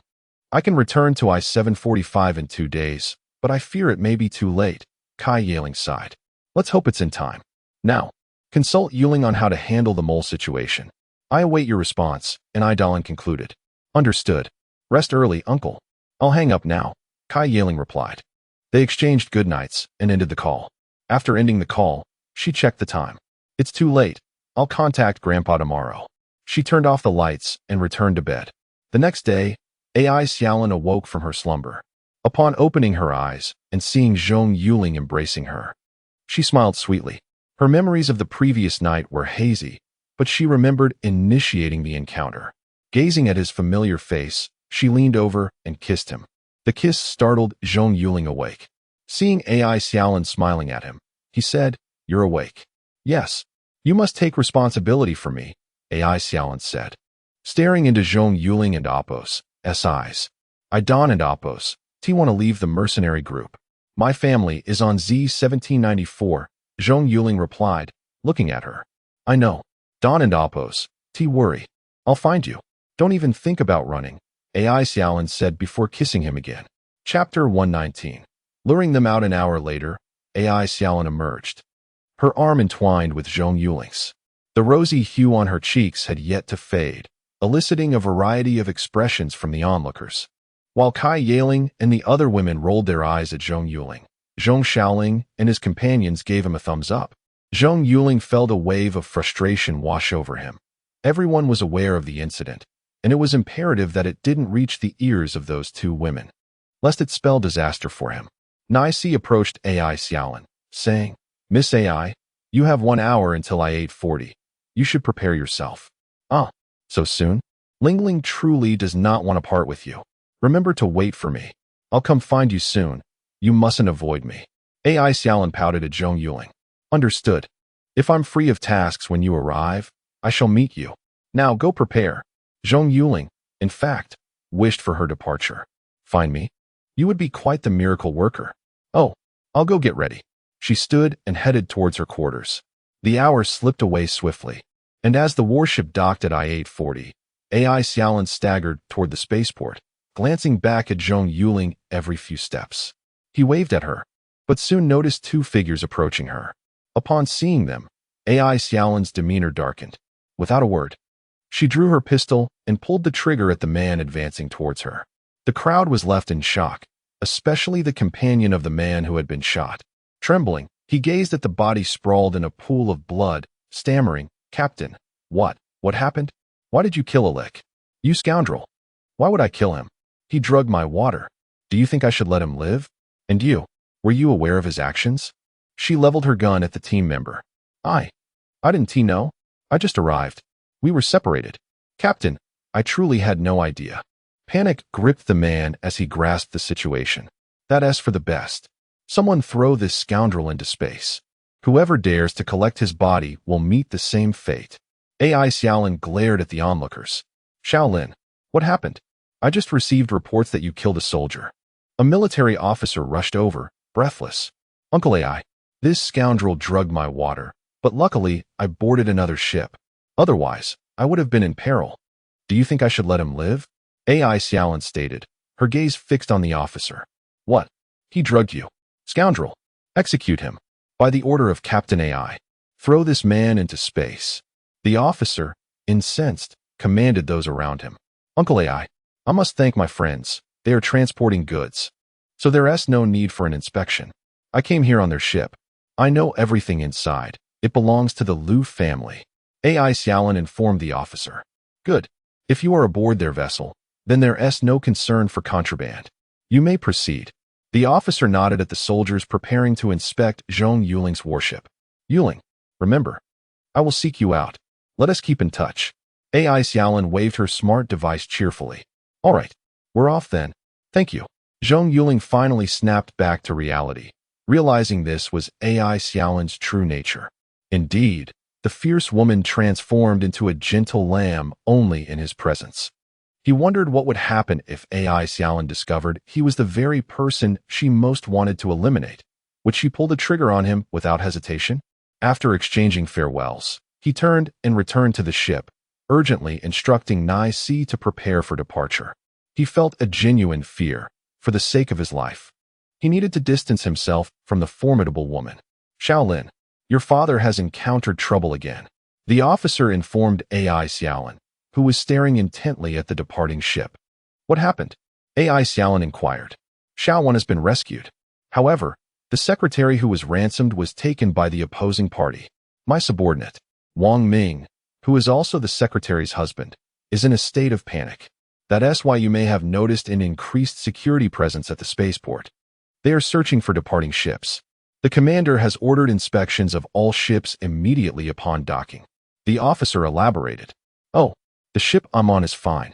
I have been here for a day. Don't worry. The rest must not be overlooked. That secretary is Liu Xiaolin, right? Always dressed to the nines. Clearly an untrustworthy woman. I've told my father to replace her to avoid scandal. Being kidnapped is unfortunate, but as long as Xiaowan is safe, that's what matters. AI Xiaolin scoffed. By the way, uncle, you know the mission my father sent me on, right? Is the ship ready? When do we depart? I have yet to receive news. He said he would inform me once it was secured, but it hasn't come through. Perhaps Xiao Dong's body is still not in hand. Sigh. How could he have gotten involved in such matters? The officer sighed. Sigh. He has always been reckless. It's my mother's fault for indulging him. Uncle, you know how much I despise smuggling. My brother, to think he would get involved in such activities. Thank goodness he is dead. Otherwise, if I had caught him, I would have executed him. By the way, do you know which team intercepted that scoundrel? AI Xiaolin asked. I hear it was a team from the Fox Hunt Patrol, led by a captain named AI Air. By the way, one of the team members is that show-off, Zhong Yuling. The officer replied, pondering if AI Xiaolin would wish to eliminate her father if she learned he was the protector of those smugglers. He was aware of her strong sense of justice and her deep disdain for those who dwelled in darkness. Thus, AI Zhenming instructed everyone in the know to ensure she remained unaware. Previously, AI Xiaolin had intercepted a smuggling vessel and, without hesitation, executed the smugglers on the spot, leading to significant financial repercussions for AI Zhenming to resolve the matter. Since then, he had reassigned her away from 2 smuggling routes. That scoundrel Zhong Yuling. If I ever cross paths with him, I shall pummel him to death. What an idiot.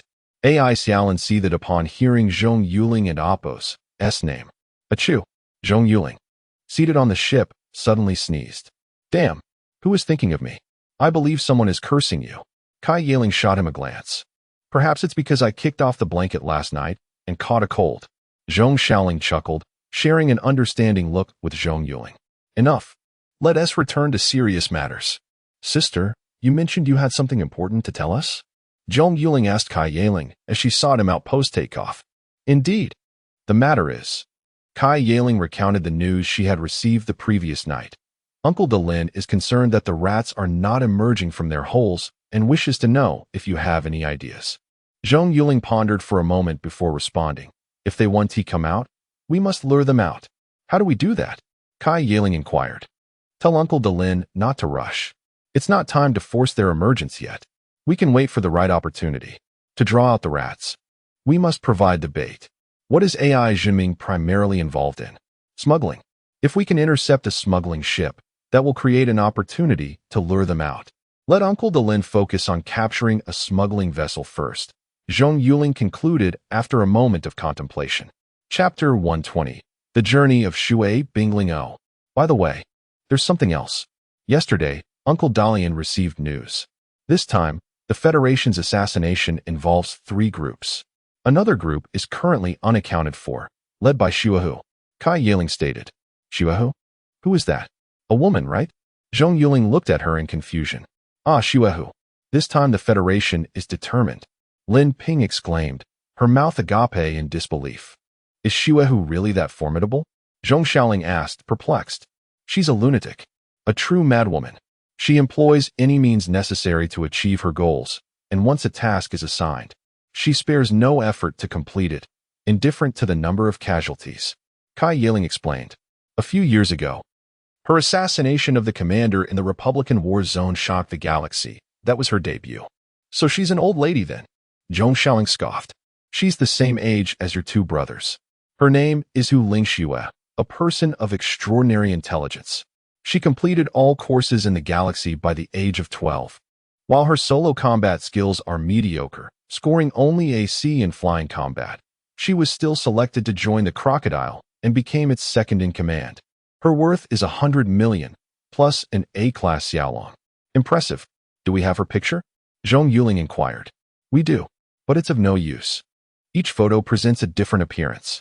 Hence, she is also nicknamed Thousand-Faced Fox, Kai Yiling said while beginning to search for images on her smart device. As Zhong Yuling examined each unique visage of the woman, he began to look for commonalities, taking up a pen and sketching on the screen. No matter how one alters their appearance, the eyes remain unchanged. Perhaps Shuehu is overly confident. She doesn't even wear pupil-enlarging lenses. Look, regardless of her transformations, her eyes have never changed, Zhong Yuling declared to the group. But in a vast sea of people, we cannot examine each pair of eyes individually. Zhong Xiaoling countered, earning the agreement of those present. Incorrect. Tina, is there a way to extract her pupils from the photos? Zhong Yuling turned to Tina. Yes, but the extraction would be ineffective. The extraction is merely a flat image, which cannot achieve much. Tina replied, stroking her chin. However, we can access the information database for comparison. Even if she alters her identity, the galaxy's information repository will surely have a record. Unless she is a primitive who has never utilized technology. Otherwise, her irises would certainly be documented. Her arrogance has provided us with a clue. Zhong Yuling addressed the group. All right, Mei Ling and I will start searching the database. Tina nodded in agreement. Impressive, my brother. Zhong Xiaoling gave Zhong Yuling a thumbs up. Tina filtered through the data, focusing exclusively on women aged 19 to 21, specifically those from the Federation and of East Asian descent, standing between 170 to 175 centimeters tall. Zhong Yuling scrutinized the photos. Kai Yiling gazed at Zhong Yuling with starry eyes. I realize every time I'm with you, I gain invaluable insights. I truly wish to resign from being the captain and follow you around. Don't, sister. I would have Grandpa beat me to death. Zhong Yuling waved his hands dismissively. Captain, I believe Yuling could succeed you as the captain. Please don't misunderstand. It's not about you, but I feel that under his leadership, the fox hunt would become an unparalleled legend throughout the Republic, or even the entire galaxy. Hua Jiaming interjected. Brother Jiaming is correct. But if you want my sister to step down, you must put in some effort. Zhong Xiaoling patted Jiaming's shoulder meaningfully. Get lost. Are you itching for a fight? Kai Yiling hurled a folder at them. She glared at the two. You are still a rookie and cannot command respect. In a few years, once you mature, I will step down. Please, sister. You should continue. I can manage a small team, but overseeing so many is beyond me. Zhong Yuling shook his head vigorously. Stop kidding. A soldier who doesn't aspire to be a general isn't a good soldier. It's just a battalion. How can you say you can't handle it? You're simply lazy. Kai Yiling immediately exposed his thoughts. Captain, why not let Yuling command his own unit? They are all newcomers. This way, he can manage effectively and rapidly form combat readiness. Lin Ping suggested.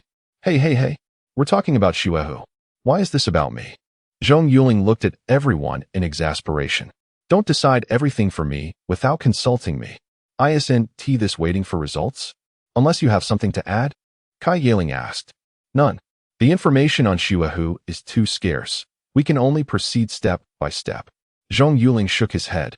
At that moment, a member of the Phoenix team rushed in anxiously, exclaiming, Not good. Lu Xiaolin has committed suicide. What? No way. The group stood up in shock and hurried toward Lu Xiaolin's confinement room. Upon entering the room, they discovered Lu Xiaolin sprawled on the bed, her pupils dilated, lifeless. With blood around her mouth, she had bitten her tongue to death. I never expected her love for AI Zhiming to run so deep. She didn't have to die. She could have lived well if she had cooperated with us. What a pity. The power of love is truly terrifying. Zhong Yuling sighed and continued. Let us clean this up. Also, inform Tina not to release the video. If AI Xiaolin sends it to Lu Xiaolin's husband, she'll be in danger. I'll think of another way. How is it possible to develop feelings in just one night? What did you say to me? Kai Yiling looked at Zhong Yuling. No. She isn't AI Zhiming. She is a fine girl. Tina, show me her information. She was unaware of AI Zhiming's affairs, and she detests smuggling. Last night, while drinking, she confided in me that her brother, AI Xiaodong, was involved in smuggling. She said if he were alive and she caught him, regardless of whether he was her brother or not, she would execute him. Whether you call it using power for personal gain or being overly compassionate. I truly don't wish for her to come to harm. Zhong Yuling explained. I see. Then she does have a chance at redemption. All right, we want to release it. Kai Yiling nodded. I see. Ensure your team keeps a close watch on the other two. They must not resort to the same method of suicide, or our efforts will be in vain. Zhong Yuling instructed Nai. Rest assured, those two are relatively docile. I will ensure the team remains vigilant. Nai nodded. Let us go check if Tina and the others have made any progress. Zhong Yuling glanced at the lifeless body on the floor, sighed, and exited the room. Returning to the control room, he found Tina and Xiao Miling still focused on their screens. Not wishing to disturb them, he continued examining the photos of Xuehu. At that moment, Kai Yiling's smart device chimed, and upon opening it, she discovered a message from Zhong Aigua and answered it. Linger, how long until you arrive? Zhong Aigua inquired. We will reach I-745 in just over a day, and if we arrive at the administrative star, it will take approximately 4 days. Kai Yiling replied. Yes. You are aware of the situation, right? Xuehu personally leading the team complicates matters. Does Yuling have any strategies? Zhong Aigua asked. Yuling has identified commonalities about Xuehu. We are currently investigating. Kai Yiling responded. We do need you here. However, you need not come to us phase. In 2 days, Shui Bingling will be heading to Z-1794. You will be stationed there and must locate Xuehu as quickly as possible. Zhong Aigua instructed. No way. The princess is overindulging. Why come to Z-1794 now? She should remain at the administrative star and not wander around. Zhong Yuling exclaimed angrily upon hearing Shui Bingling's arrival. Don't you dare blame me. It's all you're doing. Shui Bingling is coming to see you. Zhong Aigua scolded him. Chapter 121. The singer Guling you what? You are looking for me. What do you want? It's not Grandpa, is it? Hurry up and restrain her. Don't let her come. Upon hearing that Shui Bingling was coming to find her, Zhong Yuling was utterly flabbergasted. What is going on? Is this not stirring up trouble? I cannot bear this responsibility. It's fine if she is looking for you. You can protect her well. All right, this time, provide me with a list of personnel and equipment you need. You are fully responsible for capturing the snow fox. Zhong Aigua said, evading the topic. No. Grandpa, didn't you hear what I said? Zhong Yuling was exasperated. Really exasperated. Shui Bingling is coming to Z-1794. And now 3 women are going to meet. Are we playing cards, or what? I heard you. You said you guarantee to complete the task, right, Ling? Zhong Aigua nodded. Looking at his granddaughter. Yes. He said he guarantees to complete the task. Everyone heard it. Kai Yiling saluted and glanced at those around, and everyone nodded in agreement. What on earth? You are pushing me into a corner. You are all just standing there speaking without any understanding of the situation. I guarantee to complete the task. Faced with Zhong Yuing's gaze, Zhong Yuling could only express her frustration. Then, what personnel do you need? Zhong Yuing inquired. Our team's members. Also, from Lin Ping's team, we can also call in Li Jingbin's team. And everyone here should join. Nei, do you want to join us for some fun? Zhong Yuling looked at Nei. Sure. As long as the money is right, I'm yours. Nei replied with a smile. Sister, don't say such things. It can be easily misunderstood. Also, get roles in their team over. I want the police and military on Z-1794 under my command. As for the equipment, let me think about what I need. Zhong Yuling said. All right, you can tell your father. Is this number of people enough? Zhong Yuling asked. My dear grandpa, the more people there are, the more tension will be created. Anyone with common sense will know we are waiting for her. Besides, my sister also mentioned that the other side will stop at nothing for this mission. If they become desperate, how many innocent lives will be lost? Capturing them must be done secretly, Zhong Yuling stated. After listening to Zhong Yuling's words, Zhong Yuling nodded. Yes, you are right.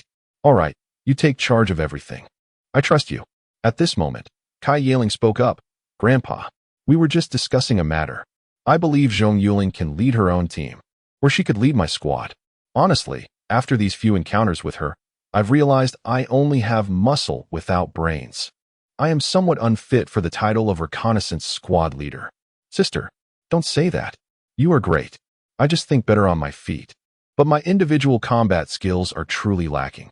Forcing me to lead a team or take over the fox hunt would just be a burden. Zhong Yuling was startled when she heard her sister reveal their previous conversation. Don't. I really am not suitable for this right now. Linger, Yuling is correct. She indeed cannot take your place well at this time, but leading her own team is a possibility. Your thoughts are valid.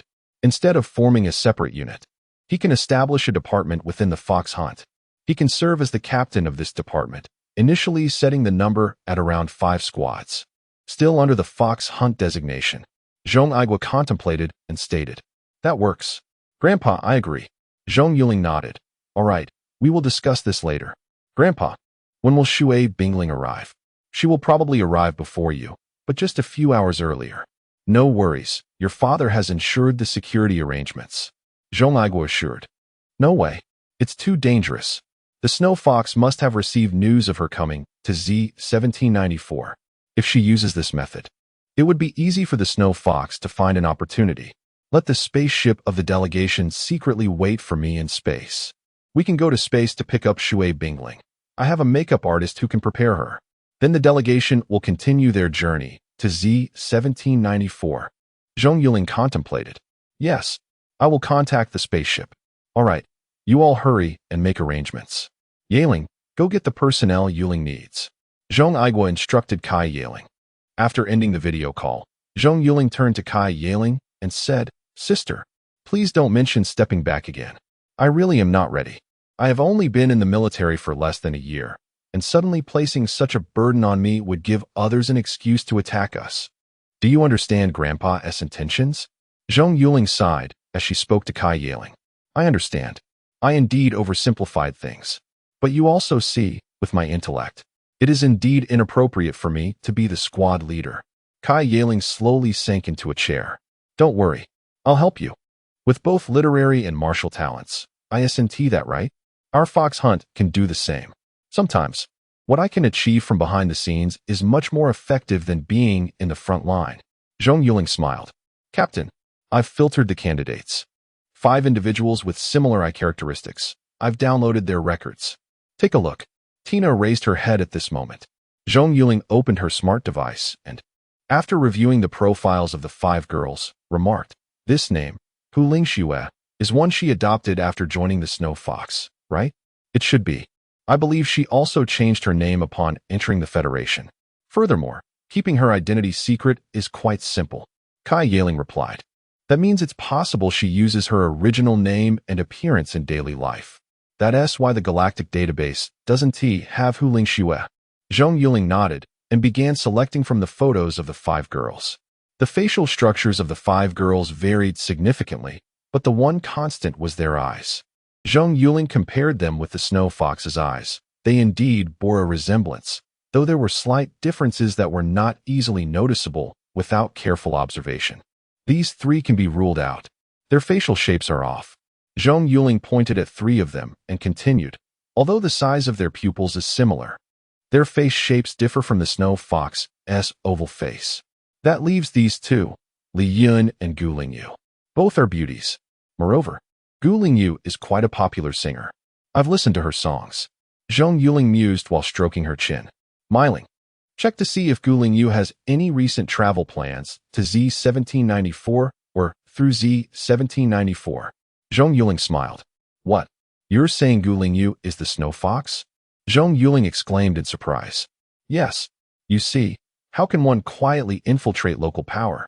Being a singer is an excellent way to conceal one's identity.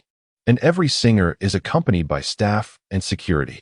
Isn't it easy to bring someone in? Plus, Shui Bingling is a fan of Gu Lingyu. If Gu Lingyu comes to Z1794, do you think she wants to come? When the time comes, Gu Lingyu can invite her fans to sing with her. And you can bet Shui Bingling would want to go up. Even if she doesn't tea. The lighting and sound at the concert would easily allow a sniper to conceal themselves and take a shot.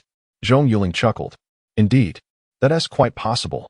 But how should we handle this? Zhong Yuling asked. Let us wait for Miling to check and then decide. Zhong Yuling replied. I found it. Gu Lingyu is indeed on her galactic tour and has recently arrived at the Republic. She just held a press conference expressing her admiration for the captain, and she wishes to hold a concert at Z1794 while the captain is serving. She even mentioned hoping the captain would give her a chance to sing a duet. Xiao Miling announced as she looked at the screen. Wow, she is using me as a pawn. Zhong Yuling was left speechless. This is a great opportunity. We can capture and control her when we meet her. Zhong Yuling exclaimed, slapping her forehead. Chapter 122, Kalen's plea idiot. How could we possibly control her? She's a public figure. If we detain a defenseless singer, the Federation will accuse the Empire of unwarranted abduction. Have you lost your mind? Zhong Yuling retorted, regarding him with disdain. Then what do we do? Zhong Shaoling inquired. Instead of control, we offer protection.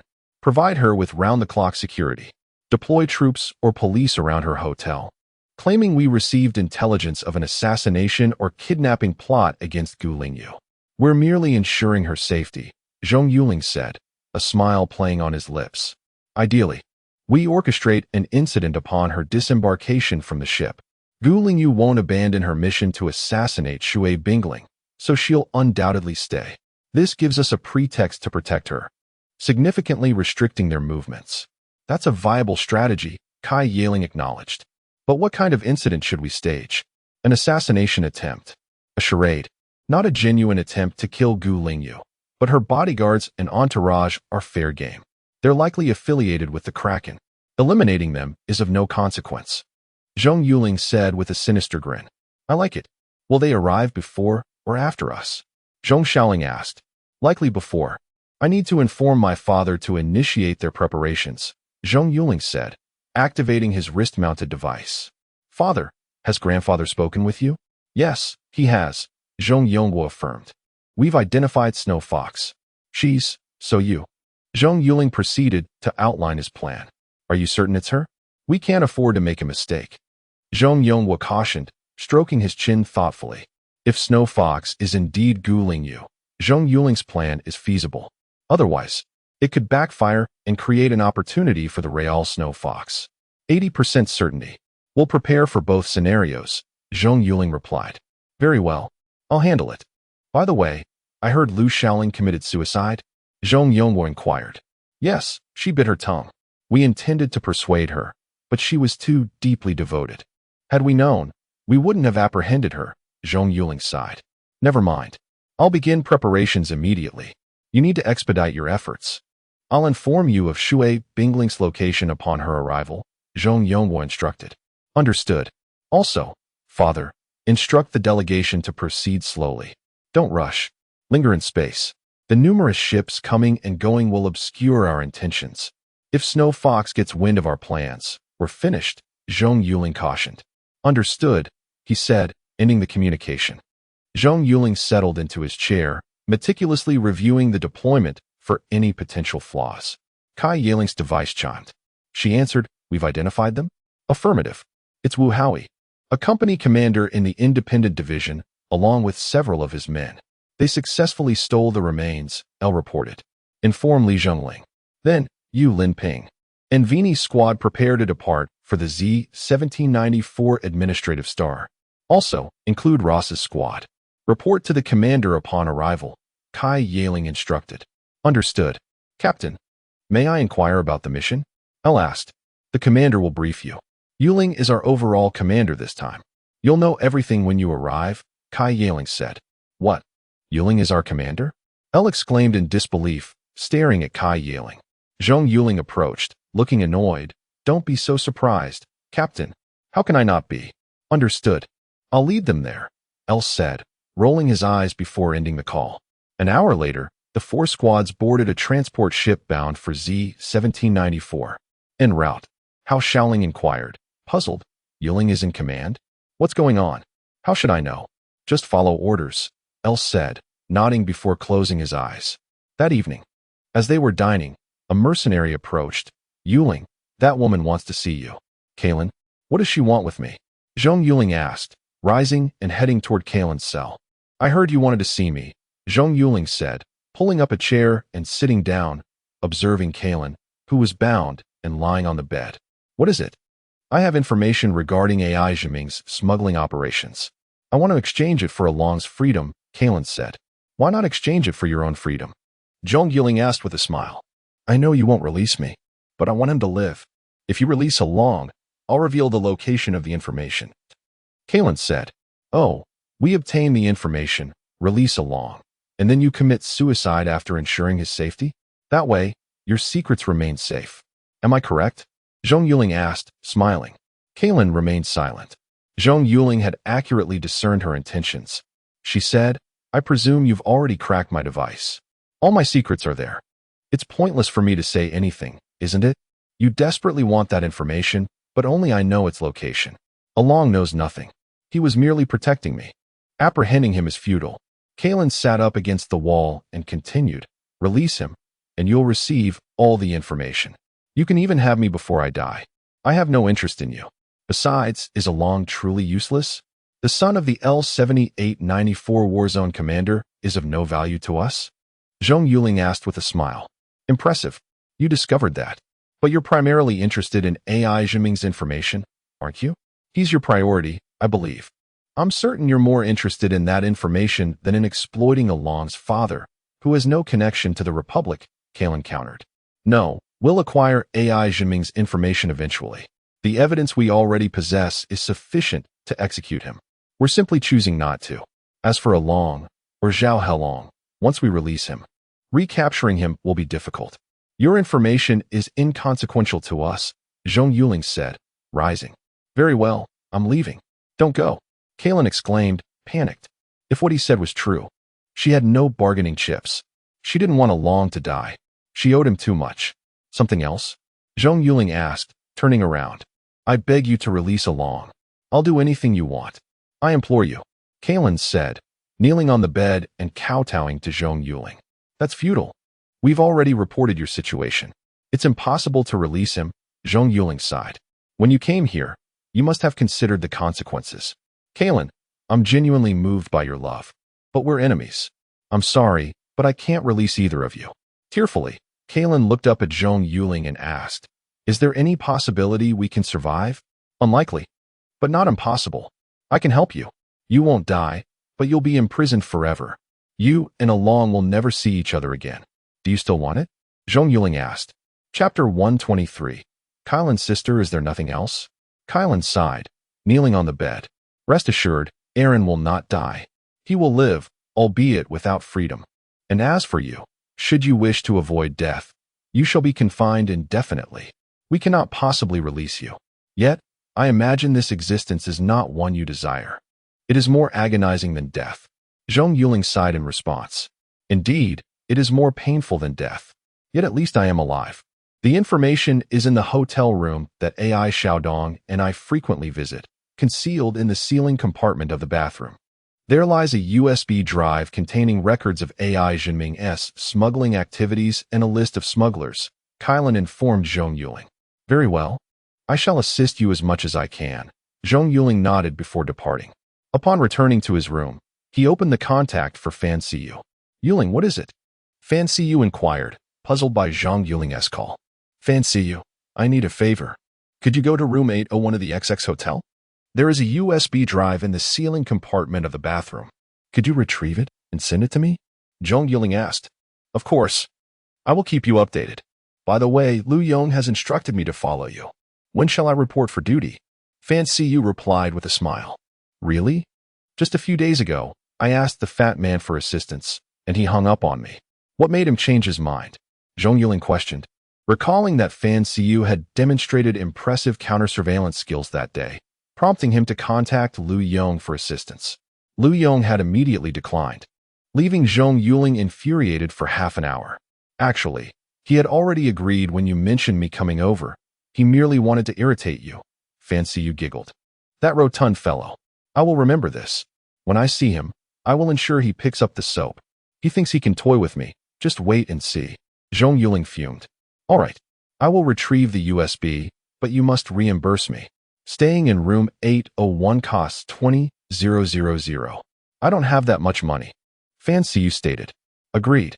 I will transfer 30,000 to you. You can use the surplus as you wish, Zhong Yuling replied with a smile.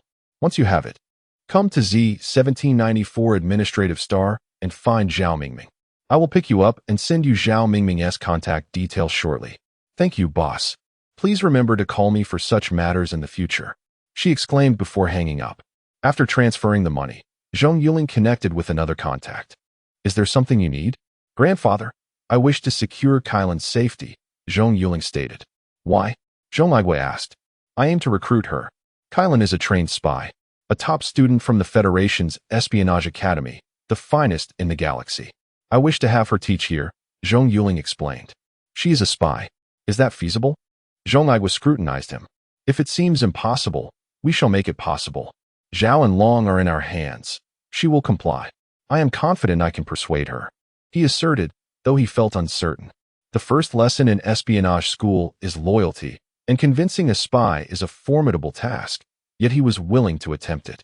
If successful, his team's capabilities would significantly increase. Moreover, familiarity with the Federation's espionage curriculum would facilitate countering them. The crux of the matter was that Zhong Yuling was entirely unaware of how to train spies. It was impractical to learn and then teach.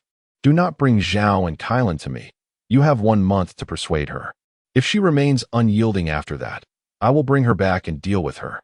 Zhong Igui concluded before abruptly hanging up. A month. This poses a challenge, yet I must try. With this thought, he re-entered Kylan's room. Seeing Zhong Yuling enter, Kylan slowly sat up. What is it? Silently, Zhong Yuling crossed the room and sat on the bed. I want you. Oh, all right. Come on. Kylan nodded.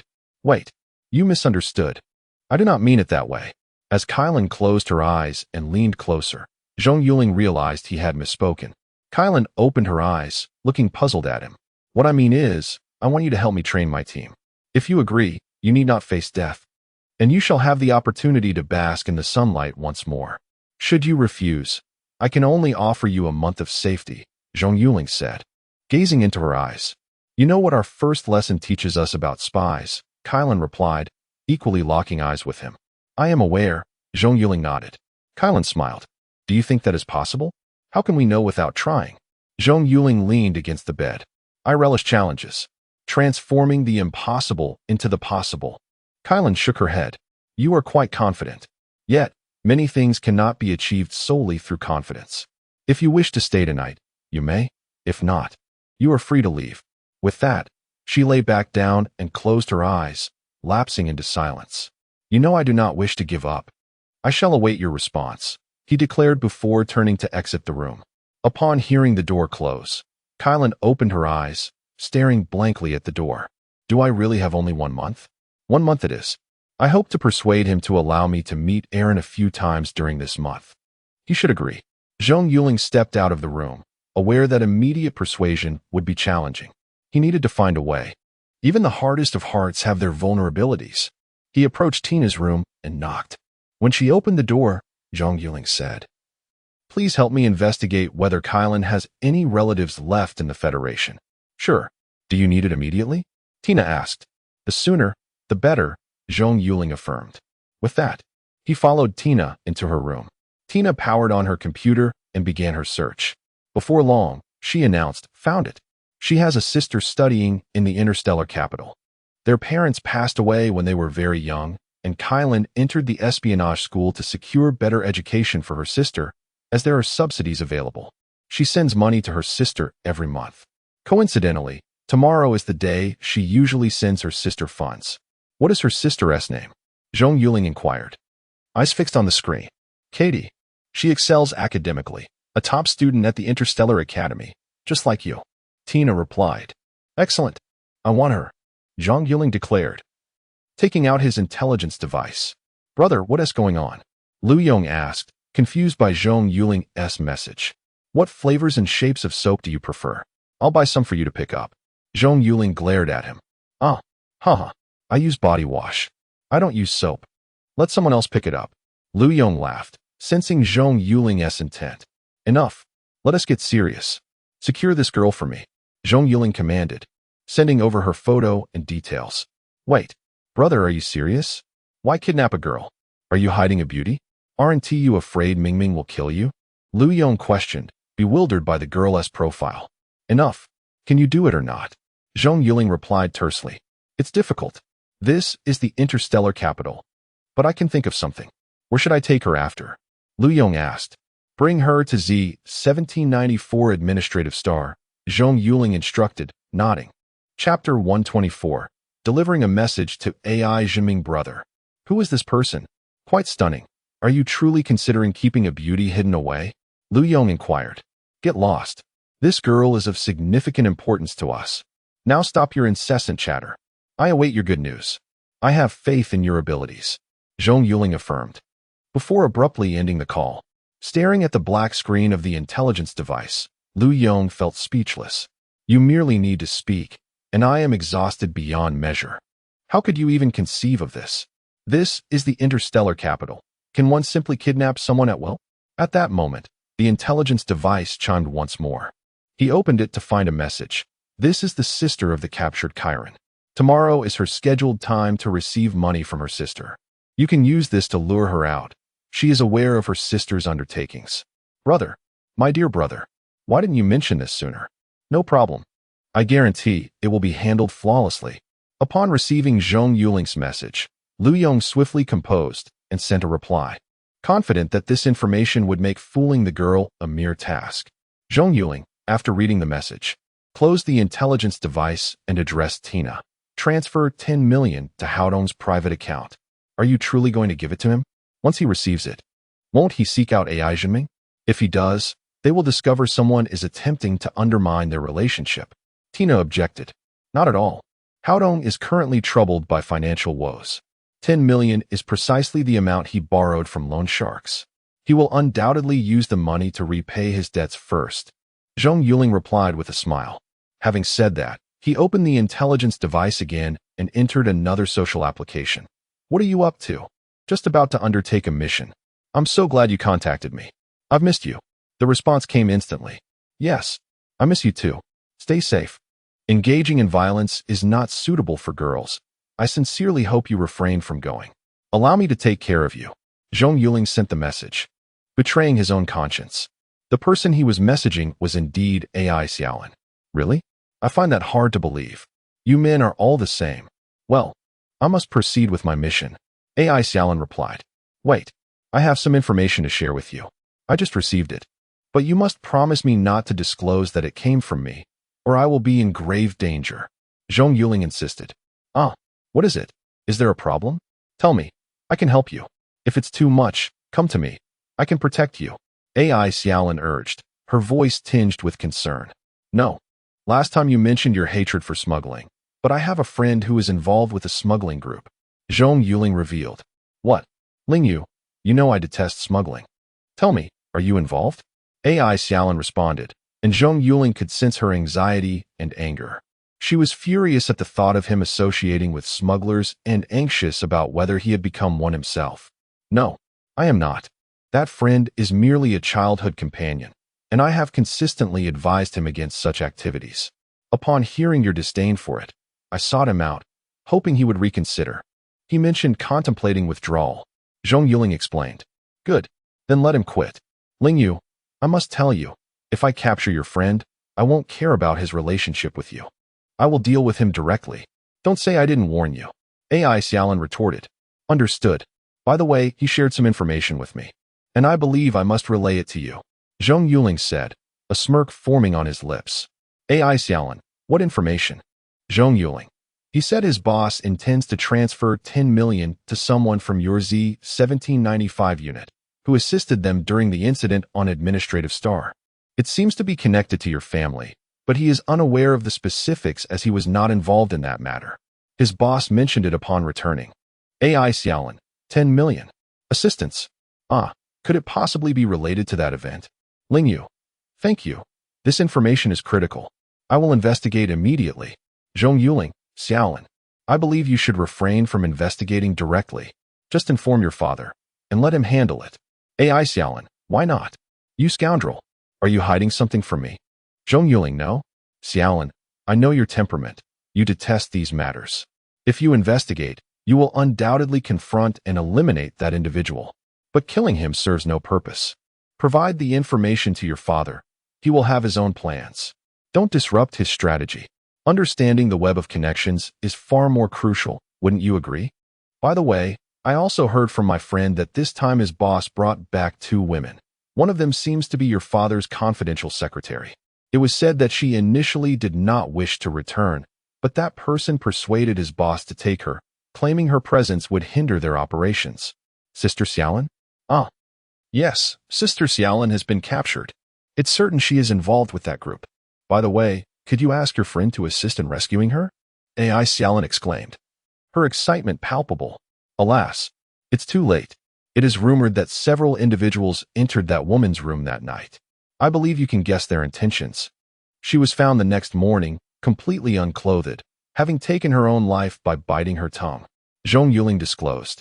What? Those bastards. I will have them eliminated. They shall not escape unscathed. Was your friend involved? AI Xiaolin seethed. No, he is merely a minor player. Such matters are beyond his scope. Zhong Yuling asserted. Bastards. Fine. I understand. You are right. I shall inform my father immediately. AI Xiaolin declared, her fury unabated. Yes. Additionally, I suspect it is someone close to your father, otherwise he would not have allowed Lu Xiaolin to be abducted. And please, take care. I cannot bear the thought of you coming to harm. Zhong Yuling cautioned. Understood. Do not worry. I will not reveal that you were the source of this information. I will say it came from my own sources. Ling Yu, I miss you terribly. What should I do? AI Xiaolin lamented. I will go to Z-1795 to find you. I miss you as well. Now, the commander is seeking me for a matter. I must end this call. Take care, and do not overexert yourself. Zhong Yuling concluded, shutting off the intelligence device.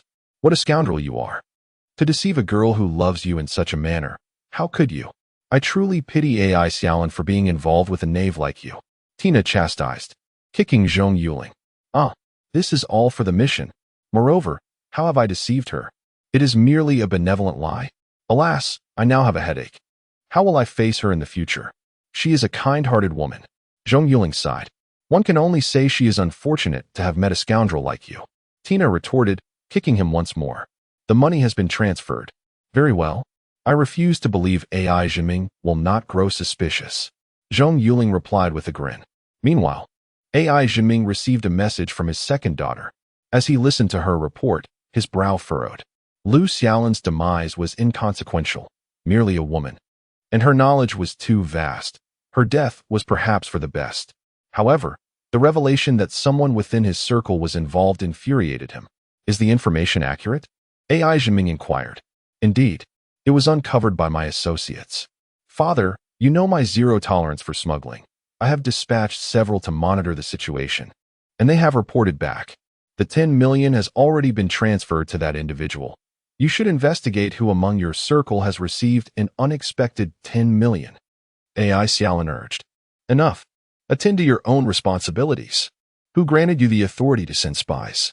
Are you attempting to disrupt my plans? It is precisely because of your temperament that I reassigned you. Do you still not comprehend? Very well, I am aware. Summon all your people back immediately.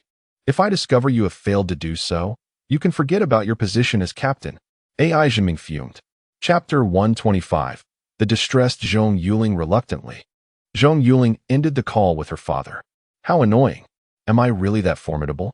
If it weren't for the fact that I didn't want you to know about Ling Yu's existence, I wouldn't have said that. If you don't want to let me, then so be it. I could go find Ling Yu and form a mercenary group with him. Then we wouldn't have to be apart. You should just remove me from the equation. With a pout, AI Xiaolin walked towards the helipad. Everyone was waiting for her to secretly enter Z-1794.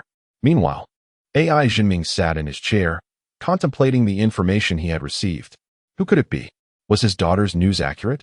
Just then, the door to his office swung open. And AI Xiaowan entered, addressing him Dad. I thought about it all night, and I still feel the need to tell you. Although I'm not entirely convinced it's true. What is it? AI Zhenming stood up and guided his daughter to the sofa. It's about Haodong.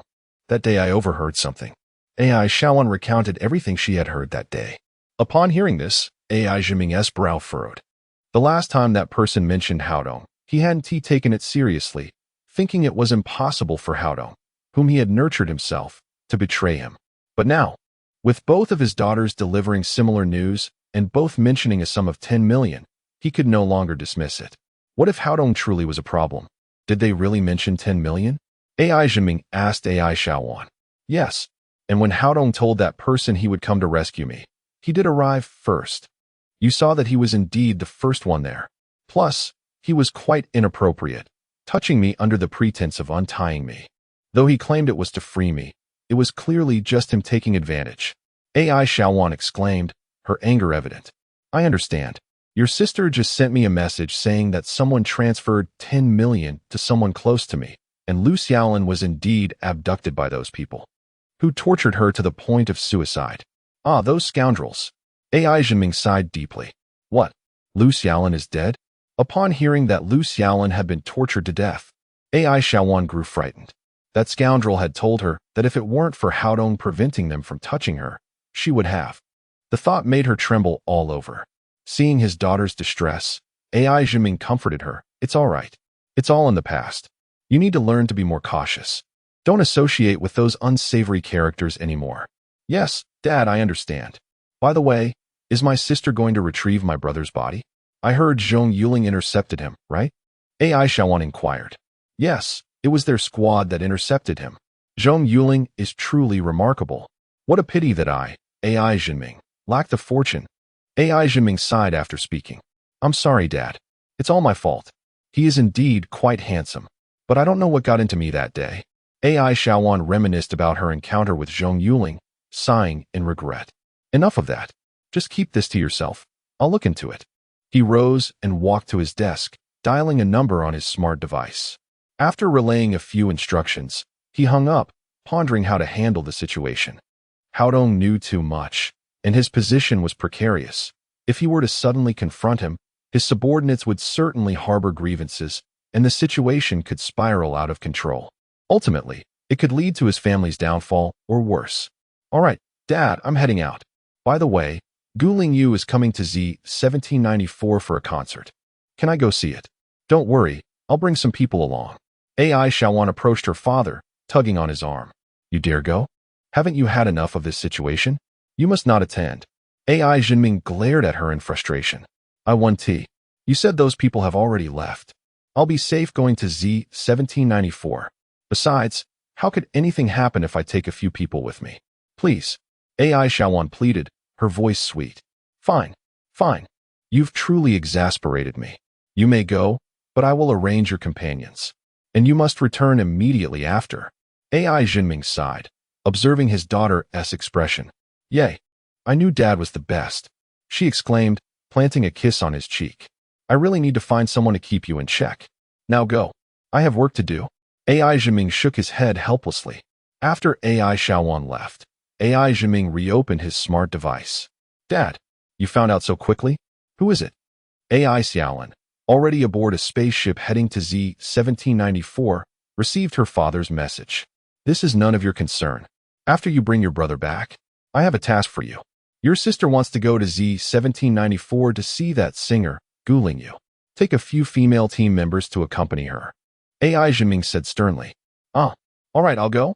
AI Xiaolin was ecstatic upon hearing her father's permission to go to Z-1794. She would finally see Ling Yu again. You seem quite excited. Are you a fan of that singer? AI Zhiming observed his daughter with curiosity. Yes, I am. She replied eagerly. Okay, Dad, I'll hang up now and get them to hurry up. AI Xiaolin excitedly ended the communication. Is it really necessary to be this excited over a singer? I heard she is very beautiful. I need to look her up online. AI Zhiming began to surf the web. Ling Yu. I received my father's orders to go to Z-1794. We are going to meet. Ling Yu, I'm so happy. Are you happy too? AI Xiaolin joyfully typed out a message. Meanwhile, Zhong Yuling was experiencing a headache as he saw a friend request pop up along with a message. Great hero. Hurry and accept. Why are you avoiding responsibility after hugging me? If you don't accept, I'll tell the entire galaxy that Zhong Yuling hugged me. With no choice, he clicked to accept and replied, My princess, it was you who hugged me, okay? I have a girlfriend, so could you please refrain from this? Oh, so you hug and then don't take responsibility? Fine. I'll hold a press conference shortly. Shui Bingling's message came through immediately. Please, no, princess. My life would be ruined by your father. Let us talk this out. Zhong Yuling exclaimed, feeling overwhelmed. Just be scared. We'll meet in a couple of days. You need to protect me for 24 hours. Shui Bingling teased. I know. I will ensure your safety, but it won't be me.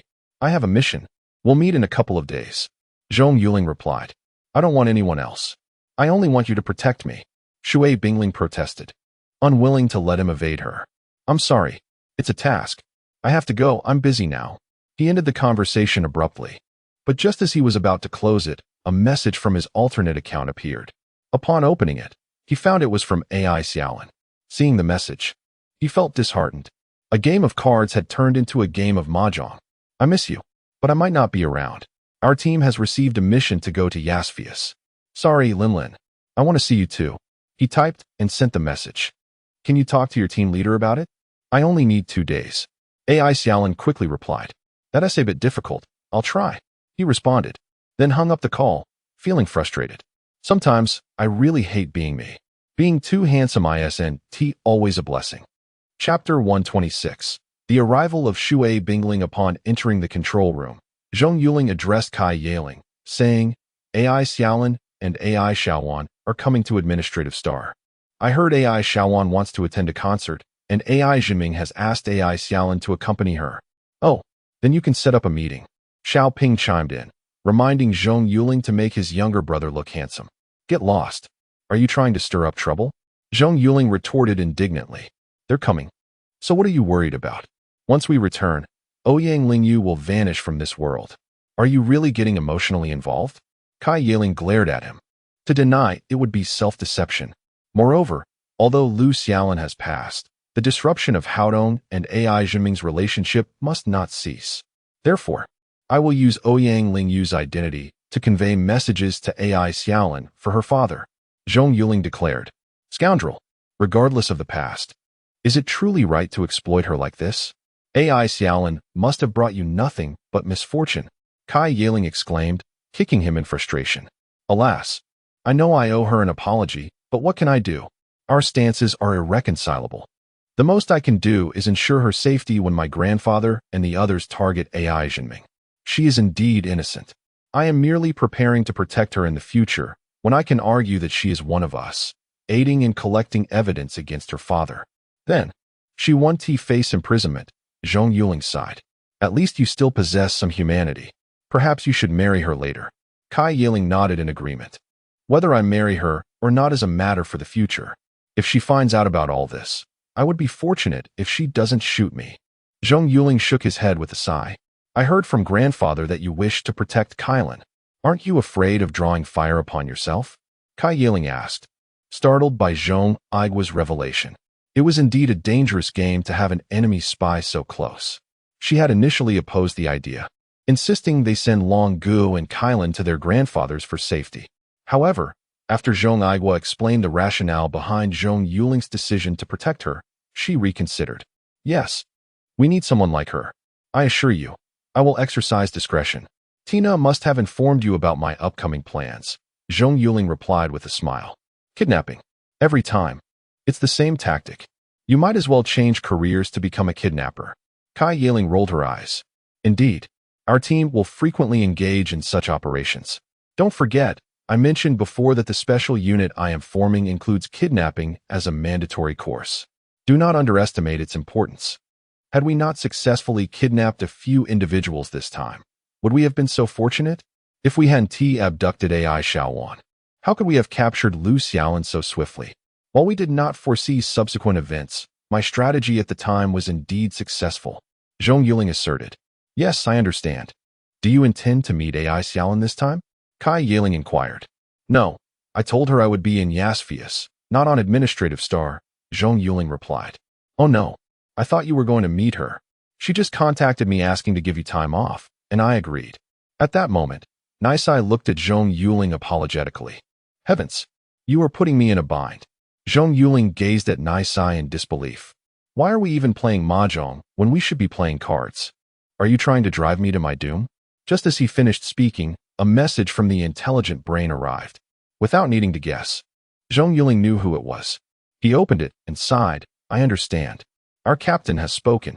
He shot a reproachful glance at Nisai before retreating to his room. A few days later, Zhong Yuling arrived at the designated location given by Zhong Yonghua. As the two spacecrafts connected their passages, Shui Bingling rushed out and embraced Zhong Yuling, exclaiming, I'm here. All right, go get ready. We're preparing to enter Z-1794. He replied, ushering her toward the room. Yuling, you still look handsome as before. This current appearance is far from appealing. Shui Bingling grinned at him. I'll change back once we return. You'll be staying at my house this time. Zhong Yuling nodded. Ah, to your house? I haven't prepared anything. It feels abrupt. Upon hearing she would be living at Zhong Yuling's, she felt both joy and apprehension. Don't overthink it. You'll be safe in the military compound. Now hurry home. I need to go on a date. Without waiting for a response, she pouted and continued forward. Humph. A date? Your task is to protect me. You are not allowed to go. Shui Bingling tugged at his hand. There will be someone to protect you. Now go get ready. He instructed, sending Yi Xiaoping to escort her down while he headed toward the back room. We have arrived. Upon entering the room, Zhong Yuling addressed Kylan, who was seated on the bed. Yes, I understand. Is there anything else? If you wish to discuss that matter further, there is no need. Thank you for allowing me to live an extra month, she said, closing her eyes. By the way, do you know Katie? Zhong Yuling asked with a smile. At the mention of Katie, Kylan, who had been calm, suddenly glared fiercely at Zhong Yuling, saying, If you dare to touch her, I will haunt you even in death. Oh, when you become a ghost, remember to come find me. I believe she will soon arrive at Z-1794. It will be a final farewell for you sisters. Zhong Yuling chuckled.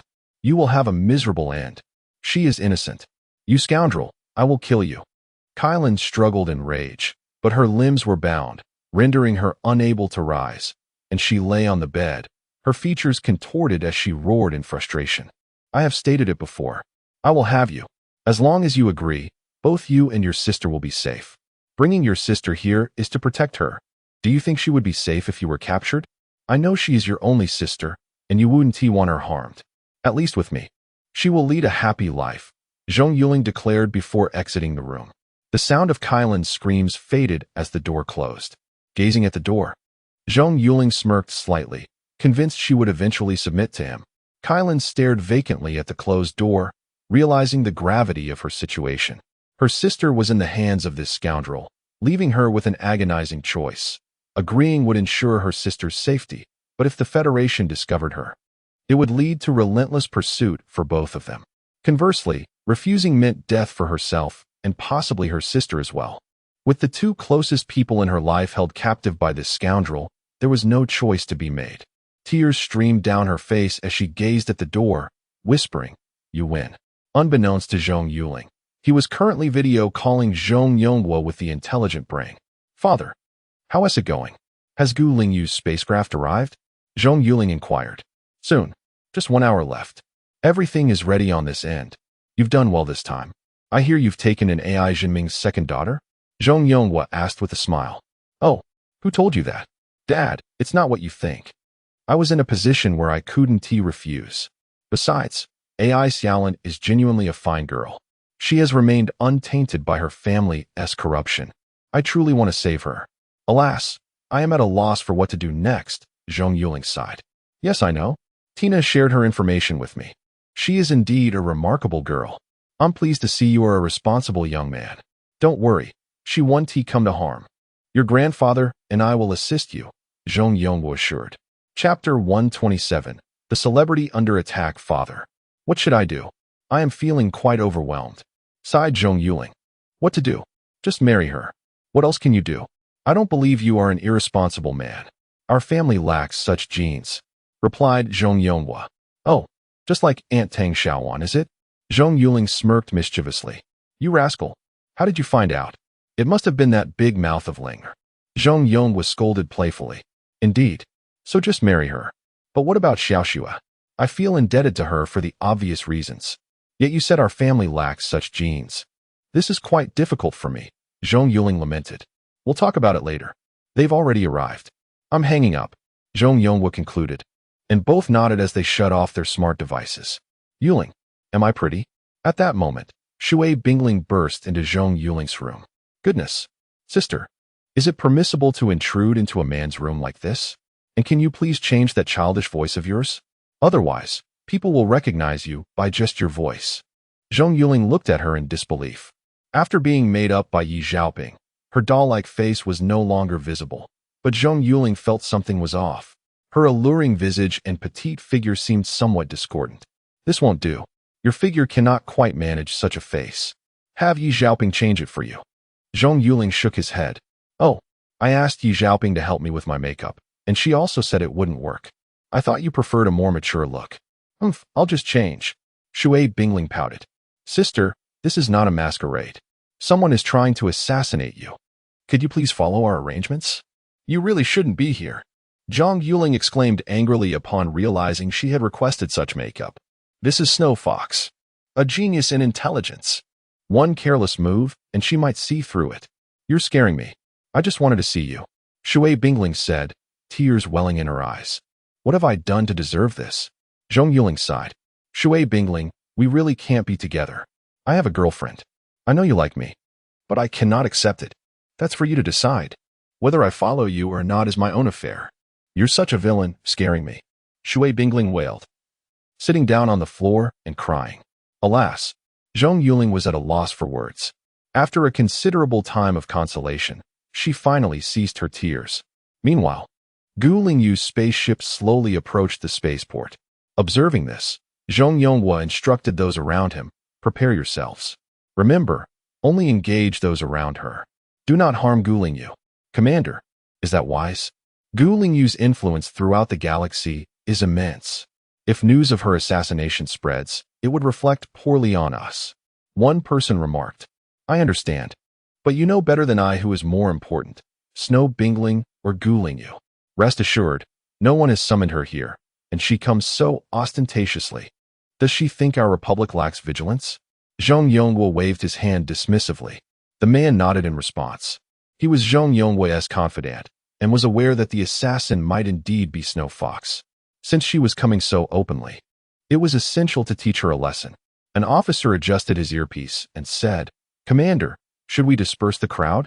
The sniper fears collateral damage due to the overwhelming number of onlookers. Have we raised them for a year just to waste bullets? If the crowd disperses, they will become alert. Tell them to overcome the difficulties. Zhong Yonghua replied, looking at him.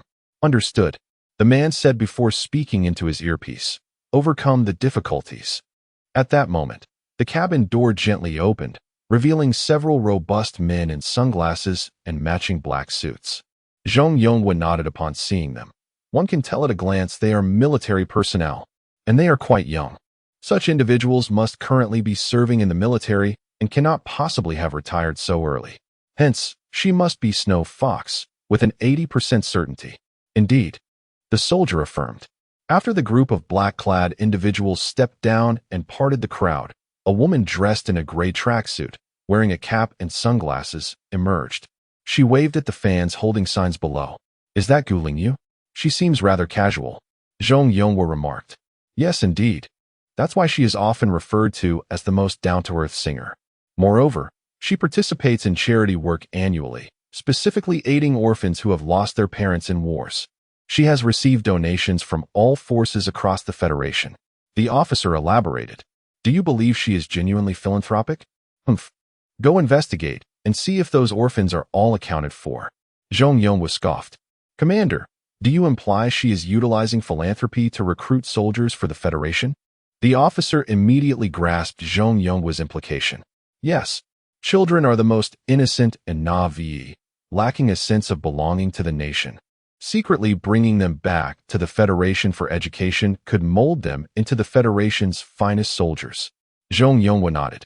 "Isn't that akin to recognizing a thief as a father? The Federation is truly disgusting," the officer retorted disdainfully. At that moment, gunfire erupted in the spaceport. Several black-clad guards positioned in front of Gu Lingyu fell to the ground, triggering screams and cries as the crowd began to scatter. 2 more gunshots rang out, and yet another 2 black-clad figures collapsed. The remaining guards swiftly surrounded Gu Lingyu, escorting her towards the spaceship's entrance. Zhong Yuling chuckled. "Look, one would not believe these are not soldiers based on their reactions. Moreover, observe Gu Lingyu's expression. Does it reflect that of an ordinary singer? Her composure is far too unnerving." "Indeed. Commander, I am heading over." The officer nodded at Zhong Yuling before departing. "Captain, what shall we do?" One of the black-clad guards beside Gu Lingyu inquired. "Rascal, do not call me captain. Are you seeking death? Why has someone suddenly attempted to assassinate me?" "Never mind, let us hide," Gu Lingyu commanded. "The opposing military is approaching," a black-clad man warned. "All right, be cautious." Just as Gu Lingyu finished speaking, another gunshot rang out, and the guard who had just called her captain fell, blood gushing from his head. "Curse it." Gu Lingyu glared at the fallen guards, gritting her teeth. "Watch the buildings at 3 o'clock and 8 o'clock. Be wary of snipers." Upon hearing this, the black-clad guards immediately positioned themselves at the 2 points she indicated, shielding Gu Lingyu from exposure to the sniper's line of sight. In the distance, Zhong Yuling remarked, "Huh? Quite impressive. Well trained indeed." They immediately identified the sniper's locations. "Now, inform the snipers to retreat." Another officer nodded and spoke into his earpiece. "Retreat." At that moment, the officer who had just departed returned with soldiers, surrounding Gu Lingyu and her entourage. He stated, "Hello?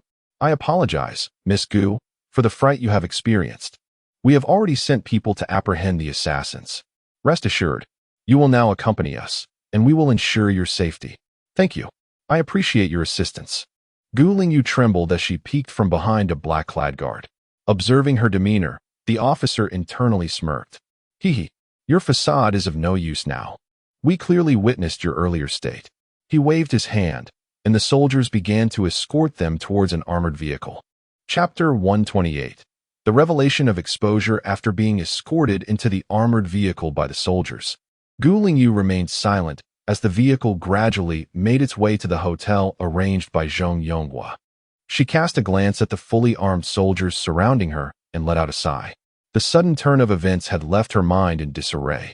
But now that she was seated in the vehicle, clarity began to settle in. It dawned on her that she may have been ensnared in a trap, and their identities could have been compromised. From the very outset, 7 of her team members had perished at the hands of a sniper. If their adversaries had intended to eliminate her, the first shot could have claimed her life.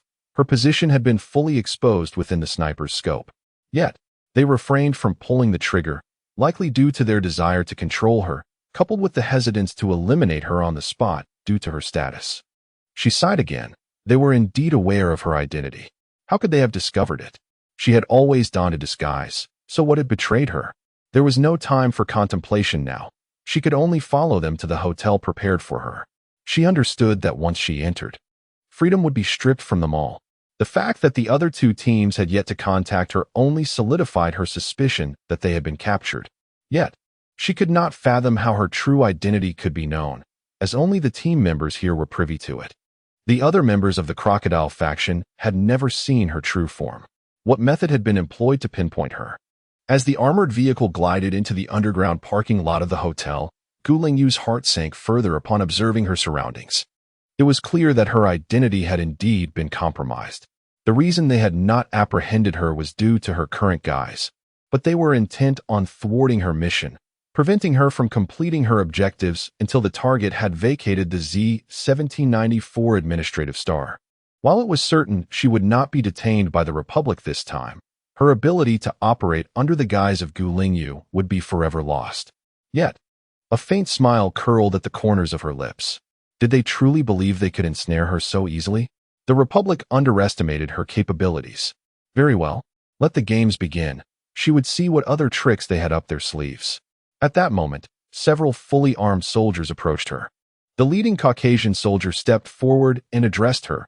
Miss Gu, from now on, all of your security will be managed by our fox hunting team. I am Captain Al. Should you require assistance, please do not hesitate to reach out to me. Greetings, Captain Al. I have always admired the fox hunting team. It is an honor to be under your protection here. Thank you. Gu Lingyu responded with a slight bow. Ah, the fox hunting team. I didn't expect my presence to draw their attention. This is entertaining. Let us see whether your fox hunting team is more formidable than my crocodile faction. Gu Lingyu smiled as she followed Al into the elevator. Upon entering the room, Al and his team immediately drew the curtains shut. Al approached and said, "If there is nothing urgent, I kindly request that Miss Gu refrain from opening the windows." "Thank you. By the way, Captain Al, I would prefer a bit of personal space. Could you please have your team step aside?" Gu Lingyu observed the fox hunting team members stationed in the corners of the room. I apologize, but that is our duty. Rest assured, we will assign female team members to your bedroom for your comfort," Al replied. "That won't be necessary. This place is quite secure. I really don't need such close protection." "I would appreciate a private space," Gu Lingyu insisted. "Very well, I will consult my superiors. I apologize for the inconvenience, but it is our responsibility." With that, he picked up his earpiece and exited the room. In truth, Al had no intention of contacting anyone. He had received word from Zhong Yuling long before. Realizing that the fox's tail had been revealed, he knew Gu Lingyu would eventually come to understand everything after the shooting incident. "I want you to know that you have been exposed, and we are monitoring your every move. Upset? Take a bite out of me." After a while, Al re-entered and said, "Miss Gu, our superiors have granted your request. However, we ask that you do not wander too far. We will accompany you outside for your safety." "Understood. Thank you. By the way, I wonder if the stage is ready. I may need to check it out this afternoon, along with testing the microphone and sound system." Gu Lingyu nodded. "Oh, it is all set. You can go at any time," Al replied, signaling his team to lower their weapons and exit the room. Gu Lingyu smiled as she watched them leave, but once the door closed, her expression darkened. She approached the television, turned it on, and cranked the volume to the maximum before stepping into the bathroom, turning on the shower and faucet. At that moment, her makeup artist entered and asked, "Have we been exposed?" "Yes, we have. The bastards killed 7 of my team members right off the bat. I can't believe they knew," Gu Lingyu replied, stroking her chin thoughtfully. "Captain, I suspect there is a mastermind behind this. Our mission is exceedingly challenging," the makeup artist sighed. "Challenging or not, we must proceed. The Snow Fox has never shied away from adversity. They underestimate me," Gu Lingyu declared. "Lily, instruct the team to start mapping the terrain as we head to the concert venue this afternoon. Our opportunity lies there. If we fail, the chance for an assassination will be nearly impossible." "Captain, do you think they would still allow the target to attend the concert if they are aware of us?" Lily inquired. "It's hard to say, but let us not forget that our numbers extend beyond the confines of this hotel. There are others outside." Thankfully, before we departed, I arranged for a portion of the team to disguise themselves as tourists and separate from us. Otherwise, we would have all been captured, and the mission would have truly failed, Gu Lingyu affirmed. "Captain, you are indeed impressive. You always prepare for the worst." Lily nodded. "Now, let us be mindful of potential eavesdroppers," Gu Lingyu cautioned, beginning to disrobe and don her bathrobe. At that moment, Hao Xiaoli removed her earpiece and remarked to Al, "Cunning. By turning up the volume on the television and with the sound of running water, they cannot hear what we are saying. Fear not. Even the most cunning fox will reveal its tail eventually. Who would have thought the illustrious snow fox would be her? Al shook his head, recalling the shock that rippled through the team when Zhong Yuling disclosed the mission details. Especially those who had been following Gu Lingyu. They were left in disbelief, not expecting their idol to be the renowned snow fox. Li Zhengbin was so incensed that he declared he would throw away all items related to Gu Lingyu upon returning. I heard that this time Yuling and the others are going after spies. Why weren't we involved in such a thrilling endeavor? How Xiaoli pouted in frustration. Oh, it is unfortunate. Their secret infiltration required a more discreet approach. We must understand their reasoning. But understanding aside, once this mission concludes, I intend to give him a proper reckoning. Al chuckled. One reckoning won't suffice. We must ensure his intelligence is completely depleted. How shall he seethed? Achoo! Zhong Yuling on the spacecraft suddenly sneezed. Who is thinking of me? He closed his smart device and turned to Kai Yaling, saying, Sister, this time, I wish to operate under the guise of Ouyang Lingyu. Why? Kai Yaling asked, puzzled.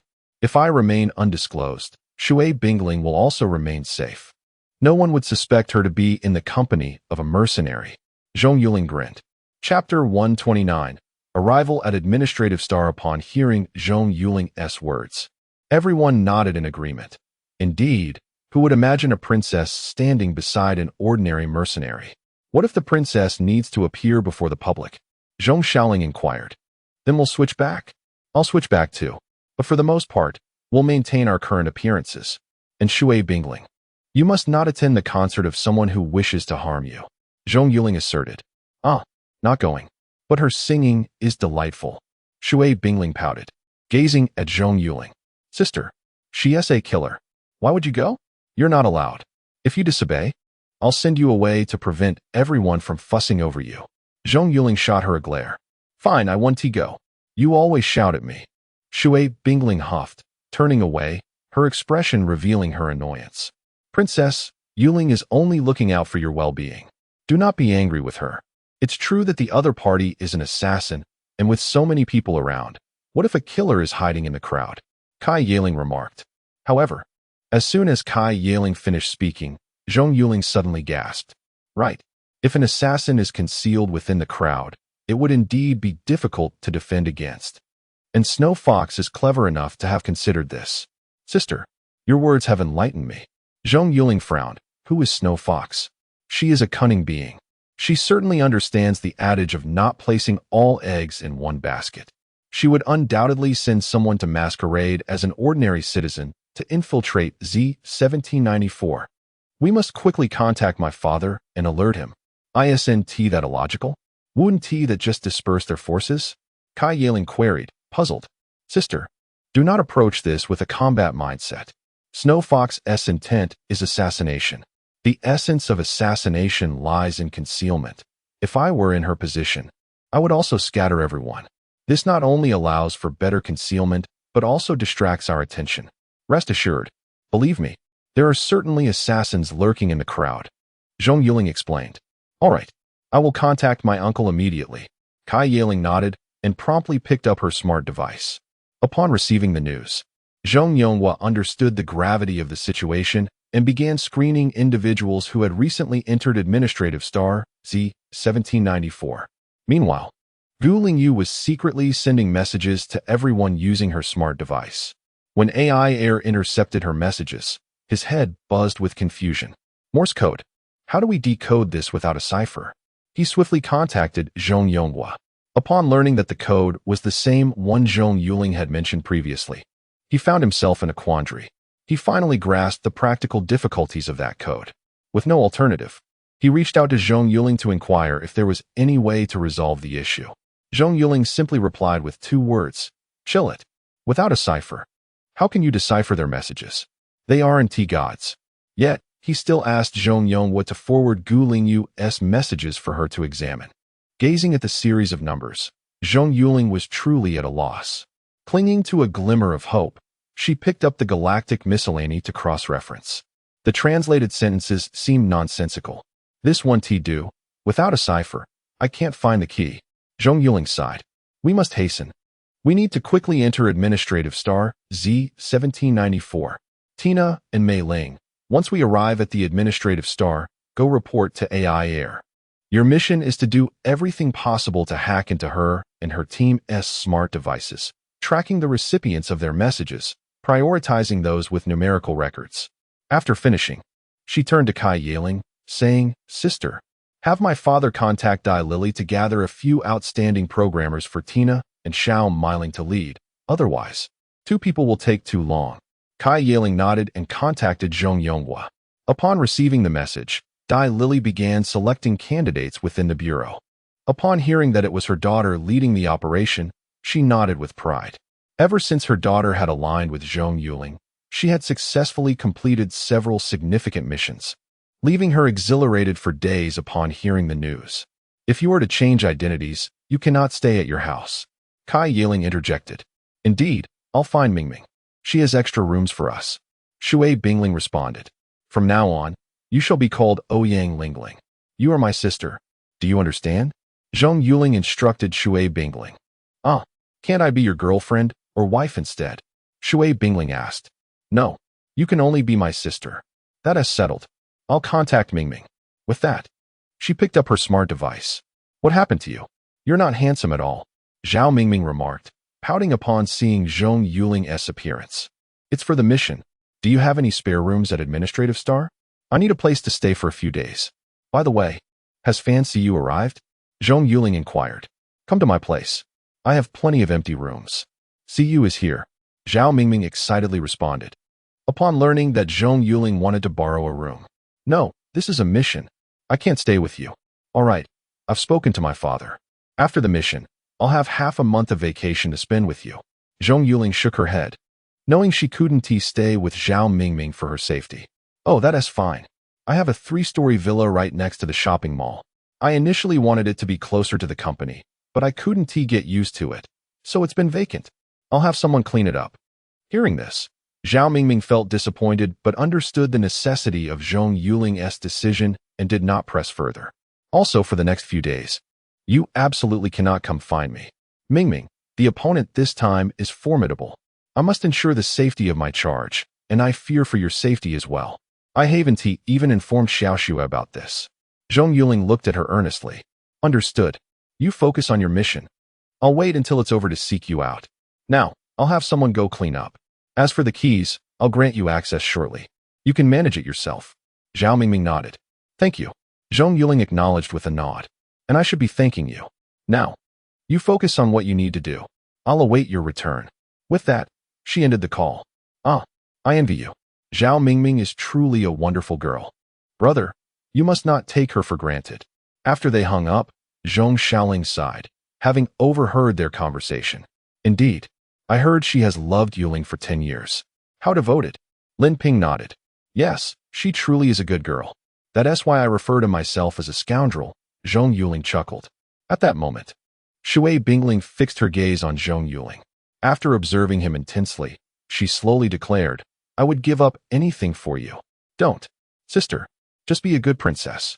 We are not suited for each other. Zhong Yuling hastily waved his hands. Humph. I will not give up. With that, she stood and walked out of the room. For hours later, the battleship gradually came to a halt at the spaceport. Zhong Yuling and the others disembarked from the spacecraft. With a glance of understanding, they each boarded taxis, heading towards their respective mission locations. Let us go home. Zhong Yuling smiled, pulling her towards a taxi. Is she your girlfriend? Shui Bingling asked in the car. Yes, one of them. I'll introduce you to another after this mission concludes. Zhong Yuling replied with a smile. 2. Then adding me makes it not too many, right? Shui Bingling suddenly clung to his arm. No. Focus. We are on a mission. No more chatter. Zhong Yuling whispered in her ear. Shui Bingling understood the need for discretion and quietly held onto his arm as the taxi swiftly arrived at Zhao Mingming's house. Zhong Yuling opened the door and led Shui Bingling inside. Chapter 130. Preparing to meet the star bad guy. You've returned, haven't you? Why haven't you told me? Exclaimed the flustered Zhong Yuling, his gaze fixed on the girl on the screen. Who said that? Zhong Yuling inquired. Uncle said so. He mentioned you're back. But you can't meet me because you're on a mission. Why have you changed so much? Ouyang Xiaoxue remarked, staring at the unfamiliar face on the screen. It's a mission requirement. Let me introduce you to a girl. Shui Bingling, come meet my girlfriend. Zhong Yuling called for Shui Bingling, asserting, this is my legitimate girlfriend. So sister, we are not suited for each other. Hello, are you Yuling's girlfriend? I'm Shui Bingling. Shui Bingling greeted the beautiful girl on the screen. Oh, hello. Yes, I'm Ouyang Xiaoxue, princess. I know you're with him. But as a princess, you should be mindful of your status. Ouyang Xiaoxue replied with a smile. Shui Bingling chuckled. I know. Xiaoxue, I'm aware. But I don't consider myself a princess. Staying under the same roof with Yuling feels wonderful. Hey, please don't say that. It's alarming. Zhong Yuling quickly interjected. Xiaoxue, don't listen to her nonsense. Now go sit over there. I'd like to have a chat with my wife. Initially filled with anger, Ouyang Xiaoxue's expression brightened at Zhong Yuling's words. All right, I'll chat with my husband. Princess, you needn't stay here. It's morning, and there's no need for lights. Is that so? No problem, you two chat. It's a bit dim here. I need to turn on the lights. Shui Bingling insisted, unwilling to concede. What is wrong with being a girlfriend? I'll be your light bulb. What can you do about it? Zhong Yuling looked at Ouyang Xiaoxue, his eyes conveying his helplessness. Fine. It's all right. If you want to hear about my relationship with Yuling, feel free. By the way, Yuling, are you still wearing that necklace? Ouyang Xiaoxue asked. I'm sorry, Xiaoxue. Due to this mission, I can't wear it. But rest assured, aside from missions, I always wear it. He recalled the necklace, having removed it during missions to prevent others from discovering his true identity as Zhong Yuling, leaving it in the guard ship's room. That's fine. The mission is important. By the way, I'll be heading to the military in a month. Ouyang Xiaoxue stated. All right. Okay, Xiaoxue, we'll talk another day. I need to set up some things in my room. Zhong Yuling said, pulling out monitoring equipment and waving it in front of the screen. Okay, be careful. I'll wait for your return. She replied with a smile before ending the call. I'm furious. How could that princess be so shameless? Just look at her. Ouyang Xiaoxue vented to Zhao Mingming beside her. Is Yuling really safe? What can we do? Yuling is on a mission, but rest assured, nothing will happen between them. She is a princess, and their nationalities create a barrier. From Yuling's demeanor earlier, it's clear he wishes to distance himself from her. Now forget about him, Xiaoxue. Zhao Mingming chuckled. How can this bad guy be so popular with girls? Ouyang Xiaoxue pouted, sipping her drink. The two were currently seated in a milk tea shop. Ever since Zhong Yuling joined the military, the two, who once bickered upon meeting, had somehow transformed into sisters, spending every day together. If Zhong Yuling were aware, he would surely exclaim that heaven had eyes. Meanwhile, Zhong Yuling was busy installing monitoring equipment, while Shui Bingling sat on the sofa, visibly displeased, casting fiery glances at him. What is this situation? He thought. At that moment, his smart device chimed, revealing a message from Kai Yaling. Sister, what is up? It seems our speculation was correct. After monitoring Gu Lingyu's smart device through Tina and the others, we discovered that her team indeed sent out several messages, all encoded in Morse code. Kai Yaling informed him. Have you located those individuals? Zhong Yuling nodded. Yes. Should we control them? Kai Yaling asked. No. Let us focus on monitoring. We cannot let Xiaohu discover that we have grasped her every move too early. Otherwise, she might act rashly against us. Our priority is to ascertain their codebook. Finding a way to discreetly acquire it is crucial. Zhong Yuling replied, shaking his head. That is simple. They're all at a hotel. I'll send someone tonight to retrieve the codebook. Kai Yaling nodded. Zhong Yuling promptly shook his head. We shouldn't steal it. We only need to know what the codebook contains. Stealing it might raise their suspicions, hindering our ability to effectively monitor their movements. Upon hearing his reasoning, she nodded in agreement, assuring him that she would handle the matter. Just then, Zhong Yuling mentioned, I want to meet Xiaohu. You want to see her? How? If she discovers your existence, won't the princess be exposed? Kai Yaling inquired, puzzled. The reason is simple. I wish to see what kind of person she is. As for how I'll do it, it's easy. I'll meet her under a different identity. There's no need to use Zhong Yuling's name. All right. I'll set things up here and take Shui Bingling to another contact point. I'll have her wait there before heading to the hotel. Zhong Yuling concluded, shutting off the device. After completing the setup, Zhong Yuling and Shui Bingling exited the room and arrived at a small bar. Sir, our bar isn't open yet. If you wish to visit, please come back tonight. A girl politely remarked as they reached the entrance. Oh, the king covers the earth. Zhong Yuling chuckled. Little chicken stews mushrooms. The girl paused, then immediately nodded. Come in through the back door. Zhong Yuling acknowledged her with a nod. All right then. We'll return tonight. Apologies. If you come back tonight, we'll offer you a complimentary fruit platter. The girl smiled as they departed the hotel, heading down a small path. Upon reaching the end of the path, a hidden door slowly opened. Had it not been for the door's movement, Zhong Yuling would never have noticed the concealed entrance. Lupin's secret base was quite impressive. A head peeked out from within, revealing the girl from earlier, who waved at Zhong Yuling. He nodded, taking Shui Bingling through the hidden door. Hello, I'm Lu Yong, the person in charge of arranging your mission. I'm Xiao Shui. You must be Zhong Yuling. The girl greeted with a smile. Yes, nice to meet you, Xiao Shui. I'm here to find Yi Xiaoping and fancy you. Zhong Yuling replied. They're inside. Follow me, she said, leading them upstairs to a room. Captain. Yi Xiaoping rose and saluted upon seeing Zhong Yuling. Xiaoping, give me a makeover. I need a different appearance to meet that big star. Zhong Yuling grinned. Yes, Captain. Yi Xiaoping retrieved her makeup tools, beginning to remove Zhong Yuling's existing makeup before applying a new look. See you. You stay here for now. I'll come back to fetch you later. Zhong Yuling instructed Shui Bingling after the makeup was complete. All right. Fancy you nodded. After giving Shui Bingling a few instructions, Zhong Yuling followed Xiao Shui downstairs and exited through the hidden door. After surveying the surroundings, he hailed a taxi on the street, heading toward the hotel. Chapter 131. The True and False Gu Lingyu Greetings. This area is currently under military control. If you seek accommodation, I suggest you find another establishment. Upon arriving at the hotel entrance, a fully armed soldier approached and stated this. Please wait, said Zhong Yuling, picking up his smart device and activating it. Once connected, he explained, the personnel outside are preventing my entry. Could you clarify this with them? The smart device relayed his request, and the other party responded, Captain Kai. The soldier saluted upon seeing Kai yelling on the screen. Bring him to me, she instructed before disconnecting. The soldier gestured for Zhong Yuling to follow, to which he nodded appreciatively. Thank you. My apologies.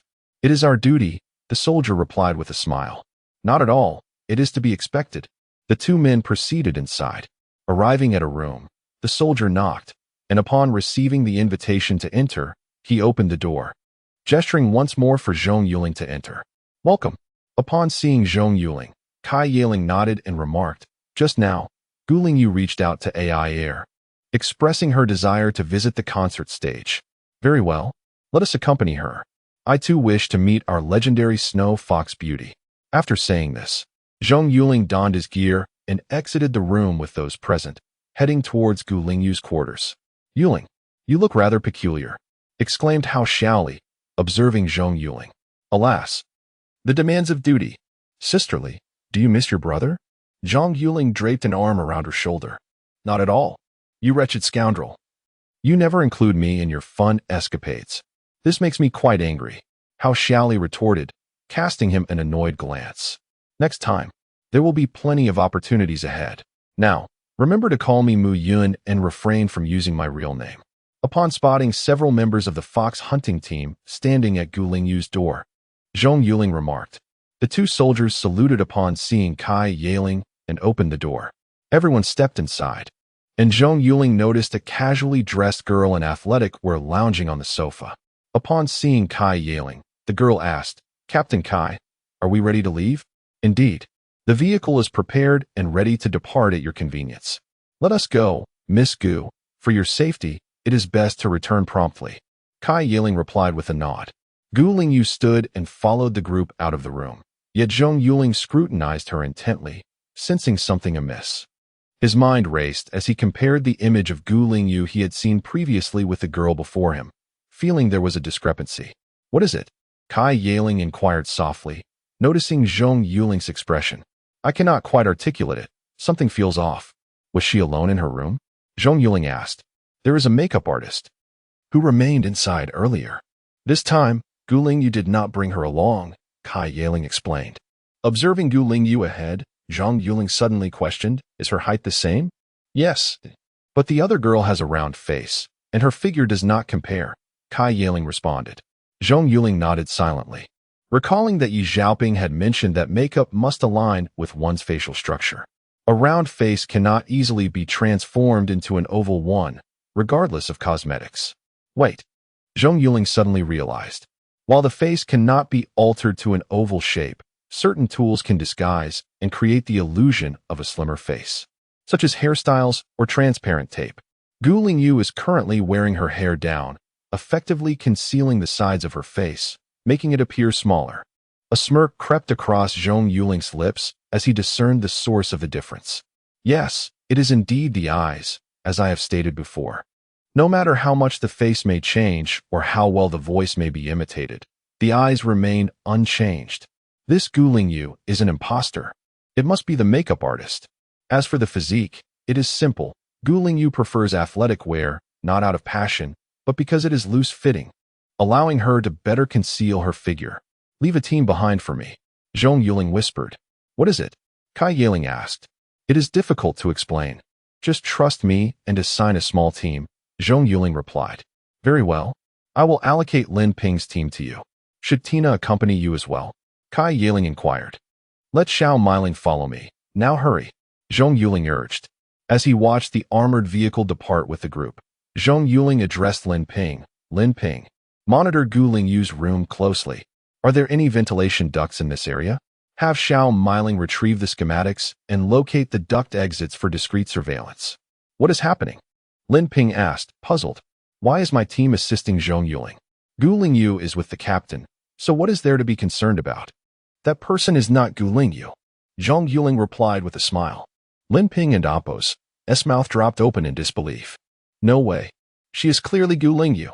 And there was only one makeup artist in the room, who is not even remotely similar. I will explain later. Now quickly search. Everyone, change into plain clothes and carry portable weapons for ease of tracking the target. After instructing, Zhong Yuling entered a nearby room. Realizing the urgency, Lin Ping ceased her questions and directed her team to disperse, while Xiao Miling began operating her computer. Moments later, she obtained the schematics of all the hotel's ventilation ducts. Lin Ping commanded her team to monitor several duct exits discreetly. Approximately half an hour later, a team stationed at one of the ventilation outlets relayed, Captain, a woman has indeed emerged from the duct. This area is precisely our usual blind spot for surveillance. After crossing the fence, she entered a green area, making her nearly impossible to track. Understood. Follow the target closely and ensure you remain undetected, Lin Ping instructed via her earpiece. Miling, have you checked if Gu Lingyu's room is equipped with surveillance devices? Zhong Yuling asked, turning to Xiao Miling, who was busy typing on her keyboard. Yes, there are several, and all of them are operational. It is practically impossible to enter unnoticed, Xiao Miling replied, lifting her head. Where are the cameras concentrated? Zhong Yuling inquired. In the bedroom. Zhong Yuling nodded. Infiltrate those cameras and retrieve the footage. Remember, we are merely observing. No actions should be taken. Xiao Miling nodded, and shortly thereafter, several images appeared on their screens, revealing the interior of a hotel bedroom. Zhong Yuling began scanning the footage for clues. Lin Ping, did you catch a glimpse of the titles of those books? Zhong Yuling asked, also fixated on the screen. It is impossible to discern. They are too far away. Lin Ping shook her head after a moment of contemplation. Xiao Miling, can you capture the outlines of those books and cross-reference them with the Galactic Library? Is that feasible? He proposed, turning to her. Challenging. The images are too blurry for accurate comparison. Without adjusting the cameras, we cannot see clearly, Xiao Miling responded, shaking her head. Sighing. Zhong Yuling stared at the screen for a while before conceding defeat. It is too unclear. Let us abandon this line of inquiry for now. I will have my sister's team retrieve those items from the individuals' residences. All right, Miling, pull the footage from the cameras along the route and keep a close watch on them. We need to ascertain her destination. Do you think she might be seeking those individuals? Lin Ping speculated. Who knows? I suspect she is arranging a rendezvous with them. Inform the team to exercise caution. Gu Lingyu has seen their faces. If they need to get close for surveillance, make sure they wear masks or hats. He concluded, closing his eyes to concentrate. Chapter 132. Xiao Xue in danger. Approximately half an hour later, the team received an update. Captain, she has entered a cinema. She purchased a ticket and has entered the screening room. Follow her. Do we really need to report this? Are you all fools? Lin Ping exclaimed angrily into her earpiece. Yes, Captain. Wait. Leave 2 people outside. Also, find the cinema manager immediately and arrange for 2 of our team members to disguise themselves as cinema staff, stationed in the corridor to observe. Zhong Yuling opened his eyes and instructed. Lin Ping began to assign tasks while Zhong Yuling asked Xiao Miling to pull up the surveillance footage and the cinema's floor plan. Lin Ping. The other party might be using the movie as a cover, and their contact may not necessarily be in the screening room she entered. Pay close attention to the other halls currently screening films. Miling began to match the faces captured on camera with those of their other team members. After a moment of scrutiny, he said, about 10 minutes later, found it. A man matches. He is in screening room 5, while Gu Lingyu has entered room 2. All right. Lin Ping, have your team find a way to blend into room 5. Once they locate that individual, they should observe from a distance. No need to get too close. The exchange is unlikely to happen in the screening room. Also, instruct the disguised staff members to place a camera and a listening device in the supply room next to the restroom. Remember to hide it well. Zhong Yuling commanded. You suspect they will meet there, but is the supply room safe? Lin Ping questioned, confused. No, their method of contact does not necessarily require a real meeting. Did you not see that the man entered with a bag? So did Gu Lingyu. Moreover, their bags are identical. They are likely to exchange the bags. And this time Gu Lingyu might be taking something into the hotel. We must ascertain what she intends to bring in. Zhong Yuling pointed to the backpacks on both individuals. Could it be something dangerous? Xiao Miling asked. Possibly, but we won't know until we see it. Now keep a close watch. He nodded and activated the device. Clicking on the flashing icon. Big bad guy. I'm going to the movies with Mingming. I heard from Mingming that your first date was here. Upon seeing Ouyang Xiaoshua's message, Zhong Yuling became anxious. You're at the cinema? You must be there now. Yes. We've been inside for a while. What's wrong? Ouyang Xiaoshua replied. Quickly come out. It's dangerous there. Hurry and leave with Mingming. I will take you to see a movie another day. Zhong Yuling urged. Really? Let me tell Mingming. Hearing Zhong Yuling's words, Ouyang Xiaoshua turned to Zhao Mingming and said, Mingming, Yuling says it's dangerous here. We need to leave immediately. Okay, let's go back. Zhao Mingming nodded in agreement. When Zhong Yuling saw the 2 women exiting the screening room on the screen, he sighed in relief. Lin Ping, have someone escort these 2 out. He pointed at the 2 women on the screen. Lin Ping nodded and communicated through her earpiece. Just as the 2 women stepped out, they spotted the man who had been meeting with Gu Lingyu walking out with his bag. The team member who was supposed to escort the 2 women hesitated, fearing being discovered by the man. The man approached the 2 women, and Zhong Yuling anxiously focused on the screen. As the 3 brushed past each other, Ouyang Xiaoshua suddenly clutched her stomach and said, Mingming, I need to go to the restroom. All right, I'll go with you. Zhao Mingming nodded. No, you wait for me outside. I'll be right back. With that, she headed towards the restroom. Zhong Yuling, witnessing this, broke into a cold sweat. What are you doing? Come back quickly. The man also sensed someone following him. He turned to see the girl who had just brushed past him, but said nothing and continued towards the restroom. Seeing this, everyone relaxed momentarily. Zhao Mingming exited the cinema when someone approached her. Mingming, hurry. It's dangerous here. Zhao Mingming looked up to see Zhong Xiaoling, disguised as a cinema staff member, speaking to her. Xiaoling, is there really trouble? But Xiaoshua went to the restroom. Zhao Mingming realized the gravity of the situation and spoke urgently. Don't worry. You retreat to the back. Zhong Xiaoling had no choice but to instruct Zhao Mingming to fall back while he entered the cinema himself. He kept an eye on the direction of the restroom and, after a moment, saw Gu Lingyu exiting another screening room, heading towards the restroom. Attention, target 1 is out. Keep a close watch. Zhong Xiaoling relayed through the earpiece. As Gu Lingyu walked, she sensed something was off. Why were the staff members looking at her so deliberately? Oh no, I'm being monitored. Gu Lingyu's heart raced. I cannot meet him now, or I will be exposed. But he must have left the bag in the supply room. What to do? If the contents are discovered, it will be troublesome. At that moment, the man exited the restroom. Seeing Gu Lingyu, he nodded. Just then, Ouyang Xiaoxue emerged from the restroom, and upon spotting her, Gu Lingyu devised a plan. She subtly signaled to the man with her eyes. The man, startled, nodded in response and moved towards Ouyang Xiaoxue. When Zhong Yuling noticed the man's actions on the monitor, he could no longer sit still. Oh no, Gu Lingyu realizes she's being watched. She intends to take Ouyang Xiaoxue hostage. Xiaoling, think of a way to prevent that man from approaching Ouyang Xiaoxue. Quickly, they aim to capture her as a hostage. Zhong Yuling shouted. Although the team received the information, the nearest members were still several meters away. They hurriedly rushed forward. The movements alerted Gu Lingyu that she was indeed under surveillance. She quickly ducked into a screening room as the team rushed towards the man. Quick, keep an eye on Gu Lingyu. Zhong Yuling shouted upon seeing her enter the screening room on the monitor. At that moment, the man had already seized Ouyang Xiaoxue. Hiding behind her, one hand gripping her shoulder while the other held a knife against her neck. Ouyang Xiaoxue, petrified, stood frozen, forgetting even to scream. Zhong Xiaoling rushed forward and shouted, "Let her go." Huh? Do you really think that's possible? Everyone back off, or I will kill her. The man threatened. Brother, stay calm. If you kill her, do you think you can escape? Tell us what you want, and we will do our best to accommodate you. Zhong Xiaoling had no choice but to slowly retreat with several team members. Zhong Xiaoling, surround him. Don't let him escape. Get the cinema staff to help. I'm on my way. Zhong Yuling's voice echoed in the earpiece. Understood. Zhong Xiaoling nodded and sent one team member to summon the cinema staff while the others continued to encircle the man.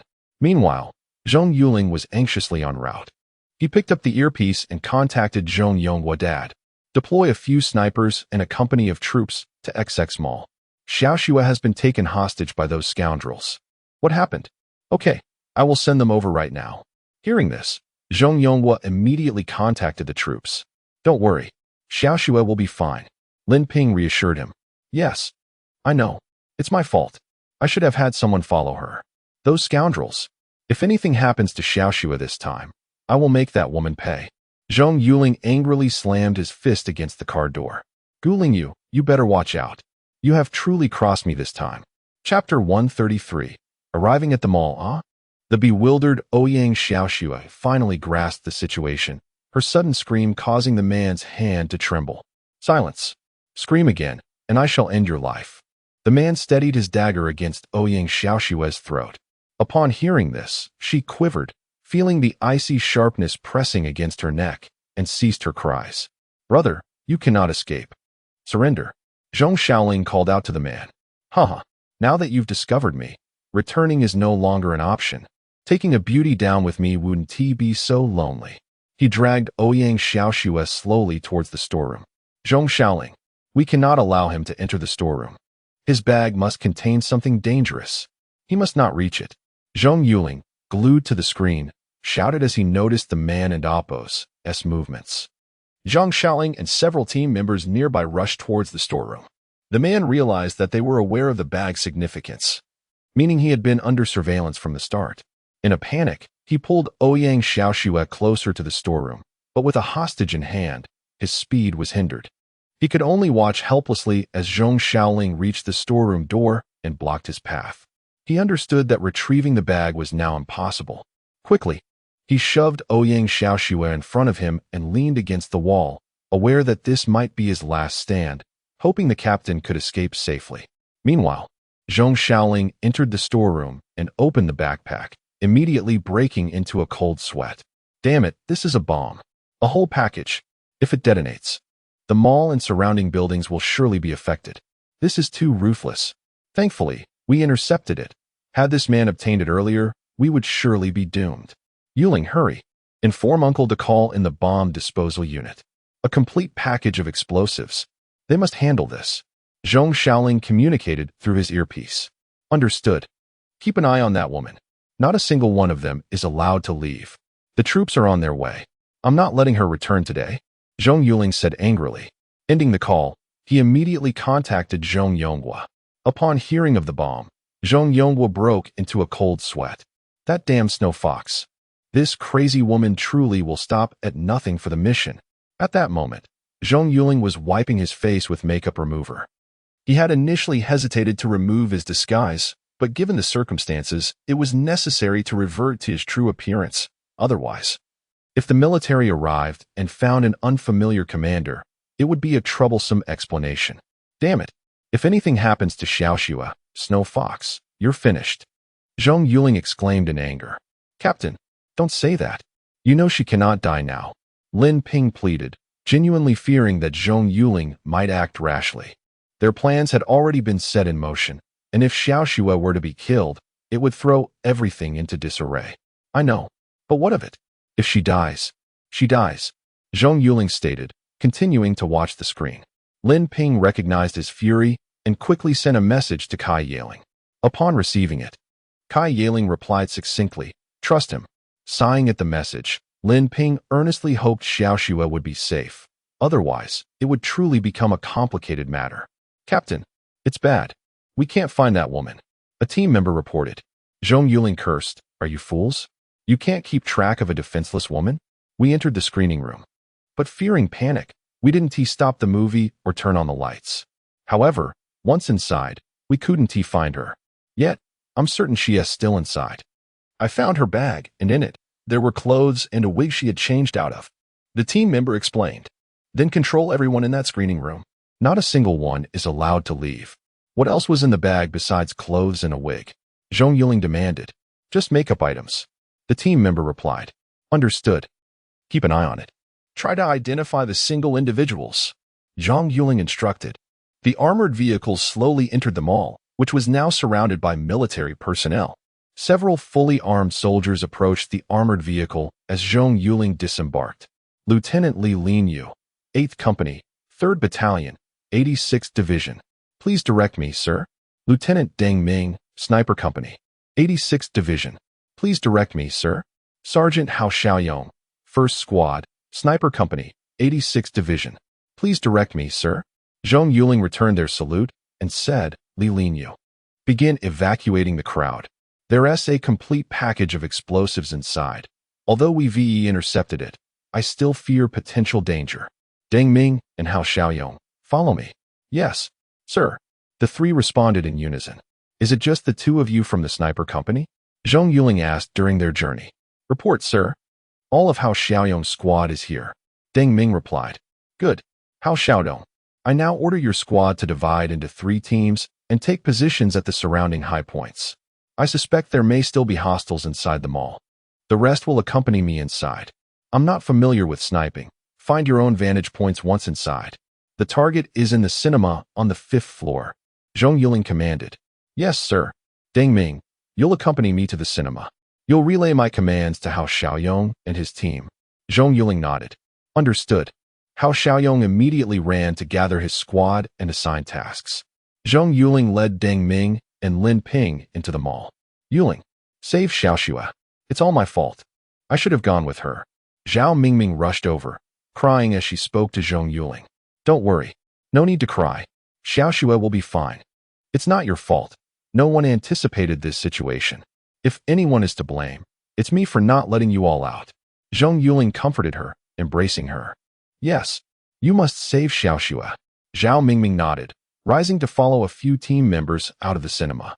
Zhong Yuling entered the cinema and spotted several individuals in a standoff at the entrance. His heart ached as he gazed at the pale-faced beauty standing in the corner. He clenched his fists, reminding himself to remain calm and patient. Xiaoxua would be fine. Upon seeing Zhong Yuling, Ouyang Xiaoxua's tears streamed down her face. She understood that she could not speak to him now.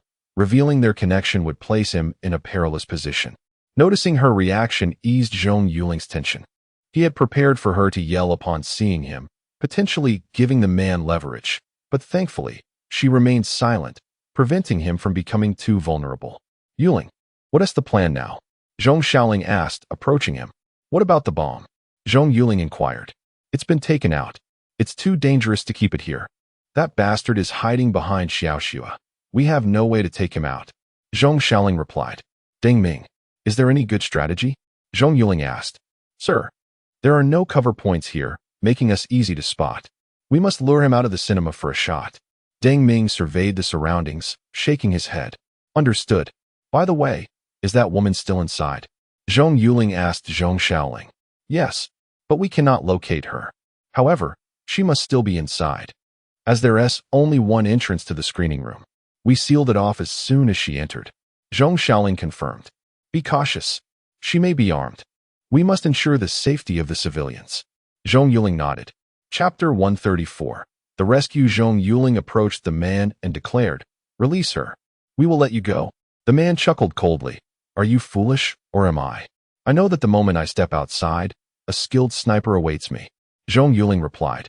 Do you believe staying here is beneficial? State your demands. I will meet them if possible.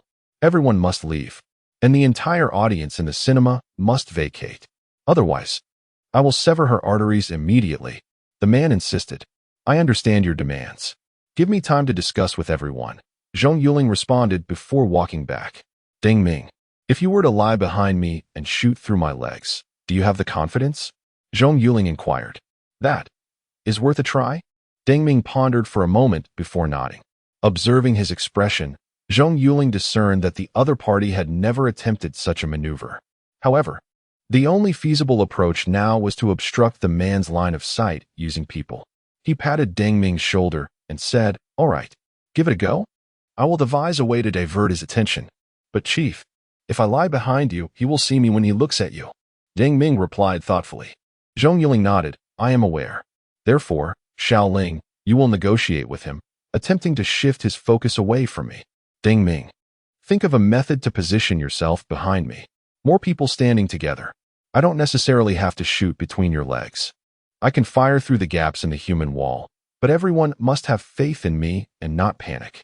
Otherwise, even the slightest movement could result in hitting our own. Deng Ming stated. Indeed, I comprehend. Who among you dares to join me in forming a human wall?